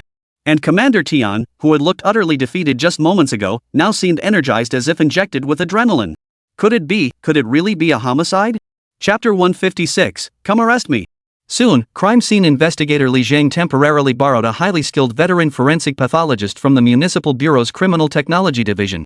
With the team assembled, Tianjianhua immediately led everyone to the crime scene in their emergency command vehicle. Everyone was utterly bewildered, having no clue what had transpired. Yet, a sense of foreboding had settled over them. Commander Tian, who had been listless and unmotivated moments ago, now seemed energized as if injected with adrenaline, and he even called in a forensic pathologist. This must be a homicide. Let me give you a quick rundown. Just now, Xiaoshihai, the director of the Today's Law program, called me. He said he received a call. It sounded like Chen Kai's voice. Chen Kai said the third episode could begin to pack up the filming equipment and head immediately to a resort by the suburban reservoir. Xiaoshihai was also baffled, but he took a cameraman and headed to the location Chen Kai mentioned at the suburban reservoir resort. At the scene, they discovered a charred body and a piece of A4 paper. Zhang Luxin immediately pressed, "What did it say?" Tianjianhua took a deep breath and slowly replied, "It said, your staged crime scenes are so boring. The real thing is way more thrilling. Come catch me." After Tianjianhua finished speaking, everyone at the scene froze in shock. This can't be possible. Chen Kai wasn't like that. Zhang Luxin exclaimed urgently. Tianjianhua pouted and fell silent. Liang Tsong immediately interjected, "Luxin, as police officers, we rely on evidence to speak, not emotional guesswork." Tianjianhua nodded. "Right. Let's see the scene first. Li Zhang, and this gentleman." Li Zhang promptly introduced the middle-aged man in his 40s standing beside Tianjianhua. Dr. Cui Jia.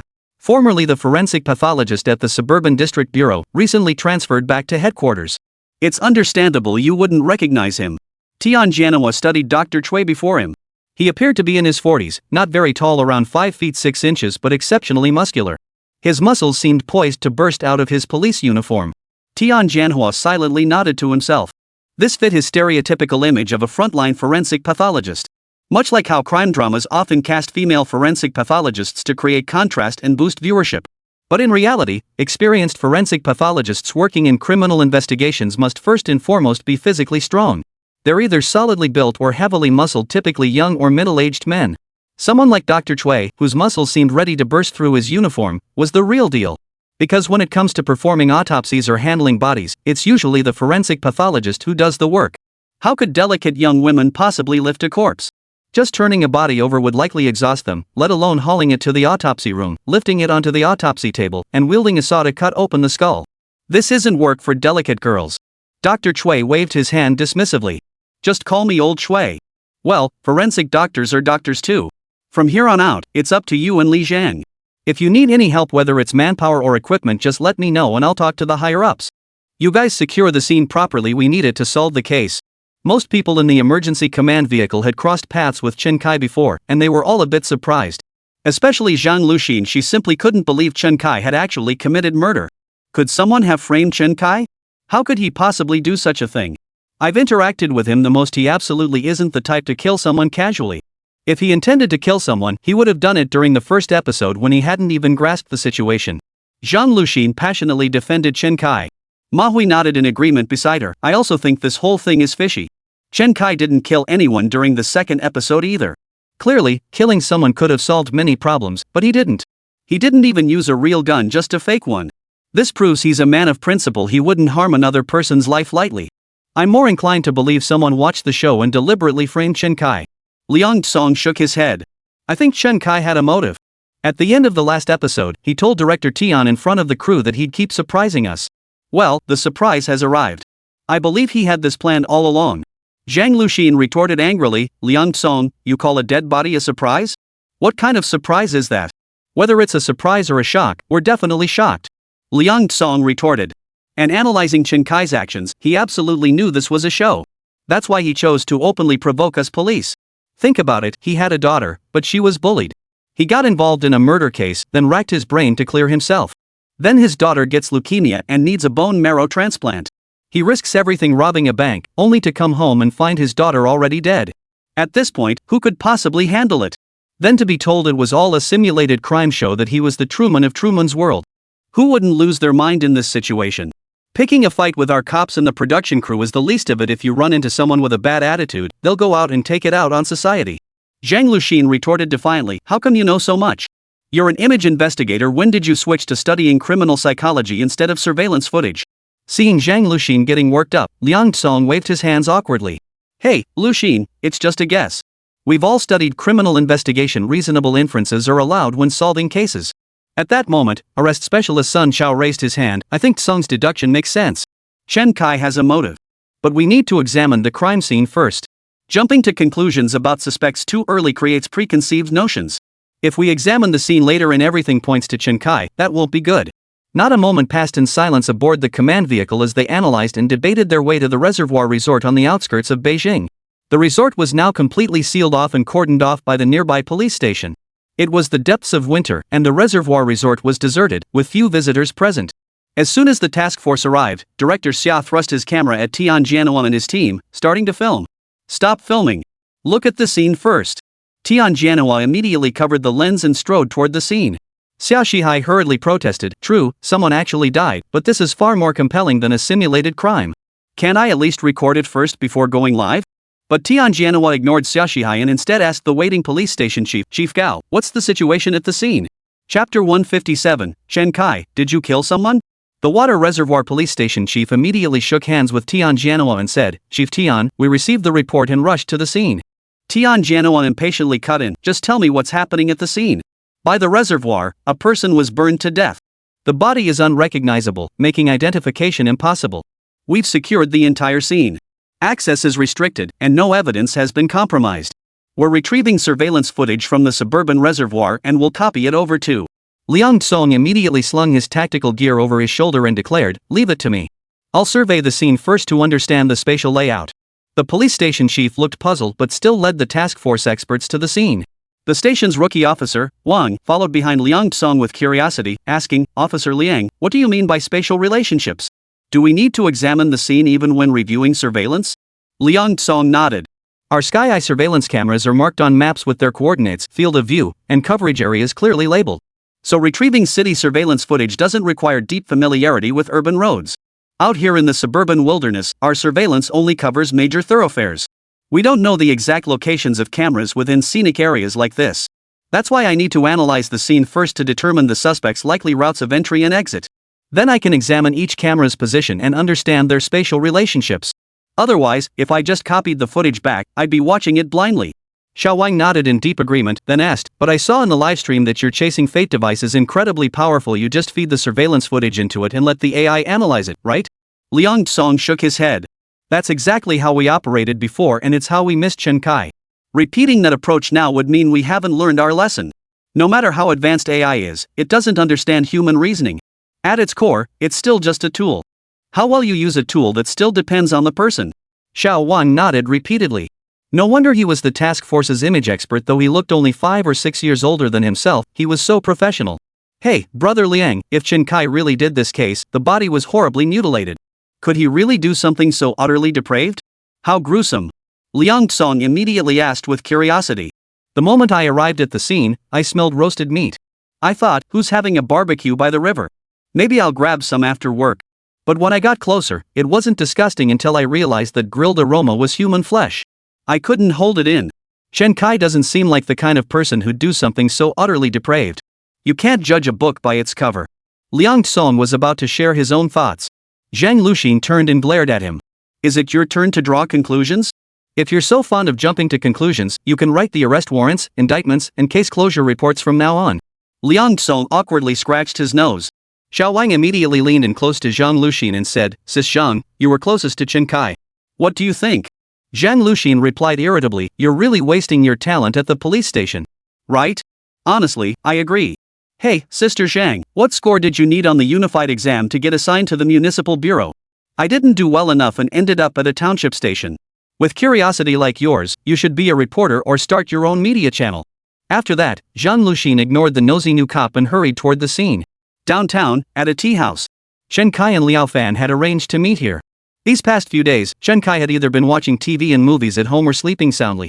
After such a long period of intense work, the psychological burden had suddenly vanished, and it was only natural for him to relax considerably. Even the buckle on his belt had loosened a few notches. Chen Kai, I asked you out today to discuss the next episode of the show. The director mentioned earlier that as long as I'm available and you're still willing to work with me, I can join anytime. So I was wondering, what are our plans for the next episode? Chen Kai scratched his head and said, that's actually a bit of a headache. You know, people are funny like that. Pressure breeds motivation. That guy used to pile pressure on me until I couldn't breathe, but now that the pressure's gone, I just can't seem to muster any drive. Chen Kai's words left Liao Fan completely baffled. What does that even mean? Does he like scripts? Does he enjoy us acting and deceiving you? Just as Liao Fan was pondering this, Chen Kai chimed in, hey, isn't this a crime simulation variety show? You've got this Oscar-winning actor here, can't you at least bring in a few gorgeous actresses to play opposite me? That'd give me some motivation. I've been watching TV shows and movies lately and know a few actresses. Youngmi, Dilraba, Naza, any of them would work. Younger ones are fine too, I can coach their acting myself. Haotsuin or Jime would work.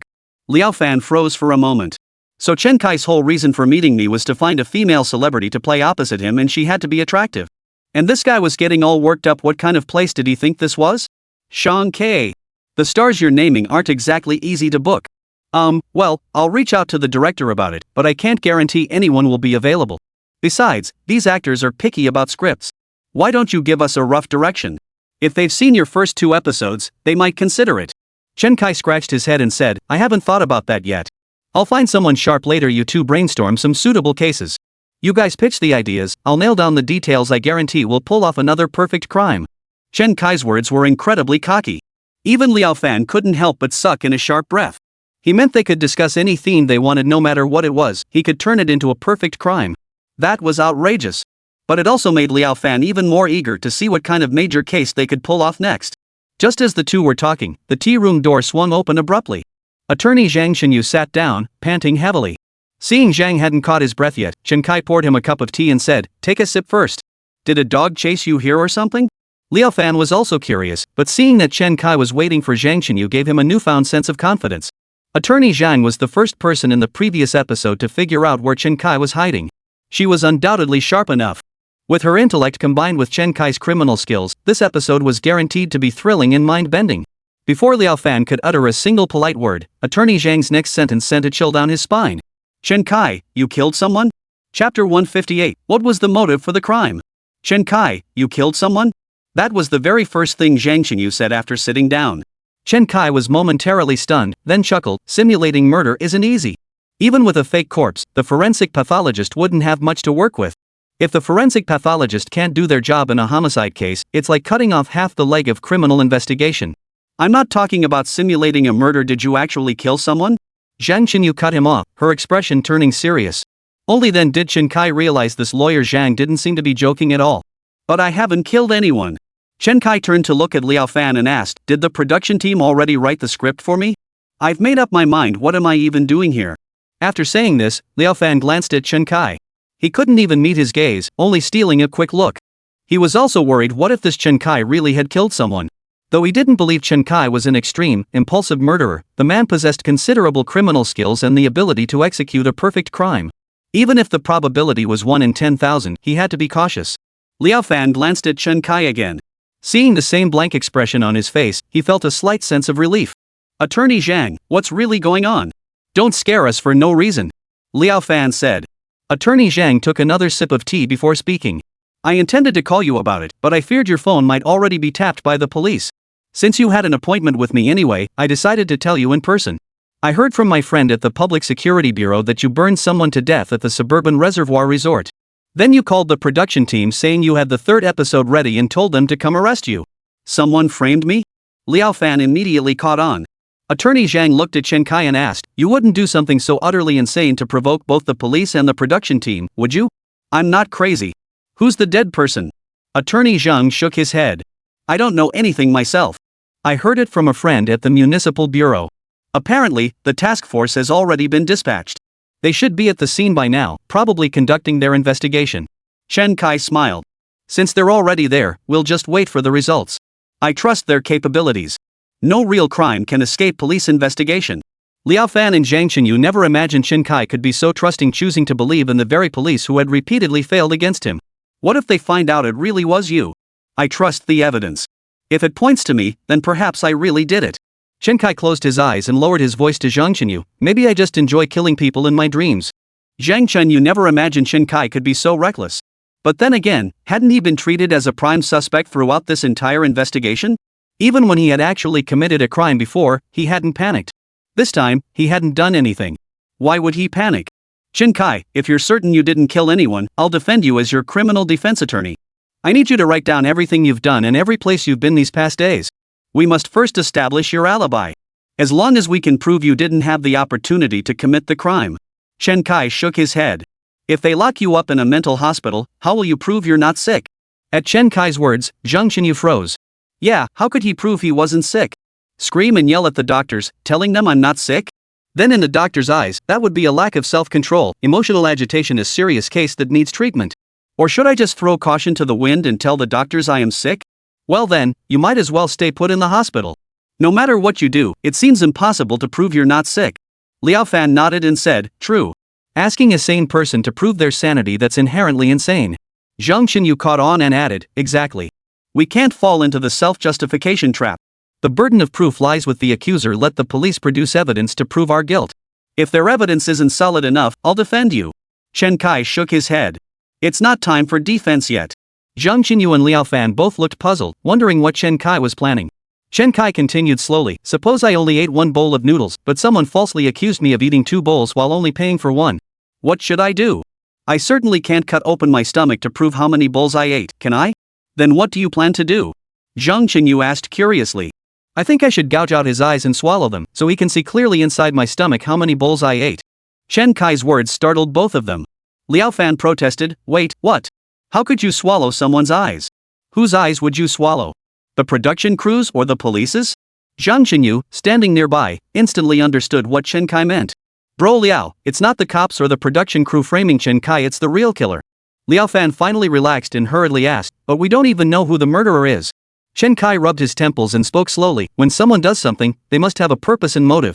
So what was the purpose and motive behind framing me? Motivation?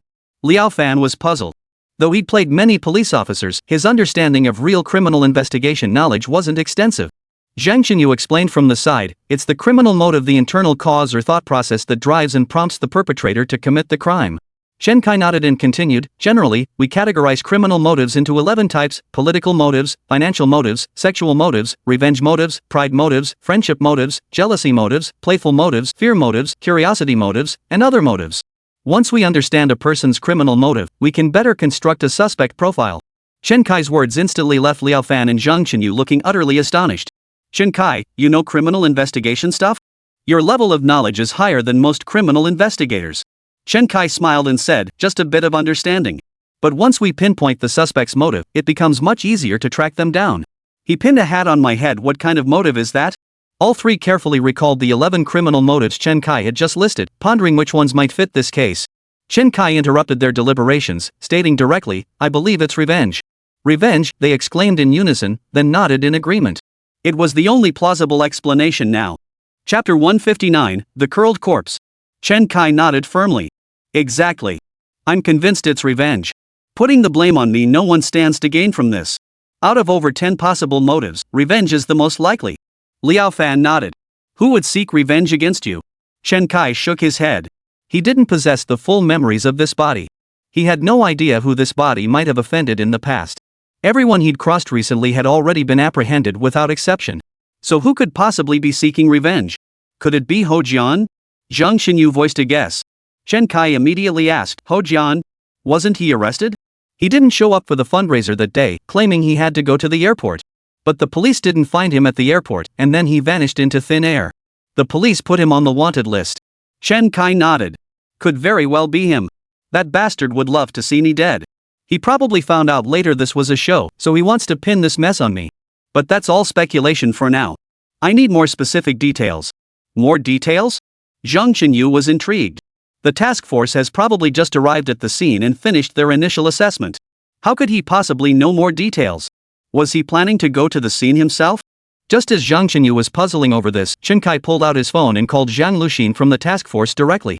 However, Zhang Luxin was currently at the scene, wearing gloves and assisting the forensic team and crime scene investigators with processing the area.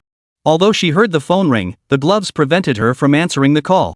Instead, she continued working diligently. They spent a long time examining the scene, photographing and documenting every trace found, and marking the area accordingly. After several forensic technicians worked with Dr. Cui to place the charred body into a body bag and load it into the vehicle, Tian Jianhua quickly approached Dr. Cui and Li Zhang and asked, what's the situation? Can we determine if it was suicide or homicide? Indeed, the first step in any homicide case is to determine its nature. If it was homicide, it was a homicide case. If it's suicide, then someone deliberately framed Chen Kai. Dr. Cui nodded. The body reeks of gasoline. It appears a flammable accelerant like gasoline was used. These days, unless someone's involved with some cult, most people wouldn't think of such a brutal way to kill themselves.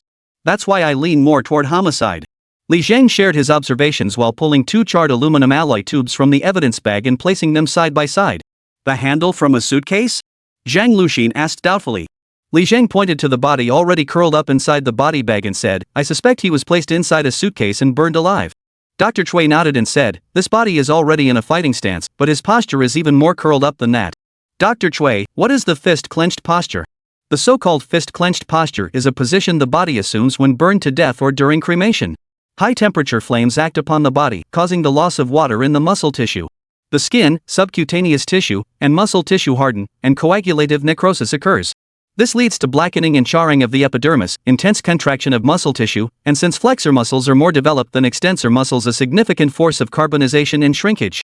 The force of carbonization and contraction is relatively strong, causing joint flexion and a posture resembling a boxing defensive stance. Medically termed thermal rigor mortis, this phenomenon is known in forensic science as the boxing glove posture. After Dr. Cui explained these fundamental forensic principles to the group, the others immediately understood. Having trained in police combat techniques, they naturally recognized the defensive guard posture.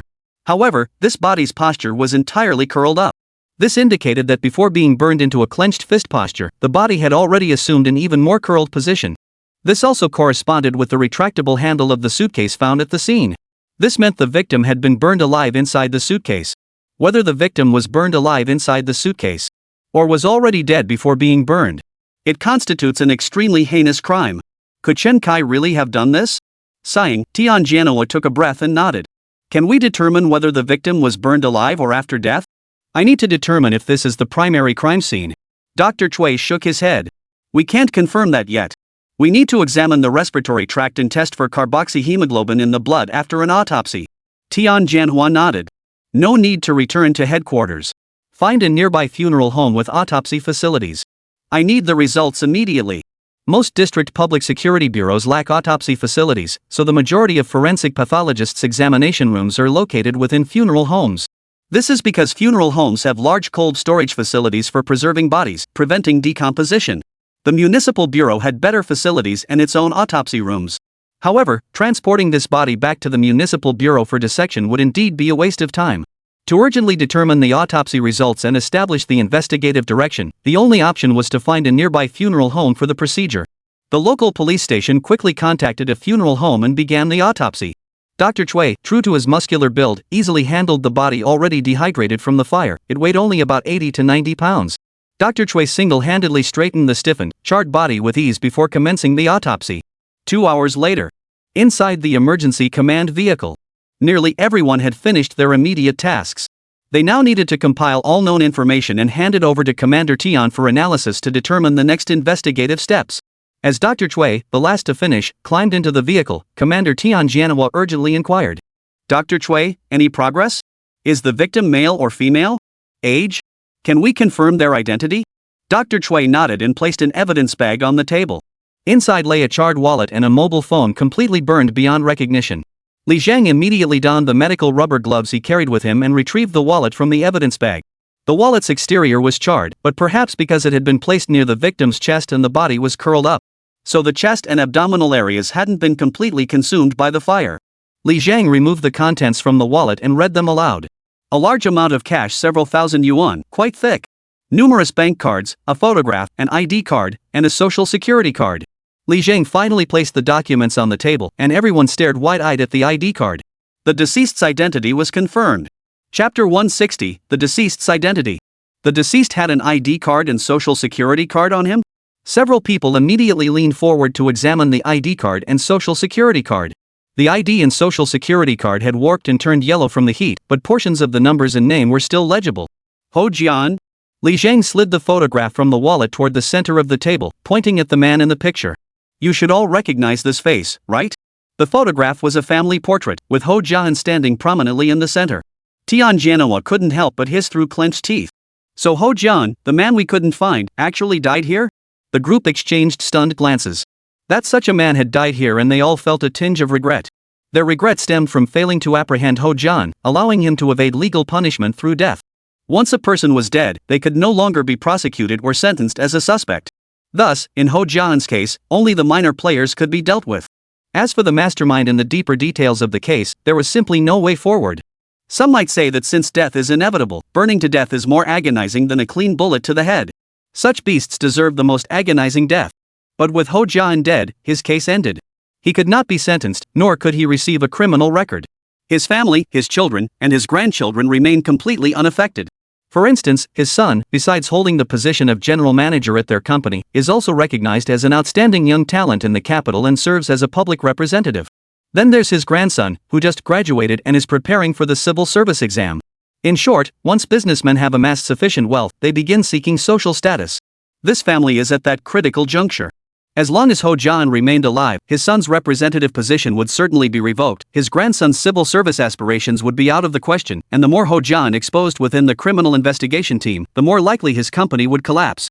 Now that Ho Jian is dead, the organ trafficking case has been reduced to the personal misconduct of an employee at the affiliated health center, not something that can be elevated to the corporate level.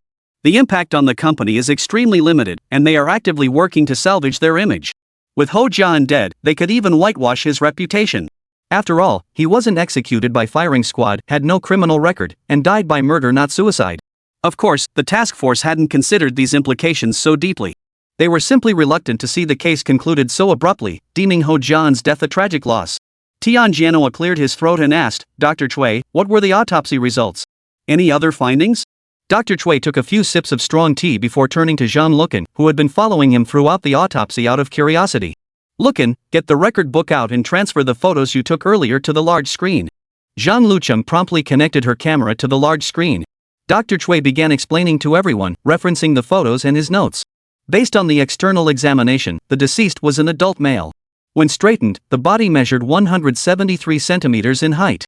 Considering the effects of cremation, dehydration, and the body not being fully straightened, the actual height was likely between 175 centimeters and 177 centimeters. Other findings were limited due to severe surface charring, with the body completely carbonized. The autopsy revealed the body had been burned post-mortem. The cause of death was sharp force trauma to the chest and abdomen, leading to hemorrhagic shock. The stomach examination revealed no food residue. In fact, it was remarkably clean, indicating the deceased had not eaten prior to death. Consequently, I was unable to collect gastric fluid or food residues for toxicological analysis.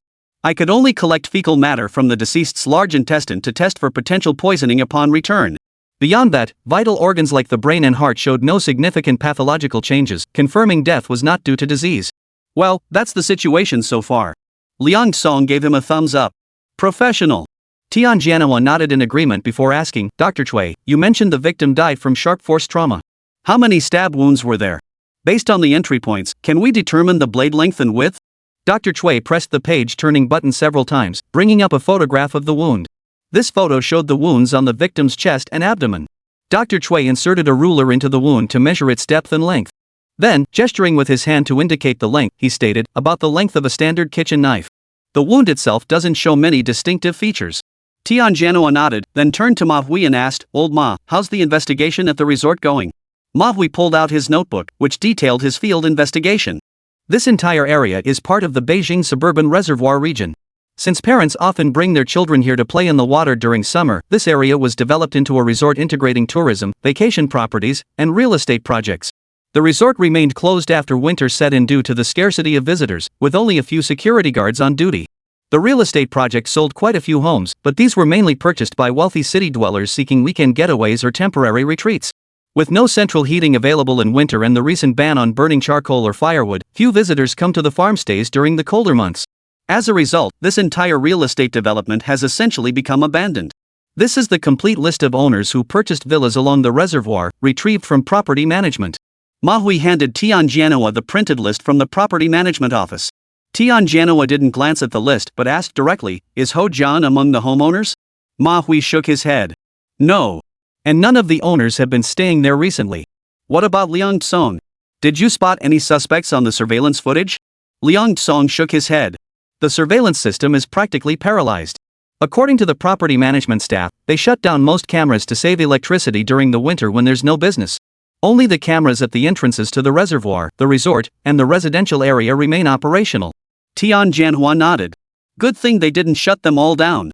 These capitalists, really. How much could a few cameras possibly save?" Liang Song scratched his head awkwardly. "I told the manager here the same thing. I asked, how much could it possibly cost for a month? You know what he said?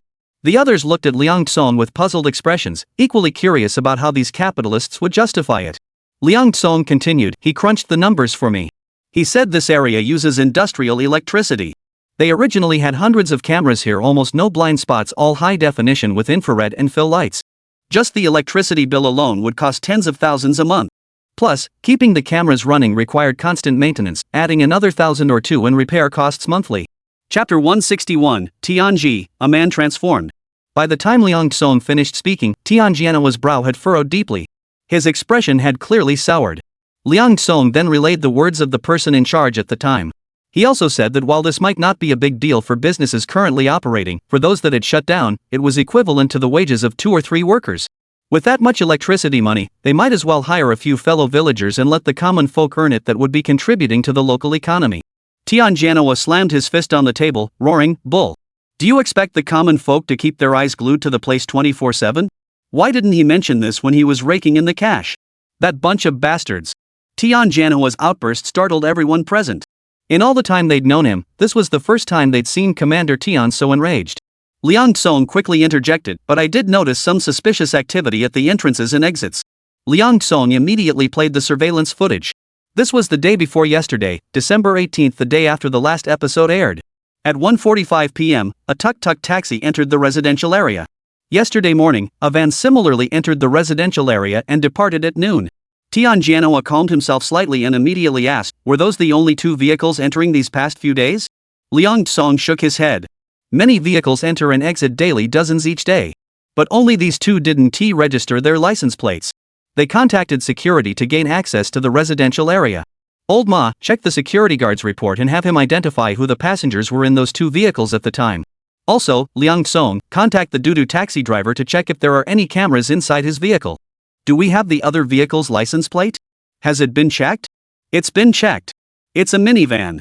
The surveillance footage was blurry, but after processing it with the Chasing Fate system for clarity, we were able to analyze the license plate. The plate was fake. It was only used once right here. No trace, no way to track it.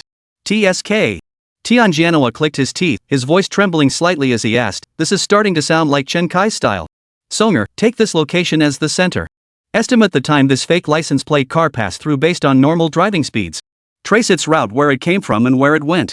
Remember other distinguishing features of this fake license plate car, like whether there's a vehicle inspection sticker on the front windshield, its exact position, and whether there are any ornaments hanging from the rearview mirror or placed on the dashboard.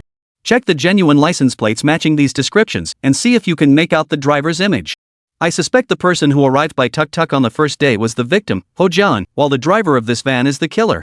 Dr. Cui, immediately take the evidence collected at the scene back to headquarters for testing and prepare the crime scene investigation report. Sun Chao, lead a SWAT team to retrieve firearms and keep Chen Kai under close surveillance. Should he attempt to flee, you have permission to fire warning shots or aim for the legs. Everyone else, get to work. Remember to report your progress in our work group every 2 hours." After Tianjianhua finished speaking, everyone immediately sprang into action. He completely failed to notice that their deployment arrangements had been captured on camera by the show's director, Xiao Shihai. "Chief Tian, should we go live?" Zhang Luxin, standing nearby, immediately objected, "No way.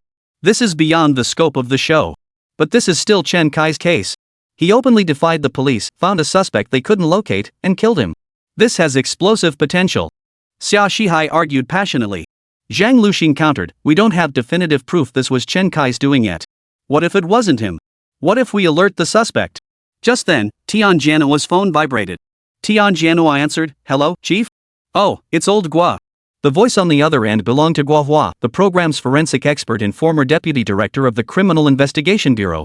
"I'm with your bureau chief right now. I've reviewed your transfer request. Since you've conceded defeat to Chen Kai, start packing your things and find an office-based department to prepare for retirement." Tianjianhua froze, hesitation creeping into his voice. "Mr. Gua, director, but I don't want to leave the task force now." Having voiced his thoughts, Tianjianhua continued in one breath, "Before, I just couldn't muster the energy for fake cases. But this time, someone actually died. And he brazenly contacted the TV crew, even leaving a note saying, 'Come and arrest me.' He's way too arrogant. If we can't catch him this time, it'll be a slap in the face to all of us cops. Forget retirement, I'd be too ashamed to even show my face in public." Excellent. Gua Hua was thoroughly satisfied with Tianjianhua's attitude. "This case will be broadcast live by the production team. We'll apprehend him with honor and dignity. Make it crystal clear to your comrades this time this isn't a drill. We're going all out. Tianjianhua hung up the phone, and the director immediately captured the moment. He sensed that the Tianjianhua of the present was a completely different person from the one at the end of the previous episode. The Tianjianhua he had known before seemed like a veteran detective steeped in routine, just waiting for retirement. But now, he sensed Tianjianhua radiating passion and fervor from the inside out. Meanwhile, in the workgroup chat, Manhwa swiftly sent a briefing. He had just verified the detached villa in Building 11 of the residential complex. The property was owned by a relative of Ho Jian. Both the electricity and water meters had registered usage over the past 2 days. Security had identified Ho Jian from a photo, confirming that the passenger who took the tuk-tuk was indeed him. The second vehicle arrived around 11 a.m., claiming to be there to repair an air conditioner in Building 11. However, the individuals wore hats and masks, making them unrecognizable to the security guard. Since Building 11 was the only occupied building in the entire residential complex, the guard allowed them in without further verification. The van stayed for a long time, about 2 to 3 hours, before leaving around 2 p.m. Tianjianhua immediately asked, "It left yesterday afternoon. If the van driver is the suspect, can Dr. Chui's autopsy confirm the victim's time of death? Does it match this timeline?" Dr. Chui quickly sent a series of voice messages. Currently, determining the time of death primarily relies on external signs like rigor mortis, livor mortis, and body temperature. However, the body was severely burned, making it impossible to determine the time of death through these external signs. Gastric contents could also indicate time of death, but the deceased had no contents in the stomach or small intestine, suggesting they hadn't eaten for at least 8 hours.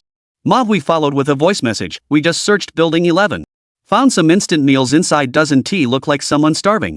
Chapter 162, Chen Kai's modus operandi. Liang Song frowned as he read the group messages.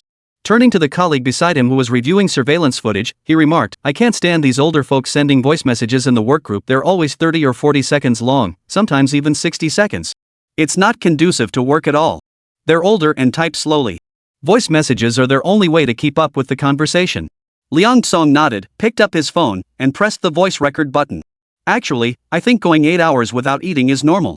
First off, if I were a wanted fugitive, I wouldn't have an appetite either. Second, I usually skip breakfast after waking up.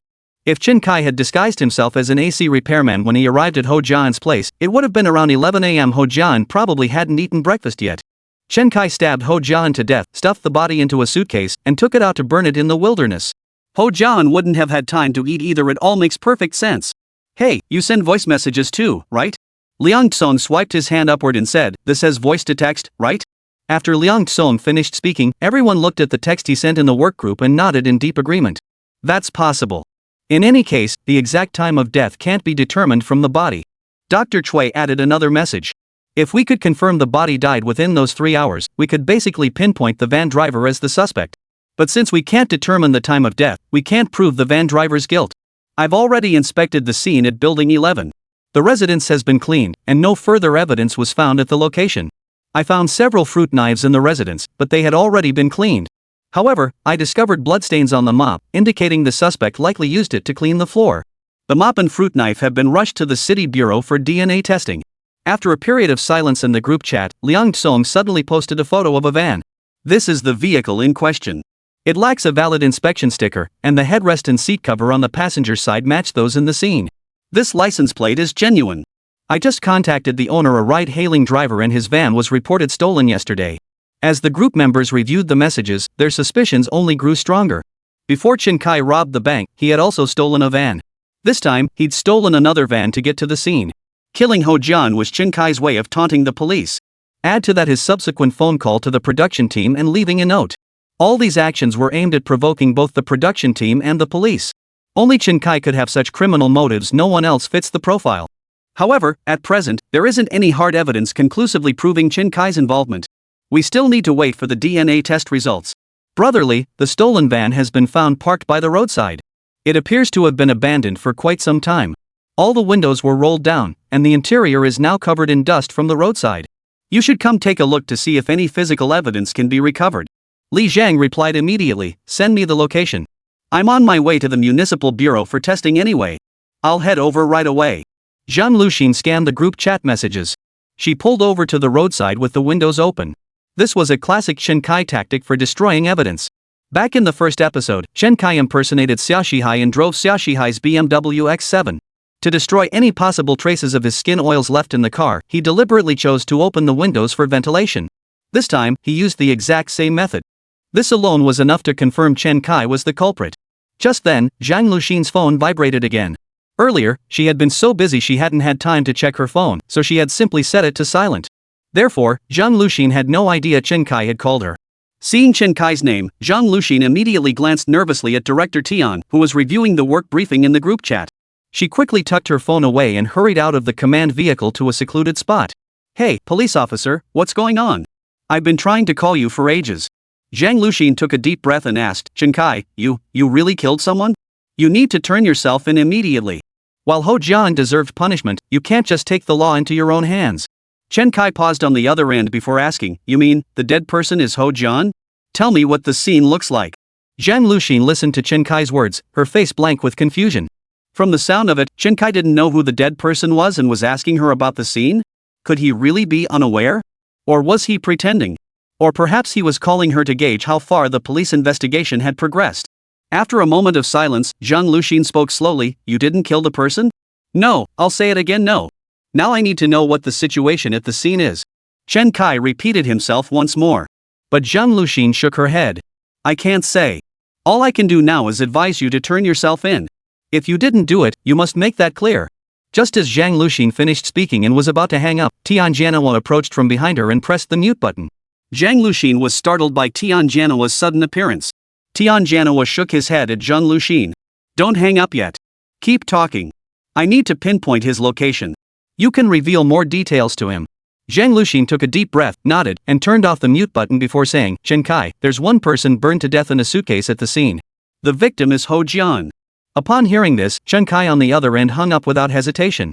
Attorney Zhang and Liao Fan beside her looked utterly bewildered. "Hey, Chen Kai, why didn't you listen?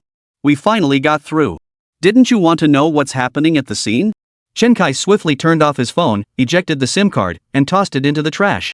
Just now, Zhang Luxin wouldn't tell me anything about the case, but then she suddenly changed her tune and started spilling details. "Doesn't that seem off to you?" Liao Fan shook his head. He didn't sense anything amiss. After all, many netizens had speculated that Zhang Luxin might have feelings for Chen Kai. So it was perfectly normal for her to say a few extra words to Chen Kai. Attorney Zhang nodded and said, "Exactly. It's possible Zhang Luxin was instructed to talk to you more often just to track your location using your signal." Chen Kai continued, "I suspect the police already have crucial evidence. This means someone is deliberately framing me." Liao Fan stared wide-eyed at Chen Kai, utterly impressed. With just a shift in the conversation, he deduced the other party's intentions and reacted swiftly. That was truly impressive. "But..." Liao Fan frowned and asked, "Didn't you just suspect Ho Jian was impersonating you to commit the crime? But then why is Ho Jian the one who died?" Chapter 163, The Escape Begins. Exactly. Earlier, they analyzed that the most likely person to impersonate Chen Kai was Ho Jian. So how could the victim be Ho Jian now? Chen Kai shook his head. "I don't know either." Liao Fan, contact the production team and tell them you're with me. Request a camera crew to follow me now. If that's inconvenient, equip all of us with the previous cameras. I'm requesting to go live. Liao Fan considered this and asked, "Are you planning to prove your innocence through the live stream?" Chen Kai nodded. "That's part of it. If you want to escape with me, then come along. If you don't want to, then we'll go our separate ways." Attorney Zhang replied without hesitation, "I'll follow you. I believe you didn't kill anyone, and I've already said I'll defend you." Liao Fan hesitated, then picked up the phone. "Hello, Director Xia. I'm with Chen Kai." Xia Shihai on the other end sucked in a sharp breath. He's a murderer. What are you doing with him?" "We were discussing the next episode's content when we heard about the murder. Now Chen Kai says he wants you to arrange for a film crew to bring some live streaming equipment and start broadcasting." "What does he mean? He wouldn't be planning to kill us, would he?" Xia Shihai felt a wave of fear wash over him. He always felt he owed Chen Kai something. If he hadn't faked his own death back then, Chen Kai wouldn't have had to hide the body, carry out the kidnapping, and deal with all the subsequent complications. If Chen Kai kills people, he might be next. He says he wants to prove his innocence. "Also, I want to stay and be with Chen Kai. Do you think that's possible?" Xia Shihai was stunned by this. He immediately hurried to the command vehicle and explained the situation to Tian Jianhua. Tian Jianhua frowned and asked, "What proof?" "He's being utterly brazen. It feels like he's trying to play a game of cat and mouse with us." "A game of cat and mouse? That does fit Chen Kai's criminal psychology. He's brazenly taunting us, and now he's requesting a film crew that's truly audacious." Tianjianhua turned to the production team and said, "For your safety, we can provide them with live streaming equipment, but you yourselves should not go. Also, if Liao Fan chooses to participate, it's his personal decision. Make it clear to him that we won't be held responsible if anything dangerous happens." After deliberation, the production team finally decided to send a crew with portable live streaming equipment to Chen Kai's group and deploy a drone to monitor their movements at all times. As for close-up filming, no one on the production team dared to take that risk. After all, Chen Kai had been listed as a suspect by the task force. During the live stream preparations, the production team had already compiled a teaser trailer of all today's events and posted it online. They also started a live stream looping footage of the day's events. The live chat section was instantly flooded with comments from viewers. The third episode already? I thought it would take a while to prepare. Holy crap, look, someone actually died. Could it be a prop corpse prepared by the production team? What kind of joke is this? Who would blur out props? As the trailer played, viewers were utterly stunned by the case. This time it wasn't a simulated crime, it was a real murder. Moreover, Chen Kai deliberately provoked both the production team and the police task force by specifically targeting suspects the police had failed to apprehend. How arrogant! Absolutely outrageous! Nice work! That Ho Jian deserved to die. If the cops couldn't catch him, it was up to our Kai to step in. You don't know. Now that he's dead, he's escaped justice. Chen Kai was foolish to just reenact the crime for fun. Why actually kill someone? Look at this, stealing a van, smashing the window to destroy evidence. That's totally Chen Kai's modus operandi. But Chen Kai always used makeup disguises before. This time the van driver wore a hat and mask. Could it not be him? I just don't think he is that cold-blooded. He never actually killed anyone before. Now that he has, of course he'd cover his tracks more thoroughly. Online comments ran the gamut.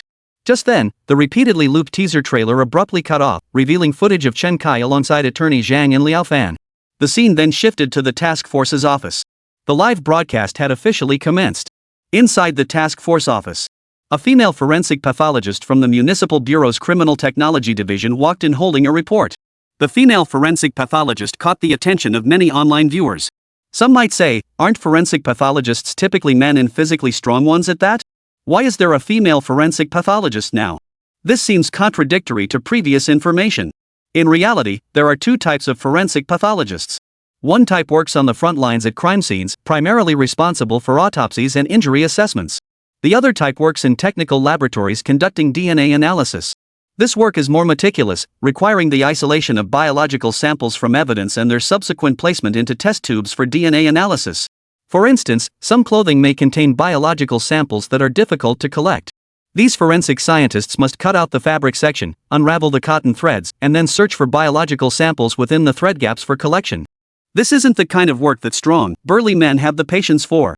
That's why most forensic scientists in the lab are meticulous women. Director Tian, the DNA test results are in.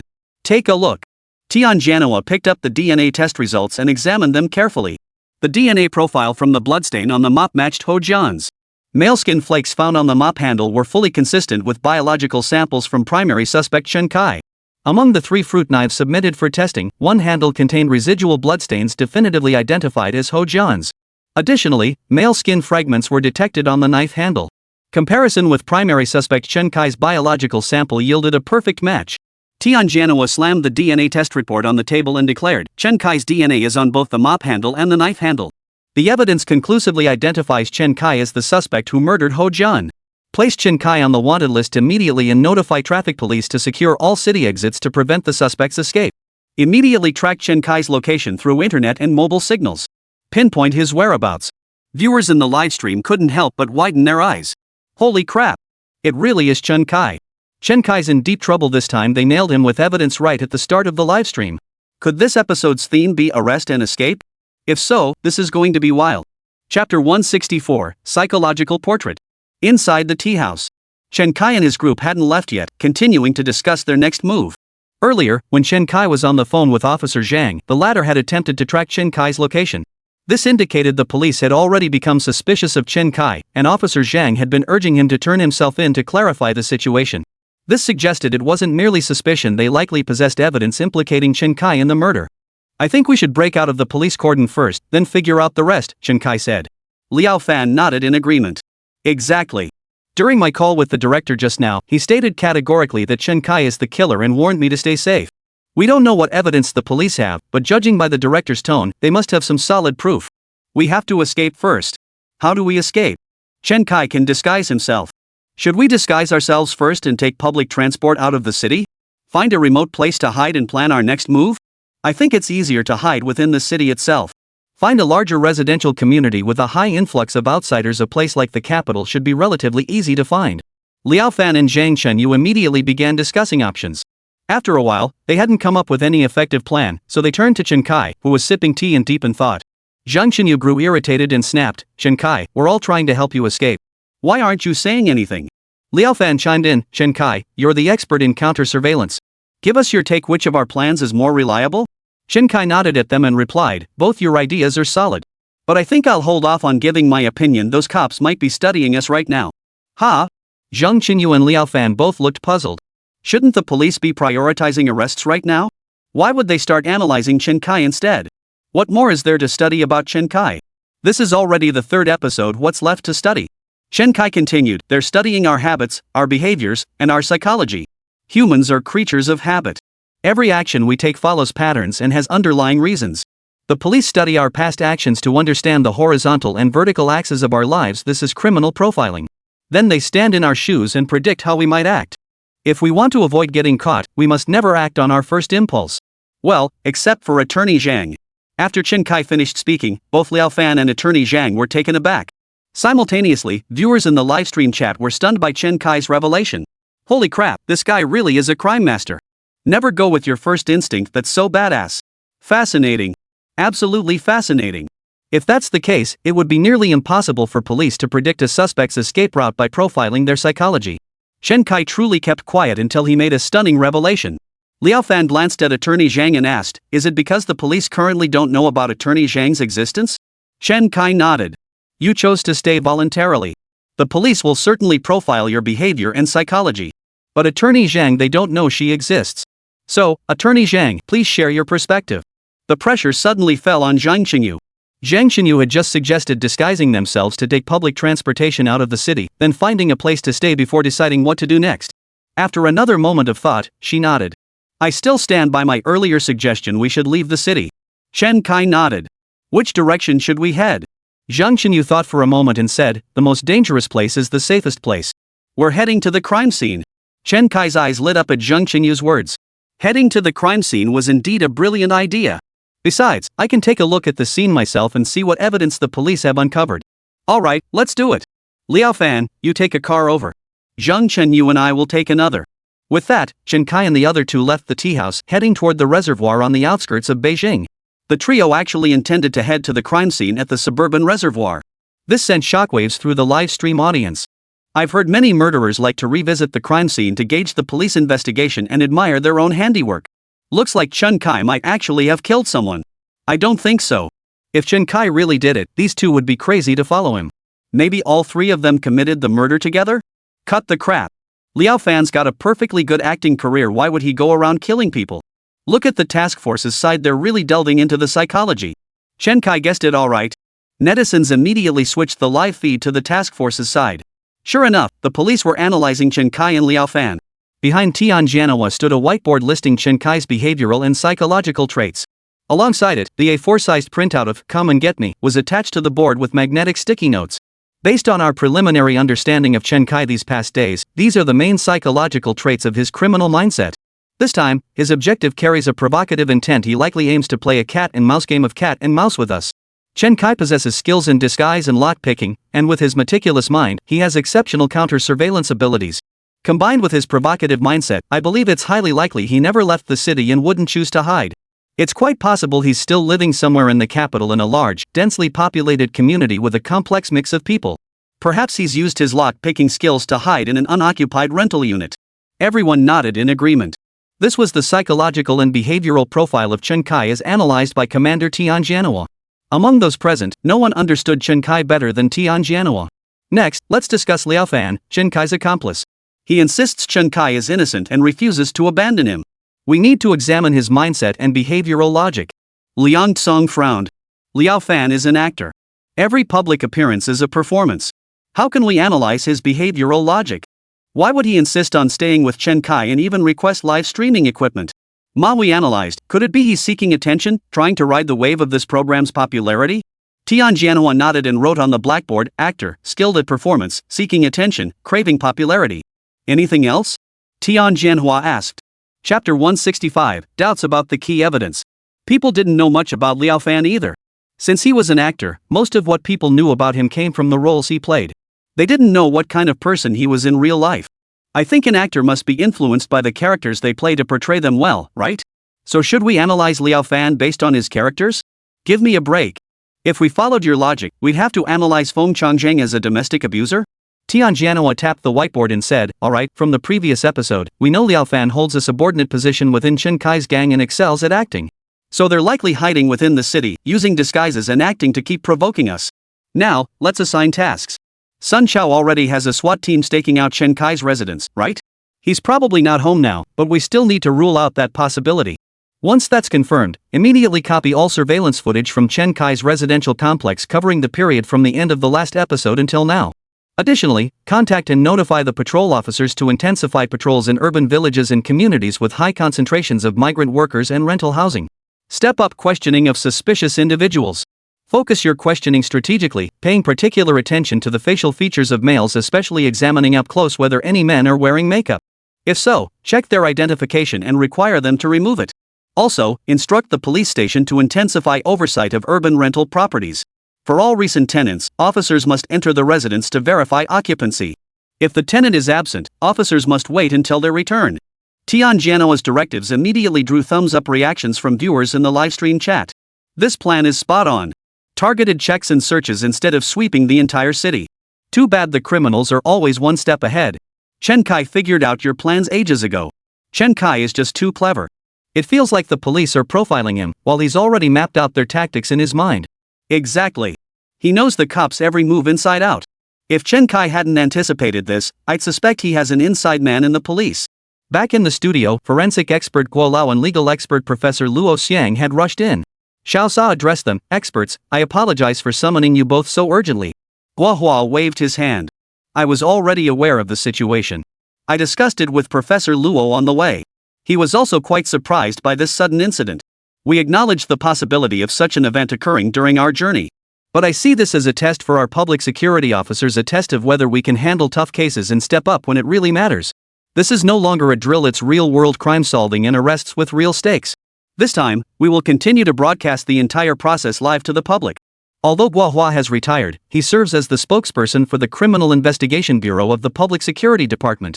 His words now represent the stance of the higher-ups. This has allowed many netizens to witness the public security departments resolve a real-time live broadcast of an actual case, even featuring the suspect. This is unprecedented anywhere in the world. This undoubtedly places immense pressure on the task force. But pressure often becomes motivation. Simultaneously, the unfiltered authenticity of the case and the live-streamed manhunt drew in many netizens who had previously dismissed it as a staged drama, compelling them to click into the livestream. The program's popularity surged to unprecedented heights once again. The live chat erupted with intense debate. Xiao Sa, glancing at the livestream's bullet comments and discussion section, couldn't help but ask the two experts, you two, many netizens are arguing whether Chen Kai is the killer or not. Even now, Chen Kai hasn't explicitly admitted to being the murderer. This seems completely different from his arrogant behavior at the crime scene, where he left a note and even called the production team. What are your thoughts on this? Professor Luo Xiang nodded, picked up his notebook, flipped through a few pages, and then said, from what we know so far, Chen Kai is aware this is a show. He knows he's on camera the entire time, and he's already committed a crime. Therefore, he fears that anything he says to Liao Fan and Zhang Qinyu could be used as evidence. That's why he hasn't explicitly admitted to being the killer, he simply doesn't want to leave any evidence behind. But what he didn't anticipate was that a real crime scene differs from a simulated one. The real crime scene leaves far too many traces. He never imagined his skin flakes would be found on the knife handle and mop. He was still trying to cover his tracks, and he even went to the crime scene to check on the police investigation. These alone were enough to prove he was the killer. Xiao Sa nodded thoughtfully, then turned to look at Guo Hua. Mr. Guo, do you have a different perspective? Guo Hua shook his head.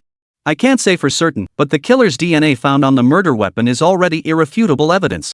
But there's a point of contention with this ironclad evidence. What's the discrepancy? Professor Luo Xiang asked immediately, his curiosity piqued.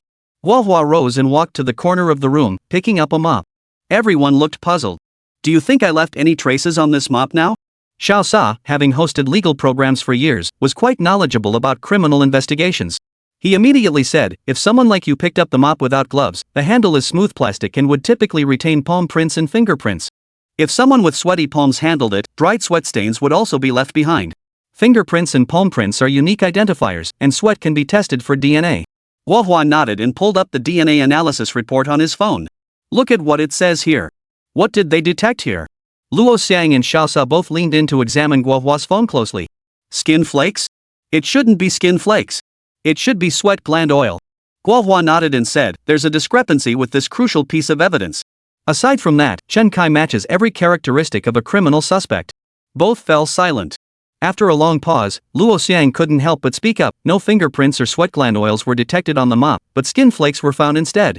Could it be that Chen Kai, worried about leaving fingerprints or traces on the mop and knife handle, tucked his hands into his sleeves and used his sleeves to touch the knife handle and mop to disguise his involvement? Chapter 166, Leaving the City. Xiao Sa nodded. That's possible.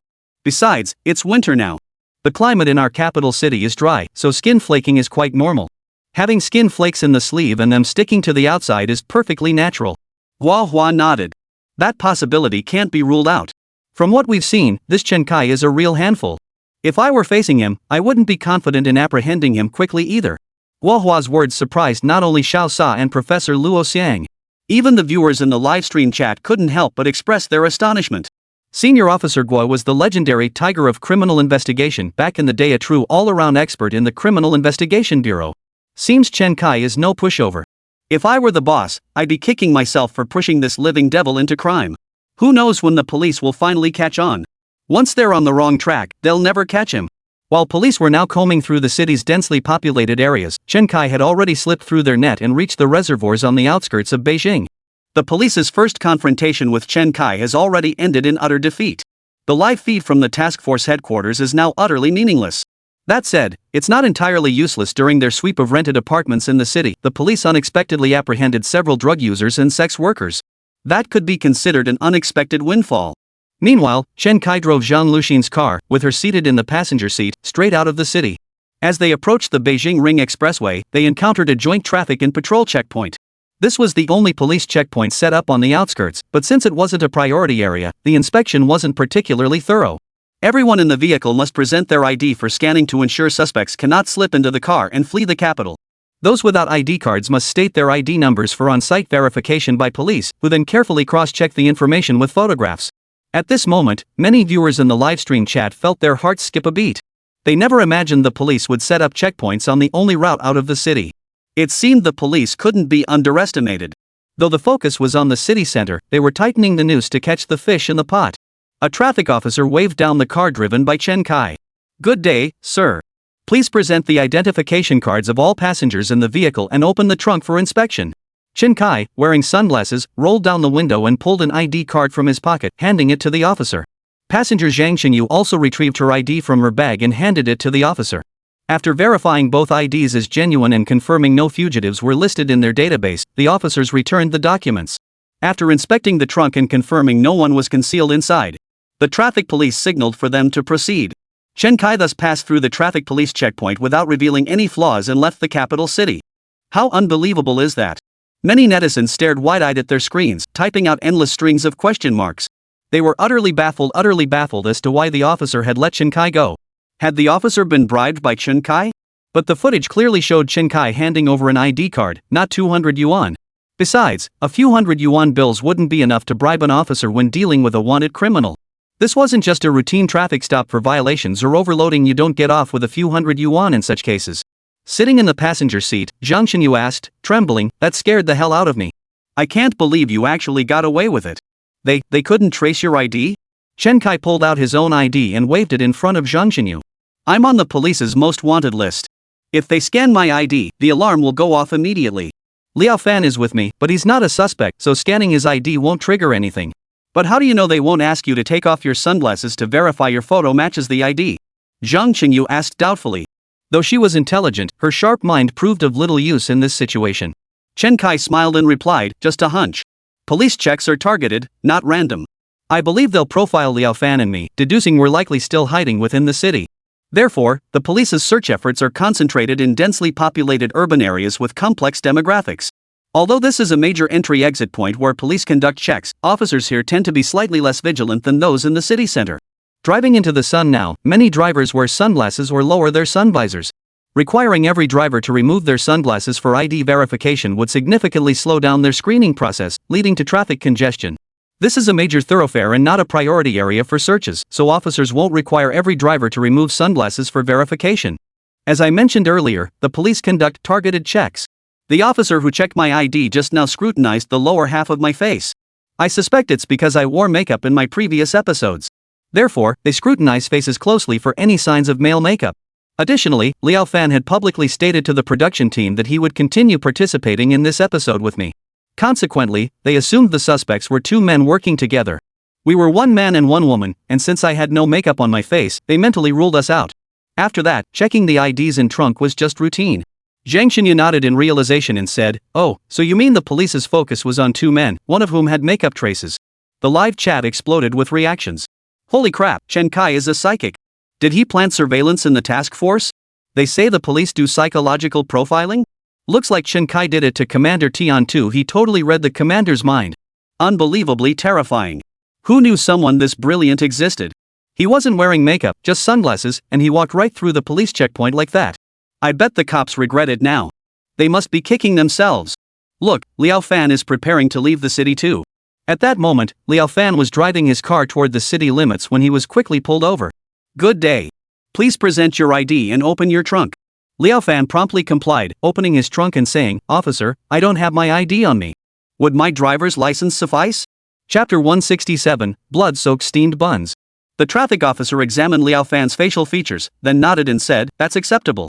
Liao Fan handed over his driver's license. After verifying the ID number on the license, the officer returned it to Liao Fan. With so many people entering and leaving the city daily, it was impossible for them to remember everyone. Chen Kai slipped out of the police net with ease. "Chen Kai, should we drive straight in or take the back roads through the fields?" Zhang Xinyu asked, gazing at the suburban reservoir resort in the distance.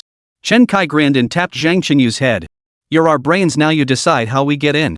But I can say for sure there are absolutely no cops here right now." Zhang Xinyu asked in surprise, "Don't they need to secure the crime scene?" Chen Kai shook his head. "Once the forensic examination is complete, there's no point in preserving the scene. Naturally, there's no need to station people to guard it." Zhang Xinyu pondered for a moment before asking Chen Kai, "If it were you, how would you get in?" Chen Kai smiled and said, "I'd drive straight into the resort, book a room, and check in." "Ha?" Zhang Xinyu looked toward the resort, his brow furrowing. Logically, this gathering spot should be completely deserted. But now there were actually quite a few people in the resort's parking lot. That shouldn't be right. Why wouldn't it? Just search this resort's short video account and you'll see. Zhang Xinyu picked up her phone and began searching. Her eyes widened as she exclaimed, "This is beyond the pale." It turned out they'd recently posted several short videos in a row, even bought trending topics, and tagged the Today's Legal Insights hashtag. The content revolved around murder scene tours and retracing the paths of notorious criminals. And these tourists were specifically coming to see the scenes. Chen Kai chuckled, "These days, people will ride any wave for profit, even the buzz around dead bodies." Zhang Xinyu gave a helpless, bitter laugh. "Nowadays, entering openly won't raise suspicion, but given my personality, I still prefer to be extra cautious. Aren't there plenty of vacant houses around here? We can take a detour through the wilderness and find an empty one to stay in." Chen Kai nodded, then led Zhang Xinyu and Liao Fan, who had just caught up, along the wilderness path toward the resort. By now, Chen Kai had already applied some basic disguises to all three, altering their facial features. Soon they blended into a group of tourists near the reservoir. The lead security guard waved a small flag the kind tour guides carry constantly. "Ladies and gentlemen, please follow me. The site where the body was discovered is just ahead." "Oh, you three are here to see the scene too?" Chen Kai nodded toward the group ahead and smiled, replying, "Just checking out the unusual. You don't see this sort of thing every day. First off, ordinary folks like us wouldn't even know about it. Second, even if we did know, they'd have cleaned it up ages ago. Why would they leave the scene for us to see?" Everyone burst into laughter. "You're absolutely right." The security guard promptly interjected, "Then you three will need to pay the tour fee 100 each. Don't think it's too steep, I'm an eyewitness giving you the tour. Guaranteed to be more detailed than anything you'd see on a live broadcast." Chen Kai smiled as he pulled out 300 yuan to pay the security guard for their guided tour. What a crook! Many viewers in the livestream chat couldn't help but vent their frustration. "You're just a security guard and you dare call yourself an eyewitness? And you have the nerve to take money from the killer?" The key point is that Chen Kai actually handed it over. This left many netizens scratching their heads in confusion. What the hell is Chen Kai up to? Why is he paying the security guard for a tour? Doesn't he know more than the security guard? Why the hell is he listening to the tour? Could he be putting on a show for Liao Fan and Attorney Zhen? At that moment, Luo Xiang in the studio remarked, "Professor Gua, I recall from criminology that some criminals return to the scene of the crime. They usually do this for two psychological reasons. One is psychological satisfaction and reliving the experience. The other is to fill in gaps and understand the progress of the police investigation. I believe Chen Kai currently falls into the psychological satisfaction and reflection category." Xiao Sa nodded in agreement and added, "Exactly. That's what I think too. Logically, since Chen Kai committed the murder, he has absolutely no reason to pay for a guided tour. So the only explanation for him paying to hear the tour is that he takes pride in his crime. He returned to the scene to relive the act and derive psychological satisfaction. Paying to hear someone recount his own crime is another form of seeking psychological gratification." Viewers in the livestream chat heard the host and expert's conversation and couldn't help but exclaim, "Holy, that's just too twisted. I can't even look at Chen Kai straight now. He's a total psychopath." But Chen Kai seemed genuinely focused on the scene, no sign of that twisted pleasure on his face. Could they have gotten the wrong guy? No way. How could the DNA be wrong? Soon, Chen Kai followed the security guard to the cremation site by the reservoir. The security guard immediately began vividly recounting the details of what had happened. They described what had happened at the scene, what the charred body looked like, and what it smelled like. Chen Kai listened to the security guard's account while carefully observing the scene. He even stepped inside the crime scene tape, walking toward the body marked by the white outline. The security guard immediately shouted, "Hey! What are you doing? Don't disturb the scene." Liao Fan quickly interjected, "The police already examined the scene. This isn't tampering. Still not allowed. Get out now. If you tamper with it, how can I explain it to the next team?" After a quick survey, Chen Kai stepped back outside the tape and said, "Alright, I'm out. So you're saying this scene hasn't been tampered with yet? Of course not. We've protected it perfectly. We're even planning to bring several more groups of visitors here in the next few days. How could we let them ruin it? Besides the police, no one else has been inside." The security guard patted his chest emphatically. Chen Kai nodded and continued listening as the guard recounted the events. "Let me tell you, the suspect was pulling a suitcase out of the residential area when I stopped him." Chen Kai interrupted the guard and asked, "You actually saw the suspect pulling a suitcase?" The security guard was taken aback by Chen Kai's question, then stammered, I saw him. Don't you believe me? I even stopped him and questioned him. I asked, 'Where are you going?' He said he was going out, then walked away. I didn't know then if I had, I would have arrested him on the spot. Clearly, he was bolting." Chapter 168, "He looks like a cop to me." Chen Kai pressed on, "What did the suspect look like? Do you remember?" The security guard immediately replied, "What does he look like? Just like someone you'd see on TV. And you wouldn't know, but Chen Kai can change his appearance. He can easily disguise himself as anyone. Does it even matter what he looks like?" By now, several tourists chimed in, discussing all the disguises Chen Kai had worn before. Chen Kai rubbed his temples, regretting following this security guard and paying him an explanation fee just to listen to his nonsense. This guard clearly knew nothing. His entire story was pure fabrication. Despite the story's glaring holes, many tourists listened with rapt attention. But then again, these tourists weren't here seeking the truth. They were here for entertainment. Chen Kai shook his head and slipped away from the crowd still gawking at the scene. There really wasn't much to see here. Zhang Qinyu immediately caught up with Chen Kai and asked, "Aren't you going to keep watching?" Chen Kai shook his head. "Nothing much to see here. This isn't the original crime scene, just where the body was burned. Still, it wasn't a wasted trip.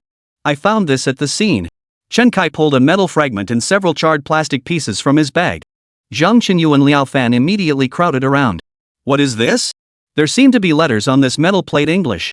Could it be a luggage tag? I think I've seen suitcases with this brand before. And these plastic pieces? Chen Kai nodded. Probably the suitcase shell. It didn't burn completely or got knocked off somewhere. There are quite a few similar remnants at the scene. I imagine the police took a few pieces back too. What use are these to us? To trace the suitcase's origin, who purchased it. Liao Fan nodded in realization. Either the victim bought it, or the suspect did. If we can trace the purchaser, there's a 50-50 chance we'll find the killer. Chen Kai nodded. A 50-50 chance isn't small. We shouldn't give up even if there's only a 1% probability. Let's go find a place to rest. Chen Kai's words resonated deeply with both men. They knew Chen Kai's purpose now went beyond mere escape. He was determined to find the real killer while evading the police. Meanwhile, the viewers in the livestream chat were utterly baffled. What the hell is Chen Kai doing? I have a theory. I suspect Chen Kai has schizophrenia. Think about it, could that be possible? Yeah, Chen Kai had amnesia before. He doesn't remember many past events, which is why the initial incident happened. It was probably when another personality within him awoke. So you're saying the murderer Chen Kai is another personality within Chen Kai? The current Chen Kai doesn't know who the killer really is, so he's trying to solve the case? Holy crap, this setup where he solves his own case, if it's scripted, I'd call it the best script ever. At that moment, Hua in the studio also watched the TV footage with a grave expression. Professor Gua, Professor Luo, do you two think the netizens' speculation holds any possibility? Hua nodded. I'm not an expert on mental illness, but from a criminal psychology perspective, it's plausible. I also think it's possible. Luo Xian nodded. After this episode, I suggest conducting a comprehensive psychological and psychiatric evaluation of Chen Kai. If he truly has a mental illness, the program must be halted immediately. While the victim deserved his fate, if another life is lost, none of us can bear that responsibility. Chen Kai never imagined his behavior would make people perceive him as a mentally ill individual. By now, their group had arrived at the residential area. Due to the show's broadcast, some daring tourists had begun staying here temporarily, so the three of them didn't stand out. After walking for a while, Chen Kai approached a villa. This must be the place. Liao Fan looked up at the two-story villa with its garden, now cordoned off with caution tape. This must be it. Chen Kai nodded. This should be the first crime scene. Let's go inside and take a look. Zhang Xinyu felt a bit timid, but he didn't want to show it. He could only quicken his pace to keep up with Chen Kai. Chen Lao produced a card and slid it along the door's crack. With a deft motion, Chen Kai effortlessly unlocked the gate to the detached villa. Chen Kai then approached the security door at the entrance, finally pulling a thin piece of wire from his bag and inserting it into the lock cylinder. With a couple of effortless twists, the security door clicked open as the lock mechanism released. Witnessing Chen Kai pick a lock for the first time, both men stared wide-eyed, their pupils dilating noticeably. Holy, six! You unlocked that faster than a locksmith company. Where'd you learn this skill? If the production team and police hadn't checked your records, I'd swear you'd been locked up and learned some tricks in there. Chen Kai waved it off with a smile. Just a little trick. Nothing to it. Let's go inside. Zhang Xinyu hurried to catch up behind Chen Kai, whispering, "We're staying here tonight?" Chen Kai nodded and said, "The police have just finished their investigation here. It's an absolutely safe place. Unless they've apprehended a suspect and need to bring them back for a crime scene identification, police generally don't return to the scene, they simply have too many other tasks to handle." Chen Kai's words made several police officers in the live stream room gasp in surprise. This Chen Kai understood the police too well, he was practically a mind reader when it came to their operations. Hiding at the crime scene, Chen Kai was virtually impossible for the police to detect. Unless the task force handling this case disbanded, or they requested backup from another unit that insisted on re-examining the scene. Otherwise, no one would ever revisit this crime scene. Ho Jian's family didn't care about the apartment either, they simply didn't have the time to deal with it now. After entering the house, Chen Kai began meticulously searching the crime scene. Liao Fan and Zhang Xinyu sat on the sofa, watching Chen Kai's every move intently. Don't you think Chen Kai doesn't seem like the crime master everyone talks about online? Liao Fan watched for a while before finally blurting out. Zhang Xinyu asked with some confusion, "He's not a crime master by nature. He was forced into this situation. I recall his background was revealed before, something to do with finance and economics." Liao Fan shook his head. "He doesn't seem like a finance guy at all. To me, he looks like a cop." "A cop?" Zhang Xinyu looked surprised. Chapter 169, A Pair of Long Underpants. "A cop?" Zhang Xinyu was taken aback. Liao Fan nodded. "I've worked on numerous crime-themed films and TV shows, interacting with real police officers many times. He just looks too much like a cop. That can't be right." As the two were talking, Chen Kai stared blankly at a pair of thermal underwear on the bed for a long moment. "Chen Kai, what's wrong?" Zhang Xinyu asked curiously. Chen Kai picked up the pair of long johns and said, "These are mine." "Your thermal pants?" Both of them froze, especially Liao Fan, whose gaze toward Chen Kai shifted. The reason he dared to follow Chen Kai all the way was because he believed Chen Kai wasn't a murderer. But now Chen Kai's thermal pants had appeared at the crime scene. This was just too suspicious. "How did your thermal pants end up here?" Zhang Xinyu frowned and asked, "Weren't you staying home these past few days?" Chen Kai gave an awkward chuckle, then pointed at the cameras they were wearing, implying that since they were live streaming, there was no need to say anything. "You have to tell me." Zhang Xinyu stared intently at Chen Kai's face, noticing a flicker of unease. And Chen Kai's expression did indeed look a bit uneasy. "Fine, I'll tell you. Actually, I haven't been entirely at home these past few days." "Then where were you?" Zhang Xinyu pressed. Liao Fan suddenly understood. Pointing at Chen Kai, she took a step back and said, "No wonder when Attorney Zhang asked you to provide an alibi, you refused to explain your whereabouts these past few days, saying you didn't want to fall into a self-incrimination trap. Could it be, you really did kill him?" Chen Kai waved his hands frantically. "Don't be ridiculous. I was just relaxing a bit these past few days.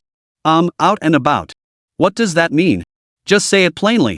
"Well, I went to the entertainment district to listen to music."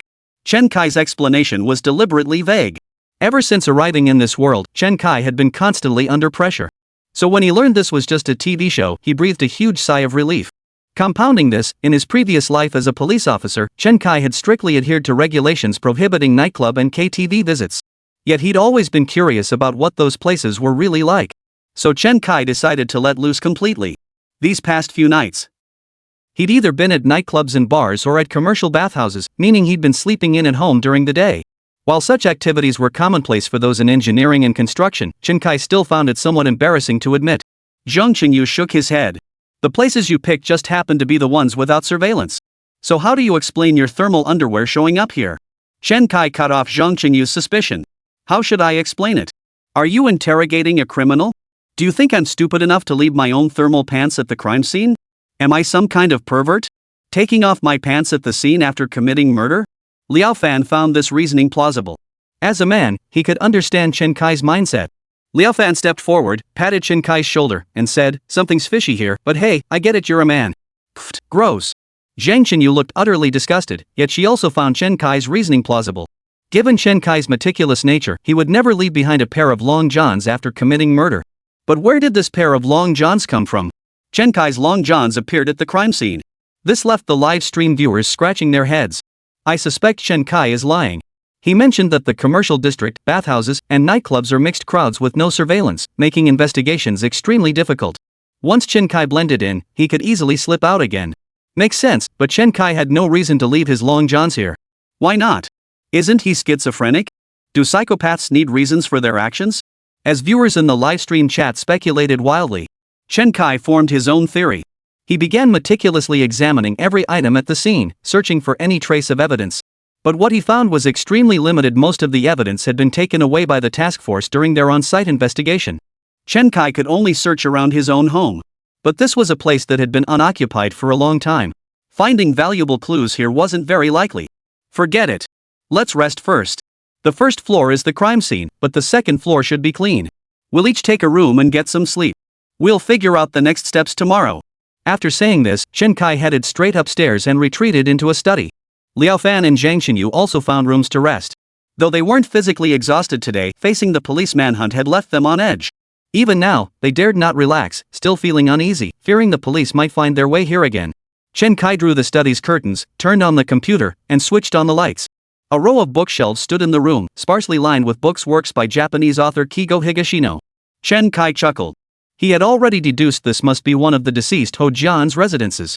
Who would have thought the bastard even liked reading detective novels? When Chen Kai turned on the computer, he found the hard drive contained numerous movies, mostly crime films like The Godfather, which had the highest play count. After a brief search, Chen Kai lay down on the bed, closed his eyes, and began to ponder, or rather, deduce and speculate what exactly had transpired on the first floor of this house. A van, a driver wearing a mask as disguise, highly suspicious and likely me. So why did the police think I was the killer? It must have something to do with his pair of thermal underwear, right? Just as Chen Kai was deep in thought, voices came from downstairs. "Officer Xiao Wang, why would I lie to you? Those three really did come and I saw it with my own eyes. Frankly, your resort is way too bold. What kind of business is this? Show some respect for the deceased. Turning the scene of someone's death into a tourist attraction? Don't you have any boundaries?" A young voice echoed up from downstairs. "Didn't they say the dead guy was an organ trafficker? Serves him right. We're all here to celebrate and cheer." Chen Kai hurried to the window, pulling the curtains aside slightly to peer down. He never imagined that his group entering the villa would be spotted by security, who then called the local police station. But clearly, the police didn't take this minor incident, tourists trespassing on a crime scene that was already useless, very seriously. They only sent a very young officer and an auxiliary police officer to handle it. The officer who'd been talking all along walked downstairs to the entrance. He examined the marks on the doorknob closely, then shook his head. "You must be mistaken. This door is still locked. How could an ordinary person get inside? Do you think everyone can pick locks like Chen Kai?" Chapter 170, Murder in Public. After briefly surveying the area downstairs, the two officers hurriedly departed. Many viewers in the livestream chat felt sorry for the young officer Wang. If he'd been a bit bolder, he might have actually made a breakthrough. There were 3 of them, 1 police officer, 1 auxiliary officer, and 1 security guard. Chen Kai's group consisted of 2 men and 1 woman, giving them a slight numerical advantage. After the trio departed, Liao Fan and Zhang Xinyu hurried over. Chen Kai, it seems we've been spotted. How about you? Did you get some rest? Chen Kai countered. Liao Fan shook his head. Couldn't sleep at all. Being chased by cops for the first time, it's actually kind of surreal. Zhang Xinyu nodded in agreement. I feel like they'll find us sooner or later. Since none of us are sleepy, let's stir things up a bit. I have a hunch. Both were puzzled, unsure what Chen Kai was up to next. Suddenly, Chen Kai switched on the room's lights. As night was already falling, the bright illumination was undeniably conspicuous. The security guard on duty was startled by the sudden burst of light. He rubbed his eyes and peered carefully toward the source of the light. Holy, the dead guy's place. Is it haunted or something? The guard quickly grabbed his phone and called Officer Wang again. Officer Wang, really, I'm telling the truth. The lights on the 2nd floor just suddenly turned on. You think it's haunted? The voice on the other end sounded utterly exasperated. Look, if you're this scared, you shouldn't be a security guard. What time is it anyway? What ghosts? Go check it out first. It's probably just some troublemaker taking a risk. If they won't leave after you shoo them off, then call me back. My wife and I are having a fight I'm trying to mediate right now. I've never even been on a date, and here I am mediating a damn argument. Officer Xiao Wang hung up, grumbling all the way. The security guard was left alone, walking toward the villa where someone had died, flashlight in hand. Though it wasn't late winter just brought darkness early, the thought of entering a home where someone had just died still made the guard uneasy. I truly meant no offense. Explaining things during the day was my boss's idea. He takes $50 off my 100 yuan fee. Please be magnanimous. How about I burn some paper money for you later? That way you'll have spending money in the afterlife. The security guard muttered as he reached the ground floor, where the 2nd floor lights were still on. The guard shone his flashlight into the 2nd floor room and shouted, "Hey! You guys, come out now. I've already called the police." Just then, the 2nd floor window opened. A figure leaned out and called, "Hey, security guard. Why don't you come up and tell us what happened back then? I'll give you $200. It's more exciting to tell the story in a place like this." Seeing it was indeed a person and seemingly one of the tourists he'd encountered earlier that day, the security guard instantly relaxed. Then, upon hearing the offer of 200 yuan, his fear vanished. He hurriedly entered the room. But the moment the security guard entered the room, someone grabbed him from behind, covering his mouth and stuffing something into it. Then someone tied his hands and feet with rope before pulling a sack over his head. "Listen, security guard, I won't kill you.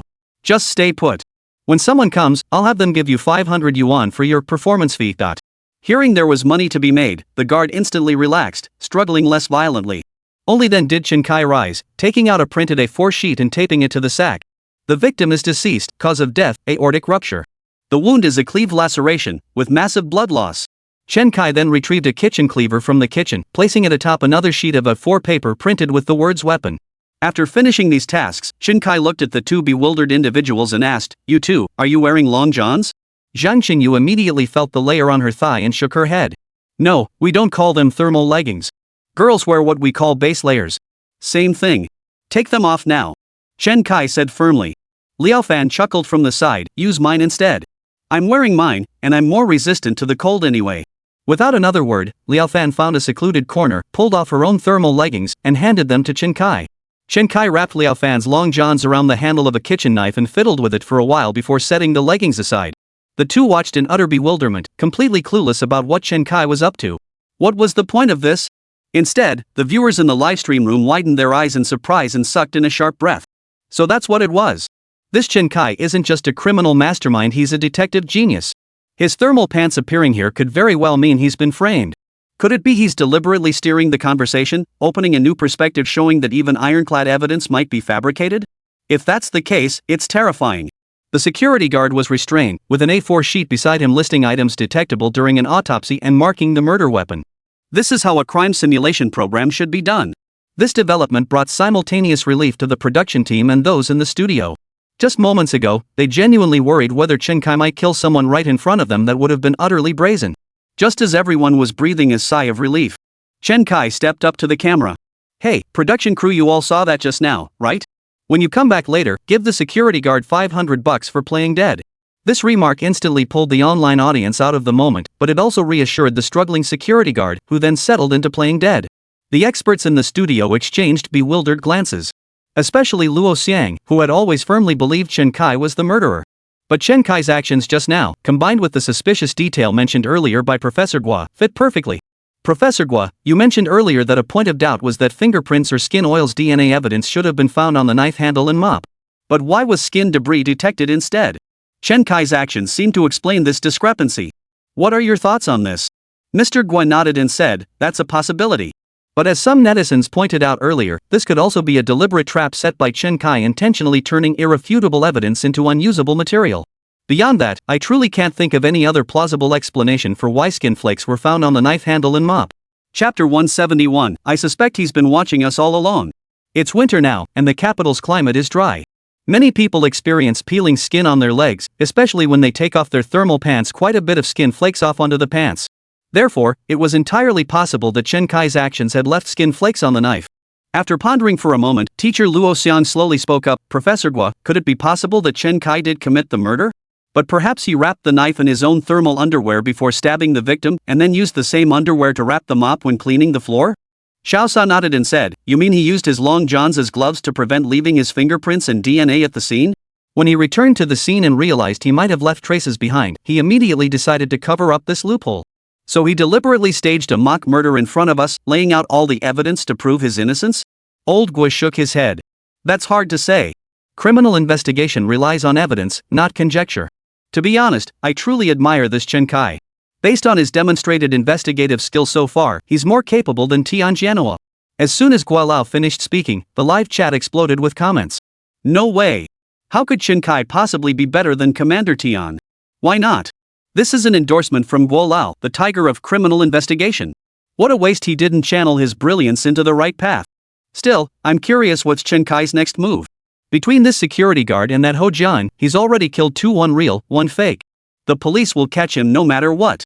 After dealing with the security guard, Chen Kai and his crew hurriedly left the scene. Shortly after, the security guard's phone rang. It rang for quite some time before someone finally answered. Another 10 minutes passed before Officer Wang from the local police station returned with an auxiliary officer. Noticing the villa's front door wide open, he called out the security guard's name before entering. He quickly spotted the sack by the doorway and the A4 paper taped to it. He immediately called the station chief, who promptly notified the task force. Upon receiving the station chief's call, Tianjianhua froze in shock. What? What did you say? Another murder? The security guard? Hearing the tone in Tianjianhua's voice, the chief sensed he was about to explode. Hadn't the production team called him earlier, instructing him not to reveal it was a staged death?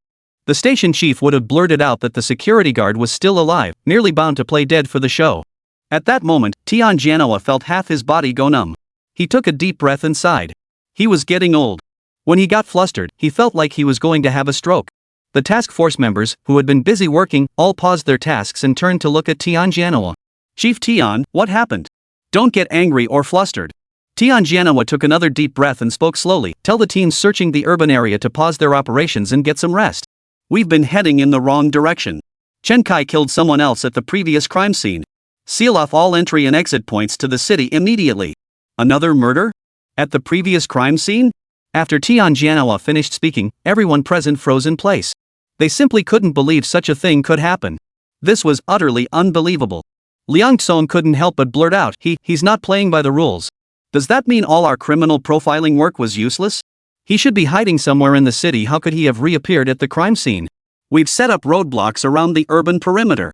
How did he get out? I see one possibility, said Sun Xiao, the apprehension specialist, slowly voicing his theory. He likely never left the reservoir outside Beijing.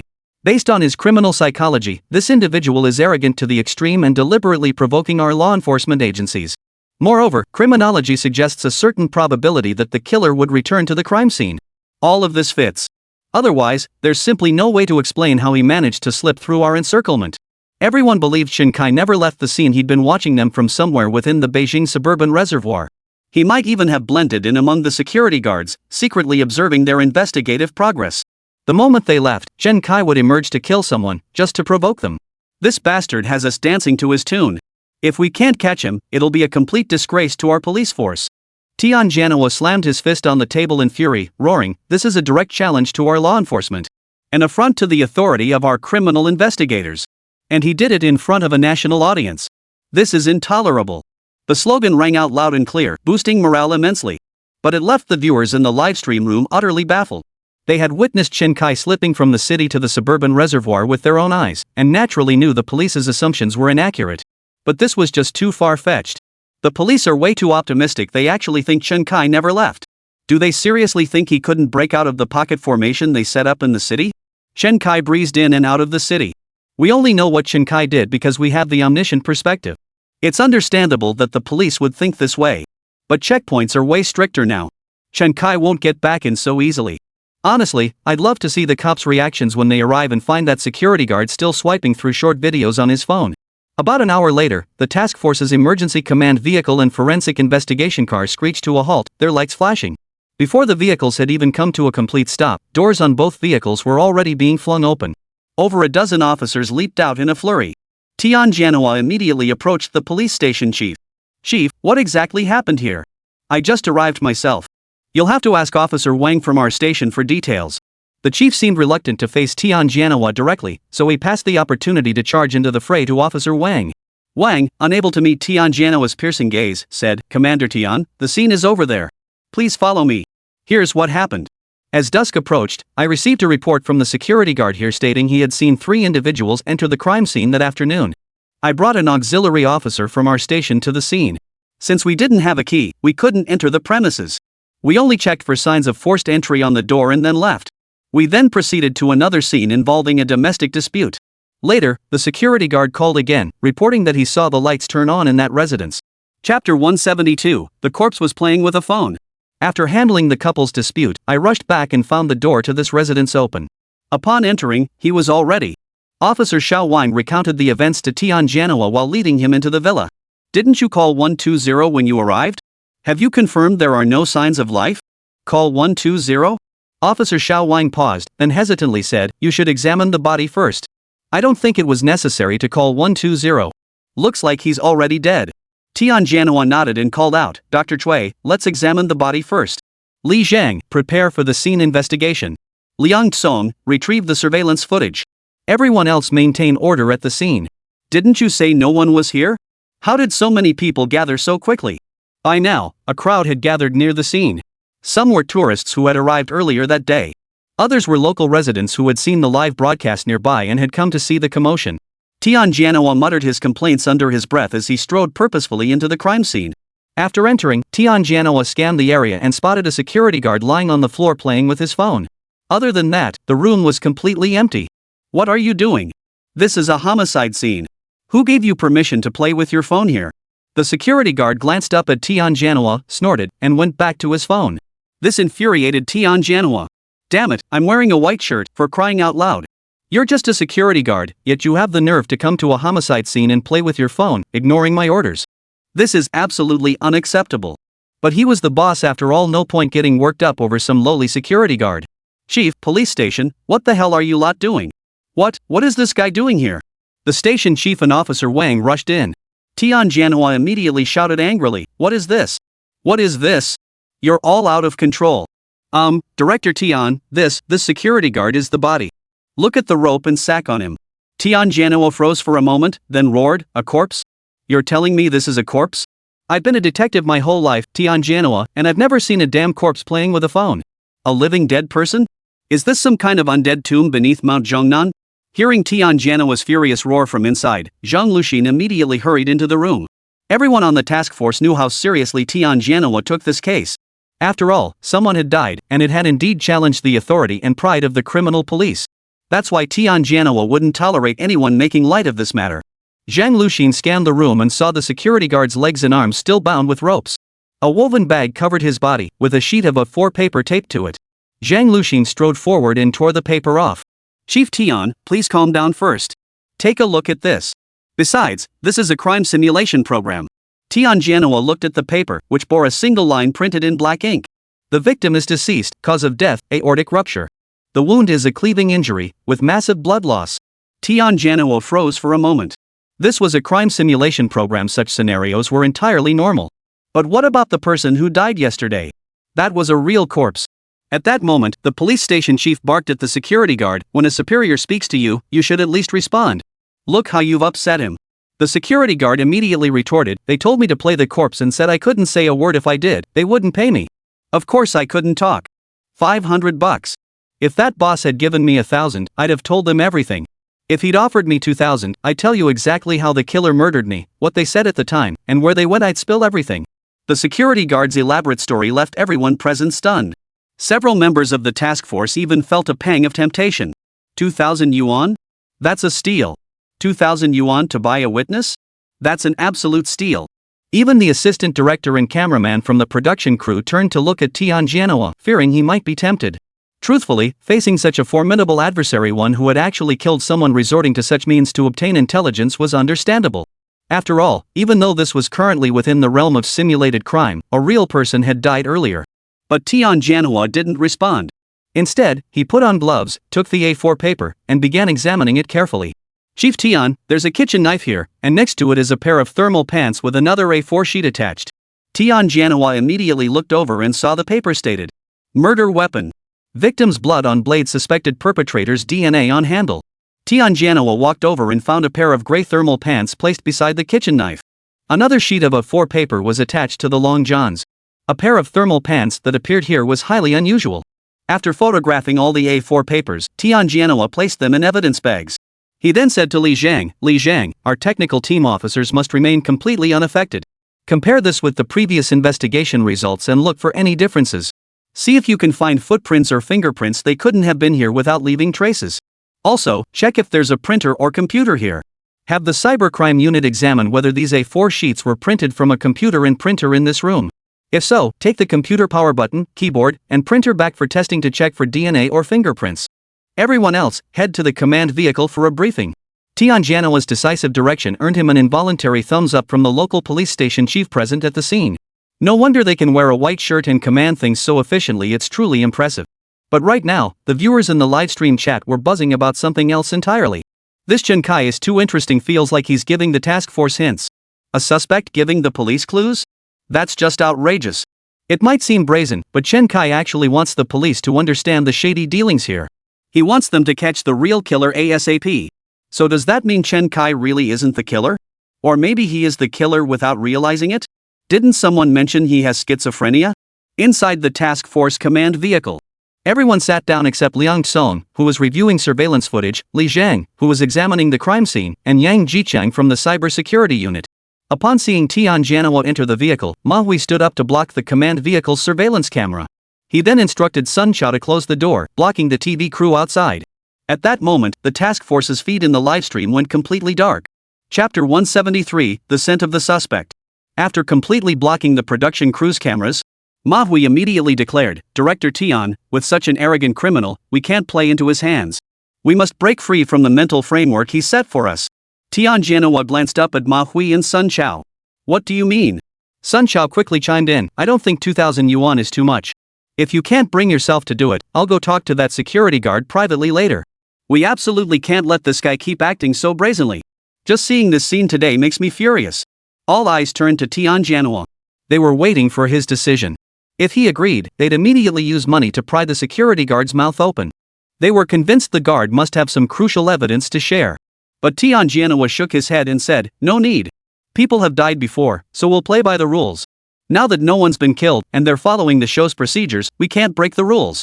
Sun Chao, step aside and open the door for the film crew. If we don't open the door after all this time, even if we haven't done anything wrong, the audience will start to suspect us."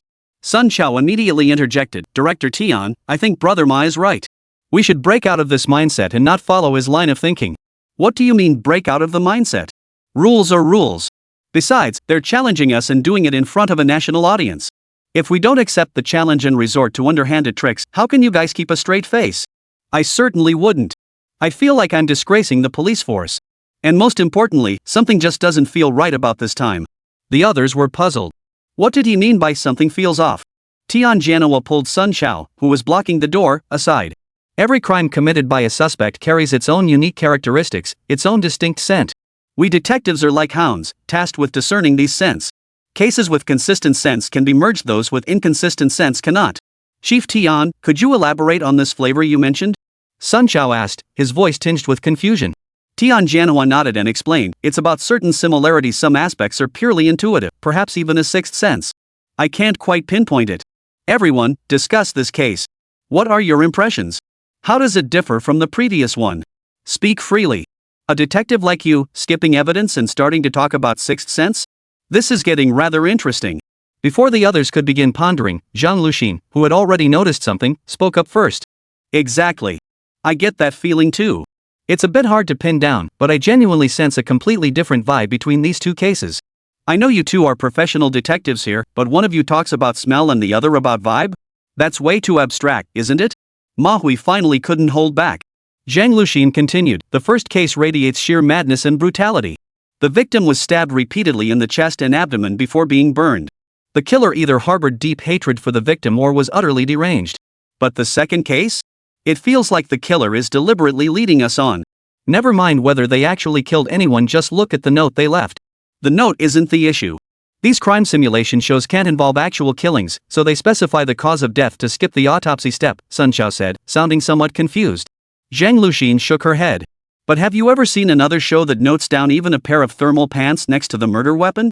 He practically wants to scream that those pants are absolutely connected to the crime. Everyone turned their gaze to the photograph displayed on the large screen. The photo showed large characters on an A4 sheet of paper. A pair of thermal pants appearing here was highly unusual. Everyone nodded in agreement, finding Zhang Luxin's reasoning sound. Zhang Luxin continued, that's the most obvious difference. So I believe the two cases weren't committed by the same suspect. At that moment, Liang Song, who had finished retrieving the surveillance footage, pushed open the door and got into the car. I disagree with Luqing's theory. These two cases absolutely involved the same suspect. Tianjianhua turned to Liang Song and asked, Liang Song, any progress with the surveillance footage? Liang Song plugged the portable hard drive into the monitor and began playing a video. It showed a security guard leading a group of about 10 tourists on a tour of the crime scene near the reservoir.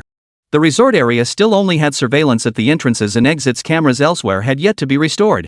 Liang Song pointed to the dozen tourists on the monitor and said, these are the visitors who came to tour the crime scene today. I suspect the killer is hiding among them.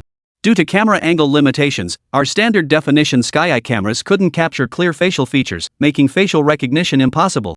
I'll need some time to trace who these tourists are individually. Tianjianhua nodded and said, alright, share your thoughts on these two cases.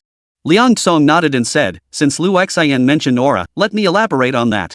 Though I specialize in image analysis, it remains a crucial component of criminal investigation. As a detective, I'm highly attuned to a suspect's aura and presence.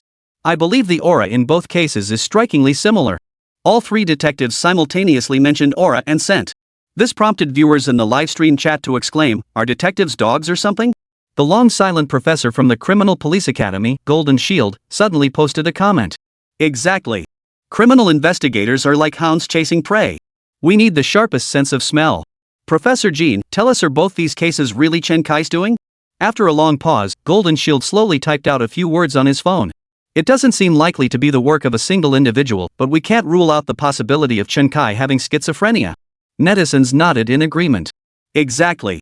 The biggest complication in a single case is when a person has multiple personalities, committing multiple crimes with distinct characteristics. This can severely hinder the investigation. At this point, Liang Song continued, Lu Xian mentioned that the first case was brutal while the second wasn't. That's easy to explain. The victim in the first case was an organ trafficker who deserved no mercy. Such a victim demands brutality. The victim in the second case was merely a greedy security guard who posed no threat to society, so the killer wasn't as brutal. But both cases share one trait, sheer arrogance. After the first murder, the killer left a note saying, come and catch me, and even proactively called the TV show crew. How brazen is that? Everyone nodded in agreement. Liang Song continued, why did the suspect in this case leave a note? I believe he was still taunting us. Utterly brazen. Chapter 174, DNA on the thermal pants. Liang Song believed both cases aimed to taunt the police. That's the common trait between the two cases. Look at what's written on this paper. What are we? We're criminal investigators. Does he really think we don't know how to process a crime scene and need him to teach us? This time, his show of defiance is even more brazen than last time. He's practically telling us what to do. Having a suspect instruct police on how to solve a case? That's downright insolent. Every officer present felt their pride stung. They were itching to arrest Chen Kai immediately. We absolutely cannot let this guy keep running wild. He's constantly rubbing their noses in it. Chief Tian, what do you think? After presenting his analysis, Liang Tsong turned to Tian Jianhua and asked, Director Tian, what are your thoughts? Tian Jianhua nodded in agreement. Your reasoning makes sense, and Lu Xian's perspective is valid too. Does anyone else have thoughts? Let's speak freely, let's spark some ideas and brainstorm. Sometimes when facing a tough opponent, we need to pool our wisdom. As an aging detective nearing retirement, I can't help but have moments of narrow thinking. Zhang Lu Xian glanced at Tian Jianhua with some surprise. The former commander Tian rarely acted like this.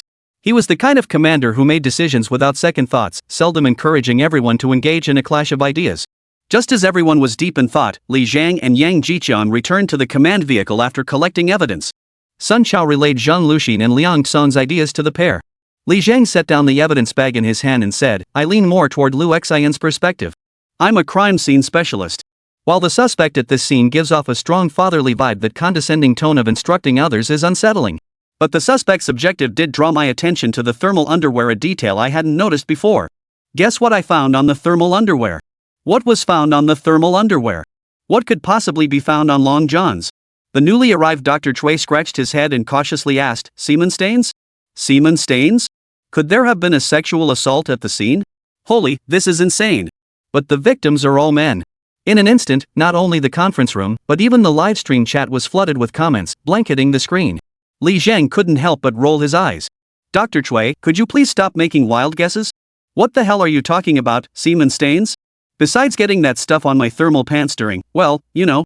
I honestly can't think of anything else that could be found on a pair of thermal pants. Li Zhang snapped, turning to Dr. Chui, Old Chui, it's winter now, right? Do you have dry skin? Flaky skin? Ha? What's up? You're taking ads now? Did you report it to the boss? Cut it out, don't interrupt. Li Zhang didn't want to exchange another word with Dr. Chui. He rolled up his pant leg and said, look, isn't it flaking off in little white bits? Zhang Luxin seemed to grasp something. Zhang, are you saying you found skin fragments on your thermal pants? Li Zhang nodded. And I found skin fragments on the handle of the kitchen knife too, but no fingerprints or palm prints. Remember the first case? Tian Jianhua nodded. The weapon and mop from the first case also had skin fragments again, no fingerprints or palm prints.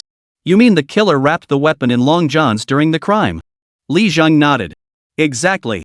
This time I searched every room and found another pair of thermal leggings on the bed. We definitely overlooked that pair last time. Because finding a pair of thermal leggings on a bed is perfectly normal. Therefore, I believe the motives behind these two cases are entirely different. The first case had two objectives, murder and making a statement. But in my view, this latest crime has only one purpose, to remind us we've overlooked the key evidence.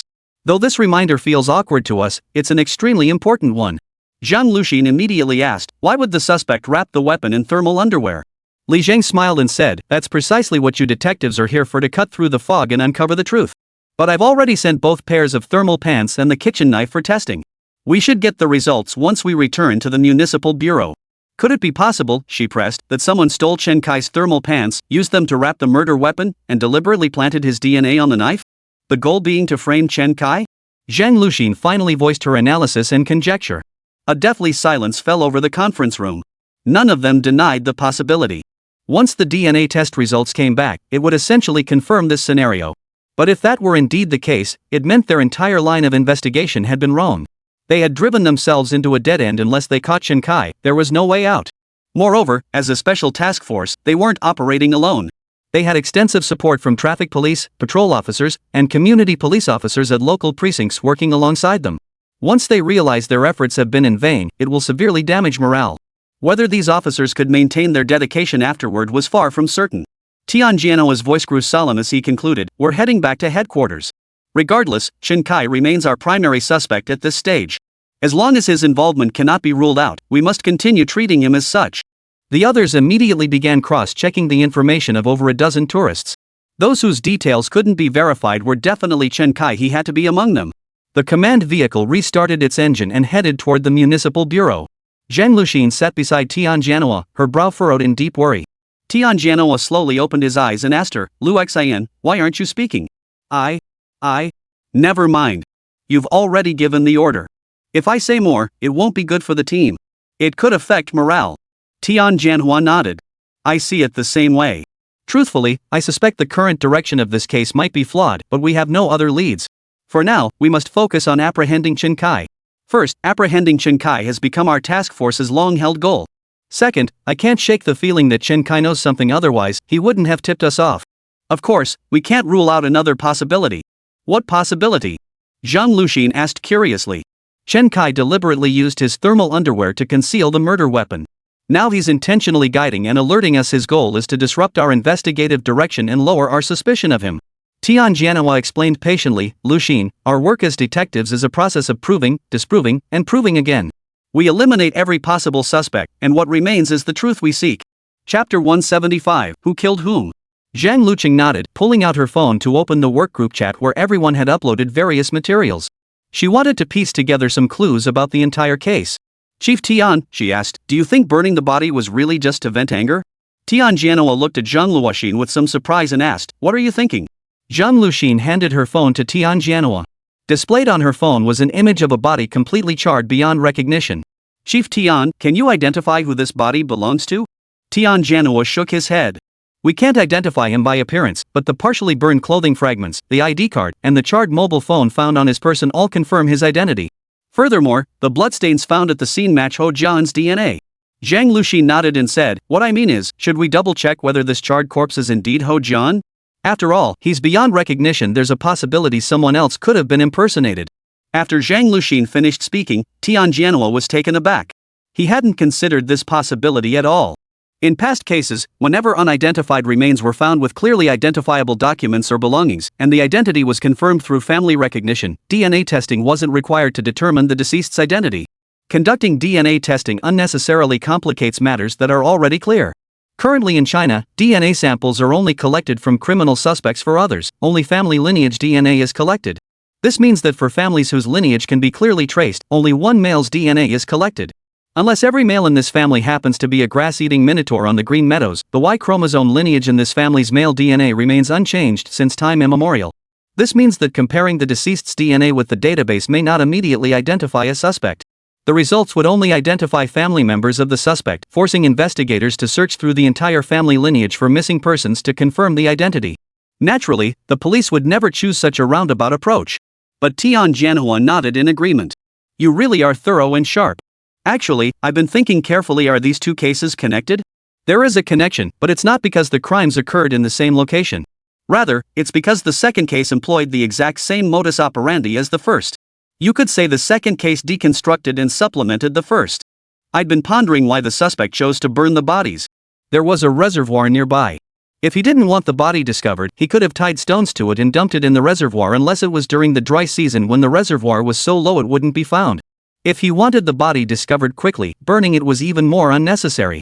He could have simply stuffed it into a suitcase and dumped it by the roadside. There was absolutely no need for such elaborate effort to burn it. All physical and chemical tests have been completed. Traces of gasoline poured over the body indicate the suspect's intent was to achieve a thorough and intense combustion. This aligns with your description of making the body unidentifiable. Then we'll collect blood samples from the body for DNA comparison as soon as we return. Zhang Luxin immediately declared. However, Tian Jianhua shook his head and said, that probably won't work. After we performed the autopsy on the body, we didn't have time to notify the family to claim it. The family had already gathered at the funeral home entrance, insisting this was Ho Jian's body. They'd taken it away for cremation, leaving us with no way to verify it. There's no way to verify whether this body is actually Ho Jian's. At that moment, Dr. Cui, who had been standing nearby, suddenly interrupted their conversation. Actually, it's still possible, he said.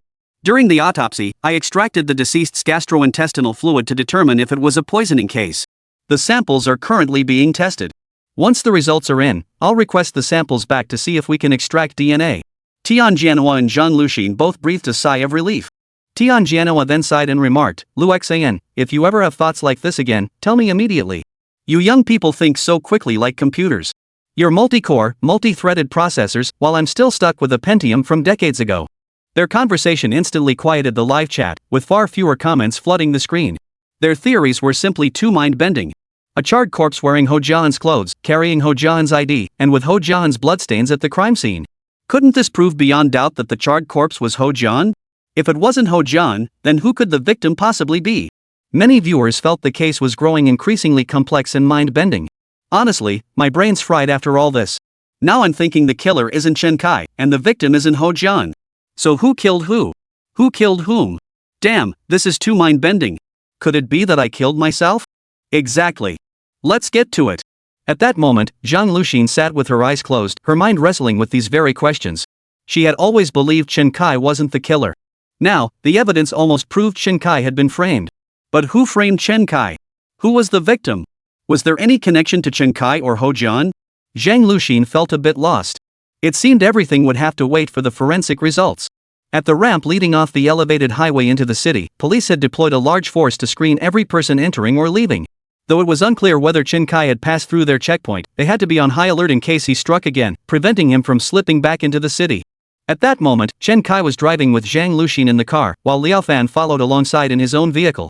However, ahead, vehicles were being inspected one by one, with even greater scrutiny than during the day. Liao Fan rolled down his window and asked Chen Kai, "Should we proceed as before? It should be easier now that it's nighttime." Chen Kai shook his head. "It's night now. Wearing sunglasses isn't appropriate. Plus, this is the second murder case. The police checks will definitely be stricter than before. Then what should we do? Should we just not go into the city?" Chen Kai shook his head. "If we don't go into the city, we can't go anywhere. We're at the suburban entrance to the city now, and we'll face extremely strict checks. If we want to leave the capital, we'll encounter even stricter checks. But if we stay confined to this area, I won't be able to get anything done. Take care of business? What business do you still need to handle?" Liao Fan asked, puzzled. Chapter 176, Nano Rescue. Chen Kai spread his hands. "Can't you see? I'm teaching the police how to solve cases. If they don't find the real killer in that murder and cremation case, I'll be the scapegoat.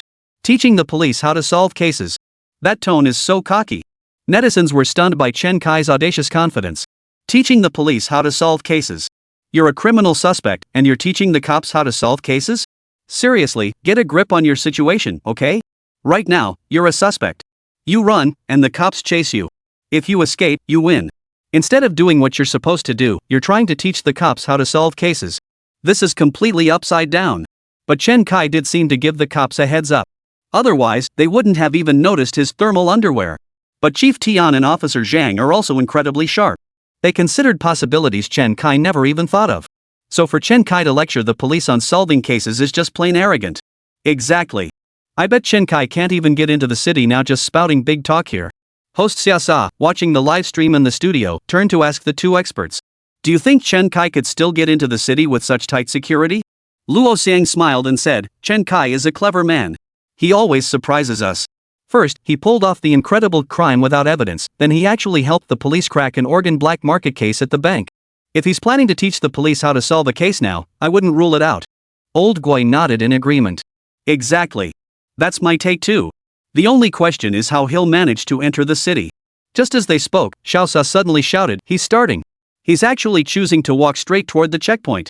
Trying to walk through the bustling inbound and outbound traffic at the city entrance? That's practically walking right into the hands of the officers on duty." The director swiftly cut to footage of Chen Kai and his team. Chen Kai stepped out of the car and began walking toward the exit. But walking through this checkpoint was impossible. Most traffic here was vehicles, with very few pedestrians. Therefore, pedestrians were bound to be subjected to intensive questioning by the officers. And the walking Chen Kai caught the officers' attention. Several of them spotted him almost simultaneously. One officer even pointed at him and whispered to a colleague, "That pedestrian looks suspicious. We should check him out." In this situation, Chen Kai was practically walking into a trap. Viewers in the livestream chat held their breath in suspense. What the hell is Chen Kai trying to do? He's got some nerve. Could he be planning to jump off the overpass?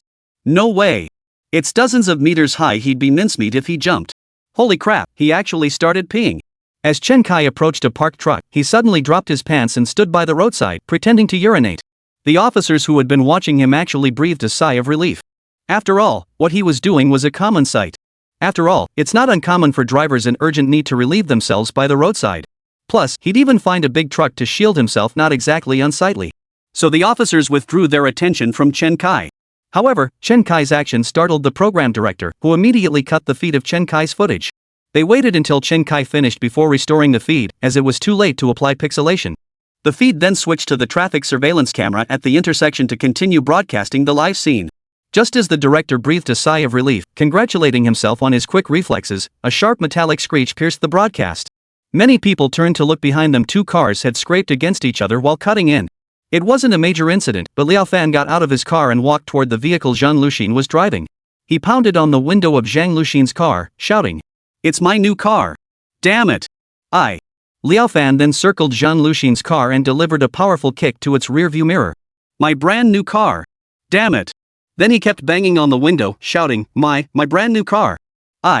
This scene, filled with high-level C language dialogue, stunned the surrounding vehicles and even the police conducting checks in the distance. This scene seemed vaguely familiar. Got it! This is that road rage nano rescue scene, right? Ha! Liao Fan really nailed it. His performance was spot on, a perfect recreation.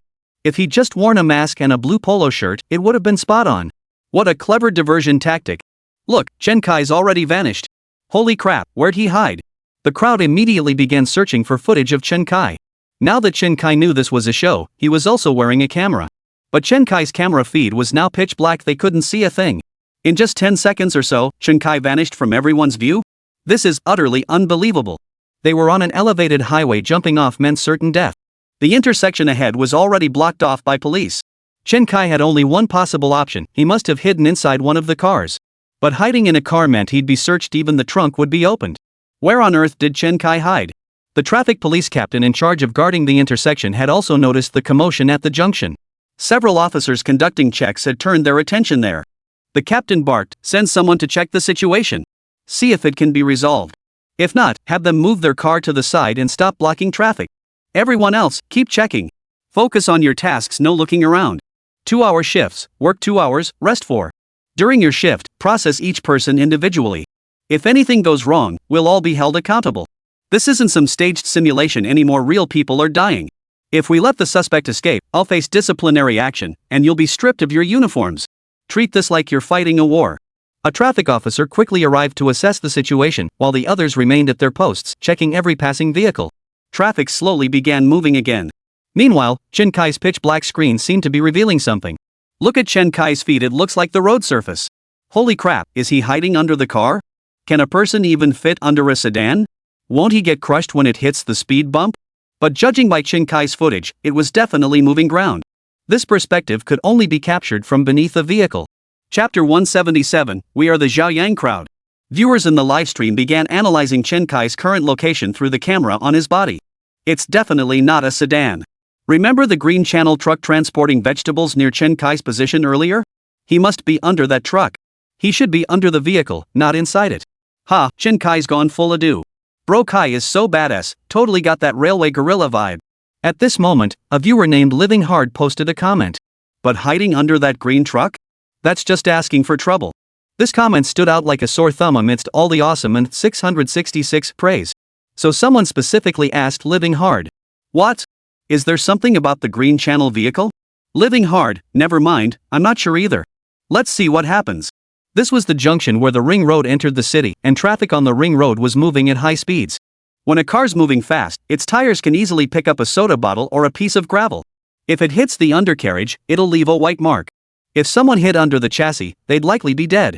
Someone like Chen Kai, who waited until all vehicles were lined up for inspection before crawling under the truck chassis to hide, would still struggle to evade the police's keen eyes. Did he think all those police officers had eyes like two big headlights? Even as Chen Kai approached the truck, several pairs of eyes were fixed on him. Had he crawled under the chassis, the police would have pulled him out in an instant. But Chen Kai's speed in hiding was simply too fast.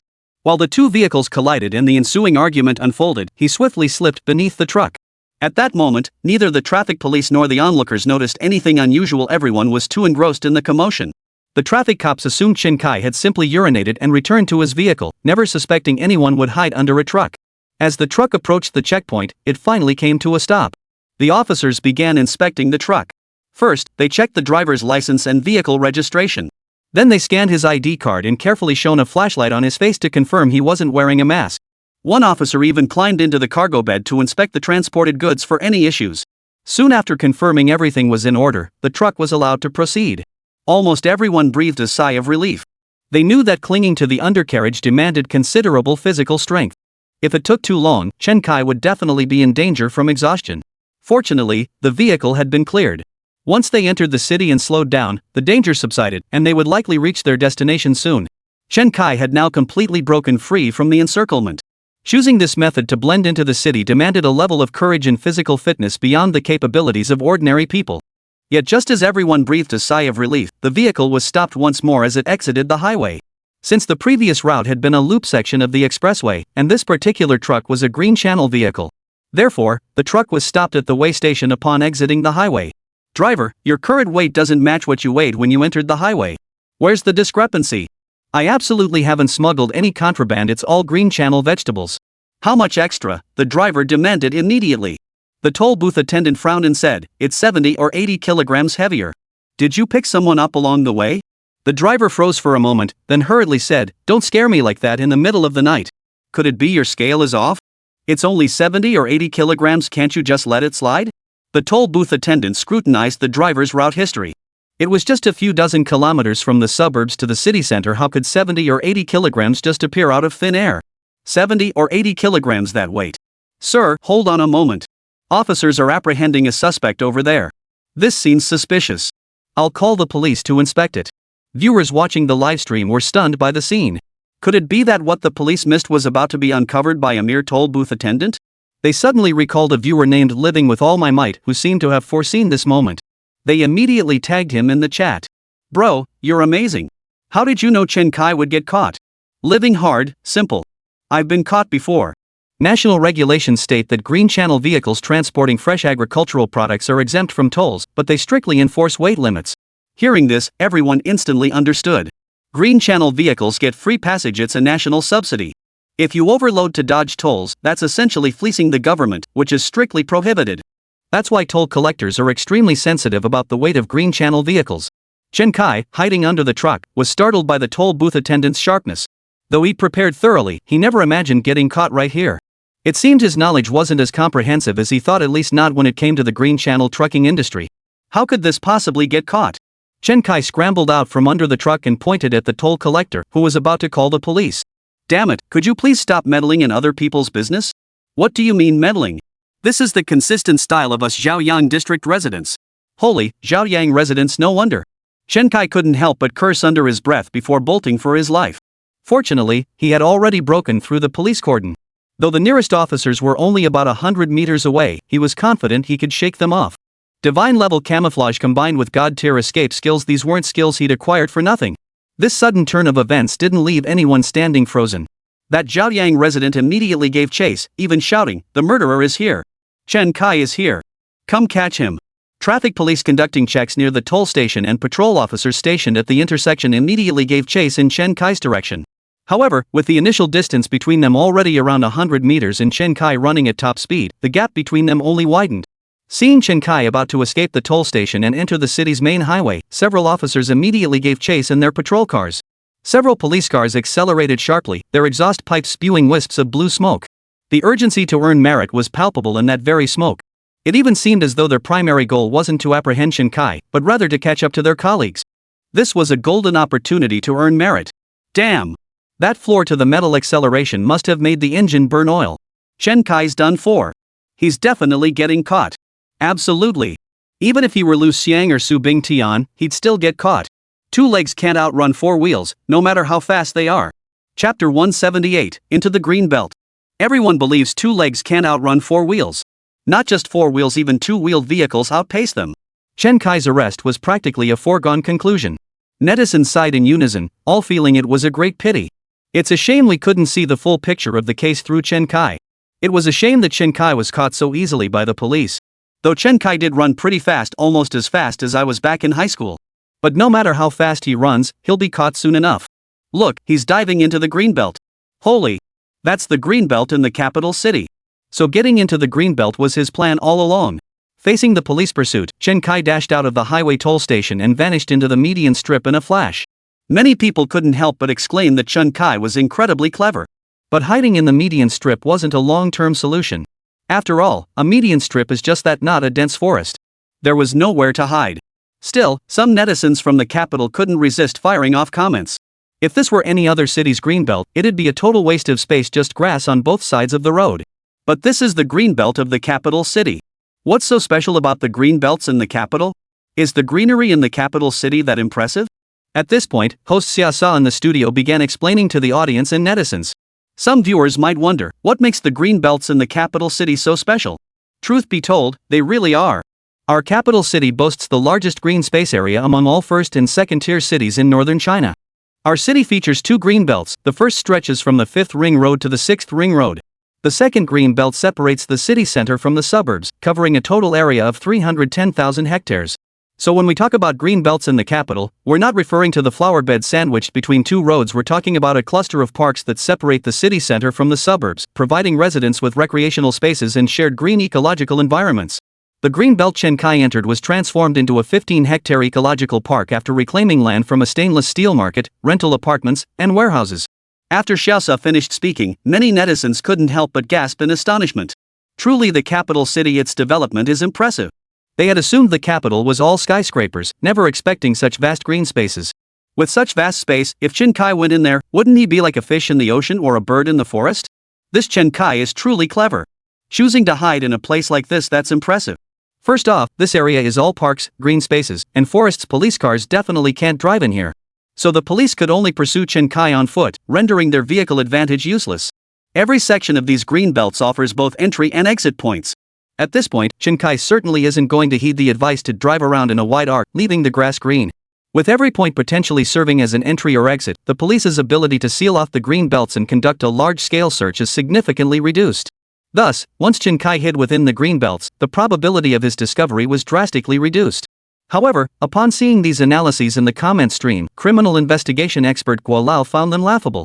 If a suspect could simply hide in a park's greenery and evade us, then the police would truly become a laughingstock. Xiaosa immediately asked, "Mr. Guo, what methods do you suggest the police use to catch Chen Kai?" Mr. Guo smiled and replied, "There are many ways to catch Chen Kai. We don't even need to mobilize large police forces for extensive searches. The new era has its own methods." Master Guo's cryptic remarks piqued the curiosity of many netizens. What methods would the police actually employ to apprehend Chen Kai? The camera cut back to the scene. After Chen Kai darted into the green median strip, the screen went pitch black. The pursuing police car slammed on its brakes but couldn't stop in time, one tire mounting the curb. Subsequent police vehicles also came to a halt, one after another along the roadside. "Traffic police, stand back. This is a highly dangerous murderer. Immediately assemble forces to seal off all intersections in this area. Our SWAT team is moving in to search. Riot police squad, chamber your weapons and verify ammunition. Fire 3 rubber bullets first for warning, then open fire without hesitation. After 3 rounds, use the radio for authorization and report the current situation.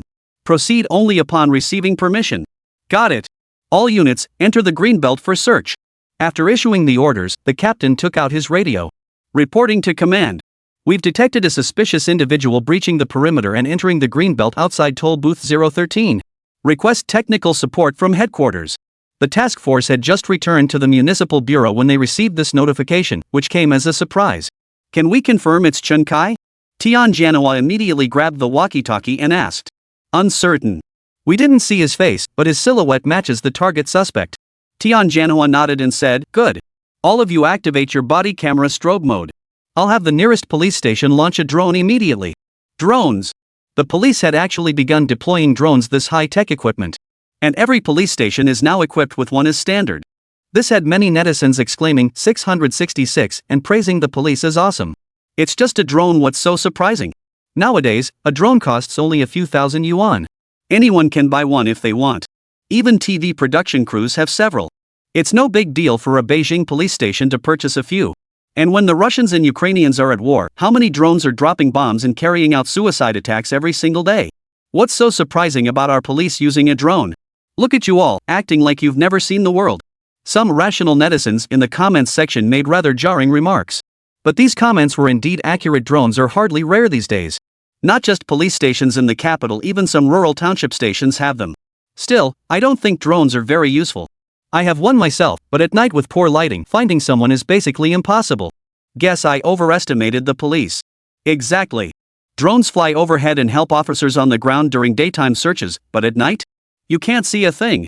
Just as everyone was sharing their opinions about the police, a live feed suddenly appeared in the livestream. Many viewers zoomed in on the footage, only to realize how shallow their earlier comments had been. The more they talked, the more their lack of knowledge became apparent. This drone was equipped with thermal imaging. In this bitter winter wilderness, any living person would be utterly exposed. Chapter 179, Thermal Drone, Initiate Search. This sudden image was captured by the drone. Contrary to their expectations of pitch darkness. Instead, it showed the city lights of the capital while also revealing tiny red dots scattered across the landscape. When zooming in on one of those red dots, you could even clearly make out the person's physical features. Viewers in the livestream were stunned by this sight. Holy crap, if the Russians saw this, they'd be drooling. The Russians and their allies have never used drones this advanced.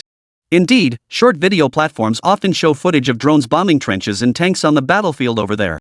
Their drones either have basic cameras or just show a dim infrared image with a single bright spot. A drone like this capable of clear environmental surveillance, zoom functionality, and infrared thermal imaging would be a treasure trove for the Russians. Many members of the task force were visibly impressed by the drone footage. Tianjianhua smiled and said, "We recently equipped every police station with one of these drones featuring an 8x zoom Hasselblad lens with 100 megapixel resolution and dual spectrum infrared fusion for reconnaissance purposes. That's the advantage of the capital, it's always ahead of the curve." Though Tianjianhua didn't mean to boast, his words still left many in awe. An 8x zoom, 100 megapixel Hasselblad lens paired with infrared fusion technology? Globally, only one company could pull this off. That company is none other than Dajian UAV, which acquired Hasselblad. Having landed on the US sanctions list, such advanced equipment naturally couldn't be exported to the US. And with the two Russians at odds, our country couldn't participate, so they could only acquire Dajiang's consumer-grade drones through private channels. Such high-end, fully featured industrial-grade drones? They've never even laid eyes on them, let alone used them. Thus, this military-grade drone unmatched in its class has unexpectedly appeared in a police station in the capital. Soon, the drone flew near the green buffer zone. After descending to a certain altitude, the drone quickly spotted a three-person SWAT team searching for suspects on the green space. Their bodies emitted thermal signatures, appearing as red dots in the drone's transmitted signals. The flashing police lights on the body cameras worn by these officers also signaled their identity to the drone. Tianjianhua picked up the walkie-talkie and said, "Drone operator, please note, the individual without flashing lights is the suspect. Immediately zoom in to pinpoint his location. If visibility is poor, activate the searchlight to illuminate the area and guide the patrol officers." A searchlight? This drone actually has a searchlight? This is incredibly comprehensive. With such a tool, finding the suspect would be no problem. No wonder Officer Guo looked so calm earlier, he had everything under control. Just as the drone began its reconnaissance and the SWAT team started searching inside, the task force was also discussing Chen Kai's situation. Do you think this person could be Chen Kai? Highly probable. The captain who just reported said all the vehicles they checked entered the city from the direction of the suburban reservoir. So he and we practically entered the city one after the other? This guy's got some nerve. What exactly is he doing back in the city? Exactly. What could Chen Kai possibly be doing back in the city? Many faces now bore the weight of this question. Zhang Luxin speculated aloud, could it be he wants to investigate the case? Investigate? What a joke. He's a criminal suspect now. If he wants to investigate, he can do that after we catch him and let him earn his pardon. Zhang Luxin shook her head, then turned to ask Dr. Cui, "Dr. Cui, have the DNA test results come back yet?" Dr. Cui immediately pulled out his phone and called the lab. The genotyping results are in, but they're still being entered into the database for comparison. The physical and chemical analysis of the stomach contents will take another day or two. I'll go get those results first. Shortly after, Dr. Cui returned to the task force office with the results in hand. The report won't be ready until tomorrow. It's the middle of the night now, and there's no one available to sign off on it. Tianjianhua nodded and said, "What results do we have so far?" The pair of long johns we missed last time, skin fragments detected on them have been confirmed as Chen Kai's DNA. DNA was also detected on the handle of the murder weapon, the kitchen knife, and on the long underwear next to it. Currently, this individual's DNA is not in the criminal database. We're cross-referencing it against family lineages and can confirm it belongs to a Liao family from Xingqing, the provincial capital of Fulong province. Tianjianhua cut Dr. Cui off and stated the conclusion bluntly. No need to investigate further, these are Liao Fan's thermal pants. The others instantly realized Liao Fan was from Xingqing, Fulong province. Moreover, he was a core member of Chen Kai's criminal gang. Finding Long John's with his DNA at the scene was perfectly normal. Tianjianhua clapped his hands and declared, "Comrades, based on the DNA results, the first and second cases were likely not committed by the same individual. It's highly possible someone stole Chen Kai's thermal pants to frame him deliberately. But we can't rule out the possibility that Chen Kai is deliberately misleading us. So let's not get discouraged by this result, we must keep our spirits up. First, we must not abandon the pursuit of Chen Kai. Only by apprehending him can we obtain more intelligence, a significant, unprecedented victory in our investigation. Second, and this is our ultimate goal, we must restart the investigation into the first case. This time, we'll start by investigating Chen Kai's thermal underwear. Didn't we already retrieve surveillance footage near his residence? Continue reviewing the surveillance footage from Chen Kai's residence. This time, don't just focus on whether Chen Kai left the house or has an alibi. We must also watch for any suspicious individuals entering Chen Kai's building unit and entering Chen Kai's home to explore the scene. If we can apprehend Chen Kai and solve this case before he does, we'll achieve a decisive victory. Tianjano's rallying cry lifted everyone's spirits. Their original purpose for joining this program was to catch Chen Kai. Though each episode brought unexpected complications, only capturing Chen Kai would count as their victory. If they could capture Chen Kai and simultaneously solve the case, it would be a complete triumph. Chen Kai had repeatedly evaded capture by fabricating unfounded charges, leaving the task force members seething with pent-up frustration. Sun Xiao abruptly stood up. Director Tian, I'm the one assigned to apprehend him. I'm heading to the scene right now. This time, I'll definitely bring him back. I guarantee there won't be any mishaps this time. Chapter 180, Thermal Imaging Fails. Sun Xiao volunteered for the mission, and Tianjanoa nodded in agreement. He understood Sun Xiao's frustration. In the previous case, Sun Xiao had hoped to make a good impression, but instead ended up making a fool of himself. A police officer like him had actually been handcuffed by a criminal. It was utterly embarrassing. Even friends and relatives from their hometown called specifically to mock him. Many online friends back home even accused him of disgracing the police force across their 3 provinces. People back in their village claimed anyone could have captured Chen Kai alive, urging Sun Xiao to return home immediately instead of continuing to embarrass himself in the capital. Even the pickpockets and thieves Sun Xiao had arrested began denying they'd been caught by this expert apprehender. His past achievements vanished, and now he had no notable accomplishments to show. This led many online to suspect Sun Xiao had paid for connections to get on camera. The online uproar had long been festering inside Sun Xiao. He had long wanted to prove that his reputation as an expert apprehender wasn't bought through connections. Tianjanoa understood Sun Xiao's feelings perfectly. In such a formal operation, it was necessary for Sun Xiao to make an appearance. Tianjanoa nodded. All right. Prioritize safety. Bring your full police gear and inspect your firearm and ammunition. The pistol is fully automatic. Load 1 blank cartridge in the front chamber and rubber bullets in the rear ones. Chen Kai might not be a genuine criminal. We should avoid accidental discharges. Tian then picked up the walkie-talkie and instructed the SWAT team on the front line, avoid firing at the suspect whenever possible. If you must shoot, use rubber bullets. We want him alive. After giving these instructions, Tianjanoa turned to the program director. Director Xia, for future apprehension scenes like this, make sure to provide several sets of those smoke-generating devices used in drills. Aim, pull the trigger, fire a blank cartridge, it'll smoke upon impact. At least there's no risk to life. Director Xia Donghai waved his hand dismissively. Good grief, now you're picking on us. How was I supposed to know you'd actually have arrests and gunfights? I thought this was just a crime-solving drama plot. While Xia Donghai was still ranting, Sun Xiao grabbed the keys to a police car from the desk, sprinted downstairs, and sped straight to the scene. The city bureau wasn't too far away, and it was past 10 p.m., nearing 11 p.m. not rush hour, so traffic wasn't heavy. So Sun Xiao, flashing his emergency lights, ran 2 red lights in a row and reached the scene in just 7 or 8 minutes. He wished he could floor the accelerator of his Santana Jijun until it hit the gas tank, but the 1.8-liter engine simply couldn't go much faster in the city. Meanwhile, viewers in the livestream chat had already spotted Chen Kai's whereabouts.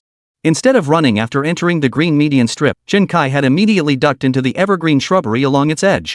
This explained why the camera feed showed no light around Chen Kai. It was winter, and only these roadside evergreens still bore leaves capable of blocking the light. With no light and no panting or camera shake from running, netizens quickly deduced where Chen Kai was hiding. This Chen Kai is pretty clever. He outsmarted the cops again. They even stepped over his head to search the greenbelt, and he was hiding in the evergreen bushes. Hiding here is genius. I suspect he anticipated the police would use thermal imaging cameras to find him. As long as he stays hidden here, the thermal imaging cameras won't detect him at all. Why? Because thermal imaging only detects heat sources it can't see through objects. As long as there's cover, thermal imaging won't spot him. Of course, there's another possibility, if the heat source is intense enough to warm the covering material itself. But that's highly unlikely in the wild. For details, see Susanwa's hidden eggs. After a professional viewer explained it in the livestream chat, the netizens finally understood. Turns out those seemingly super advanced thermal imaging cameras are completely useless if anything blocks the view. The Susanwa's hidden eggs, mentioned by the expert, refers to a plot point from a popular military drama over a decade ago. During a military exercise, the protagonist, thinking of his squad leader who hadn't eaten breakfast, slipped 2 warm eggs into his backpack. If the hot eggs were shielded inside the backpack, why were they still detected by the helicopter's infrared thermal imaging? Because the eggs were so hot, they warmed up the entire backpack. Even through the fabric, the heat was detectable, making them visible to thermal imaging. But in the wild during winter, such a scenario is virtually impossible. Chen Kai hid among the evergreen plants, the only foliage remaining in the greenbelt during this season. These leaves were the sole cover available to conceal him within this patch of greenery. Chen Kai chose to hide in the greenbelt, indicating he had long anticipated the police deploying infrared drones and understood their vulnerabilities. Chen Kai is just too formidable, too well-rounded. Honestly, what doesn't he know? Oh, he does have gaps like not realizing green channel vehicles still get inspected when exiting the highway. That's true. Jokes aside, netizens were still eagerly anticipating Chen Kai's next move. After all, Chen Kai can only hide in the evergreen plants right now. The moment he dares to peek out, he'll be spotted by the drones overhead. The moment he does, the drones will fire up their searchlights, illuminating the path to promotion and pay raises for those patrol officers and special police officers itching to make a name for themselves. But what if Chen Kai didn't keep heading toward the greenbelt? Then there are dozens, even hundreds of traffic police on the road waiting to earn their stripes. In short, Chen Kai's path was completely blocked. Hiding any longer would only prolong his capture. Hiding beneath the evergreen shrubbery, Chen Kai watched the police cars crisscrossing the road and the drones flashing their night navigation lights overhead, contemplating his next move.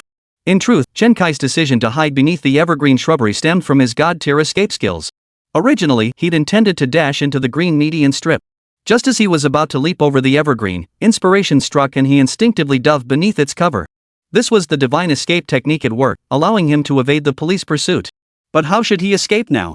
Chen Kai scanned his surroundings for opportunities while summoning his system in his mind. The police bane system. Chen Kai had always been somewhat resistant to this system, never even bothering to thoroughly study its functions. But the system really didn't have much functionality anyway. It basically just allowed him to commit crimes that the police couldn't solve, achieving perfect crimes and earning rewards in the process. It was a very ordinary system. Chapter 181, I Must Clear My Name Part 1. Chen Kai summoned the police bane system in his mind. Truthfully, Chen Kai disliked this system. First, he disliked the name itself. Deep down, he still saw himself as a police officer. Second, he hadn't intended to constantly clash with the police. He'd hoped to live a quiet life. But now it seemed he had no choice but to use this system. Since he was destined to become the police nemesis, he'd better study this system thoroughly. The system promptly displayed an interface. Host currently has 3 cases. Would you like to settle them individually or all at once? Previously, he could only receive system rewards at the end of each phase. This was because by that point, the police had abandoned the case. They couldn't arrest me for it afterward, thus achieving a perfect crime and earning the reward. But what about settling them individually? Chen Kai examined the 3 cases available for early settlement. One was illegal entry into a private residence, likely referring to his break-in at the villa. Early settlement system rating, A. One was for forcibly breaching a security perimeter, referring to his recent act of breaking through the checkpoint. Early settlement system rating, A. The third was intentional homicide, likely for the simulated killing of the security guard. If settled early, the system rating would be C. Clearly, the police had arrested him primarily for this intentional homicide case.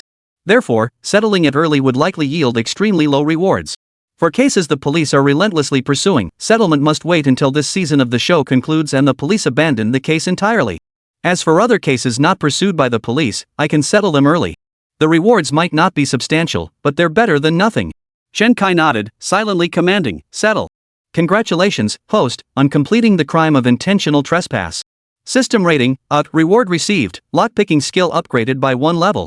Detected that host's lockpicking skill is maxed. Converting skill into 1 level 1 skill point.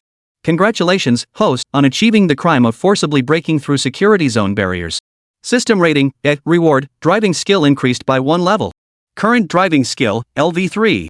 It seemed the crimes committed were linked to the resulting skill enhancements.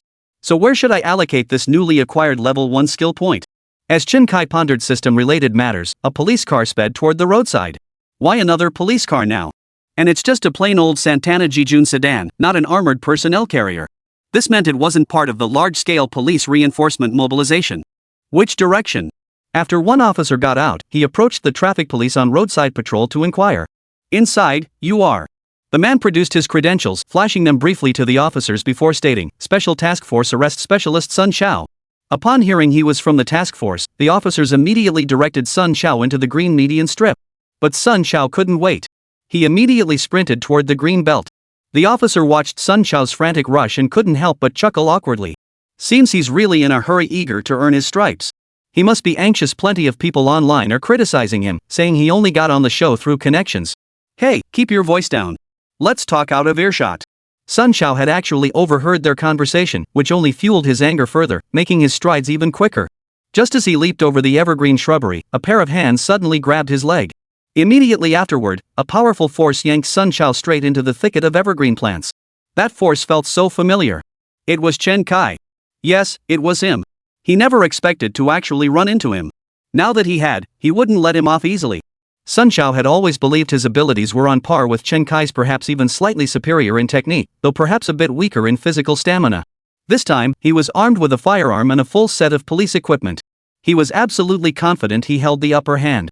But before Sun Xiao could dwell on it, he realized his analysis might be flawed. Chen Kai's strength was terrifying. It was even greater than last time. Just as Sun Xiao instinctively reached for the pistol at his waist, Chen Kai had already snatched it away. He pressed the magazine release, and the pistol magazine immediately fell out. Since Sun Xiao hadn't chambered a round beforehand, the gun was now completely empty. Chen Kai pinned Sun Xiao beneath him, one hand pressing against his face to cover his mouth, while the other hand clamped down like iron pincers, locking Sun Xiao's arm in a painful joint lock. This position was easily breakable in hand-to-hand combat. But Sun Xiao felt Chen Kai's strength was astonishingly powerful. Last time, Chen Kai had only been slightly stronger and more enduring than himself. How could he have undergone such a dramatic transformation so quickly? This strength was terrifyingly powerful. Everyone in the livestream witnessed this moment, and they couldn't help but feel a pang of pity for Sun Xiao. Sun Xiao's really unlucky. Every time he tries to show off, he ends up facing Chen Kai. This time he even got ambushed.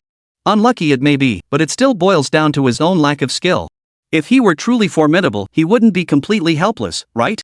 I never imagined Chen Kai would be this formidable, making the capture expert look foolish twice. At that moment, the director's voice came through Sun Xiao's earpiece. Officer Sun, remember this is a simulated crime scene.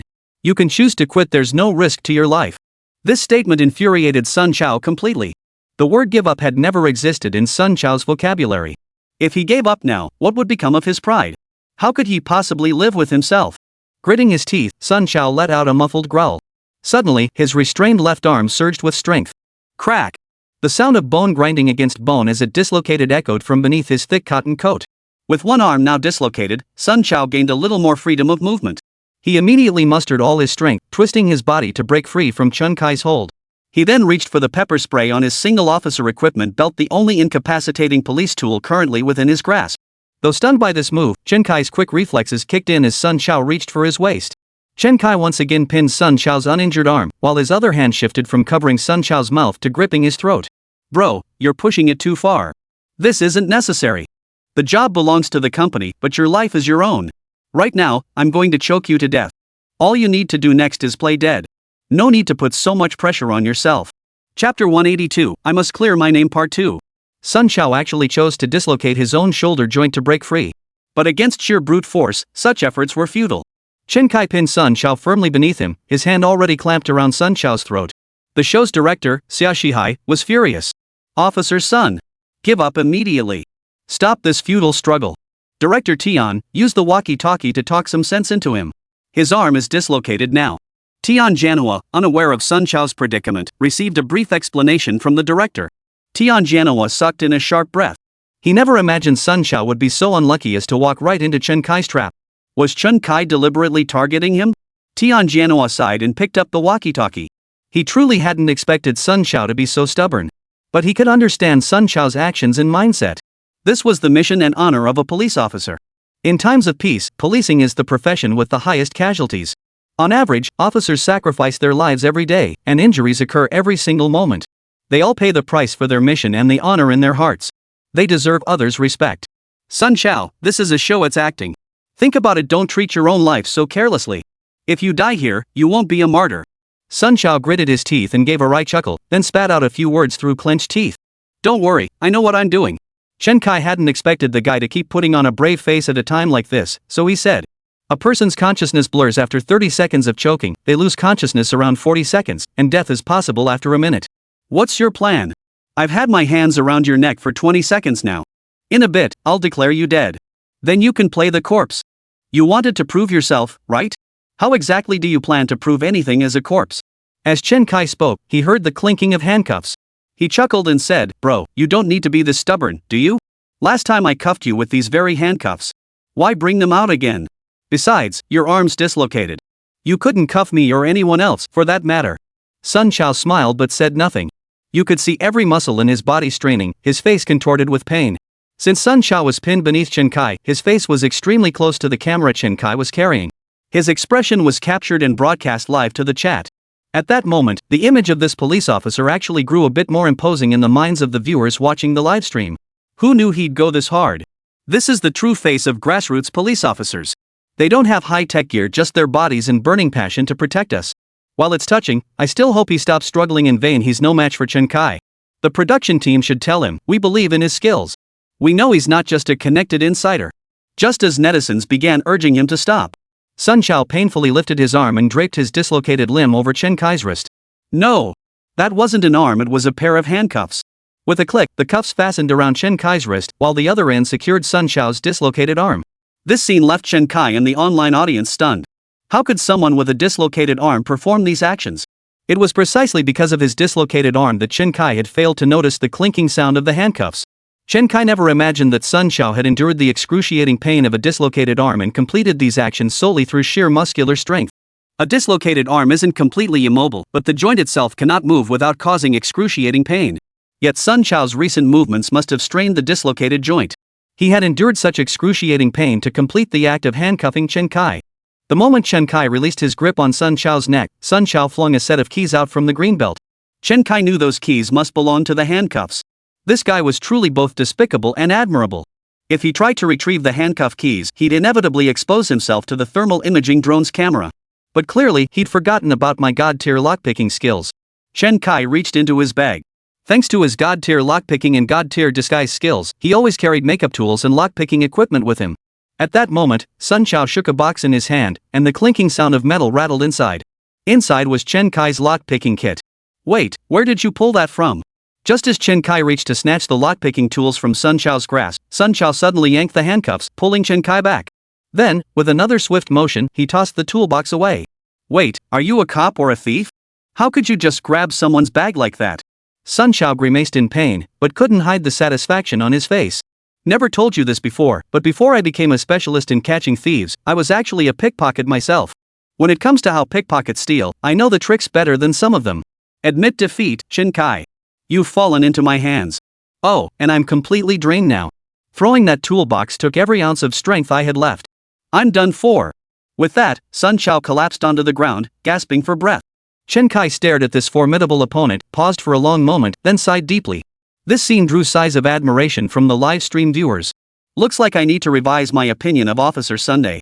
He's a truly admirable cop. Out of all the experts on the task force, he's the only one who's ever outsmarted Chen Kai. I'm impressed. He actually stole something from Chen Kai's bag, that crime master. So awesome. Hope they bring him back next episode. While netizens discussed Officer Sun Xiao, many overlooked Chen Kai. To them, Chen Kai's fate was sealed. He would inevitably be caught by the police. Chen Kai continued hiding here with Sun Xiao's body, but they could only stay concealed until daylight. Once daylight came, the evergreen plant couldn't hide two people. But just as netizens were lamenting Sun Xiao's fate, Chen Kai suddenly began rustling around in the evergreen plant. The footage was too dark for anyone to discern exactly what Chen Kai was doing. A few minutes later, Chen Kai emerged from the evergreen, supporting Sun Xiao's lifeless body. By then, Chen Kai had already changed into Sun Xiao's police uniform, complete with a body camera flashing red and blue lights. Chapter 183, Level 4 Piloting Skills. The drone pilot operating the aircraft quickly spotted two red dots suddenly appearing near the evergreen. Zooming in, he saw one figure supporting another as they crossed the evergreen plants and stepped onto the main road. One of them was still wearing a police uniform, complete with a body camera flashing its emergency lights. This must be a colleague. What happened to this colleague? But it wasn't his concern. He needed to conduct a thorough reconnaissance, ensuring the green buffer zone was completely secure. Where on earth could that guy be hiding? At that moment, Chen Kai was helping Sun Xiao to his vehicle. The traffic police on nearby patrol noticed the two men. One of them immediately ran over. What's wrong with him? Chen Kai waved his hand dismissively. Nothing serious. Probably just low blood sugar. He fainted suddenly. I'm taking him back to check on him. Saying this, Chen Kai lifted Sun Xiao over to the passenger side, then stepped over Sun Xiao's body and climbed directly into the driver's seat. The traffic police officers watched Chen Kai's bizarre maneuver with a look of bewilderment. Why did you have to climb over the person instead of just moving him to the passenger side, closing the door, and getting in through the driver's seat? And why did you keep holding the unconscious man's hand with one hand the whole time? Something fishy's definitely going on here. Oh no! Something's wrong. The officers quickly realized what was amiss. The lead traffic police captain immediately shouted, "2 cars block the road. Everyone else stays here." Saying this, the captain jumped into a patrol car with an officer, shifted into second gear, revved the engine to 7,000 RPM, and the car shot forward. The second police car followed suit, giving chase. By now, Chen Kai had already driven several hundred meters ahead. A level 1 driving skill only means you can operate a vehicle. Level 2 driving skill meant you were a seasoned driver. Chen Kai's level 3 driving skill meant he could handle any vehicle with ease, reaching the proficiency level of a military driver. So what about level 4? Chen Kai immediately allocated the skill points he had earned to his driving skill. This single point of skill enhancement made Chen Kai feel his confidence soar. With the steering wheel in his hands, he felt like an unstoppable race car driver on the track. After starting the vehicle, Chen Kai accelerated in a flash to over 100 miles per hour. But the police car behind him quickly closed the gap. Who couldn't accelerate in a straight line? It was just a matter of flooring the gas pedal, right? The Santana police car had its pedal to the metal, yet on flat ground it could only manage 160-170 km/h, and even that required a long acceleration period. After all, it was only an 18L naturally aspirated engine. But this was happening on the streets of the capital city.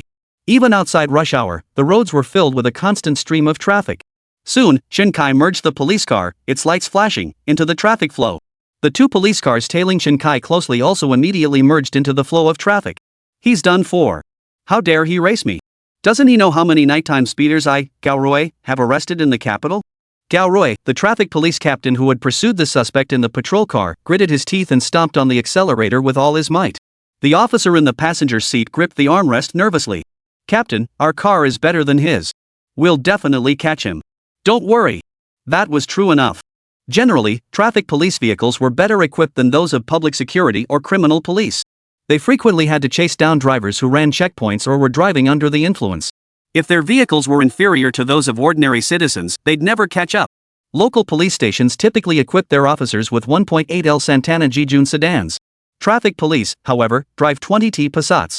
In recent years, with the localization of police vehicles, the quality of traffic police cars has significantly surpassed that of other police units. But Captain Gao clearly didn't mean that. Gao Rui shot a withering glance at his subordinate beside him and declared, "Even if my car is inferior to his, I could still catch him." Instead of flattering him as expected, the subordinate looked worried and asked, "Captain Gao, should we report this to headquarters and request a roadblock and backup?" "No need. The suspect's already on the road. That means he's our traffic police squad's meal on the table. When the suspect entered the median strip just now, why didn't the patrol and special police tell us to pursue him?" After speaking, Gao Rui seemed to realize his words sounded too much like taking credit. He added, "Besides, we only found that police car and its occupants suspicious. We'll check them out after catching up. It'd be a waste to mobilize so many people from headquarters for nothing, right? We can verify and report back later." "Captain Gao. Look, he's running so fast." Gao Rui quickly looked ahead and saw several vehicles blocking his path. The police car driven by Chen Kai was weaving through the traffic like a snake, overtaking, and overtaking again. In just over 10 seconds, he'd overtaken 30 or 40 vehicles. That speed was terrifyingly astonishing. Even while constantly changing lanes and overtaking, the car's speed never dipped below 130 km per hour. In fact, its average speed consistently exceeded 150 km per hour. This was simply terrifying. Who on earth gave him the nerve to drive like this? And he wasn't even driving a sports car, just a regular Santana with an 1.8L engine. How dare he drive like this? This is reckless driving. Gao Rui, who had just been boasting, was now completely dumbfounded. Viewers in the livestream watched Chen Kai's audacious driving skills, each holding their breath in terror, too scared to even breathe. Honestly, his driving skills are incredible. How did we never notice before? Holy crap, his skills are almost on par with our Mountain City Ferrari. He's practically flying low to the ground. At that moment, a viewer named Shinjin couldn't help but exclaim, "Back in the day, I used to drive like this in the capital too, then got detained for 7 days. Holy crap, isn't this the legendary Second Ring Road 13? It's actually the legendary Second Ring Road 13-minute man. He once set the record for completing the entire Second Ring Road in just 13 minutes during normal traffic flow. He could be called the fastest driver in the capital." Immediately, comments flooded the screen asking this professional speedster to evaluate Chen Kai's driving skills. After pondering for a moment, Shinjin finally typed a line on the screen. "His skill is on par with mine." The crowd of netizens gasped in unison. This was the legendary man who could complete 2 laps in just 13 minutes. That Chen Kai was on par with such a legendary figure was simply unbelievable. Does that mean he might break your record, or even tie it? Could it be that today's show will witness the rebirth of the 13-minute Second Ring Man? Chapter 184, Chasing Away the Three Road Queens. Chen Jin shook his head. He had no intention of letting his second Ring Road 13 man title pass to another. He quickly posted the details of that year's event in the live chat. Though his skill level is on par with mine, he still falls short in a few key areas. First, back then I was young and fearless, willing to drive recklessly. But he's just over 30, clearly not one to take risks like that. Netizens nodded in agreement. After all, the timid might not dare drive that fast. Second, back then I wasn't driving a car, I was riding a motorcycle, a big displacement, leader class motorcycle. Chen Jin's remark finally clicked with the crowd. Motorcycles are lighter, and a leader class bike is equivalent to a 40-ton V8 engine in a car. Plus, motorcycles overtake effortlessly, they can dart through gaps between two cars. From this perspective, Chen Kai truly couldn't replicate the legendary performance of the second Ring Road's 13th man. Even so, Chen Kai's speed remained formidable. Many netizens even believed that Chen Kai's ability to continuously overtake vehicles in heavy traffic demonstrated even greater control over his machine than that legendary second Ring Road 13. Watching Chen Kai overtake one vehicle after another, Gao Rui could only see his taillights within mere seconds. Panic immediately seized him. But he quickly regained his composure, handing the police siren remote to the officer in the passenger seat. Activate the siren and order them to pull over. The officer in the passenger seat immediately took the remote, activated the siren, and simultaneously shouted through the megaphone, "Police pursuing a suspect. All vehicles clear the fast lane immediately. Make way. Make way." Seeing the officer's shouts had little effect, Gao Rui snatched the megaphone and bellowed himself. "I'm recording this. If you don't catch him, I'll review the footage and dock points from each of you. 200 yuan fine and 3 demerit points. You there in the 11 up front, I've got your license plate number." The Corolla blocking the police car immediately turned on its signal and cleared a path. "And you, the X-Trail, I'll count down from 3. 3, 2, you're off the hook. That Corolla, didn't I say they weren't talking about you?" The cars ahead heard they'd face a $200 fine and lose 3 points. And when their car brands were called out by name, they immediately cleared a smooth fast lane for Gao Rui without a word. Gao Rui's maneuver left the officers standing by dumbfounded. "Holy crap, you can pull that off?" Viewers in the livestream were equally stunned. "Well done. It's about time someone cracked down on these road hogs." According to the road traffic safety law, failing to yield to emergency vehicles, police, fire trucks, ambulances, or rescue vehicles carries a 200 yuan fine and 3 demerit points. That's in the capital. Here in Shenzhen, they slap you with a 1,000 yuan fine. The traffic cop has no sense of fair play. Chen Kai was struggling to overtake, but you just used a cheat code. Shouting warnings, deducting points, and imposing fines, that's definitely cheating. It instantly cleared a wide-open express lane for the traffic police vehicle. And with the traffic cop's 20T engine displacement, catching up to Chen Kai's Santana weaving through traffic was practically a breeze. Chen Kai glanced at the Passat steadily closing in through his rearview mirror, his anxiety mounting. "Is your task force that broke? Why not give you a decent car instead of a Santana?" Sun Chao, sitting in the passenger seat, rolled his eyes and said, "This is already pretty good. The new police cars at our local station are still Santanas." Chen Kai nervously steered his car through the traffic. "Santana's actually not bad," he remarked. "Tough and reliable, spacious interior, decent engine displacement." Sun Chao snorted dismissively. That was the old Santana. Back then, the Santana 2000, 3000, and Jijun were at least mid-sized B-class sedans selling for over 100,000 yuan. But today's Santana? Just a compact sedan selling for 70,000 to 80,000 yuan. 3 big guys from the police squad crammed into the back seat? That's pure torture. The base model doesn't even come with parking sensors or a backup camera, let's not even get into that. The real problem is that 1.4-liter engine. With 5 big guys crammed inside, it tops out at 130 km/h on the highway. Forget about passing, you only accelerate on downhill slopes. Chen Kai found Sun Chao's rant utterly laughable. Aren't police cars being domestically produced these days? Shouldn't you switch to domestic models? They're actually pretty solid now.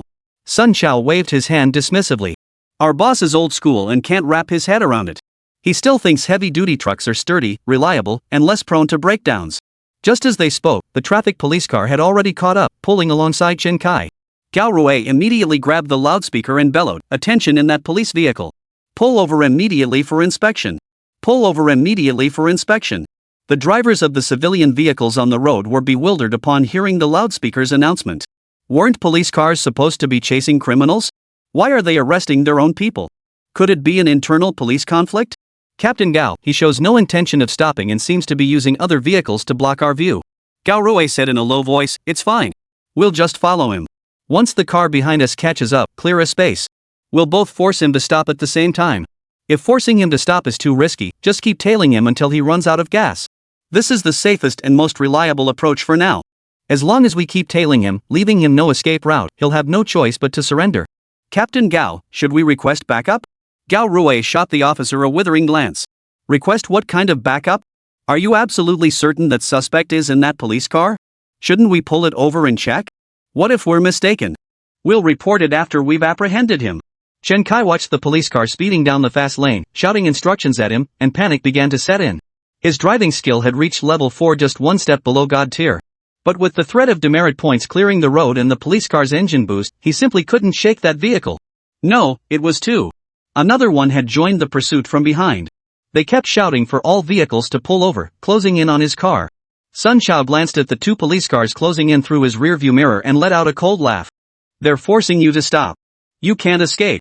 Chen Kai could clearly see the two Passats overtaking his vehicle from both sides in the rearview mirror. When they reached the same speed and pulled alongside him, both vehicles began slowly closing in on his car. The two cars were like chopsticks, and his vehicle was like a piece of meat about to be picked up. Once they had him pinned, both cars would simultaneously slow down. Then his car would be completely forced to a stop. Looks like a bigger engine really does make a difference. Chapter 185, Pit. American-style interception. Alright, surrender peacefully. Judging by their maneuvers, these are seasoned drivers, otherwise they wouldn't resort to such a risky tactic to stop you. Chen Kai glanced at Sun Xiao speaking beside him, and a sudden thought struck him. Settle first. I want to settle first. The system immediately popped up a prompt. 3 cases are currently eligible for early settlement. First, assaulting a police officer resulting in death. System rating, B. A note, successful escape and concealment of evidence may elevate this to S level for a perfect crime. Second, hijacking a police vehicle. System rating, C. Hint, successful escape and evidence concealment can elevate this to S level for a perfect crime. Third, dangerous driving, system rating A. Hint, successful escape and evidence concealment can elevate this to S level for a perfect crime. Third, dangerous driving, system rating A. Hint, successful escape and evidence concealment can elevate this to S level for a perfect crime. These 3 incidents are essentially one case. Of these 3, dangerous driving and hijacking a police vehicle involve the vehicle. Let's try the reckless driving charge first. Settle the dangerous driving charge first. The moment Chen Kai thought it, the system prompt activated. Congratulations, host, on completing the dangerous driving charge. System rating, A. Reward, 1 police-style painted Santana Jijun. Chen Kai froze. Shouldn't he be getting a level up in driving skills instead? Why give him an identical police car now? Wasn't his beat-up old Santana already a heavy burden? If they wanted to give him a car, couldn't they have given him something decent? Wouldn't a sports car be way cooler? This police car is stored in the system garage and can be retrieved for use at any time. Chen Kai was getting anxious. Any time wasn't right now.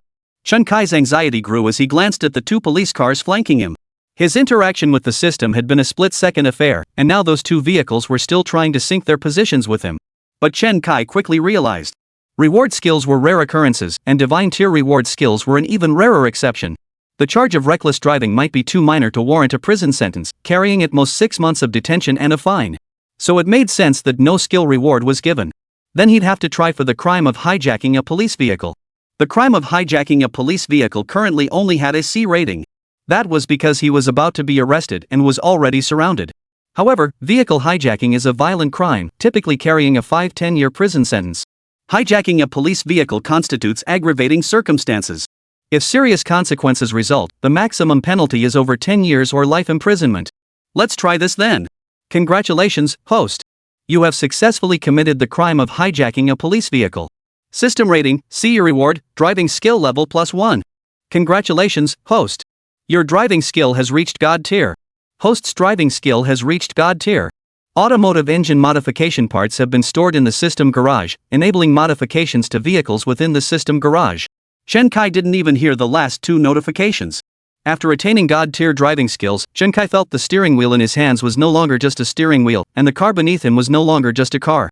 This machine weighing over a ton seemed to have become an extension of his own body. This sensation mirrored the feeling when he began disguising himself, pulling out lock-picking tools and inserting them into the lock cylinder. Because this was now an extension of his own body, he could do with it whatever he pleased. Chen Kai glanced back twice to check the distance between his car and the vehicles on either side. By now, they were completely parallel to his vehicle and were still slowly closing the gap. If they closed in too quickly, a collision would occur. Therefore, they had to gradually squeeze him in to bring him to a halt. But he wasn't the same driver he used to be. Stopping him wouldn't be so easy. Just as the two police cars were about to touch his vehicle, Chen Kai slammed on the brakes, abruptly slowing down. As the front of his Santana reached the rear of the two Passats, Chen Kai abruptly jerked the steering wheel hard left, then slammed the accelerator. Then he slammed on the brakes, yanked the wheel hard to the right, and stomped on the gas pedal again. Such a frantic and rapid sequence of maneuvers left Sun Chao, who was in the car, completely dumbfounded. He even forgot the pain in his arm, which was still connected to Chen Kai's, and couldn't help but exclaim in shock, "Holy! A living legend!" For he witnessed not only Chen Kai's driving inside the car, but also the situation outside. Just as those two cars were about to sandwich theirs, Chen Kai abruptly slowed down, then yanked the wheel to the right while simultaneously flooring the accelerator. He slammed his front bumper into the rear bumper of the right side Passat police car. The right-hand Passat seemed to be under someone else's control, immediately spinning out in place and whipping around several times. After executing this maneuver, Chen Kai swiftly decelerated and rammed the other police car in the same manner. That patrol car also spun out continuously, even catching an edge on the curb and flipping over completely. The scene left Sun Chao utterly speechless. He had only ever seen such scenes in action movies, never expecting to experience one firsthand today. This level of skill was nothing short of a living legend of driving. The live stream viewers erupted in excitement. So freaking awesome. Kai Ge is the god of driving. Pit. That's a pit. It's an American-style precision stop. By ramming the rear bumper sideways, it causes the rear drive wheels to lift and spin. The loss of traction on the drive wheels causes the vehicle to decelerate, and the differing speeds of the four wheels create a tailspin. Holy crap! That sounds so professional, so impressive. American precision stops are incredibly demanding. Even seasoned highway patrol cars can't always pull it off. Yet he nailed it twice in quick succession. Unbelievable. The video of Chen Kai's consecutive pit stops was quickly screenshotted and shared online, reigniting heated discussions among netizens. Such masterful vehicle control, precisely executing the desired impact effects, it was utterly astonishing. Not only could specialized American highway patrol officers performing such maneuvers not achieve this level of precision, but even many professional stunt drivers shook their heads in disbelief after watching. Not only did he succeed on the first try, but he executed a consecutive pit maneuver on two vehicles. The technical difficulty was simply immense. Just as the entire internet was buzzing about Chen Kai's driving skills, he floored the gas pedal and sped away, quickly disappearing into the relentless flow of traffic. Of the two police cars that had just been intercepted, the one driven by Captain Gao Roy flipped over onto its roof after mounting the curb. They couldn't move an inch. The other vehicle fared slightly better, merely spinning several times until the driver was dizzy and disoriented. By the time he regained his bearings and steered the car back onto the road, Chen Kai's patrol car was nowhere to be found. Not even its taillights were visible anymore. Chapter 186, Change the patrol car, or we'll never catch him. Special Task Force Office. Tian Janhua stared intently at the monitor, watching the live feed from the scene. He knew something had gone wrong with Sun Chao, but he wasn't sure exactly what. Reviewing footage from Sun Chao's body camera only confirmed that he encountered an emergency while passing through the evergreen shrubbery. For the next several seconds, the body camera feed went completely dark, but the chaotic sounds indicated a struggle was underway. This was immediately followed by voices speaking. Then Sun Chao's body camera lost signal. Professional analysis confirmed that Sun Chao's body camera had not been turned off, but only had its network signal disabled, severing its connection to the command center. Tian Janhua immediately dispatched nearby personnel to provide backup. Simultaneously, the drone operator reported the situation he had just discovered. Tian Janhua promptly retrieved the footage captured by the drone at that moment. Liang Tson promptly enhanced the footage, brightening the nighttime scene to provide clearer visibility of the situation. Two red dots suddenly illuminated within the evergreen foliage. The drone pilot immediately pivoted the drone's direction to focus on them and zoomed in. The footage revealed two men. One wore a police uniform, his shoulder-mounted body camera flashing red and blue emergency lights. He was supporting another man who appeared utterly unwilling to take a single step on his own. It was more like dragging than supporting. However, the drone operator lacked the capability to process these images later. Upon seeing the flashing lights, he redirected the drone to continue scanning deeper into the greenbelt. Tian Janhua slammed his hand on the table and declared, "This is definitely Chen Kai supporting Sun Chao. Look at his walking posture, it's identical to Chen Kai's." Liang Tsom also pointed at the image of the two supporting each other and said, "Look here, their hands seem to be connected. Sun wouldn't hold hands with Chen Kai, another grown man, would he?" Zhang Luxin immediately caught on. Chen Kai could have easily slipped into brother Sun's police uniform and walked out of the greenbelt disguised as him. There was absolutely no need for him to do this. But if Chen Kai did it this way, there's only one possibility. Everyone seemed to grasp that possibility. They also grasped just how agonizingly difficult and painful Sun Chao's choice must have been. Tian Janhua sighed and said he was desperate to prove himself. A corpse chained to the suspect, then desperately tossing the keys and lock-picking tools away. The suspect couldn't escape in the short term. As long as Chen Kai could be apprehended, Brother Sun would undoubtedly claim top credit for this operation. Yet the more he spoke, the deeper the frown etched across Tian Jianhua's brow. 5 or 6 minutes had already passed since that moment. Yet he hadn't received any updates. With two such suspicious individuals, how could they possibly avoid being stopped for questioning on the road? He should ask the traffic police on duty at the time what the situation was. Just as Tian Jianhua was about to pick up the walkie-talkie to inquire with the traffic police on road patrol at the time, the phone suddenly rang. Hello? What? 3 police cars collided during a pursuit on the Second Ring Expressway? One was ours, and the other 2 belonged to the traffic police? Our patrol car has already fled? Who was in charge of that area at the time? Why didn't he report it promptly? Tian Jianhua slammed the phone down in fury, pounding the desk and roaring, disorganized, undisciplined, grabbing credit without reporting to the organization, utterly despicable. They must be disciplined. Chief Tian, what happened? Tian Jianhua immediately replied, a traffic police squad spotted Chen Kai pursuing the suspect without authorization, and now there's been an accident. Liang Song, pull up the Second Ring Road surveillance footage for us. Jiqiang, immediately locate Sun Chao using the SIM card from his body camera. Find him at all costs and get him to the hospital. Liang Song immediately pulled up the Second Ring Road surveillance footage. They then re-witnessed the harrowing scene of Chen Kai consecutively performing the pit maneuver on 2 police vehicles. The task force members were stunned into silence for a long moment. After a long pause, Tian Jianhua finally snapped back to reality. Chen Kai showed us another trick today. Liang Song sighed and remarked, this footage alone would be more than enough for an action movie. It seems pretty tough for us to catch up to him by car. Li Zhang shook his head and said, it's not that difficult, really. The reason Chen Kai managed to pit both police cars was mainly because neither was prepared. Plus, those police cars were too light. The lighter the vehicle, the easier it is to pit.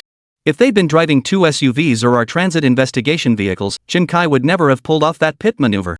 Furthermore, if we had enough vehicles to surround him and they were high performance enough, we could completely block Chen Kai in. Then, no matter how skilled he is, he wouldn't stand a chance. Therefore, to apprehend Chen Kai on the road, we must replace our patrol cars and replace them with the right ones. Li Zhang was absolutely right, and Tian Jianhua instantly grasped the meaning behind his words. Tian Jianhua nodded and said, so when we encounter highway pursuit and interception missions like this in the future, team coordination is essential, no room for individual heroics. Second, our police force must have several vehicles that are significantly superior to those of suspects. We can't have the better cars going to the higher-ups first, they should go to the frontline officers. We don't need to replace every vehicle with top-of-the-line models, but each bureau should have at least 4 or 5 reliable vehicles. Take this Passat 20T versus an 18L Santana. While it has some advantages, they aren't overwhelming. We absolutely need high-performance vehicles that can completely outclass suspects. This serves 2 purposes, maintaining a professional image and being ready for emergencies. Sometimes deploying such a performance vehicle is enough, the suspect sees it and immediately loses his nerve, realizing escape is impossible, eliminating the need for pursuit. Tian Jianhua's remarks weren't actually meant for the live stream audience. He was summarizing lessons learned for the police bureau leaders watching the program. Zhang Luxin smiled and remarked, see?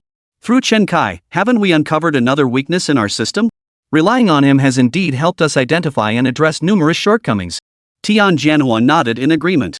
That's precisely why Director Guo insisted the program continue in this format. I sincerely hope some police bureau leaders will take this to heart and allocate more decent, presentable vehicles to the front lines. This episode quickly bore fruit. Wealthier cities promptly purchased several Mengsher 67T displacement police vehicles to enhance their image. Less affluent cities also acquired several domestically produced high-displacement performance compacts and deployed them to the front lines. These powerhouses soon proved vital on the front lines. Director Tian, Sun Chao's body camera has been successfully located. He's at this hospital. Chapter 187, Heroes are not judged by victory or defeat. The group immediately gathered around the location map. They confirmed Sun Chao's body camera was indeed located at the hospital. Everyone breathed a collective sigh of relief. Tian Jianhua turned to Liang Song and said, Song, keep reviewing the surveillance footage. Start with this hospital's cameras and track where his car went. Lu Xin, come with me to the hospital to see Sun Chao. Also, take a team and start searching around the hospital perimeter. The hospital. Chen Kai drove the police car around the city for a while, confirming no other police vehicles were following. He then drove to the nearest hospital. What are you doing? Sun Chao asked nervously. Chen Kai snapped impatiently, you're dead. Stop asking so many questions. I threw away your lock-picking tools and my handcuff keys. There's no way you can escape this corpse of mine. Chen Kai chuckled. You really think I can't unlock these handcuffs without keys or tools? With that, Chen Kai pulled out his car key, snapped off the keyring, and bent it into a wire. He inserted it into the lock of the handcuffs. Sun Chao had long known Chen Kai could pick locks, but seeing him open the handcuffs so effortlessly left him utterly despondent. He had given it his all, yet this was the best he could manage. It seemed he really was hopeless. Chen Kai looked up and saw the pain etched across Sun Chao's face. He sighed. "You're actually quite skilled. You nearly pushed me to the brink. Catching you is the only thing that matters. Without you, I'll always be a failure." After unlocking his own handcuffs, Chen Kai unlocked Sun Chao's as well, offering words of encouragement.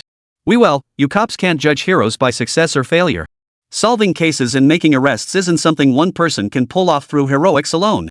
You're one example, and those 2 traffic police cars that just tried to sandwich me are another. Truth is, as long as we do our jobs properly and have no regrets, that's all that matters. You handcuffed me and used your body to hold me off for so long. If that traffic cop hadn't failed to call for backup, you probably would have caught me already. So you've already proven yourself. Sun Chao stared at Chen Kai in disbelief. He never imagined this guy would come to persuade him. In his mind, Chen Kai was nothing more than a stereotypical criminal. Never imagined such a criminal would actually try to reason with him. Chen Kai got out of the car and walked to the passenger side, opening the door. Sun Chao waved his hand. "Fine, just leave me here. I promise I won't participate in the next segment.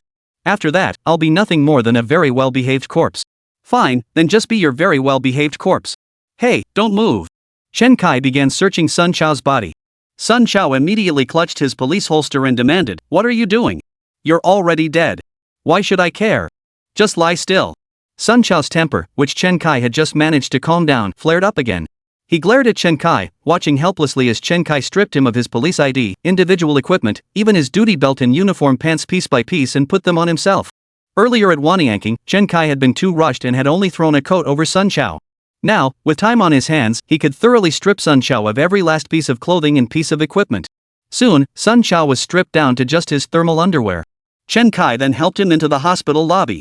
"Doctor, one of our brothers has an arm, we're not sure if it's dislocated or broken. Could you take a look?" "Well, I have another assignment to attend to. I'll have to leave now. Our police car is parked outside, and someone will come to check on him shortly." Seeing Chen Kai in full police uniform and the patrol car parked outside, the doctor raised no suspicion and immediately took Sun Chao for an X-ray. Chen Kai then walked out of the hospital with a swagger. Shortly after, a police car pulled up at the hospital entrance. Tian Jianhua and Zhang Luxin first ran to the police car. Seeing no one inside, Tian Jianhua turned to the team of detectives following him and said, "Start searching around the hospital, focusing on areas without surveillance and those with civilian cameras." Liang Tsong mentioned he'd reviewed the surveillance footage. Chen Kai had left the hospital over 10 minutes ago but hadn't appeared on the main roads. He suspected Chen Kai had taken a side path. At the bureau, Liang Tsong could access sky-eye surveillance and public facility cameras in communities, residential complexes, hospitals, schools, and similar locations. However, he had no access to cameras installed by individual shops or private residences. After all, that involved personal privacy issues. Given Chen Kai's familiarity with police procedures, Tian Jianhua believed Chen Kai had undoubtedly chosen such a route to flee the scene. After assigning the search teams, Tian Jianhua glanced at the time. It was already past midnight. Retrieving these surveillance feeds in the middle of the night was impossible, so a ground-level search along the route was more practical. At that moment, Sun Chao emerged from the hospital. His right hand hung limply at his side, while his left clutched a freshly developed X-ray. "Chief Tian, I failed to complete the task. Are you here to remove me from the task force?" Tian Jianhua quickly walked over to Sun Chao and took the X-ray from his hand to examine it. "What did the doctor say?" Sun Chao was suddenly overcome with emotion. His nose stung, and he sniffed. "They just told me to wait until the orthopedic chief physician is on duty tomorrow for manual reduction. They only have emergency doctors on call at night, and they don't perform that procedure. After reduction, it needs to be immobilized for a week, and it should recover almost completely." "That's good, that's really good. Otherwise, I'd have lost a key player." Tian Jianhua couldn't help but sigh. "Director Tian, please don't say that. I don't deserve such praise. I failed. I didn't complete the mission. Fire me. Find someone more capable." Tian Jianhua waved his hand dismissively. "This isn't your fault. In fact, you performed exceptionally well. You successfully held Chen Kai off for a long time. The problem arose elsewhere. And my command was flawed. I shouldn't have sent you alone." Seeing Sun Chao still looking downcast, Tian Jianhua smiled and patted him on the back. "In our line of work, heroes aren't defined by victory or defeat. Solving cases and apprehending criminals has never been a one-man job. You're a capable commander, but have you ever seen a general win a battle by charging into the fray alone? You performed to the fullest of your role's capabilities. You have nothing to reproach yourself for. Besides, we know your circumstances. You've already done an outstanding job. Facing such a formidable adversary, you still managed to. Sun Chao looked at Tian Jianhua with surprise. He couldn't believe Tian Jianhua's words were so strikingly similar to Chen Kai's. Just who is this Chen Kai? Does he really understand this line of work so well? This opponent is truly an interesting one. Chapter 188, Tuning Up the Strongest Santana. Just as Sun Chao was deeply moved by Tian Jianhua's words, Tian Jianhua pulled out his walkie-talkie. Li Zhang and Dr. Cui, come over here. Perform an autopsy on little Sun and examine the physical evidence. The warmth in Sun Chao's heart instantly vanished. This request was truly hard to swallow. He was standing right there perfectly fine. Why on earth did they need to perform an autopsy on him? You won't need to bother with an autopsy. Whatever you'd find, I can just tell you directly. No need to keep poking around on me. Sun Chao was already feeling queasy after Chen Kai's thorough examination. He certainly didn't want anyone else poking around him.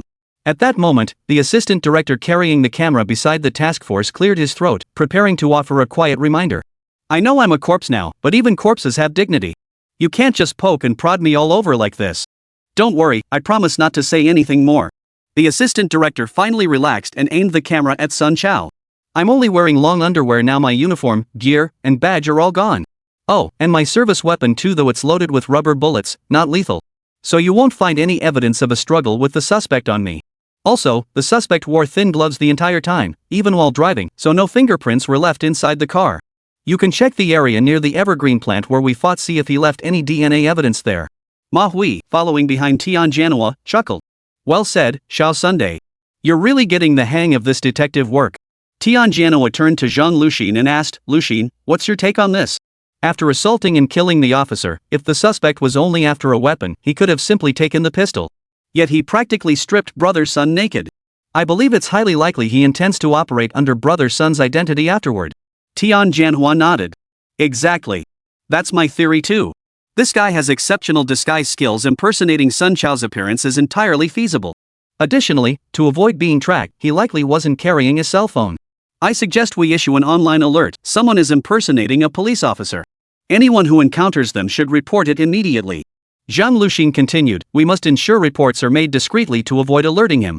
I suspect Chen Kai is posing as a police officer specifically to investigate cases. He might actually lead us to other clues. Sun Chao gave them both a thumbs up and praised, now that's professional detective work. This roughneck of mine is happy to play second fiddle. A dozen minutes earlier, Chen Kai arrived at a deserted alleyway. He abruptly shut off his portable camera and activated the system. This unexpected move puzzled viewers in the livestream chat. Why did he turn off the camera? He should know this is a show now, so why would he turn off the camera? Is it a signal malfunction? The production team should send a drone to check and contact Chen Kai to fix his camera.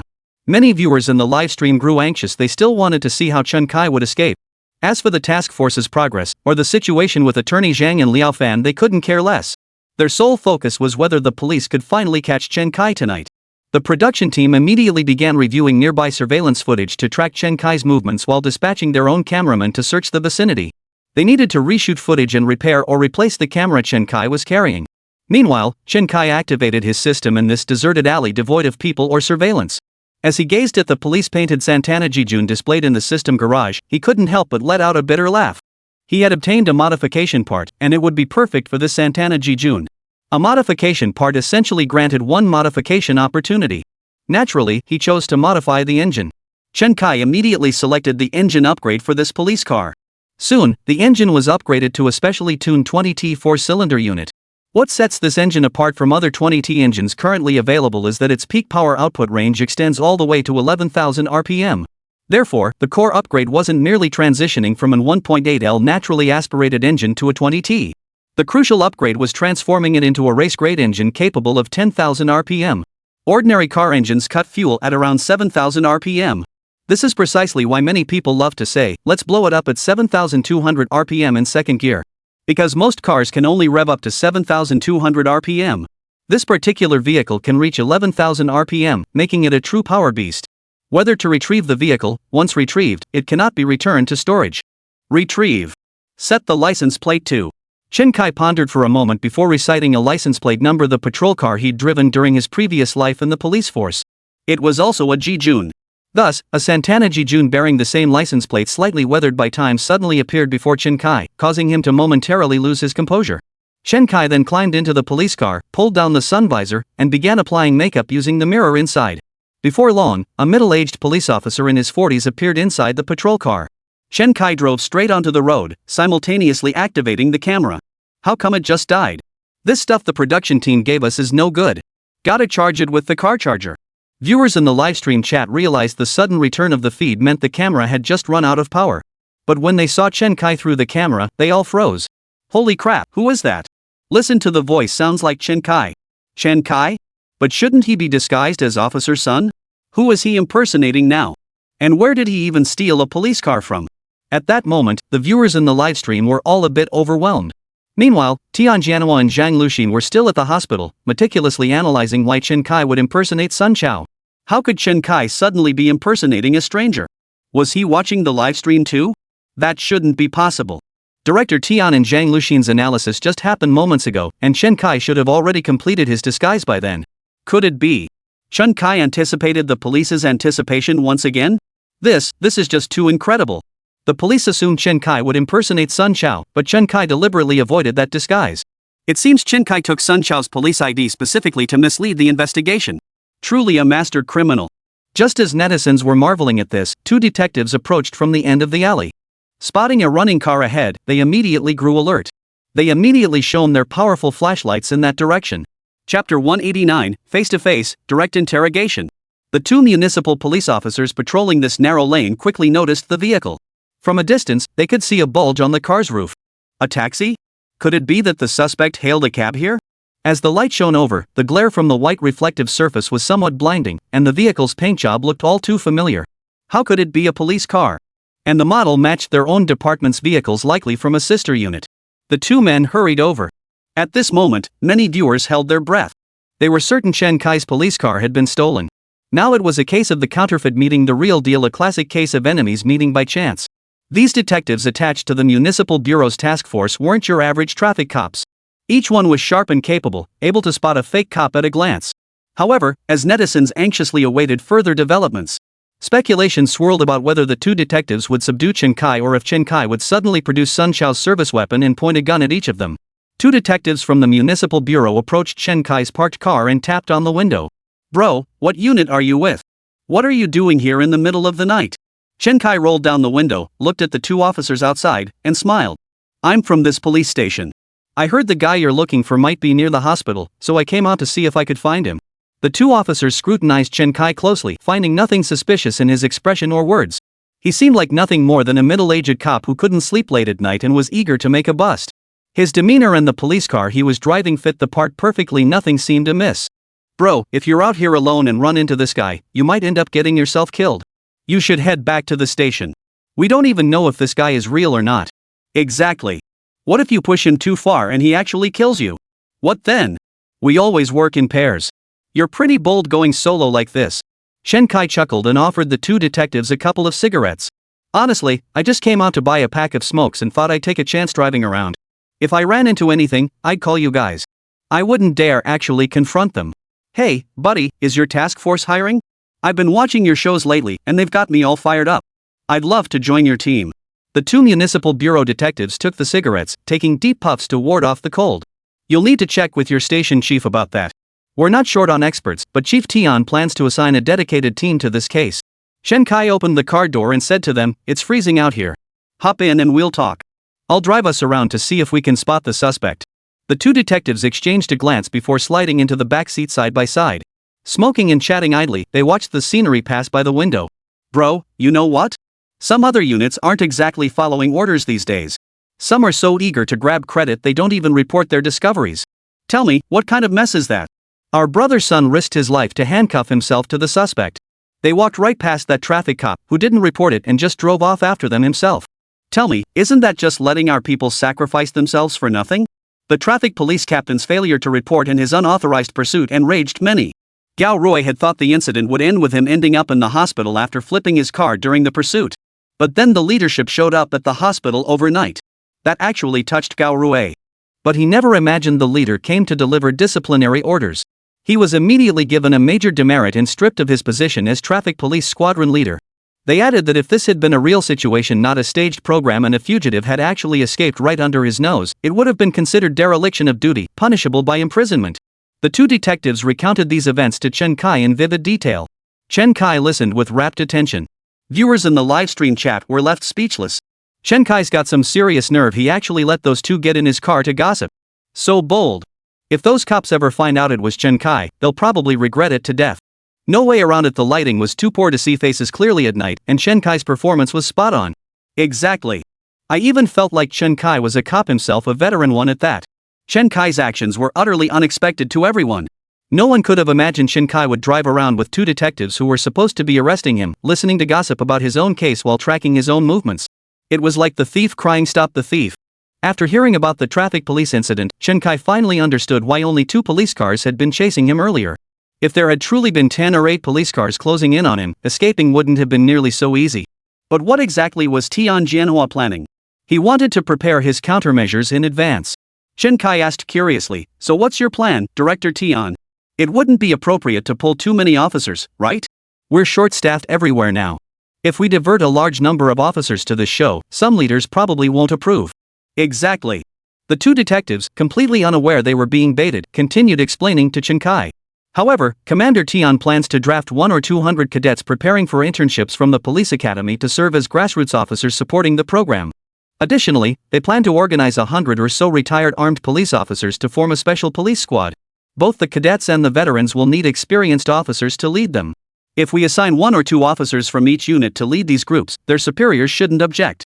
This way, these personnel would fall entirely under our task force's command, eliminating any further instances of insubordination. Chen Kai nodded in deep agreement upon hearing this. Both the cadets and the recently discharged armed police officers are bound by discipline and are essentially blank slates. They'll do whatever they're told. Especially the cadets with their internship stamps, they'd agree to anything, let alone a high-profile assignment like this one. As for the recently discharged armed police, they were in a career transition phase, so this could also be considered providing them with work. Tian Jianhua really is a talent. That's actually a good solution. Hey, right, I had a lot on my plate at the station today and missed the live broadcast. I didn't catch the first case. You guys tell me what happened. The first case involved an actual death. At the time, the two detectives recounted the case to Chen Kai in meticulous detail. Chen Kai listened attentively, pondering the intricacies of the situation. One detective suddenly asked, "Bro, could you tell us about the live stream? Chapter 190, rules must never be broken." The other detective quickly nudged his partner with his elbow. "That's not good. It violates the show's rules. Hey, if neither of us says anything, who's going to know? We're not wearing our body cameras right now, and the production crew's cameras aren't here either. You don't want to keep getting outsmarted by a suspect, do you? Where would that leave our police reputation? Breaking the rules gives us face? No way am I agreeing to this. How is this any different from cheating on an exam?" Their conversation was broadcast live to the streaming room via the miniature camera Chen Kai had placed in the car to charge. According to past precedent, any violation of the show's rules would result in their immediate elimination. While they wouldn't face dismissal or disciplinary action, they would be removed from the task force and barred from future appearances on the show. Netizens and viewers never imagined these two detectives would suppress their inner thirst for the truth. But these netizens also knew they wouldn't get any answers from Chen Kai. After all, Chen Kai couldn't watch the livestream either. He didn't even have a phone. How could he possibly know what was happening on the livestream? At that moment, Chen Kai was also extremely nervous, dreading that someone would question him about these details. After driving to the intersection, Chen Kai said, "You two continue the investigation. I'll head back to the station first." "Alright, you go ahead and handle your duties. We can't let the brothers at the station down." The two detectives smoked a cigarette in Chen Kai's car, chatting idly all the way before getting out and heading straight to the hospital to report their investigation. Chen Kai, however, drove straight home. The city bureau detectives continued their investigation until dawn, yet uncovered no leads. Even Liang Song's efforts to review surveillance footage across the entire city failed to locate Chen Kai. After crashing through a roadblock, assaulting officers, and committing murder, Chen Kai vanished right before everyone's eyes. Inside the task force office, Tian Jianhua glared angrily at the team members gathered in the room. How could a living person just vanish like that? That's impossible. Did you truly detect absolutely nothing unusual last night? The two detectives who had seen Chen Kai last night deliberated for a moment before standing up to recount the previous night's events. "Chief Tian, there was indeed an anomaly last night. We discovered a vehicle near the shantytown slated for demolition behind the hospital. Turns out it was one of our station's patrol cars, with an officer on duty who was just doing a routine patrol. Last night, you instructed us to focus our search on someone disguised as Brother Sun, wearing a police uniform and traveling on foot or by other means of transportation. But this individual was a round-faced officer in his 40s driving a station Santana Jijun police car. That's why we didn't report the anomaly last night. Tian Janawa's brow immediately furrowed upon hearing this. Last night, they had only identified this one suspicious detail. Yet according to these two officers, the individual showed no suspicious traits whatsoever, completely contradicting his own deductions. Lu Xian, what's your take on this? Zhang Lu Xian shook her head. I don't think this person was Chen Kai. While Chen Kai is skilled at disguise, the police car couldn't be fake, right? Sun's police car is parked right at the hospital. How could another police car just appear out of thin air? Liang Song speculated, what if Chen Kai stole it from the police station? Then why would he steal a car from the police station only to return near the hospital? That seems rather redundant, Zhang Luxin countered. He deliberately provoked us, taking us both on a special tour just for the show's effect. The purpose is to provoke us. It's identical to his previous motives. Tian Jianhua nodded, cutting off Zhang Luxin, who was about to object. We need to investigate this lead. If it's him, great. If not, confirm it quickly. Don't let it distract us from our investigation. You two go immediately to the police station serving the hospital and check nearby stations too. See if any officers were on duty last night. First, review the ID photos of officers at the station to identify him. If you can't recognize him, then go to the station itself for confirmation. Additionally, contact every traffic police unit within a 10-kilometer radius to check for any stolen police vehicles. Liang Song, review all traffic surveillance footage from last night near the hospital. Identify which units' vehicles were in the vicinity. This lead was confirmed almost immediately. The entire process took less than 10 minutes. He had indeed identified a Santana Jijun in the traffic camera footage and had the two individuals from last night confirm it was the same police car they had seen. The license plate number of this police car was quickly traced. It turned out to be a vehicle with counterfeit plates. Tian Jianhua pointed at the checkpoint photo on the computer screen and ordered, immediately deploy a perimeter around this vehicle. Dispatch the city bureau's most agile patrol cars. Stand by to rearrest Chen Kai at any moment. Everyone else can rest. We've all been working hard all night. The so-called monitoring was actually quite simple. Just input Chen Kai's police car into the traffic police system. Whenever Chen Kai passes a surveillance camera, the computer system will trigger an alert, indicating that the targeted vehicle has passed a specific camera, traveling in a certain direction at a certain speed. It could be said that the police had already secured crucial evidence. Capturing Chen Kai was merely a matter of time. 6 hours had now passed since Chen Kai drove away. Though some time had been lost, it wasn't too late. In fact, the fact that those two detectives were able to report this situation as a lead was testament to their high level of professionalism. After initially hearing their descriptions, no one had suspected that the officer driving the police car was Chen Kai. They approached the investigation with a mindset of proving the evidence, not dismissing it as unlikely and setting it aside. The police would investigate even the slightest lead, and this thorough approach to evidence gathering earned the admiration of many. This is precisely why Chen Kai could go toe-to-toe with the police.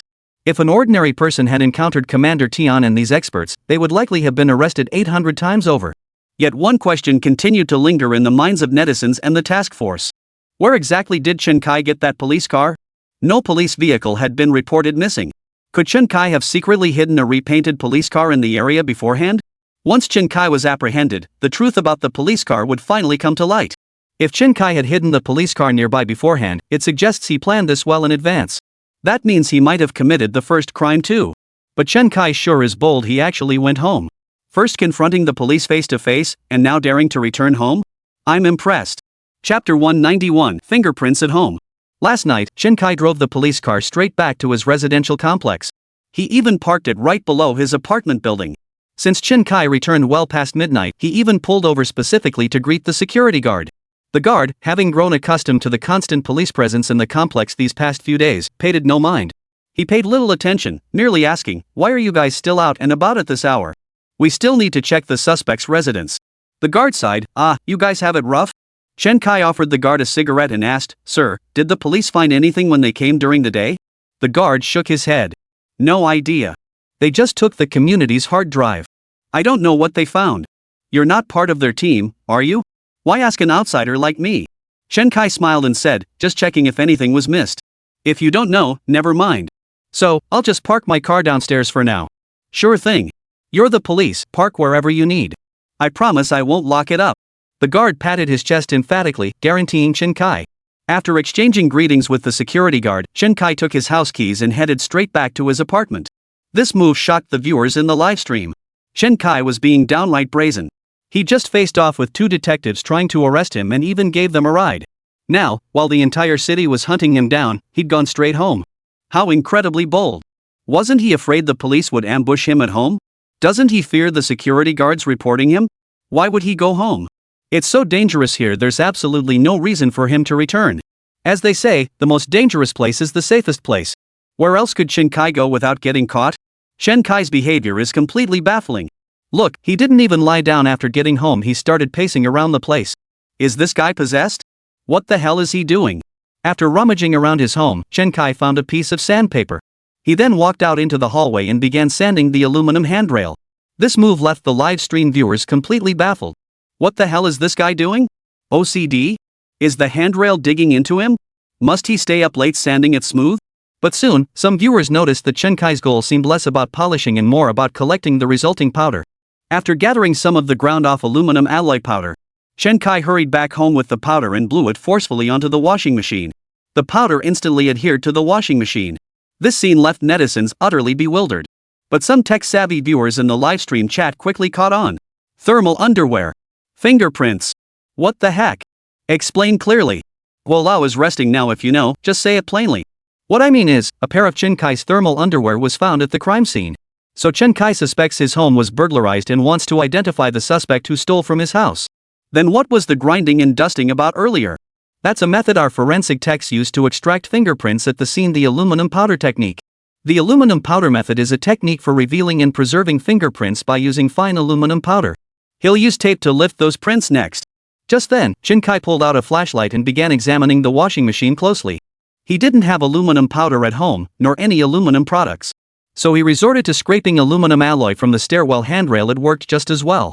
Sure enough, as he had expected, he soon discovered several fingerprints. Chen Kai found a roll of tape at home, tore off a 2-centimeter wide strip, lifted the fingerprints, and transferred them onto a sheet of white paper. This scene unfolded exactly as the live chat comments had predicted. The viewers couldn't help but widen their eyes in astonishment. They never imagined Chen Kai actually knew how to solve a case. During the bank robbery case, Chen Kai had interrogated the suspect by leveraging the intimidating aura of a robber. That couldn't be considered solving a case. But now it was solid proof Chen Kai truly possessed considerable expertise in criminal investigation. Could Chen Kai really be a master detective? A criminal mastermind who can also solve crimes? What's left for the police to do? Some police officers watching the live stream seemed to grasp something at that moment. No wonder Chen Kai always managed to evade their pursuit. It's because Chen Kai always approaches problems from a police officer's perspective. So he could always predict the police's next move and then do the exact opposite. This is terrifying. It's simply unbelievable. Before long, Chen Kai had collected fingerprints from every suspicious spot in the house. He paid special attention to the washing machine and windowsill, meticulously lifting every fingerprint. He remembered that pair of thermal pants. After wearing them until they were filthy, he'd tossed them straight into the washing machine. If someone wanted to steal his thermal pants, they'd have to rummage through his own washing machine. Therefore, fingerprints would inevitably be left on the washing machine. Soon, Chen Kai discovered some unexpected surprises. Fingerprints had been left on the locked drawer of his wardrobe. Chen Kai pulled open the drawer and quickly discovered that the several gold bars he had stored there had all been stolen. These gold bars were the illicit proceeds from the Oregon black market case suspect he had retrieved from the bank vault. He had donated the bulk to the hospital, keeping just a few bars for himself, considering them a token of appreciation from the production team. Unexpectedly, they were gone. Chen Kai couldn't help but laugh. Chen Kai's laughter left netizens utterly baffled. What's he laughing about? That's several gold bars worth tens of thousands. Even if he doesn't care about money, he shouldn't be laughing. We just don't get the rich people's world. See? He finally passed out. Sleeping. Guys, let's call it a night. After discovering the gold bars were stolen, Chen Kai felt a wave of relief wash over him as he collapsed onto the bed. Today had been too sudden, too hectic. The moment his head touched the pillow, Chen Kai fell into a deep sleep. He slept straight through until dawn. After dawn, Chen Kai walked into the living room and placed the fingerprints he had discovered the previous night on the coffee table. He also jotted down his findings in a report and placed it on the table. He then studied the fingerprints intently for a long time, committing every detail to memory before preparing to leave home. Meanwhile, the task force had just uncovered the clue that Chen Kai had been driving a fake police car. Using surveillance footage and traffic cameras, they traced his route back to the residential complex where Chen Kai lived. Chapter 192, Speed Ahead, Jijun. A team of veteran drivers from the task force sped toward Chen Kai's residential complex in several of the bureau's highest performance police vehicles. All were BJ90's essentially rebadged Mercedes-Benz GLS models. Equipped with 40T engines, for air suspensions, and Mercedes logos visible on the front radiator, headlight cooling systems, and transfer cases. Paired with police strobe lights, they radiated an imposing presence. These vehicles were procured several years ago for security operations during the Winter Olympics in the capital. Since then, they've frequently appeared at major security events. Their primary function was essentially a face-saving project. Now deployed by the task force, their purpose remains the same, to project an image of capability. After all, during the nationally televised broadcast, everyone was complaining about the poor quality of grassroots police vehicles, which hindered the capture of suspects. So the Beijing Municipal Bureau, desperate to save face, had to pull out their best assets. The chief even considered deploying his own A8L and the political commissar's A8L to bolster appearances. Fortunately, Tian Jianhua intervened. The chief then stated that the commander's vehicle's 4.0 LV6 Prado SUVs could be deployed for support at any time. Seriously? This is the capital city. Couldn't they muster a few dozen decent police cars? This imposing convoy of identical BJ90s rolled majestically into Chen Kai's residential complex.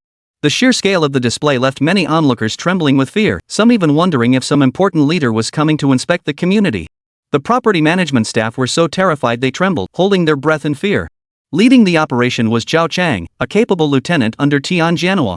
Though he'd repeatedly underperformed and failed to secure a spot in the task force's core team, he still possessed considerable experience at the grassroots level.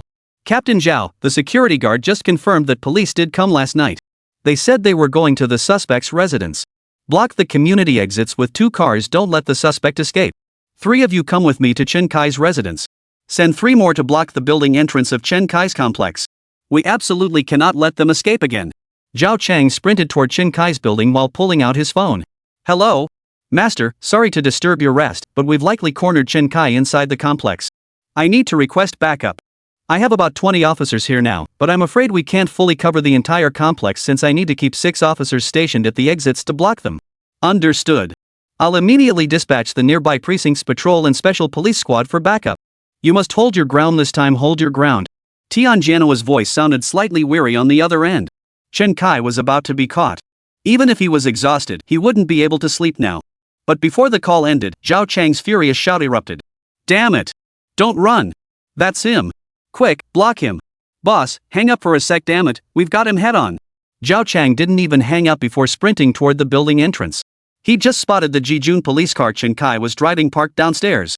A man in full police uniform had hurried down the stairs, yanked open the patrol car door, and climbed inside. That guy had to be Chen Kai. This time, he couldn't let him get away. Truthfully, Chen Kai's heart was pounding wildly inside. He had thought his flawless disguise last night would fool the task force for at least a few days, but unexpectedly, it only lasted a few hours. If the police hadn't made such a show of driving a row of BJ90 police cars into the compound, Chen Kai might actually have been trapped at home. That row of spotless, sleek BJ90 police cars was just too flashy and eye-catching. The moment Chen Kai spotted them, he bolted downstairs without a word, scrambled into his Jijun sedan, and prepared to flee. At that moment, Zhao Chang was already charging toward him. Chen Kai floored the accelerator, sending the engine-tuned Jijun's tires screeching across the pavement in a cloud of blue smoke. The acrid smell of burning rubber mixed with the scent of scorched engine oil filled the air as the car shot forward. Zhao Chang watched in shock as the smoke-belching car sped toward the community gate. He never imagined that Jijun could unleash such ferocious power. He immediately grabbed a roadside trash bin and dumped its contents onto the road, attempting to block Chen Kai's reckless charge. But unexpectedly, Chen Kai swiftly shifted gears with one hand to accelerate while deftly steering around the trash can and scattered debris with the other. He even ran over an unfinished yogurt container, sending a spray of milky white yogurt splattering all over Zhao Chang. Zhao Chang stomped his foot in rage, cursing, Chen Kai, you wait. You're targeting me on purpose, aren't you? Guys at the gate, hurry up and block him. Several detectives following Zhao Chang to intercept Chen Kai couldn't help but slap their chests in relief. Holy, that was close.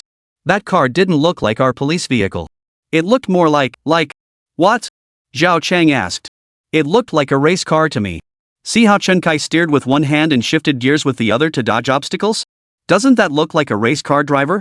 Zhao Chang wiped the disgusting yogurt off his clothes with a tissue while cursing, bull. Stop boosting his ego and undermining our own morale. Those BJ90s at our entrance will definitely block him. Those are rebadged Mercedes-Benzes. The others nodded in agreement. Of course. I took it for a spin this morning, absolutely thrilling. That 40T V8 engine is pure power. Several BJ90s were already waiting for Chen Kai at the gate. The moment Chen Kai emerged from the compound, they simultaneously revved their engines to block his path. The moment Chen Kai's car appeared at the entrance, 3 BJ90s instantly started up to block the road. Suddenly, the Jijun roared to life, and a puff of blue smoke billowed from its hood. This indicated that the engine was burning oil due to sudden high-speed operation while cold. But how could it possibly emit so much blue smoke under normal cold engine conditions? How high had the RPMs climbed? Before the BJ90 driver could process it, the Jijun shot forward like an arrow released from its bow. This sudden burst of speed caught everyone off guard. Chen Kai drove the Jijun at an astonishing speed, bursting forward. Before the 2 BJ90s could close in, he darted right through the gap between them. That speed, that skill, and even that sheer audacity left the people who had moved the BJ90s trembling with fear. Don't just stand there. Chase after him. Several BJ90s immediately floored their accelerators in pursuit, simultaneously activating their emergency lights and sirens. This time, they absolutely would not let Chen Kai escape. Yet once the Jijun vehicle hit the highway, it began weaving through traffic like a fish in the ocean. This wasn't even on the ring road, it was just a regular highway, and Chen Kai's speed had already reached around 200 km/h. This speed quickly left the officers, who thought they were driving 40T V8s, in the dust. Chapter 193, he modified the police car? The Santana Jijun driven by Chen Kai accelerated with terrifying speed. In the blink of an eye, it had already darted into the flow of traffic. The large displacement BJ90s immediately swerved and floored their accelerators in pursuit. But to their astonishment, the drivers realized that their 40T displacement BJ90s couldn't match the acceleration of Chen Kai's Santana Jijun? How could this be? These BJ90s were the pride of their municipal bureau. Could it be that they'd been used as showpieces for so long, rarely revving their engines, causing carbon buildup? But that shouldn't be the case. While carbon buildup does affect acceleration, the impact is negligible. These were 40T big V8 engines. How could they possibly be outpaced by a standard 1.8L naturally aspirated Santana? This is ridiculous. This scene left both the live stream viewers and the audience stunned. If Chen Kai's earlier acceleration in the residential area was fast because he was competing against people, this time he was racing against a car, specifically one powered by a 40T V8 engine. How could a luxury car worth over $1,000,000, with its massive displacement, possibly fail to catch up to an ordinary, large displacement heavy vehicle? Chen Kai's camera is mounted at chest level. This feels just like first-person racing. So exhilarating. Ugh, I'm gonna throw up. This is way too fast. I can't even keep track of how many cars he's passed, and it's rush hour. Driving like this is insane. Chen Kai's car is definitely modified. Chenjin, watching the livestream, finally couldn't resist sending a comment. Director Xiaoshihai spotted it immediately and ordered, "Host, connect with Chenjin, he's the expert here. Get his analysis." Chen Kai was driving so fast it was making me physically sick. The director switched from Chen Kai's first-person view to a surveillance camera angle, and many viewers were already feeling queasy. Upon receiving the director's order, Xiaosha immediately connected with Chenjin. That was an incredibly thrilling and nerve-wracking moment. We've connected with Chenjin to break it down for us. Chenjin, nicknamed Second Ring Road 13, is a rally driver and renowned automotive commentator. Chenjin is now live on the broadcast. "Hello everyone, today I got caught by the authorities. As an expert in cars and motorcycles, we'd love your insights on what just happened." Xiaosha immediately got to the point. Chenjin nodded and said, "First, some netizens are curious why a BJ90 costing over $1,000,000 couldn't catch a decade-old Santana Jijun priced at just over 100,000. I see 2 reasons. First, the police-equipped BJ90 carries additional functional gear like sirens and spotlights. Combined with the vehicle's weight and occupants, it easily reaches 3 tons. No matter how powerful the 40T engine is, hauling a 3-ton load inevitably takes its toll. The second reason is that the Santana Jijun was definitely modified. Everyone agreed with Chenjin's first explanation. Vehicle weight undeniably impacts performance, a well-known fact. But failing to catch a Santana Jijun? That's ridiculous. So that Santana must be modified, but what kind of modification could make it that powerful? Chenjin continued, "I suspect Chen Kai might have swapped in a high-performance engine for this Santana. I picked it up from the livestream audio that engine sound was absolutely thrilling. So how does this car perform?" Xiaosha immediately asked. "I don't know the exact engine model he swapped in, but I know some older Santana owners often swap in the EA888 engine from the Golf R. But judging by the sound of Chen Kai's car, the engine is definitely more powerful than an EA888. It might even be a high-revving engine. Overseas, someone once swapped a race-grade 10,000 RPM engine into a Santana and raced it against a Ferrari 458 on the track. Their acceleration was neck and neck." Chenjin's words sent a collective gasp through the crowd. A modified Santana actually matching acceleration with a dedicated sports car? Unbelievable. Where on earth did Chen Kai get his hands on such a vehicle? In the studio, legal expert Luo Xiang spoke solemnly. Chen Kai has broken the law. This is illegal modification. How on earth did he modify a police car? Beside him, criminal investigation expert Old Guo chuckled and remarked, who's going to pursue such matters nowadays? But I suspect modifying Chen Kai's car wasn't that difficult. He could easily pose as a police officer and tell the modification shop that the police department had special operational needs requiring confidentiality. As long as the money was right, no one would dig deeper. After all, who would think anyone could be as extreme as Chen Kai? Mr. Guo's point was undeniably valid. Even if ordinary criminals needed to drive around in a police car to pull off a scam, they wouldn't spend hundreds of thousands to modify one. It's simply unnecessary. Chenjun, I think you're overlooking a crucial point. Chenjun immediately responded with utmost respect. Mr. Guo, please tell me. I believe the more crucial factor is driving skill. Would you dare drive like that? During morning rush hour, accelerating to 170-180 km/h while weaving through traffic, I don't think an ordinary person could pull that off. Some racers might have the skills, but they wouldn't necessarily have the guts. After pondering for a moment, Chenjun nodded and said, indeed, Chen Kai's driving skills are far superior to mine, and even surpass those of many professional racers. No, his driving skills are nothing short of miraculous. For the second ring roads 13 to describe someone's driving as divine speaks volumes about just how exceptional Chen Kai's skills truly are. Netizens couldn't help but gasp in astonishment.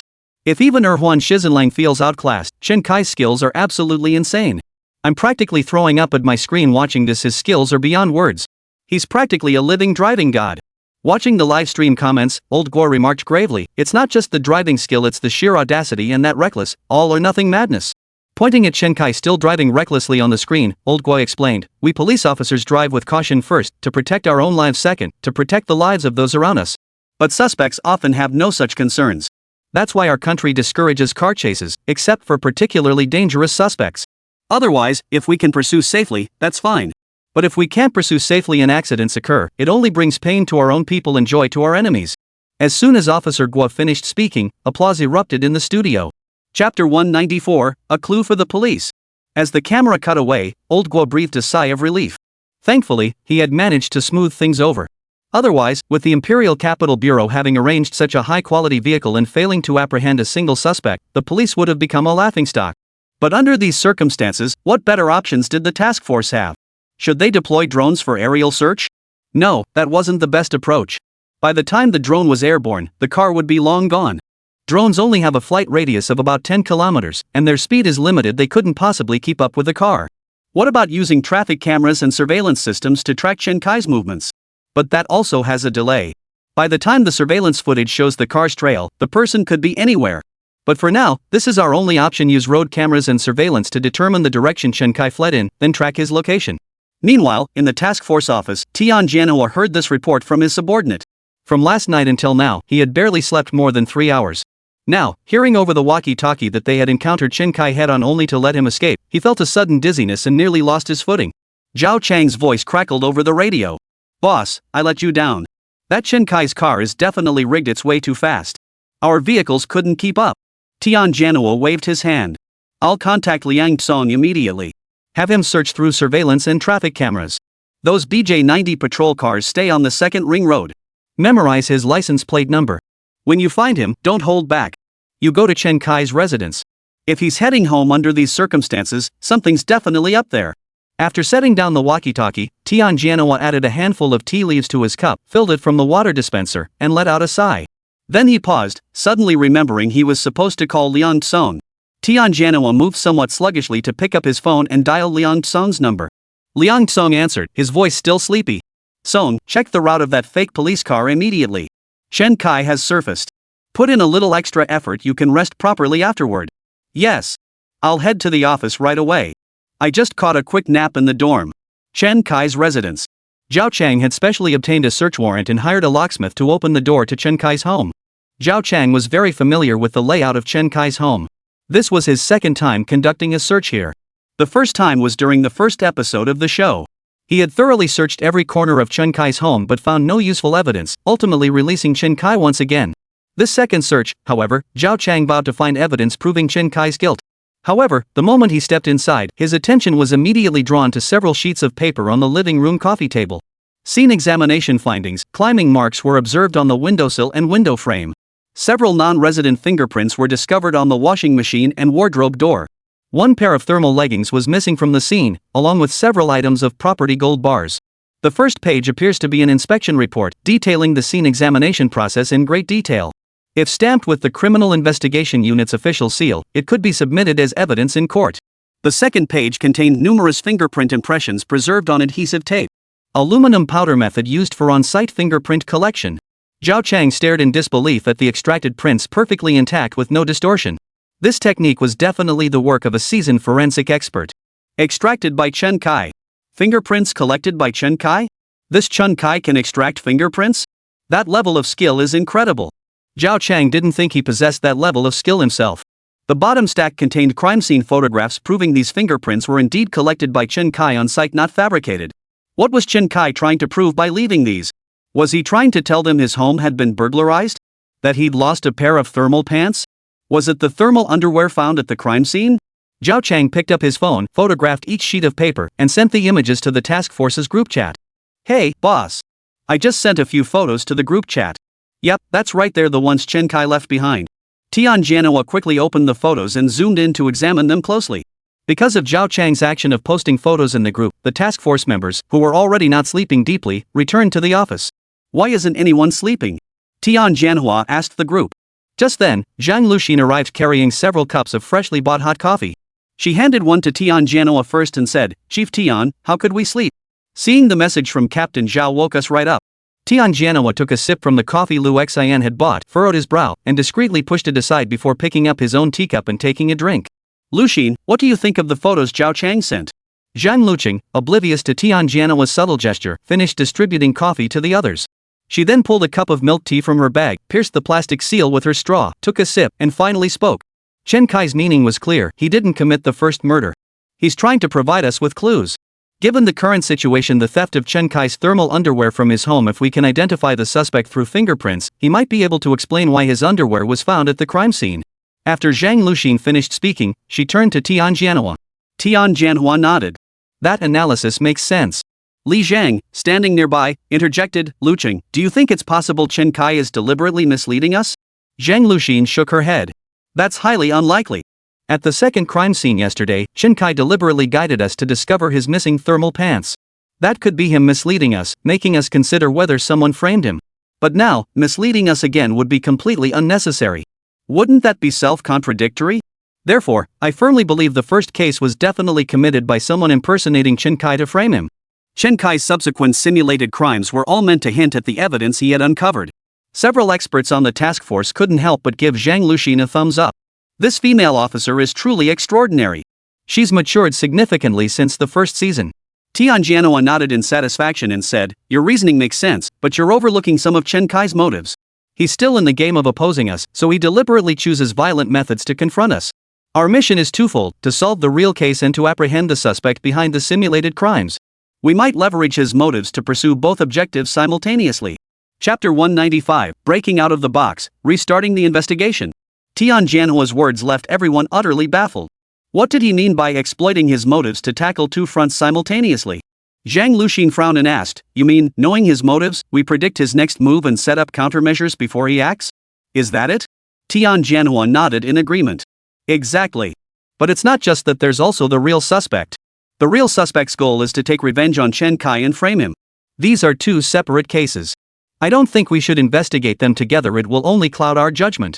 Here's what we'll do: I'll form a new investigative team with Dr. Cui, Ma Hui, and Li Zhang.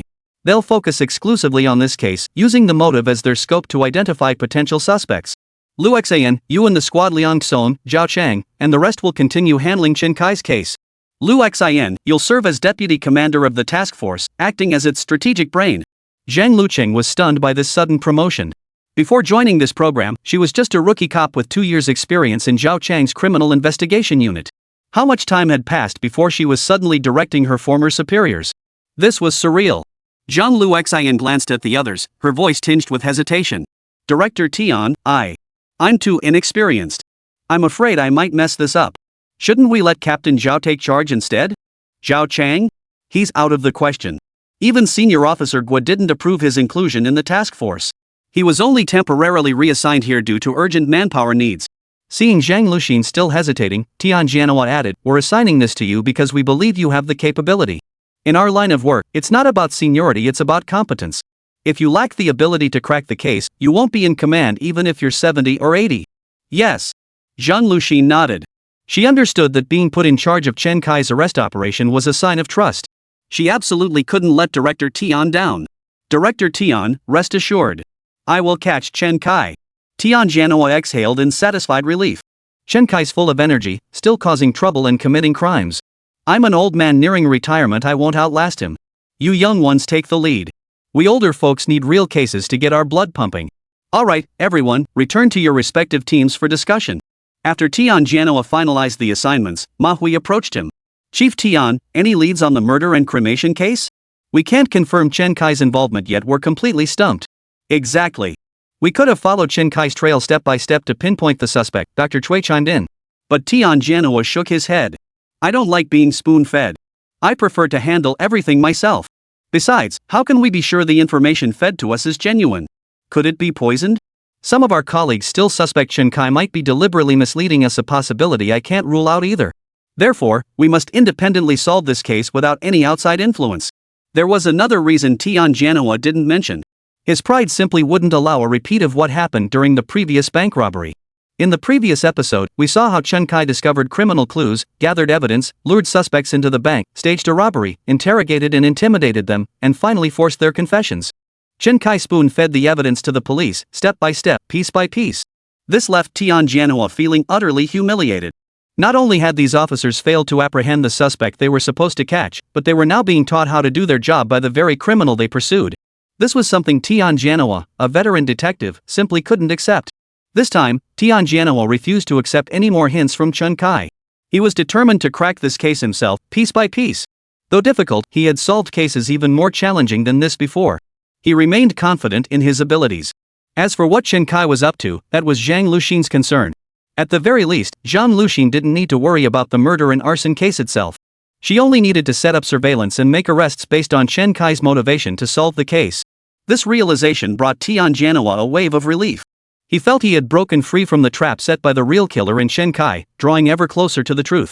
Lama, run a background check on Chen Kai's social connections. Focus on his former colleagues, those who were once on par with him, or even more skilled and better paid, especially if they showed signs of extreme psychological issues. Such individuals are highly prone to resentment. I'll review the past few episodes again to see if Chen Kai offended anyone during the show. Dr. Cui, have you finished analyzing the fluid from the victim's stomach? Once complete, immediately perform DNA testing to see if we can extract DNA from the stomach contents for re-identification. Additionally, meticulously examine Chen Kai's thermal underwear. Dismantle all his thermal garments into cotton fibers to check for any DNA from the perpetrator that may have transferred onto the fabric. Tian Jianhua's arrangements were meticulous and highly scientific. In short, expand the scope of the investigation. DNA evidence is especially critical. We can now confirm the killer likely wrapped Chen Kai's thermal underwear around the murder weapon to commit the crime. If the killer wasn't wearing gloves, there's a high probability his palms would sweat, and that sweat could have soaked into Chen Kai's long johns. After all, when people are nervous, their hands and feet sweat. Unless this person is from Changsha, they would absolutely be nervous, and nervousness leads to sweating. Due to individual differences in body constitution, some people sweat more while others sweat less. Heavy sweating allows DNA to be detected directly on thermal underwear, but if sweating is minimal, the underwear must be completely disassembled into cotton threads for individual testing. Of course, if the suspect wore gloves, no DNA could be detected at all. But that's how criminal investigation works. Even if there's only a 1 in 10,000 chance, we must exert 10,000 times the effort. Otherwise, the case simply won't be solved. Tian Jianhua waved his hand. Alright, that's settled. Everyone get back to work. We have only one goal, to catch the real killer before Chen Kai does, and clear our name.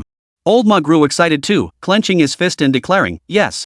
Never imagined after a lifetime as a community police officer, I'd get to work on a case like this.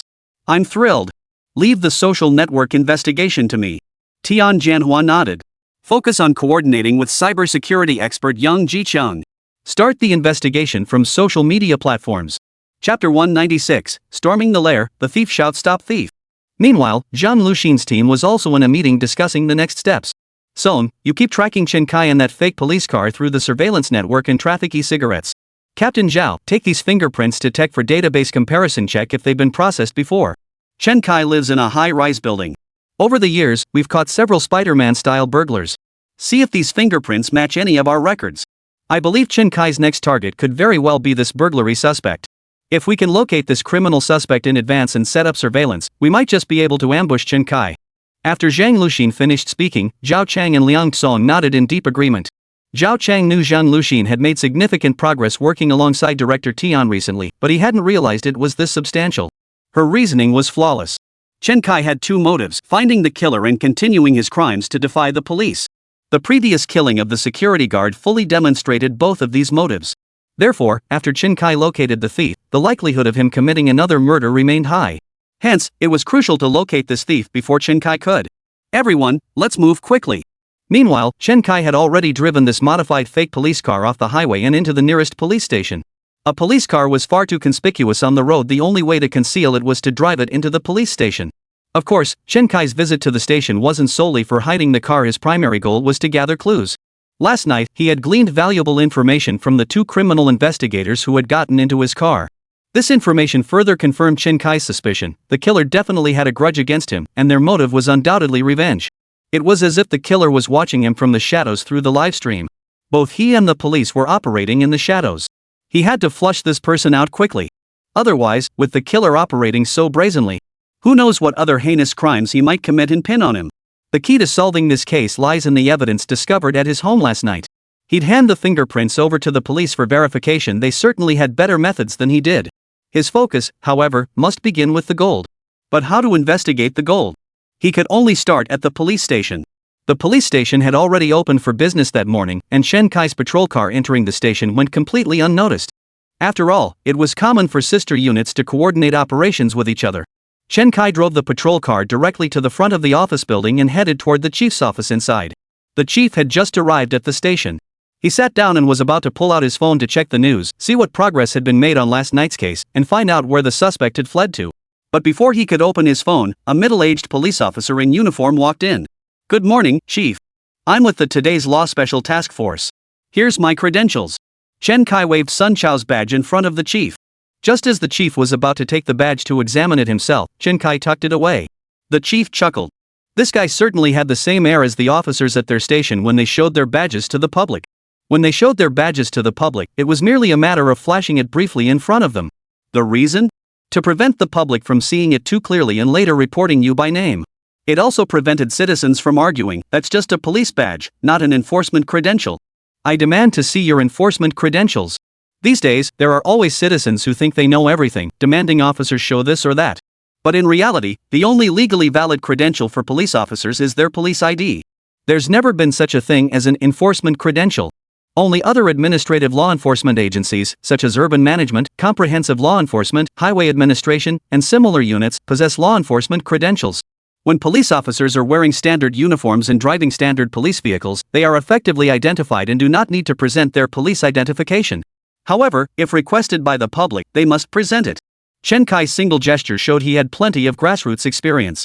The station chief chuckled and said, "I was just about to pick up my phone to check on you guys. How's it going? Any progress last night?" Chen Kai sighed and waved his hand. "He got away. We didn't sleep all night, and our arrest specialist, Officer Sun, even got injured." Chen Kai recounted the entire incident from the previous night to the chief. The chief listened with deep sympathy. But he quickly shot Chen Kai a wary glance and said, "You're telling me the suspect somehow stole a police car, stripped Officer Sun's uniform off, and is now on the run?" But Chen Kai truly looked like a veteran cop with 20 years on the job. His demeanor and expression showed no hint of trouble. The chief chuckled. Even if a fake cop were audacious enough, he wouldn't dare come to the police station to swindle people, would he? And he'd even come looking for him specifically to pull off this scam. How could such a person exist? Chen Kai nodded and said, "That's why I'm asking our station to keep an eye out for such individuals." There's also another matter requiring our station's assistance. Ever since Chen Kai entered the station, his series of actions had left the live stream viewers utterly bewildered. How incredibly brazen. It was bizarre enough that this fake cop had dared to show up at the police station. But who would have thought this fake cop would actually go to the station to report the crime to the chief himself? The real question was, how did these normally hyper-vigilant officers fail to notice him? Does Chen Kai really look that much like a cop? I'm seriously impressed by this old fox Chen Kai. How dare he pull this stunt? Doesn't he fear the cops catching him? Once they realize something's off, he won't even be able to run away. Exactly. He's got nerves of steel. The badge he just showed the chief was Sun Chao's. Doesn't he worry the chief might ask to see it again? Is this guy just reckless, or does he have everything planned out? If even one thing goes wrong, Chen Kai will be stuck at the station. Netizens were utterly astonished by Chen Kai's performance. They never imagined Chen Kai would open their eyes today, first escaping a tight siege, then sneaking right back into the police's own lair. The crucial part? He hadn't been spotted by the police. This was definitely not reckless bravado. Chen Kai had come to the police station with a clear purpose. It wasn't merely to provoke the authorities. Just as netizens began analyzing what Chen Kai might be up to, the station chief proactively pulled out his work log and said, "Just tell me, Director Tian, if you have any tasks, assign them directly. Our station wants to get some screen time on the show too." Chen Kai smiled and nodded. Exposure. Absolutely exposure, and big time exposure. Maybe we're already on camera right now. Chapter 197, The Killer. Trace it back to the gold bars. The live chat erupted in laughter. They clearly caught the sarcastic undertone in Chen Kai's words. The chief wasn't just getting a big close-up, he was practically baring his backside. Last night, those two detectives, it was understandable they couldn't see clearly in the dead of night. But this was broad daylight. For the station chief to fail to recognize Chen Kai as a fake cop was utterly baffling. Netizens unanimously agreed the chief was a textbook case of trying to make a name for himself only to end up making a fool of himself. But Chen Kai's disguise skills were god tier, and impersonating a cop posed no challenge whatsoever. Having been a police officer in his previous life, it's no wonder he wasn't recognized. As for those claiming Chen Kai's disguise relied on cosmetics, they believed that by closely examining his face, one could detect traces of makeup. But these are all wishful thinking on the part of the task force members. These straight-laced cops could only tell the difference between heavy makeup and no makeup at all. To them, any woman wearing light makeup was simply a naturally beautiful woman without any makeup. When they encounter women with a faint fragrance, they dismiss it as natural body scent rather than perfume. With skills like that, trying to tell if Chen Kai, who possesses god-tier disguise abilities, is wearing makeup is nothing short of a pipe dream. So it was perfectly normal for Chen Kai to go unrecognized. It would have been abnormal if he had been spotted. Thus, Chen Kai felt not the slightest bit of secret delight. Instead, he asked directly, "Chief, I'd like to ask, does the purchase of precious metals within our jurisdiction require registration at the police station?" Precious metals? The chief was puzzled by Chen Kai's meaning. "Gold," Chen Kai stated plainly. The chief immediately understood and replied, "Regulations do require registration with the public security authorities, but our station lacks the manpower to handle this task. We can only check their registration records during routine fire safety and security inspections of gold shops. Most gold shops do keep records and retain copies of IDs. A few standout shops even discreetly contact us when suspicious individuals show up." Chen Kai nodded. "Oh. Is this the standard procedure citywide?" The chief nodded in agreement, then asked, "So how does this case relate to the jewelry stores?" Chen Kai smiled and said, "Time is tight. If you're not too busy later at work, you can take a look at last night's slides. Is there anything our station needs to assist with?" Our field commander said to avoid burdening the grassroots level if possible. "We'll handle this investigation ourselves." "Oh, right. Has anyone contacted you recently claiming to be a suspicious seller of gold bars?" The chief thought for a moment, then immediately pulled out his phone to search through his chat history. Soon he found several photos sent by a gold shop owner. The photos included an ID photo of the individual and surveillance footage of him selling gold at the shop. The chief handed his phone to Chen Kai and said, "The gold shop owner messaged me saying a young guy, around 17 or 18, came in to sell a 100-gram gold bar. He thought the guy seemed shady, so he secretly sent me the info. I immediately dispatched officers to take his statement and verify his identity. He sold the gold using his real name, had no prior criminal record, and claimed the gold was melted down from jewelry he stole from his mother. We interviewed the boy's mother, who confirmed her jewelry had indeed been stolen by her son to fund his billiards and mahjong gambling. All details matched up. Moreover, his mother explicitly stated she wouldn't pursue charges against her son for theft, so we dropped the case." Chen Kai pulled out his phone and snapped another photo of the young man's ID card. "Alright, I'll be on my way then. I still need to check with other police stations." "Alright, go ahead with your work." The station chief immediately stood up to see him out. Halfway through escorting him out, the chief suddenly remembered something. "I haven't even learned your name. Which squad are you with at the Municipal Bureau's Criminal Investigation Division? Let's exchange contact information, it'll make future cooperation easier." Without hesitation, Chen Kai replied, "My surname is Zhao. I'm with the 3rd squad. My number is..." Chen Kai's phone didn't have a SIM card inserted, specifically to prevent the police from tracking his location through the SIM. Naturally, he couldn't give the chief his real number. The number he gave was Zhang Luxin's, as hers was the only one he knew. After dialing the number, it rang twice. Chen Kai immediately pulled out his phone to play the ringtone, exiting the call after 2 rings. "Chief, what's your surname?" After exchanging pleasantries with the chief, Chen Kai walked out of the police station building. The chief breathed a sigh of relief. Thankfully, headquarters hadn't assigned him any tasks. Otherwise, he truly wouldn't have been able to handle it. As for reviewing last night's live stream clips, he simply didn't have the time. Better to first check if any cases had occurred in his jurisdiction last night. After descending the stairs, Chen Kai observed that every officer in the station was preoccupied with their own tasks, none of them noticing him. He immediately walked over to one of the police cars parked outside the station. With a casual flick of his wrist, he produced a screwdriver and removed both front and rear license plates from the vehicle. After removing them, Chen Kai quickly tucked the plates into his coat pocket. Glancing around, he moved on to the next patrol car and began working on it. Within mere minutes, Chen Kai had removed every license plate from every police car in the station. This scene left the viewers in the livestream room utterly speechless. He really had some nerve. Stealing license plates from police cars in broad daylight, right inside the police station. He must be the only person in the entire world who dared to do such a thing. He actually stole police car license plates. How brazen. Who would have thought? Thieves are now targeting the police. The station chief will probably be fuming when he finds out. Who knew the crime master would resort to petty theft, yet still execute it with such professionalism? The studio host and experts were equally stunned. They never imagined they'd witness someone stealing a police car's license plate right from the police station in their lifetime. Mr. Gua, Chen Kai is deliberately provoking law enforcement. He's even stealing from the police station. If you don't catch him now, will he end up stealing from the police headquarters? Old Gua shook his head and explained, Chen Kai knew his license plate had been flagged after escaping the police cordon. So he decided to steal plates from actual police cars to avoid being caught by surveillance cameras the moment he hit the road. With Mr. Gua's explanation, everyone suddenly understood. So that's why Chen Kai stole police car license plates. Chapter 198, Our station's about to make a splash. Old Gua stared at the live feed showing Chen Kai leaving the police station, sighing helplessly. This Chen Kai truly kept surprising him time and again. Who knew what other surprises he might bring in the future? But now, the station chief was in for his own surprise. Chief, our police car's license plate is gone. A police officer, who had been preparing to respond to a call in the patrol car, practically ran into the chief's office. What do you mean? The chief couldn't grasp it immediately and repeated, the patrol car's license plates are gone? The license plates. They've been stolen. The young officer reported breathlessly. What the hell? Who would be bold enough to steal license plates off our police car? The chief looked perplexed and followed the young officer downstairs to see what was going on with the station's patrol cars. Upon reaching the ground floor, he saw that the license plates of several patrol cars parked in front of the building had vanished. The station had 5 patrol cars, 2 Hyundai Elantras and 3 Santana Jijun models. Without exception, every single license plate had been removed from these 5 vehicles. The chief stared at the scene for a long moment before finally speaking, What the hell? Who would do this? Why? Is he trying to extort money from me?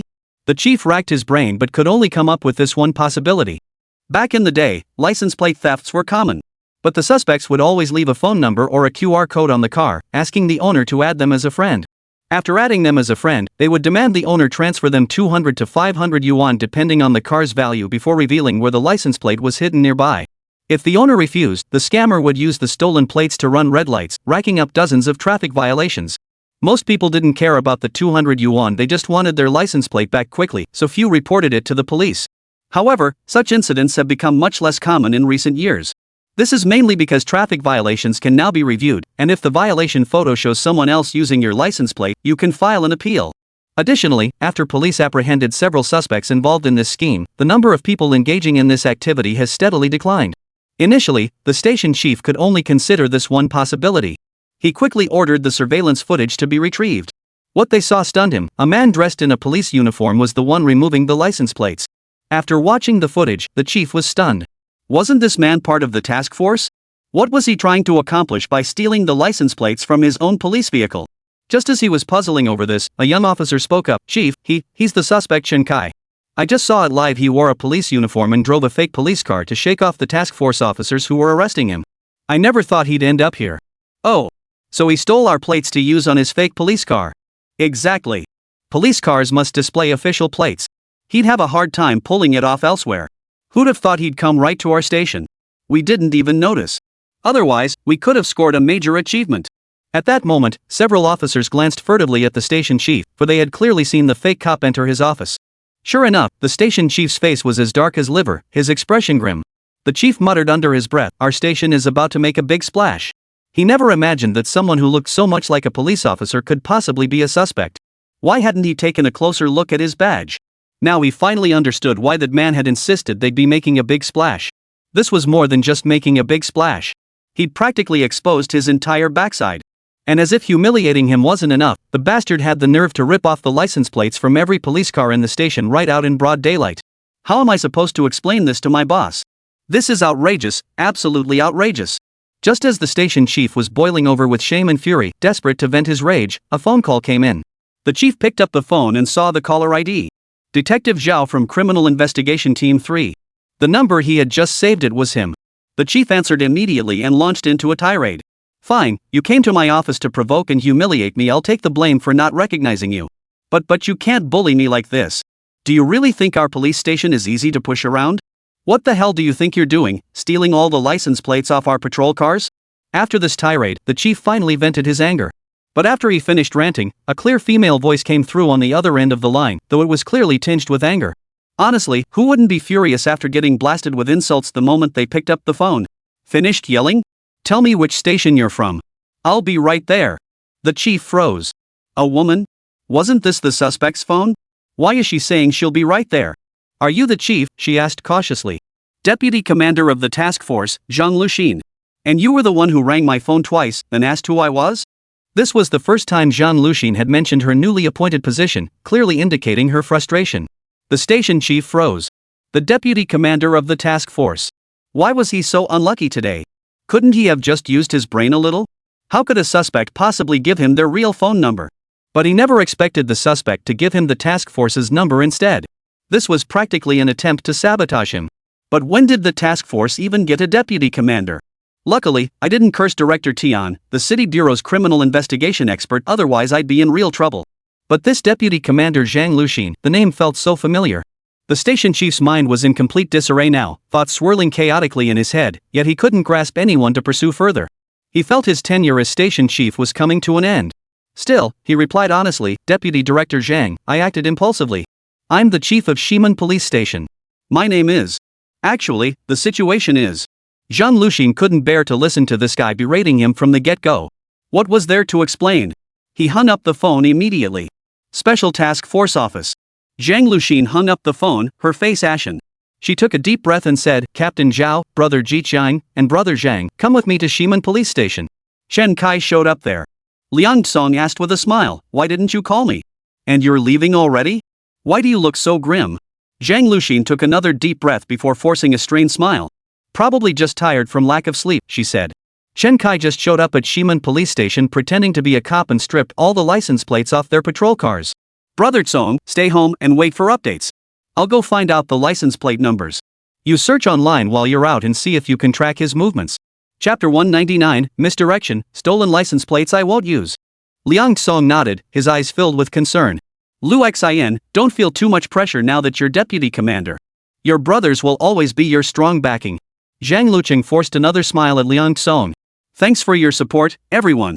Li Zhang burst out laughing. You sound just like a streamer thanking viewers for donations. Oh my, Li Zhang, looks like you've been tipping those female streamers quite a bit. Did you report that to the wife? The group bantered all the way to the Westgate police station.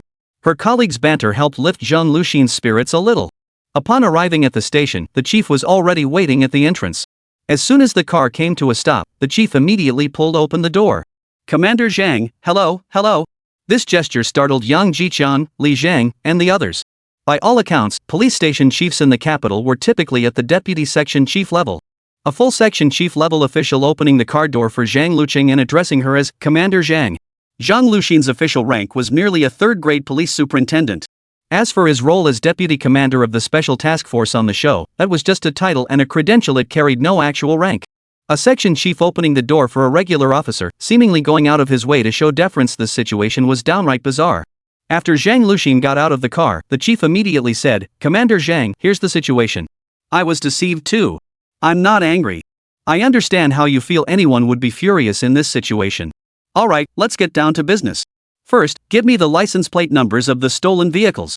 I need to have them checked through the surveillance system. Also, give me a detailed account of what happened at the time. The chief glanced at Zhang Luxin with surprise. He found it almost unbelievable. His earlier curses had been so vile that most girls would have been reduced to tears. Yet Zhang Luxin seemed completely unfazed, even going so far as to comfort him. Weren't women supposed to be petty? How could she be so magnanimous? Without pausing to ponder further, the chief recounted this morning's events to Zhang Luxin in full detail. After finishing, he quietly apologized to Zhang Luxin once more. Director Zhang, how about I arrange a lunch at our station cafeteria? What I said this morning was truly unkind. I feel my own conduct was lacking. Chief, I'm not the petty type. We're all public servants. If I were truly petty, I'd have been driven mad long ago. Zhang Luxin smiled and waved her hand. As for lunch, it depends on when our technicians finish examining the scene. We'll grab a meal together when the opportunity arises.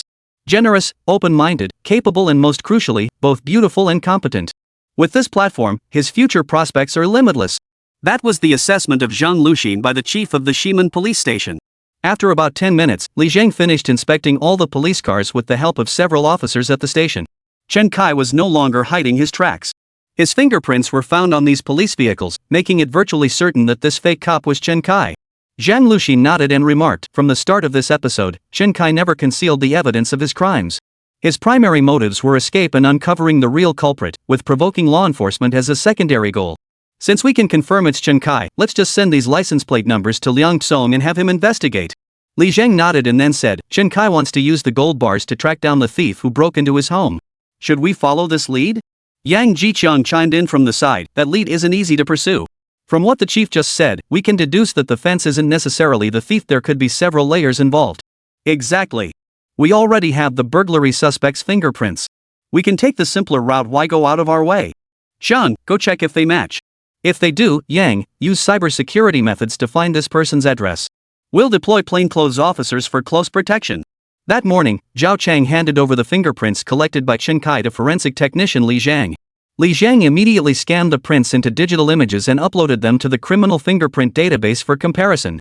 Decades ago, before electronic fingerprint databases existed and AI could perform automated comparisons. At that time, fingerprints left at crime scenes had no database for comparison. Local police would build their own databases, routinely collecting fingerprints from troublemakers, brawlers, and petty thieves.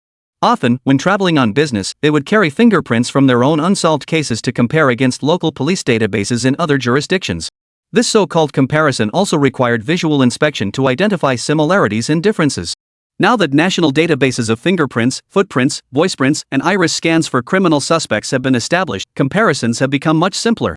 With the advent of AI, automated analysis and comparison have become possible. Fingerprints confirmed as matches by AI are almost certainly from the same person. However, matching against tens of millions of fingerprints in the database still requires considerable time. While the task force confirmed their investigative direction and opted to await the fingerprint comparison results, Chen Kai began his own investigative work. It must be said that driving this car and wearing this outfit, Chen Kai genuinely experienced a sense of illusion that he had become a police officer once more. But Chen Kai didn't switch to the license plate he'd stolen from the police station. Instead, he bought 2 strong magnetic plates and a saw blade from a roadside convenience store. He cut identical digits from both license plates and attached the magnetic discs behind the numbers, suctioning them onto his own plates. In this way, Chen Kai easily altered the license plate number. Moreover, this altered license plate number did not match any stolen police vehicle. The police would be unable to trace these license plates through traffic cameras on the road. Attaching a number to the plate made it impossible to distinguish from a distance. As for anyone attempting to inspect it up close, that was simply impossible. Because the moment Chen Kai stopped the car, he would swiftly remove the 2 magnetic digits to prevent anyone from noticing. Viewers in the livestream were stunned by Chen Kai's maneuver. When stealing the plates, Chen Kai must have anticipated the police would track them. So he never actually used these plates. He deliberately misled the police to pile on their workload. What a brilliant move! However, only a few people caught on to this. Most were captivated by Chen Kai's magnetic license plate number stickers. After all, they held immense appeal for frequent traffic offenders. Many began planning to copy the idea. Who knew you could do that? Got it. True crime master always full of tricks. Just showing off a bit and everyone's already copying. Next time I run a red light, I'm doing this. Beijing Traffic Police, take note of the above. If you can't catch Chen Kai, surely you can nab this little BK? Chapter 200, Search. Search like sifting through a sieve. Among all of Chen Kai's criminal activities, this license plate sticker scheme had the lowest cost. Immediately, many expressed interest in copying the tactic. This instantly caught the attention of the Public Security Bureau's publicity department. Their original purpose for this program was to promote the police force and deter crime. But now it had spiraled into this. The bureau urgently contacted traffic police nationwide, instructing them to log into the livestream with their official accounts and conduct a massive online watch. The program even provided special entrance effects for these traffic police accounts. One after another, traffic police accounts from across the country flooded into the livestream. This instantly silenced netizens who had just been discussing copying the behavior, leaving them frozen in fear, not daring to utter a sound. Simultaneously, official traffic police accounts across the country began flooding the comment and bullet chat sections with statements vowing to crack down hard on any imitative criminal behavior. This instantly scared away any lingering thoughts of mischief among netizens. Special Task Force. Liang Tsong, sitting before his computer, was also at his wit's end. Zhang Luxin and the others had sent back 5 police car license plates from the police station, plus the original plate number of Chen Kai's vehicle, 6 in total. He scoured traffic cameras and public security surveillance footage for ages but found nothing. He even had Zhu Ying analyze every Santana Jijun with police markings that had been active today. But even Zhu Ying was powerless. There were at least 800, if not 1,000, Santana Jijun police cars assigned to grassroots police stations across the city. Searching by vehicle model alone was like looking for a needle in a haystack. Identifying it by driver characteristics was even more impossible. There was a clear regulation: police car drivers must wear uniforms. Obviously, everyone driving a police car was wearing a uniform, so there were no distinguishing features in their clothing. As for facial features, the caps obstructed clear identification. Liang Tsong identified a number of suspicious vehicles through traffic surveillance footage, but none could be definitively confirmed. No way.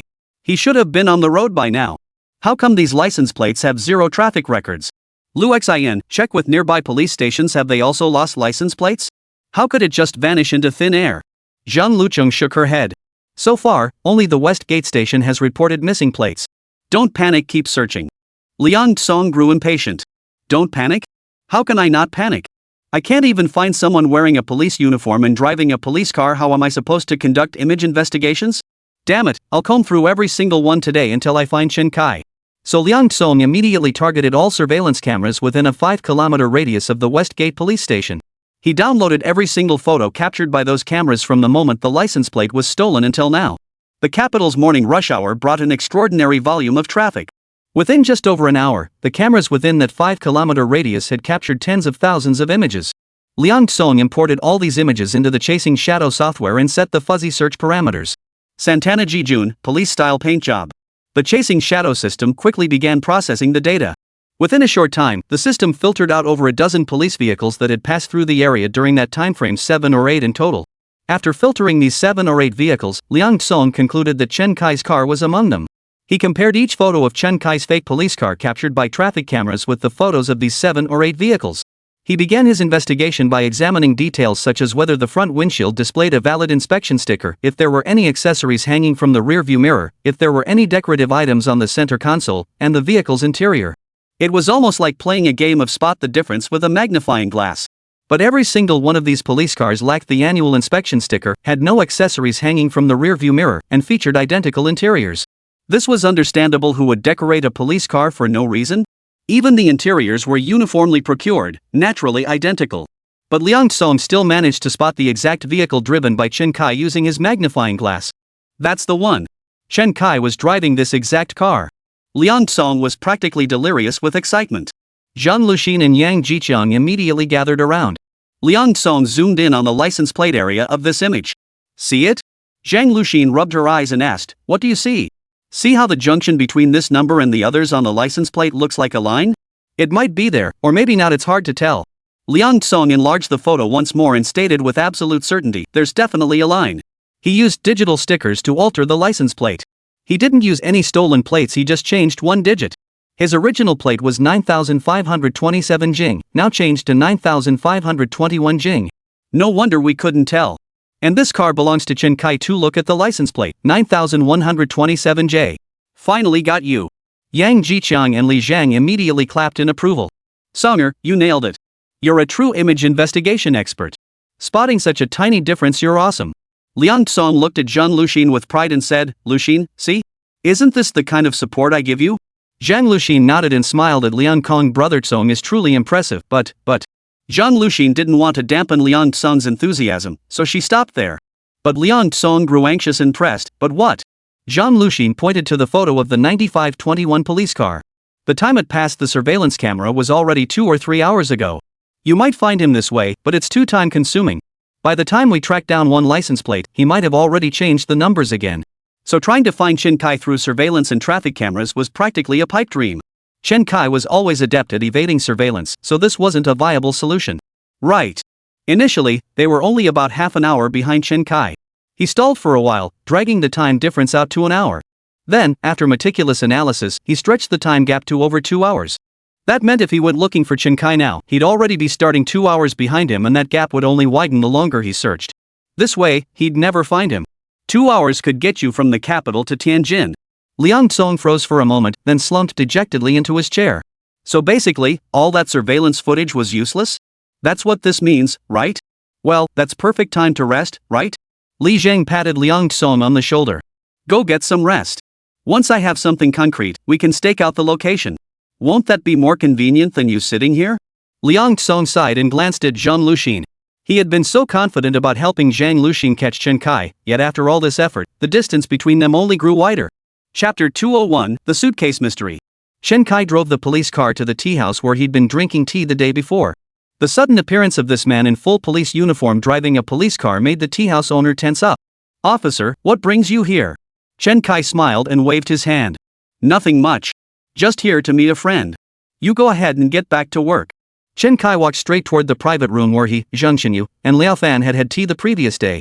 The moment he pushed open the door, the two people inside felt their hearts skip a beat. They both stood up simultaneously and took a step back.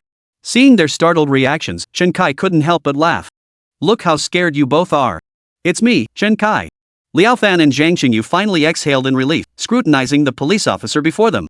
Dressed in full uniform, his weathered face suggested he was in his 40s.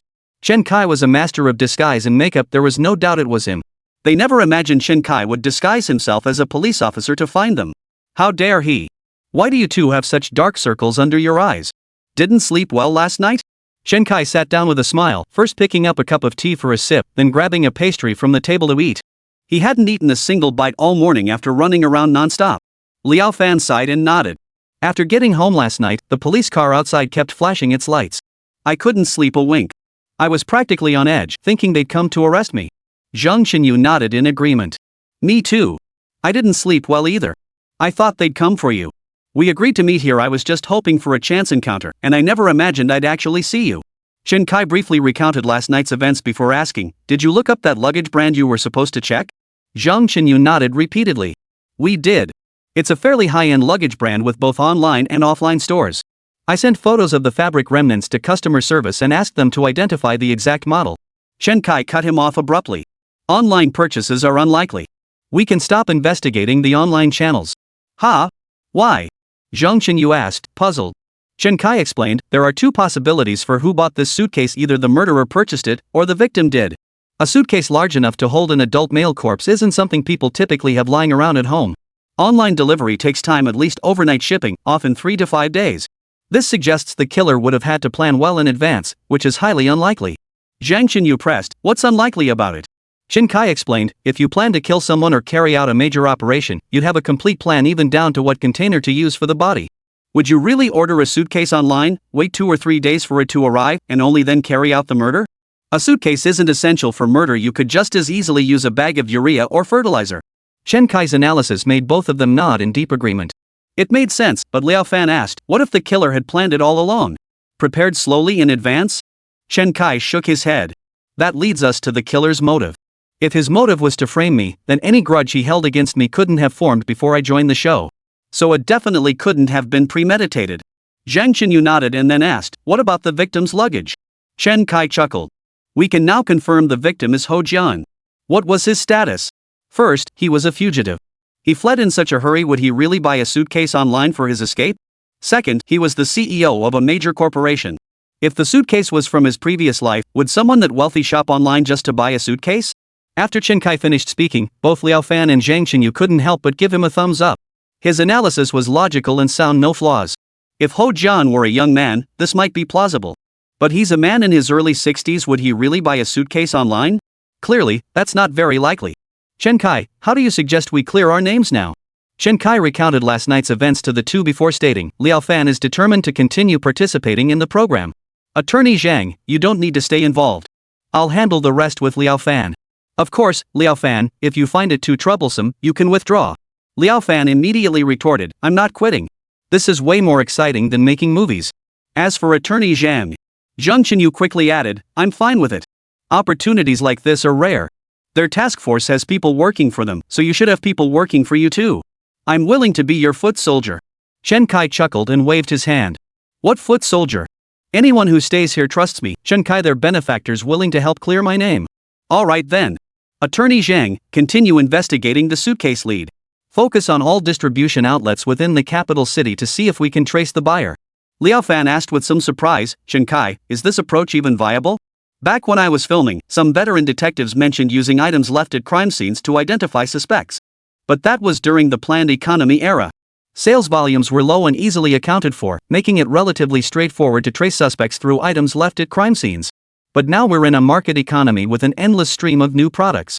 What if this is just a knockoff? Especially with offline purchases, what if the seller can't recall when it was sold? I'm afraid we're heading down the wrong path, pursuing the wrong direction. Liao Fan said this, and Zhang Chenyu nodded in agreement. One was a professional actor specializing in police roles, while the other was a criminal defense attorney. Both had been deeply immersed in investigative work. So they both harbored doubts about the path Chen Kai had chosen. Chen Kai was widely recognized as a criminal mastermind. While he possessed innate talent and skill in committing crimes, solving them was another matter entirely. In the previous episode, Chen Kai had helped the police extract a confession, but he had relied on intimidation and cunning. True case solving relies not on force or intellect, but on solid evidence. Thus, both harbored doubts about the direction Chen Kai had set. Chen Kai poured them another cup of tea and smiled as he said, I thought carefully about the points you raised last night. This approach is sound. First, who might have bought the box? Either the killer or the victim. What's wrong? Zhang Chenyu asked, confused. Chapter 202, the walkie-talkie can't be located. Chen Kai explained to the two, exactly. We analyzed that the person who bought the suitcase must be either the victim or the murderer. If it was the victim, would he buy counterfeit goods? A CEO of a major corporation clearly wouldn't use knockoffs. So there's a 50-50 chance this suitcase is genuine. High-end brands like this come with after-sales service and warranty. When you buy their products, they register your information and add you as a member, making it easier for them to market other products to you later. Plus, major brands have formalized inventory tracking. We might trace the purchase date or even retrieve surveillance footage. I know that. But what if? What if the killer bought it? What if the killer bought a counterfeit knockoff from a street vendor? Then wouldn't all our efforts be wasted? Liao Fan frowned as he asked. With pursuers hot on their heels, time was critical, making Liao Fan anxious, fearing capture. Chen Kai smiled and continued, that's another possibility. If we can't find purchase records at physical stores, it proves one conclusion. What conclusion? Liao Fan asked curiously. My earlier assumption was wrong. We can rule out investigating the suitcase as a lead. But I rarely make such elementary mistakes. Chen Kai's confident tone surprised both men present. Still, neither of them objected. You never know if a path is viable until you've walked it. Though time was limited, this might be the only way to find the killer. Zhang Chenyu nodded. Alright, I'll check all the stores. This is our only option now. There's another way. Chen Kai interrupted Zhang Chenyu, handing Sun Chao's work ID to Liao Fan. Liao Fan, take this ID. Use my place as the center point and check every gold shop nearby. Ask if they've bought any gold recently. Check their purchase logs to see if any young adults who just turned 18 came in to sell gold. Just moments ago, Zhang Chenyu had insisted checking luggage was our only option, yet now Chen Kai presented another investigative avenue. What do you mean, check for gold? Seeing their confusion, Chen Kai recounted last night's discovery. His home had been burglarized, with both gold and thermal underwear stolen. Zhang Chenyu immediately understood. I see. We're tracing the stolen goods. But how can you be sure it's young people? Murder isn't the sort of thing a youngster would pull off. Chen Kai nodded. Exactly. Stabbing the victim over a dozen times in the chest and abdomen, then burning the body, that's beyond what a youngster could pull off. But helping fence stolen goods? That's something a youngster could pull off. Find these youngsters, and we'll definitely get something out of them. After Chen Kai finished speaking, both Zhang Chenyu and Liao Fan looked somewhat surprised. How did Chen Kai know about the dozen or so stab wounds in the chest and abdomen? The security guard hadn't mentioned that yesterday. The security guards hadn't seen the wounds on the body, only netizens who watched the livestream and the special investigation team that examined the body knew about them. Due to interference from the production team, Chen Kai couldn't watch the livestream. So how on earth did Chen Kai learn such specific details of the case from the task force? The two were utterly baffled. Just yesterday, all three had been on the same level, completely clueless about the murder and cremation case. How could Chen Kai now possess knowledge as if he were part of the task force? He even analyzed the young man's attempts to fence the stolen goods. Seeing the two men's perplexed expressions, Chen Kai recounted his experiences from the previous day. Hearing this thrilling account, the two men regretted their decision deeply. Why hadn't they been with Chen Kai last night? If they'd been there, how thrilling it would have been. Their doubts about Chen Kai eased somewhat, and they decided to follow his advice. Just as Zhang Qinyu was about to head out, he noticed Chen Kai also getting up to leave. Curious, he asked, "What about you? Are you going to hide somewhere? How will we contact each other later?" Chen Kai slapped his forehead, pulled 3 walkie-talkies from his briefcase, and handed them to the pair. "Using my phone is too risky now. Let's stick to something more old school. Liao Fan, you should turn off your phone too, you might end up as a suspect to the police." Liao Fan nodded. "I know. Because of my thermal underwear. They already called me earlier asking what happened. I told them some pervert stole my thermal underwear, and they told me to go to the task force to explain the situation. I haven't gone yet." Chen Kai nodded. "Ignore them. But to prevent them from tracking you directly, it's better to turn yours off too. We'll just use the walkie-talkies. I've already set up a frequency free from interference. Every 2 hours on the hour, use the walkie-talkie to report your status." Watching Chen Kai pull out the walkie-talkie, the two couldn't help but give him a thumbs up. Pro. It was indeed professional. Using a cell phone now would allow the police to pinpoint your exact location immediately. That's why, ever since joining the show, Chen Kai's phone had remained either turned off or in airplane mode. The goal was to prevent the police from tracking his location via his phone. Chen Kai's move to use a walkie-talkie for communication left the live stream viewers stunned. You can do that? This feels straight out of a 1930s-40s spy thriller. Oh no, now the police will never catch them. The experts in the studio now wore complex expressions. Xiao Sa looked at the pale-faced Guo Lao and asked, "Guo Lao, does the suspect's use of a walkie-talkie really make it harder for us to find him?" Mr. Guai nodded. Indeed. Walkie-talkies are essentially handheld radios, essentially the same technology used by underground party members in the last century. Our methods for intercepting radio transmissions are still outdated so much so that we've practically put them in museums. So pinpointing their location through the walkie-talkie is impossible.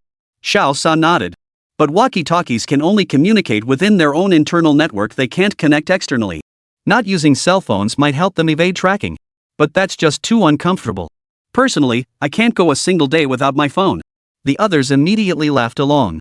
Chen Kai's decision to let them use walkie-talkies was insignificant to the case as a whole, merely a whimsical idea of his. Everyone was more concerned about whether Chen Kai or the police would find the real killer first. Would Chen Kai be caught by Zhang Luxin before he found the killer? Chen Kai clipped the walkie-talkie to his waistband and drove straight to a residential complex, knocking on a door without hesitation. This was an upscale residential complex. The door was opened by a middle-aged woman in her 40s. Chen Kai sized her up before asking, "Are you Li Zhibua's mother?" "I'm from Ximen Police Station. Chapter 203, The Lowlife's Den of Iniquity." Chen Kai actually showed up in uniform, claiming to be from Ximen Police Station. Officers at Ximen Station were frantically searching everywhere for the fake cop. And this guy had the audacity to impersonate one and even show up in person. If the Westgate Station chief saw this live broadcast, he'd be furious. Unfortunately for him, the production team knew the station chief was seething with rage, desperately trying every means to track down Chen Kai. So the production team simply blocked everyone from Ximen Police Station, preventing them from seeing any of the live content. Out of sight, out of mind. But the viewers in the livestream chat were furious on behalf of the Ximen Police Station. This is outrageous. You deceived the chief, stole his license plate, and now you're impersonating a police officer? Chen Kai, do you have any sense of decency? Hey, you're missing the point. Chen Kai is a crime simulation expert, he's meant to be a suspect. If suspects had morals, would there even be criminals in this world? Don't try to see it from the police perspective, it's too frustrating. You gotta see it from Chen Kai's point of view. I'm a police officer at a station, and you want me to empathize with the suspect? I can't do it. This guy is infuriating, watching him makes my blood pressure spike. Chen Kai was oblivious to the comments flying by. He just stared intently at the middle-aged woman in front of him. Her expression now betrayed panic. Didn't I already say? The gold my son sold was mine to begin with. I'm not pressing charges against him. Why won't you let it go? Chen Kai snorted coldly. Are you sure? If you keep saying that, you'll be suspected of harboring a criminal. Do you really think we can't trace who that gold belongs to? Let me make this clear, we only target the masterminds. For small fry like your son, our focus is primarily on education. But if you keep hiding and obstructing our investigation, your son will be charged with concealing criminal proceeds, and you will be charged with harboring a criminal. Is that clear enough? Chen Kai's stern words were so forceful that not only did they intimidate the middle-aged woman, but even the viewers in the livestream were taken aback. After hearing that speech, who could say Chen Kai didn't look like a cop? His performance was better than an Oscar-winning actor's. The middle-aged woman's eyes darted nervously. After glancing down the hallway to make sure no one was around, she pulled Chen Kai back inside and shut the door. Hey, if you have something to say, just say it. No need for all this pulling and shoving. It's just that my son's grown and won't listen. I feel so ashamed, that's why I asked you to come home to talk. The woman sighed before explaining the whole situation. Before your station came looking for me last time, my son told me. He said if I didn't want him arrested, I should claim the gold was stolen from me. So that's what I told you. It wasn't you who came last time, it was another officer, a slightly younger one. Chen Kai took out a pen and notebook to record her words, saying, "Oh, that was my colleague. Please continue. After I got home, I pressed my son for the truth. At first, he refused to tell me anything. Later, I said if he didn't tell me, I'd cut off all ties with him and never give him a penny again, so I wouldn't be implicated by him. Only then did he tell me the whole story and promise never to do anything like that again." The middle-aged woman soon clarified the situation. It turned out that Li Jibua, now 19, had previously attended a technical school in the capital. But he frequently skipped classes to hang out with friends, eventually getting expelled. After dropping out, he hung out with a group of friends on the streets. His daily expenses came entirely from demanding money from his parents and elders. His typical days involved gambling on sports at billiard halls or tearing through the streets on his modified imitation racing motorcycle. He was a very ordinary young delinquent. One day while playing pool, Li Jibua lost his entire savings after being beaten repeatedly by another player. The man offered him a cut of the profits if he'd help sell some gold bars at a jewelry store. Li Jibua agreed and made one delivery for the man. After hearing this, Chen Kai jotted down the key points. I saw that guy at a pool hall. I need to check the surveillance footage there. It's at Chao's Billiards, right after the turn at the vocational school intersection. He's always hanging around there. What's the point of playing pool anyway? He's so obsessed with it all day long. The woman sighed with a look of resentment on her face. Seeing Chen Kai about to leave, she quickly glanced around, pulled open her drawer, and took out several packs of cigarettes to offer him. Officer, you said you'd focus on education, you absolutely can't arrest him. If Chen Kai didn't take these cigarettes, the woman would likely feel uneasy and might even try to block his exit. So Chen Kai accepted one pack, pulled out a cigarette, lit it, and said, of course. If we arrested every petty thug like your son, how could we possibly handle it all? My goal is to catch the real culprit behind this. Yes, we absolutely must catch him. It's outrageous. He stole something himself and then came to my son to fence it. How despicable. Chen Kai put the other cigarettes back and said with a smile, alright, I'll go catch this mastermind then. You really need to discipline your son. If you can't handle it, I'll give him a proper talking to when I see him. Right, you should help discipline him, but just a verbal warning. Don't you dare take him away. Don't worry about that. I'll just give him a scare. I guarantee he won't dare do anything like this again. Chen Kai chuckled as he left Li Jibua's home, then drove straight to Chao's billiards hall. But it was getting late now, almost time for his scheduled communication with Liao Fan and Zhang Xinyu. Chen Kai, this is Liao Fan. I checked several gold shops. Over the past couple of days, they did indeed have young people coming in to sell gold, and they all registered their identities. Shall I read them out now? Chen Kai nodded. Go ahead. I'll take notes. Xiaofengshang Silver Shop, Mangsu sold 2 100G gold bars. Zhoubaifu Gold, Zhang Junyu sold 10 20G gold bars. Menjinuan Gold, Zhang Junyu sold 3 50G gold bars. After jotting down the names, Chen Kai nodded and spoke into his walkie-talkie. Any recent sales? Like yesterday or today? Yes. Zhang Junyu just went to Dream Gold Garden today, and Zhou Bafu went the day before yesterday. Chen Kai picked up the walkie-talkie and said, it's already dark. Once you're done with your tasks, you can rest. Attorney Zhang, any updates from your end? Zhang Xinyu picked up the walkie-talkie, no progress so far. I've only covered a few shops in the city center, I'm not done yet. Chen Kai nodded. Good. We'll continue tomorrow. What about your end? Any progress? Zhang Xinyu asked curiously. Chapter 204, The World of the Spirited Young Man Part 1. Chen Kai smiled. We'll see. I need to grab some food first. Where? I'll join you. Liao Fan's voice came through the walkie-talkie. I'm coming too. Zhang Xinyu quickly added. Clearly, after hearing about Chen Kai's thrilling night yesterday, these two were determined not to be separated from him. They were terrified of missing out on any more thrilling action. Chen Kai gave a helpless smile, picked up the walkie-talkie, and said, I'm at the Lala near the technical school intersection. I'll wait for you guys. Liao Fan, being an actor, knew that being with the main character meant more screen time and exposure. That's why he insisted on continuing with the program and staying by Chen Kai's side. But why was Zhang Xinyu there? Ever since the last episode, she'd been trailing him. While she claimed it was to fight for his rights, he didn't actually need her help securing those trivial benefits. Chen Kai thought carefully. After graduating from law school, Zhang Xinyu had passed the civil service exam and become a government lawyer. With such a promising career path ahead, why would he resign? After resigning, she specifically became a publicly appointed legal aid attorney handling criminal cases. Chen Kai mulled over and could only conclude one possibility: she sought to find her own value by helping those who truly needed assistance. When she first encountered him, she saw herself as a victim bullied by the production team and the police, which is why she wanted to help him. But what about afterward? After realizing she didn't need help, why did she continue to follow me? Chen Kai couldn't quite wrap his head around it. Was it for the thrill? Perhaps that was a possibility? Having grown accustomed to living within the confines of the law, suddenly encountering such events would undoubtedly feel novel and thrilling. If Zhang Xinyu were an ordinary girl, Chen Kai would never have dragged her into this mess. But Zhang Xinyu was exceptionally intelligent, calm under pressure, and possessed a logical, methodical approach. So Chen Kai didn't mind having one more person join his little crew. Before long, Liao Fan and Zhang Luxin drove up to the ramen shop where Chen Kai was. Chen Kai ordered a bowl of noodles for each of them and said, "We've all worked hard today. Noodles might seem a bit meager, but we've got some business to handle here shortly, so we'll just have to make do." "What kind of business?" Liao Fan asked curiously. "Earlier, I heard you mention on the walkie-talkie that the gold sellers were all young people. Are you trying to find these young individuals?"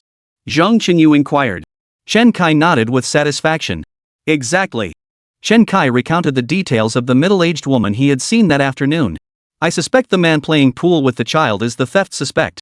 Find him, and I'll find the real murderer, or rather, he is the real murderer." Liao Fan was taken aback. He hadn't expected to get so close to the truth so quickly. Isn't Chen Kai a crime master? How could he solve it faster than the task force? Zhang Xinyu voiced her concern, "But will these young people talk?" Chen Kai chuckled. "Whether they talk or not isn't up to them." Soon after finishing their noodles, the three headed toward Xiao's billiards hall. The closer they got to the hall, the more tattooed, dyed-haired youths they encountered. Some even whistled at Zhang Xinyu, who was dressed formally and wearing a pair of gold-rimmed glasses. Chen Kai glanced at Zhang Xinyu, noticing her tense expression and grim face. He chuckled and said, "Why are you so uptight? Relax a bit. If you keep this up, these kids will see us as sticklers for the rules. Who'd want to talk to us then?" Liao Fan, the Oscar-winning actor, immediately began imparting his acting techniques to Zhang Xinyu. True to his Oscar-winning status, he dangled a cigarette from his mouth with a nonchalant air, looking every bit the seasoned hustler. Chen Kai couldn't quite pull off the look, but without his facial disguise, he appeared less formal. Zhang Xinyu had no choice but to let down her tightly bound hair, letting it fall loosely around her shoulders. She took several deep breaths, forcing herself to ignore the discomfort. She despised these scum of society. These people were in the prime of their lives, when they should have been studying in school.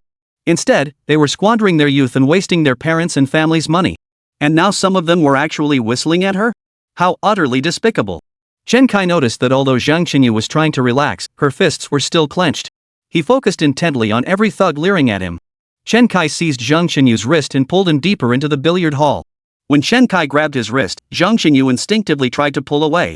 But when he saw it was Chen Kai, his heart instantly relaxed. I'm fine. I'm just not used to this kind of place." Chen Kai couldn't resist teasing him. "You're like 70 or 80 years older than them. What are you afraid of? You should be looking down on them with contempt. It's not fear, just physiological discomfort." Chen Kai chuckled. "Seems you've got a bit of a cleanliness obsession, huh?" The moment the three entered the billiard hall, the thick smoke nearly choked Zhang Xinyu out. Chen Kai pulled Zhang Xinyu over to a sofa and began observing the people in the hall. He quickly spotted his target. But it seemed the target had spotted them too. "Yo, old dang, nice chick. Cosplay?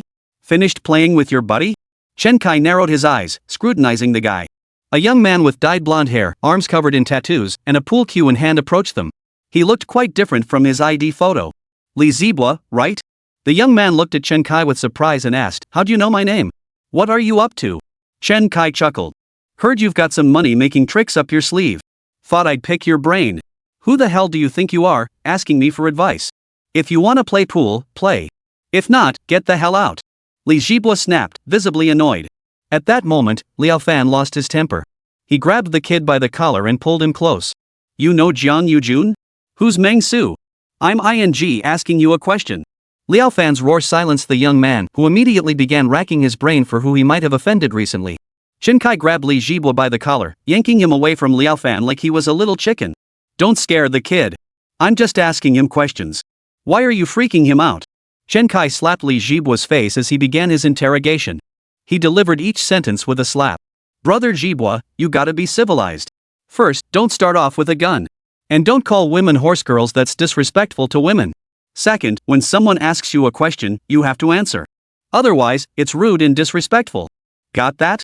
The slaps left Li Jibua's face swollen, yet he dared not move a muscle. The sheer pressure Chen Kai radiated was overwhelming. I'll tell you everything. Chapter 205, The World of the Young Man Part 2. Chen Kai and his two companions suddenly appeared in the billiard hall, instantly becoming the center of attention. Even though their good buddy Li Jibua had his face beaten to a pulp, not a single soul dared step forward to stick up for their friend. Chen Kai's presence was simply too intimidating. He resembled a gang boss who'd gone straight, while the elegant woman in the business suit looked like his personal secretary. As for the one who started cursing immediately, no doubt the enforcer by the boss's side. This was their first encounter with a gang boss. So this was what it looked like. That aura, that overwhelming pressure, it was incredible. This was their future goal, their idol. Even the viewers watching the livestream were utterly captivated by Chen Kai and Liao Fan's performance. This gangster aura and atmosphere completely overshadowed the petty thugs and hoodlums. Chen Kai could seamlessly switch between playing a cop and a crime boss. His acting was just as good as Liao Fan's. He didn't even need to put on such a show. Just drag that Li Jibua out and beat him up, he'd spill everything. Seriously, what's the point of bullying a bunch of low-level punks? Just let these scum rot in their own filth. They're the scum of the earth, the parasites of society. Back in '83, they'd all have been shot. Honestly, Attorney Zhang feeling physically unwell is understandable. Those guys and gals are just disgusting. I'll tell you everything. That day when I was playing pool, someone tried to bet on the game with me. What Li Jibua said matches his mom's account. Seems he wasn't lying. Chen Kai pressed further. Did you know that guy? Seen him since? I heard he started working with Brother Jiang and his crew regularly after that, so he didn't need us anymore. Brother Jiang? Jiang Yujun? Chen Kai pressed further. Li Jibua nodded repeatedly. That's right, him. He's definitely seen that guy recently. He looked like he was in his 30s or 40s, with a pretty fierce appearance just like this big brother here. Li Jibua glanced over and pointed at Liao Fan. This infuriated Liao Fan. Did he look intimidating? This guy's slurred speech was hard to make out, and Liao Fan was getting annoyed. As an actor, Liao Fan hated people who couldn't enunciate their lines properly. Who looks fierce? Spit that stuff out of your mouth. Speak clearly. Well, this is just how we talk. When we put more effort into speaking, it comes out like this. Chen Kai frowned. You guys still snort dope? Who's got money for that stuff? We just inhale some air. We call it going all out. Is it xiaoqi? Chen Kai asked. That's only when I have money. Usually I just get lighter fluid. It can cost just $2 or $3 and it lasts forever. Chen Kai was dumbfounded. Inhaling lighter fluid? That's ridiculous. This has to be fake. Chen Kai searched him and sure enough, found a can of lighter fluid. This really lowered my expectations. Are these people idiots? Even the viewers in the livestream were shocked. They'd never heard of such things. If it were a group of young people skating together, snorting some ketamine, or even laughing gas, they could understand. But inhaling lighter fluid? What the hell is that about?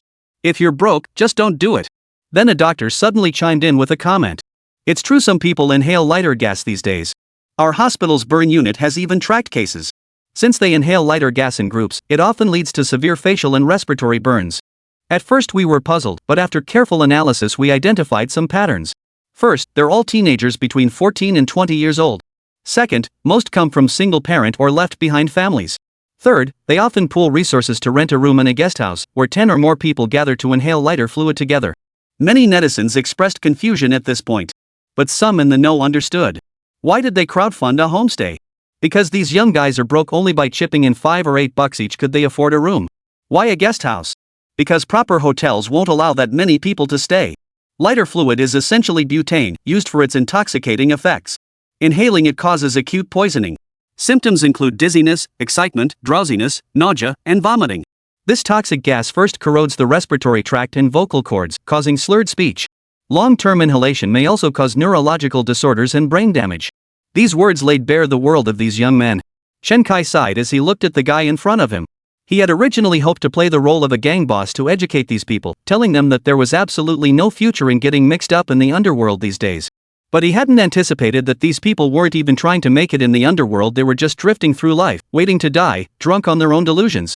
They were even worse than the thugs from the old gangster movies. At least those old school thugs understood loyalty and honor. These guys? They weren't even human, just subhuman. Chen Kai flung the punk to the ground with a slap and roared, "Where's John Yujun? What's his number?" I don't have his number. Our phones are like currency when we have money. We use the iPhone 15 PM when we're broke. We sell it secondhand for an iPhone 10. That's why we never keep each other's numbers. Then how do you contact each other? Through slow foot traffic in QQ. Get him over here. Chen Kai was already losing patience. He couldn't be bothered to waste another word on this bunch of scum. People like this hold no educational value whatsoever. In his previous life, he'd seen plenty of thugs like these. After dropping out of school, they spent their days loitering in pool halls and mahjong parlors. When they ran out of cash, they'd start checking car doors to see whose vehicles weren't locked. They'd look for cigarettes or alcohol inside to sell. After a while, that wasn't enough for them. They'd start smashing the windows of nice cars with bricks to steal valuables inside. Worse still, they'd break into shops and restaurants to steal cigarettes and liquor. They even had a division of labor. Since stealing small amounts of property wasn't punishable for those under 18, they assigned the underage ones to do the stealing. Older members handled selling the stolen goods: phones, cigarettes, and alcohol. With money, they gambled on soccer matches and inhaled nitrous oxide. Without it, they gathered to sniff lighter fluid. Such a life is nothing short of a drunken, dreamlike existence. Chen Kai sighed, pointing at this group of subhumans. Useless. A bunch of good-for-nothings. Several thugs with shrimp line tattoos and third-eye designs were deeply offended by Chen Kai's contempt. Pointing at Chen Kai and his group, they retorted.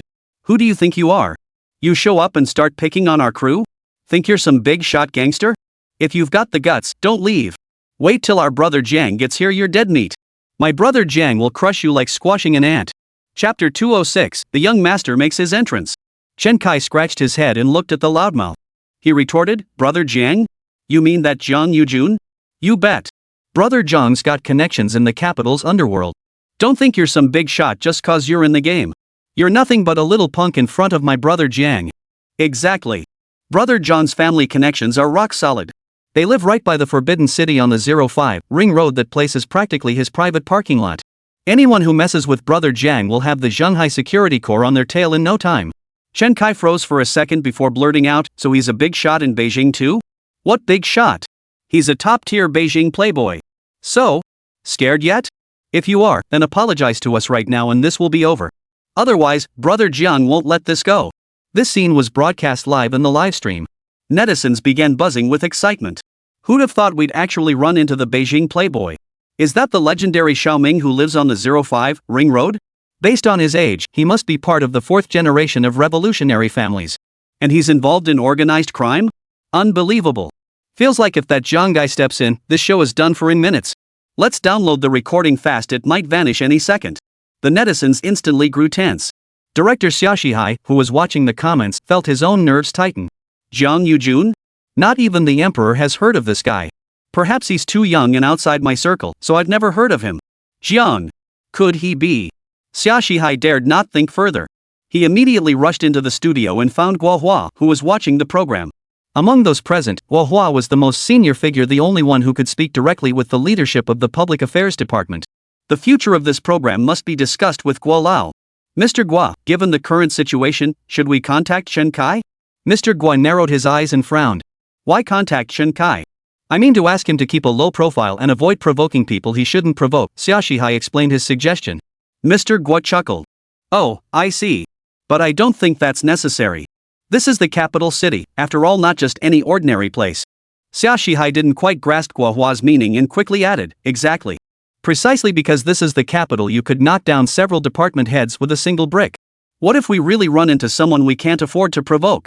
Oh, that's perfect. Our nation's campaign against organized crime has achieved a phased victory. If we really encounter someone even the police can't handle, it'll be just the thing to launch another round of crackdowns." Seeing the firmness in old Guo's tone, Xiaoshihai realized he was a stubborn man who wouldn't tolerate any nonsense. So Xiaoshihai quickly suggested, "Mr. Guo, why don't you call your Public Security Bureau's publicity department to discuss it? If they agree to continue the live broadcast, then we can keep it going?" Guohua replied with a hint of impatience, "I said it's unnecessary." After that, old Guo paid Xiaoshihai no further attention. Xiaoshihai, however, was left pacing anxiously. After much deliberation, he decided to call Liao Fan, who was with Chen Kai, and ask her to remind Chen Kai not to overstep. But when he dialed the number, it was turned off. Only then did he remember that Chen Kai had ordered everyone to turn off their phones and use walkie-talkies for communication. What on earth was he to do now? The director was pacing anxiously, while the live chat began speculating wildly about Jiang Yajuan's identity. Seeing the speculation growing increasingly wild, or rather, increasingly terrifying, Xiaoshihai cut straight to the point, blocked the bullet comments and comments section. This topic is off limits. He ordered directly, block the comments and chat section immediately. This topic is off limits. Also, switch to the task force's feed. Let's see what they're up to. Director, isn't that a bit much? The director whispered. What's appropriate or not? I make the calls. If you want to keep working in this industry, you'll do as I say. Guohua's retired and has nothing to fear, but I still want to make a career in this industry. What if some big shot blacklists me? Xiaoshihai said nervously. Immediately, the feed from Chen Kai's task force went black, replaced by the task force's live feed. Attention viewers, due to technical issues with the live feed, the crime scene footage is currently unavailable. We are working to resolve this and will resume shortly. Is the production team really this timid? They've got the public affairs department backing them. Even the public security department can't do anything. Have you seen what that Beijing playboy's last name is? He's not someone ordinary people can afford to offend. Everyone, hurry and download Slowfoot. Search for Jiang Shao's livestream. That Beijing Big Shot has already gone live. Really? I gotta check it out. Zhang Yujun, who had already started his stream, was bragging to the camera. Brothers, Xiao's Billiards is my turf. Heard someone messed with my crew on my turf? Today, I'll make sure everyone knows the name of the capital's Zhang Young Master. Let him learn a lesson. The glittering world may dazzle your eyes, but without real power, don't show off your face. Whoa! So many people? Newcomers to the stream, hit that follow and like button. As they say, the bright lights and booze can get you drunk. Let young Master Jiang show you how to play the game. Come on, brothers, let's get those gifs rolling. This sudden shift in live stream style left the new viewers completely bewildered. Could this really be the big shot of the capital? Forget Beijing, this guy's a total party animal. Through the stream, we see this Beijing playboy is a young man with dyed yellow hair and a shrimpline tattoo on his neck. He's wearing a coat and has a completely laid-back demeanor. When he entered the billiard hall, someone actually opened the door and lifted the curtain for him. Once inside, the Beijing playboy shrugged off his coat, and a young man behind him promptly caught it. Another young man swiftly pulled out a cigarette, placed it between Zhang Dashi's lips, and lit it with eager attentiveness. Li Jibua, who had just been slapped by Chen Kai, along with several other young hustlers in the hall, immediately shouted, "Brother Jiang, save me. This guy is bullying us. He's trying to cut off your income." Chen Kai now turned his gaze toward the 7 or 8 young men entering the billiard hall. All 7 or 8 were dressed uniformly in black shirts, white pants, and white gloves. The leader sported dyed yellow hair and a neck tattoo resembling a shrimp line. A glimpse through his shirt collar revealed what appeared to be a chest tattoo as well. "You're picking on my guys? You think you're tough?" Zhang Yujun strode toward Chen Kai. The moment he stood before him, he leapt up and flicked his finger at Chen Kai. "Bro, everyone has their moment of glory. Don't mistake a fleeting moment for eternity. Don't overstep your bounds as a person, and don't make mistakes in your actions. You may call the shots in the underworld, but that's only because young Master Jiang hasn't dealt with you yet. Apologize to my brother now, and I'll let you off." His smooth talk left Chen Kai stunned.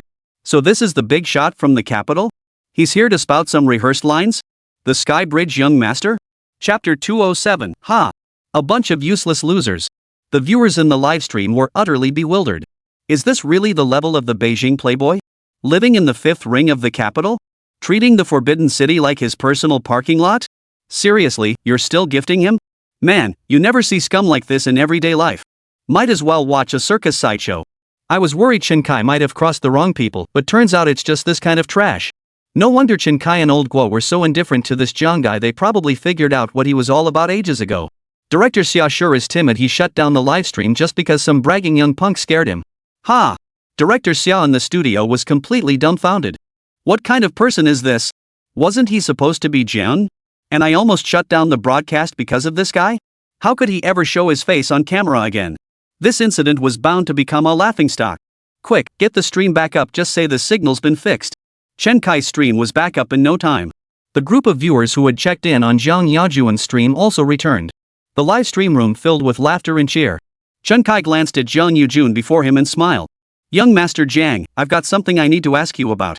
Chen Kai knew exactly what kind of person Zhang Yujun was. What apartment in Beijing's 05th Ring Road were using the Forbidden City as a parking lot? Just listen to him spout nonsense. If he really owned a place in the 05th ring of the capital, would he be selling gold bars to people? If he were truly that elite, would he be hanging around pool halls? Of course, he could still go to a pool hall, but the guys he'd be playing with wouldn't be this bunch of young hustlers. They'd be the likes of Ding Junhui. Chen Kai might not know these spirit lads, but for young troublemakers his age, bragging is a common disease. These small-time hustlers are nobodies in society, so bragging is their only way to feel relevant. Some even convince themselves of their own tall tales. Jiang Yujun was pleased by Chen Kai's flattery. He patted Chen Kai on the shoulder and said, "So, what do you need from me?" "I just wanted to ask about that gold-selling deal at the jewelry store." Jiang Yujun scrutinized the men before him, snorting coldly. "So that's it, you're here to steal my business." Brothers, whenever there's a clash of interests between two parties, conflict is inevitable. Brothers, this is a money-driven society, a world where the ruthless prevail. There are only 3 of them, but we have 30. Attack! With that, Jiang Yujun grabbed a crystal ashtray from the counter and smashed it down on Chen Kai's head. You gotta hand it to these young punks, they sure know how to fight. Starting off by smashing an ashtray into someone's head? At that moment, the other young men also hurled whatever they had in their hands at Chen Kai and his group. Most of them were ashtrays, and some even swung pool cues at Chen Kai and his group. These young hotheads fought with reckless abandon.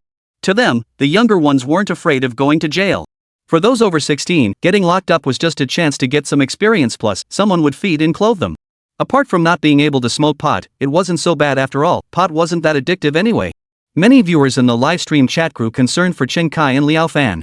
This is worse than running into some legendary rich kid from the capital. Seriously, if it were the Beijing playboy, you might at least try to reason with him.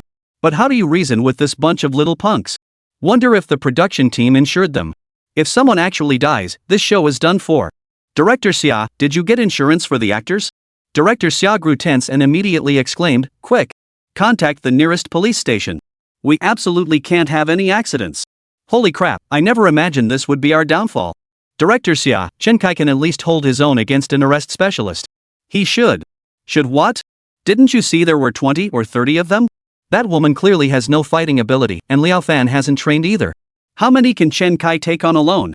Xia Shihai watched the screen nervously, but Chen Kai's performance soon made everyone's eyes widen in astonishment. Jiang Yajuan's first throw an ashtray was dodged as Chen Kai sidestepped. He swiftly pulled Zhang Xinyu behind him, then lifted the entire round coffee table and hurled it. The jumbled mess of items on the table came crashing down, smashing into the faces of those young men. The clatter of ashtrays smashing onto the tabletop followed immediately.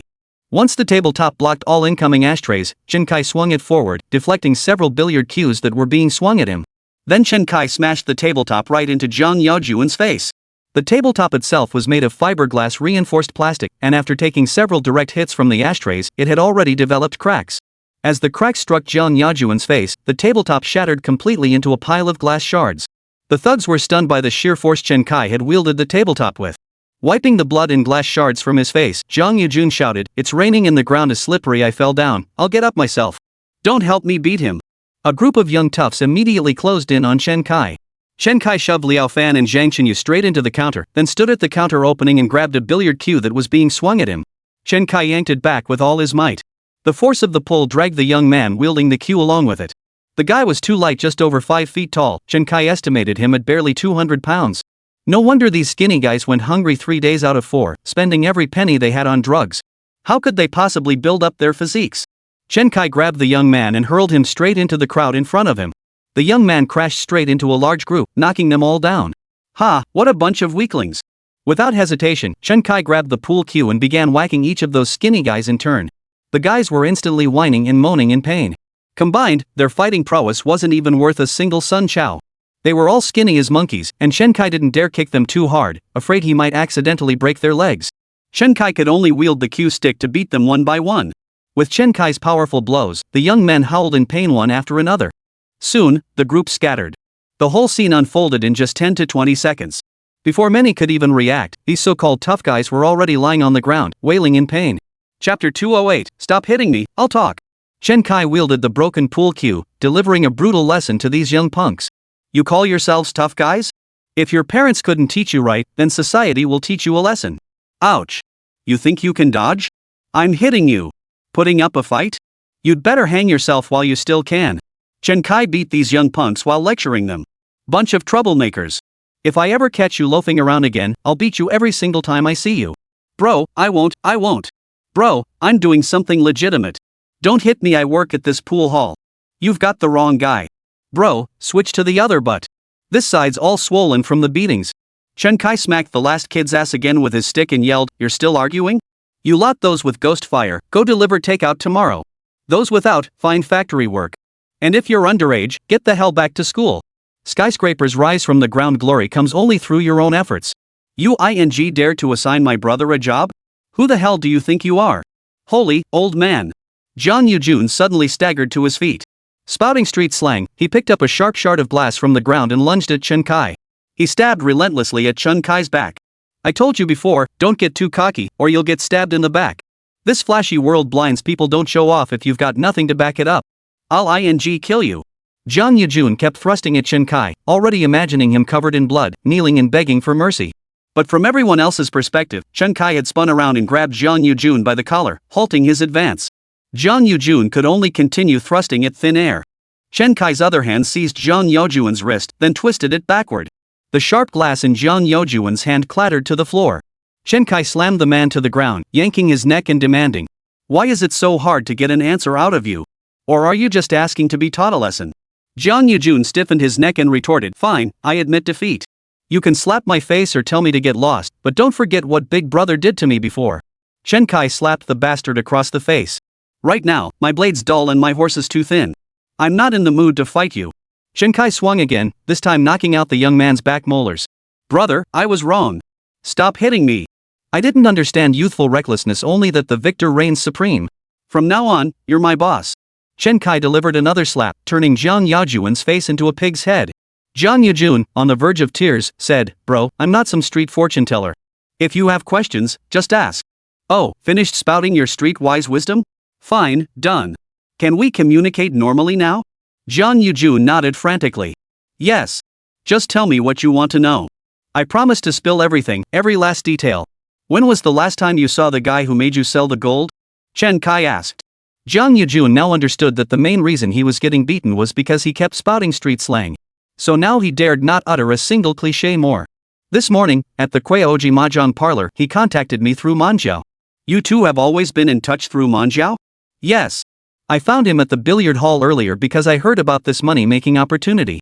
I told him I had connections at the police station and they wouldn't arrest me. I told him to hand over the gold for me to sell, and he agreed. For every 10,000 yuan worth sold, he'd give me 500 as commission. When I sold the gold, he'd wait outside, afraid I'd run off. Plus, he never let me sell much at once. He insisted I use pawnshops instead, limiting each transaction to just a few dozen grams, maybe 100 at most. Later, I had him follow my WeChat account and contact me through that."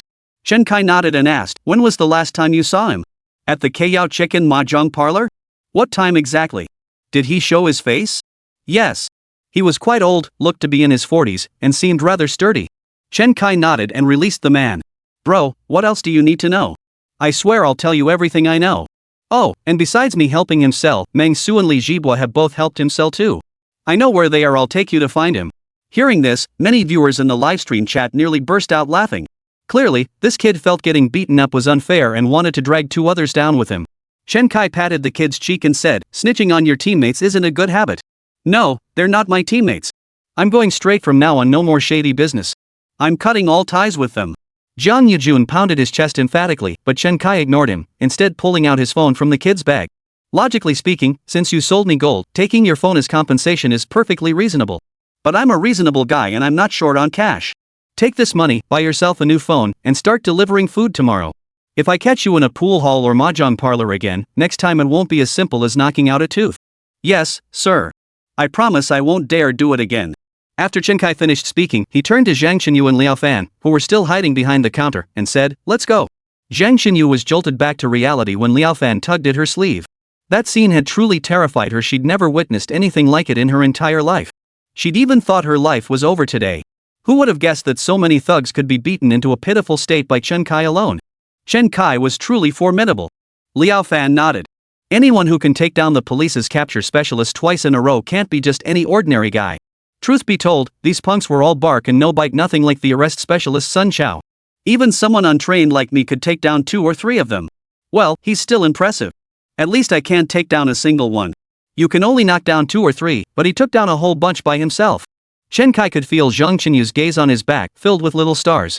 Chen Kai waved his hands hurriedly. "All right, enough with the compliments. Let's get out of here fast. I just saw the pool hall owner call the cops." Hearing this, the two immediately quickened their pace and exited the billiard hall.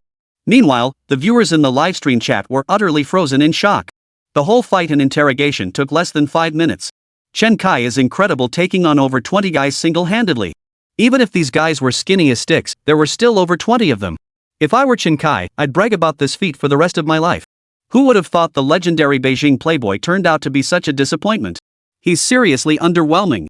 Chapter 209, a victory served right to the door.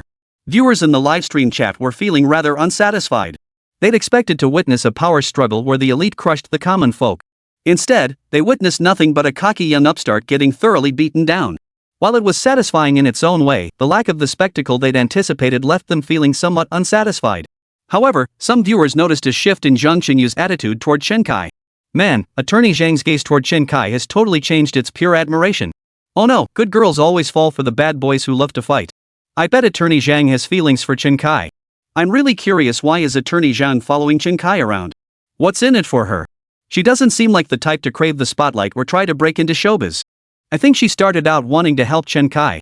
Didn't she keep saying she wanted to fight for his rights? Later it seemed like she had something she needed from Chen Kai, but she never said what. Who really knows? Attorney Zhang has something she needs from Chen Kai? One comment left netizens puzzled. Did Attorney Zhang really need something from Chen Kai? If so, why didn't she say? Chen Kai quickly exited the billiard hall, leading the two toward his police car. The trio had barely crossed the street when two police cars screeched past, then slammed on their brakes right outside the billiard hall. This area fell under the jurisdiction of the Westgate police station. The station chief had received an early report of a mass brawl here. Originally, the chief had dispatched one officer and two auxiliary police to handle this group of troublemaking punks.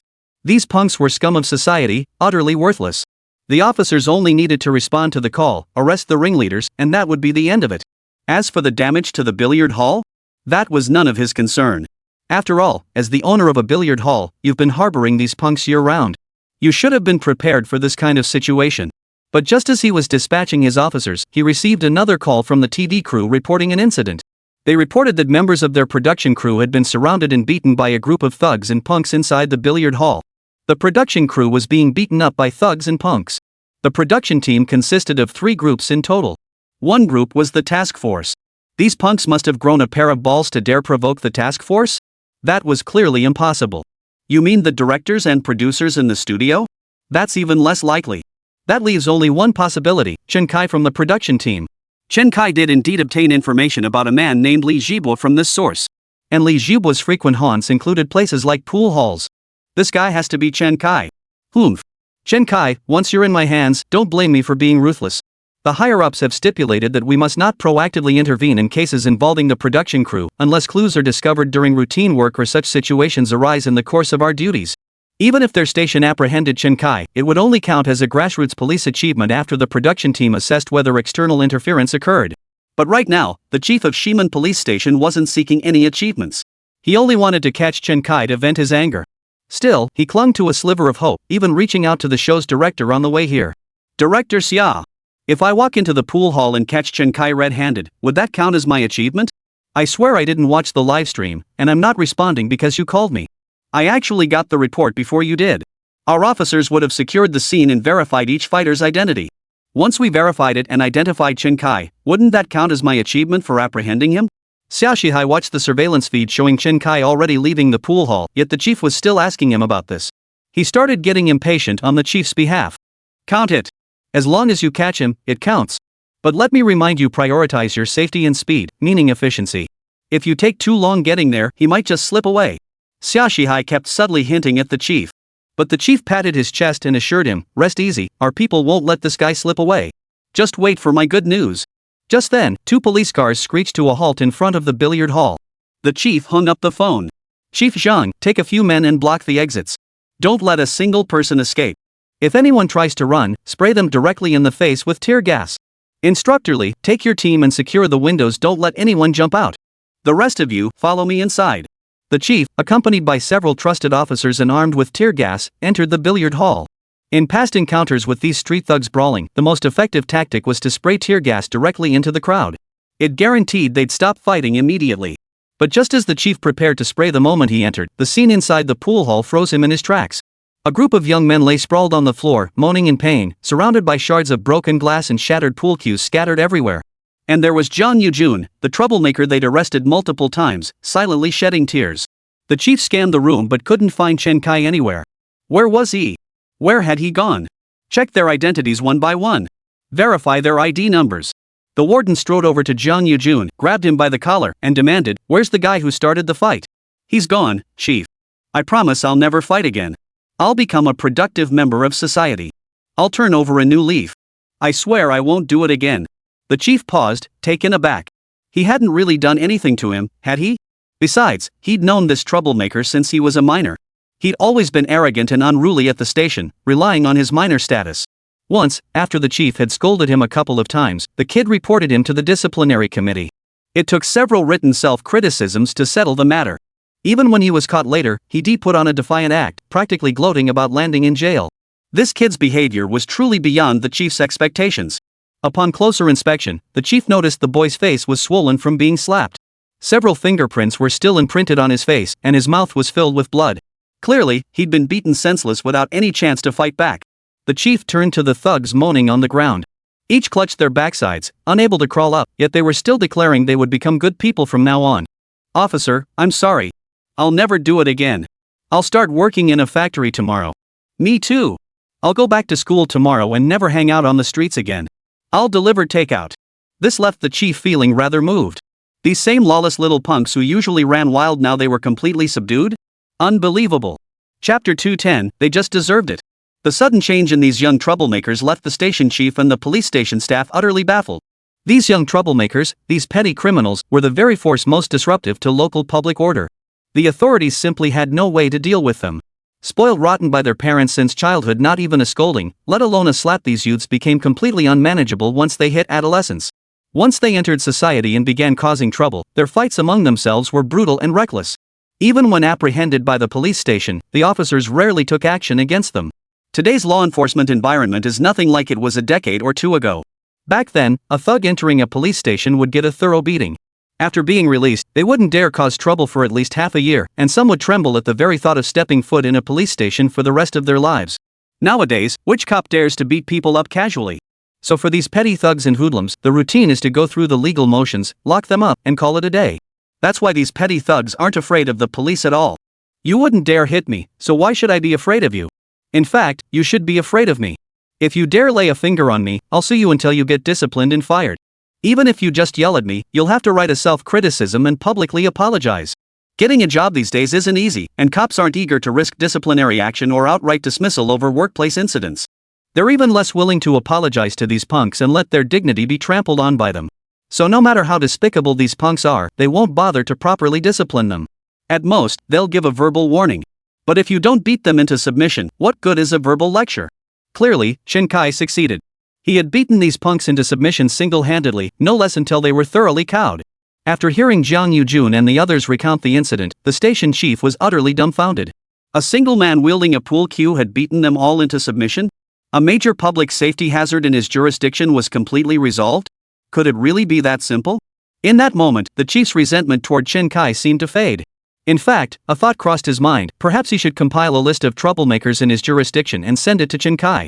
If possible, providing him with some protection wouldn't be out of the question. "Chief, what are you laughing at?" Seeing his subordinate approach, the chief quickly dismissed his unrealistic fantasies and said sternly, "All right, that's settled. Since these individuals are seeking redemption, our station should offer whatever assistance we can manage. Contact the food delivery stations and restaurants in our jurisdiction.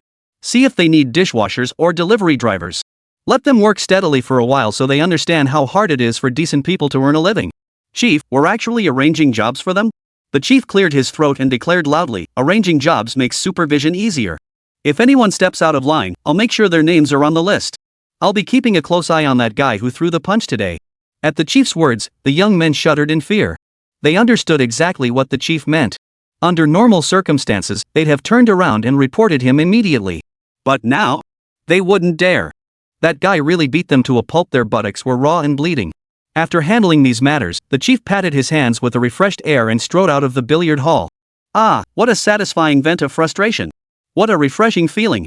Just then, a capable-looking female officer approached with a smile. "What's got the chief so cheerful? Did we finally catch Chen Kai?" Recognizing Zhang Luxin and several members of the task force, the chief immediately instructed the officers behind him, "Quickly get Commander Zhang a cup of milk tea. Come on, Officer Liang, Officer Zhao, let's have a smoke." With that, the chief pulled out a pack of cigarettes and began distributing them. Zhang Luxin smiled and said, I rushed straight over as soon as I got your call. Is Chen Kai not in there? The chief shook his head. I used to be desperate to catch this Chen Kai. But now it seems having him around could actually help me a lot. He solved a problem that's been giving me headaches for ages. Oh? Zhang Luxin looked surprised. The chief didn't hold back, recounting the entire situation to Zhang Luxin in detail. Zhao Chang, listening nearby, nodded in deep agreement. These young troublemakers might seem harmless to society, like mere scraps on the margins. But they pose a significant threat to ordinary people's lives. Especially in summer, over half of all public order and criminal cases are caused by them. Chen Kai was essentially ridding the community of a menace. Exactly. These guys go unchecked day in and day out. When they finally meet someone who can take them down, they're scared out of their wits. Liang Tsong nodded in agreement. Those working on the front lines constantly find these petty thugs and hoodlums a major headache. Chen Kai had essentially eliminated a potential threat for them. Unfortunately, he's only taken care of a handful. The capital has far more than just these few thugs. Zhang Luxin took the milk tea bought by the chief, took a sip, and then said, alright, enough with the celebrations. Let's talk about our case. Chen Kai's objective was clear, he was after the burglar. Zhang, any progress on your end today? Li Zhang pulled out his phone to remotely check the progress of the comparison. He frowned and zoomed in again. Just matched one Ding Jian. But it's a fingerprint image from a theft suspect over 20 years ago, not a modern electronic scan. I need to download it to the computer for a visual comparison. We can't be completely certain right now. Zhang Luxin nodded. Then it's a match. Chief, download Ding Jian's ID photo so Zhang Yujun can confirm if it's him. We'll use the station's computers to compare the fingerprints. No problem. You guys haven't eaten yet, right? Stay for dinner at the station tonight. Don't worry, it's just a work meal. I really feel terrible about this. The chief laughed heartily as he ushered the group into the police car, heading back to the station. Zhang Yujun quickly confirmed Ding Jian was the man who had pressured him to sell gold. Upon arriving at the station, Li Zhang immediately used the station's computer to download the fingerprint image of the suspect from over 20 years ago and compared it with the fingerprints left at the scene. They matched. After reviewing the results, Li Zhang said solemnly, but I'm still puzzled. How come this person only shows up in the vault records from over 20 years ago, and not in the electronic fingerprint database from recent years? Zhao Chang immediately speculated, could he have been arrested and sentenced to 20 years, only recently released? Liang Tsong offered another possibility, or maybe he turned over a new leaf. Chapter 211, Ding Jian's sentencing record. Reformed? Zhao Chang burst out laughing. You make it sound like he was working in a brothel. What's so funny? It's not impossible. What if he won the lottery, got rich, and quit this line of work? Liang Tsong defended his theory. Then why did he steal from Chen Kai's house now? Zhang Luxin asked. Liang Tsong couldn't think of a better explanation. Captain Zhao, check his sentencing record. How long was he sentenced to back then? Hold on. Zhao Chang immediately began searching the criminal record of this man named Ding Jian on his computer. Over 20 years ago, when he was just 16 or 17, he was caught burglarizing a home moments after breaking in. He was sent to a juvenile detention center and served 2 years. His fingerprints were taken while he was in the juvenile detention center. Before Zhao Chang could finish, he fell silent again. What? Zhang Luxin, seeing Zhao Chang hadn't spoken, hurriedly asked. Luxin, look at this. Zhao Chang pointed to 3 court records displayed on the computer screen. Zhang Luxin looked at the computer screen. 3 civil judgment records appeared on the screen. Criminal judgments entail imprisonment, while civil judgments only require compensation. Therefore, fingerprint collection was unnecessary. Judging by the names in these 3 rulings, they were all compensation judgments for Ding Jian causing serious injury in traffic accidents. In traffic accidents, as long as the driver didn't flee the scene, didn't cause death, and actively compensated the victims with a cooperative attitude, criminal charges were unlikely to be pursued. Still, it was surprising that one person had 3 cases of causing serious injury in traffic accidents. Zhang Luxin immediately retrieved all of Ding Jian's case files. Ding Jian dropped out of junior high school. After leaving school, he drifted through society and was sentenced to 2 years in prison for theft. 3 years after his release, he obtained a heavy truck driver's license and began working as a truck driver, causing multiple traffic accidents. See what you found?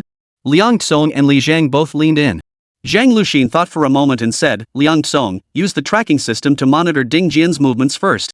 See where he's been hanging out lately. I'll download his recent court judgments from the Judgment Document Network. Though they couldn't quite figure out what Zhang Luxin was up to. But these guys still trusted Zhang Luxin implicitly. After all, she was the deputy commander endorsed by both Old Guo and the field commander. Her competence was beyond question. The camera cuts to Liang Tsong's computer screen. This scene is quite familiar to many netizens. This is the interface of the pursuit system. Using the pursuit system again? It feels like it's useless. It might not work on Chen Kai, but it could be useful against others.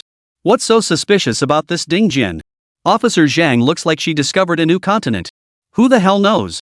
We'll find out once we catch this Ding Jian. Now it's just a race to see who can nab him first. My bet's on the task force, they've already identified him. Definitely Chen Kai. Chen Kai just needs to send him a message via Slowfoot to lure him out. Amidst the swirling speculation, Liang Song logged into the pursuit system. He typed Ding Jian's ID number directly into the system's search bar and clicked search. A progress bar appeared. Seconds later, hundreds of photos appeared in the search results. These were images of Ding Jian captured by every surveillance camera. Liang Song then clicked the spatial button within the system, and the images instantly overlaid onto a map of the capital city. Zooming in revealed the exact locations where Ding Jian had been spotted. Even when zooming out, the clustered images displayed a numerical value. The size of these numbers indicated how frequently he appeared in each location. The locations with higher frequency were his places of residence. Next, Liang Song tapped the time stream button on the pursuit system screen. A photo of Ding Jian's ID card appeared, displaying the time, and began moving across the ground. Liang Song reviewed Ding Jian's activity trajectories from a week ago and this week consecutively. Lu Xian, he had visited Chen Kai's residential complex. At 1:57 a.m. 4 days prior, he passed by the entrance of Chen Kai's complex, then again at 2:32 a.m. This likely corresponds to the time before and after the theft. Current analysis indicates his residence is in Tongtian Garden. Zhao Chang nodded and said, "That's possible. Has the chasing fate system been upgraded? I just checked his temporary residence permit, it's indeed registered at Unit 1013, Building 17, Block 4, Tongtian Garden." Netizens were stunned by the system's capabilities. Just by entering an ID number, you can find out all this? Is there any privacy left? In the studio, Old Guo was thoroughly satisfied with the results. Recently, our capital city installed tens of thousands of new facial recognition cameras, and this batch was immediately integrated into the exclaiming system. This solves the previous issue where our high-definition cameras couldn't clearly identify or capture faces in low-light conditions, at long distances, or during rapid movement. Whenever a suspect passes under our facial recognition cameras, an alert is triggered. Currently, over 10,000 facial recognition devices have been installed in densely populated areas such as residential communities, shopping malls, schools, and commercial streets. Some may raise privacy concerns, but this is fundamentally not an issue. First, our facial recognition cameras are deployed exclusively in public areas. What privacy can individuals realistically expect in public spaces? Second, all usage records of the chasing fate system are traceable, and access permissions are highly restricted. Each police station can only view data within its jurisdiction. Currently, only a handful of individuals possess citywide access permissions, and Liang Song is one of them. So there's absolutely no need to worry about privacy. Xiao Sa chimed in, privacy isn't the issue. But our success rate in apprehending suspects has skyrocketed exponentially. I heard these cameras have only been installed for about a week, yet they've already helped apprehend 2 or 3 dozen fugitives from other provinces. Old Guo chuckled, that's true. Unfortunately, this system has limited use against Chen Kai. That face of his changes far too quickly. Xiao Sa suddenly asked with curiosity, Old Guo, since you're about to retire soon, why don't you make a guess before you retire? Who will find Ding Jian first, Chen Kai or the task force? Old Guo nodded. The task force will definitely find Ding Jian first. They've already pinpointed his address. Once the cybersecurity team locates him, they can set up surveillance. But Chen Kai isn't just any ordinary person. He always surprises us. Who knows what kind of surprise he'll bring us tomorrow when we wake up? Xiao Sa asked doubtfully, but Chen Kai only has Ding Jian's WeChat ID. If he contacts Ding Jian through WeChat, he'll definitely fall into the task force's trap. Chapter 212, Everything Under Control. Zhang Luxin carefully studied several court judgments she had just downloaded and printed from the Judicial Documents website. After a while, she stood up and addressed Yang Jiqiang, the cybersecurity expert seated at the computer. Brother Jiqiang, check Ding Jian's financial transactions. Pay special attention to any unusual activity around the time of these 3 court rulings. Also check his family, see if his children had any unusual financial transactions during this period. Cybersecurity expert Yang Jiqiang wasn't just a master of offensive and defensive cyber tactics, he also possessed extensive big data access permissions. Accessing bank or online storage accounts and reviewing financial transactions were among his most basic permissions. However, accessing such data required strict procedures and multiple layers of approval. Due to the program's special circumstances, Yang Jiqiang's inquiries didn't require approval, he only needed to wait for the data to be returned. Is there something wrong with this Ding Jian? Yang Jiqiang asked curiously. He had already entered Ding Jian's ID number into the system and was reviewing all bank and online accounts under Ding Jian's name. Zhang Luxin nodded and said, "It feels a bit strange. This Ding Jian doesn't have a capital city household registration, he's just a migrant worker." After every traffic accident, the investigation concluded he bore primary or full responsibility, yet he always managed to pay substantial compensation to the other party. "I think this is highly suspicious." Yang Jicheng frowned and said, "What's the big deal? Maybe he has comprehensive insurance on his vehicle, or his employer covered part of the compensation. He drives for others transporting goods, doesn't he?" Liang Song chimed in, "It's perfectly normal for truck drivers to have comprehensive insurance. Accidents involving large vehicles happen frequently. Even if the insurance doesn't cover the full cost, the employer will chip in. It's rare for the driver to have to pay out of pocket. If drivers had to cover damages themselves, who'd want to work for that employer again?" Song was right. Lu Xin, if you work a few more years, you'll meet more people and gain a broader understanding of different industries. Then your thinking won't be so one-sided. We can't suspect someone just because they've hit 3 people. We should focus on the case itself. Yang Jichang reasoned with Zhang Luoxin, while Liang Song mentioned a classmate who drove trucks, explaining how he knew these things firsthand. But Zhang Luoxin still shook her head and said, "Let's investigate first. I just feel something's off. You say this guy's constantly in accidents, and every single time it's his fault. That clearly shows his driving skills are problematic. Would any employer even hire him? These days, drivers coming to the capital for work are a dime a dozen. There's absolutely no need to hire him." Another suspicious detail, Ding Jian always settled compensation swiftly. The cases proceeded unusually smoothly. From accident to verdict took just 2 or 3 months at most. Another common thread among these 3 cases is that the victims suffered severe injuries after the accidents, and within a week, those with critical injuries died despite medical efforts. Tomorrow we'll contact the families of these 3 victims to inquire whether their organs were donated. I suspect. Zhang Luxin paused here, and the others immediately caught on. Liang Song abruptly stood up. "Are you saying this person is a suspect in the organ trafficking case?" Zhao Chang also clenched his fists excitedly. "I heard from the detectives handling this case that they currently only have evidence of Ho Yufei and his group's crimes. They've arrested several people who deliberately caused accidents, but all of them had direct contact with Ho Yufei in recent years. None of the individuals involved in Ho Jian's earlier crimes, specifically those who staged accidents, have been found yet, because those were people Ho Jian dealt with through a single contact. Could it be that we've actually stumbled upon this one?" Everyone present grew agitated. Although Ding Jian's appearance was somewhat connected to Chen Kai. But unless they uncovered specific evidence against Ding Jian, they could only charge him with theft and get him 2 more years at most. But now they held incriminating evidence against Ding Jian themselves. This time, they could finally prove their own competence instead of relying on Chen Kai, that useless suspect feeding them leads. Check it out. If this Ding Jian really has something on him, we've hit the jackpot. The results came back quickly. Unfortunately, the results were disappointing. No unusual income sources were found in Ding Jian or his family's bank accounts before or after the incident. Everyone sighed and turned to Zhang Luxin. "Luxin, looks like you guessed wrong." Zhang Luxin shook her head. "No, we haven't finished yet.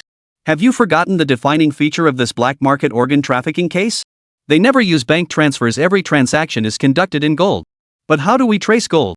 The 3 incidents we're investigating happened nearly 20 years ago. Only the banks might still have records, everything else is long gone." Zhang Luxin said in a low voice, "Investigate. Find out who hired Ding Jian for these 3 cases and question them about the specifics of the incidents. Additionally, Captain Zhao, we need to secure Ding Jian first. I'm concerned Chen Kai might seek him out at any moment. Our mission is to apprehend Chen Kai. Leave the inquiries and investigations to the organ trafficking squad. Just have them report their findings to us promptly." Zhao Chang nodded. "How do we secure him?" "You call the shots, I'm listening." The task force members now held Zhang Luxin in high regard. Her agile thinking and precise judgment were almost on par with Commander Tian's. But Zhang Luxin shook her head.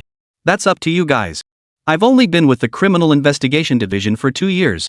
They don't usually let a woman like me handle surveillance operations." Her tone carried a hint of resentment, making Zhao Chang feel awkward. "This time, you'll come along. Luoxin is destined for leadership. How can she lack arrest and control experience?" After contacting arrest specialist Sun Xiao by phone, they devised a plan to monitor and control Ding Jian. First, they would directly monitor Ding Jian's cell phone. Second, they would rent a room in the building across from Ding Jian's home that offered a clear view into his apartment, using binoculars for observation. Then, plainclothes officers would patrol near Ding Jian's building, following him the moment he stepped outside. Additionally, a pinhole 5G camera was placed near Ding Jian's door to monitor all comings and goings in his home at all times. Whenever Ding Jian left, they would immediately conduct covert surveillance, employing segmented tracking to avoid detection by either Ding Jian or Chen Kai. Once Chen Kai arranges to meet Ding Jian outside, they will be able to apprehend Chen Kai directly. At that point, the entire case would finally be resolved. After completing these arrangements, the camera installer and mobile surveillance team departed immediately, while the cyber police expert began monitoring Ding Jian's phone. Everything was firmly within their grasp. Chapter 213, The Thief's Scent. Chen Kai, driving the modified police car, hurriedly led the two men out of the Kueoji mahjong parlor and back to the vehicle. They had just retrieved surveillance footage from the mahjong parlor showing his meeting with Jiang Yujun earlier that morning. So, he asked, "Can we confirm this is the guy who robbed your place?" Chen Kai shook his head. "Can't be sure. Even if it's not him, he's definitely connected. But this guy looks like a thief." "Looks like a thief? That's pretty wild." Liao Fan asked in surprise. "You can tell just by looking?" "To me, he seems perfectly normal, just like someone who came to play mahjong." If it weren't for him walking into the hallway with Jiang Yujun on the surveillance footage, then coming out together, and later leaving the mahjong parlor, I wouldn't have noticed anything suspicious about him. Chen Kai turned to Zhang Chenyu in the backseat and asked, "Attorney Zhang, you've been doing criminal defense legal aid for 2 years now. You must have seen plenty of suspects. What do you think? Can you tell anything?" Zhang Chenyu pulled out his phone and replayed that segment of the footage several times before saying, "I just get this feeling his eyes are darting around, and he seems pretty sensitive to the camera. But that doesn't prove he's the thief." Liao Fan still couldn't help but voice his confusion.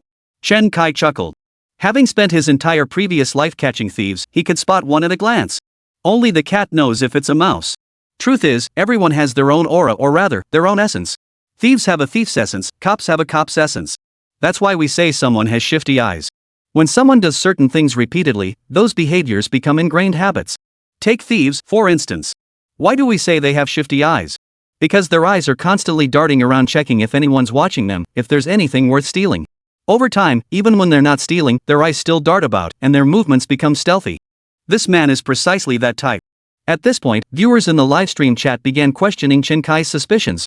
Although they had already received confirmation from the police that Ding Jian was indeed the thief who robbed Chen Kai's home.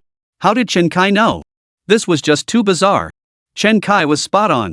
The reason I've become an expert at catching these pickpockets time and again is precisely because I've mastered this method of identification.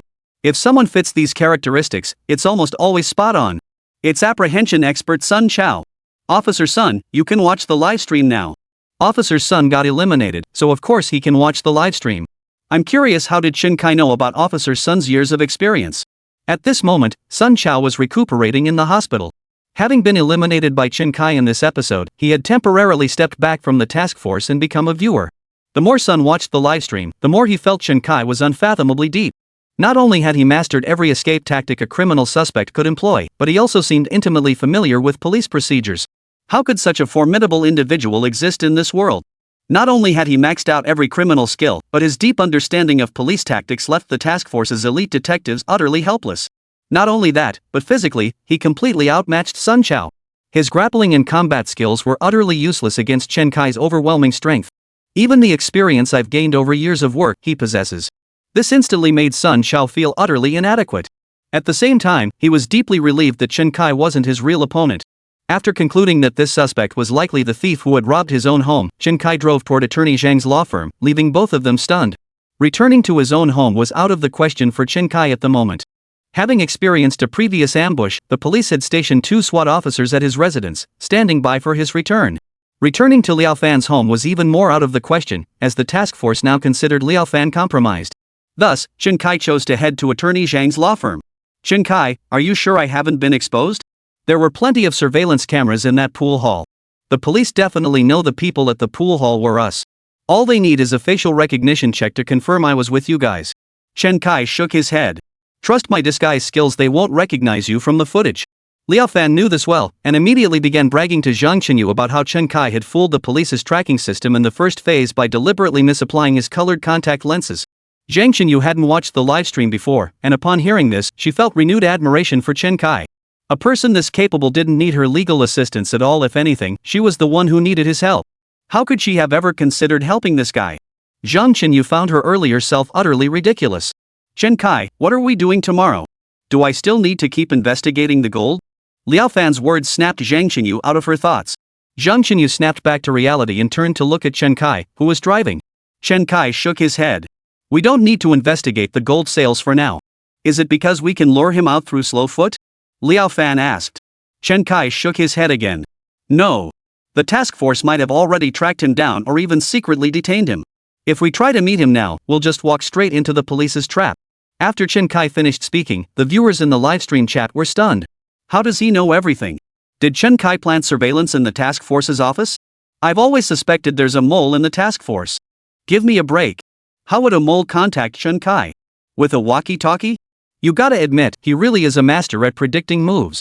The police have already set up a massive net, just waiting for them to walk right into it. Chen Kai's repeated ability to predict police moves has even become something netizens have grown accustomed to. But that's precisely why they're so hooked. If Chen Kai charged in like a fool with no caution, the show would lose its appeal. You have your clever plans, but I have my countermeasures. You raise your sword a foot, I raise mine a yard. This is the high-stakes cat-and-mouse game of wits that draws nearly 1 million viewers to the crime simulation show Today's Law, Simulated Manhunt. Zhang Xinyu nodded and said, right, the police have many advantages over us. They have easier access to resources when investigating cases. So what should we do next? The clues can't just stop here, can they? We worked so hard to get this far. Exactly. What should we do next? Zhang Xinyu voiced what many viewers were thinking. Chapter 214, The Driver, Ding Jian. Liao Fan said, I think we should keep doing what we're doing now, identify the bottlenecks in the police investigation and help them overcome those obstacles. The main goal isn't to solve the case for them, but to clear Chen Kai of suspicion. And make sure they can't pin anything on us. Once this case is solved, it's over. So I think all we need to do next is stay put at your law office, keep an eye on the police's movements, and wait. Zhang Xinyu nodded. Liao Fan's plan was indeed sound. As for the murder and arson case, some clues and leads have already surfaced. The situation was now completely reversed from yesterday, when Chen Kai was immediately suspected of being the murderer after the crime occurred. Chen Kai's series of moves to clear his name proved remarkably effective, achieving precisely the impact intended. Therefore, in Liao Fan's view, once the police solved the case, this episode of the show would come to an end. Chen Kai smiled and said, I don't have a habit of giving up halfway. The police are closely monitoring the gold matter, so we'll start by investigating the suitcase. We'll follow their lead and work alongside them, it'll speed things up. I just feel like this suitcase is the key. Liao Fan and Zhang Xinyu both furrowed their brows. Though they held Chen Kai in high regard, they genuinely doubted the suitcase would yield any meaningful results. Regardless of who purchased it, the suitcase itself proved nothing. They couldn't fathom why Chen Kai remained so fixated on investigating this particular brand of suitcase. Soon, they pulled up in front of attorney Zhang's law firm. This law firm was established by me and several interns. They primarily relied on my connections to take on legal aid cases to gain experience. I couldn't afford to pay them very high salaries, so many left once they gained enough experience. Currently, I still had 2 or 3 interns. Since we only took pro bono cases, the workload wasn't heavy, and everyone had gone home for the night. Zhang Xinyu opened the rolling gate to the office while introducing his firm to the 2 visitors. There are no beds here, just a few couches. You'll have to make do for now. Liao Fan flipped on the office lights, glanced around, and chuckled, I'll grab some bedding later and sleep on the floor. Chen Kai, you're our brain, you need proper rest. You take the sofa. Attorney Zhang, if you don't have anything else to do, you should go home and rest. You're not a suspect anyway. Zhang Xinyu waved his hand. No need. I have enough sofas here. I'll rest with you guys too. After all, I've already decided to join your gang. Liao Fan flashed Zhang Xinyu a knowing smile. As adults, they understood perfectly why Zhang Xinyu had been following Chen Kai around. Naturally, he was drawn in by Chen Kai's personal charm. Chen Kai was undeniably a capable and charismatic man, attracting a woman or two was hardly a challenge. In their line of work, even minor celebrities had legions of fans. And now that Chen Kai was the star of the hottest variety show around, it was only natural that some people would be drawn to him. Liao Fan decided to create an opportunity for the 2 of them. Well, I'll go buy some bedding, at least we'll have something to sleep on. You 2 smart folks can discuss the case thoroughly. I'll just follow your lead when it comes to executing the plan. Chen Kai immediately pulled out several bills from his bag and pressed them into Liao Fan's hand. Remember to use cash. Absolutely. I won't give you away in the slightest. Liao Fan took the cash and patted his chest in assurance. After Liao Fan left, Chen Kai wandered around the office, feeling a bit bored.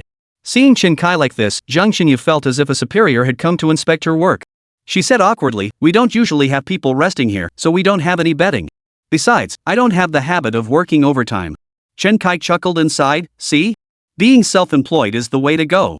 Never forcing yourself to work overtime. Chen Kai casually picked up several case files from Zhang Qinyu's desk and frowned. Oh, traffic accidents? Does your legal aid firm even take on cases like this? Zhang Qinyu quickly replied, No, I was just looking through some old cases. Chen Kai flipped through a few pages casually before saying, what kind of ordinary case is this? It doesn't even qualify as a case. Once the accident assessment report came out, they settled the compensation through mediation and closed it. Are they here for consultation? Zhang Qinyu nodded. Ah, yes. Just consulting on the specific compensation amount. Chen Kai raised an eyebrow at Zhang Qinyu.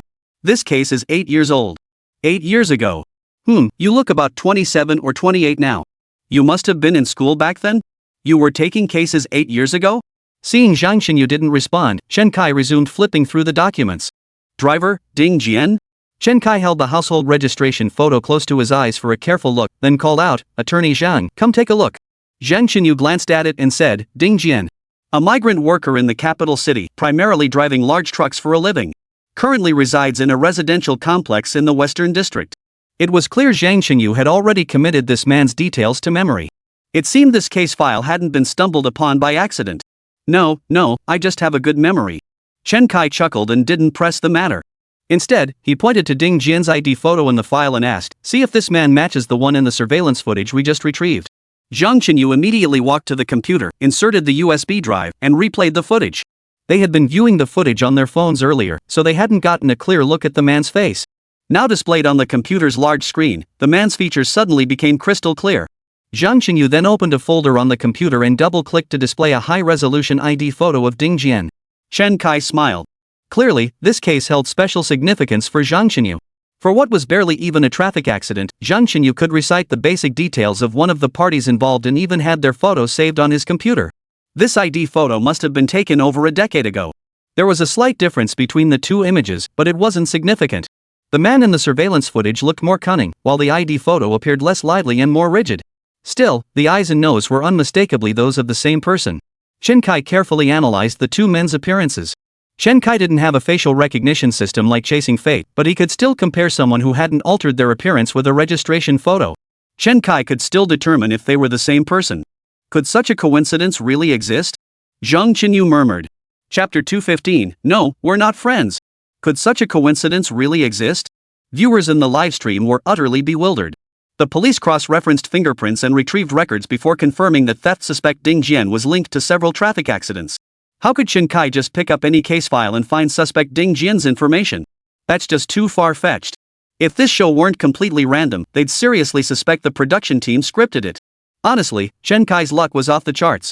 Chen Kai already knew Ding Jian was in police custody, so even if he knew this guy's identity now, it wouldn't matter. But I'm curious, how did Attorney Zhang end up with this kind of case? Lawyers see all kinds of bizarre cases, nothing's off limits. True. Zhang Qinyu stared blankly at Ding Jian's photo before snapping out of it. Chen Kai, she said, I'll go meet this Ding Jian tomorrow. I'll ask whatever you need to know. If they arrest anyone, it'll just be me. Chen Kai looked surprised. Something was definitely up here. Can you tell me about it? What makes meeting this Ding Jian so crucial? Zhang Qinyu glanced at the case file in Chen Kai's hands. It's related to this traffic accident. A friend of mine was involved, and Ding Jian was the driver. Chen Kai opened the case file again and asked, This Li Chong, is he your friend? Zhang Qinyu nodded. I've always suspected he hired someone to deliberately cause the accident. He never admitted it before, but now it seems that possibility still exists. Chen Kai frowned. Intentionally caused the accident? Was your friend's organs later donated by his family? Zhang Qinyu thought for a moment before replying. According to his family, it seems some usable organs were donated. Chen Kai slapped his thigh. That explains it. Didn't you watch the last episode? Your friend was targeted by an organ trafficking ring. Zhang Qinyu shook his head solemnly. I don't know. This case file was dug up again by Zhang Qinyu precisely because Chen Kai had uncovered an organ black market case in the previous episode. That's why he dug it up again. Zhang Qinyu knew Li Chang's family situation well. They had absolutely no reason to sell their son's organs for a few tens of thousands of yuan. As for Li Chang's organ donation, that was his last will and testament before death. There was no actual sale of organs. Moreover, Zhang had investigated days prior and confirmed that Li Chong had never undergone any medical examinations at the health centers owned by Kong Shuajian or Ho Jian before his death. This fact also differed from the scenario of hiring someone to stage a traffic accident. Yet Zhang Qinyu still harbored lingering doubts. It was precisely these unresolved questions that led her to think of Chen Kai. She sensed that Chen Kai, a criminal mastermind even more brilliant than herself, could undoubtedly assist her. For this very reason, Zhang Qinyu planned to exchange her assistance in helping Chen Kai secure rights from the production team for his help in her own case. After that, false accusations against Chen Kai kept coming, so Zhang Qinyu never brought up the matter again. She intended to do everything in her power to help Chen Kai weather this crisis before bringing it up again. Zhang Qinyu snapped back to reality and relayed Li Chang's voluntary donation to Chen Kai. This left Chen Kai thoroughly confused. If it wasn't to deliberately cause a traffic accident, and it wasn't for organs, then what was the motive? If it was for organs, Chen Kai felt he was about to lift the final veil and uncover the true culprit. But if it wasn't about organs, then his own suspicions would need further scrutiny. Are you sure you can handle this alone? You must understand you're not just facing Ding Jian, you're facing Ding Jian and every member of the task force. Zhang Qinyu hesitated. If it were just Ding Jian, she could probably figure out a way to launch a surprise attack. But if the task force was tailing him too, that would be trouble. Chen Kai stood up and said, "Alright, I'll go check out Ding Jian's place first, see if anyone's tailing him. If not, I'll bring the guy back for you to question immediately. If there are, we'll have to strategize further." Chen Kai put his coat back on and headed for the door. Zhang Qinyu hurriedly interjected, "No need. This is my business. I'll handle it myself. You don't have to help." "What do you mean no need? When I was framed, didn't you help me the whole time? Aren't we friends who help each other out?" Chen Kai was a man of honor. "If you helped me, I'd help you. Your business is my business." "No, we're not friends. This is an exchange, a transaction," Zhang Qinyu insisted urgently. Chen Kai looked at Zhang Qinyu with some confusion. He couldn't quite figure out what this woman was thinking, but putting it that way made him sound like some desperate sucker begging to be her friend. Still, Chen Kai knew Attorney Zhang didn't mean it that way. After interacting with her these past few days, he'd seen her character and integrity. She was definitely not the type to say something so emotionally clueless. Her words probably had deeper reasons behind them. Chen Kai didn't press for an explanation. Instead, he nodded and said, "Even if it's an exchange, or a deal, it's still a favor I'm returning after you helped me." Chen Kai slipped on his coat and headed for the door, only to bump into Liao Fan carrying several sets of bedding. "Hey, where are you off to? Need a hand?"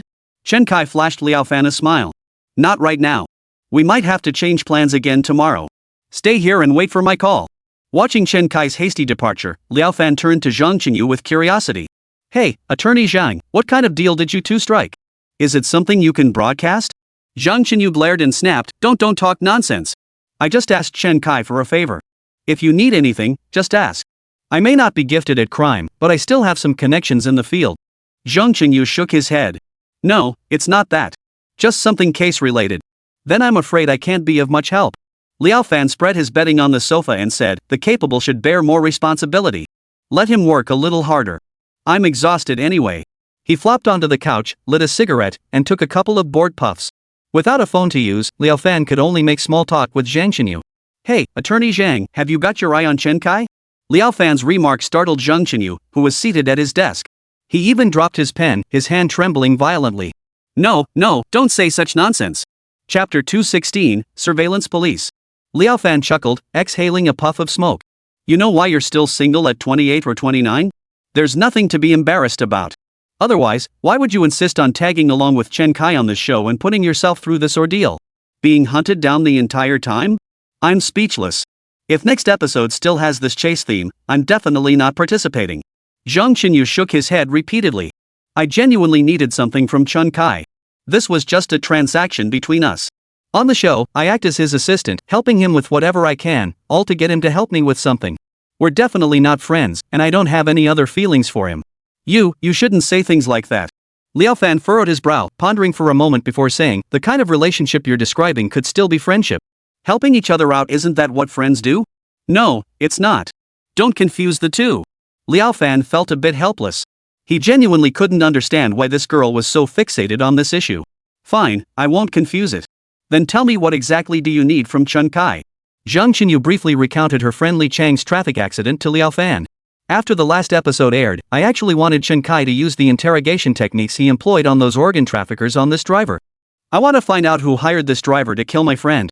Liao Fan stubbed out his cigarette butt and said, "Are there really that many premeditated murders? I mean, I always thought public safety was pretty good these days. How can this still be happening? Organ trafficking, murder and cremation, and now deliberately causing traffic accidents. How much time has even passed?" Liao Fan felt completely shaken. He signed up for a reality TV show, not to get tangled up in actual murder cases. Yet every time, he encountered all sorts of murders. He felt he was reaching his limit. The dark underbelly of society could easily consume a person. It was unimaginable how criminal investigators could endure facing such darkness day in and day out. Liao Fan's feelings and mindset were perfectly normal. Frontline officers, constantly exposed to society's dark underbelly, face immense pressure. They often struggle to balance family and work, resulting in divorce rates that remain high among all professions. Many local police departments now hire professional counselors and psychologists specifically to address the psychological needs of officers at the grassroots level. Chen Kai, dressed in plain clothes, hailed a taxi and headed straight to the vicinity of Ding Jian's residential complex. As soon as he arrived near the complex, Chen Kai noticed two unmarked police vehicles parked at the entrance. It wasn't that only these two unmarked vehicles were parked there, but rather that these two stood out from the rest. Both vehicles had privacy film applied to their windows, making it impossible for Chen Kai to see if anyone was inside. Yet Chen Kai instantly confirmed that both vehicles were occupied. The reason was the thick layer of condensation fogging the windshields. Left unattended, this moisture would turn into frost by morning. The privacy film couldn't block this condensation. In fact, Chen Kai could even see traces where the condensation had been wiped away. This meant not only were people inside, but they dared not turn on the heater to clear the fog in this bitter winter. They could only get out when no one was around to wipe the windows with a cloth, ensuring their view remained clear. Chen Kai instantly recognized that the occupants of this car were conducting surveillance. They had once conducted stakeouts this way themselves. Regardless of the season, idling the engine to run the AC was strictly forbidden during nighttime stakeouts. So in summer, they had to endure the heat inside the car, and winter, they had to endure the cold. At most, they could crack a window for ventilation. It was grueling work, but the moment they apprehended the suspect, all that hardship felt worthwhile. Chen Kai blended into the crowd entering the residential compound and made his way straight to the fire safety control room. "Busy?" Chen Kai said, handing a cigarette to the security guard on duty while quickly surveying the room. Only the security guard was inside, a man in his 40s or 50s, clearly not an undercover officer. The guard accepted the cigarette, lit it, and asked, "What do you do?" Chen Kai smiled and replied, "I'm with the Public Affairs Bureau. Just checking things out." The guard immediately caught on and chuckled, "So you guys actually do inspections here?" Chen Kai nodded with a smile. This job allows no room for carelessness. Yes, catching criminals requires utmost caution. The guard nodded repeatedly. Though Chen Kai's words were deliberately vague, they elicited a clear response from the security guard. In fact, had the guard not responded as he did, Chen Kai's two questions wouldn't have raised any suspicion at all. Even if the guard had responded, "What's up?" Chen Kai could still request to review surveillance footage under the pretext of investigating the case. In short, under such tight surveillance, if Chen Kai rashly went to Ding Jian's building unit to investigate, he would most likely run into the police. The building's entrance wasn't near the community gate, it was too targeted and would easily draw police attention. That's why Chen Kai chose to use surveillance to confirm their situation. 6. This is absolutely insane. Trying to monitor police actions by watching their own surveillance? It's like turning the world upside down. I doubt even Zhang Luxin from the task force could have imagined someone using this method for counter-surveillance. Chen Kai's line of questioning was absolutely flawless. He never let on that he knew nothing. He was deliberately guiding the security guard into revealing that someone was watching this place. Brilliant. A textbook example of high IQ crime. Inside the fire and security control room, the security guard immediately retrieved all available surveillance footage from the visible patrol posts for Chen Kai. Every single one of them wore security uniforms. Some were shivering and stamping their feet in the cold wind, others were huddled in the electric bike shelter, and still others were sitting on the steps at the entrance to the building unit. But without exception, every single one of them was intently focused on the entrance to the building where Ding Jian lived. Chen Kai watched the feed for a while. As the clock struck midnight, guards began emerging from the building across from Ding Jian's unit to relieve their counterparts outside. The security guard chuckled, 2-hour shifts, that's tough. But thanks to you guys, us patrol guards can finally get some rest tonight. Chen Kai asked in surprise, "You still patrol?" "Yeah, our job's no picnic either. We patrol and check every building's unit doors, storage rooms, and garages 3 times a night. Once before midnight, once after midnight, and another patrol from 3 to 6 a.m. The guard sighed. "Seems like we've got a tough job too, huh?" Chapter 217, The Fully Cooperative Security Guards. Chen Kai nodded. "It really is tough. You've got surveillance cameras here too, is management watching you?" The security guard sighed and nodded. "You bet. Those capitalists can't stand seeing us idle." In the fire safety control room, we have to stay completely focused on the monitors and the fire safety equipment. If anything happens, they'll call us on this landline, no cell phones allowed. It even stops me from watching live streams. I really wanted to see what Chen Kai would do next. Who knew the security guard was such a loyal fan of today's legal commentary? Chen Kai chuckled. "Maybe his next stop is your complex. Don't let him come here. The police have us covered like a net," the security guard immediately retorted. Chen Kai asked curiously, "Why are you siding with the suspect? You're supposed to be protecting residents' safety as a security guard." The security guard chuckled and scratched his head. Chen Kai chuckled and changed the subject. "Hey, you mentioned patrols earlier. How do you patrol?" The security guard picked up a handheld flashlight-like object from the table. Isn't this just a flashlight? Chen Kai pointed to the bulb at the front of the device. The flashlight is just an accessory. The main function is for patrols. See that metal buckle up front? It's the most worn part. Chen Kai nodded. Never expecting to be teaching a police officer one day, the security guard launched into a detailed explanation. Every critical area in our buildings has a patrol checkpoint. These checkpoints are usually NFC tags or metal plates screwed onto the wall. This metal plate or NFC sticker contains location data. When our patrol 1 touches the sticker, it records the patrol data exactly when and where we visited that location. Once all checkpoints are completed, our security manager generates a route map from these check-in data, documenting tonight's patrol route. The standard is 3 patrols per night. Missing 1 patrol or skipping a single checkpoint results in a pay deduction. I've heard some large property management companies require office building security guards to patrol every 2 hours. The security guard explained their patrol procedures in great detail, leaving viewers in the live stream chat in awe. This check-in system has really permeated every industry. So being a security guard isn't easy either. I always thought it was a job that saved you 20 years of detours. Who knew security work paid so little yet involved so much hassle? It's definitely not just sitting in a monitoring room watching screens like I imagined. I always wondered what those patrol checkpoints in office buildings meant. Turns out they're where security guards clock in for patrols. Ah, you guys have it rough too. Chen Kai picked up the flashlight-shaped patrol stick from the desk, fiddling with it as he chatted casually. You bet. Not only do we patrol and clock in at these points, but during the day we also have to deal with all sorts of neighborhood issues. Battling with delivery riders is a major part of the job. Just look at how fast those delivery guys ride their bikes around the complex. Hitting an adult is bad enough, but kids playing and running around downstairs are so easily knocked over by them. The security guard was so engrossed in his rant that he didn't notice Chen Kai had quietly unplugged the phone line in the fire safety control room. Oh, you're absolutely right, it's so exhausting. Why don't you take a break? Chen Kai grabbed the outer belt from the security uniform hanging on the wall and used it to tie the guard to the chair. Even after being restrained, the guard hadn't grasped what had just happened. Have you seen the mock program of today's teaching?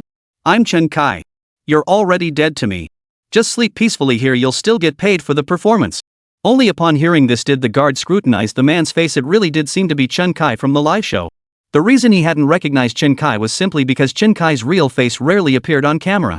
To actually be part of this show was incredibly satisfying. Not only could he get a solid night's rest, but he'd even pocket a hefty performance fee. So, you really are Chen Kai?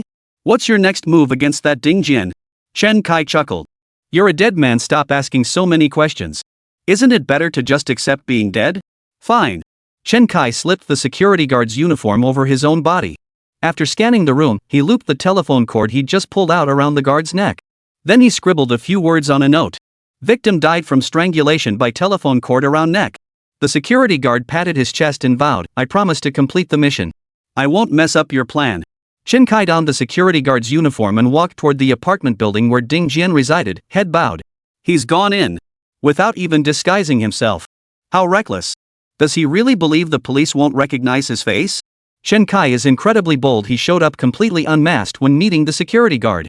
So tense. My heart's pounding. Nervous.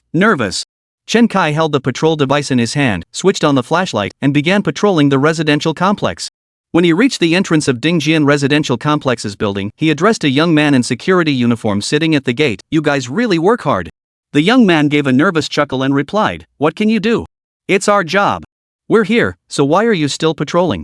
Don't you trust us? Chen Kai tapped the patrol device against a checkpoint near the building entrance. The pager beeped. Building X, Unit X entrance, 2350. Patrol checkpoint completed. Thank you for your hard work. Chen Kai shrugged helplessly. What can you do? That's the job. Our main purpose for patrolling isn't just to patrol, it's to check these points. Missing one means a pay cut. Oh, I see. So you guys never get a break at night. Chen Kai repeated to the police officer what he'd just heard from the security guard. The officer couldn't help but sigh. It's tough for everyone, isn't it? After chatting with the officer for a few more moments, Chen Kai asked, do you really have to stand out here in this bitter cold? Couldn't you monitor the cameras from our fire safety control room? Or just install a camera right outside that family's door to keep an eye on them? We've thought of everything you can imagine, the officer replied.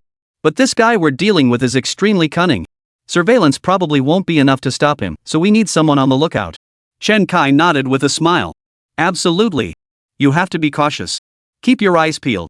That guy might sneak in the middle of the night and sabotage the surveillance like last time. Chapter 218, Surveillance Jammed.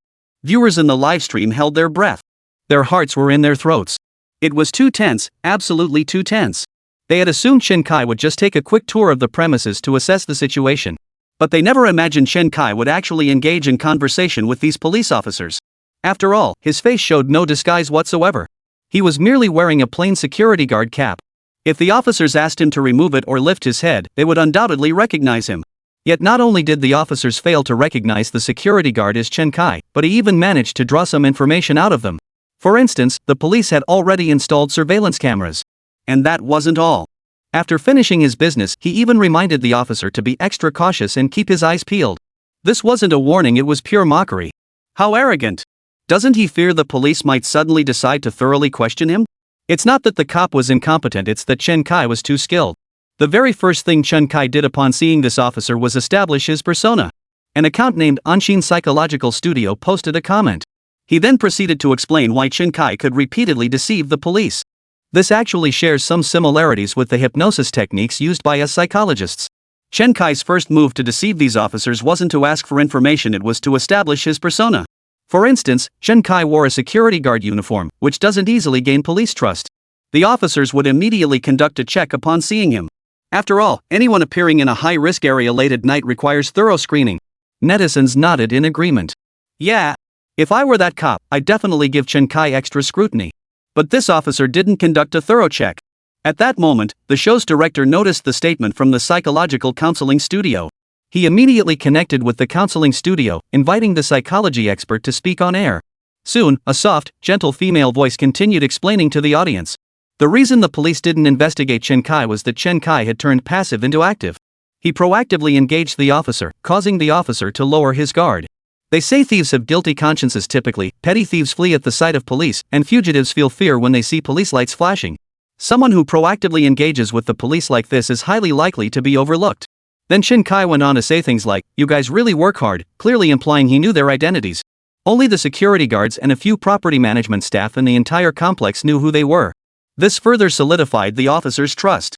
Then Chen Kai complained about the security guards' patrol duties, even tapping the patrol device in front of them, completely dispelling any remaining suspicion.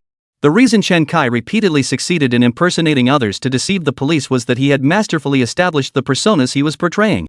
He made those deceived believe he was genuinely a security guard or a police officer. Once the persona was firmly established, it became extremely difficult to raise suspicions again unless external factors intervened. After the psychologist's explanation, everyone found themselves admiring Chen Kai all over again. Impressive. It's a good thing Chen Kai only uses these skills on the show. If he applied them in real life, who knows how many people would fall for it. With his talent for deception, if he claimed Xin Shi Huang himself was sending him money, he might actually pull it off. Chen Kai flashed a smile at the tailing officer, then entered the building. He walked up the stairs toward the floor where Ding Jin lived. Upon reaching the floor, he didn't open the normally closed safety valve. Instead, he placed it in the utility shaft in the hallway, adjusted it a few times, and then left. Chen Kai's actions left the viewers in the livestream completely baffled. Anyone get this? What exactly did Chen Kai put in there? Even in a massive livestream with hundreds of thousands of viewers at night, there were plenty of experts. It didn't take long for someone to recognize what it was. That's a signal jammer. Chen Kai was probably setting up a timer. Once the time hits, the jammer activates. A signal jammer? Chen Kai placed a signal jammer here. What's he up to? Is he trying to jam Ding Jian's signal? No. He's jamming the camera signals. Is this thing really this small? I remember during my exams, every testing room had one. It looked like a router with all those antennas. How come Chen Kai's is so tiny? These devices come in various sizes. Larger ones with higher power can jam an entire building or classroom. Their purpose is to prevent phones from receiving signals from cell towers. So Chen Kai's earlier warning was actually alerting the police. He clearly warned that officer to watch out for someone sneaking in to sabotage the surveillance at night, and Chen Kai actually did it. How audacious. Chen Kai's actions left netizens stunned once again. That officer must be kicking himself if he knew the full story. If you wanted to sabotage the surveillance, just do it. Why add that extra warning? That wasn't a warning, it was pure mockery. Wait, didn't you notice something? Chen Kai just bought this signal jammer. That's right. Chen Kai had just passed by an electronics component shop in Dongguan Village when he suddenly stopped and went inside to buy something. But no one noticed what he bought at the time. Only now did they realize this device was what Chen Kai had just bought. So Chen Kai knew there might be cameras here and bought a signal jammer in advance?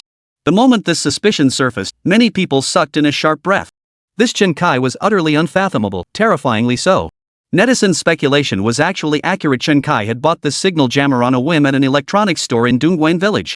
In truth, Chen Kai had long suspected the police might plant a camera near Ding Jian's residence and that it would inevitably be a 5G camera using a mobile SIM card. Currently, surveillance systems on the market fall into two categories: closed-circuit monitoring and network monitoring. Closed-circuit surveillance transmits signals via network cables or fiber optics, storing video footage on a host hard drive and displaying it on monitors. Network surveillance, however, transmits video to a mobile app via Wi-Fi or an internal data SIM card. This temporary surveillance setup would definitely use network-based monitoring rather than installing new wiring for closed-circuit monitoring. Therefore, Chen Kai opted to purchase a signal jammer. Once activated, the signal jammer disrupts the data transmission from the SIM card inside the camera, preventing it from sending back any footage. The goal of disabling surveillance was achieved. Chapter 219, Liao Fan on the brink of collapse. After completing all this, Chen Kai hurried downstairs. Meanwhile, the police officer stationed downstairs was still shivering and stamping his feet. Spotting Chen Kai emerge, he even proactively greeted him. "Finished your patrol?" Chen Kai smiled and said, "Yeah, you guys really work hard. Why don't you head over to the fire safety control room? Maybe you'll spot something new on the monitors." Chen Kai reminded the officer once more. The tailing officer waved his hands repeatedly. "No, really, no need. Thanks for the offer." Viewers in the livestream chat began expressing regret for the police. If he had listened to Chen Kai and checked the fire safety control room's footage, he might have discovered that the security guard was already dead, and that Chen Kai had stripped him of his clothes. But alas, they remained steadfastly at their posts, obeying orders. Chen Kai quickly returned to Zhang Qinyu's law firm. It was now past midnight, yet Zhang Qinyu remained seated at his computer while Liao Fan's snoring had already begun. Apparently hearing Chen Kai open the door, Liao Fan, who had been snoring, abruptly sat up on the sofa and quickly pulled on his clothes. But when he saw Chen Kai walk in, he breathed a sigh of relief, gasping, "Goodness, you scared me. I had a nightmare and thought the police were at the door." Chen Kai smiled as he placed a pile of late-night snacks on the table. "You're too tense. Have something to eat and drink before you rest." Liao Fan sat on the sofa, head bowed, taking several deep breaths before saying, "It's okay as long as you're here. If you weren't, I feel like I could get arrested at any moment. Today, being alone all day, I felt utterly hopeless. Sometimes when I see police on the street, I instinctively want to hide. The pressure is just too much." Chen Kai smiled at Liao Fan and handed him a skewer. "Bro Liao, our plan for tomorrow has changed. You'll join me investigating the suitcase tomorrow. Attorney Zhang will go see that Ding Jian first thing in the morning." Liao Fan relaxed immediately. "That's good. Being with you lets me breathe a little easier." Chen Kai turned to Zhang Qinyuan and said, "Go directly to Ding Jian's place at 2 p.m. Once you find him, handle him your way. We'll do our best to stall the police for you. You're a lawyer, you must have some insight into interrogation techniques, right? Since this concerns your friend, you must be prepared to be ruthless." Chen Kai fixed his gaze on Zhang Qinyu. Zhang Qinyu never imagined that the very thing she'd hoped Chen Kai would do for her would now fall on her own shoulders. But she nodded nonetheless. "All right, I'll handle it. But can you really stall the police? Will the police really abandon surveillance on Ding Jian just to chase after you? I don't think that's possible. Don't worry about those details. Just focus on what you need to do." Chen Kai opened a high-resolution satellite image of Ding Jian's residential complex on his computer and printed it directly onto an A4 sheet. This is the front gate of the residential complex. 2 police unmarked vehicles are parked at the entrance. One is a green Prado, the other a white Highlander. Their purpose is likely to be ready to block the road at any moment. Here, and here these young security guards are actually police officers. When you enter, act natural. Your gaze should scrutinize them, taking them in from head to toe. Zhang Qinyu asked curiously, "Can't I just avoid eye contact with them? Why do I have to look at them?" "Because they're unusual. The usual security guards here are older, seasoned veterans. These guys are so young, who else would you look at? Plus, you're pretending to be a delivery guy getting in. Delivery guys usually focus their attention on the guards. Looking at them is the most natural thing to do." Chen Kai pulled out a yellow parka and helmet. "I've got your outfit ready. Tomorrow, grab a takeout order and head straight to Ding Jian's door. You need to subdue Ding Jian right at his doorstep, avoid the living room if possible, and drag him into the spare bedroom. The building across the street has police surveillance, but the second bedroom is a blind spot. Once you're in there, you can do whatever you need to do." Chen Kai explained every crucial detail and difficulty to Zhang Qinyu. "How about it? Confident?" Zhang Qinyu felt both hesitant and nervous. She was a lawyer, now she was being asked to break into someone's home, use force to threaten them into revealing the answers she sought. This was criminal activity. But she also knew that with the police closing in from all sides, uncovering the truth was practically impossible. Chen Kai had originally planned to follow the gold theft lead.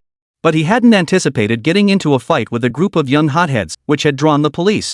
After alerting the police, Chen Kai swiftly abandoned that lead. Pursuing it further would inevitably lead to his capture. Such high-risk operations were meant for him alone, though he wasn't acting entirely by himself. Chen Kai had already thoroughly mapped out the entire scene for him. All he needed to do was follow his instructions. He had already done him a tremendous favor. If he couldn't even handle this, he'd truly be letting Chen Kai down.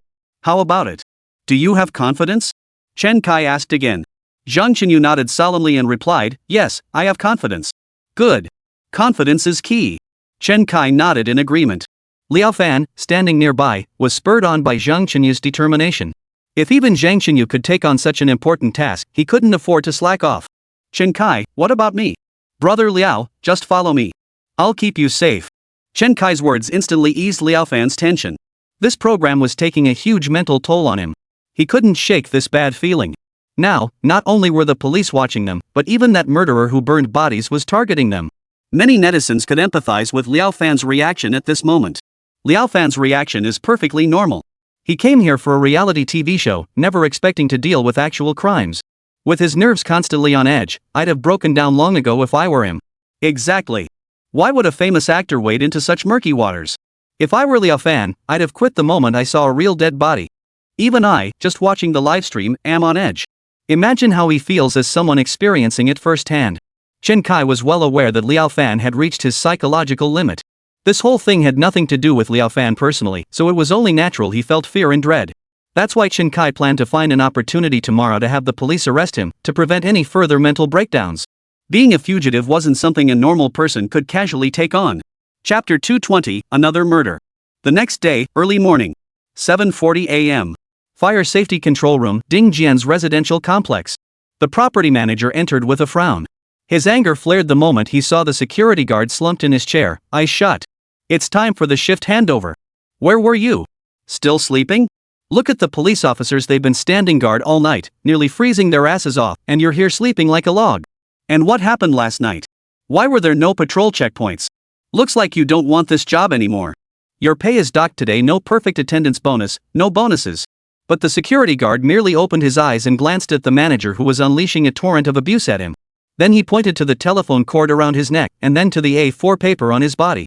Victim died from strangulation by telephone cord around neck. Manager, I was murdered last night. If you dock a dead man's pay, I'm afraid I'll have to make this known online. Only then did the property manager realize. He knew perfectly well that the police from that crime simulation show had visited their complex yesterday. Could it be that Chen Kai had been there? And he killed one of their security guards? Damn it, that guy didn't have to patrol last night and got a good night's sleep. He really got lucky. The property manager snorted and said, "You're one lucky bastard, got yourself on TV. Don't think just because you're on TV I can't deal with you." Soon after, the property manager dialed 911. Upon hearing that Chen Kai had killed a security guard in the fire control room, Zhang Luxin in the residential complex immediately asked Zhao Chang, "Captain Zhao, was everything normal last night?" Zhao Chang immediately grabbed his walkie-talkie and ordered, "All posts, report any irregularities from last night." The walkie-talkie promptly relayed a chorus of "no incidents reported." Zhang Luxin immediately walked to the astronomical telescope by the window. This telescope was aimed directly at Ding Jian's living room and master bedroom. After confirming Ding Jian was still asleep, Zhang Luxin breathed a sigh of relief. "Let's go check the scene." The caller had explicitly stated it was a staged crime. Since it was staged, this case was most likely Chen Kai's doing. But shouldn't Chen Kai's target be Ding Jian? Why kill a security guard? Killing someone right under the police's nose, was this a direct challenge to them? Zhang Luxin couldn't quite figure it out. She hurried to the fire safety control room with Zhao Chang, Li Zhang, and the others. The property manager was already waiting at the entrance. "I have the surveillance footage. Chen Kai arrived around 11 p.m. last night. Take a look." Zhang Luxin took the phone from the property manager and began reviewing the footage. What she saw left her heart pounding. Chen Kai showed up without any disguise, just his own bare face, walking straight into the fire safety control room. He really had some nerve. Wasn't he afraid of being recognized? After all, with tens of thousands of facial recognition cameras across the capital, being caught on just one would trigger an immediate alert. Zhang Luxin stared again and realized Chen Kai had resorted to his old trick once more, misapplying colored contact lenses to evade facial recognition. She immediately pulled up the community surveillance footage to track Chen Kai's movements from the previous night. At that moment, Li Zheng emerged from the fire safety control room, holding a sheet of A4 paper. We can confirm it's Chen Kai's handwriting, he stated. This security guard was strangled to death by Chen Kai using a telephone cord. Since it wasn't a conventional homicide, we couldn't determine the exact time of death from the body. No need to confirm, the surveillance shows the time of death was 11:10 p.m. He was here last night. Zhang Luxin's heart suddenly skipped a beat. She recalled peering through the telescope at Ding Jian's home that morning. Ding Jian seemed to have been sleeping in bed the entire time. Could it be that he had already? After confirming he no longer needed to play dead, the security guard resumed his role. He immediately requested the task force to retrieve yesterday's surveillance footage of Chen Kai leaving his residence. He put on my clothes and headed straight for the building unit you've been watching. He arrived at the building entrance and chatted with your people for a while. He went upstairs, stayed for 7 or 8 minutes, then came out, exchanged a few words with your people again, and left. Zhao Chang watched the footage of Chen Kai chatting casually with their officers, his anger flaring.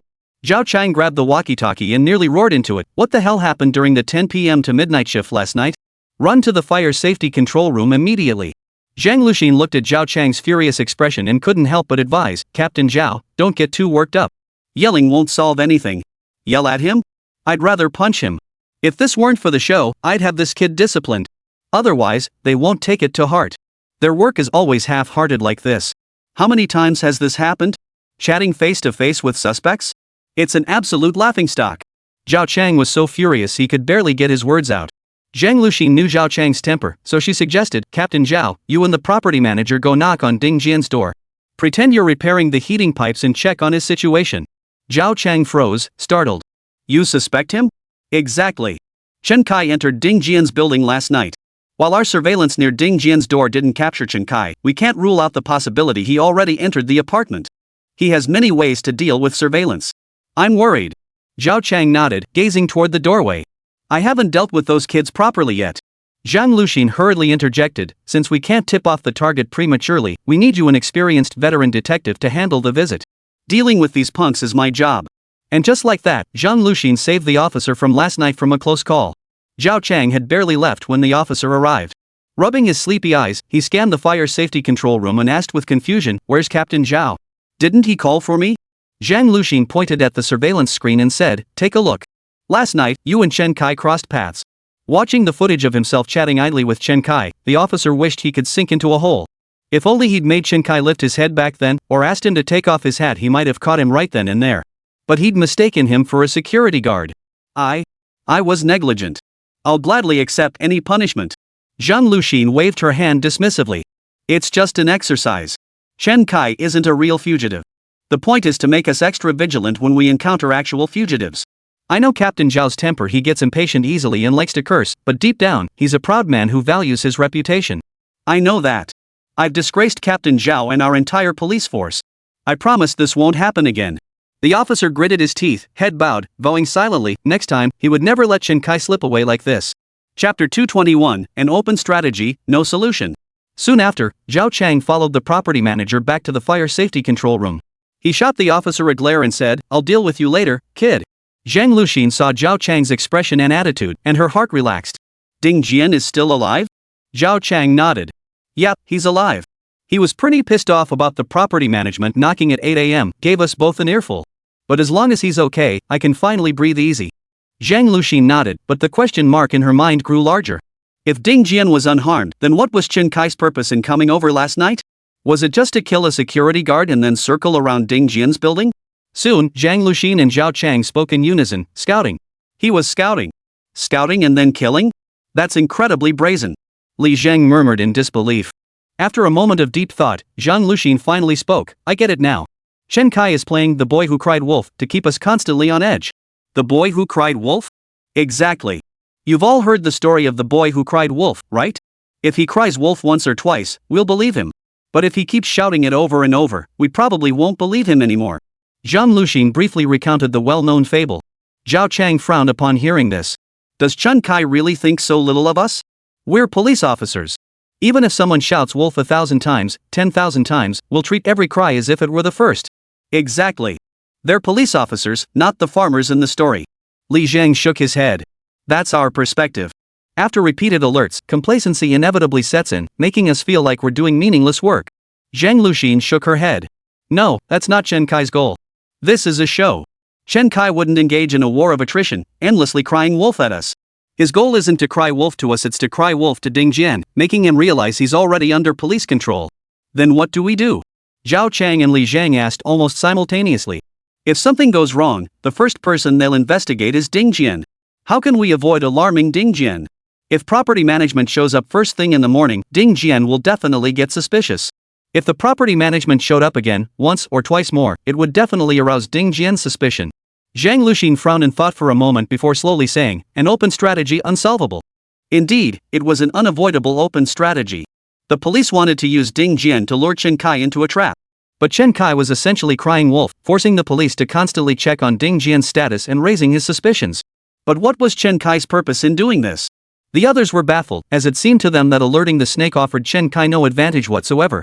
Zhao Chang stroked the stubble that had sprouted overnight on his chin, speculating aloud. What if Chen Kai wants Ding Jian to slip out of our surveillance before he makes his move? That can't be possible, Liang Song, who had been glued to the surveillance feed, blurted out. Why not? Chen Kai already knows we're monitoring and controlling Ding Jian. What's impossible about him using this tactic to make Ding Jian flee? Zhao Chang countered. No, that's not what I meant impossible. I'm talking about the practical impossibility of executing it. Liang Song pointed at the camera. We have Sky Eye, we have Pursuit, we have facial recognition cameras all over the city. Even with all that, we can't guarantee 100% control over someone's every move. What makes Chen Kai think he can pull it off? Zhao Chang snorted dismissively. Don't even bring up your useless surveillance systems. When have they ever been effective against Chen Kai? Chen Kai always throws us unexpected surprises. What if he really can track Ding Jian's movements? Liang Song immediately glared at Zhao Chang and retorted, next time your wife's electric bike battery gets stolen, don't come crying to me. My surveillance system is useless. Zhao Chang sneered, look who's talking. Didn't I find the battery for you when you asked? That's because she'd already sold the battery and spent the money. I tracked down the person for you using the surveillance footage. Liang Song argued logically. But the battery never got returned. The two of them started arguing about something from years ago, and Zhang Luxin couldn't listen to it anymore. Enough already. Everyone, pay attention from now on. Especially with Ding Jian's family, if we can avoid disturbing them, we absolutely must. Be especially vigilant on the perimeter. Under no circumstances let Chen Kai enter the complex again. The moment Chen Kai is spotted, surround him immediately. I've already briefed our superiors and the production team on our operation to apprehend Chen Kai. The production team has equipped Chen Kai with a laser tracking device, and we must also install laser emitters on our gun barrels. This means we can fire at Chen Kai. A hit counts as a successful capture. Zhang Luxin paused before continuing, but I still hope everyone will aim to capture him alive. Our mission here is solely to apprehend Chen Kai. But Director Tian's team is still working hard to solve the homicide case. Chen Kai might hold key information about that murder. The others immediately responded, understood. We'll exercise utmost caution. As Zhao Chang stepped out of the fire safety control room, he spotted the officer standing at attention. He snorted, I'll deal with you later.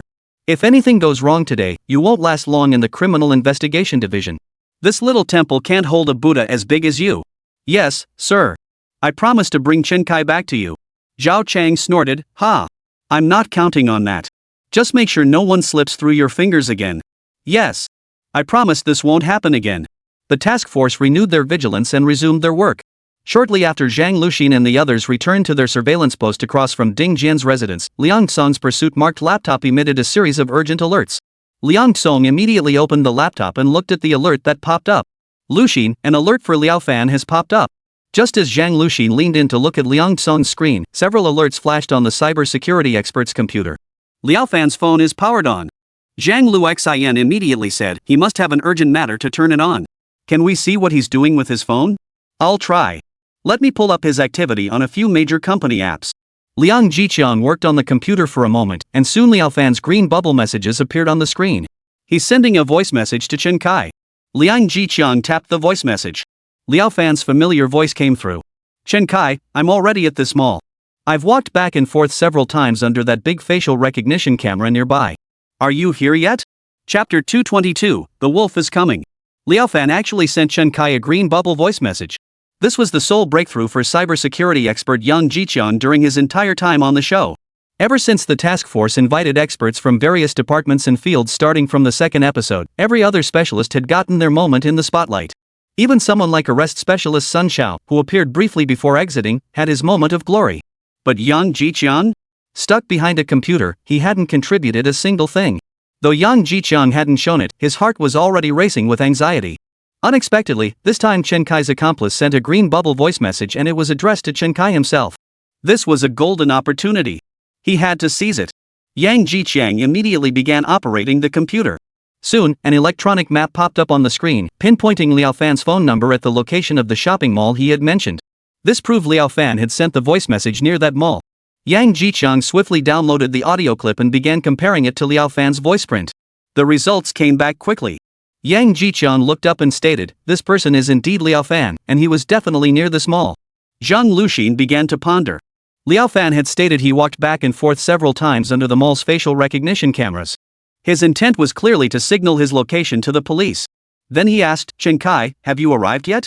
Could it be that Chen Kai's accomplice wasn't with him today? Where could Chen Kai possibly be?" Soon, Yang Jiqiang received Chen Kai's reply, also a voice message. "I'll be there soon. Just handle your own business. Don't worry about me."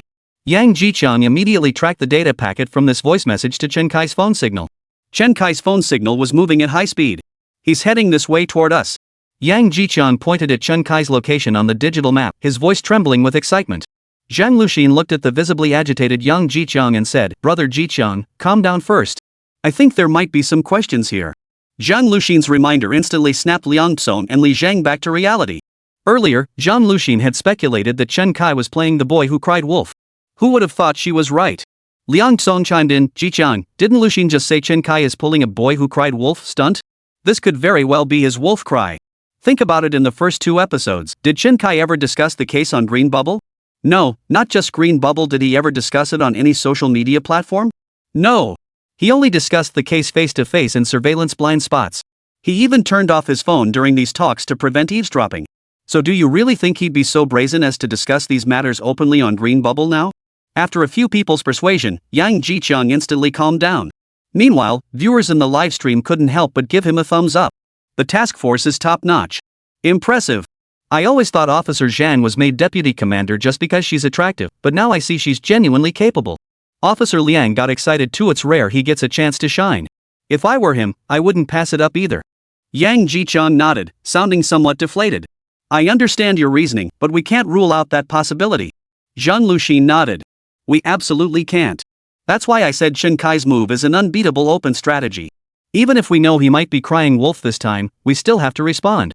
Zhao Chang understood Zhang Luxin's meaning and immediately grabbed his walkie-talkie. "The 2 surveillance vehicles at the entrance, pay attention. Chen Kai might show up shortly. If you encounter him, ram him with your vehicle and force him to stop. BJ-90 Patrol Fleet, this is Zhao Chang from the Simulated Crime Task Force. I'm currently at the east gate of a residential complex in the Western District. Chen Kai may arrive here shortly. Proceed immediately and prepare upon arrival." Yang Jiqiang continued manipulating the computer. Even if this was a cry of wolf, he would unleash his full capabilities this time. Yang Jiqiang's lightning-fast keystrokes left the live-stream viewers utterly bewildered. The BJ-90 convoy appeared swiftly, and plainclothes detectives within the residential complex heightened their vigilance. These developments were immediately apparent to the viewers in the livestream. Yet Yang Jiqiang's actions on the computer left many utterly bewildered. After all, it involved highly specialized technical fields. Since it was daytime, the production team immediately connected with Zhou Hongyi, CEO of Yuanzhou Company, for an explanation. After all, much of the public security department's security work was handled by large cybersecurity firms like Yuanzhou or Penguin. What the police's cybersecurity experts were doing was something only these internal professionals could truly grasp. Among these tech CEOs, Zhou Hongyi was the most public-facing figure. As soon as Zhou Hongyi connected with the program, she was met with a barrage of criticism from the live audience. "CEO Zhou, please teach me how to uninstall 720 security guard." "Ms. Zhou, is it true that when our Yuanzhou company engaged in a cyber offensive against CIA hackers, they got stuck with a bird wallpaper that couldn't be uninstalled?" "CEO Zhou, who won that fight you had with Xiaomi's Junior back in the day?" The chat room erupted with playful banter, but Zhou Hongyi simply chuckled, completely unfazed. "I'm responsible for explaining the work of our cybersecurity expert, Officer Yang. Some people tease us, while others doubt my capabilities. But our company, Yuanzhou, has been placed on the US Entity List. Like companies like General Motors, Yao Leading, and Battery Era, we are feared by the US. I believe I possess the expertise to explain this to everyone." After Zhou Hongyi said this, the online mockery and skepticism died down. Yet one comment pierced through her defenses. "Ms. Zhou, what's really going on with Xi Auto? Is it going bankrupt? Johanny ignored the comment entirely and stated, "Today we won't discuss our company's affairs or my personal investments. We'll focus solely on what Officer Yang is currently doing." The director immediately connected Yang Jichung's computer screen to the live stream. Johanny pointed at the screen and explained, "Officer Yang is currently using his access privileges between Penguin Company and the Public Security Department to trace the MAC address of the phone used to log into Chen Kai's WeChat account. A MAC address is essentially a device's ID card, also known as a device identifier. Certain apps demand extensive permissions, especially Tencent's Green Bubble app, which accesses virtually every permission on the phone." Chapter 223, Hacking Tactics. Johanny clearly still harbored resentment over the 3Q war from over a decade ago. After that conflict, Tencent soared to new heights, while his company plummeted, barely surviving on government's cybersecurity contracts. Thus, a lingering resentment permeated his words. However, Johanny also recognized that the current Penguin Company was a colossal entity, one he couldn't afford to offend lightly.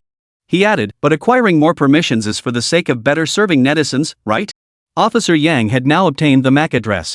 Knowing a phone's MAC address allowed a hacker to do many things. What Officer Yang was doing now was using the MAC address to relocate the phone's position. At this point, the netizens were all a bit confused. But wasn't it already located? Didn't they say Chen Kai was heading toward the community entrance?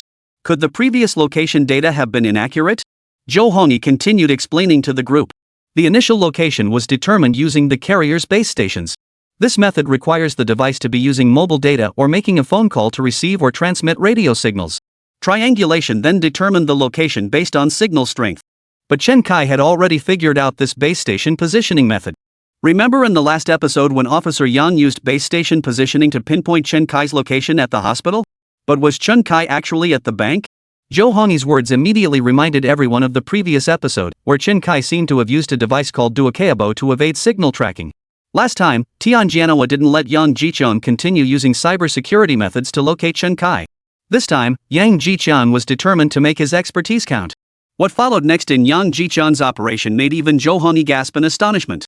In his experience, the police had always relied on access granted by various internet companies to conduct their work. But that approach would be far too slow. Yang Jichun opted for the swiftest approach, directly hacking into Chen Kai's phone. A police cybersecurity expert resorting to hacker tactics. Immediately, Chen Kai's phone screen appeared directly on Yang Jichun's screen. Hacking into a phone solely by knowing its device ID and MAC address, this technique had viewers in the livestream exclaiming in awe. They never imagined they'd witness a hacker's first-person perspective today. Even Johanny couldn't help but marvel. Officer Yang's hacking skills must rank among the best in the country. To hack into Chen Kai's phone so quickly, that level of expertise is rare even at our company, Yuanzhou. You could count the people who can do it on one hand. He had already downloaded a Trojan horse program onto Chen Kai's phone, granting it full access to all app permissions. Soon, Yang Jichun spotted the issue. He turned to Zhang Luxing beside him and said, "This time, Chen Kai is probably using a multi-SIM card adapter again. His phone isn't showing any SIM card signal, and the multi-SIM app is running in the background." Zhang Luxing frowned and nodded. So the mobile signal approaching this residential complex entrance might just be from a multi-SIM device? Yang Jichun nodded. Highly likely. Can you pinpoint his exact location now? I'll make him understand what it means to be caught in the crossfire. Yang Jichun nodded. Right away. Don't worry, the data will be ready soon. As he spoke, Yang Jichang began his operation. He was using that Trojan app to extract GPS location data. GPS positioning relies on satellite signals, distinct from carrier base station tracking. It doesn't require network assistance. Moreover, his app also retrieved the network IP address of Chen Kai's phone. Chen Kai's phone relied on Wi-Fi and a multi-SIM card hub for network connectivity. Therefore, Officer Yang directly obtained the Wi-Fi information and identified its IP address. Yang Jichang employed both tracking methods almost simultaneously. Results came in quickly. Listen, Chen Kai's GPS location was precisely at the shopping mall where Liao Fan had just been. The Wi-Fi network his phone was connected to was Liao Fan's hotspot. This meant the two were together in that mall, and not far apart. Yang Jichang's entire operation took less than 10 minutes. In less than 10 minutes, he had managed to gather so much information. This left traditional detectives like Zhao Chang utterly speechless. Wait, how accurate is this? How can you be so sure the one heading this way isn't him? Yang Jichang flashed Zhao Chang a smile and said, "Old Zhao, you've got to trust technology." After speaking, Yang Jichang turned his attention back to the computer screen. Chen Kai's phone signal is now at the entrance of the residential complex. If you don't believe me, have someone check. Zhao Chang immediately grabbed his walkie-talkie and ordered, "Gate sentry, be on the lookout. Check for any suspicious individuals at the entrance." At that moment, Zhao Chang's walkie-talkie crackled with a team member's report. Reporting, a taxi is parked at the community entrance. The driver has gotten out and is looking around constantly. Yang Jiqiang zoomed in on the electronic map and said, ask if the front of the car is facing south. If so, that's the one. After confirming the location, Zhao Chang grabbed the walkie-talkie and barked, secure that taxi immediately. The taxi driver was peering around nervously at the entrance when suddenly two vehicles blocked his path, one in front and one behind. Immediately after, several black SWAT-painted BJ-90s descended like colossal beasts, completely surrounding him and his taxi. Wait, what are you doing? Several detectives immediately pinned the taxi driver against the hood of his car. One officer searched the driver, emptying all his belongings. Another took a bottle of mineral water and poured it over the driver's face, then began smearing it across his skin with one hand. Acting. Still acting? Watch me tear off your disguise, see how you keep it up then. The taxi driver was pinned against his own hood by these sudden, imposing figures. His face was kneaded relentlessly like dough. He was completely stunned. Who were these people? What were they doing? What are they going to do to me? After a long moment of thinking, he finally grasped one thing. He needed to do something. Help! Help! The detective poured a bottle of mineral water over him, rubbed for ages, but saw no change in his face. He was getting impatient too. This was a surefire success. Quick! Ask around if any woman has makeup remover on her. Get some for him, I refuse to believe it. Just then, Zhao Chang, Zhang Luxin, and others rushed out of the residential compound, loudly stopping the officer who was about to use makeup remover on Chen Kai. Zhang, don't do anything rash. This isn't Chen Kai. Chapter 224, Mr. Ho bought a suitcase. The truth soon came to light. The taxi driver had been flagged down on the road by someone who asked him to deliver a backpack to the entrance of this residential complex. The child needed it for school later. The fare had been paid in advance using Green Bubble Pay, and the payer was Chen Kai. The taxi driver had never seen such a large-scale operation before. So many SWAT officers in BJ-90s, so many detectives surrounding him. His inner gossip-loving spirit had already made him forget that two detectives had just pinned him down and forcibly washed his face. So what exactly was I transporting? Was it DP? Oh my, does that mean I've contributed to a major operation? Zhao Chang picked up the backpack from the back seat. Opening it, he found a few books stuffed inside along with a multi-card device. He couldn't help but give Yang Jiqiang a thumbs up. You're the man, man. Yang Jiqiang smiled and nodded. I think our top priority should be finding Chen Kai at that mall. What about here? Zhao Chang looked at Zhang Luxin. Zhang Luxin is in charge here now. Everything should be decided by her. I still think something's fishy. Chen Kai never used his phone before, but today he's been on it constantly. Doesn't that seem off to you? Zhao Chang scratched his head. Based on your earlier theory, Chen Kai's goal was to play the boy who cried wolf. Now that his boy who cried wolf scheme is complete, he probably thinks we can track his multicard device. But he never imagined we'd have a hacker genius like Jiqiang who could pinpoint his actual location. Yang Jiqiang nodded smugly in agreement. All right then. Leave Liang Song here with two others to monitor the surveillance. If any suspicious individuals appear, they'll report it immediately. Zhang Luxin still found Chen Kai suddenly turning on his phone highly suspicious. But now that both members of Chen Kai's operation team had been located, this place was essentially irrelevant. His purpose in leaving two people behind was to keep an eye on this Ding Jian.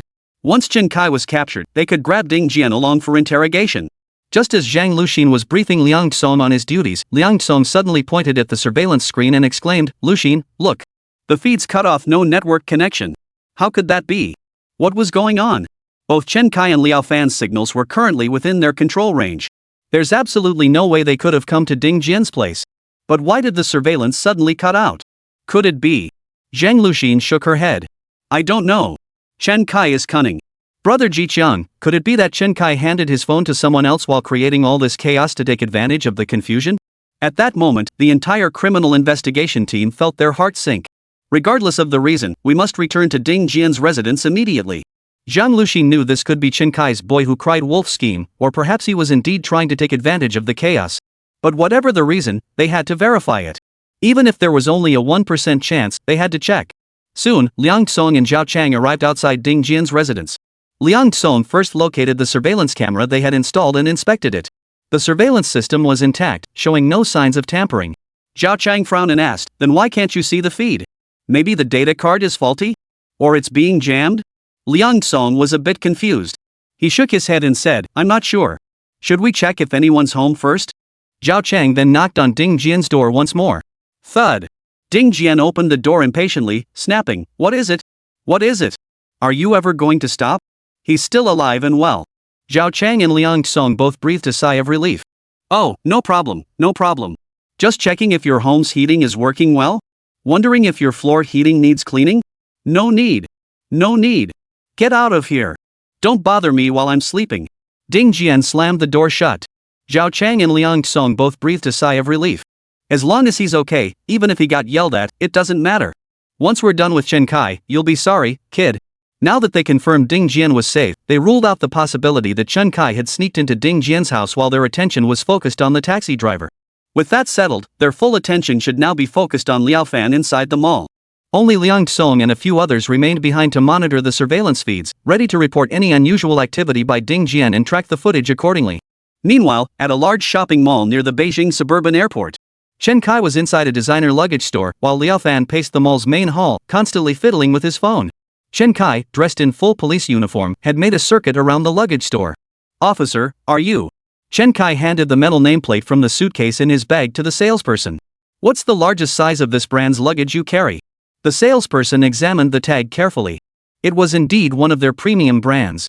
Sir, according to Air China regulations, checked luggage cannot exceed 34 inches. However, the largest size for this brand is typically 32 inches. Chen Kai nodded and pulled out a fabric swatch he'd found at the scene. Take a look at this color. Have you sold any of the largest size suitcases in this color recently? This stumped the salesperson. But since it's a premium brand with excellent after-sales service, every customer who purchased a suitcase left their name and contact information. Officer, we did sell a large suitcase in this color recently last Saturday. Last Saturday? Chen Kai did the math. That was 2 days before he was framed on the show. It seemed this suitcase had been specifically prepared for the murder. Chen Kai immediately asked, who bought this suitcase? Mr. Ho. Since we only record names for after-sales follow-ups, we didn't capture his full name. He might have given us a false name. The salesperson hedged his words cautiously, just in case. Chen Kai was utterly stunned. Ho Jian? The livestream chat exploded with a barrage of question marks. The Ho family bought it? Is it Ho Jian's family? It must be Ho Jian's grandson or son. Only they have a motive. Exactly. If Ho Jian gets caught by the police, it'll drag his son and grandson's careers down. If he dies, there'll be no repercussions. This is way too dark. How could someone like this exist?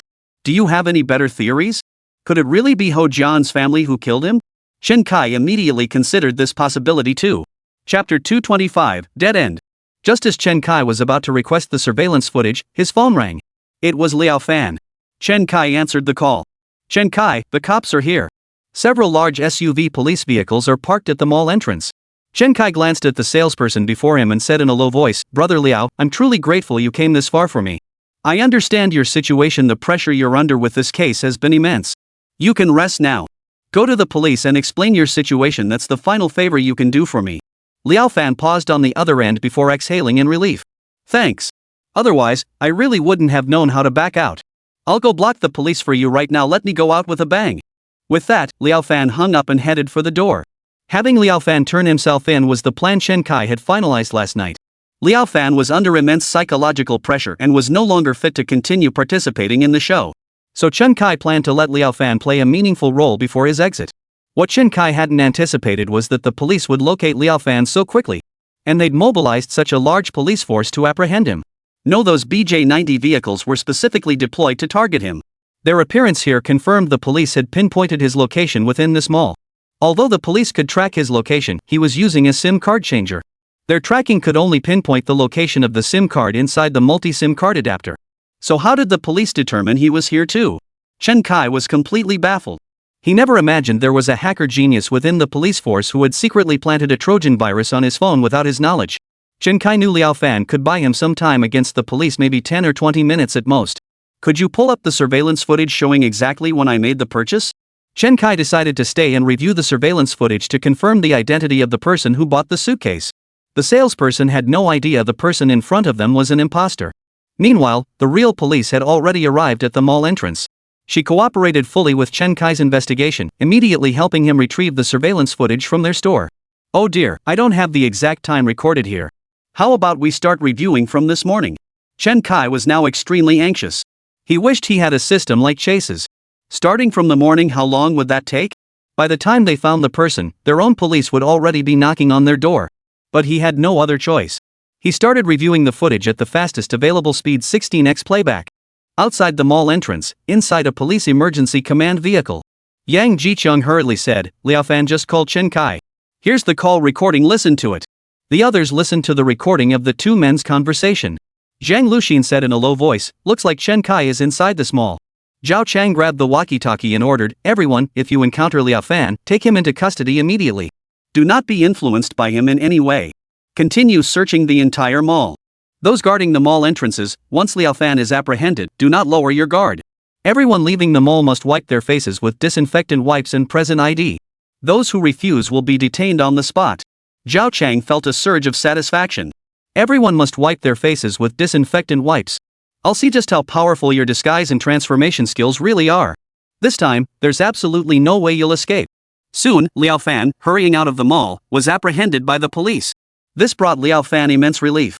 Better to be caught by the police than to keep running with Chen Kai. It was also better than being secretly stalked by that murderer. What truly terrified and devastated Liaofan wasn't primarily the police pursuit, but the fact that a real killer was targeting Chen Kai and she was tied to him by the same thread. Now that she was in police custody, she could finally breathe a sigh of relief. But he still had to fulfill the task Chen Kai had entrusted him with. "You don't need to keep searching. I was the only one in the mall. Chen Kai wasn't there." Zhao Chang snorted. "Ever heard of denying something you know to be true? Keep a close eye on him. Don't let him sway you." Soon, Liaofan was brought to the emergency command vehicle. Zhang Luxin poured Liaofan a glass of water and asked, "Liaofan, you're a big-name actor and celebrity. I won't make you wait in the interrogation room. Just tell me Chen Kai's exact location and what happened today, and I'll let you go for now. We'll deal with the rest later." Liaofan shook his head blankly. "I have no idea where Chen Kai is." "Don't try to pull the wool over our eyes," Zhang Luxin said sternly. "Chen Kai's phone was still connected to your hotspot just now. And now you tell me you don't know where he is?" Liaofan's heart skipped a beat. The police knew about Chen Kai's phone connecting to his hotspot? The police's investigative skills are seriously impressive. He's already gone before you arrived here. Zhang Luxin knew Liaofan wouldn't tell the truth anytime soon. She didn't plan to continue interrogating him either, instead turning her gaze toward Yang Jicheng. "Is there any way to pinpoint Chen Kai's exact location?" Yang Jicheng shook his head. "GPS signals are too weak in the mall. The location is all over the place. And Chen Kai's phone is currently connected to the mall's free Wi-Fi, so there's no specific IP location data." Zhao Chang asked, "Should I send someone to the mall's control room to check the surveillance footage?" Checking the surveillance footage was indeed a good approach, but the time required to review it would only grow longer. Often, tracing someone's movements for just half an hour on the feeds takes several hours. They simply didn't have several hours to spare. After all, they couldn't block every exit of this large mall for hours on end. "Report, our team just located Chen Kai's police car near the entrance of a government office about 500 meters southeast of the mall. Should we impound it or park it at this southeast location? Chen Kai is indeed clever. If he can slip out, he'll escape again. Deploy several BJ-90s to lie in wait nearby. Contact traffic police to implement roadblocks around the area at any moment. Simultaneously, remove all checkpoints from the mall. We'll wait for him to walk right into our trap. Attention all arresting officers, the suspect is armed with a Type 92 police pistol loaded with 20 rounds. The production team has replaced all his ammunition with blank cartridges and fitted laser tracers though intended for simulation. We must remain vigilant. Should the suspect exhibit any suspicious movements, such as reaching into pockets, open fire immediately." Zhao Chang nodded in satisfaction after hearing Zhang Luxin's command and arrangements. This on-the-spot command ability bore the hallmarks of Tianjianhua's style. Clean and decisive, without a hint of hesitation.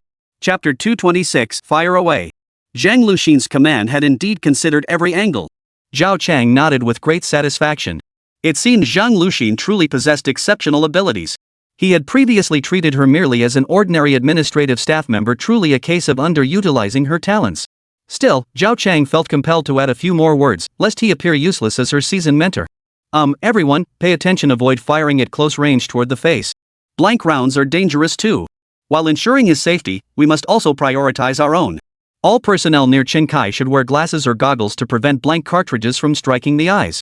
Even though they're blank cartridges, they can still cause damage to vulnerable areas like the eyes. That's why Zhao Chang made a special point of emphasizing this. Once everything was set up, the moment Chen Kai appeared near his police car, the traffic police immediately implemented road closures to block all his escape routes. Simultaneously, Chen Kai's high-performance SUV would pursue from behind. Under such a coordinated pursuit and blockade, escape was utterly impossible. For Chen Kai, there was only one way out: death. The police operation left viewers in the livestream in awe. This sequence was nothing short of a textbook example of a manhunt. Hacking his phone's satellite location, lying in wait to devise this pursuit plan. Chen Kai won't get away this time. How could he possibly escape? Might as well just surrender. Too bad Chen Kai just uncovered some leads in that murder case. Now he's about to get caught. I really want to know who this whole guy is. Meanwhile, Chen Kai watched the surveillance footage, his anxiety mounting. He still hadn't found the guy who bought the large suitcase, and now the police had completely surrounded the entire mall. It was only a matter of time before they found him. System, quickly check which cases I can settle early. Now, Chen Kai could only rely on the system. But as he scrolled through the few cases available in the system, they were all low-scoring ones. 2 were intentional homicide cases, the killings of the security guard at the suburban reservoir and the security guard at Dingjian residential complex. It was precisely these 2 homicides that had the police relentlessly pursuing him. They had even surrounded him now. Consequently, the settlement scores for these homicide cases were extremely low, even reaching D level, meaning he could be apprehended at any moment. Chen Kai had no choice but to look at the other cases. A brawl case, single-handedly beating multiple people in a billiard hall, with an S-level settlement. The S-level rating meant the police had completely dropped the case. After all, who would complain about a good beating for a bunch of troublemakers? Settle this brawl case. Congratulations, host, on completing the brawl case. System rating, S. Reward, combat skill increased by 1 level. Detected, host possesses police combat skill at LV1. Increased by 1 level to LV2. LV2 combat skill, mastery of police hand-to-hand combat techniques at an exceptional level, along with foundational forms and techniques from other styles such as Bagwazang, Taijiquan, and Wing Chun. Martial arts skill increased by 1 level? Chen Kai grew anxious. Last night, the production team had already communicated with him through Liao Fan and equipped him with a training smoke device. This meant all police firearms were now fitted with laser emitters. Pulling the trigger would fire a blank cartridge and emit a laser beam. When the laser hits the smoke-generating device worn by the target, it immediately assesses the situation.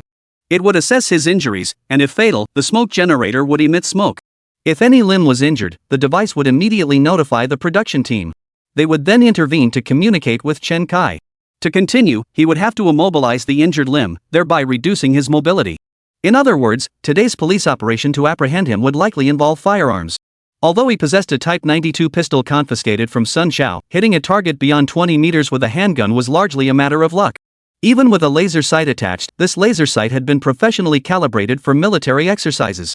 This was to prevent people from treating the pistol like a sniper rifle by using the laser sight.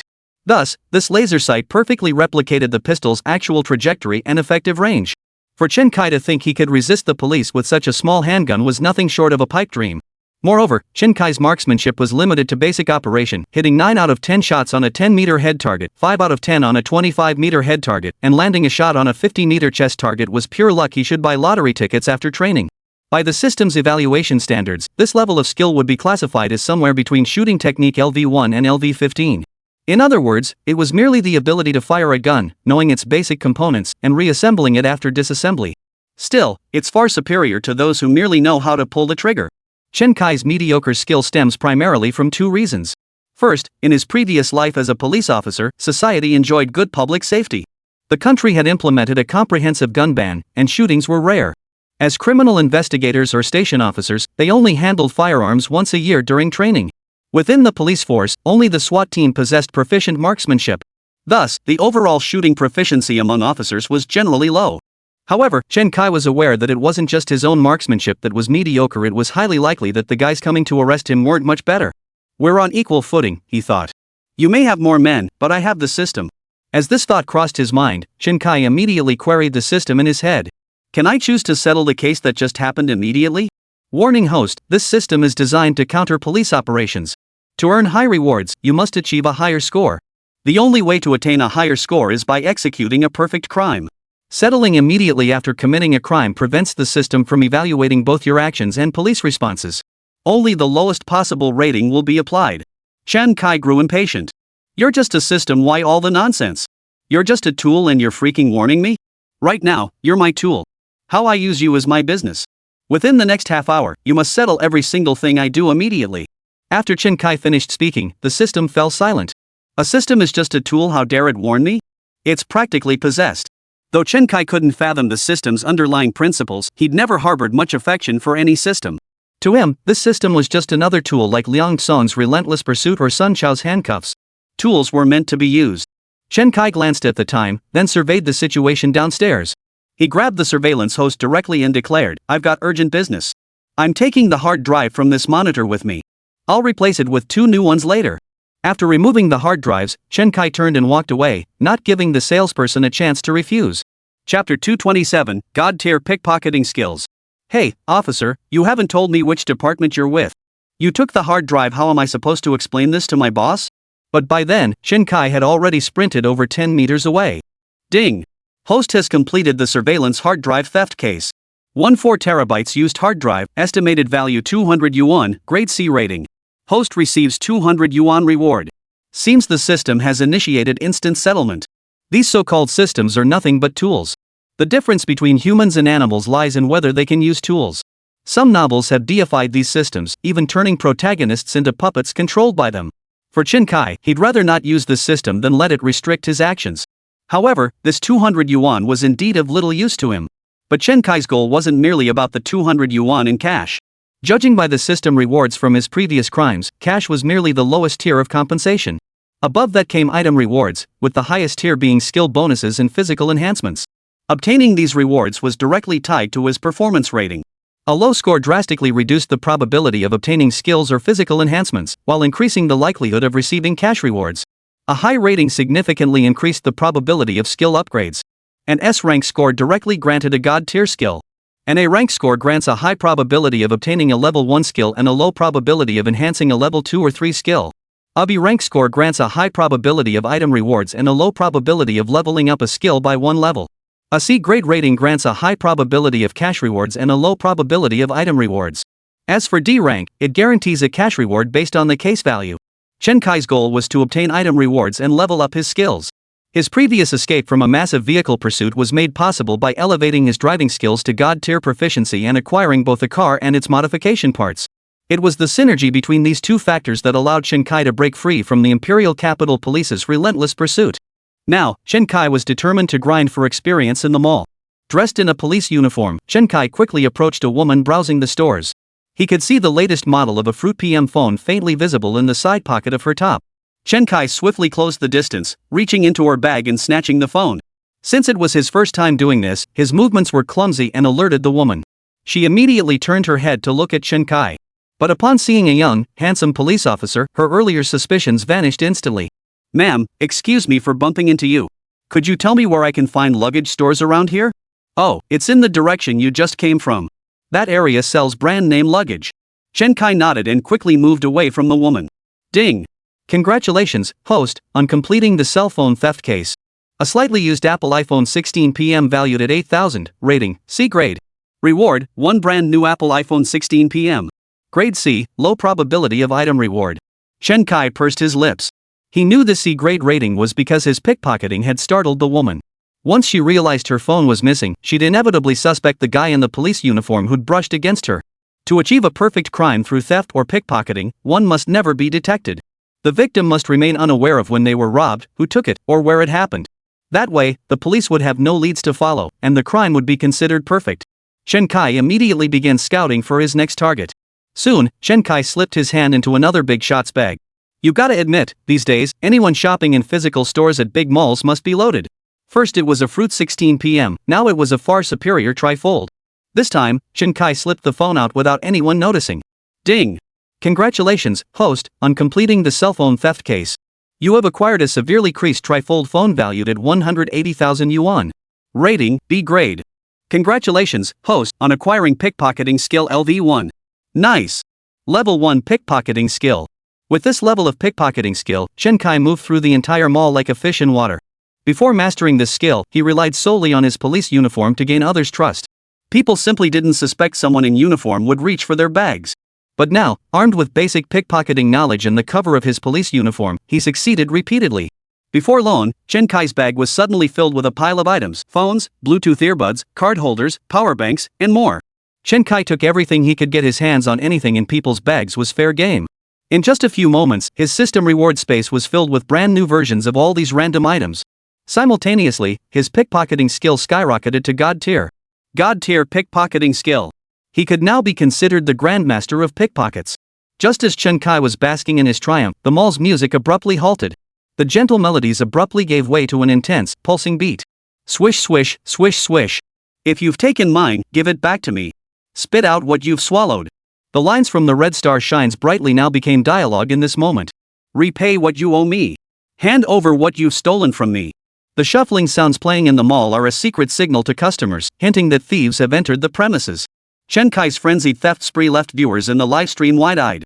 Now they finally understood what it meant to be gifted. When Chen Kai first stole a phone, he still managed to alert people and had to watch someone for a long time before daring to make his move. But with each subsequent theft, he seemed to grow more skilled. By the last few thefts, his skills bordered on the miraculous. Even if the viewers in the livestream room let their guard down for a moment, Chen Kai would have already rummaged through everything in their bags. Whoa, so that's how you use that song. Spit out what you ate from me, return what you stole from me. This song fits the situation perfectly. Now I finally understand how Crime Master hones his skills. With that kind of talent, why not learn something useful? Instead, he's stealing. What exactly is Chen Kai trying to do?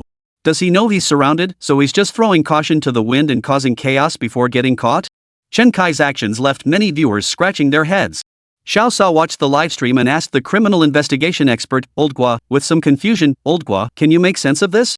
Guo Lao nodded and said, I have a theory, though it might not be entirely accurate. Your guess is probably spot on. Tell us what you think.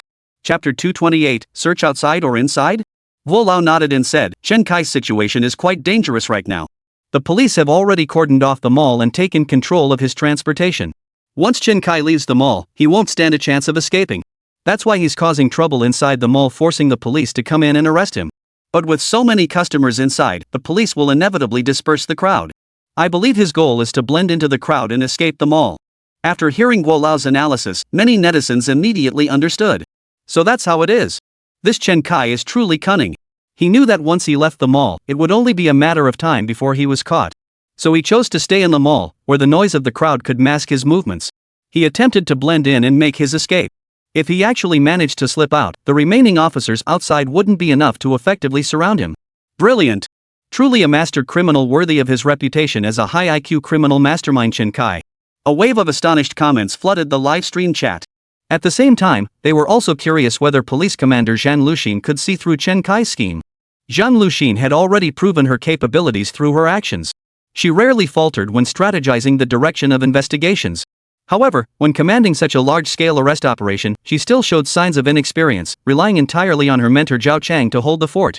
At that moment, Zhang Luxin, dressed in her police uniform, was blocked by a crowd of customers at the entrance to the fire safety control room.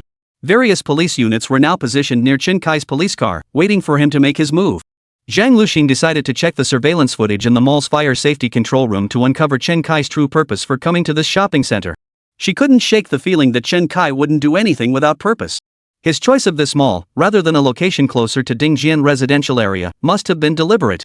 Zhang Lucheng, now dressed in full police uniform, made her way toward the fire control room. No sooner had she reached the door than she was surrounded by a crowd. It turned out these people all claimed they had lost something and wanted to check the surveillance footage. Two women immediately surrounded Zhang Luxin the moment they spotted her police uniform. After listening to their scattered explanations, Zhang Luxin realized what had happened. You mean the salesperson at the luggage counter just said a man in a police uniform snatched the hard drive from the main unit? The salesperson nodded repeatedly, saying, I thought he was from the police station. I never imagined that after he took a call, he would rush to dismantle my surveillance hose, grab the hard drive, and run off.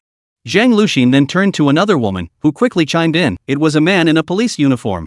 Just like he said, he bumped into me, and my phone was gone. That's right. A man in a police uniform passed by us just now. Someone must have been impersonating a cop to steal things. At this point, everyone started chattering away. Originally, these victims hadn't realized who had stolen their belongings, nor did they know where or when it happened. But after these two spoke up, they seemed to recall seeing a man in a police uniform in the mall today. If that's the case, then he must be the thief. While calming the crowd, Zhang Luxin slipped into the fire safety control room. By reviewing the surveillance footage, Zhang Luxin quickly identified the man in the police uniform as Chen Kai. What exactly was this guy up to? Judging by the current situation, Chen Kai was already aware that police had surrounded the mall outside. Therefore, his sole purpose for committing crimes inside the mall was to lure the police inside. But what was his purpose in luring the police inside? Exactly. The mall's complex layout and roof structure prevent precise GPS tracking of Chen Kai's phone, forcing authorities to conduct a slow, methodical search. This buys Chen Kai a significant amount of time. So what will Chen Kai use this time for? Try to slip out of the mall? Unlikely. Zhao Chang had established a rule for the officers guarding the mall: everyone leaving had to wipe their face with a wet wipe. No matter how skilled Chen Kai was at makeup, disguise, or facial alteration, one wipe with a wet wipe would reveal the truth. Perhaps Chen Kai was unaware of this rule, so he planned to lure the outside police inside and then slip out among them? The guy was certainly clever. Too bad he didn't understand the police's determination and methods to catch him. This arrest operation was destined to end in failure for him. But the pressing issue now is that if the police don't act, everyone in the mall will be robbed. By now, Chen Kai has likely shed that police uniform, perfected his disguise, and is mingling among the mall's customers. And he's probably still stealing. A large contingent of police was stationed outside the mall, yet inside, items kept disappearing one after another. Rumors were spreading that the police were the ones stealing. They had to respond, not just keep staking out Chen Kai's car outside. At this moment, Zhao Chang arrived at the mall's fire control room with Li Zhang and others. Lu Xian, numerous citizens have just reported to our patrol car and command vehicle that their phones and wallets have been stolen. Zhang Luxin nodded, pointing to the surveillance footage she'd pulled up. This guy did it. Does he look familiar? Zhao Chang leaned in close to the screen and immediately exclaimed, "That's Chen Kai, isn't it? He's the thief? Damn it! Stealing while wearing a police uniform? This is completely ruining our reputation." Li Zhan was equally furious. Sure, we've got some rotten apples in our ranks, but none of them would stoop to stealing phones. He's utterly despicable. Zhang Luqing shared Chen Kai's possible motives with the group. So he wanted to draw our attention to the mall, then use his disguise skills to slip out unnoticed? Zhang Luqing nodded. Exactly. Then we absolutely cannot play into his hands. The mall's complex layout makes it a perfect hiding spot.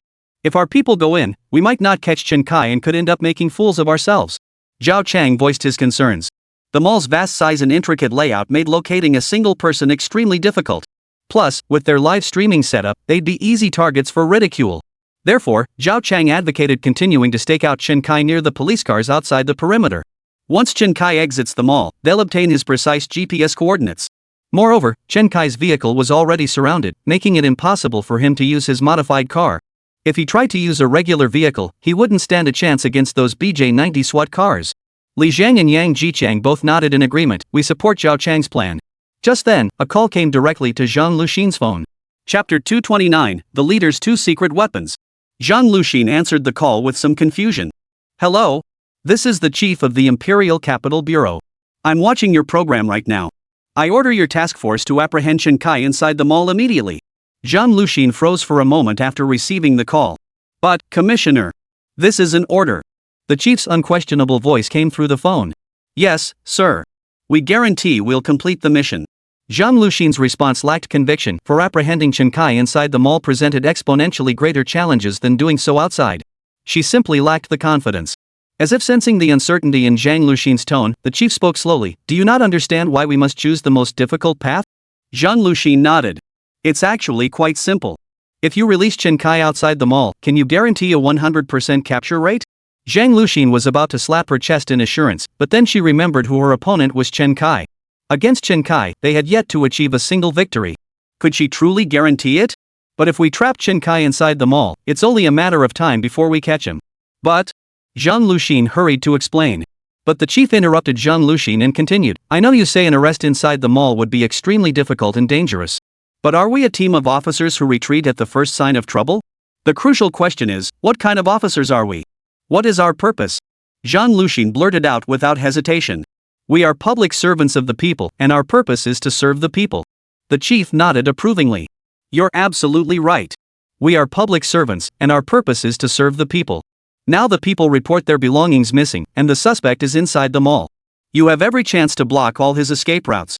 Yet you chose an arrest plan that prioritized your own convenience, one that might let Chen Kai escape. Do you think this is fair to the people waiting outside for you to catch the thief? The chief's words left Zhang Luxin feeling ashamed and unable to lift her head. Yet the few people beside Zhang Luxin began murmuring quietly. So you want us to risk our lives just because you say a few words? Wow, what a compliment from the boss. Lu Xian had never seen anything like this before. Humph. The two secret weapons of leaders, one is playing the value card, the other is painting a rosy picture. As the group whispered away from the camera, they saw Zhang Luxin suddenly ignite with passion, clenching her fists as if preparing to sign a military pledge. Zhao Chang lunged forward in a single stride, snatching the phone from Zhang Luxian's grasp. Chief, this is Zhao Chang from 3rd Squad. Trapping the suspect inside the mall for arrest is proving extremely difficult. This suspect isn't someone who'll surrender without a fight. He's armed and possesses physical capabilities far exceeding those of us detectives. This mission is extremely difficult. The chief was momentarily taken aback by Zhao Chang's words, but he quickly countered with his second trump card. Hey, our public service spirit is about facing difficulties head-on. We never fear hardship, what we fear is frontline officers lacking resolve. Rest assured, if we apprehend Chen Kai inside the mall this time, I'll personally recommend commendations for you regardless of whether it's for a TV show. The second trump card promising pie in the sky made its entrance. Zhao Chang replied hesitantly, Commissioner, this isn't about credit. We detectives excel at solving cases and are equally skilled at apprehensions. But when facing armed criminals who will resist arrest, we're truly eager but unable to act. The chief understood Zhao Chang's meaning. I'll have the SWAT team contact you shortly. Is that acceptable? Zhao Chang visibly relaxed and nodded. I'll do my best to apprehend the suspect. The chief was somewhat speechless. These old hands were always like this, never committing fully to anything. You assign them a task, and they'll find some obstacle or another. This is too difficult, that's too complicated, they need this, they need that. Young people are so much easier to work with. They're eager to prove their worth and work harder than anyone else. After hanging up, Zhao Chang tossed the phone to Zhang Luxin. It's handled. SWAT will be here soon. Right now, we have one priority, evacuate the crowd immediately. Zhang Luxin breathed a sigh of relief. The chief calling me really scared me. Zhao Chang scoffed, no need to panic. Leaders are human too. If there's a problem, just tell him directly. If he can solve it, he will. If he can't, and we can't catch the culprit, he won't blame us. But the chief sounded so serious, talking about the people and our mission. Besides, he had a point. Trying to release the suspect before arresting him was just wishful thinking. We're already hesitant to confront Chen Kai head-on. He's already taken down Sun Chao, we're no match for him. Zhao Chang sighed and said, now that you mention it, I realize I've subconsciously harbored that same desire to avoid confrontation. Looks like we can't avoid it now. Zhao Chang leaned closer to the mall's surveillance monitor, then stood up and said, I'll go take a look around. First, I'll check all the exits and have our people secure everyone. We absolutely cannot let Chen Kai escape the mall before the SWAT team arrives. Zhang Luxin stood up and said, you go ahead. I'll call Liang Song to see if we can feed the mall's surveillance feed into the chasing shadow system. Zhao Chang nodded and strode out of the fire control room. He began evacuating the crowd while leading his team to deploy officers at every emergency exit. If only the police had landmines, Zhao Chang would have planted them at these exits. Chen Kai would be blown to bits the moment he tried to escape through any of them. Now, only Zhang Luxin remained in the fire control room. Zhang Luxin was addressing everyone in the mall through the microphone. Attention all customers, due to the presence of a major criminal suspect within our mall, we are implementing safety measures. Please exit through the main entrance in an orderly fashion. To prevent the suspect from blending in, all exiting customers must undergo security screening and a makeup removal inspection. A security guard sitting beside Zhang Luxin couldn't help but gasp, what kind of makeup removal check are you talking about?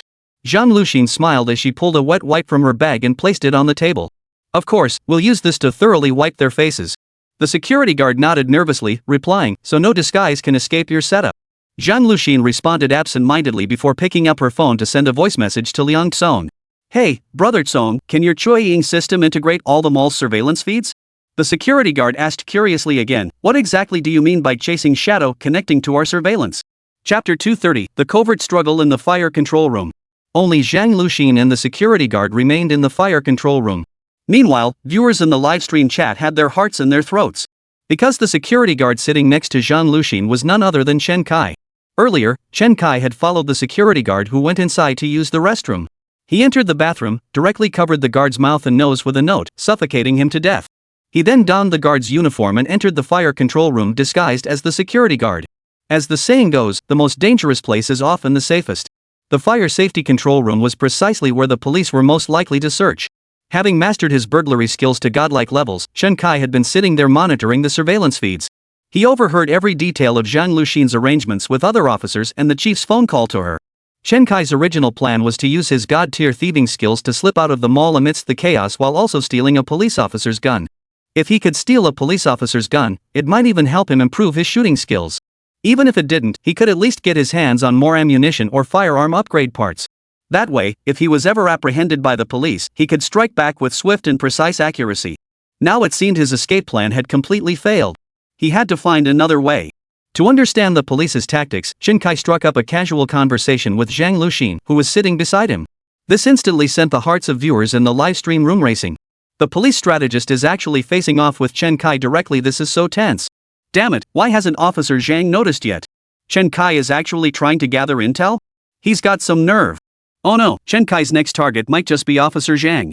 Officer Zhang is the task force commander. If Chen Kai takes her out, this whole operation is over. Just as everyone in the livestream was debating Chen Kai's next move, Zhang Luxin spoke up. Oh, you mean Chueying? Chueying is our AI image processing tool. By connecting your surveillance feeds to our Chueying system, we can use the system to analyze all suspicious individuals in real time and get alerts anytime. Once we clear out everyone in the mall, any movement detected on the cameras will definitely be the suspect. Pretty advanced, huh? Oh no, she just spilled the beans. You're talking to the show's antagonist here, how could you just spill everything? Many netizens have already sided completely with Zhang Luxin. To them, Zhang Luxin is now a helpless lamb at Chen Kai's mercy, while Chen Kai is a wolf in sheep's clothing. He could pounce at any moment and tear this little lamb to shreds. Chen Kai leaned closer to Zhang Luxin again, smiling as he asked, "That's great then. How can I help you?" Soon, Zhang Luxin's phone vibrated. A voice message from Liang Tsong arrived. "Send me the IP address of their surveillance processor. I'll try connecting to it." Zhang Luxin gave Chen Kai a nervous chuckle. "The IP address? Do you even know that?" Chen Kai shook his head. "The IP address for the surveillance? He really didn't know about that stuff. I don't know either. Should I contact our supervisor for you?" Zhang Luxin pointed to the rows of hosts below the large screen and said, "It should be written on the host itself. Go take a look."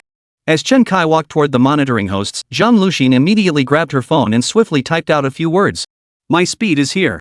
Zhang Luxin was so flustered she skipped punctuation entirely, not even adding a single extra character. The message was instantly sent to their task force group chat. Truthfully, Zhang Luxin had sensed something was off the moment Chen Kai uttered his first words.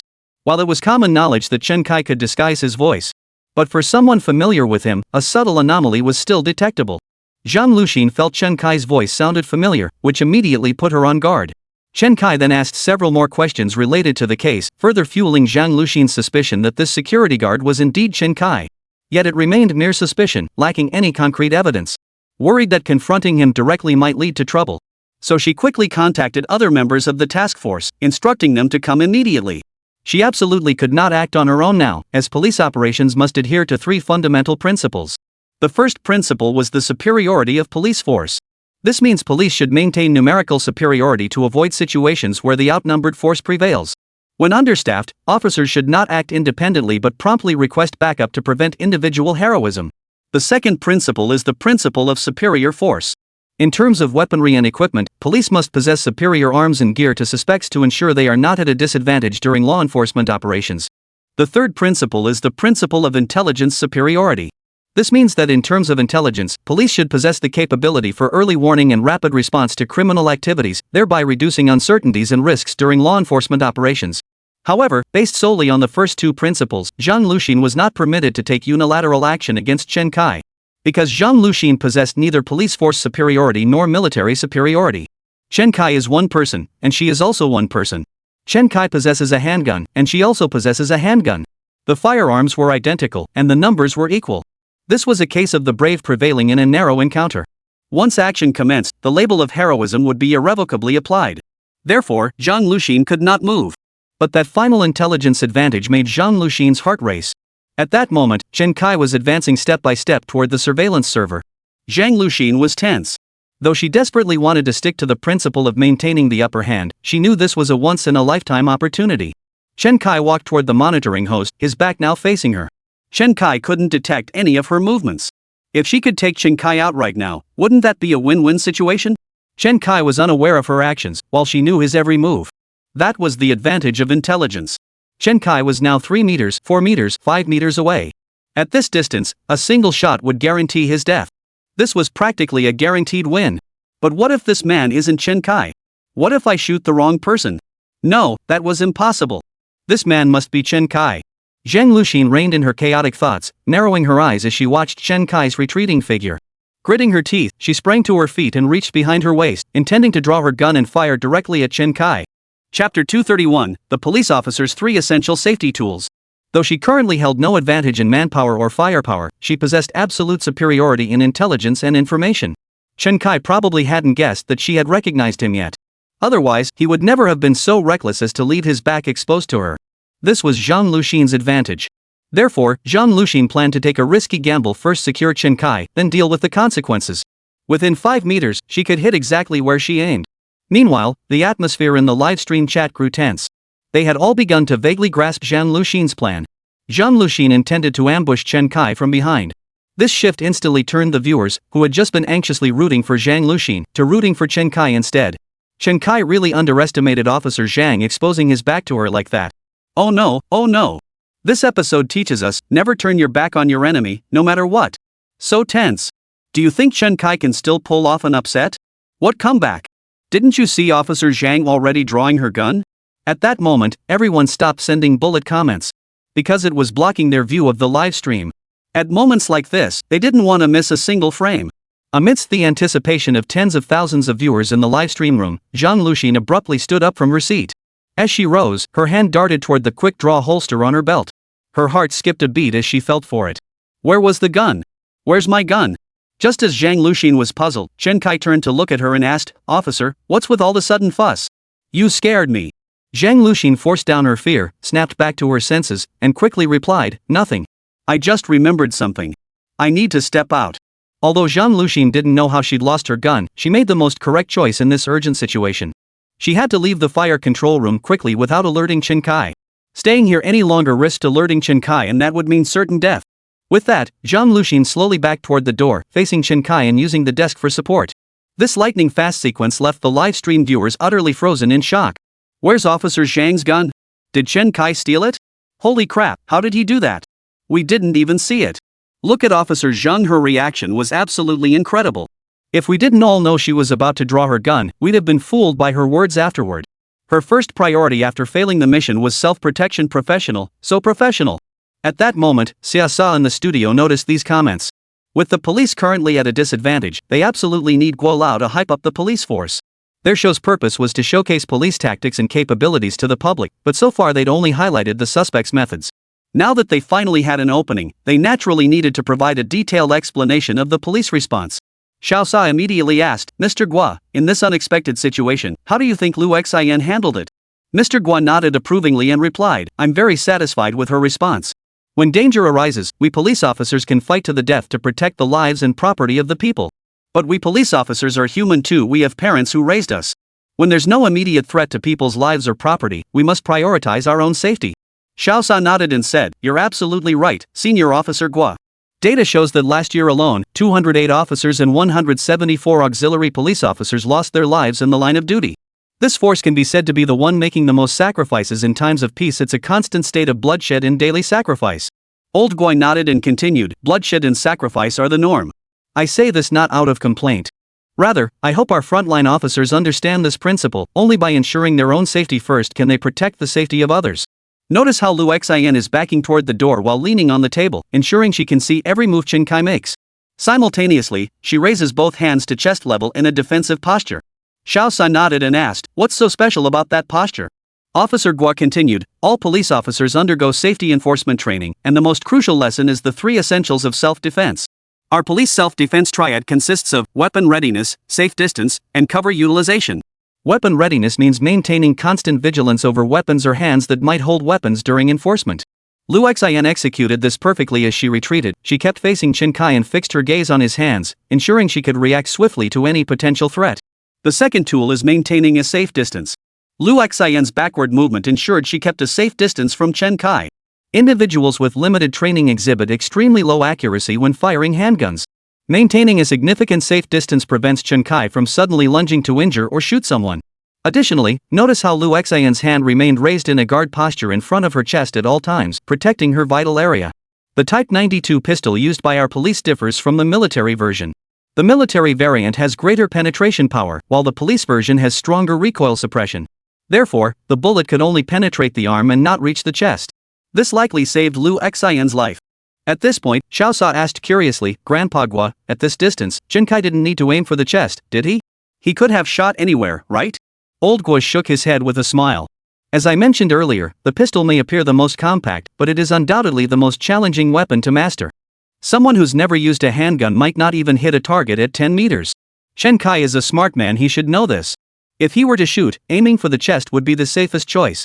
I see. So Master Guo, how does the final element of the 3 self-defense essentials using cover come into play? Old Gua continued, "Didn't you notice she's been leaning on the table the whole time?" The moment Chen Kai draws his gun, she'll instantly drop to the floor and take cover under the table to evade his shots. After Master Gua's explanation, everyone suddenly understood. So all those seemingly simple actions by Zhang Luxin actually contained so many subtle techniques. Her reactions were remarkably professional. But netizens clearly weren't satisfied with Old Gua's explanation. What they were more curious about was where Zhang Luxin's handgun had gone. A police officer's service weapon vanishing into thin air? That's just too bizarre, too out of this world. Did Chen Kai steal it? But they hadn't seen anything. Chapter 232, Stealing a Gun? A piece of cake. Just as Old Guo was explaining the 3 essentials of safety to the live stream audience, Chen Kai noticed Zhang Luxin slowly backing away. Only then did he realize he had truly underestimated her before. The Zhang Luxin of now was markedly different from the one in the first episode. Having gone through 2 episodes of investigative work, she had made great strides, becoming more decisive and quick-witted. Especially that retreating maneuver, it was practically textbook perfect. Chen Kai knew he absolutely couldn't let Zhang Luxin escape. Once she got away, the police would mobilize large numbers of personnel from the control room to surround and block the area. Escaping would become an impossible task. Chen Kai immediately called out to Zhang Luxin. "Officer Zhang, you're leaving after losing your gun? Aren't you afraid of disciplinary action when you return?" Zhang Luxin ignored Chen Kai's interruption, continuing to back away until Chen Kai drew a Type 92 police pistol. "Officer Zhang, your gun is with me. Don't you want it back?" It was indeed Chen Kai who had stolen Zhang Luxin's service pistol. Zhang Luxin stared in shock as her own pistol appeared in Chen Kai's hands. Earlier, she had clung to a sliver of hope perhaps she had simply forgotten to bring it? How could she not have noticed if it had been stolen? But the sight of that pistol before her shattered all illusions. How the hell did Chen Kai manage to steal it?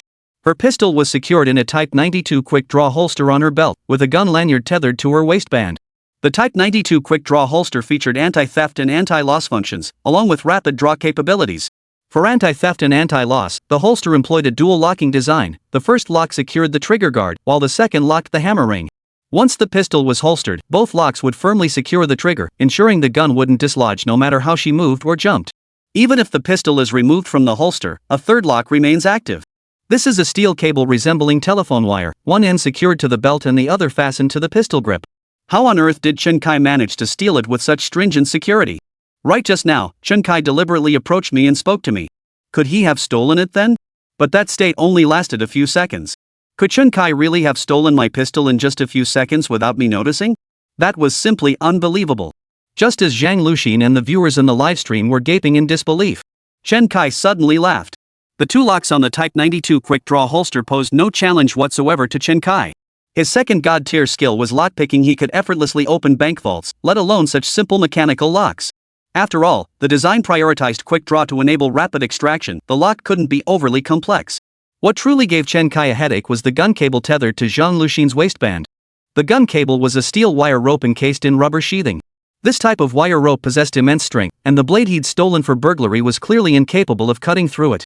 Even with all the items he'd stolen before, the reinforced blade he'd acquired couldn't sever this kind of gun lanyard.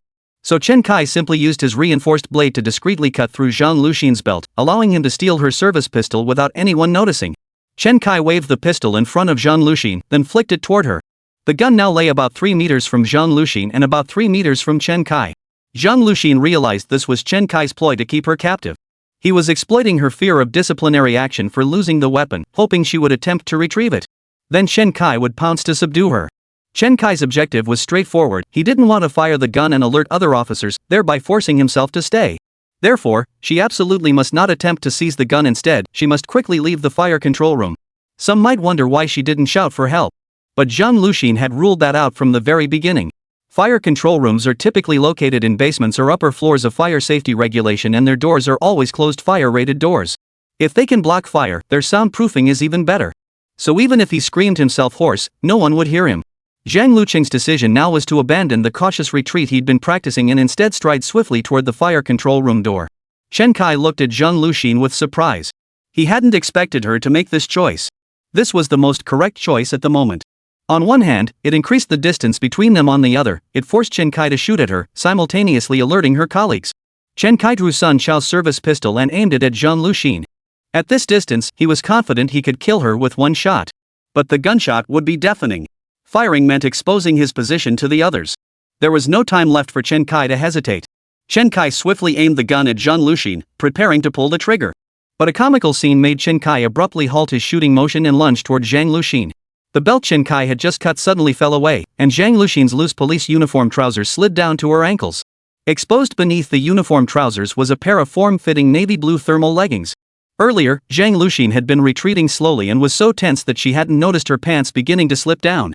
Now, as she suddenly broke into a run, the waistband and pants fell straight down. This scene left the viewers in the livestream room utterly dumbfounded. This is just too dramatic. How did Officer Zhang's pants fall down? Chen Kai must have cut it when he snatched the gun. But Officer Zhang really has a great figure. She always wears loose police uniforms, but who knew Officer Zhang had such a stunning lower body curve? Too bad she's still wearing thermal leggings. Hey! You pervert up front. Not wearing thermal leggings in this freezing cold, you want Officer Zhang to get rheumatism? Even Chen Kai hadn't anticipated this turn of events. He lunged directly at Zhang Luxin, covering her mouth and nose with his hand. Zhang Luxin struggled fiercely, leaving Chen Kai speechless. How could she be harder to restrain than a pig during the new year? It's just a show, did it really have to be this realistic? Couldn't she just play dead properly? After holding her down for a while, Chen Kai grew impatient and snapped, I'll just snap your neck. You're already dead, can you stop struggling? Zhang Luxin snapped back furiously, get off me first, then take your filthy hands off me. Chapter 233, The Misunderstanding, Resolved. Chen Kai finally looked down and realized that after his flying tackle, he and Zhang Luxin had ended up in an extremely awkward position.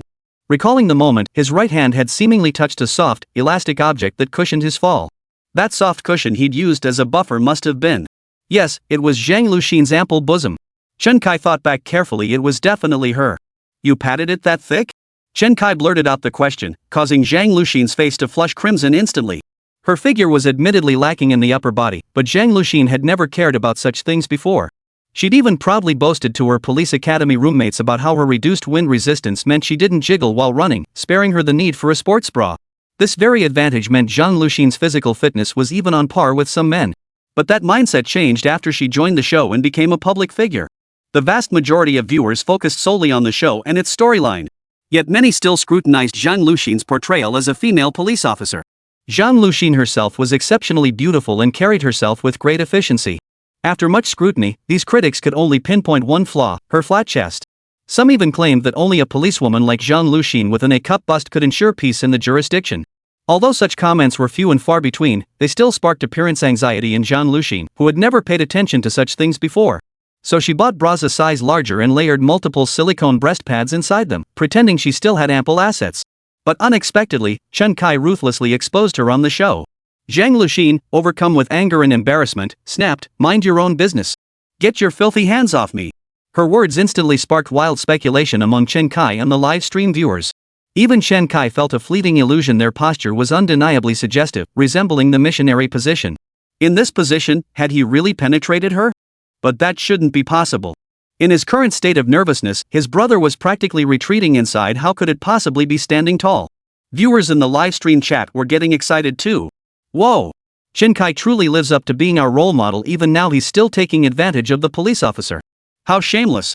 Is this even appropriate for Yang Ma's livestream? Hey! Chen Kai, if you mess around now, that's dead serious. Hold on, who even thinks like that right now? I ask you viewers under that tense atmosphere just now, who among you managed to get it up?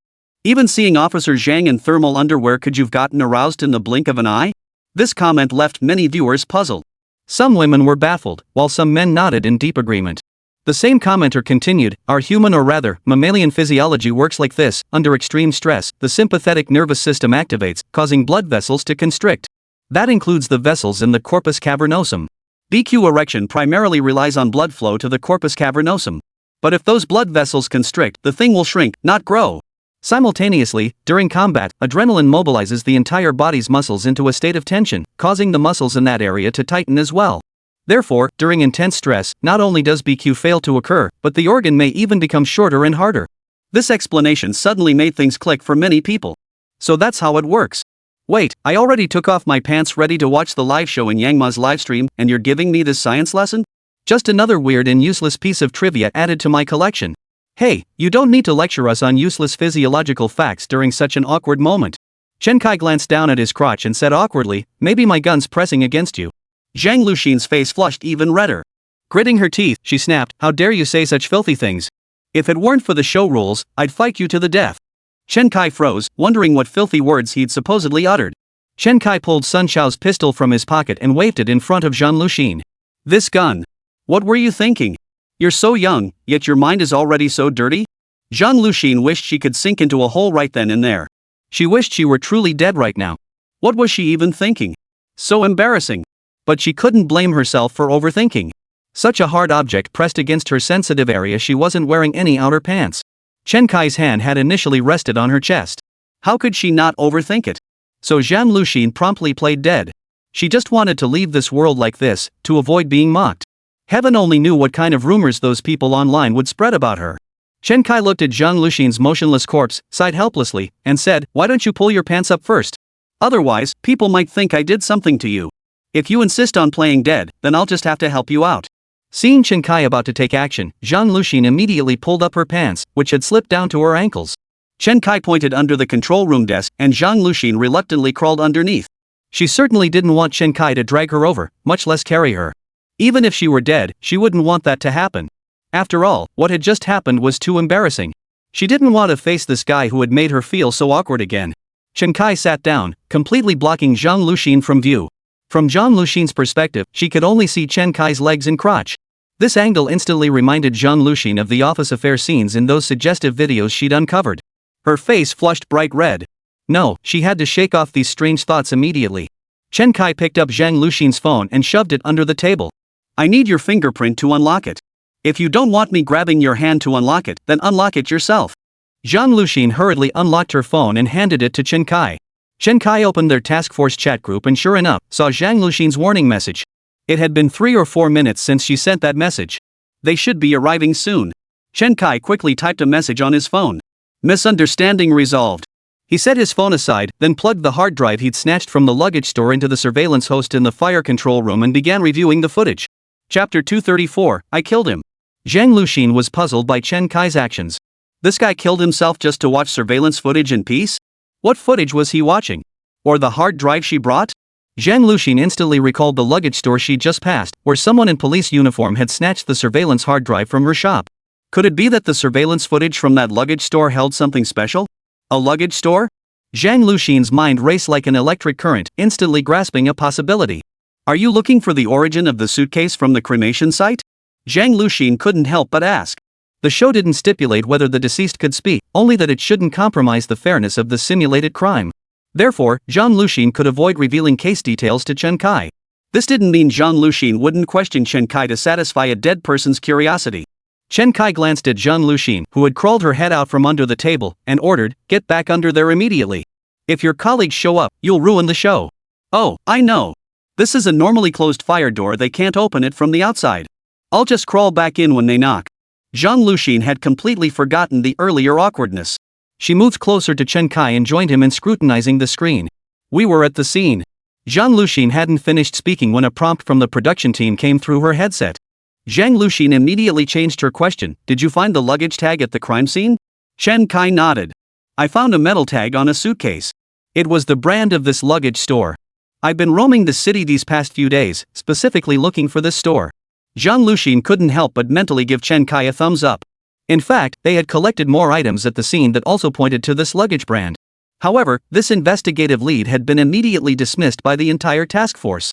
The reason for the rejection was simple. In today's highly developed commercial economy, tracking down the purchaser of a single item is practically impossible. A person could buy it online, in a physical store, or even purchase a high-quality counterfeit or knockoff. The channels are simply too numerous. Pursuing this line of inquiry would consume enormous manpower and resources. It was practically an impossible task. Moreover, in the early stages of this murder and arson case, they had immediately identified Chen Kai as the suspect, so they did not pursue a deeper investigation. Later, when Chen Kai was cleared as a suspect, they still didn't pursue this most difficult avenue. Zhang Luxin retorted sharply, "Your approach is like searching for a needle in a haystack. Are you absolutely certain the suitcase was purchased by the suspect? And are you equally certain it was bought offline? What if the suitcase was bought online, or purchased through other channels as a high-quality counterfeit?" Chen Kai chuckled lightly. "If it is like searching for a needle in a haystack, then I'm about to find it." Zhang Luxin froze. What did he mean? Could he really find it?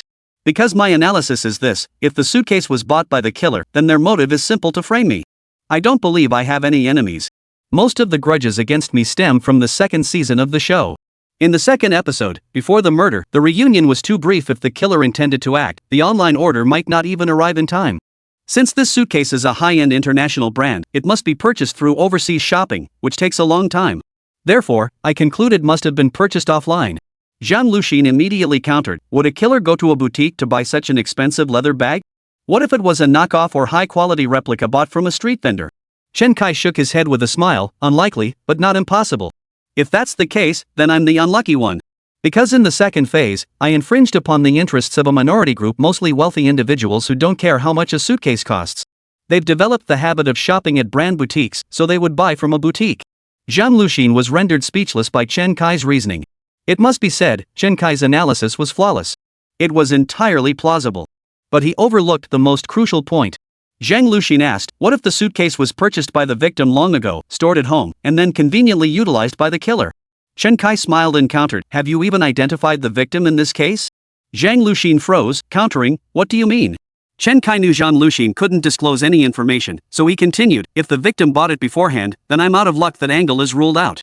I'll just have to keep investigating that Ding Jian guy. But I firmly believe this path is correct, and I suspect the suitcase was purchased by the victim just before their death. After Chen Kai finished speaking, Zhang Luxin was visibly stunned. Her surprise wasn't that Chen Kai knew the man they were watching was named Ding Jian. Finding someone's name wasn't difficult. Last night when Chen Kai went to the residential complex, he might have already uncovered something at the property management office. What truly astonished Zhang Luxin was Chen Kai's assertion that the suitcase had been purchased by the victim just before his death. Why would the deceased buy a suitcase before dying? Did he know he was going to die and specifically bought a suitcase to hold his own body? Just as Zhang Luxin was reeling from the shock, Chen Kai suddenly tapped the spacebar on his keyboard. The surveillance footage paused. Zhang Luxin immediately looked at the figure on the monitor, a middle-aged man in his 50s or 60s. Zhang Luxin's eyes widened in shock as she exclaimed, it's Ho Jian. Yes, it was Ho Jian. Ho Jian was listed as a fugitive on the task force's most wanted list, so Zhang Luxin was naturally very familiar with his physical characteristics. This man was clearly Ho Jian. Zhang Luxin checked the surveillance footage's timestamp last Saturday. The day before the murder, 2 days before the third episode aired.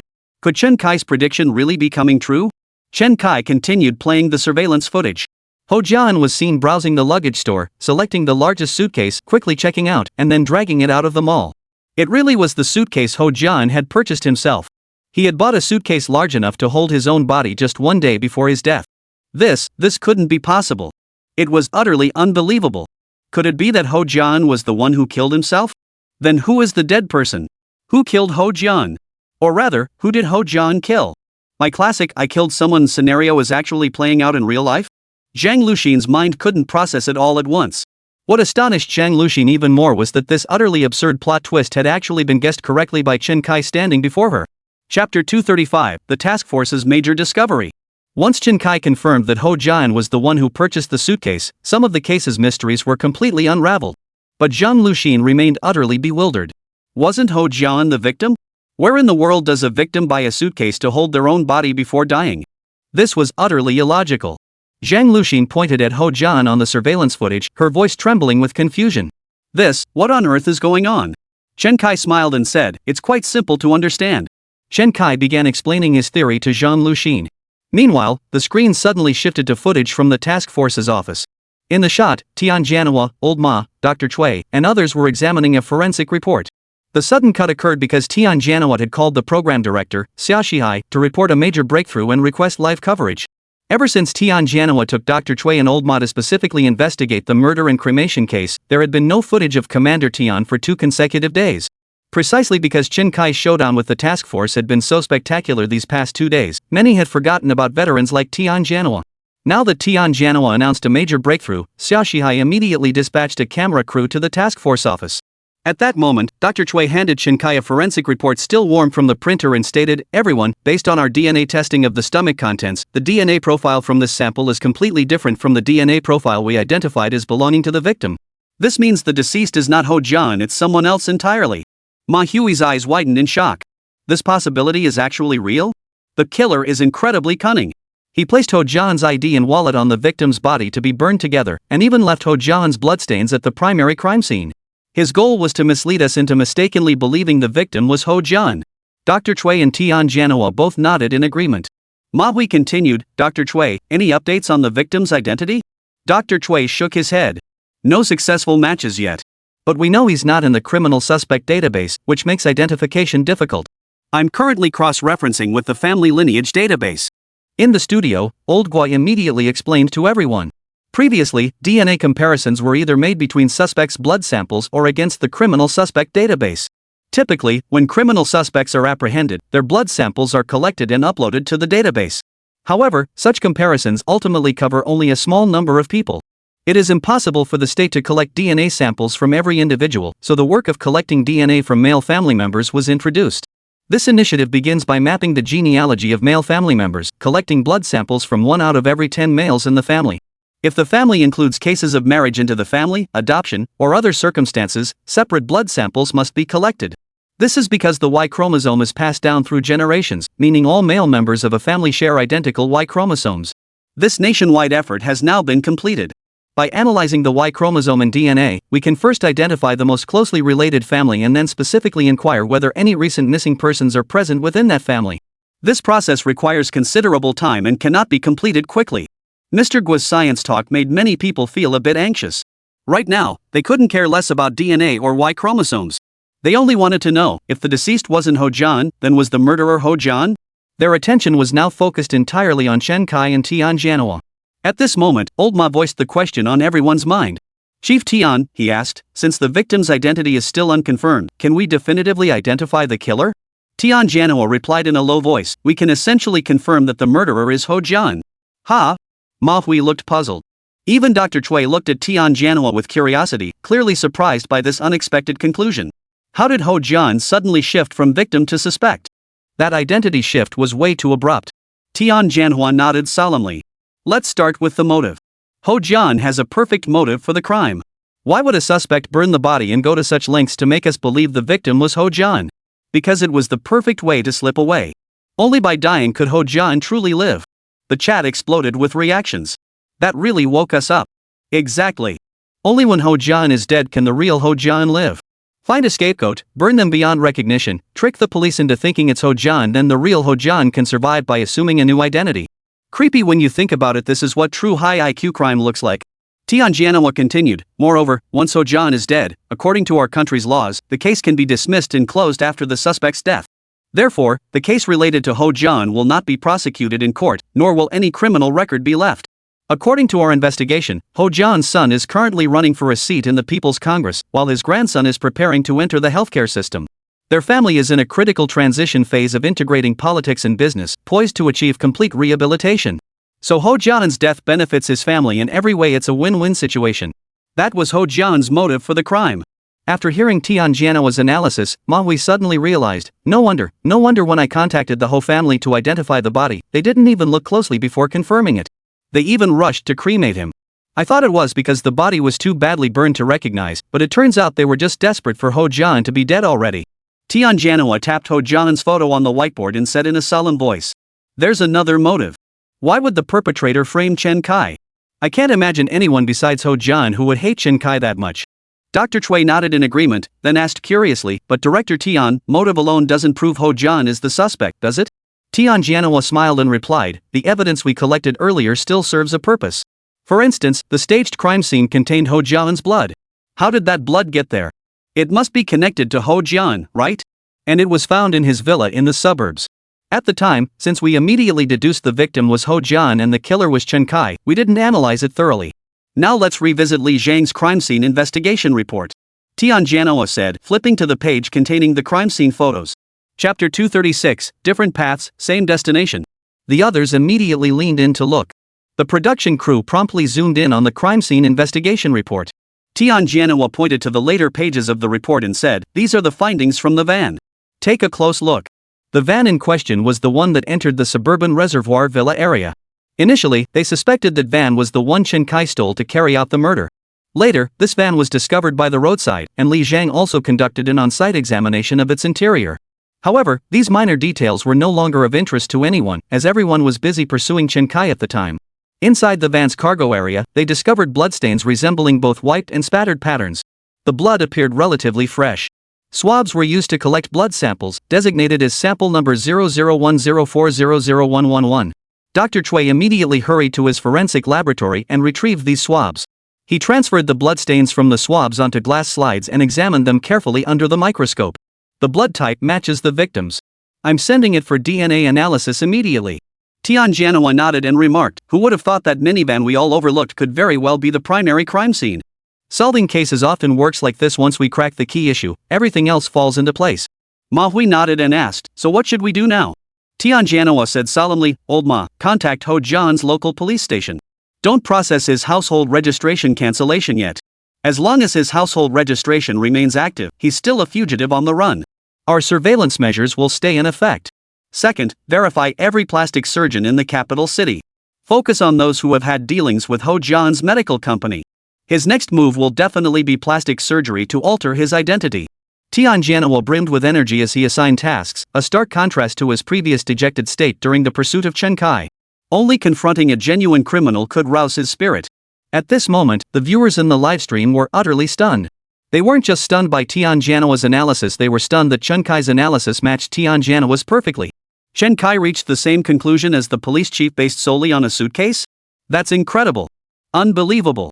Chief Tian relied on DNA evidence and crime scene analysis to pinpoint Ho Jian as the suspect, yet Chen Kai's conclusions perfectly matched his. Chen Kai's skills are truly superior. If Chen Kai is this capable, why isn't he a police officer? With the case solved and Chen Kai about to be apprehended, shouldn't this episode wrap up nicely? Exactly. The SWAT team has completely surrounded the mall. Chen Kai's capture is a done deal. Even if Chen Kai killed Zhang Luxin, it wouldn't change the fact that his arrest is inevitable. Thanks to this episode's thrilling developments, many netizens are already eagerly anticipating the next installment. I heard from the production team that if Chen Kai is apprehended by the police, they might assign him a few assistants, people who could have actual criminal backgrounds. That would be so thrilling. I can't wait to see Chen Kai get caught. Chen Kai, whom many netizens now fervently wished would be arrested, had finished sharing his deductions with Zhang Luxin. Zhang Luxin was utterly stunned by Chen Kai's theory. Not only could she not refute it, but she even found it quite plausible. A shell game. It was actually a shell game. Zhang Luxin stared at Ho Jian on the surveillance feed, murmuring to herself. At this moment, Zhang Luxin was utterly captivated by Chen Kai's abilities. Chen Kai, with abilities like yours, why not become a police officer and uphold fairness and justice in society? Chen Kai countered with a smile, as long as I have fairness and justice in my heart, isn't everything I do also upholding fairness and justice? This statement left Zhang Luxin speechless. Indeed, every action Chen Kai had taken was fundamentally upholding the most basic principles of fairness and justice. He just chose different methods and means. Losing to someone like this, she truly conceded defeat wholeheartedly. Zhang Luxin clenched her fists and declared, Chen Kai, I will personally bring you to justice. Chen Kai flashed Zhang Luxin a smile.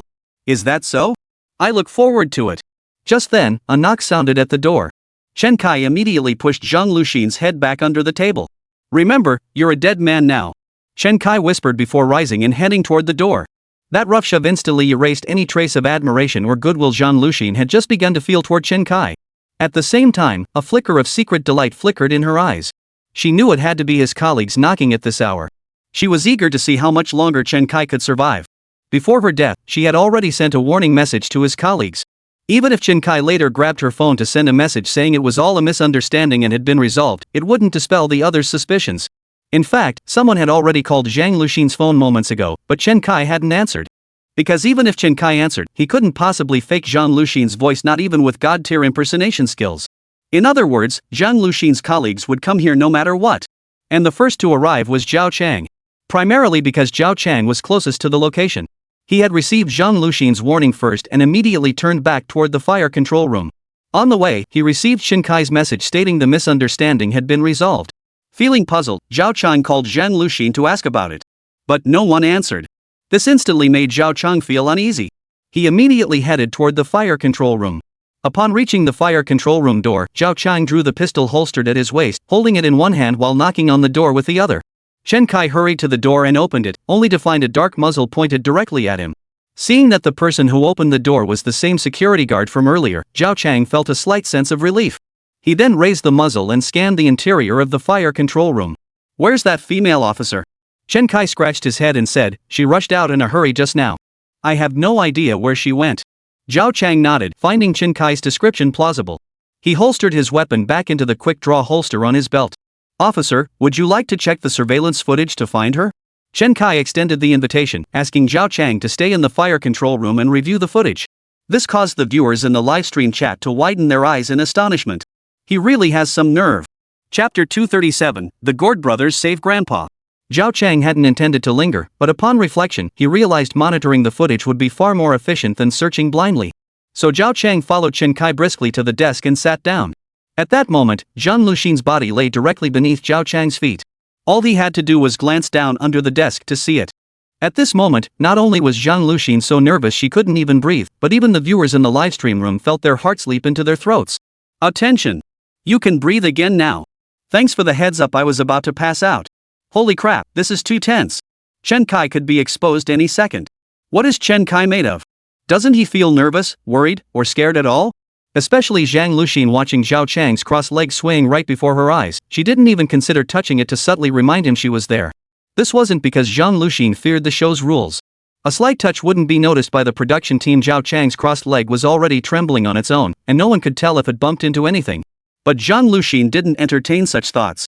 She was simply curious to see just how far Chen Kai could go. She wanted to see with her own eyes just how long Chen Kai could keep running. Yet what followed made Zhang Luxin's eyes widen in shock. After Zhao Chang sat down, Chen Kai began flipping through the surveillance footage while secretly edging closer to him. Then, with two fingers holding a blade between them, he swiftly slid it along Zhao Chang's waist. The belt where Zhao Chang carried his holster and gun belt snapped cleanly. Chen Kai swiftly reached in and pulled out the pistol and holster. The action was so swift it didn't even startle Zhao Chang. The speed of this pickpocketing technique was astonishingly fast. Even Zhang Luxin, who was watching right in front of him, couldn't make out the motion of Chen Kai unlocking the two locks on the quick-draw holster. Not only was it fast, but the technique was also incredibly precise. So that's how Chen Kai had stolen his gun. Such precision and speed in theft, even seasoned criminals with decades of experience couldn't match it. How could Chen Kai possess such professional-grade thieving skills? Such skills were practically extinct in this day and age. Chen Kai's thieving skills left Zhang Luxin utterly speechless, even drawing a sharp intake of breath. It was precisely that gasp from Zhang Luxin that alerted Zhao Chang to something amiss. He immediately looked down under the table and saw Zhang Luxin staring wide-eyed with terror. Clearly visible on the A4 paper pinned to her chest was the message. Death by broken neck. Zhang Luxin was dead? Yes. Something's wrong. In the blink of an eye, Zhao Chang's mind raced. The first thought that flashed through his mind was that the killer was the person standing right before him. Draw your gun, you must subdue him first. Zhao Chang's hand shot toward the holster at his waist, but it grasped only air. Just as Zhao Chang froze in confusion, the security guard Chen Kai in front of him clamped one hand over his mouth and wrapped the other arm around his neck. You're already under my control. My next move is to snap your neck. You'll die the same way Zhang Luxin did. Zhao Chang tried to resist, but then the production team's judgment came through his earpiece, causing him to collapse powerlessly to the ground. Holy! Zhao Chang cursed furiously, pounding the floor in frustration and resentment. Chen Kai grinned, waving the pistol he'd just stolen from Zhao Chang in front of him, which only fueled Zhao Chang's rage further. But he knew he was already dead. No amount of anger would change that. He could only close his eyes and play dead, seething silently inside. Chen Kai dragged Zhao Chang's body behind the large screen in the fire control room to hide it temporarily. He then took out Zhao Chang's phone and sent a message in the group chat. Li Zhang, Ji Qiang, meet me at the fire control room. Lu Xian wants to use this as the command center. Monitoring operations from here will be more convenient. Oh, and Chen Kai should still be moving around inside the mall. Bring your service weapons when you come and stay on high alert at all times. When Chen Kai's message hit the group chat, viewers in the livestream realized Chen Kai had finally shown his true colors. Everyone figured out the purpose behind Chen Kai's relentless gun thefts. He's stockpiling ammo. He only had one gun with 15 rounds before. That's nowhere near enough. That's why he's trying to steal or snatch guns to increase his ammunition supply. Has Chen Kai lost his mind? He only has a small handgun. Does he really think he can take on SWAT with just that? SWAT doesn't use pistols, they have sniper rifles, assault rifles, shotguns, and submachine guns. What good is your single Type 92 service pistol, even with 100 rounds? Most importantly, a novice's effective pistol range is lucky to hit 10 meters. He wants to fight SWAT? That's just a pipe dream. At that moment, Li Zhang and Yang Jiqian were each heading toward the fire control room with their own service weapons and equipment. They moved with extreme caution along the way, fearing they might encounter Chen Kai. What they didn't know was that they couldn't possibly encounter Chen Kai along the route. Only upon reaching their destination would they potentially cross paths with him. The two quickly reached the fire control room. After knocking, Chen Kai opened the door immediately. Chen Kai eagerly reached for Yang Jiqian's laptop, patting him lightly on the back. Officer, let me take that for you. Seeing it was a security guard, Yang Jicheng awkwardly snatched his laptop back and said, "I'll carry it myself." "Where are the others?" "Oh, they're in the restroom. Have a seat and wait a moment." Yang Jicheng sat down at the desk and began fiddling with his computer, unaware that Chen Kai had already stolen the pistol tucked at his waist. Chen Kai then walked toward Li Zhang again. Using the same tactic, Chen Kai wrestled the crime scene evidence bag from Li Zhang's hands. Viewers in the livestream couldn't help but feel sorry for the task force. Oh my! Officer Yang really is an IT guy. He has zero awareness of these kinds of things. This is like the little Gord brothers rescuing their grandfather. They're just lining up to die. Next, Chen Kai will steal their guns and snap their necks one by one. Look, Li Zhang seems to have noticed something. Everyone immediately focused on the livestream. Sure enough, Li Zhang appeared reluctant to make any physical contact with Chen Kai. Li Zhang snatched his bag back and snapped, "Don't touch police property." When Chen Kai approached him, Li Zhang even took a quick step back and reached toward his waist. Chapter 238, Handgun Shooting LV4. Li Zhang's reaction stemmed partly from his role as a technical investigation officer, a position inherently within the criminal police framework that kept him constantly vigilant. The other reason was Chen Kai's unusual behavior, which prompted Li Zhang to begin a cursory observation of the scene. As an expert in crime scene investigation, Li Zhang's observations were meticulous. His gaze immediately landed on the phone resting on the table. He recognized it instantly. It belonged to Zhang Luxin. As a young person, Zhang Luxin never parted with her phone. Yet now it lay on the table. And next to it lay another phone, seemingly belonging to Zhao Chang. Without a moment's hesitation, Li Zhang reached for the pistol strapped to his waist. At that moment, Chen Kai lost all restraint. He went from stealing to snatching, grabbing the gun with one hand while swiftly drawing a blade with the other to cut through the belt securing the pistol to Li Zhang's waist. This saved him the trouble of unlocking the two fast-draw holster locks. Li Zhang watched helplessly as the pistol he'd just drawn was snatched away before he could even grip it firmly. Just as Li Zhang felt relieved that the gun was still tethered to his belt, he suddenly felt his waistband loosen. Chen Kai yanked the pistol away, gun and tether all together. Ding! Host has completed the police gun theft case. Type 92 police pistol, estimated value 3,000 yuan, grade B rating. Pickpocketing skill level increased by 1. Ding! Host's pickpocketing skill has reached God tier. Host gains 1 free skill point, freely assignable to any skill. Host now has 3 free skill points. Ever since Chen Kai maxed out his pickpocketing skill, stealing phones no longer granted him skill rewards. He'd expected stealing a handgun would boost his firearms skill, but instead, it only improved his pickpocketing. It seemed that once pickpocketing skills reached the highest level, stealing ordinary items could no longer improve the skill. Only stealing more challenging items could yield skill improvements. Fortunately, his pickpocketing skill was already maxed out, allowing him to freely allocate these points. These 3 free skill points came from stealing Zhang Luqing's pistol 1 point, stealing Zhao Chang's pistol 1 point, and snatching Li Zhang's pistol 1 point. As for stealing from Yang Jicheng, the cyber expert, he only gave me a pistol modification part, a muzzle suppressor. Perhaps the system deemed stealing Yang Jicheng's pistol too straightforward, likely because he showed zero vigilance.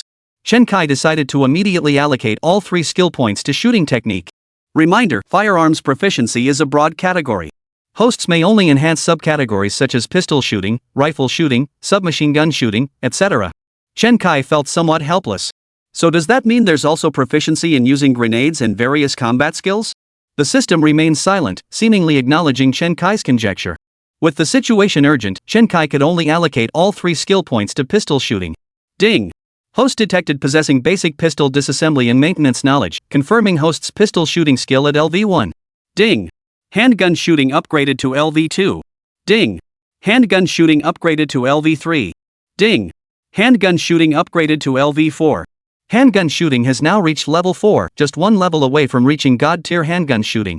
Chen Kai now feels utterly confident hitting targets at around 50 meters. This level surpasses that of the vast majority of competitive handgun shooters worldwide. Seizing Li Zhang's pistol, Chen Kai swiftly pulled the trigger at Li Zhang.